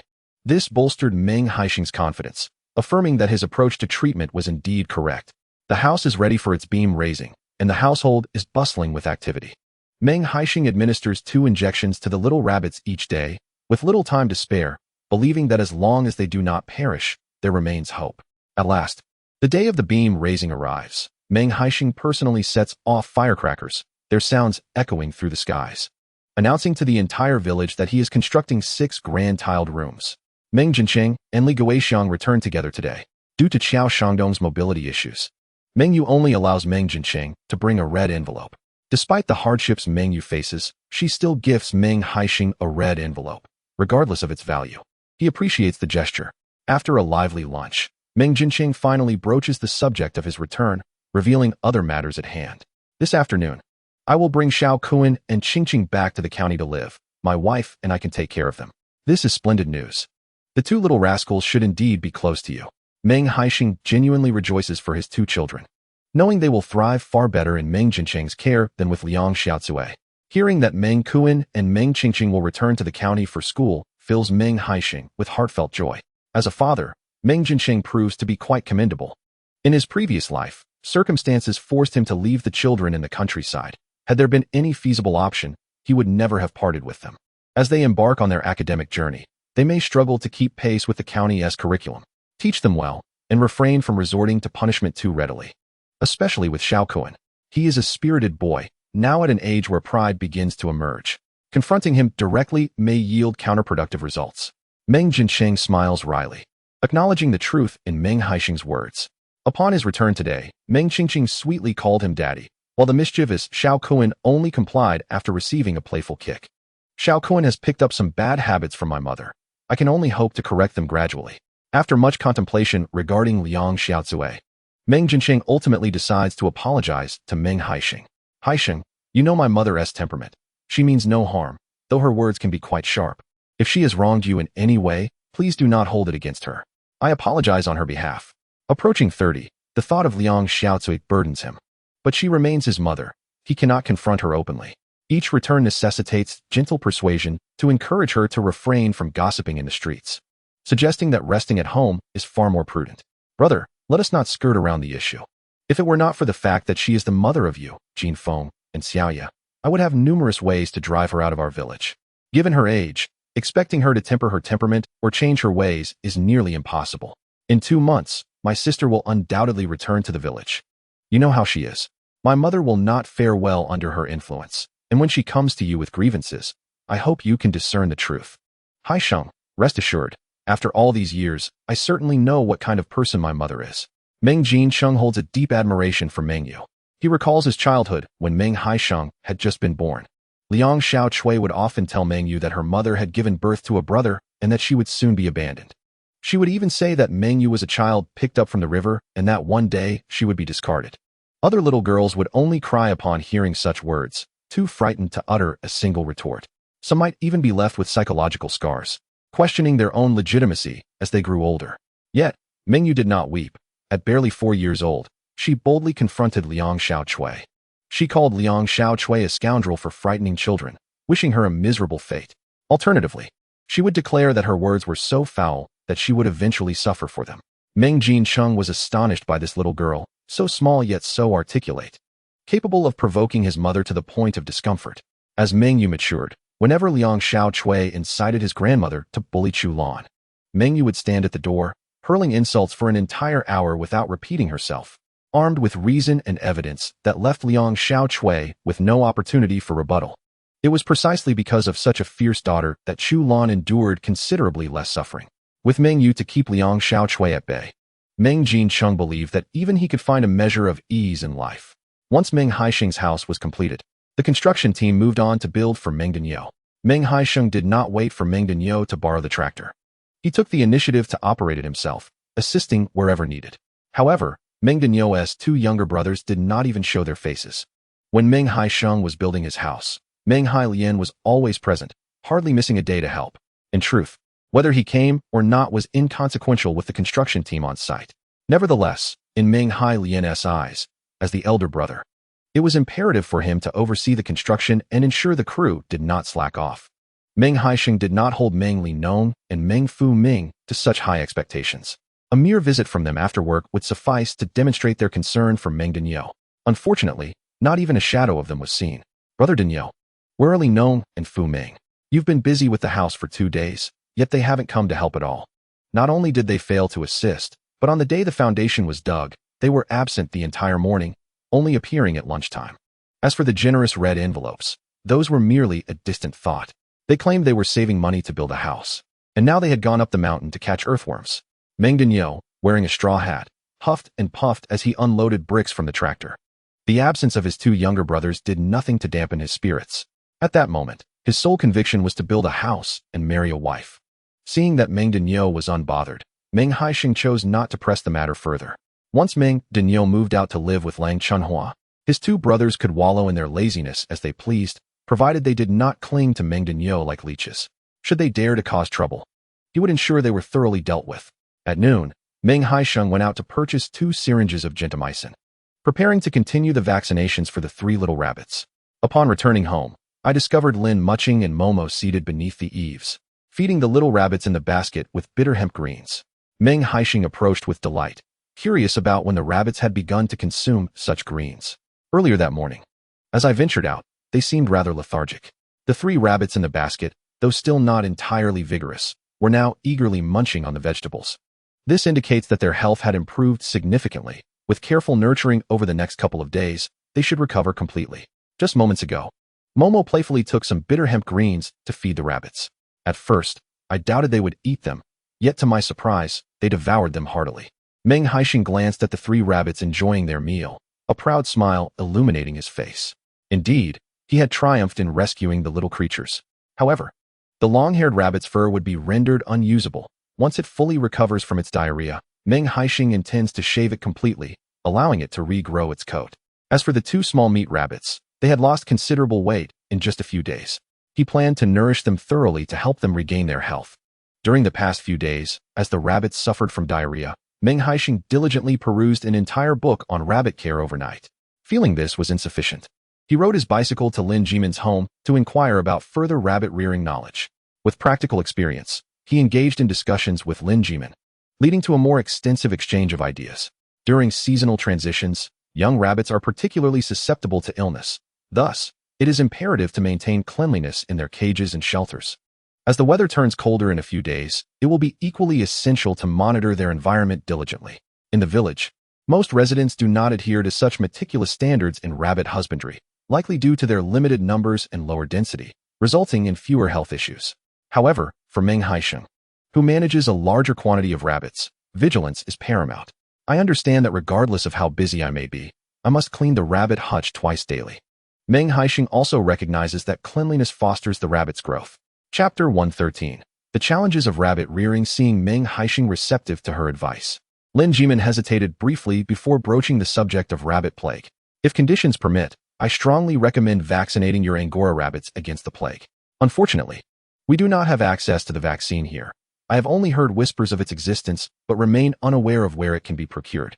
Lin Jimin, who has raised numerous rabbits, fears not the occasional diarrhea, but rather the rabbit plague. While diarrhea can often be managed, the plague is a swift and merciless affliction. A rabbit may succumb within 2 days of falling ill. Aware of the severity of rabbit plague, Lin Jimin has been diligently seeking information about vaccines specifically targeting this disease. Regrettably, her social circle is quite limited, and although she has caught wind of potential availability, inquiries at the veterinary station have yielded no results. As someone with prior experience, Meng Haisheng immediately grasped the gravity of the situation upon hearing about the plague. In contemporary times, whether raising rabbits, chickens, pigs, or cattle, vaccination becomes essential as operations scale up. Yet, Despite such precautions, news reports abound of devastating outbreaks, such as swine fever and avian influenza, that can decimate livestock overnight. As he prepares to establish a rabbit farm without any vaccinations, he realizes he is truly relying on sheer luck to endure the challenges ahead. Meng Haisheng sighed inwardly. Realizing why rabbit fur and skins were so expensive, they indeed required considerable care. He had spent the entire afternoon at Lin Jimin's home and returned home in high spirits by evening. It was evident that traversing different fields was like climbing mountains. He still had a long journey ahead in the realm of rabbit farming. "Wife, why are you cooking again? Did I not say I would prepare the meal?" As Meng Haisheng stepped through the door, the enticing aroma of dishes wafted from the kitchen. "I am perfectly capable of cooking a meal." Lin Mucheng refrained from mentioning that she had prepared the meal early due to her growing hunger. During her last visit to the hospital, the doctor advised her to manage her diet to prevent the baby from growing too large, which could complicate childbirth. After returning home, Lin Mucheng had attempted to limit her food intake, but her stomach grumbled with hunger. Despite having consumed a large steamed bun and a generous bowl of vegetables at noon, she found herself ravenous by 4 in the afternoon. Ultimately, unable to resist, she had first eaten a melon the size of her fist. However, that sizable melon only sustained her for half an hour before her hunger returned, prompting her to make dinner. Meng Haisheng took the spatula from Lin Mucheng's hand, instructing her and Momo to go to the living room while he prepared stir-fried liver. To ensure both of them received adequate nutrition, he had deliberately taken a slightly longer route on his bicycle to purchase pig liver. He had heard that pig liver was beneficial for replenishing vitality and blood, advantageous for both adults and children. "Daddy, this is delicious." "Is it? It seems my culinary skills are quite commendable." Momo, with her small spoon, eagerly stuffed a large piece of pig liver into her mouth, devouring it heartily. Meng Haisheng felt immense joy seeing someone enjoy the dish he had prepared. He had rarely bought pig liver for cooking, typically opting for a piece of braised liver instead. Fresh pig liver carried a distinct odor, requiring soaking and washing. The time spent preparing a single liver could yield 2 different dishes. "Haisheng, how did your inquiries at Du Jimin's house go this afternoon? What steps should we take to ensure the little rabbits suffer from fewer ailments?" Lin Mucheng shared her concerns for their small rabbits, particularly the batch of meat rabbits that were nearing sale. Any issues could render their efforts fruitless. "Our current number of rabbits is low, so the risk is manageable. With careful attention, the likelihood of the young rabbits suffering from diarrhea remains relatively low." However, she did mention the threat of rabbit viral hemorrhagic disease. Meng Haisheng recounted the details he had gathered from Lin Jimin. "Tomorrow, I will visit the county hospital to see if I can gather information regarding the rabbit viral hemorrhagic disease vaccine from Mr. Dong." "That sounds prudent. Angora rabbits are priced at $5 each. Should an outbreak of the disease occur, it could deplete our entire savings. We should maintain a smaller herd for now and only increase our numbers once we are thoroughly familiar with rabbit husbandry." "Indeed. We must proceed cautiously and not hastily accumulate a large number of rabbits simply due to the high price of rabbit fur." Having lived through numerous experiences in his past life, Meng Haisheng remained composed. He was not swayed by the allure of high profits from raising Angora rabbits. The next day, as he set out for the county hospital, he brought along Momo. As Meng Hailian observed Meng Hailong's willingness to allow Lin Mucheng some respite by taking Momo with him, he pondered for a moment before deciding to bring their little treasure along as well. Both Chu Lan and Wu Lixia were preoccupied, tirelessly managing the mischievous little one, leaving them exhausted by day's end. Taking the child out to play would at least provide them with a moment of mental clarity. Little Bao, now 5 years old, often played with Momo, and as they sat in the back of the cart, Momo cradled her doll while Little Bao brandished a plastic gun. Engrossed in animated conversation, "Momo, you and Brother Bao can play in the cart. I have something to attend to and will return shortly." After unloading the earthworms, Meng Hailong entrusted Momo to Meng Hailian for the time being, as he intended to consult Mr. Dong regarding the rabbit epidemic vaccine. "Daddy, please be quick." Momo, feeling slightly apprehensive in the unfamiliar surroundings, blinked her large, watery eyes, which began to mist over with unease. Meng Hailong could hardly bear to see the adorable Momo in such a state. "Why don't you come with me?" he suggested tentatively. Momo's eyes sparkled with delight at the prospect of accompanying her father. "Daddy, I want to go with you. While I speak with Grandpa, you must be on your best behavior and not cause any trouble," he reminded her gently, knowing her youth required a little extra reassurance. Momo, obedient as ever, nodded. Meng Hailong adjusted his attire before lifting her up and heading upstairs to find Mr. Dong. "Mr. Dong, I am here to trouble you once again. What brings you here? Is this your daughter?" Mr. Dong greeted the duo with a warm smile upon seeing Meng Hailong enter with the charming Momo. Yes, my daughter is named Momo, and she is 3 years old. Meng Haisheng spoke with pride as he introduced Momo, who was indeed endearing and lovable. After exchanging pleasantries, Meng Haisheng broached the subject of the vaccine. Haisheng, your foresight is commendable. Currently, research on livestock vaccines in our country is still in its nascent stages. The studies on chicken and pig epidemics have only just begun, and the rabbit vaccine is still undergoing trials. It will take at least 2 years before it can be released to the market. The development of a vaccine requires numerous trials to ensure absolute reliability before it can be widely distributed. Haisheng, what prompted your sudden interest in this matter? I am considering raising rabbits. The land in our area is not particularly fertile, yielding low quantities of grains and other cash crops. But it is quite suitable for alfalfa growth. I thought perhaps engaging in breeding could provide a modest income to support my family. Mr. Dong expressed his approval of Meng Haisheng's venture into breeding. Just a moment. I happen to have a pupil in the research facility who might be able to assist. Mr. Dong proceeded to call Fan Jinjin in front of Meng Haisheng. Fan Jinjin, a favored disciple of Mr. Dong, had little interest in working at the hospital, and Mr. Dong had helped her secure a position in the research lab. Her current project involved vaccine research. Upon receiving Mr. Dong's call and learning about Meng Haisheng's situation, she exclaimed with delight on the other end of the line. Dear teacher, your call was remarkably timely.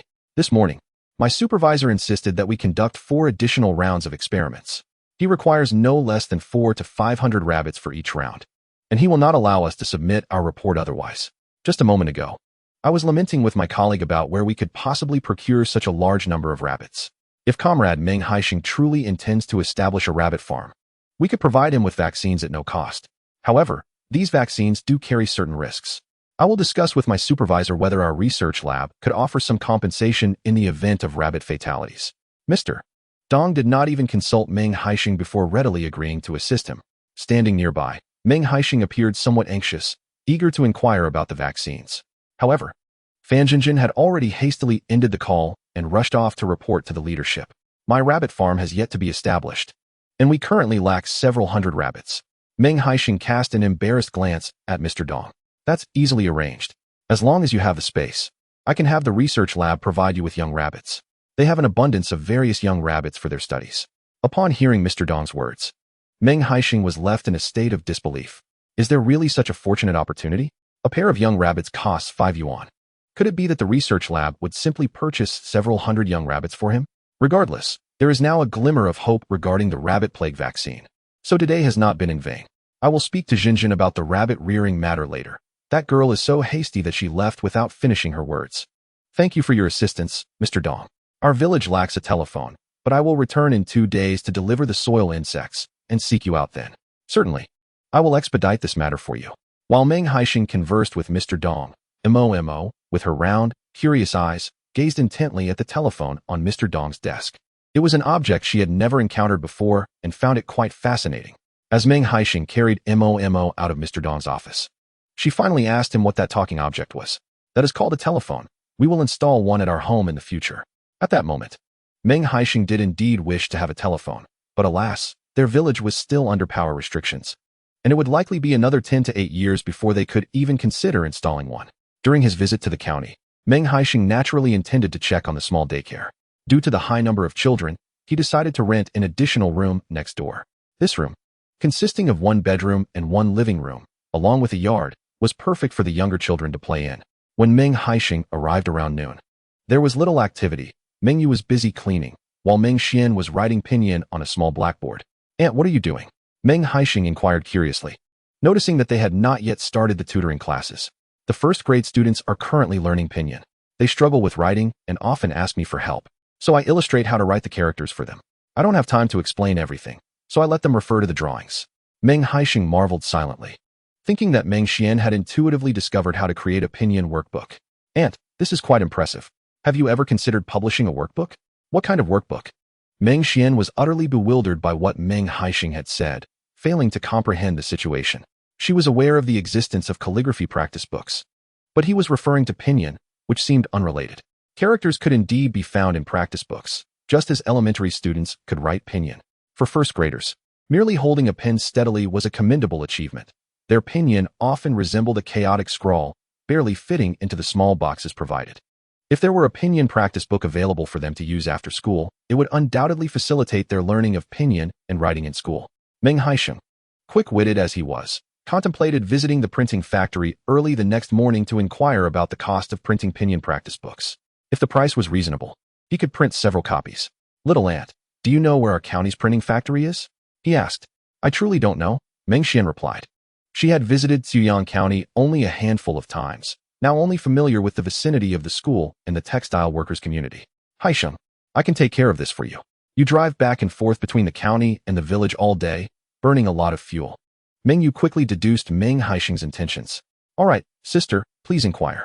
If printing a pinyin book of this thickness can be kept under 10 cents, you can negotiate to print 100 copies. Meng Haisheng's aim in printing these pinyin practice books was not to make a fortune, but rather to provide children with the opportunity to practice their writing for an hour each day after school, which would benefit their future studies. If the printing cost was 10 cents, selling them for 20 cents could also earn a little pocket money for Meng Yu and Meng Haisheng.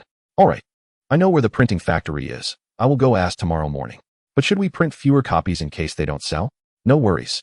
There are also Momo and Xiaobao, as well as the two Chuan siblings. They won't need to buy practice books in the future. They can practice at home. Meng Yu found some merit in Meng Haisheng's words, although it seemed a bit excessive for each child to have multiple copies. After lunch and dinner, when Meng Haisheng saw that there was nothing more to attend to, he decided to return home. He had initially planned to help Meng Dainiu the next morning. Little did he expect that after breakfast, someone would come calling for him, as a Dongfeng van had parked outside his new home. Haisheng, hurry, someone is looking for you. Meng Dainiu rushed into the courtyard. Who is looking for me?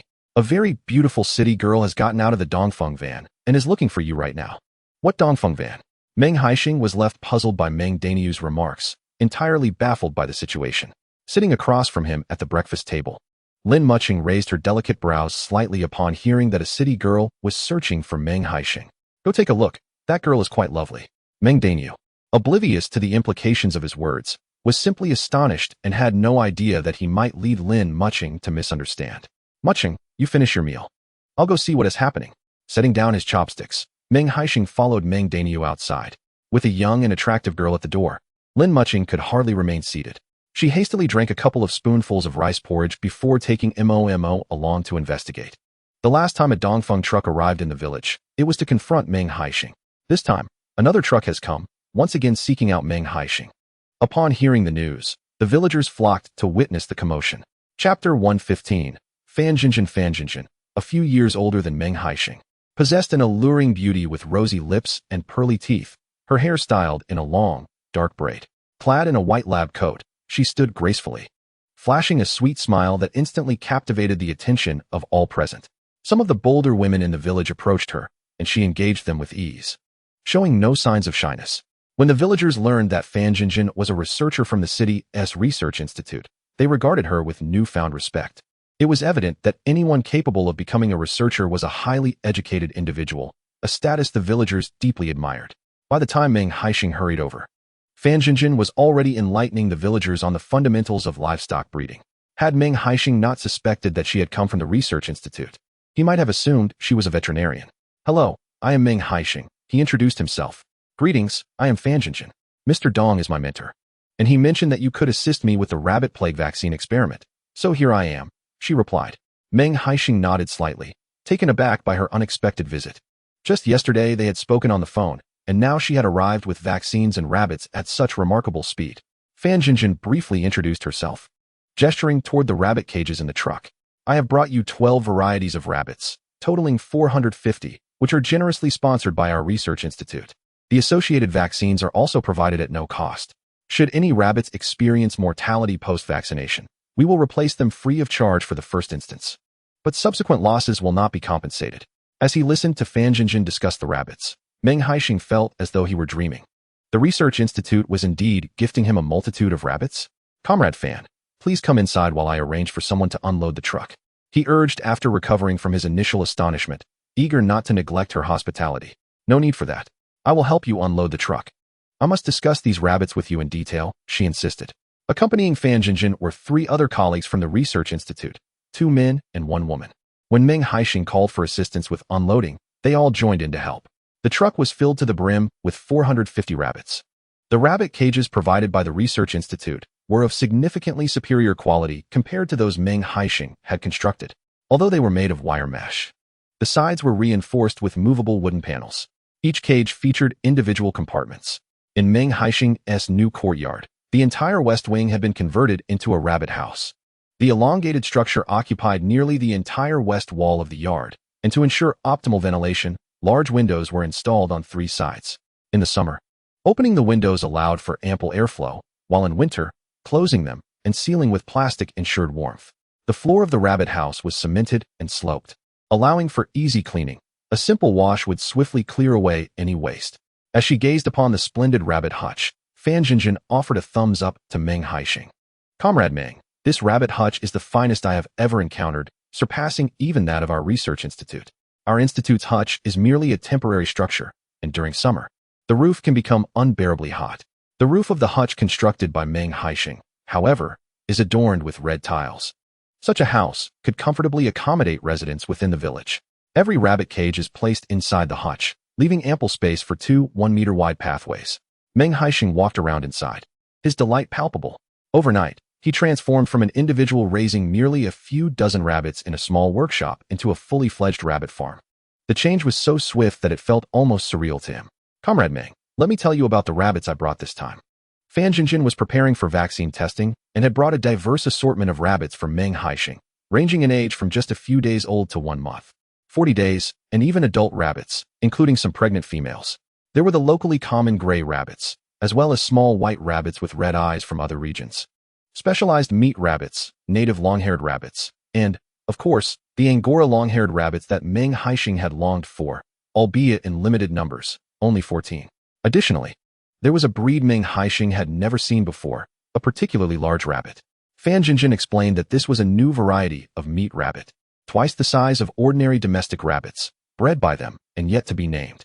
As Fan Jinjin elaborated, Meng Haisheng's suspicions about her true identity grew. The more he observed her, the more he felt she must have come from a veterinary station. "In a moment, I will label each cage. When I arrived earlier, I was concerned about losing them, so I gathered them all together." Meng Haisheng was filled with astonishment at how Fan Jinjin could remember all the rabbits so clearly. It was not a matter of 45 rabbits, but 450. "Comrade Meng, why do I sense that you doubt my words?" Fan Jinjin remarked. "I'm not deceiving you. This rabbit is named Dashin, and I have watched it grow." No, Comrade Fan. Your memory is truly remarkable to recall all the rabbits so distinctly." At this point, Fan Jinjin realized that she indeed did not appear to be someone engaged in vaccine research. Suddenly, she burst into laughter.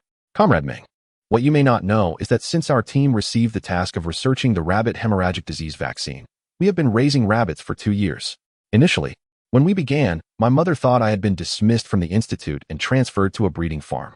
Those accompanying Meng Haisheng joined in the laughter.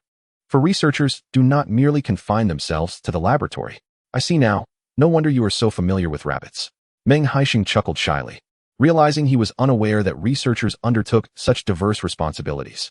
Subsequently, Fan Jinjin and her companions produced labels to affix to each cage and retrieved a vaccination record book and other materials to hang near the rabbit cages. Meng Haisheng was taken aback by the scene, feeling as though his rabbit hutch was no longer his own. "Comrade Fan, I have another concern. Since you are conducting research, how will I raise and sell the rabbits?" Upon hearing Meng Haisheng's inquiry, Fan Jinjin could not help but stifle a laugh. After administering vaccinations to the adult rabbits, those not intended for breeding may be sold directly if no adverse reactions occur within a span of 15 days. Although it is generally acceptable to sell these young rabbits after such a period without any abnormalities, their diminutive size renders immediate sale less advantageous. Thus, it may be prudent to nurture them for a while longer. The rabbits we observe over an extended period are typically retained as breeding stock, and we only assess the likelihood of them contracting rabbit hemorrhagic disease, even for those under long-term observation, which lasts merely a year. I now understand. I had assumed none could be sold. Meng Haisheng felt a twinge of awkwardness, realizing he had misunderstood. When he arrived earlier, Lin Mucheng had followed closely behind, but chose not to engage in conversation, instead watching from the side with mo laughter occasionally echoed from the rabbit house, which made Lin Mucheng feel quite uneasy. Upon seeing the vivacious and cheerful Fan Jinjin conversing with Meng Haisheng, an inexplicable discomfort washed over her, stirring an impulse to intervene.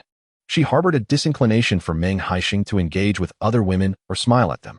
Chapter 116. In her thoughts, Lin Mucheng once possessed an exceptionally buoyant personality. During her middle and high school years, she was an active member of the school badminton team, cultivating a wide circle of friends and diverse interests. However, after enduring numerous hardships, she withdrew into herself, becoming increasingly reticent, with her smile diminishing in frequency. In comparing herself to Fan Jinjin, she felt an unmerited sense of inferiority that weighed heavily upon her. She had once been so radiant. Momo seemed to sense Lin Mucheng's disquiet, gently tugging at the hem of her garment. Lost in contemplation, Lin Mucheng quickly regained her focus. Momo, would you like to see the baby rabbits? Let us go to the rabbit house and take a look. Yes, I just saw a really big baby rabbit, Momo exclaimed, dramatically gesturing a large circle in the air.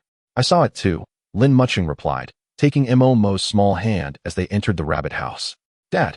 Momo dashed off to find Meng Haisheng. As he conversed with Fan Jinjin, he turned to scoop Momo into his arms upon hearing her call. Mucheng, you've arrived as well. This is Comrade Fan Jinjin from the Research Institute. I mentioned the rabbit hemorrhagic disease vaccine to you yesterday. Today, she has brought us both rabbits and the vaccine. Meng Haisheng introduced Lin Mucheng to Fan Jinjin. Hello, Comrade Lin. You look remarkably young. And you're already expecting your second child. I don't even have a partner yet, Fan Jinjin remarked, astonished to see Lin Mucheng with her noticeable pregnancy.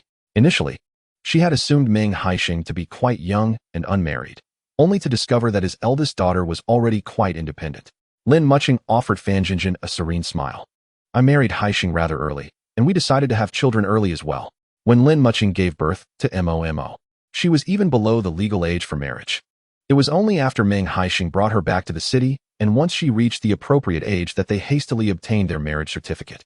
One could assert that had Meng Haisheng not harbored ulterior motives, after the birth of Momo, his treatment of Lin Mucheng would have been less than favorable. In such a scenario, Lin Mucheng might have truly exerted every effort to find a way back to the city. This is a topic Lin Mucheng is reluctant to discuss, and she swiftly steers the conversation elsewhere, inviting Fan Jinjin and others to join her inside for a chat. The new house has only recently been constructed, and Meng Haisheng has yet to procure any furniture. To accommodate Fan Jinjin and her companions, he has returned home to retrieve a folding table and a few stools. With little in the way of hospitality, Meng Haisheng decides to serve the sour plum juice that Lin Mucheng has recently taken a liking to as a beverage for his guests. Meng, we need to monitor and record the rabbit's vaccination process, and will likely need to stay in the village for a while. I wonder if you could assist us with arrangements. The Research Institute has generously provided Meng Haisheng with numerous rabbits. It's not just a matter of a few days for Fan Jinjin and her group. He would accommodate them for a year if necessary. My new house has just been completed and is rather damp, making it unsuitable for guests. I will inquire with the old gentleman next door to see if he can allow you to stay temporarily. If that doesn't work out, you can squeeze into my place. Our requirements are modest. I can share a room with Mei Ruo, and Jianfeng can share with the others. Very well. How do you plan to manage meals? Will you dine with us or prepare your own? I must clarify that our meals consist of simple fare, nothing particularly exquisite. Meng Haisheng is meticulous in his considerations, preferring to lay all matters bare to avoid future misunderstandings that could lead to discord. Our experiment with the rabbit epidemic vaccine will consist of 4 rounds, and for an extended period, we will be visiting the village intermittently, which is why we brought our pots and pans. As she speaks, Fan Jinjin gestures towards several large boxes in the yard. We even brought a small gas canister. We can buy some vegetables from the village as needed. Meng Haisheng silently admires Fan Jinjin for her thoroughness in planning. The old gentleman's house consists of 4 rooms. He and his wife occupy one, leaving 2 vacant. Upon hearing that Meng Haisheng intends to let Fan Jinjin and her companions stay, they have no objections. Old sir, having Comrade Fan stay occasionally will surely be an inconvenience for you. Would it be acceptable if I provided you with a monthly accommodation fee of 5 yuan? That one tea do, they are in tea staying long term, so I would feel embarrassed to accept your money. I can still craft 2 simple cages each day to sell. While the profits are modest, they suffice for me and my wife. He insists that Meng Haisheng simply let Comrade Fan stay, as long as they are not deterred by the condition of his home. Despite the old gentleman's refusal of payment, Meng Haisheng feels compelled to send some meat and vegetables to him whenever he delivers supplies to Fan Jinjin and her group. After resting for a while, Fan Jinjin commences packing her belongings. The gas canister she brought is quite small, hardly larger than a bucket, and the single burner stove appears rather diminutive. Lin Mucheng glances at the small gas canister, feeling a twinge of melancholy. She had not used the gas cylinder for quite some time. Cooking with it was far more convenient than using firewood. However, Since every household in the village relied on earthen stoves, she refrained from mentioning it to Meng Haisheng. Yet, Meng Haisheng was remarkably perceptive. Just a fleeting glance at the gas cylinder was enough for him to discern her thoughts. He felt a pang of regret for forgetting about the gas cylinder. Resolutely, he decided to purchase one, along with a gas stove, which was readily available in the town. Taking advantage of Fan Jinjin's tidying up, Meng Haisheng drove his tractor to the town, intending to buy 2 new red mats for them, as well as a gas stove. The 2 rooms in Grandpa Meng's house had remained empty for years, and he deemed it necessary to procure fresh mats. Upon reaching the town, he first bought a gas stove, opting for the largest gas cylinder available, which came with 2 burners. The entire set cost 50 yuan, and subsequent refills would be 5 yuan for a full cylinder. Although the price was somewhat steep, Meng Haisheng felt it was worthwhile, knowing that Lin Mucheng would no longer have to bend over the stove while cooking at home. Meanwhile, upon returning home, Lin Mucheng felt a sense of discomfort as she observed Meng Haisheng eagerly purchasing red mats for Fan Jinjin. He had never been so diligent in assisting her before, and now, with the arrival of a city girl, he was bustling about. Lin Mucheng couldn't help but feel a twinge of sadness as she remembered her own past as a city girl. The more she contemplated, the more her heart ached. And soon she found herself silently weeping. Momo, who had been playing with dolls on the Kong, quickly noticed her mother's tears. Sensitive to her mother's emotions, she waddled over. "Mommy, why are you crying?" Momo asked, extending her little chubby hand to gently wipe Lin Mucheng's tears. "Mommy's not crying. The wind is just too strong, making my eyes squint." "Then let us close the window," Momo suggested.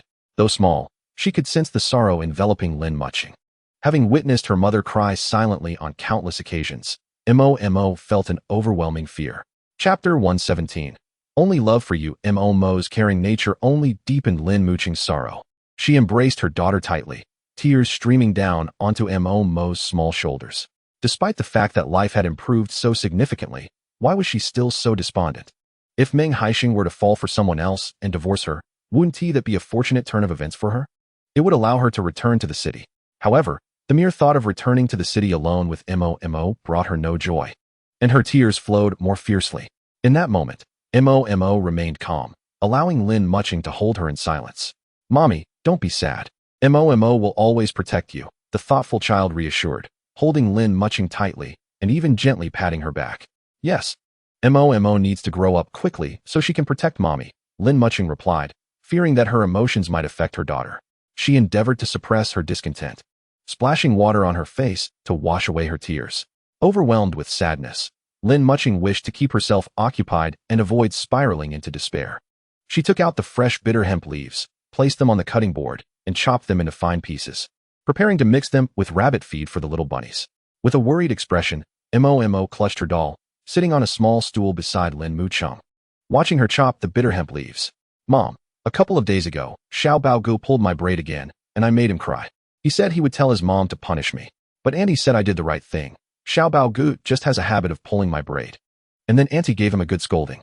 "Mom, what does it mean to have a habit?" Lin Mucheng, who had been feeling quite sorrowful moments ago, found her sadness vanish entirely upon hearing Momo's innocent inquiries. "Having a habit is not a commendable trait, and you should refrain from saying it. But Auntie said so. Next time she mentions it, you can tell her that speaking inappropriately in front of children is wrong." "All right, I will remember that." The mother and daughter sat in the courtyard, chatting idly while chopping the bitter hemp leaves. As noon approached, the sound of a tractor echoed through the alley. Normally, Momo would have dashed out to greet Meng Haisheng, but this time she hesitated. She stood up, not rushing outside but instead looking at Lin Mucheng. "If you wish to see Daddy, you may go." Lin Mucheng set down the knife, letting out a slight sigh. She couldn't allow her issues with Meng Haisheng to affect Momo. Meng Haisheng had just delivered a red mat and some daily necessities to Fan Jinjin and was now cheerfully bringing down gas canisters. Typically, upon hearing the sound of his tractor, Momo would rush out to welcome him, but today she remained still, leading him to believe she was not home. Once he had brought down the gas canisters and stove, he finally saw Momo running out of the house. "Daddy, you're back." Meng Haisheng set down what he was carrying and scooped up the adorable little Momo. "Daddy bought you delicious carp. I'll make you braised carp soon."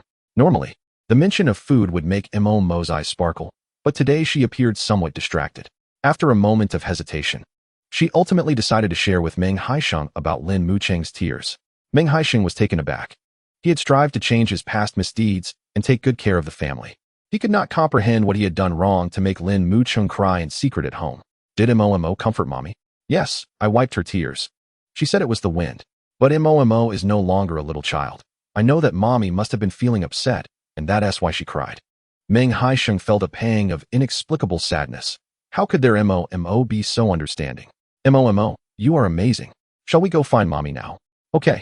Meng Haisheng cradled Momo in one arm, while carrying the gas stove in the other, making his way home. As Lin Mucheng stepped out, she coincidentally encountered Meng Haisheng at the door. Upon seeing the gas stove in his hands, her eyes widened in astonishment. Where did you buy the gas stove? He went to the town to purchase a gas stove, as the kitchen at home was rather low, making it difficult for him to cook while squatting whenever he was alone.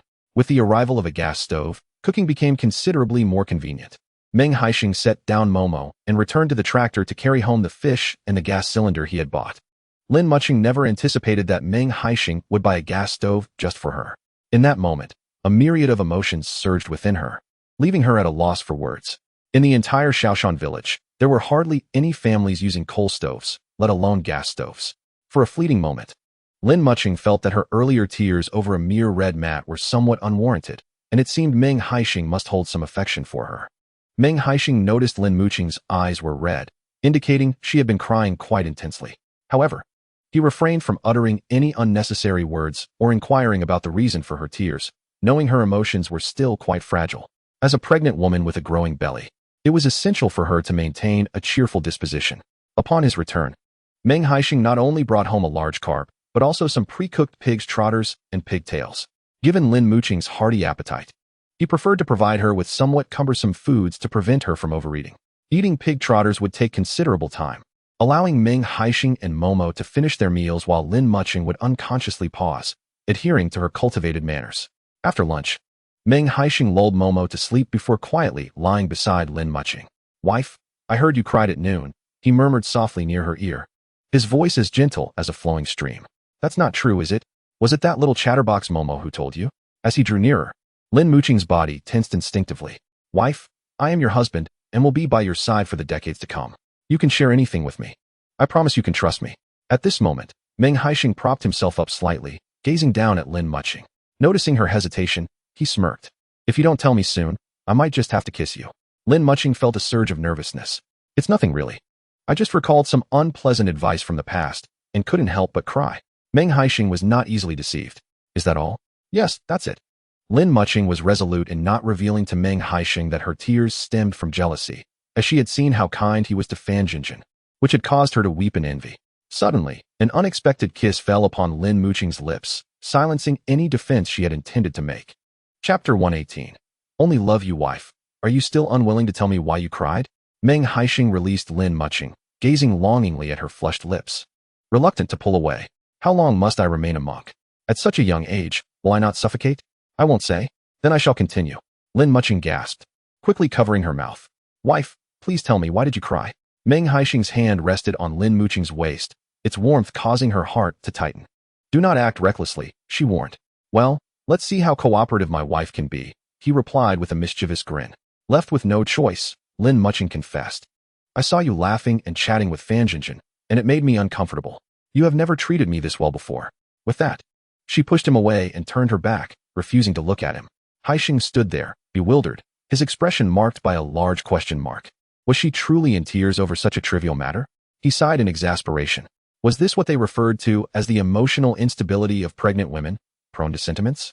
He wrapped his arms tightly around Lin Mucheng from behind, nuzzling her neck. My dear wife, I shall love only you in this lifetime. No matter who I encounter along my journey, my heart for you will remain unchanged. Lin Mucheng stiffened momentarily, her lips curving upwards despite her closed eyes. This was the first time Haisheng had uttered the word love to her. After Fan Jinjin and her companions settled in, they did not rush to vaccinate the rabbits. Instead, they allowed them a few days to acclimate before administering the vaccinations together. Fan Jinjin, possessing some experience in rabbit care, praised Haisheng for the feed he had prepared. Alfalfa is indeed an excellent choice for rabbits. If you have a surplus, you should stock up. She advised that during winter, in the absence of bitter greens, feeding the rabbits dried alfalfa would suffice for nutritional needs. Is it all right to feed them only dried food? She continued. When raising rabbits in winter, you can slightly moisten their feed, as this promotes better health. If there was a stove for heating indoors, it was essential to regularly provide the rabbits with water. but care should be taken not to give them too much at once, particularly for the Angora rabbits, known for their sensitive stomachs. A dropper should be used to prevent their fur from getting dirty while drinking. Haisheng nodded eagerly, recognizing that Fan Jinjin's experience greatly surpassed his own. With the sudden increase of over 400 rabbits, the demand for rabbit feed surged dramatically. During the lunch break, while everyone was off work, he used the village loudspeaker to announce that he was continuing to collect alfalfa at 1 penny per pound. He also mentioned that anyone with bitter greens could sell them at the same rate. However, Haisheng's own garden only produced a small amount of bitter greens, insufficient to feed so many rabbits. He subsequently planted more bitter greens, but it would be at least a month before they could be harvested. For the time being, he had to gather some from the village to make do. The village children had returned to school, but they finished early every afternoon. Upon hearing that Haisheng was collecting alfalfa again, they quickly became industrious. Instead of playing in the streets after school, groups of children ran out to cut the alfalfa. Soon, children from neighboring villages also heard about this lucrative work and joined the village children in gathering grass. Within just a few days, a tall stack of grass had formed in front of Haisheng's new courtyard. Meng Haisheng had little time to spare for other matters, as he busily shuttled between his home and the threshing ground each day. With an abundance of grass that required drying, a considerable area was necessary, and the village's threshing ground, typically used for drying wheat, became the ideal location for his grass. Eventually, he decided to set up a dedicated stall for collecting grass every afternoon at the threshing site, inviting children from various villages to bring their grass there.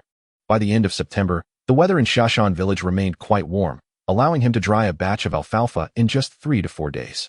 By October 1st, Meng Haisheng had already stacked 4 heaps of grass at the threshing ground, while the alfalfa and other grasses around Shashan village had been completely harvested by the village children. Concerned for their safety if they ventured further afield to cut grass, he ceased his collection efforts, thinking it prudent to wait until the grass grew back before resuming. During this period of gathering alfalfa, he contemplated the possibility of cultivating more on their barren land. The weather conditions, temperature, and humidity were just right for sowing alfalfa. With the number of rabbits at home expected to increase, relying solely on wild grasses could be precarious. A drought could lead to a decline in yield, forcing him to feed the rabbits grain instead, significantly raising costs. Comrade Fan, do you know what type of grass rabbits prefer? I wish to plant some in our relatively barren fields. Aren't there plenty of wild grasses on your mountain? I've noticed you've collected a considerable amount in just a few days. Surely that should suffice for the rabbits? With over 400 rabbits, the daily forage consumption was substantial. As winter approached and continued into spring, a shortage of forage would necessitate grain feeding, which would be quite costly. Thus, he inquired whether suitable grass seeds for rabbits could be purchased for cultivation. The nearby wastelands had ample space, though the soil was too poor for growing grains or crops, yielding very little. Fruit trees fared poorly as well due to insufficient water, leading to a gradual abandonment of these barren lands.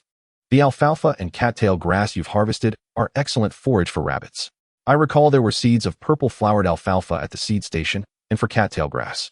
You can easily gather some seeds from the fields yourself. In the eyes of the common folk, cattail grass is simply a wild grass, yet it possesses remarkable resilience. Just scatter some seeds on the ground, and in no time, it will flourish. Is cattail grass similar to the foxtail grass we have here? This was Meng Haisheng's first encounter with cattail grass, which was indeed absent from his region. No, the tails of cattail grass are longer and thinner, standing upright more effectively, distinguishing it clearly from foxtail grass. As he spoke, Fan Jinjin rummaged through a pile of grass by the gate, extracting a few stalks of cattail grass for Meng Haisheng to examine. Upon closer inspection, the resemblance between cattail grass and foxtail grass was evident. Yet their differences became apparent when placed side by side. Well then, I shall take my aluminum lunchbox and gather several more stalks to plant some varieties. In the afternoon, I will check at the seed station for purple-flowered alfalfa seeds. If they are unavailable, I'll have to collect seeds from the fields instead. I surmise that the seed station in your town likely does not carry purple alfalfa. Thus, we shall return to the city this afternoon, and upon our return, I will inquire at the seed station in the city on your behalf. How many acres do you intend to plant? You should aim for at least 5 or 6 acres of purple alfalfa. Alfalfa is generally a perennial plant. It can be harvested once in spring and again in autumn. Meng Haisheng feels that there is no immediate need to cultivate a large quantity. Nonetheless, he harbors modest expectations for the purple alfalfa and contemplates that if it is unavailable, he will resort to planting common alfalfa and caddis tail grass, as seeds for these are readily accessible. Meng Haisheng's land is limited, already occupied by fruit trees and cabbages, and to cultivate fodder, he must contract barren fields from the village. Those fallow lands, overgrown with weeds for several years, will undoubtedly require considerable effort to clear.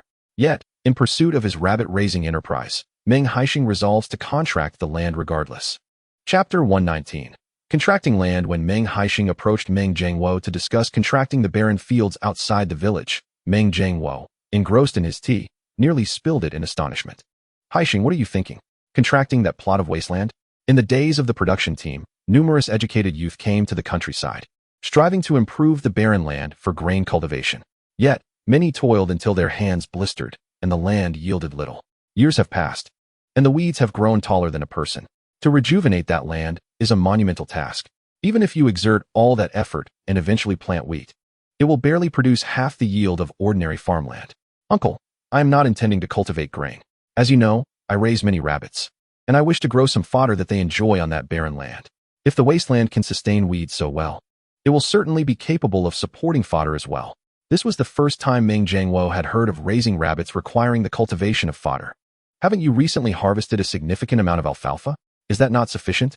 I have over 400 rabbits in my hutch, and they consume quite a few large buckets of mixed rabbit feed daily. The amount of alfalfa I harvested is uncertain in terms of how long it will last. It is prudent to prepare as much as possible. Upon hearing Meng Haisheng's intentions to cultivate alfalfa, Meng Jiangwo ceased his attempts to dissuade him. The current price for contracting land is already low, and given that Meng Haisheng is contracting barren fields, Meng Jiangwo ultimately agreed to rent him the land for 50 years at a rate of 3 yuan per acre. Thereupon, Meng Haisheng had Meng Jiangwo draft a contract for the barren land, and once they signed it, Meng Jiangwo would simply need to have it stamped at the town office. With the land contracted, Meng Haisheng returned to consult with Meng Guangzhu regarding the planting of alfalfa. In matters of agriculture, Meng Haisheng felt himself to be far inferior to Meng Guangzhu. Having farmed his entire life, Meng Guangzhu possessed unparalleled expertise in efficiently preparing farmland. You have a bit of money and are behaving recklessly. There are so many plots available for contracting in the village, yet you choose to contract 10 acres of barren land? Upon hearing it was wasteland, Meng Guangzhu immediately erupted in disbelief.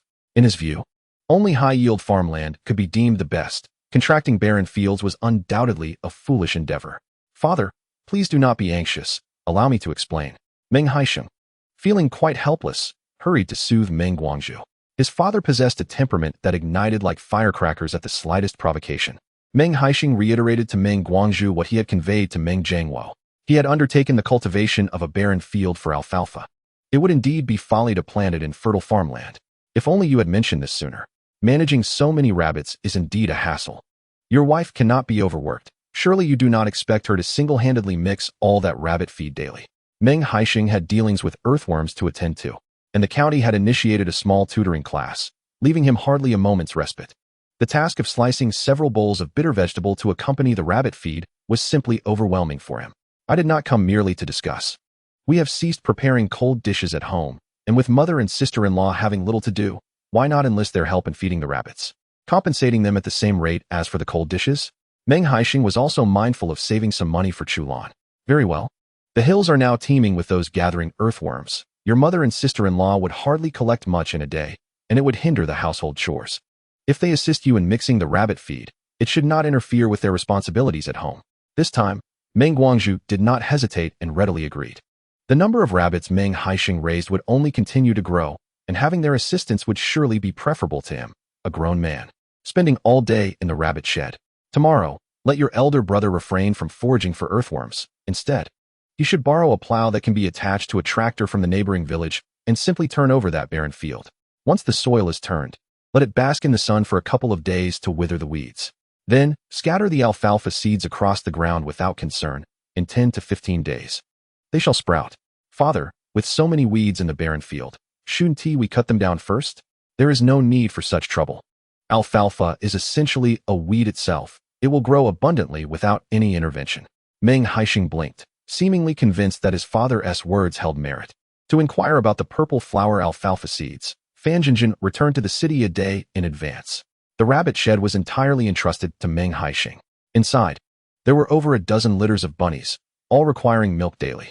Initially, Meng Haisheng paid little heed, casually reaching for the rabbit mother. However, as soon as his arm entered the rabbit cage, he received a harsh kick. In that instant, Meng Haisheng felt as though his arm might be rendered useless by the rabbit's wrath. The mother rabbit was in no amiable mood. If you approach her directly, whom else would she kick?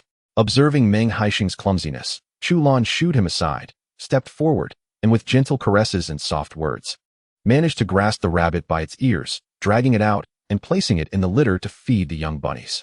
Daddy, hold me. I wish to see the big rabbit. Upon entering the rabbit shed, Momo circled the enormous rabbit named Dazhuang. Ever since Fan Jinjin brought the rabbits, Momo had been filled with curiosity about Dazhuang. This was her first encounter with such a large rabbit. She could only look but not touch. Dazhuang had a rather irritable temperament and was known to bite. Meng Haisheng repeatedly cautioned Momo against approaching the rabbits indiscriminately and advised her not to feed them vegetables casually. I refrained from touching, as Grandma encourages me to caress the little bunnies. They are indeed adorable. Chu Lan cherishes her grandchildren dearly, and they gaze longingly at the bunnies. Chu Lan often brings a 1-month-old rabbit for them to pet. Haisheng, have you noticed that in the past 2 months, Momo's speech has become increasingly articulate, and she speaks in coherent sentences now, unlike before when her words were often muffled? Meng Haisheng nodded slightly. Perhaps his presence has contributed to Momo's personality becoming more cheerful than it was previously. Mom, tomorrow I will head to the county. Do you have anything for my sister? I need to take some flour and an old hen. Chu Lan possesses her own savings, often supplementing Meng Yu a little. However, she is careful not to overdo it, as she still resides with Meng Hailian and has not yet separated from the family. If she were to provide too much assistance to Meng Yu, even if Wu Lixia does not voice her discomfort, Meng Haisheng can certainly sense that she would not be pleased. Mom, I believe Qi Shangdong's injury has nearly healed. Perhaps we should let them return. De Chuan and Xiao Chuan are still quite young, and my sister cannot manage alone. They should have returned long ago. Once Qi Shangdong is mobile, they should promptly acquire their marriage certificate and arrange the banquet. Reflecting on these troublesome matters, Chu Lan feels quite displeased. Had it not been for Qi Shangdong, that handsome scoundrel who won her daughter's heart, Meng Yu would not be enduring such hardships now.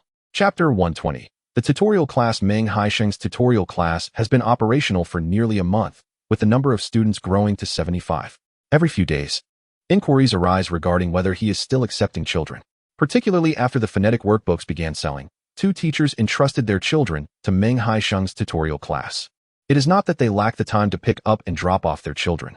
Rather, as only children, their kids are excessively pampered. Parents find it exceedingly challenging to have them study and write at home. Once the children are in Meng Haisheng's care, with Meng Xian supervising, the atmosphere shifts. Most first graders harbor a fear of their teachers. However, when Meng Xian stands there, they promptly focus on their workbooks or homework. In the evening, they return home with neatly completed assignments to show their parents, bringing joy to both the children and the adults. As word spreads, the number of students in Meng Haisheng's tutorial class continues to rise steadily. Sensing that the time is ripe, he finally printed promotional flyers for the children to take home. Is this feasible, Haisheng? Charging 50 cents per class. What kind of families can afford such high tutoring fees? Meng Xian felt a twinge of anxiety. Meng Haisheng had mentioned that the tutorial fees would be split evenly between them. If 20 children enroll, her earnings from the tutoring fees could surpass her salary by the end of the month. Don't worry, little aunt, 50 cents per class is quite reasonable. In fact, it could be said that for the knowledge imparted over 45 minutes, charging them only 50 cents is exceedingly economical. Just wait and see. Some enlightened parents who prioritize their children's education but lack the time to teach will surely respond positively to our flyers. Although Meng Haisheng expressed this optimism, Meng Xian still felt uncertain. At noon, Meng Haisheng stayed behind to have lunch, summoning Meng Jincheng and Li Guixiang to join him. Today, I heard something intriguing at the machinery factory, Meng Jincheng whispered conspiratorially. Not long ago, Meng Guoyang was apprehended. It remains a mystery who orchestrated his downfall, as all the blame has been heaped upon him. Initially, it was rumored he would receive a sentence of just a year or 2 before being released. However, the narrative has shifted, now branding him as the mastermind, destined to languish in prison for an extended period. Fearing his fate, he is intent on selling both of his Dongfeng trucks to secure funds for his escape. Currently, he is desperately seeking buyers. Upon hearing Meng Guoyang's frantic attempts to secure his release, Meng Haisheng couldn't help but smirk internally. Such a scoundrel hardly deserved freedom. He was well aware of Meng Guoyang's rise to fortune in his previous life, having leveraged 2 Dongfeng trucks to transport a shipment of surplus woolen sweaters from the south. Earning his initial capital, it appeared these trucks were indeed his lifeline. Realizing this, Meng Haisheng resolved to suppress this lifeline and observe what other tricks Meng Guoyang might employ. "Brother Jincheng, is anyone interested in his trucks?" he inquired. "Chu Daong from the convoy has taken a liking to them. He's notorious in our factory as a little thug, but his family possesses both influence and wealth, making him untouchable. He is aware of Meng Guoyang's intention to sell the trucks and has been deliberately driving down the price." Upon hearing this, Meng Haisheng quickly devised a plan. Not only did he intend for Meng Guoyang to rot in prison, but he also aimed to seize his first pot of gold from his past life. If Meng Guoyang sought to sever Meng Jinfeng's means of livelihood, then he would obliterate his financial avenues as well. With this thought in mind, Meng Haisheng was eager to uncover everything about Meng Changyue's current situation in the capital. While Meng Changyue's wings had yet to fully unfurl, he was determined to sever all his connections. As Meng Haisheng took a sip of hot tea, he reflected on past events. During his modest successes in southern commerce, he had met Teng Zhe, who had journeyed south from the capital. They had built their fortunes together, weathering financial storms and cultivating a strong friendship. Over drinks one evening, Teng Zhe, inebriated, had shared much about his past. If memory served him right, Teng Zhe was presently enduring one of the most unforgettable chapters of his life in the capital. His father had divorced his mother for the sake of career advancement, and in an effort to distance himself, Teng Zhe had changed his surname at that time. Teng's mother, unemployed after the divorce, left them with no source of income. This year, Teng Zhe had failed his college entrance examinations, and amidst these trials, he found himself in the darkest moment of his life. Rather than choose to repeat his studies, he had migrated south, not due to poor academic performance, but because of his mother's sudden passing. With no means of support, Teng's mother had sought employment to ensure her son could focus on his studies. However, at her age, she could only secure a job sweeping streets. Tragically, shortly after starting, she was struck and killed by a car. Although there were no surveillance cameras, eyewitnesses had noted the license plate, yet no one stood up for Teng Zhe. Disheartened, he left the capital, venturing south alone to forge a new path. Meng Haisheng pondered over the current predicament of Teng Zhe. If he could lend Teng Zhe a hand at this moment, perhaps Teng Zhe could assist him in dealing with Meng Changyue, thus altering his own fate. However, the distance to the capital was considerable, and without a telephone at Teng Zhe's end, he could only resort to writing a letter to gauge Teng Zhe's trustworthiness. After having lunch, Meng Haisheng took a vehicle to the post office to compose his letter. He couldn't recall the house number of Teng Zhe's residence, so he merely noted the street name, hoping the letter would reach him. Should he fail to establish contact, Meng Haisheng feared he might have to travel to the capital in person. Upon exiting the post office, Meng Haisheng rented a bicycle and made his way to the machinery factory to seek out Chu Daong. Chu Daong was well known, and even the gatekeeper couldn't help but cast a few extra glances as Meng Haisheng arrived. Shortly thereafter, a young man with shoulder-length hair, dressed in a white shirt, khaki trousers, and black leather shoes, sauntered out of the factory. To showcase his individuality, Chu Daong had left the buttons of his shirt undone, revealing a chest as pale as boiled chicken. Meng Haisheng couldn't suppress a chuckle at Chu Daong's attire. The young man exuded an air of arrogance. "Are you looking for me?" As Meng Haisheng appraised Chu Daong, the latter was also scrutinizing him. "I am Meng Haisheng, and I have a lucrative business proposition. But I wonder if you have the courage to join me." Meng Haisheng understood the psyche of such young men well. They were particularly sensitive to their pride, and any hint of disdain could provoke a confrontation. As long as it's a legitimate money-making venture, I, Chu Daong, fear nothing. "So what business are you proposing?" "This isn't the right place for discussion. Let us find somewhere more suitable," Chu Daong suggested, as he was the team leader of the vehicle fleet and had his own small office within the factory. "I am aware that there is a batch of sweaters in Jingnan City that is about to be liquidated. Their designs are exceptionally appealing, and I assure you, if we bring them back to sell, we will undoubtedly make a profit." Chu Daong was no fool. He regarded Meng Haisheng with skepticism. "If this is such a profitable endeavor, why are you coming to me instead of undertaking it yourself? Just tell me what you need me for." Chapter 121. Journey to Jingnan City. Meng Haisheng relished conversing with intelligent individuals. With a calm smile, he opted to be direct with Chu Daong. "I've heard you are interested in purchasing 2 Dongfeng vehicles from Meng Guoyang. Is that so? Are you interested in buying them as well?" Chu Daong inquired. "Not at all. I want you to stall Meng Guoyang until his judgment is finalized, and then you can acquire his vehicles," Meng Haisheng stated plainly. Chu Daong appeared perplexed by Meng Haisheng's proposition. "Is that all? Are you offering me a chance to make money for free? Do you have a grudge against Meng Guoyang?" "Indeed, once that batch of sweaters is sold, you stand to make at least 30,000 yuan. In exchange for your assistance installing Meng Guoyang. This deal is quite advantageous," Meng Haisheng clarified. Upon hearing the potential profit of 30,000 yuan, Chu Daiyong's expression shifted to one of astonishment. Although he had some funds, they were provided by his family. And as a team leader, his income was merely a fixed salary. He wished to purchase Meng Guoyang's car primarily to enhance his earnings. Yet he still needed to solicit funds from his family. Young and prone to mischief, his parents were reluctant to allow him to possess substantial sums of money. Should Chu Daiyong manage to earn 30,000, his influence over his parents would undoubtedly increase. Though Chu Daiyong felt tempted, he remained wary of falling for an unsubstantiated windfall. "You must let me earn 30,000 first," he insisted. "What if you profit and neglect to assist me with Meng Guoyang?" Meng Haisheng countered. "Do you assume I have ample money at my disposal? I've invested the funds for the car into clothing. What do you expect me to use to buy a car?" Chu Daiyong rolled his eyes, recalling how his father urged him to negotiate the price down, even suggesting he abandon the purchase altogether. "All right, once the clothing is back. It won't sell out in a day or two." Meng Haisheng was unperturbed by Chu Daiyong's potential trickery. He believed he had his own strategies in place. By soliciting Chu Daiyong's assistance, Meng Haisheng inadvertently fostered a measure of trust between them. Had Meng Haisheng offered Chu Daiyong an unequivocal opportunity for significant gain, Chu Daiyong might have hesitated to accept it. Despite his frivolous demeanor, he possessed a quick wit and never believed in the notion of effortless fortune.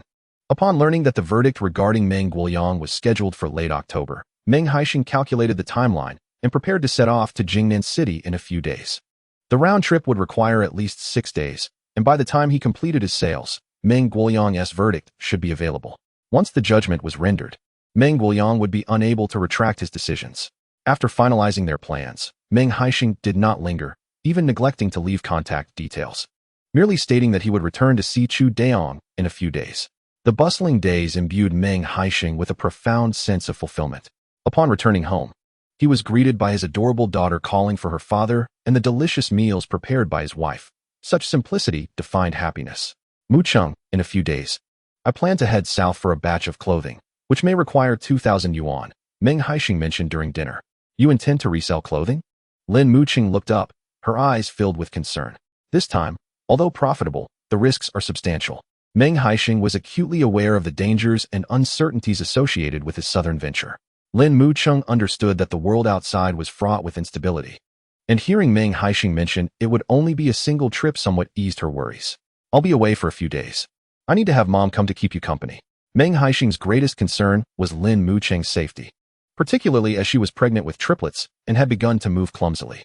Upon his return, Meng Haisheng planned to take Lin Mucheng to the county for her delivery. The new house would be ready to welcome Lin Mucheng and the 3 little ones. Arrangements for the purchase of furniture also needed prompt attention. 2 days later, while delivering earthworms to the county, Meng Haisheng took the opportunity to visit the kindergarten. Upon entering, he spotted Meng Xian engrossed in writing. "Little aunt, what are you busy with?" he inquired after placing the rice and flour in the kitchen. 16 students have already enrolled. "I'm drafting the teaching plan for the remedial classes," Meng Xian replied. "The curriculum for 1st and 2nd grades is quite simple, so you need not worry too much." Meng Haisheng sensed Meng Xian's apprehension regarding her teaching abilities. While he reassured her, he acknowledged that thorough preparation would undoubtedly be beneficial. Meng Xian had independently purchased 1st and 2nd grade textbooks for Chinese and mathematics, which had undergone significant revisions. Recently, parents of senior students have inquired whether we would consider offering tutoring classes in Chinese and mathematics for the higher grades. This is indeed a prospect worth contemplating. However, we would need to find an experienced instructor specifically for this purpose. Meng Xian nodded slightly. She had perused the textbooks used by senior students and felt daunted by the prospect of teaching them, even if Meng Haisheng were to ask her to do so. "Aunt, I leave this matter in your capable hands. Please investigate which schools might have commendable teachers willing to take on part-time positions here, conducting a class after school and a full day on weekends, with a remuneration of 15 yuan per month." Meng Xian would be compensated based on the number of classes taught, a gesture from Meng Haisheng aimed at helping her accumulate a modest dowry. Hiring a teacher, however, is an entirely different endeavor. His intention in establishing the small tutoring class was not for charitable purposes. Moreover, he must not disrupt the market dynamics. Should others decide to open tutoring classes in the future, establishing a high standard would make it challenging for him to recruit quality educators. "Haisheng, perhaps you should take the lead on this. I tend to be rather inept at such matters." Meng Xian felt a twinge of apprehension. She had never hired anyone before. "Rest assured and proceed with confidence. Once you have successfully recruited a teacher, you can discuss how to structure the classes and determine the grade levels to be taught. After all, There are children of various ages in this community. Their neighborhood was a residential area for employees of a textile factory, where not only were there many children, but also a wide age range.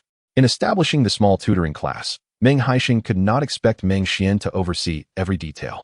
At times, Meng Xian should also attempt to manage the small tutoring class herself. Chapter 122, Journey to Jingnan City. Meng Haisheng and Meng Xian engaged in a lengthy discussion about the future trajectory of the small tutoring class. He spoke with great enthusiasm, leaving Meng Xian momentarily speechless. Even Meng Yu and Xiao Shangdong were stirred by Meng Haisheng's fervor. Haisheng, do you think it would be feasible to start a calligraphy class? I could teach the children how to write. Xiao Shangdong, still constrained by his mobility, lay at home, watching Meng Yu bustle about, feeling a sense of discontent. If he could contribute to the household finances, no matter how little, it would be beneficial. Brother-in-law, that is an excellent idea. Furthermore, you need not separate the students into different classes. They can all learn together. Meng Haisheng heartily patted Xiao Shangdong on the shoulder, nearly knocking him off his chair. Last time I prepared the enrollment brochure, I still had plenty of red paper left. Quickly, write me a few beautifully crafted large characters, and I will post them on the wall to see if any students wish to enroll for calligraphy practice. All the tuition fees collected from the students will go directly to you and my sister. I will not take a single cent. That is not feasible. You have incurred significant expenses for rent. My sister and I cannot take advantage of you. That can be easily arranged. You can simply pay me 2 yuan in rent each month, and we will be even. Offering Meng Haisheng merely 2 yuan for rent was, in truth, still to his advantage. Xiao Shangdong wished to voice more, but Meng Haisheng seized the opportunity to interject. Brother-in-law, do not rush to provide me with money just yet. Let us first ascertain whether we can attract students. There is a distinction between practicing calligraphy and attending tutoring classes. We must ensure the parents of prospective students are agreeable. Xiao Shangdong reflected that practicing calligraphy was not a necessity, but rather a pursuit of interest. At this moment, the income of dual-income families was not particularly substantial, and a lesson costing 50 cents indeed seemed rather steep.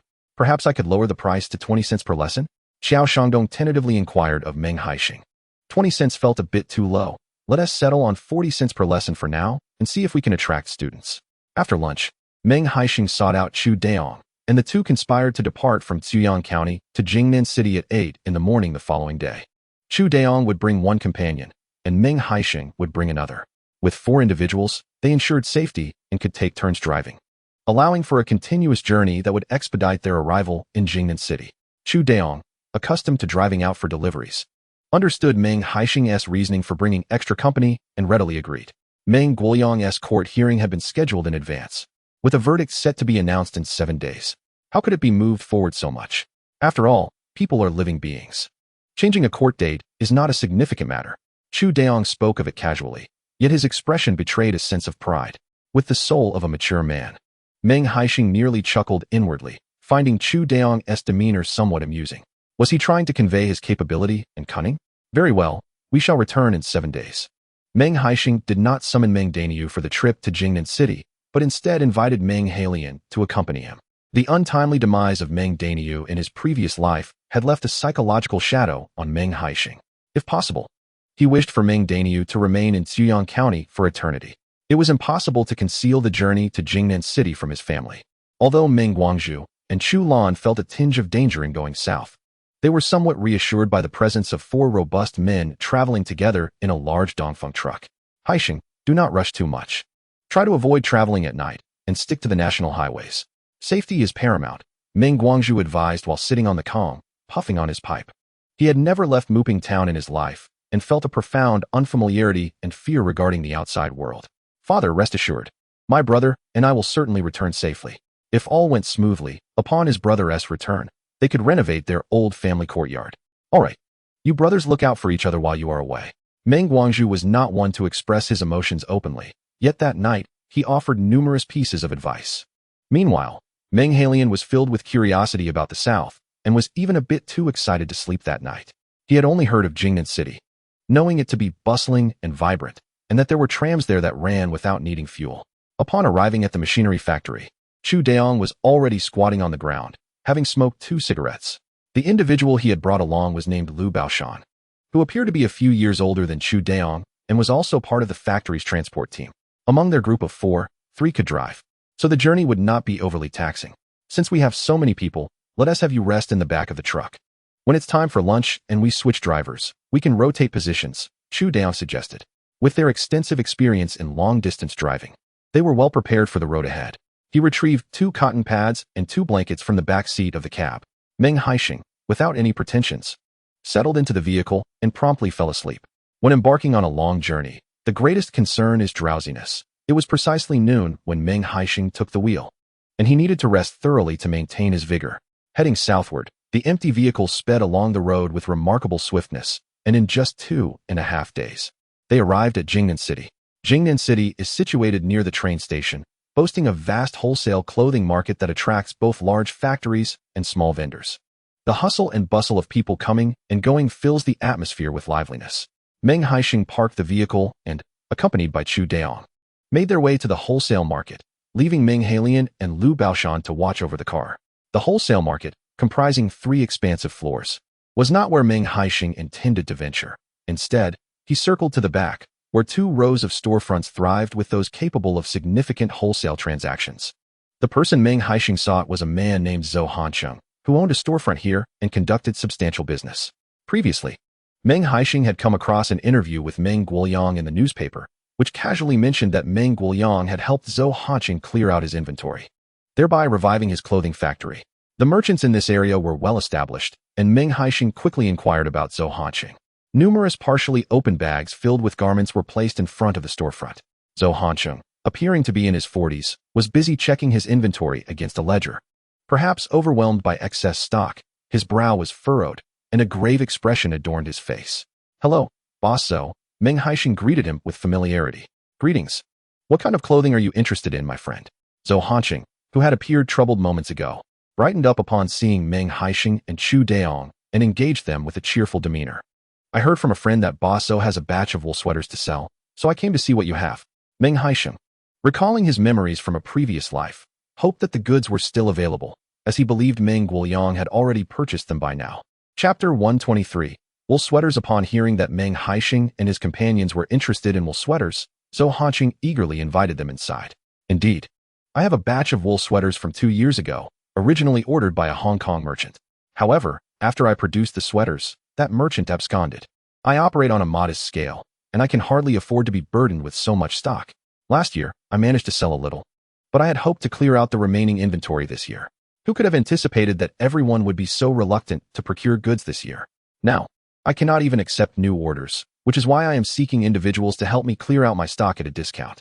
As he spoke, Zhou Hancheng pulled several wool sweaters from a bag. The sweaters felt smooth to the touch and were undeniably of good quality. Although Meng Haisheng was a man not particularly versed in clothing, he vaguely recalled that in his previous life, this year in Jingnan City, there was a strong trend for V-neck and round-neck garments.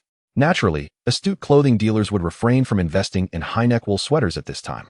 Jingnan City was far more developed than Ningong City, and, being a coastal city, the presence of public telephones had already begun to emerge in the streets and alleys of Jingnan City.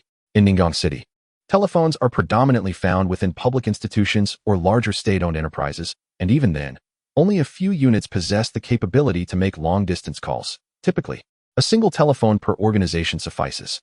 For the average citizen, acquiring a telephone is nearly impossible. Meng Haisheng's visit to Jingnan City to procure woolen sweaters is essentially a strategic move, capitalizing on the information gap. At this moment, fashionable woolen sweaters have yet to gain popularity in Ningong City. Most women there still don hand-knitted acrylic sweaters. Even those with a penchant for beauty and fashion who wish to wear woolen sweaters generally resort to purchasing yarn to knit their own. As for the sweaters displayed in stores, their prices are steep, ranging from 30 to 40 yuan for the cheaper ones, while the more aesthetically pleasing varieties fetch 50 to 60 yuan. For ordinary workers, whose average wage hovers around 30 to 40 yuan, such prices are prohibitively expensive. "Boss Zhou, how many woolen sweaters do you have, and what colors and styles are available? What are the prices?" Upon noticing Meng Haisheng's intent to purchase, Zhou Hancheng promptly retrieved his ledger. "I have a total of 6 styles and 9 colors, with 700-800 sweaters in stock. My cost per piece is just over 9 yuan, but if you take them all, I can offer them to you at 8 yuan each. That is my bottom line. If you try to bargain, I cannot make any concessions." Recently, many have inquired about prices here, but they came armed with unreasonable offers, with the lowest even suggesting 5 yuan per piece. 5 yuan barely covers the cost of the yarn. After facing numerous inquiries, Zhou Hansheng felt somewhat disheartened. He even contemplated taking the sweaters to other cities for sale, unwilling to believe that a few tens of thousands of yuan could truly bring him to his knees.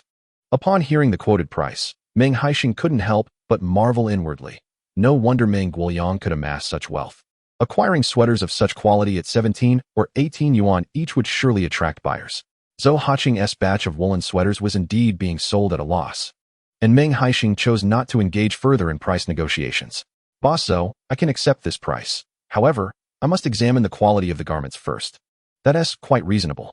Come, let me take you to see the bulk merchandise. Zhou Hansheng felt a surge of joy. Typically, inquiries about woolen sweaters stalled at price negotiations.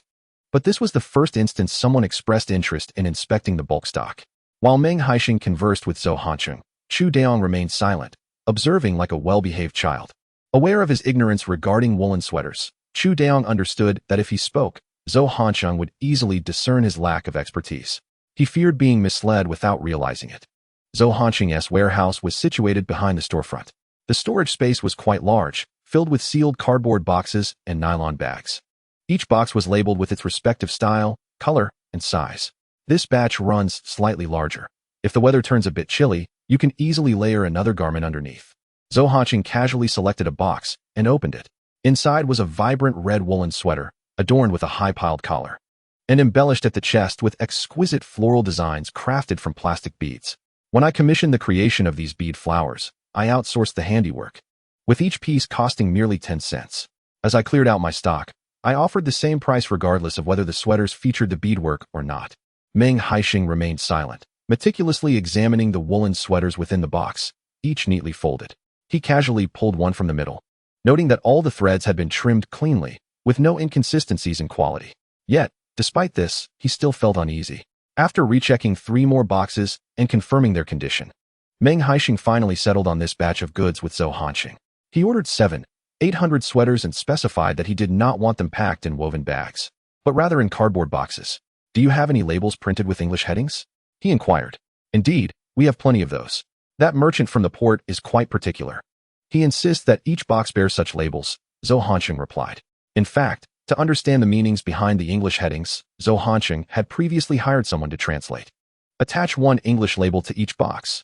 Accuracy is ideal, but if it's incorrect, that's acceptable, Meng Haisheng stated. His desire for the English labels was not for the sake of the markings themselves, but rather to elevate the perceived prestige of the woolen sweaters. If we need to switch to cardboard boxes and labels, I'm afraid I won't be able to dispatch the goods today. I'll need to find someone first. That's fine. Our vehicle is parked outside. Waiting a day won't be an issue, Meng Haisheng reassured Zhou Hansheng, indicating that they had driven there and were not going anywhere. All right, brother, you're so agreeable. I'll go find someone right away. As Zhou Hansheng left to seek assistance, Chu Daong finally spoke up. Brother Haisheng, selling woolen sweaters can truly be lucrative. Our cost is only 8 yuan. And if we sell them for 10, there aren't many women at the machinery factory willing to spend that. Their monthly wages barely exceed 40 yuan. 10 yuan? Daong, you ought to broaden your horizons a bit. If we only sell them for 10 yuan each, why would I need to bring you along for this endeavor? Meng Haisheng countered. Among these sweaters, those with beadwork are worth at least this amount, while those without are only a couple of yuan less. As he spoke, he gestured with 2 fingers at Chu Daong. Chu Daong was momentarily taken aback, struggling with his business acumen. 20 yuan each. Keep your voice down. I can't hear you, Meng Haisheng remarked, noticing the timid demeanor of his companion, Chu Daong, who seemed to underestimate the purchasing power of women. He mused to himself that this young man lacked the courage necessary for success. In today's world, fortune favors the bold, and a timid nature might even prevent one from reaching Jingnan City. Later, while you and my brother oversee the workers counting the garments and affixing the labels, I shall take a stroll. Upon arriving in Jingnan City, Meng Haisheng felt a surge of exhilaration. If one were to speak of rapid development, this region outpaced even the capital. Yet, when it came to education, Meng Haisheng still favored the esteemed institutions in the capital. He wrestled internally with the decision of which university would be best for his future wife. With so many choices, the uncertainty was indeed burdensome. Chapter 124. Encountering a thief before long, Zhou Hansheng returned with 4 workers in tow. He rummaged through all the woolen sweaters, extracting those that had been improperly stored, placing only the immaculate ones into the box. Meng Haisheng and Lu Baoshan were also summoned to assist. Daong, you must keep a close watch. If you inadvertently bring back defective goods, the loss will be yours. Don't worry, Brother Haisheng, Chu Daong replied earnestly. This was his inaugural venture into commerce, and he was determined to succeed, eager to demonstrate to his family that he was not merely a petty hoodlum, but someone capable of generating profit. After delegating the responsibilities, Meng Haisheng strolled out of the wholesale market. The clothing wholesale market was adjacent to the train station, bustling with activity. Once outside, Meng Haisheng sought out a newsstand to inquire about the location of the bus station. This seemed a perfectly innocuous task. Upon learning the precise location, he made his way toward the station. Jingnan City boasted numerous electric trams, identifiable by their towering antennas, making them relatively easy to locate. However, just a few steps toward the bus station, a middle-aged woman, appearing somewhat familiar, intercepted him. My good man, judging by your accent, you seem to be from out of town. Are you here seeking employment? My family runs a clothing factory and is currently hiring. The job entails 8 hours a day for a monthly wage of 45 yuan, with meals and accommodation provided. If you're interested, you can start immediately. Meng Haisheng shook his head. I'm not here looking for work. As he spoke, he turned to leave. Then what brings you to Jingnan City? The middle-aged woman, noticing his intent to depart, quickly followed him. Her persistence heightened Meng Haisheng's alertness. He chose not to respond and continued toward the bus station. Brother, I heard you're in Jingnan City looking for a job. What sort of work do you seek? I can assist you. Just then, a young man approached, engaging Meng Haisheng in conversation. As he spoke, Meng Haisheng keenly sensed that there were at least 2 men nearby, clearly associated with this young man. It was evident he had drawn unwanted attention. A wry smile crossed Meng Haisheng's mind as he realized how he had overlooked this detail. The vicinity of the train station was rife with such individuals, who thrived on preying upon those traveling alone for work. Regardless of gender, those ensnared by them faced dire fates. Women often sold off, and men, more often than not, dispatched to labor in clandestine brick factories. I'm not from out of town. Meng Haisheng deliberately spoke in clear Mandarin. Since his rebirth, he had conversed in the local dialect with his family in Shashan village, and upon arriving in Jingnan City, he had momentarily failed to adjust his accent. It was likely that his earlier visit to the newsstand had revealed his origins to these individuals. Upon hearing him speak Mandarin, the young man visibly paused, then approached Meng Haisheng with a playful grin. Oh, I see. I thought you were here for a job. Clearly, I misjudged. As he spoke, the young man's hand reached toward Meng Haisheng's pants pocket. Meng Haisheng did not show any courtesy to the young man. He seized his wrist firmly and, with a powerful thrust of his knee, swiftly subdued him to the ground. I've caught a thief. Someone please call the police. He bellowed, instantly attracting numerous curious gazes. At this moment, the area was rife with well-meaning individuals, and 2 police officers patrolling nearby hurried over. Let me go? Do you know who I am? You won't be able to walk freely in Jingnan City after this. The young pickpocket, audacious even in his predicament, seemed unafraid of the consequences. Within moments, the 2 officers arrived, but the young man adamantly denied being a thief. Comrades, this person is framing me. I'm just here from the clothing factory looking for work. And I merely asked him if he was hiring before he pushed me to the ground. At this point, Meng Haisheng still held the young man's wrist, raising his arm. You think I'm a fool? You're carrying a razor blade while pretending to look for a job. A razor blade was tucked into the cuff of the young man's shirt, sharp enough to slice through pockets or bags with ease. This revelation left the young man utterly speechless. The experienced officers, having seen such situations before, recognized the gravity of the matter at a mere glance. As Meng Haisheng prepared to leave, one of the officers kindly cautioned him. These thieves often work in groups. Be careful not to come near the train station again, lest someone ambush you from behind. Once aboard the tram, Meng Haisheng cast a somber glance back at the bustling train station. Thieves were the bane of his existence. Years ago, while working in the south with Meng Dainiu, their hard-earned wages had been stolen from them. With little money left, they had to borrow a few coins from the foreman to buy buns. However, Meng Dainiu had a hearty appetite. After a day's labor, 1 or 2 buns were hardly sufficient. In search of extra money for food, he had ventured out but never returned from the site. The anger and sorrow welled up within Meng Haisheng, nearly suffocating him. Today, those individuals at the train station had met their misfortune by crossing his path. After just 1 stop, Meng Haisheng disembarked from the tram. He stealthily returned to the train station, spotting the middle-aged woman who had spoken to him from a distance. She was now conversing with a middle-aged man, both surrounding a seemingly refined young man. The man was tall and thin, wearing glasses, resembling a university student. It appeared that the middle-aged woman had persuaded him, as he followed them towards an alley beside the train station. Shortly after their departure, 2 other men trailed behind them from a distance. The two groups were separated by enough space that, without Meng Haisheng's vigilant watch, one might easily miss the connection. Like a mantis stalking its prey, Meng Haisheng remained patient, observing from afar. The four individuals led the young student into the narrow alley before suddenly springing into action. 3 men and 1 woman rendered any attempt at resistance by the young man nearly futile. Within moments, he was silenced and dragged into an inconspicuous courtyard. Sister Fong. At this critical juncture, your enthusiasm is quite remarkable, managing to bring back a laborer. What shall we do? Xiao Mao has been apprehended by the police. We cannot simply wait idly. Sister Fong, are you not concerned that Xiao Mao might betray us? What is there to fear? If Xiao Mao dares to speak, I can ensure his entire family meets their end. I shall see whether they perish quickly or I do. The man conversing with Sister Fong raised his thumb in admiration. Among their group, while there were many who lacked respect for others, they all revered Sister Fong, a ruthless and formidable leader. Chapter 125. Lin Jinyan. As they deliberated on where to sell the male student, Meng Haisheng suddenly leapt over the wall into the courtyard. Before anyone could react, he delivered a swift kick to the 2 men nearest to him, 1 for each. Having worked on the farm daily, Meng Haisheng possessed considerable strength. The men he struck were sent crashing to the ground, unable to rise.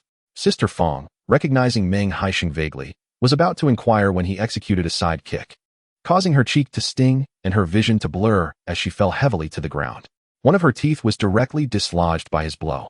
Another young man, utterly astonished by Meng Haisheng's swift actions, forgot all caution and attempted to flee. Meng Haisheng, however, was not one to let him escape. Swiftly closing the distance and delivering a powerful kick to his back, the impact echoed loudly as the young man collided with the wooden door, resulting in a staggering blow that left him disoriented and weak, collapsing to the ground with a thud. Meng Haisheng surveyed the fallen men and casually grabbed a length of hemp rope, securely binding all 4 of them. The events transpired so rapidly that the bound male student, standing beneath the eaves, could only stare in disbelief at the unfolding scene. My friend, you possess remarkable skills, the male student remarked, having somehow freed his wrists from their bindings and discarded the rag that had muffled his voice. Meng Haisheng stood up, somewhat surprised by the student's resilience. It seems I have overstepped. Without my intervention, you could have extricated yourself with ease. Indeed, I could have escaped, but it would not have been without consequence. The student replied, gesturing to the bandage wrapped around his wrist, indicating an injury. Meng Haisheng nodded. Since the victim was present, there was no reason for him to linger. I shall take my leave. You may report to the police, he stated, kicking aside the young man at the entrance before exiting the courtyard. Comrade, may I know your name?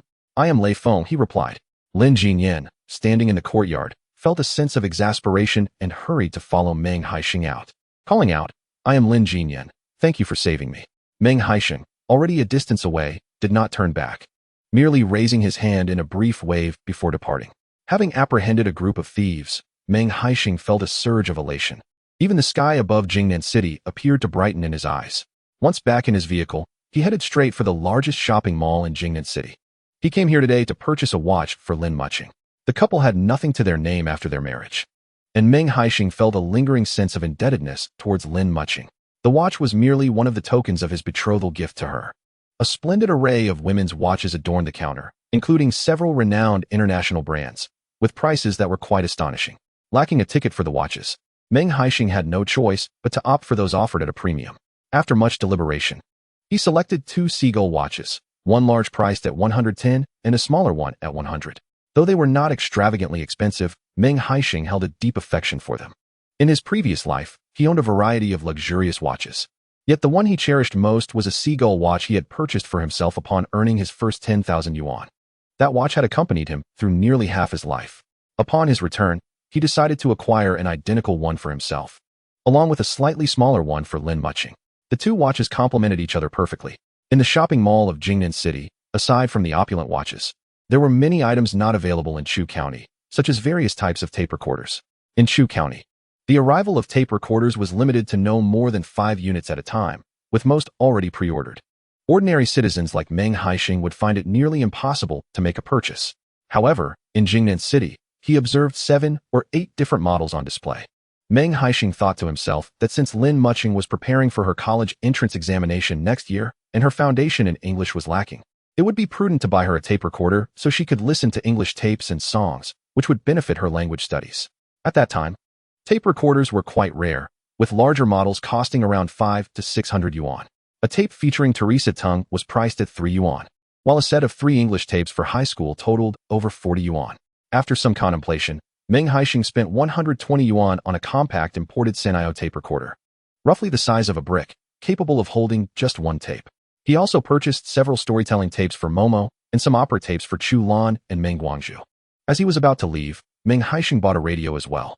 Despite acquiring numerous items, he did not purchase a television. It was not due to reluctance, but rather because their village lay in a remote ravine, rendering a television little more than a decorative piece due to the absence of signal. Additionally, power outages were frequent, making battery-operated devices like radios and tape recorders far more practical. Given the bulk of his purchases, he could no longer stroll around the mall and decided to head back.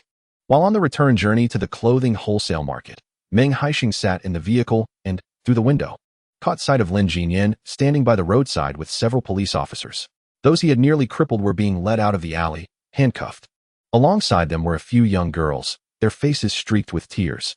Meng Haisheng furrowed his brow, initially believing only Lin Mucheng had been apprehended, but it appeared that several young women, deceived and confined in that small courtyard, were also involved. Haisheng, why did you buy so many things? He heard, as he used a woven bag he had purchased on the spot to carry his new radio and tape recorder.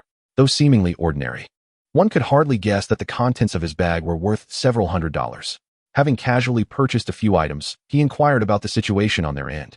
The storeroom was cluttered with boxes, and wool sweaters were strewn about the floor. There remained another half to organize.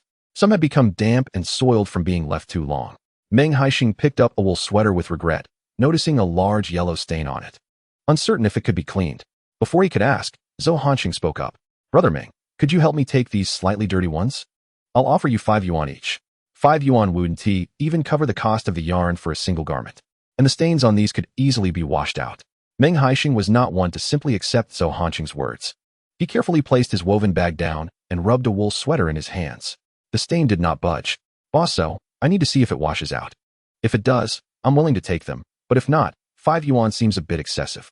A wool sweater primarily sells for its appearance. If the stains remain, it loses its appeal and would merely serve as an ordinary warm garment. Wool sweaters are generally thinner, offering less warmth compared to cotton clothing. The wealthy might disdain them, while the less fortunate could not afford them. If priced too high, they could easily become unsellable. All right, there's a basin and soap in the front room. Feel free to try. After all these years in the clothing business, I have some confidence in this. Without further ado, Meng Haisheng took the sweater and headed to the front room. Chapter 126. Returning to Ningong City, soaking the wool sweater in water. Meng Haisheng applied soap to the stained areas, and, within moments, the sweater was clean. However, he did not stop there. He washed the entire sweater. As he cleaned, the garment retained its color and shed little lint, indicating good quality. Brother Meng, what do you think? I told you it could be cleaned. Indeed, it can be. Let's tally how many were soiled, and I'll take them at 5 yuan each. Great. You're so straightforward. Next time you come for clothes, I'll offer you a better price. Meng Haisheng had no intention of engaging in the business of reselling clothes. While there was profit to be made, the fact that he was often away from home deterred him. Life is fleeting, and opportunities to earn abound. He was not in a rush for immediate gain. To him, accompanying Momo as she grew was far more significant than mere financial gain. Sorting through the wool sweaters was a tedious task, and it wasn't until evening that he had accounted for all the garments. There were 600 quality sweaters, with 350 slightly soiled ones. Chu Daong took the lion's share of the purchase, while Meng Haisheng received only 20,000. However, once the clothes were sold, the profits would be split between them. Chu Daong had no objections to this arrangement, as Meng Haisheng had single-handedly managed everything from sourcing the garments to negotiating the price. When it came time to sell the clothes in Ningong City, it would likely fall upon Meng Haisheng to lead the effort. Thus, earning his share of the profits was well warranted. As dusk descended, Meng Haisheng and his companions did not rush to load the vehicle. Instead, they settled into a modest inn, only preparing to seal the cargo at the break of dawn. The fully loaded truck gradually exited Jingnan City, with the 4 of them gathered in the cab, deliberating the route for their return journey. Chu Daong proposed that they take turns driving in shifts, operating the vehicle continuously for 24 hours, thus allowing them to reach Ningong City sooner. Their journey to Jingnan had been remarkably smooth, enabling them to arrive in just 2.5 days. However, the return trip would be more arduous due to the heavy load, and their speed would inevitably decrease. Driving at night, especially with a heavy vehicle, posed significant dangers. We have frequently traveled long distances for deliveries and have driven through the night without incident. Are you being overly cautious, Haisheng? Chu Daong challenged, somewhat defiantly.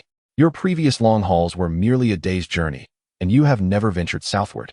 You have always operated within the province, Meng Haisheng retorted, accurately pointing out that the country's textile machinery factories were few and predominantly located around Chu County. Indeed, Chu Daong's team had not journeyed southward. Is it truly as perilous as you say, with the roads rife with bandits? Chu Daong mused. Let us remain vigilant. It is prudent, considering this truck carries our entire livelihood. After a moment of contemplation, Chu Daong conceded that returning a day early would not make a significant difference. Encountering trouble on the road at night could lead to unfortunate consequences. Despite the truck bed being brimming with cargo, a half-meter wide space was intentionally left at the rear for someone to lie down. This precaution was designed to deter potential thieves. Some thieves, regardless of the cargo, would attempt to offload boxes if they set their sights on a truck. If the goods were valuable, they could pilfer half a truckload. However, the presence of a person at the rear would signal to such individuals that they were dealing with experienced drivers, causing them to exercise restraint and refrain from outright robbery. After a day of travel, the group found a small inn with a courtyard where they parked the truck and dined. Truck drivers favored such establishments, as they appeared safer. At the very least, shortly after they sat down, another large truck entered the courtyard, from which two young men disembarked. Instinctively, Meng Haisheng glanced back at the cargo on their truck. Although it was covered by a simple tarpaulin, it was not secured tightly, and he could faintly discern boxes labeled with the word clothes. It seemed they had encountered fellow traders. Truck drivers, when away from home, seldom skimp on their meals. Chu Daong ordered 2 hearty dishes, braised pork and stewed ribs, along with sautéed peppers and spicy potato shreds. While they were dining, the two young men at the adjacent table debated whether to continue their journey through the night or to stay overnight. In such roadside inns, a spot in a large dormitory would cost merely a yuan. However, truck drivers with cargo typically took turns sleeping. Meng Haisheng and his companions reserved 2 spots, with one person sleeping at the front and another at the rear, ensuring the safety of their goods. The 2 youthful companions sensed that their destination was still half a day's journey away and decided it would be prudent to drive through the night, resting only upon arrival. Young man, driving at night poses significant risks. You still have half a day's journey ahead, and there's no need to rush. Why not stay at the inn and set out in the morning? Meng Haisheng, observing their youthfulness, felt compelled to offer a word of caution. The young men exchanged smiles with him, but did not engage further in conversation. Perhaps Meng Haisheng's words stirred some doubt within them. After all, those who embarked on long-haul trucking did so to earn a living. What value is there in wealth if one's life is forfeit? Consequently, the 2 youths chose to spend the night at the modest inn. As dawn broke the following day, the 2 young men joined Meng Haisheng and his companions on their journey. They departed the inn and had barely walked for over an hour when they entered a secluded grove filled with fruit trees, devoid of any workers. As Meng Haisheng and Meng Haisheng discussed the fruit cultivation in their village, Meng Haisheng's keen eyes spotted several men standing among the trees, armed and exuding an intimidating presence. Upon noticing the approaching truck, one of the men brandished a wooden stick, preparing to obstruct their path. Do not break, push through. Meng Haisheng's command struck Chu Daong as madness. Charging forward could result in tragedy. If you run him over, compensation might only amount to a few thousand, considering they are robbers. But if we stop, do you wish to die here? Meng Haisheng's words were as chilling as shards of ice, resonating deeply with Chu Daong, who had no desire to trade his life for any business venture. With a firm press on the accelerator, the truck surged forward. Just as it seemed destined to collide with the man in the road, he swiftly dodged aside. Chu Daong pressed on, while the 2 young men behind them witnessed a group of men armed with knives and clubs surging forth from the roadside, intent on assaulting the vehicle. At that moment, Liu Baoshan, positioned in the truck bed, seized a brick he had prepared earlier and hurled it at the approaching mob. The assailants hesitated momentarily, allowing the truck to speed past them. The 2 young men in the truck were left in a state of shock from the sudden turn of events. Yet, the ordeal was not over. Chapter 127. A comedic encounter with road robbers. Meng Haisheng and his companions had barely sped away for 10 minutes when they spotted a wooden plank dragged across the road ahead. Even if Meng Haisheng could not see it clearly, he understood that the plank was likely studded with a multitude of nails. Should their truck collide with it, the front tires would surely be rendered useless, potentially damaging the vehicle itself. However, stopping could lead to a fierce confrontation. Those who dared to engage in road robbery were certainly not benign. It was uncertain whether they could all escape unscathed. Daong, do not turn off the engine. If we cannot overpower them, we must find a way to flee. Chu De-yong was not one to shy away from confrontation. He swiftly retrieved 2 hefty machetes from beneath his seat, ready to engage. Meng Haisheng had a straightforward principle: survival. These desperate rogues posed a threat to his life, and he was prepared to retaliate with lethal force if necessary. As Chu De-yong's vehicle suddenly decelerated, Lu Baoshan and the 2 younger passengers in the rear instinctively leaned forward. Their astonishment was palpable upon spotting several men standing by the roadside, their expressions reflecting shock. It was no wonder Meng Haisheng had consistently advised against driving at night. Encountering 2 groups of robbers on such a short stretch of road during daylight was alarming. Had it been night, they might not have made it through at all. Lu Baoshan discreetly retrieved 2 daggers from beneath the blanket, securing them at his lower back. Those who ambushed travelers were seldom amiable. Should a confrontation arise, the daggers would prove invaluable.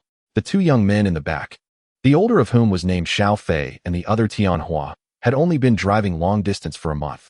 They had never encountered such misfortune before. It was indeed a stroke of bad luck to run into 2 sets of robbers on the same day. What should we do, Brother Fei? It looks like that vehicle is stopping, Tianhua remarked. What can we do? Arm ourselves. If we show weakness now, we'll be crushed. We must confront this together to survive, Xiao Fei replied resolutely. Chu De-yong gradually slowed the vehicle to a halt. Upon counting only 6 individuals outside, he sighed with relief. Their chances of emerging unscathed remained significantly high. Jiaguan brandished a gleaming switchblade, idly waving it in his hand. Noticing the truck had stopped, he kicked its bumper with force. Anyone who doesn't want to die, get out. If anyone dares to play tricks, I'll turn you into a sieve with my knife. The henchmen trailing him wielded clubs, relentlessly banging on the doors, urging Meng Haisheng and the others to exit promptly. Meng Haisheng, Meng Hailian, and Chu De-yong were unfazed, armed with their machetes. They opened the doors and jumped out with precision. Xiao Fei and his companion quickly joined Lu Baoshan. The 6 exchanged glances, though no words were spoken. Their hearts found a semblance of calm. There were 6 individuals on each side, the robbers led by Jiaguan and Meng Haisheng's group, all equipped with machetes. In comparison, Meng Haisheng nearly chuckled. It seemed as though his group resembled the true bandits. Jiaguan was no fool. Upon observing the imposing stature of Meng Haisheng and his companions, each armed, he felt a twinge of trepidation. Yet, he was caught in a dilemma. Having halted the vehicle, his subordinates were keenly watching him. Letting the travelers go without a fight would be a profound loss of face. Thus, Jiaguan straightened his neck and bellowed. This road was constructed by our village, and all passing vehicles must pay a toll. Standing at the forefront, Meng Haisheng surveyed the poorly maintained dirt road. Brother, are you jesting? You dare claim this road as yours and demand payment?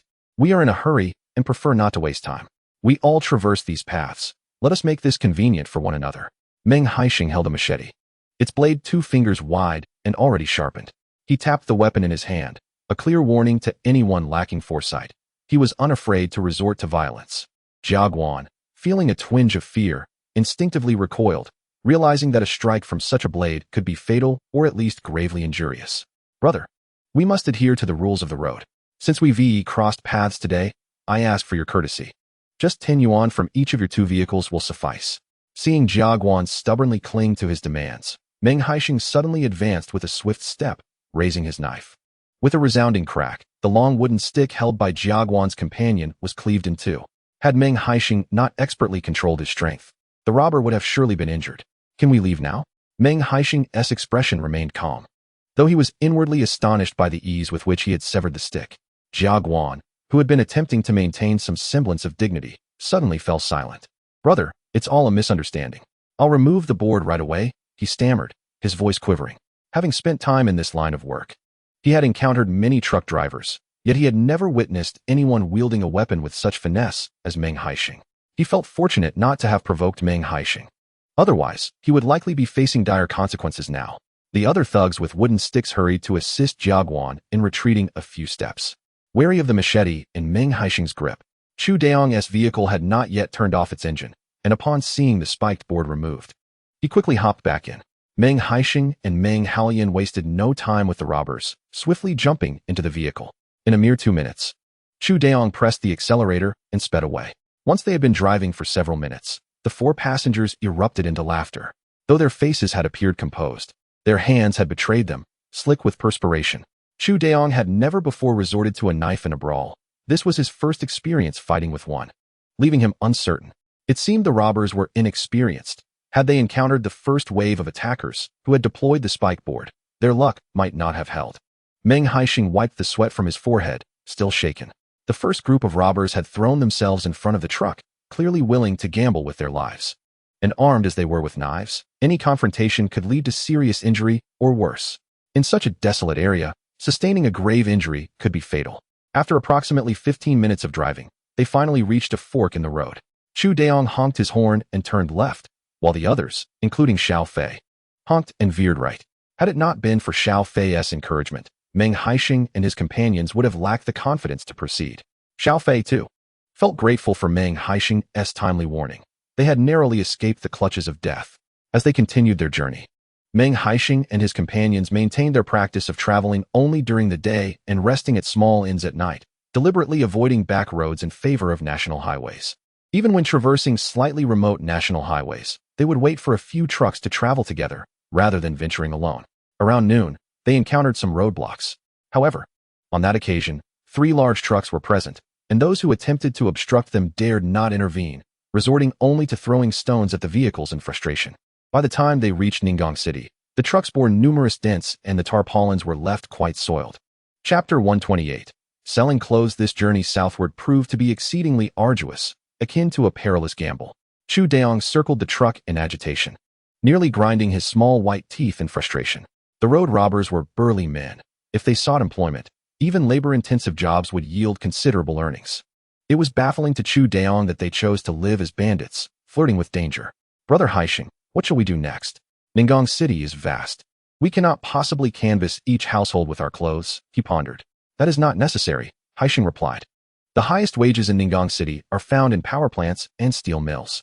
We simply need to take our sweaters to their employee quarters and wait. Meng Haisheng had already devised a plan for selling the wool sweaters. Factories such as steelworks, chemical plants, and textile mills were among the wealthier establishments in Ningong City, with their employee housing being some of the earliest constructed. Once the female workers had disposable income, they would naturally pay more attention to their clothing and sustenance. Brother Haisheng, we will follow your lead, Chu Daong affirmed. He parked the truck and unloaded 10 boxes of wool sweaters at the entrances of both the steel mill and textile mill employee quarters. The 4 of them split into 2 groups, adhering to the prices set by Meng Haisheng. 20 yuan for sweaters with embellishments and 18 yuan for those without.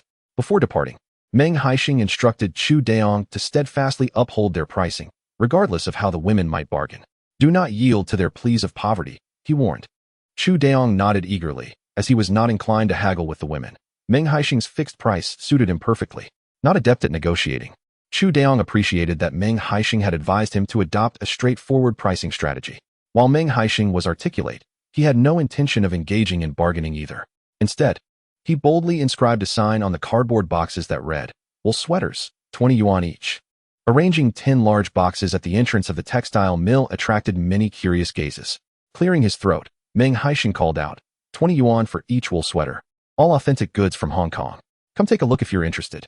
After just a couple of shouts, the women returning home to prepare lunch could not resist and began to gather around Meng Haisheng. Sisters, take a look at my wool sweaters. They are all genuine Hong Kong products. I need not elaborate on the quality. You'll discern it by touch. The textile workers, accustomed to handling various threads, could readily assess the wool content in Meng Haisheng's sweaters with a mere touch.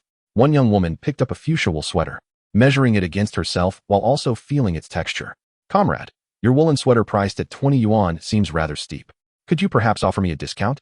It looks splendid on me, and I could help promote it at our factory. I have acquired these woolen sweaters at a high cost, and I cannot reduce the price even by a penny. If you don't believe me, feel free to compare it at the mall. A sweater of such quality would fetch at least 40 or 50 yuan in a store. The young female comrade truly adores this magenta woolen sweater, yet the price does cause her some discomfort. After much hesitation and negotiation, Meng Haisheng ultimately did not lower the price. Oh, you are quite the businessman. Offering no concessions whatsoever. Reluctantly, the young female comrade spent 20 yuan to purchase the magenta woolen sweater. With the first sale made, more workers began to inquire.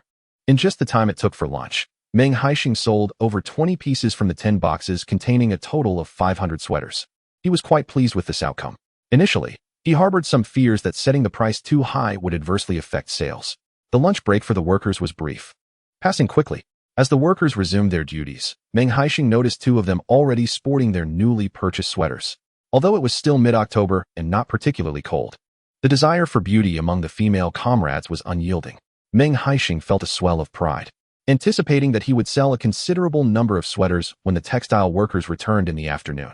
"Brother, what would you like to eat for lunch? Just something casual." "Perhaps. Haisheng, should we consider a different location? After working hard all morning, we've only sold 20 or so pieces. At this rate, when will we sell the entire shipment?" Meng Lian was oblivious to Meng Haisheng's plans and felt an overwhelming anxiety, fearing that his brother might be left with an unsold stock of sweaters. This was merely the beginning. A slower start was inconsequential. Once word spread about our woolen sweaters in the factory, many would come to buy in the afternoon, and you might find yourself overwhelmed with cash. Meng Lian looked on skeptically, doubting his brother's assertions. If trade were truly as easy as Meng Haisheng claimed, the streets would be filled with wealthy individuals. Meng Haisheng returned with some buns, and the two of them shared a makeshift meal by the roadside.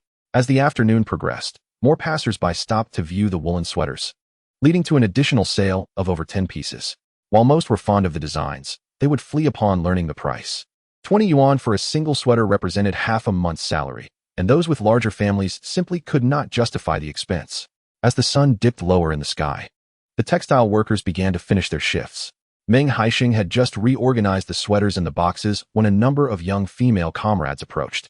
At this moment, they did not attempt to haggle, simply selecting the styles they liked. A few who wished to negotiate found that their chosen sweaters were quickly snatched up by other women. In an instant, Meng Haisheng's stall was surrounded by a throng of eager customers. Meng Lian was busy collecting money, packing the sweaters into bags, and handing them to the delighted female comrades. As Meng Haisheng gazed at the assortment of banknotes in his hand, he could hardly believe his eyes, thinking that he might be ensnared in a dream. He never anticipated that the women in the city would purchase a woolen sweater for 20 yuan without a flicker of hesitation. In their village, such extravagance would undoubtedly earn one a scolding for being wasteful. As the evening wore on, the sky gradually darkened. The women who had gathered around Meng Haisheng had since returned home to prepare dinner. Upon tallying the day's sales, Meng Haisheng was astonished to find that he had sold a staggering 160 woolen sweaters in just one evening. Such a number was rather outrageous. With nightfall, a solitary, dim streetlight illuminated the roadside as Meng Haisheng packed up his box. Moments later, Chu Daong arrived in his delivery truck. "Haisheng, how many did you sell in total?" With a beaming smile, Chu Daong's expression hinted that he had sold a commendable amount. "I sold just under 200 pieces. How about you?" Chu Daong looked at him in disbelief. "Did I hear you correctly? You sold nearly 200 pieces? My goodness. I thought I was doing remarkably well selling 80 sweaters in half a day, yet you've surpassed me." Meng Haisheng chuckled and patted Chu Daong on the shoulder. Today was merely a beginning. Tomorrow should be even more bustling. However, we will only be selling by the textile and steel factories for one day before moving on to the chemical and power plants the day after. Ningong City is quite expansive, and I do not intend to confine myself to a single location. I aim to traverse more areas and sell these woolen sweaters as swiftly as possible. Having been away for 7 days, I find myself yearning to see Momo and Lin Mucheng desperately. Chapter 129. Reported the next morning, Meng Haisheng and his companions headed to the market. The crowd at the market was notably large, and under the banner of imported woolen sweaters, they managed to sell over 400 pieces by 9 a.m. If Chu Daong had felt like a budding businessman after selling around 90 sweaters the previous day, after today's sales, he began to perceive himself as a true entrepreneurial genius. "Haisheng, from now on, I want to follow you in business. Whatever you do, I will be right there with you."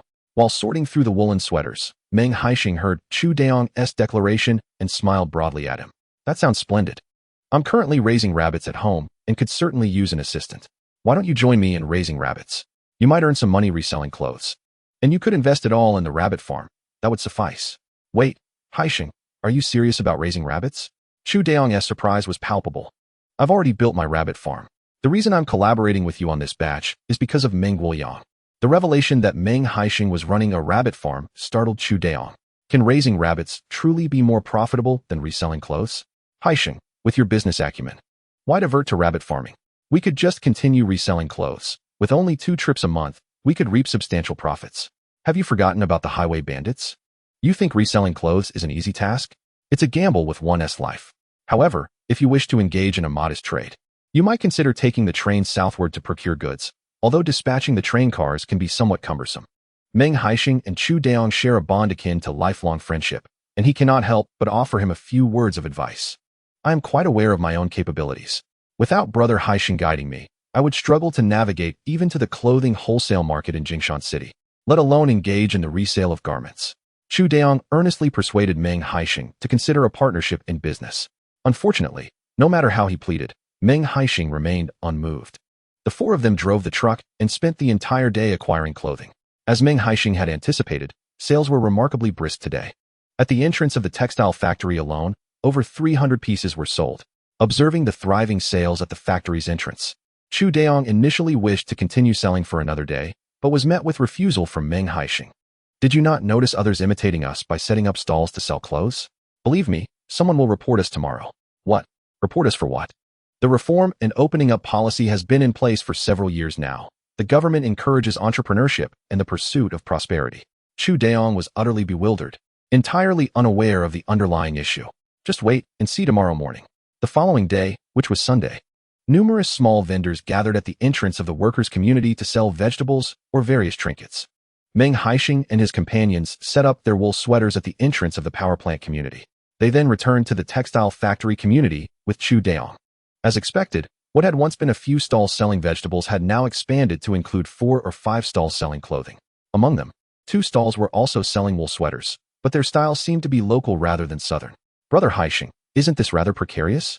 Someone has reported us. Meng Haisheng smiled quietly, purchasing a cup of lotus root powder soup and leisurely sipping it from a distance.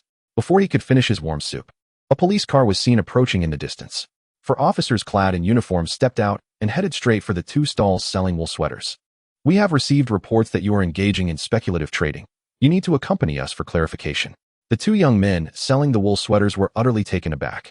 Officers, there must be some misunderstanding. We are merely selling wool sweaters. How could that be considered speculation? Stop wasting time and come with us. If you refuse to cooperate, we will not be so accommodating.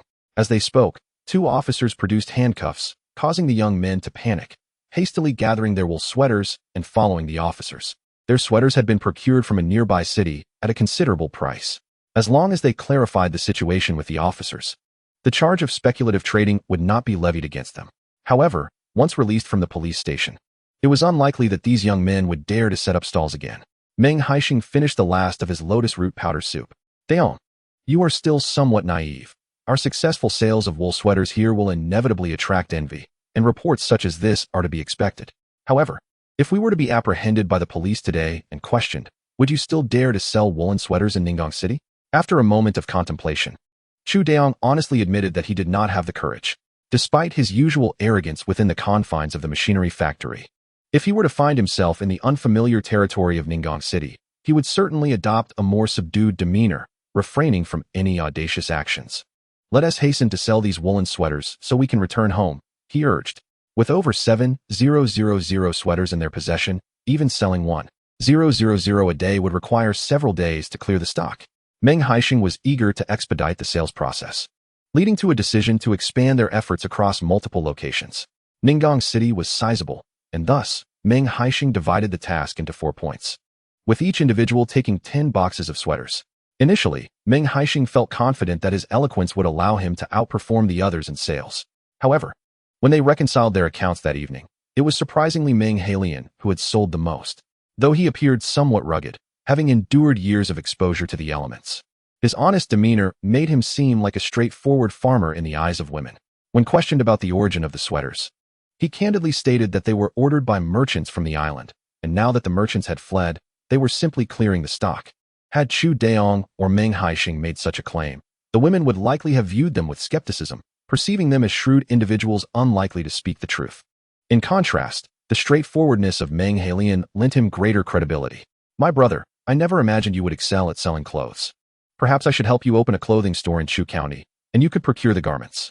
The little land you have back home will hardly yield a substantial income, no matter how hard you toil. Meng Haisheng chuckled, suggesting they discuss it later.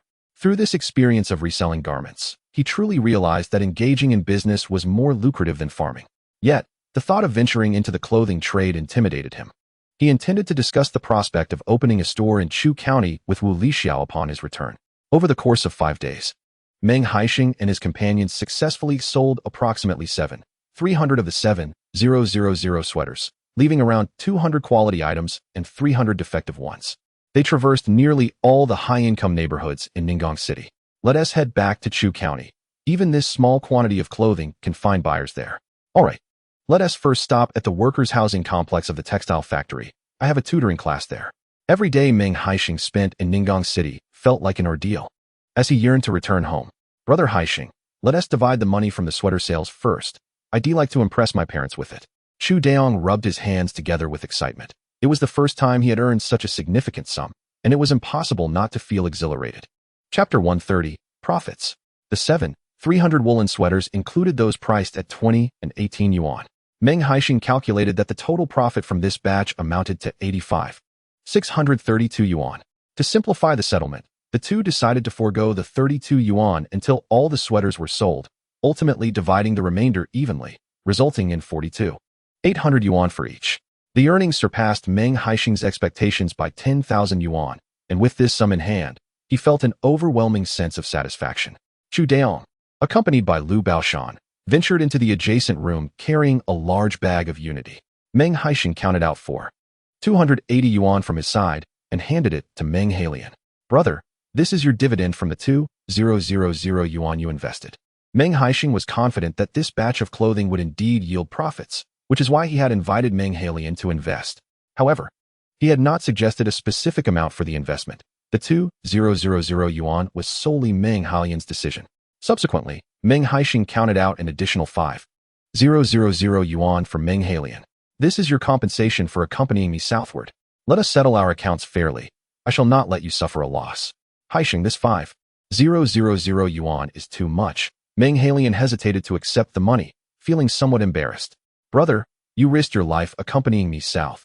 Does your life not warrant 5,000 yuan? Take it swiftly. Meng Haisheng insisted, pushing the 5,000 yuan into Meng Haisheng's hands. During this southern venture, he had garnered substantial profits. Yet he resolved never to engage in such endeavors again. Once was sufficient. In the future, he would prefer to proceed with caution. Meng Haisheng gazed at the nearly 10,000 yuan in his hands, feeling somewhat dazed. His original plan to accompany Meng Haisheng south was merely to earn 1,000 yuan, which, combined with his family's savings, would suffice for renovating their house. He never anticipated that the 1,000 yuan would burgeon into 10,000, allowing him not only to renovate the house, but perhaps even to open a small shop in Ziyang County with the remainder. Upon returning to Ziyang County, Meng Haisheng felt the wind sweeping through the driver's cabin carried a familiar scent. Daong, please take me to Muping Town. I shall not go to Ziyang County. I will provide you with the address of the tutoring center. You need only deliver the wool sweaters to my sister, Mengyu. The sweaters were to be sold at their original price, while the soiled ones could be offered at a discounted rate of 12 yuan each. By the way, I need to take some back to the village. Such affordable wool sweaters warrant a few extra for my wife. Meng Haisheng, keeping Lin Mucheng in mind, selected several colors of floral embellishments, taking 3 of each. He did the same for the unembellished styles. He prepared a selection not only for Lin Mucheng, but also for his sister-in-law. I wonder if my mother will appreciate such vibrant colors. I should get some for her as well. Ultimately, Meng Haisheng single-handedly took nearly 50 wool sweaters. Chu Daong, after some reflection, felt that such splendid wool sweaters should also be brought home for the women in his family. In the end, the 200 brand-new wool sweaters were nearly divided among the 4 of them. Leave a few for my sister and my aunt. Meng Haisheng couldn't help but chuckle at Chu Daong, who had taken over 60 sweaters home. I cannot spare a single one. You may not realize that I have 5 sisters, along with numerous cousins, sisters-in-law, and aunts. Bringing these sweaters home might not suffice for distribution. Meng Haisheng rolled his eyes at Chu Daong. He selected 12 new sweaters from his collection of 50 to place in a box, intending to gift them to his biological sister and aunt, ensuring that only brand new items were offered to them. Driving the truck, Chu Daong did not drop Meng Haisheng off at the town. Considering the inconvenient transportation there, he decided instead to take Meng Haisheng directly back to the village. As the large vehicle entered the village, it immediately drew the attention of numerous villagers. When they saw Meng Haisheng and Meng Haisheng leap from the truck, someone murmured, "What has happened to the old Meng family this year? Every time a truck visits our village, it seems to be related to them." Another replied, "What else could it be but good fortune? Just a few months ago, the Meng family struggled to make ends meet. Haisheng's wife and little Momo were frighteningly thin.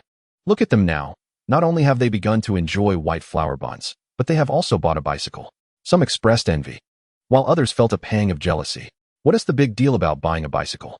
If we work hard in the fields and gather more grain, we too shall one day afford a bicycle. The speaker was Chiao Yun, who had come to the countryside with Lin Mucheng. She was 2 years older than Lin Mucheng and had also hailed from the capital. Previously, her family had lived quite well, but after arriving in the countryside, she often went hungry and felt cold at the youth station, eventually being wed to Meng Haisheng after he brought her home with a pot of meat. Meng Haisheng was entirely devoted to her, and while she watched other girls suffer from hunger, she felt an immense sense of pride. Later, when the youths were allowed to return home, the other girls left, but she could not return due to her marriage to Meng Haisheng. Although she initially contemplated divorce to return to the city, Meng Haisheng hastily caused her to conceive. After giving birth, when she considered divorce again, he delayed the process. And before long, she found herself pregnant once more. After 3 years and 2 children, Chiao Yun realized she could never return to the city. She felt a deep sense of frustration, especially as she observed Lin Mucheng, who was more beautiful and capable, yet endured a harsher life, which provided her with a slight sense of balance. However, now Lin Mucheng's fortunes were improving, while she struggled alone with 3 children. What can a farmer's wife earn from tilling the land? It's better to go up the mountain to dig for Chinese wild ginger or catch soil bugs. Oh, but there are too many people going up the mountain these days. Working all day yields hardly any profit. Why don't we raise rabbits alongside Meng Haisheng? I've heard the county pays 6 dimes per pound for meat rabbits. The crowd buzzed with discussion, but Chiao Yun absorbed none of it. It's not that I haven't raised rabbits before. Managing a few is fine, but too many tend to die. I think I'll pass. Soon, Haisheng will receive his wages from the construction site, and I was hoping to buy a radio. A radio is a fine thing. Just don't keep it to yourself. I've heard there are storytelling programs on it, and they are quite entertaining. Several new brides in the village, hearing of Chiao Yun's plans to buy a radio, showered her with compliments, which somewhat alleviated her earlier jealousy. Noticing the commotion, Lin Mucheng also brought Momo to the street. Before she could speak, Momo exclaimed joyfully, "Daddy, Daddy." Momo rushed into Meng Haisheng's arms, momentarily disregarding any unpleasantness, happily nuzzling him.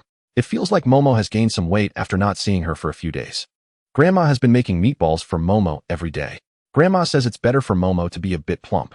Indeed, my Momo looks best with a little weight on her. Meng Haisheng still had a bundle of goods to retrieve, so he didn't chat long with Momo. Mucheng, I brought you a gift from my trip south. I'll show it to you shortly. Observing Lin Mucheng standing before him in good health, Meng Haisheng felt an immense relief in his heart.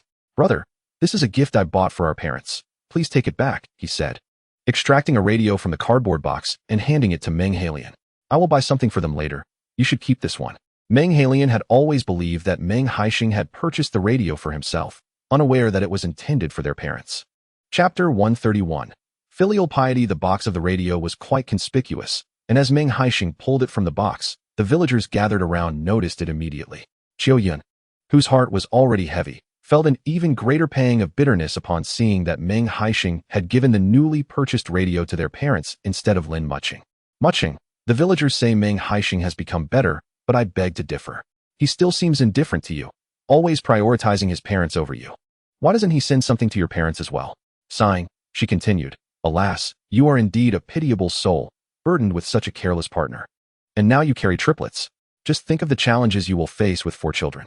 Chiao Yun's words seemed to echo sympathy for Lin Mucheng's unfortunate fate, yet they sounded to the others like an intentional attempt to sow discord between Meng Haisheng and Lin Mucheng.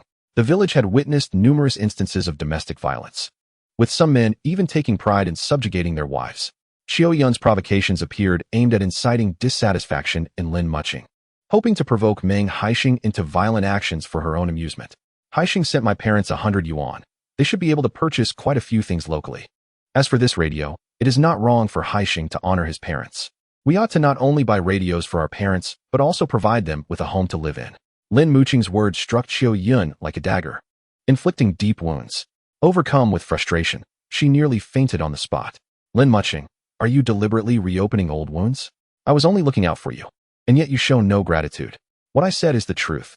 Our new house has been built, and naturally, the old house should be for our parents. Lin Mucheng regarded Chiao Yun with a serious expression, her face a mask of innocence. Her demeanor only served to inflame Chiao Yun's anger further. When Chiao Yun married Meng Haisheng, they had constructed their new home on the same site as the old one. During the construction, his parents had temporarily resided in a vacant house owned by neighbors, intending to return once the new house was completed. However, after Chiao Yun moved in, She vehemently opposed the idea of the elders returning, causing uproars whenever the subject arose. After becoming pregnant and giving birth to a son, she became even more obstinate, forbidding the elders from moving back. This matter had stirred quite a scandal in the village, with whispers condemning Qiu Yun for her unfilial behavior and ruthless nature. This had long been a sore point for Qiu Yun, and now, publicly exposed by Lin Mucheng, she found herself at a loss for words to retort. The pent-up frustration within her felt unbearable, almost injurious. My family did indeed face hardships in the past, and while some people may have spoken ill of us, I chose to turn a blind eye. But times have changed. If anyone dares to trouble me again, I shall no longer endure.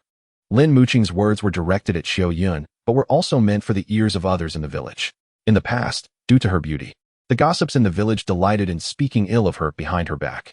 At that time, although Lin Mucheng was strong-willed, she lacked support and could only endure the slights in silence.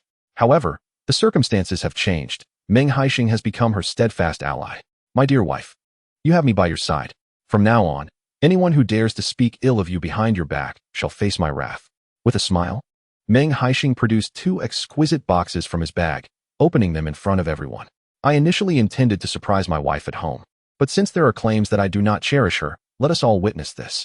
Inside the boxes lay 2 Seagull brand watches. Meng Haisheng picked up the smaller one and fastened it around Lin Mucheng's wrist. The metallic gleam of the watchband shone brilliantly against her fair skin, eliciting envy from all the women present. Qiu Yun stood in stunned silence. Back in the capital, she had dreamed of owning a watch. Alas, fate had led her to the countryside. She had presumed that Lin Mucheng would share her fate, toiling away in this impoverished valley for a lifetime. Yet, who would have imagined that even in this desolate place, Lin Mucheng could wear the watch she had longed for? After fastening the watch, Meng Haisheng turned to Qiu Yun. Comrade Qiu, I kindly urge you to be more mindful of your words in the future. Spreading unfounded rumors in the village can have consequences. Be careful not to trip over your own tongue. If I, Meng Haisheng, am provoked, I shall not hold back. Having endured much in his previous life, Meng Haisheng was acutely aware of the destructive power of gossip in a village. He had no qualms about demonstrating the repercussions to anyone daring to tarnish Lin Mucheng's reputation with baseless allegations. Qiu Yun felt a chill run down her spine under Meng Haisheng's icy gaze, and the retort she had intended to voice was swallowed back. Today, she had to bear this humiliation in silence. Ma Jinying craned her neck, her eyes gleaming with envy as she beheld the watch on Lin Mucheng's wrist. Haisheng, that watch must not have been cheap. Not at all. This one was just 100 yuan, and mine, which is slightly larger, was 110. Wow, Haisheng, you're really doing well. Buying 2 watches at once, 210 yuan altogether. And their SA radio as well. You even sent 100 yuan to your in-laws. Truly impressive. I can't save that much in a year. In addition to these gifts, Meng Haisheng had brought several large cardboard boxes, each adorned with English labels, likely containing even more valuable items. He merely smiled faintly, choosing not to disclose to the villagers that he had earned tens of thousands through reselling clothes. My dear wife, let us return home. I have even finer treasures to show you. Grasping the large woven bag on the ground and holding Lin Mucheng's hand, Meng Haisheng strode homeward without looking back. Upon hearing of Qiu Yun's public humiliation of Lin Mucheng, Chu Lan was seething with anger. She unleashed a torrent of scorn upon Qiu Yun without restraint. Cowed by the rebuke, Qiu Yun dared not linger on the street, quickly fleeing in silence. The relationship between mother-in-law and daughter-in-law has always been fraught with tension.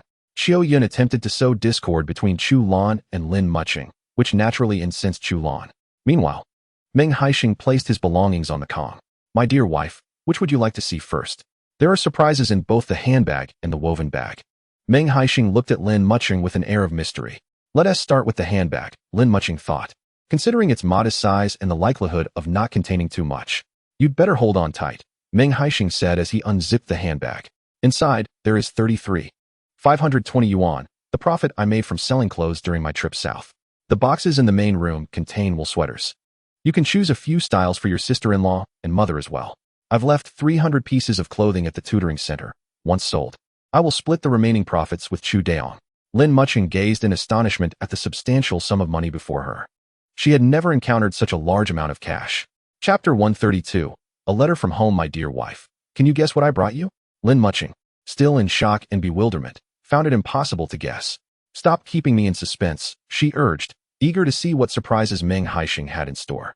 Daddy, you only brought gifts for mommy. Didn't you bring anything for Momo? I want to watch too. Momo. Feeling neglected as Meng Haisheng spoke only to Lin Mucheng, pouted in displeasure. Amused, Meng Haisheng scooped Momo up, assuring her, Daddy has brought you something as well. And I guarantee you will love it. Under Momo's watchful gaze, Meng Haisheng opened the woven bag, revealing not only several stylish wool sweaters, but also a large bag of white rabbit milk candies and some local snacks from Jingnan City. Momo's eyes lit up at the sight of the treats. Meanwhile, Lin Mucheng remained composed, sensing that Meng Haisheng's gifts were far more than mere snacks. One beautiful wool sweater after another was laid out on the Kong, and then Meng Haisheng retrieved a cardboard box. Just seeing the cover made Lin Mucheng gasp. Haisheng, did you buy a tape recorder? A Sonly brand? That must have cost quite a bit. Slightly more expensive than your watch, and I also bought some tapes. What do you think? Although Meng Haisheng spoke casually, he was secretly thrilled as he handed Lin Mucheng a bundle of tapes. Long ago, she had listened to Teresa Teng's songs on other educated youth's radios and had been captivated by her voice. Unfortunately, she had not had the opportunity to hear them again until now. To her surprise, after so many years, she held Teresa Teng's tapes in her hands.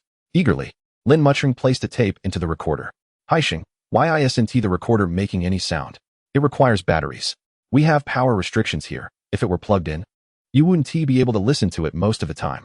As he spoke, Meng Haisheng inserted the newly purchased batteries into the recorder. With a gentle press, the tape began to play. The melodious and sweet voice of Teresa Teng flowed from the recorder, startling little Momo, who was circling around it. Mommy, how can there be someone singing inside that big brick? Tightly clutching Lin Mucheng's arm, Momo curiously peered out from behind her. A mixture of fear and curiosity danced in her round, sparkling eyes. This contraption, referred to as a recorder, was not merely a hefty brick. Lin Mucheng gently brought Momo in front of her, encouraging her to touch the recorder. Initially apprehensive, Momo's chubby little hands soon overcame their trepidation after a few tentative strokes. I had even purchased a tape for Momo, filled with delightful nursery rhymes and enchanting stories. As she approached her 3rd birthday, a time when her vivacity was at its peak, the familiar melodies from the tape prompted her to join in song. The red star shines brilliantly, the red star warms the heart. Though her pronunciation was still quite tender, and her pitch occasionally wavered, her sweet, childlike voice could melt even the hardest of hearts, especially that of Meng Haisheng, who felt a paternal warmth envelop him. Does Momo enjoy singing? Yes. And I can dance too. Momo twirled on the Kong, her head bobbing rhythmically as she sang along with the tape. Indeed, my little Momo is remarkable. In the future, I shall procure even more tapes for you to learn and sing. Meng Haisheng reveled in playful banter with Momo for a while before returning to the matter of the English tapes with Lin Mucheng. You may listen to these English tapes for now. Should anything be unclear, do not hesitate to inquire.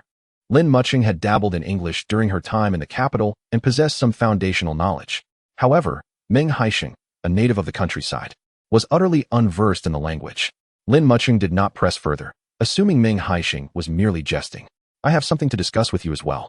Lin Mucheng retrieved a letter from the Kong drawer. This is a letter from my parents. They expressed gratitude for the 100 yuan we sent last time. Shortly after we dispatched the money, my brother suffered a grievous injury when a thug severed his tendons. They incurred substantial expenses when he was taken to the hospital. Had it not been for our 100 yuan, I fear my brother's hand would have been lost. Wait, Mucheng, you have a brother?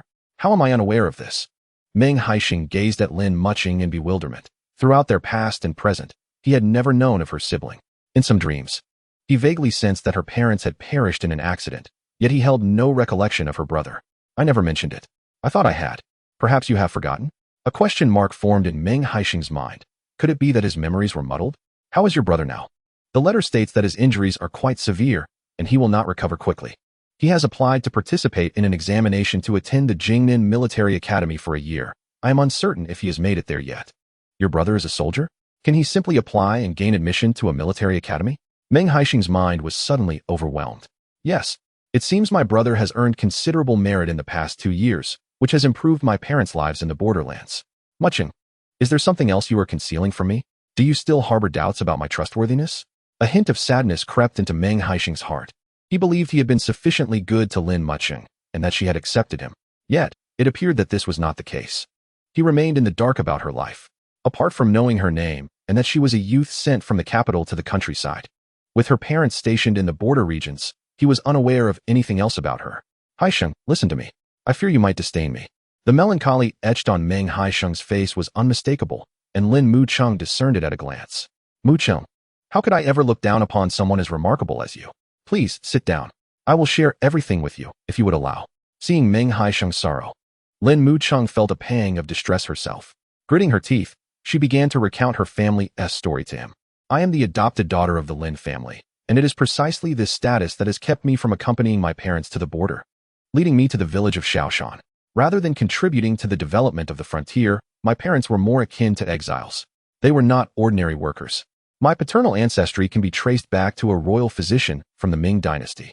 However, by my father's generation, the family had fallen into decline, with only he retaining the art of healing. My brother, uninterested in this path, enlisted in the army right after high school. My maternal family also boasts a lineage of healers. My grandmother studied medicine abroad in her youth and became a commendable surgeon. My parents met while pursuing their medical studies overseas. Upon returning to serve the nation, they encountered severe hardships. Not only did they lose all their possessions, but they were also forcibly sent to the border for re-education. Haisheng, do you understand the distinction between re-education and being a youth sent to the countryside? When we arrived in Shaoshan, at the very least, we had something to eat. But when my parents first reached the border, they faced starvation. As she reminisced, Lin Mucheng could not help but feel tears welling up. In her dire situation, she had resorted to writing to her parents, borrowing 10 yuan, a request she would have otherwise never made. Mucheng, please don't cry, I won't ask any further. Seeing Lin Mucheng's emotional turmoil, Meng Haisheng was instantly flustered. No, today I must clarify everything with you. I do not wish for any unresolved feelings between us. Chapter 133. The brother-in-law. Once Lin Mucheng steadied her emotions, she elucidated her family's circumstances in detail. Given their family's background, it was improbable for her elder brother to enlist. Yet, in order to protect their parents, he undertook perilous tasks that no one else dared to accept, always placing himself at the forefront of danger. Ultimately, it was only through the intervention of her brother's superior that her parents were spared the indignity of living in a cow shed, though their existence in the borderlands remained arduous. Meng Haisheng nodded slightly. Lin Mucheng's brother was indeed a man of valor, and he pondered what feats he must have accomplished to safeguard his parents under such circumstances. He dared not think too deeply. What is your brother's name? Lin Jinyan. Meng Haisheng blinked, a sense of familiarity washing over him with that name. He felt he had heard it somewhere before. Wait, Mucheng, did you just say your brother is attending the Jingnan Military Academy? Yes, my mother mentioned it in her letter. He will study there for a year, and it will depend on future arrangements. She also said that after reporting to the academy, my brother should come to see us. That explains it. During my time at Jingnan, I encountered a remarkably skilled male student who introduced himself as Lin Jinyan. Meng Haisheng then recounted his encounter with Lin Jinyan to Lin Mucheng. Indeed, this must be my elder brother. His youthful visage belies the fact that he is considerably older than I. Whenever we venture out together, people often mistake him for my classmate. He has a particular fondness for wearing spectacles, despite not being nearsighted. Lin Mucheng was overwhelmed with excitement, having not anticipated that Lin Jinyan had already arrived in Jingnan City. It had been quite some time since she had last seen her brother, and to claim that she did not miss him would be disingenuous. I also have a second brother, Lin Jinhui, who is merely a few months my senior. His rural assignment is in a rather remote area of Lingnan, and since he was dispatched there, he has severed all communication with the family. We remain oblivious to his fate over the years. The mere thought of Lin Jinhui caused Lin Mucheng's heart to ache, and her eyes glistened with unshed tears. My second brother is a medical prodigy. Yet during his forcible relocation to the countryside, a group of individuals shattered his fingers. It remains uncertain whether he ever managed to heal them. Observing Lin Mucheng's agitation, Meng Haisheng swiftly diverted the conversation. She is expecting triplets, and such heightened emotions are not advisable. Now that my brother-in-law has arrived in Jingnan City, he should be able to visit you soon. As for my second brother, I firmly believe he is safe. Do you recall the precise location of his rural assignment? I can inquire about it later. Lin Mucheng shook her head. She only knew it was in Lingnan, but that vast region offered no clarity on where to seek assistance. Mucheng, do not fret, there will surely be a way. Meng Haisheng soothed Lin Mucheng for a considerable time before broaching the subject of the wool sweaters. Mucheng, look at these wool sweaters I procured during my trip. Which style do you prefer? Set aside a few, and I shall deliver some to our parents and sister-in-law shortly. Lin Mucheng steadied her emotions and nodded slightly. I am not particular about clothing. The bed was strewn with a dozen wool sweaters, and Lin Mucheng felt momentarily dazzled. Your complexion is fair. Any color will suit you beautifully. Do keep a few with floral embellishments. They are exquisite. However, It is unnecessary to reserve those adorned with flowers, as the children at home may find it uncomfortable when held. Meng Haisheng, despite his rugged demeanor, had not considered this aspect. Then let us set aside two without floral designs. The quality remains equally superb. Upon Meng Haisheng and Meng Halian's return, a celebration was in order. Chu Lan had prepared a meal and came to summon Meng Haisheng and his family. Without hesitation, he took Lin Mucheng and Momo along with him. As they approached, Meng Haisheng noticed that Wu Lixiao appeared to have recently wept. "Mother, sister-in-law, these wool sweaters are for you. Please see if any of them please you." Meng Haisheng placed all the sweaters on the table in the main room. To cater to the preferences of the ladies, the sweaters were in vibrant hues. Chu Lan glanced briefly and waved her hands in refusal. "Let the eldest daughter-in-law wear them. I am far too old to don such bright attire." "Mother, you are not old at all. During my visit to the city, I observed elderly women daring to wear the most colorful clothing. If you do not fancy the bright red, how about a deep red?" Meng Haisheng placed a deep red sweater in front of Chu Lan, while Wu Lixia and Lin Mucheng both exclaimed how lovely it was. Even the children, busily munching on snacks, chimed in, saying how nice Chu Lan would look in it. Regardless of age, no woman can resist charming attire. Truly beautiful? You must not be trying to deceive me. "Mother, please try it on quickly. I assure you, I would never deceive you." Chu Lan donned the brand new chestnut-colored wool sweater, and her joy was palpable. For many years, she had devoted herself to this family. And whenever it came time to purchase new clothes, she would always prioritize her children and Meng Guangzhu, often leaving herself last on the list. By the time she thought of herself, her funds had usually dwindled. The sweater she wore was one she knitted years ago, and its age had rendered it loose and worn. This year, she had not dared to wash it, fearing that it might unravel beyond her capacity to repair. Now, adorned in the woolen garment gifted by Meng Haisheng, Chu Lan's slightly calloused fingers gently caressed the soft fibers. "Such a fine woolen sweater would be wasted on me. It is better left for you young ones," she remarked. "Mother, you should wear it. I think this dusty rose color suits you quite well." Meng Haisheng continued, "Sister-in-law, being young, you can opt for bolder colors. Bright red would be splendid and festive." As Meng Haisheng pulled out one sweater after another, it became apparent that he had brought over 24 woolen sweaters. Chu Lan and Wu Lixia each received more than 10. "Haisheng, we have earned some money, but we should not be so extravagant. I will only take 2. You should sell the rest," Chu Lan insisted. "Mother, these are for you. Please keep them," Meng Haisheng urged, convincing them to accept the sweaters. As they gathered for lunch, Meng Haisheng began discussing the renovation of their house. The construction on Daniu's home is complete. They raised the beams yesterday, and soon they will repaint the interior walls. "I believe this construction team is quite competent. Let them come over to renovate my house in a few days. If we delay, the cold weather will set in." Meng Haisheng agreed that Meng Halian's plan was quite sound. "All right, I will head to the county in the next couple of days to order a set of furniture. Mucheng and I will move our things into the new house, and you and your sister-in-law can come stay with me. You need not rush. I can simply borrow a room from a neighbor for a while," Chu Lan replied. "Elder brother, I am considering moving to the county with Mucheng," she continued. "Mucheng is pregnant with triplets, and her belly is quite large. I need to take her to the hospital for checkups once a month, which is inconvenient in the village. I thought it best to move to the county and return once she delivers the children." Chu Lan, having experienced childbirth herself, understood well the challenges of carrying triplets. "That sounds reasonable. Perhaps you should visit the county and look for a rental," she suggested. "Mother, I would prefer to buy a house outright. Why the sudden desire to purchase a home in the county? Were you not just planning to establish a rabbit farm? Has a little profit made you abandon your plans?" Meng Guangzhu exclaimed, slapping his pipe heavily on the table. He worried that Meng Haisheng's newfound wealth might lead to instability. "Not at all. I am still committed to establishing the rabbit farm. This year, I will conduct a trial, and next year, I intend to expand it. Raising only 400 rabbits will not lead to prosperity. As for buying a house in the county, it is merely for convenience. I have set up a small daycare center in the city and frequently travel there. Having a place to stay would be beneficial." After a moment's thought, Meng Guangzhu conceded that purchasing a house could be a wise decision. Recently, Meng Haisheng frequently ventured into the county, often returning only after nightfall, which he observed with keen interest. After enjoying a midday meal, Meng Haisheng did not take a moment's respite, but proceeded directly to the rabbit enclosure. On this day, the other members of the research institute were absent, leaving only Fan Jinjin to document their observations. "Comrade Fan, how are things progressing on your end? The first batch of vaccines has been administered, and the young rabbits are in good health, I trust?" Meng Haisheng inquired with a cheerful smile. "Everything is proceeding normally. Initially, I was concerned that the dosage for the young rabbits might be miscalculated, leading to potential issues. But fortunately, all is well, Fan Jinjin replied. That's excellent to hear. Are you adjusting well to your accommodations here? Should you require anything, do not hesitate to inform me, Meng Haisheng expressed.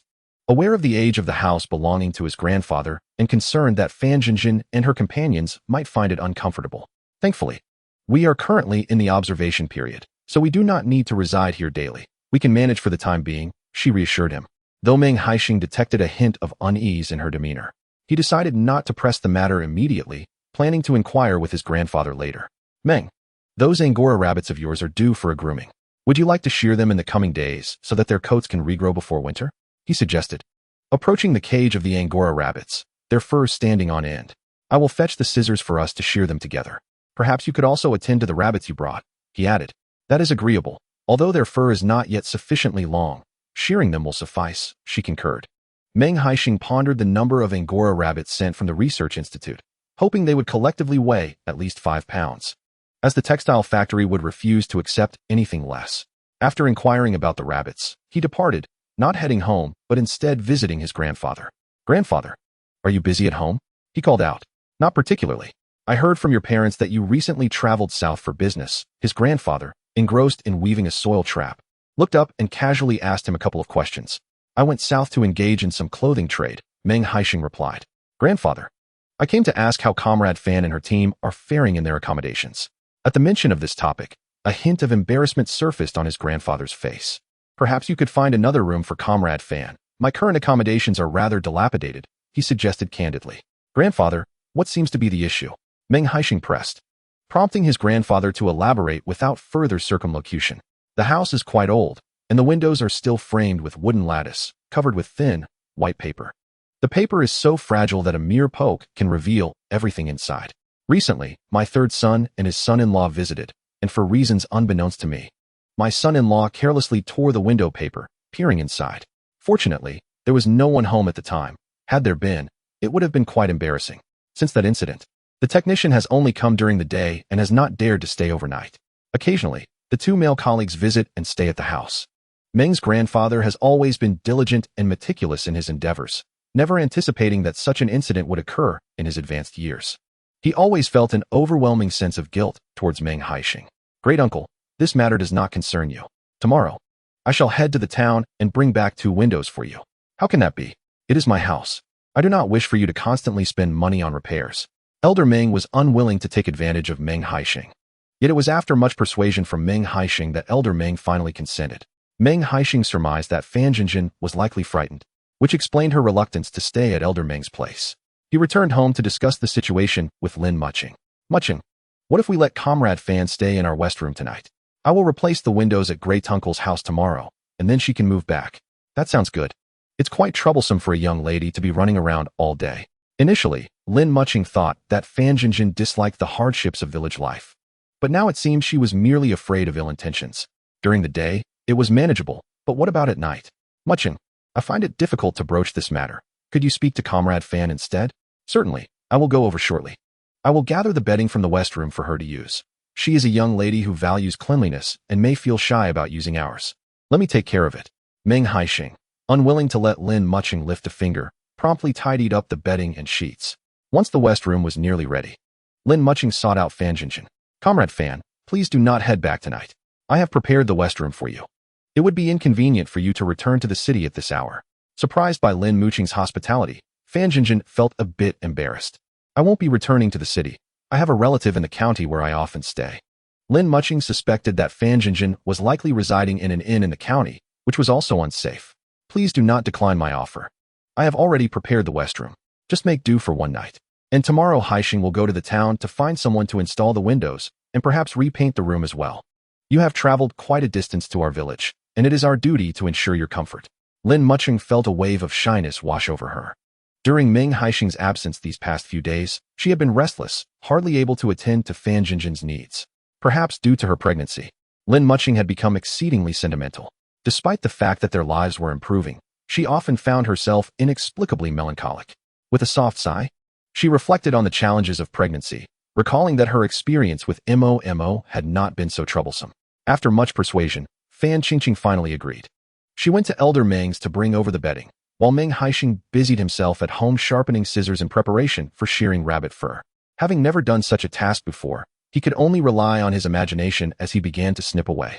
A fluffy Angora rabbit was placed on a plastic sheet, and as Meng Haisheng took his first cut, it appeared as if the rabbit had been gnawed by a dog, leaving behind a large patch of fur. Though the result was somewhat unsightly, Meng Haisheng felt a sense of accomplishment. Thus, 20 minutes later, a rather naked Angora rabbit was presented before Lin Mucheng and Fan Qingqing. Wow, the little rabbit looks quite ugly. Momo gazed at the bald rabbit with evident disdain, finding the long-haired bunnies far more endearing. In a few days, their fur would grow longer. Haisheng, is it too short? Lin Mucheng tentatively touched the bald rabbit. Is it? She mused. Then I shall let the next one grow longer. 20 minutes later, an unevenly trimmed bald rabbit was presented before everyone. Meng Haisheng's skills were truly lacking, though he remained oblivious to it. Once he finished trimming all the long-haired rabbits, he beheld a cage full of bald ones and finally realized that his handiwork was rather unsightly. I should sell the clippers to a barber. The scissors are too few and cumbersome to use. I see, the rabbit's fur was cut too short. Over the next couple of days, I'll put up a barrier to prevent them from freezing. Fan Qingqing also felt that Meng Haisheng had trimmed the little rabbits too closely. After gathering all the rabbit fur, he discovered that while it appeared plentiful during the cutting, it weighed only 2 pounds when consolidated. He silently marveled at the high price of rabbit fur. It was far too light. Chapter 135. To the textile factory early in the morning. Meng Haisheng drove his tractor to the textile factory in Haiqing town, seeking Aunt Zhang to show her the rabbit fur he had trimmed. Little Meng, this rabbit fur is quite impressive. I see some strands are longer, unlike our local rabbits. Aunt Zhang, being knowledgeable, immediately recognized the quality of the Angora long-haired rabbit fur, which is both long and soft. Didn't you tell me about a new breed of Angora long-haired rabbit? After our last conversation, I procured 4 to raise at home. Their growth rate surpasses that of our local rabbits significantly. In just over 3 months, they are ready for shearing.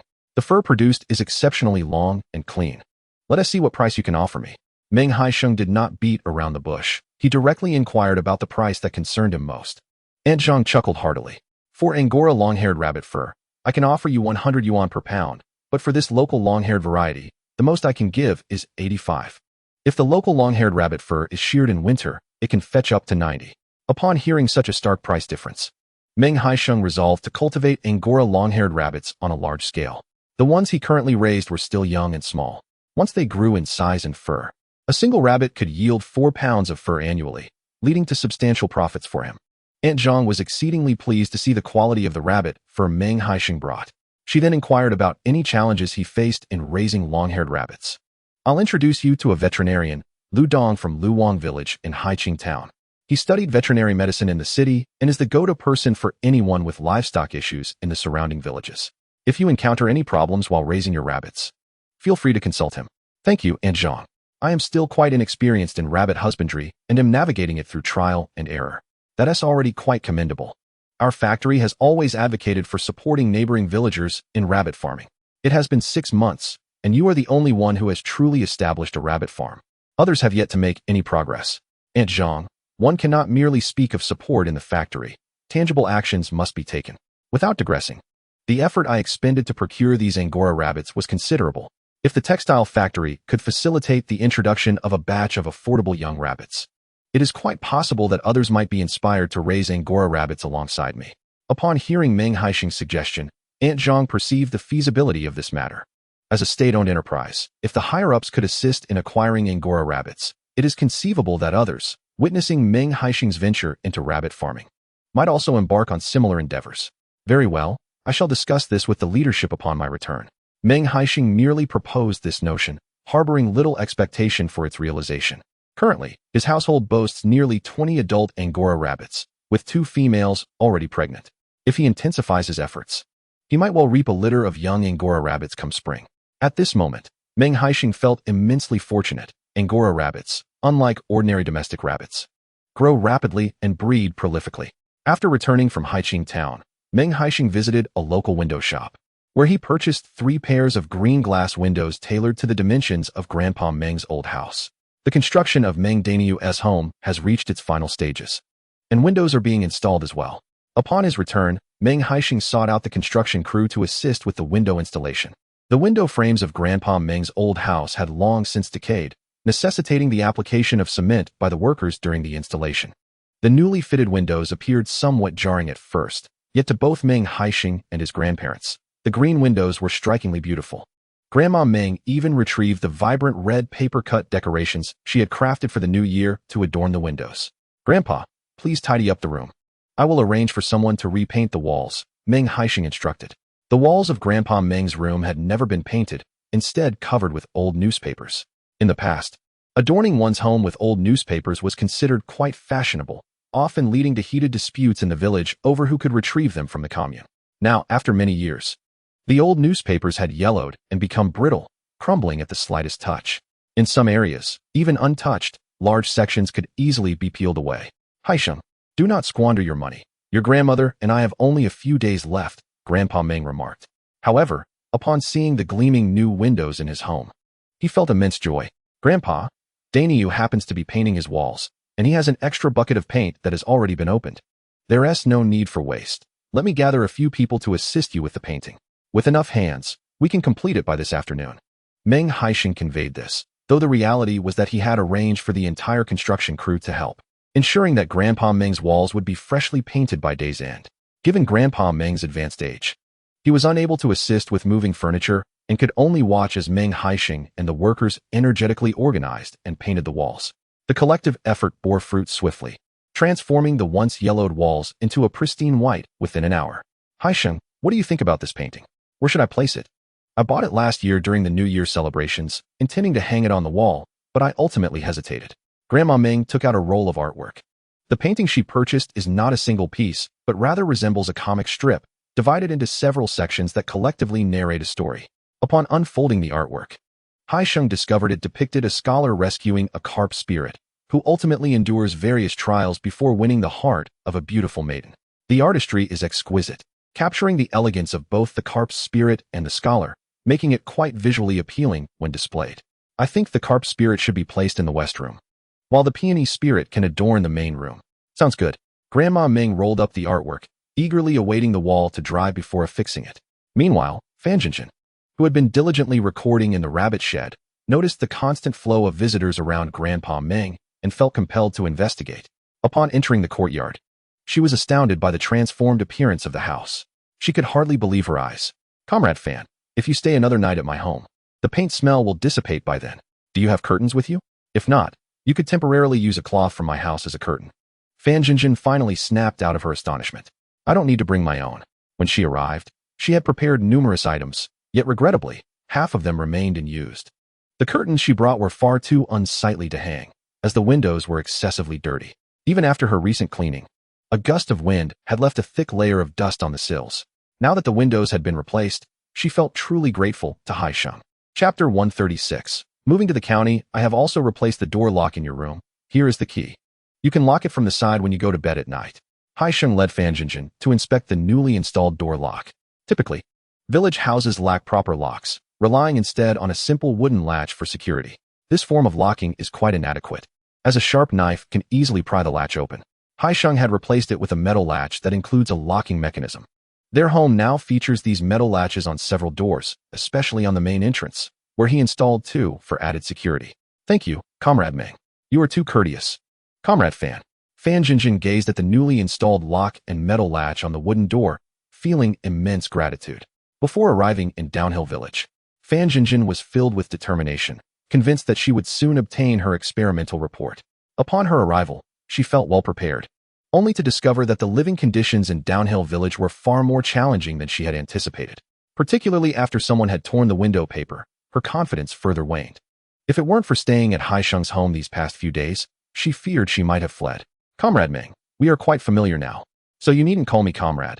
Just refer to me as Jinjin. I shall continue to call you Technician Fan." As a married man, Haisheng felt it somewhat awkward to address her simply as Jinjin.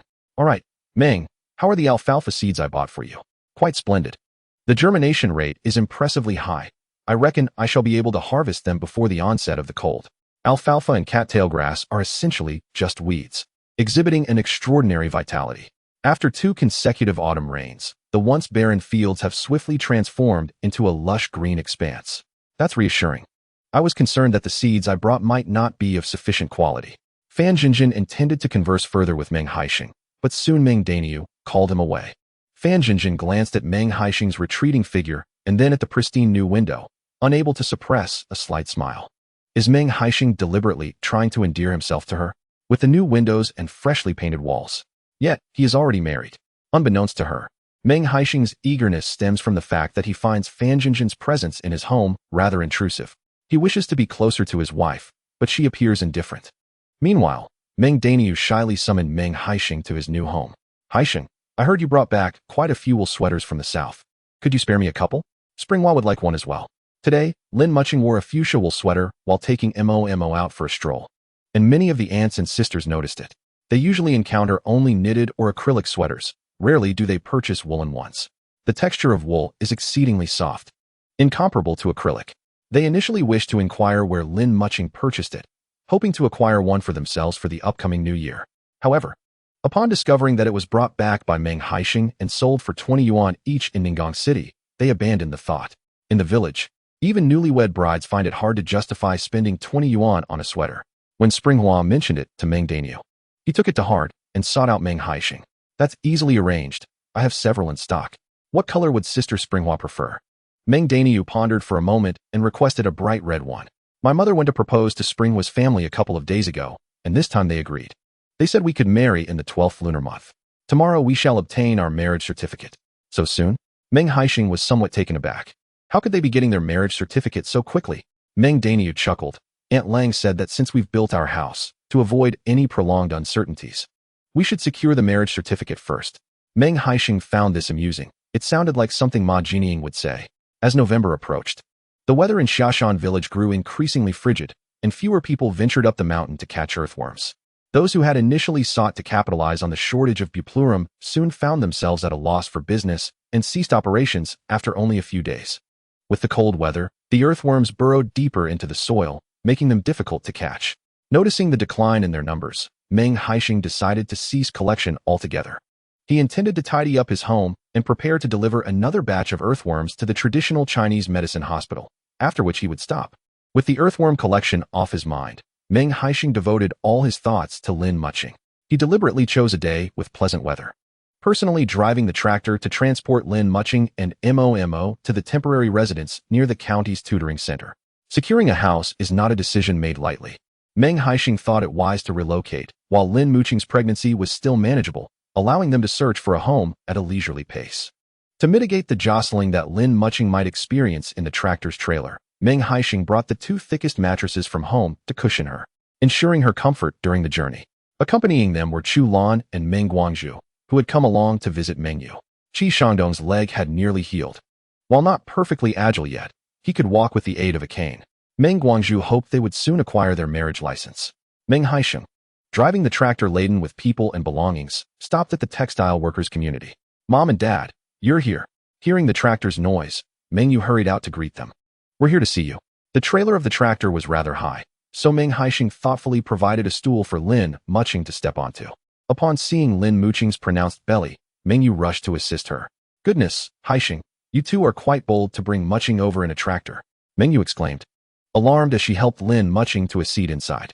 Sister, I'm aware, I drove slower than a bicycle all the way here, fearful of jostling my wife. Meng Haisheng chuckled as he entered the house. Meng Xian, hearing the commotion, came over from the adjacent room. Haisheng, your timing is perfect. Last time you mentioned I should return to the village to raise rabbits, but I see that it's unnecessary. Teaching children to write in the county suffices to support my family. Upon Meng Haisheng's arrival, Xiao Shangdong eagerly shared details about the writing class he had started. He charged 0 for yuan per lesson for children to attend, initially doubting he would attract many students. To his surprise, 6 children registered on the first day, and attendance stabilized around 60 to 100 students daily. Earning several yuan each day, even with weekends off, he could accumulate 80 yuan in a month, which was certainly more lucrative than raising rabbits in the countryside. Chapter 137. A splash of cold water. Seeing Xiao Shangdong's exuberance, Meng Haisheng felt reluctant to dampen his spirits. Yet, if he did not clarify the situation now, Xiao Shangdong would likely feel disheartened later when his earnings fell short. Thus, he decided to candidly discuss the writing class with him. Brother-in-law, do not celebrate too soon. As the weather turns cold, even with a stove, the children may lose interest in writing, which will inevitably affect the class. Additionally, Running a writing class requires little expertise. Before long, as others see us profiting, numerous writing classes will emerge, making it challenging to maintain a steady attendance of 10 students daily. The children signing up for the writing class might attend only 1 or 2 sessions a week. To ensure an average of 10 students each day, they would need dozens, if not 100, to register consistently. For now, the novelty might attract interest, but sustaining it would prove to be more difficult. However, the calligraphy class is not a necessity. Over time, parents may hesitate to spend that 4 dimes. Alas, is there truly no way for my calligraphy class to continue? Upon hearing Meng Haisheng's analysis, Xiao Shangdong found himself somewhat convinced. Lacking formal education, he could only boast of a fine hand in calligraphy. If other teachers were to establish their own classes, it was certain that people would flock to theirs instead. I estimate I can still earn for a while longer. At most until the winter break, when numerous interest classes should emerge. Meng Haisheng had already formulated a plan, influenced by him. It was likely that many tutoring classes would arise this year. Yet, he aimed to position his tutoring class at the forefront, ensuring others could not keep pace. The life he had lived was not in vain. Sitting at the edge of the bed, Xiao Shangdong wore a grim expression, just as he glimpsed a glimmer of hope. He did not anticipate its swift demise. Brother-in-law, do not rush. It seems your leg has healed sufficiently. First, obtain your marriage certificate with my sister. Settle the household registration for Dazhuan and Xiaozhuan, and arrange the wedding banquet. Meanwhile, let us see whether my rabbit farming proves profitable. Since we are all gathered here today, I might as well share my findings. I inquired at a textile factory about the shorn rabbit fur, and they offered 100 yuan per pound for Angora rabbit fur. The factory indicated they would accept as much as I could provide. I calculated that an adult Angora rabbit can yield at least 2 pounds of fur annually. After deducting costs, one rabbit could yield a profit of 150 yuan per year, if one were to raise a whole group. Have you considered how much could be earned in a year? Brother-in-law, wouldn't my rabbit fur business be more lucrative than your calligraphy class? Even if you do not raise Angora rabbits, raising meat rabbits is viable. They sell for 6 dimes per pound. And a rabbit can reach 3 pounds in 4 months quite easily. Meat rabbits primarily consume grass, requiring minimal grain. Selling a rabbit for 1 yuan and 80 cents, after deducting 50 cents in costs, results in a net profit of 1 yuan and 30 cents. Raising 50 rabbits could yield over 60 yuan in just 4 months. We cannot expect to raise 50 rabbits in one go, but regardless of how one calculates it, rabbit farming is undoubtedly profitable. Listening to Meng Haisheng's analysis, Xiao Shangdong felt a flicker of interest. Why not return now and raise rabbits with you? Not so fast. Let's wait a few more months. The Research Institute has been working on a vaccine for rabbit plague, and once this vaccine becomes available, we can embark on rabbit farming together. Meng Haisheng would never engage in a venture without certainty. Rabbit plague has a nearly 100% mortality rate, a risk he could not afford. Should a rabbit plague strike after establishing a farm with thousands of rabbits, all his investments would be lost. Xiao Shangdong felt a cold splash of reality from Meng Haisheng, yet he also received a glimmer of hope, finally calming his overly excited heart. Having been impoverished for so long, the prospect of earning even a small amount had made him a bit lightheaded. Fortunately, Meng Haisheng had timely roused him from his daydream. Otherwise, he would still be lost in the web of his own fabrications.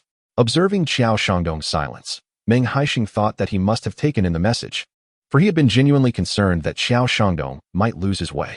A destitute individual, suddenly bestowed with wealth, only to find himself impoverished once more. This tumultuous journey is undeniably exhilarating. Those with resolute minds can rise again when they descend into despair, yet some, having endured such pronounced fluctuations, may find themselves irrevocably demoralized. Meng Haisheng, wishing to avert such a fate, certainly did not desire Xiao Shangdong to succumb to despondency merely due to a writing class. In the morning, Meng Haisheng tidied their abode, and after having lunch, he took Lin Mucheng to view potential residences. As for Momo, she was entrusted to Chu Lan for supervision. In Meng Haisheng's recollection, Chu County had not developed particularly swiftly. Over the ensuing years, it evolved into Chu City and, 15 years later, into Zuyang District, becoming the most prosperous area of Ningong City. When he returned triumphantly to his hometown, Chu County had already been designated as a city. What left the deepest impression upon him was that the original site of the city government was once a cluster of German-style villas. At the time, many lamented their demolition, though it was unclear who had decreed that the city government must be established there, claiming the feng shui was auspicious. The truth of that assertion remains dubious. Yet nearly all who came to hold office in Chu City subsequently ascended in their careers, with one even soaring to the capital. Meng Haisheng's intentions were straightforward. He sought to purchase a small villa, which, even if he did not occupy, could be bestowed upon his family. When the time for redevelopment came, it was no stretch to envision each family member receiving their own suite, given the ample space of these villas. It was unrealistic for Meng Haisheng to inquire about the property owners himself, so he enlisted the aid of Meng Haisheng to locate a real estate agent to assist in finding whether these villas were available for sale. In recent years, many of the small villas had been confiscated, but they were gradually being returned to private ownership. Some families, facing hardship, were eager to sell their prized possessions to avoid further complications. Comrade Meng, your timing is impeccable. Several small villas are currently on the market, though there is considerable variance in their pricing. Meng Haisheng first approached the agent, Gu Xiaojun, to inquire about the status of the villas. He sought to understand the price range. As you know, many villas were requisitioned in previous years and allocated to ordinary workers for residence. A 3-story villa can accommodate numerous households, and after their departure, these properties became quite disheveled, leaving only their frameworks. Such dilapidated properties are undoubtedly inexpensive, generally fetching around 2,000 to 3,000 yuan. Conversely, some villas were repurposed as offices for various factories post-requisition, remaining relatively intact and requiring only minor renovations for habitation. Depending on their size, these typically range from 5,000 to 8,000 yuan. Comrade Gu, were you referring to the price of a single house? Meng Haisheng inquired, somewhat uncertainly, as he grappled with the pricing in his mind. Naturally, it cannot be several thousand per square meter, Gu Xiaojun replied. Meng Haisheng chuckled, realizing that it would not be long before the real estate sector flourished, with the emergence of commercial housing allowing affluent individuals to inhabit even finer abodes. Comrade Gu, do you possess the keys to the house? Let us venture over to take a look, since we are all together. Indeed, all the keys are in my possession. With that, Gu Xiaojun retrieved a set of keys from the drawer and, accompanied by Meng Haisheng and Lin Mucheng, proceeded toward the small villa to inspect the property. Chapter 138. Purchasing the small villa. Lin Mucheng, with her prominent belly, did not ride a bicycle with Meng Haisheng but opted for the bus instead. This cluster of German-style buildings is situated in a relatively favorable location, just a short walk of over 100 meters from the bus stop. Observe those windows threatening to tumble down. They are the more affordable ones. The properties with newly installed green or red windows command a higher price. The locations are quite comparable. How large of an area do you desire? I can take you to see them. Let us first examine the largest one. As our family will grow in number, a spacious residence is essential. Very well, we shall first view the 3-story building with a small attic and terrace. This house was previously utilized as an office for some government officials, with each floor containing 3 rooms, 2 halls, and a bathroom, while the kitchen is located on the ground floor, complete with a designated storeroom. As Gu Xiaojun spoke, he led the two toward a small villa adorned with pale yellow walls. From an external perspective, the yellow and white hues indeed resemble a government office. This small villa boasts the largest area, and its courtyard is among the best in the vicinity. The front yard can serve as a garden, while the rear can be cultivated for vegetables. Gu Xiaojun opened the heavy iron gate, revealing a desolate garden. Once, it seems, there were extensive rose bushes here. However, time has rendered them obscured by wild grass. Walking along the flagstone path, the entirety of the villa came into view. The interior was floored, and though it bore the marks of age, it was impeccably clean. Occasionally, a room would feature 1 or 2 desks, scattered with a few abandoned newspapers. Meng Haisheng inspected each room, feeling immensely satisfied. The overall structure of the villa had remained largely untouched. Should he decide to move in, only minor tidying would be required. Moreover, to Meng Haisheng's pleasant surprise, the ground floor even contained a heated Kong. For Meng Haisheng, as winter approaches, nothing provides warmth as comfortingly as a Kong. Comrade Gu, is this Kong still functional? Indeed, during the house inspection, I even burned a bit of firewood inside to test it, and it emitted no smoke whatsoever. As they spoke, Gu Xiaojun led Meng Haisheng to a small room adjacent to the kitchen. This appeared to be a compact kitchen, featuring a dedicated space for a gas stove. Within, a small cooking platform built of bricks was present, accommodating a pot slightly larger than that used for a gas stove. Meng Haisheng examined it carefully. The cooking platform was quite sturdy, and there was indeed half-burned wood inside. Comrade Gu, how much does this house cost? The owner is asking for a total of 10,000. I estimate that you could negotiate it down by about 2,000. The owner is eager to sell the villa as they wish to go abroad, and their finances are somewhat lacking. Meng Haisheng nodded slightly. One cannot help but ponder the folly of those who, in their ignorance, relinquish their modest villas. Presently, such properties may seem devoid of value. Yet in a decade or two, their worth could soar to astronomical heights. The current owners, impoverished to the point of lacking even a mere 10,000 yuan, embark on journeys abroad, with few truly destined to amass wealth. Should they toil for a lifetime overseas and finally return home, only to discover that the villa they once sold could now fetch a fortune in the form of numerous properties post-demolition. One can only imagine the tumult of emotions that would ensue. Let us now turn our attention to the terrace above. Just as Meng Haisheng concluded his thoughts, footsteps echoed from outside the courtyard. Xiaogu, are you here to view the property? A young woman with voluminous curls, clad in sleek black shoes, entered the courtyard accompanied by several impeccably dressed individuals. Sister Fong, you are here to look at the house as well. With a smile gracing his features, Gu Xiaojun approached Fong Yu, only to find her dismissive, her gaze elevated as if she considered him beneath her notice. This villa is the finest in the vicinity, with a price to match. You cannot bring just anyone here, Fong Yu remarked, casting a disdainful glance at the plainly dressed Meng Haisheng and Lin Mucheng, her eyes nearly rolling heavenward. Sister Fong, one cannot speak thus. If the clients wish to explore, we must oblige them. Naturally, we cannot hinder their desires. Only someone with your idle hours would think that way.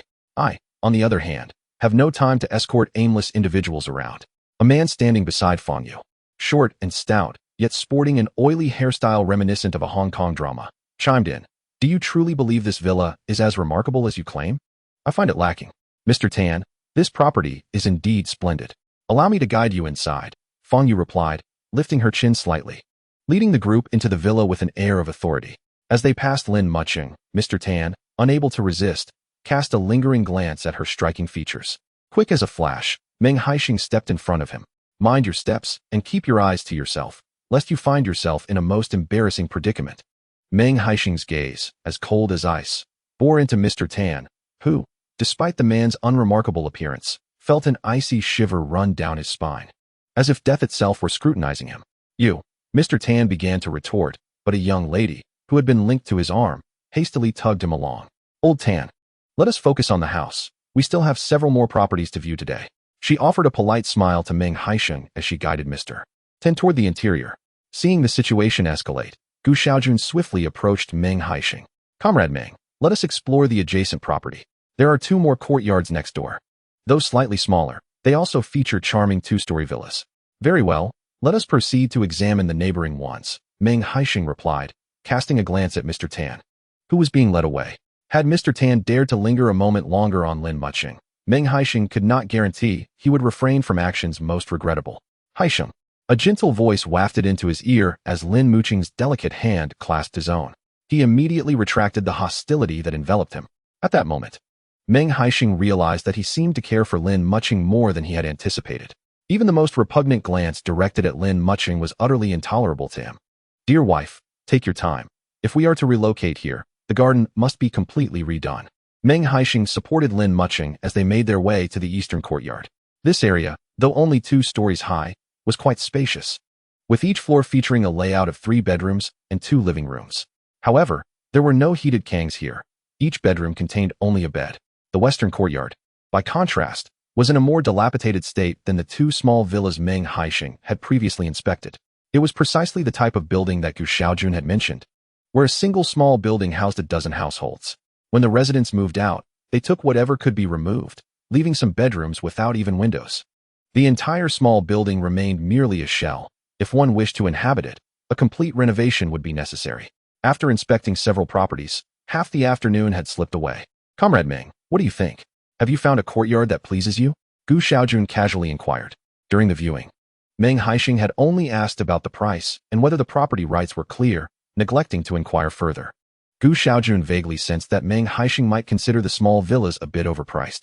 If none of them caught your eye, I could take you to see some other houses. There are quite a few in the workers' quarters of the textile and machinery factories that people are selling off discreetly. If you don't mind the collective ownership, those houses are quite affordable. You could acquire one for as little as 1,000 yuan, and it would be ready for immediate occupancy. Chapter 139. Shopping Mall. Upon hearing Gu Xiaojun propose the collective ownership houses, Meng Haisheng quickly interjected, Comrade Gu, there is no need for such trouble. Please arrange for the owners of the largest small villa and the one in the west to meet. Let us discuss the prices tomorrow. If they are agreeable, we can finalize the transactions then. In truth, Meng Haisheng was already quite satisfied with the prices of the 2 small villas. However, he was determined to play the part, and not let anyone perceive him as an easily fooled simpleton. Comrade Meng, do you wish to choose one? Or do you intend to acquire both? Gu Xiaojun, initially taken aback, mistook his ears. Purchasing both small villas would cost over 10,000 yuan. I want both. After a moment of contemplation, Meng Haisheng realized that if he intended to open a tutoring center, it certainly could not be situated within the textile community. While it might suffice for a kindergarten, an outdated building for a tutoring center would evoke a sense of a small workshop. If he were to acquire the adjacent small villa for the tutoring center, the two-story layout with 6 rooms would serve him well. Moreover, the expansive courtyard, once tidied up, could provide ample space for the children to engage in activities. With the winter vacation approaching in just a few months, he could also establish a couple of full-day classes, which would be quite advantageous. All right, I shall contact the landlords now. Gu Xiaojun was filled with excitement.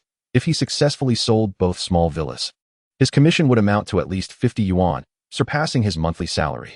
He noted down Meng Haisheng's address and hurried off to reach out to the landlords of the 2 small villas. Meanwhile, Meng Haisheng and Lin Mucheng were in no rush to return home. They leisurely strolled to the shopping mall.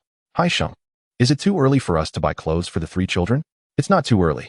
After some time, as your pregnancy progresses and the weather turns colder, you might find it difficult to go out and shop for the little ones. Lin Mucheng considered this and realized it was true. Carrying triplets made her abdomen larger than that of an ordinary pregnant woman. In 2 months, even if she wanted to venture out, her considerable size would make it extremely inconvenient. The couple decided to purchase clothing for their unborn children. Lin Mucheng stood before the shelves, selecting styles she favored, occasionally seeking Meng Haisheng's opinion. However, his rough masculine taste did not align with her preferences. Darling, why don't you ask a sales assistant? Lin Mucheng rolled her eyes at him and approached a saleswoman for advice. Upon learning that Lin Mucheng was expecting triplets, the sales staff expressed their astonishment and crowded around her, chattering excitedly. They introduced her to the softest and most exquisite baby clothes available. Some of the women, having experienced motherhood themselves, shared tips on caring for children. Lin Mucheng reminisced about her first experience with her daughter, Momo, when she felt completely lost and relied solely on her imagination to raise her. When it came to buying baby clothes, she had repurposed her own garments instead. Listening to the enthusiastic women impart their wisdom made her heart ache slightly, yet she concealed her feelings and engaged in cheerful conversation with them. Meanwhile, Meng Haisheng noticed a glimmer of moisture in Lin Mucheng's eyes. Lately, perhaps due to her pregnancy, she had become more sentimental, and he suspected she was reminiscing about her time with Momo. Darling, let's buy a couple of outfits for Momo as well. Sure. I saw a beautiful red tracksuit earlier that resembles the one you bought her last summer. All right, let's get that for Momo. Now that Meng Haisheng had some financial means, he purchased items for Lin Mucheng and Momo without a second thought. By the time they exited the mall, he was carrying several bags filled with purchases. He had also chosen a thick wool dress for Lin Mucheng, as her belly had grown so large that only such a garment could adequately cover it. Additionally, he bought numerous small items for the 3 unborn children, including tiny cups and bottles. If there hadn't been a shortage of baby formula in the area, Meng Haisheng likely would have bought all the necessary supplies for the trio. Feeding 3 babies would be a daunting task for Lin Mucheng alone, and formula was the best option. He intended to visit Ninggang City later, hoping to find suitable supplies there. Upon their return home, Gu Xiaojun was already waiting for them. Meng, you're back. I spoke with the landlord of the small villa, and we agreed to discuss the price tomorrow morning at 10. All right, that sounds good. I will go directly at that time. After Gu Xiaojun departed, Chu Lan, who had been silently observing, finally inquired about the small villa purchase. Haisheng, why have you suddenly decided to purchase 2 small villas? Did you not mention that you would only rent a house here in the county, and once Mucheng has given birth, you would return to Nanfeng village? Meng Haisheng could somewhat discern the thoughts swirling in Chu Lan's mind. She was apprehensive that he might squander his newfound wealth, recklessly spending it all. Mother, I am planning to open several tutoring centers in Xiyang County. As the number of students increases, the 2 rented houses will certainly be insufficient for their classes. I have a bit of spare cash, and acquiring these 2 small villas seems the most prudent choice. It is far better than letting the money sit idle. Chu Lan, being an ordinary villager, believed that money should only be saved, as that was the safest option. To her, Meng Haisheng's disregard for banking his earnings, opting instead to purchase things, was merely a manifestation of living extravagantly. However, as their son grew older, Chu Lan found it difficult to prevent Meng Haisheng from buying the villas, even though her heart was filled with anxiety. Mother, I must be honest with you. I have received some insider information. It is said that the small villas will soon appreciate in value. If I buy now for 10,000 yuan, it won't be long before the price will increase by an order of magnitude. He continued, you know, even if we farm for a lifetime, we could never earn such a sum. Sometimes, a benevolent fib can serve a purpose. Chu Lan was taken aback by Meng Haisheng's words. 100,000 yuan was an astronomical figure for her, one she had never even contemplated. Haisheng, where did you hear this news? Is it reliable? It was Mr. Dong who informed me. You know he has many students in government positions, so his information must be accurate. Upon hearing this, Chu Lan felt a sense of relief. Mr. Dong was a highly respected figure, and she trusted that he would not deceive her son. That is good to hear. Do you have enough funds? If not, your father and I still have some savings. You may borrow from us if you need to. Meng Haisheng was astounded by Chu Lan's offer. He had never anticipated that his mother would consider lending him money. In recent months, he had helped the villagers earn a considerable sum. Typically, parents would be reluctant to lend money upon learning their son had made a fortune, especially in a village where saving a few hundred yuan was extraordinarily challenging. Mother, I have sufficient funds. Please keep your savings for your retirement. Finally, Meng Guangzhu, who had been silent, spoke up after the conversation between Meng Haisheng and his mother concluded. Haisheng, you are about to become a father of 4. I shall refrain from unnecessary words to avoid annoying you. But there is one thing you must remember. As a family man, whatever you choose to do, always consider your wife and children first. Father, I will not let you down.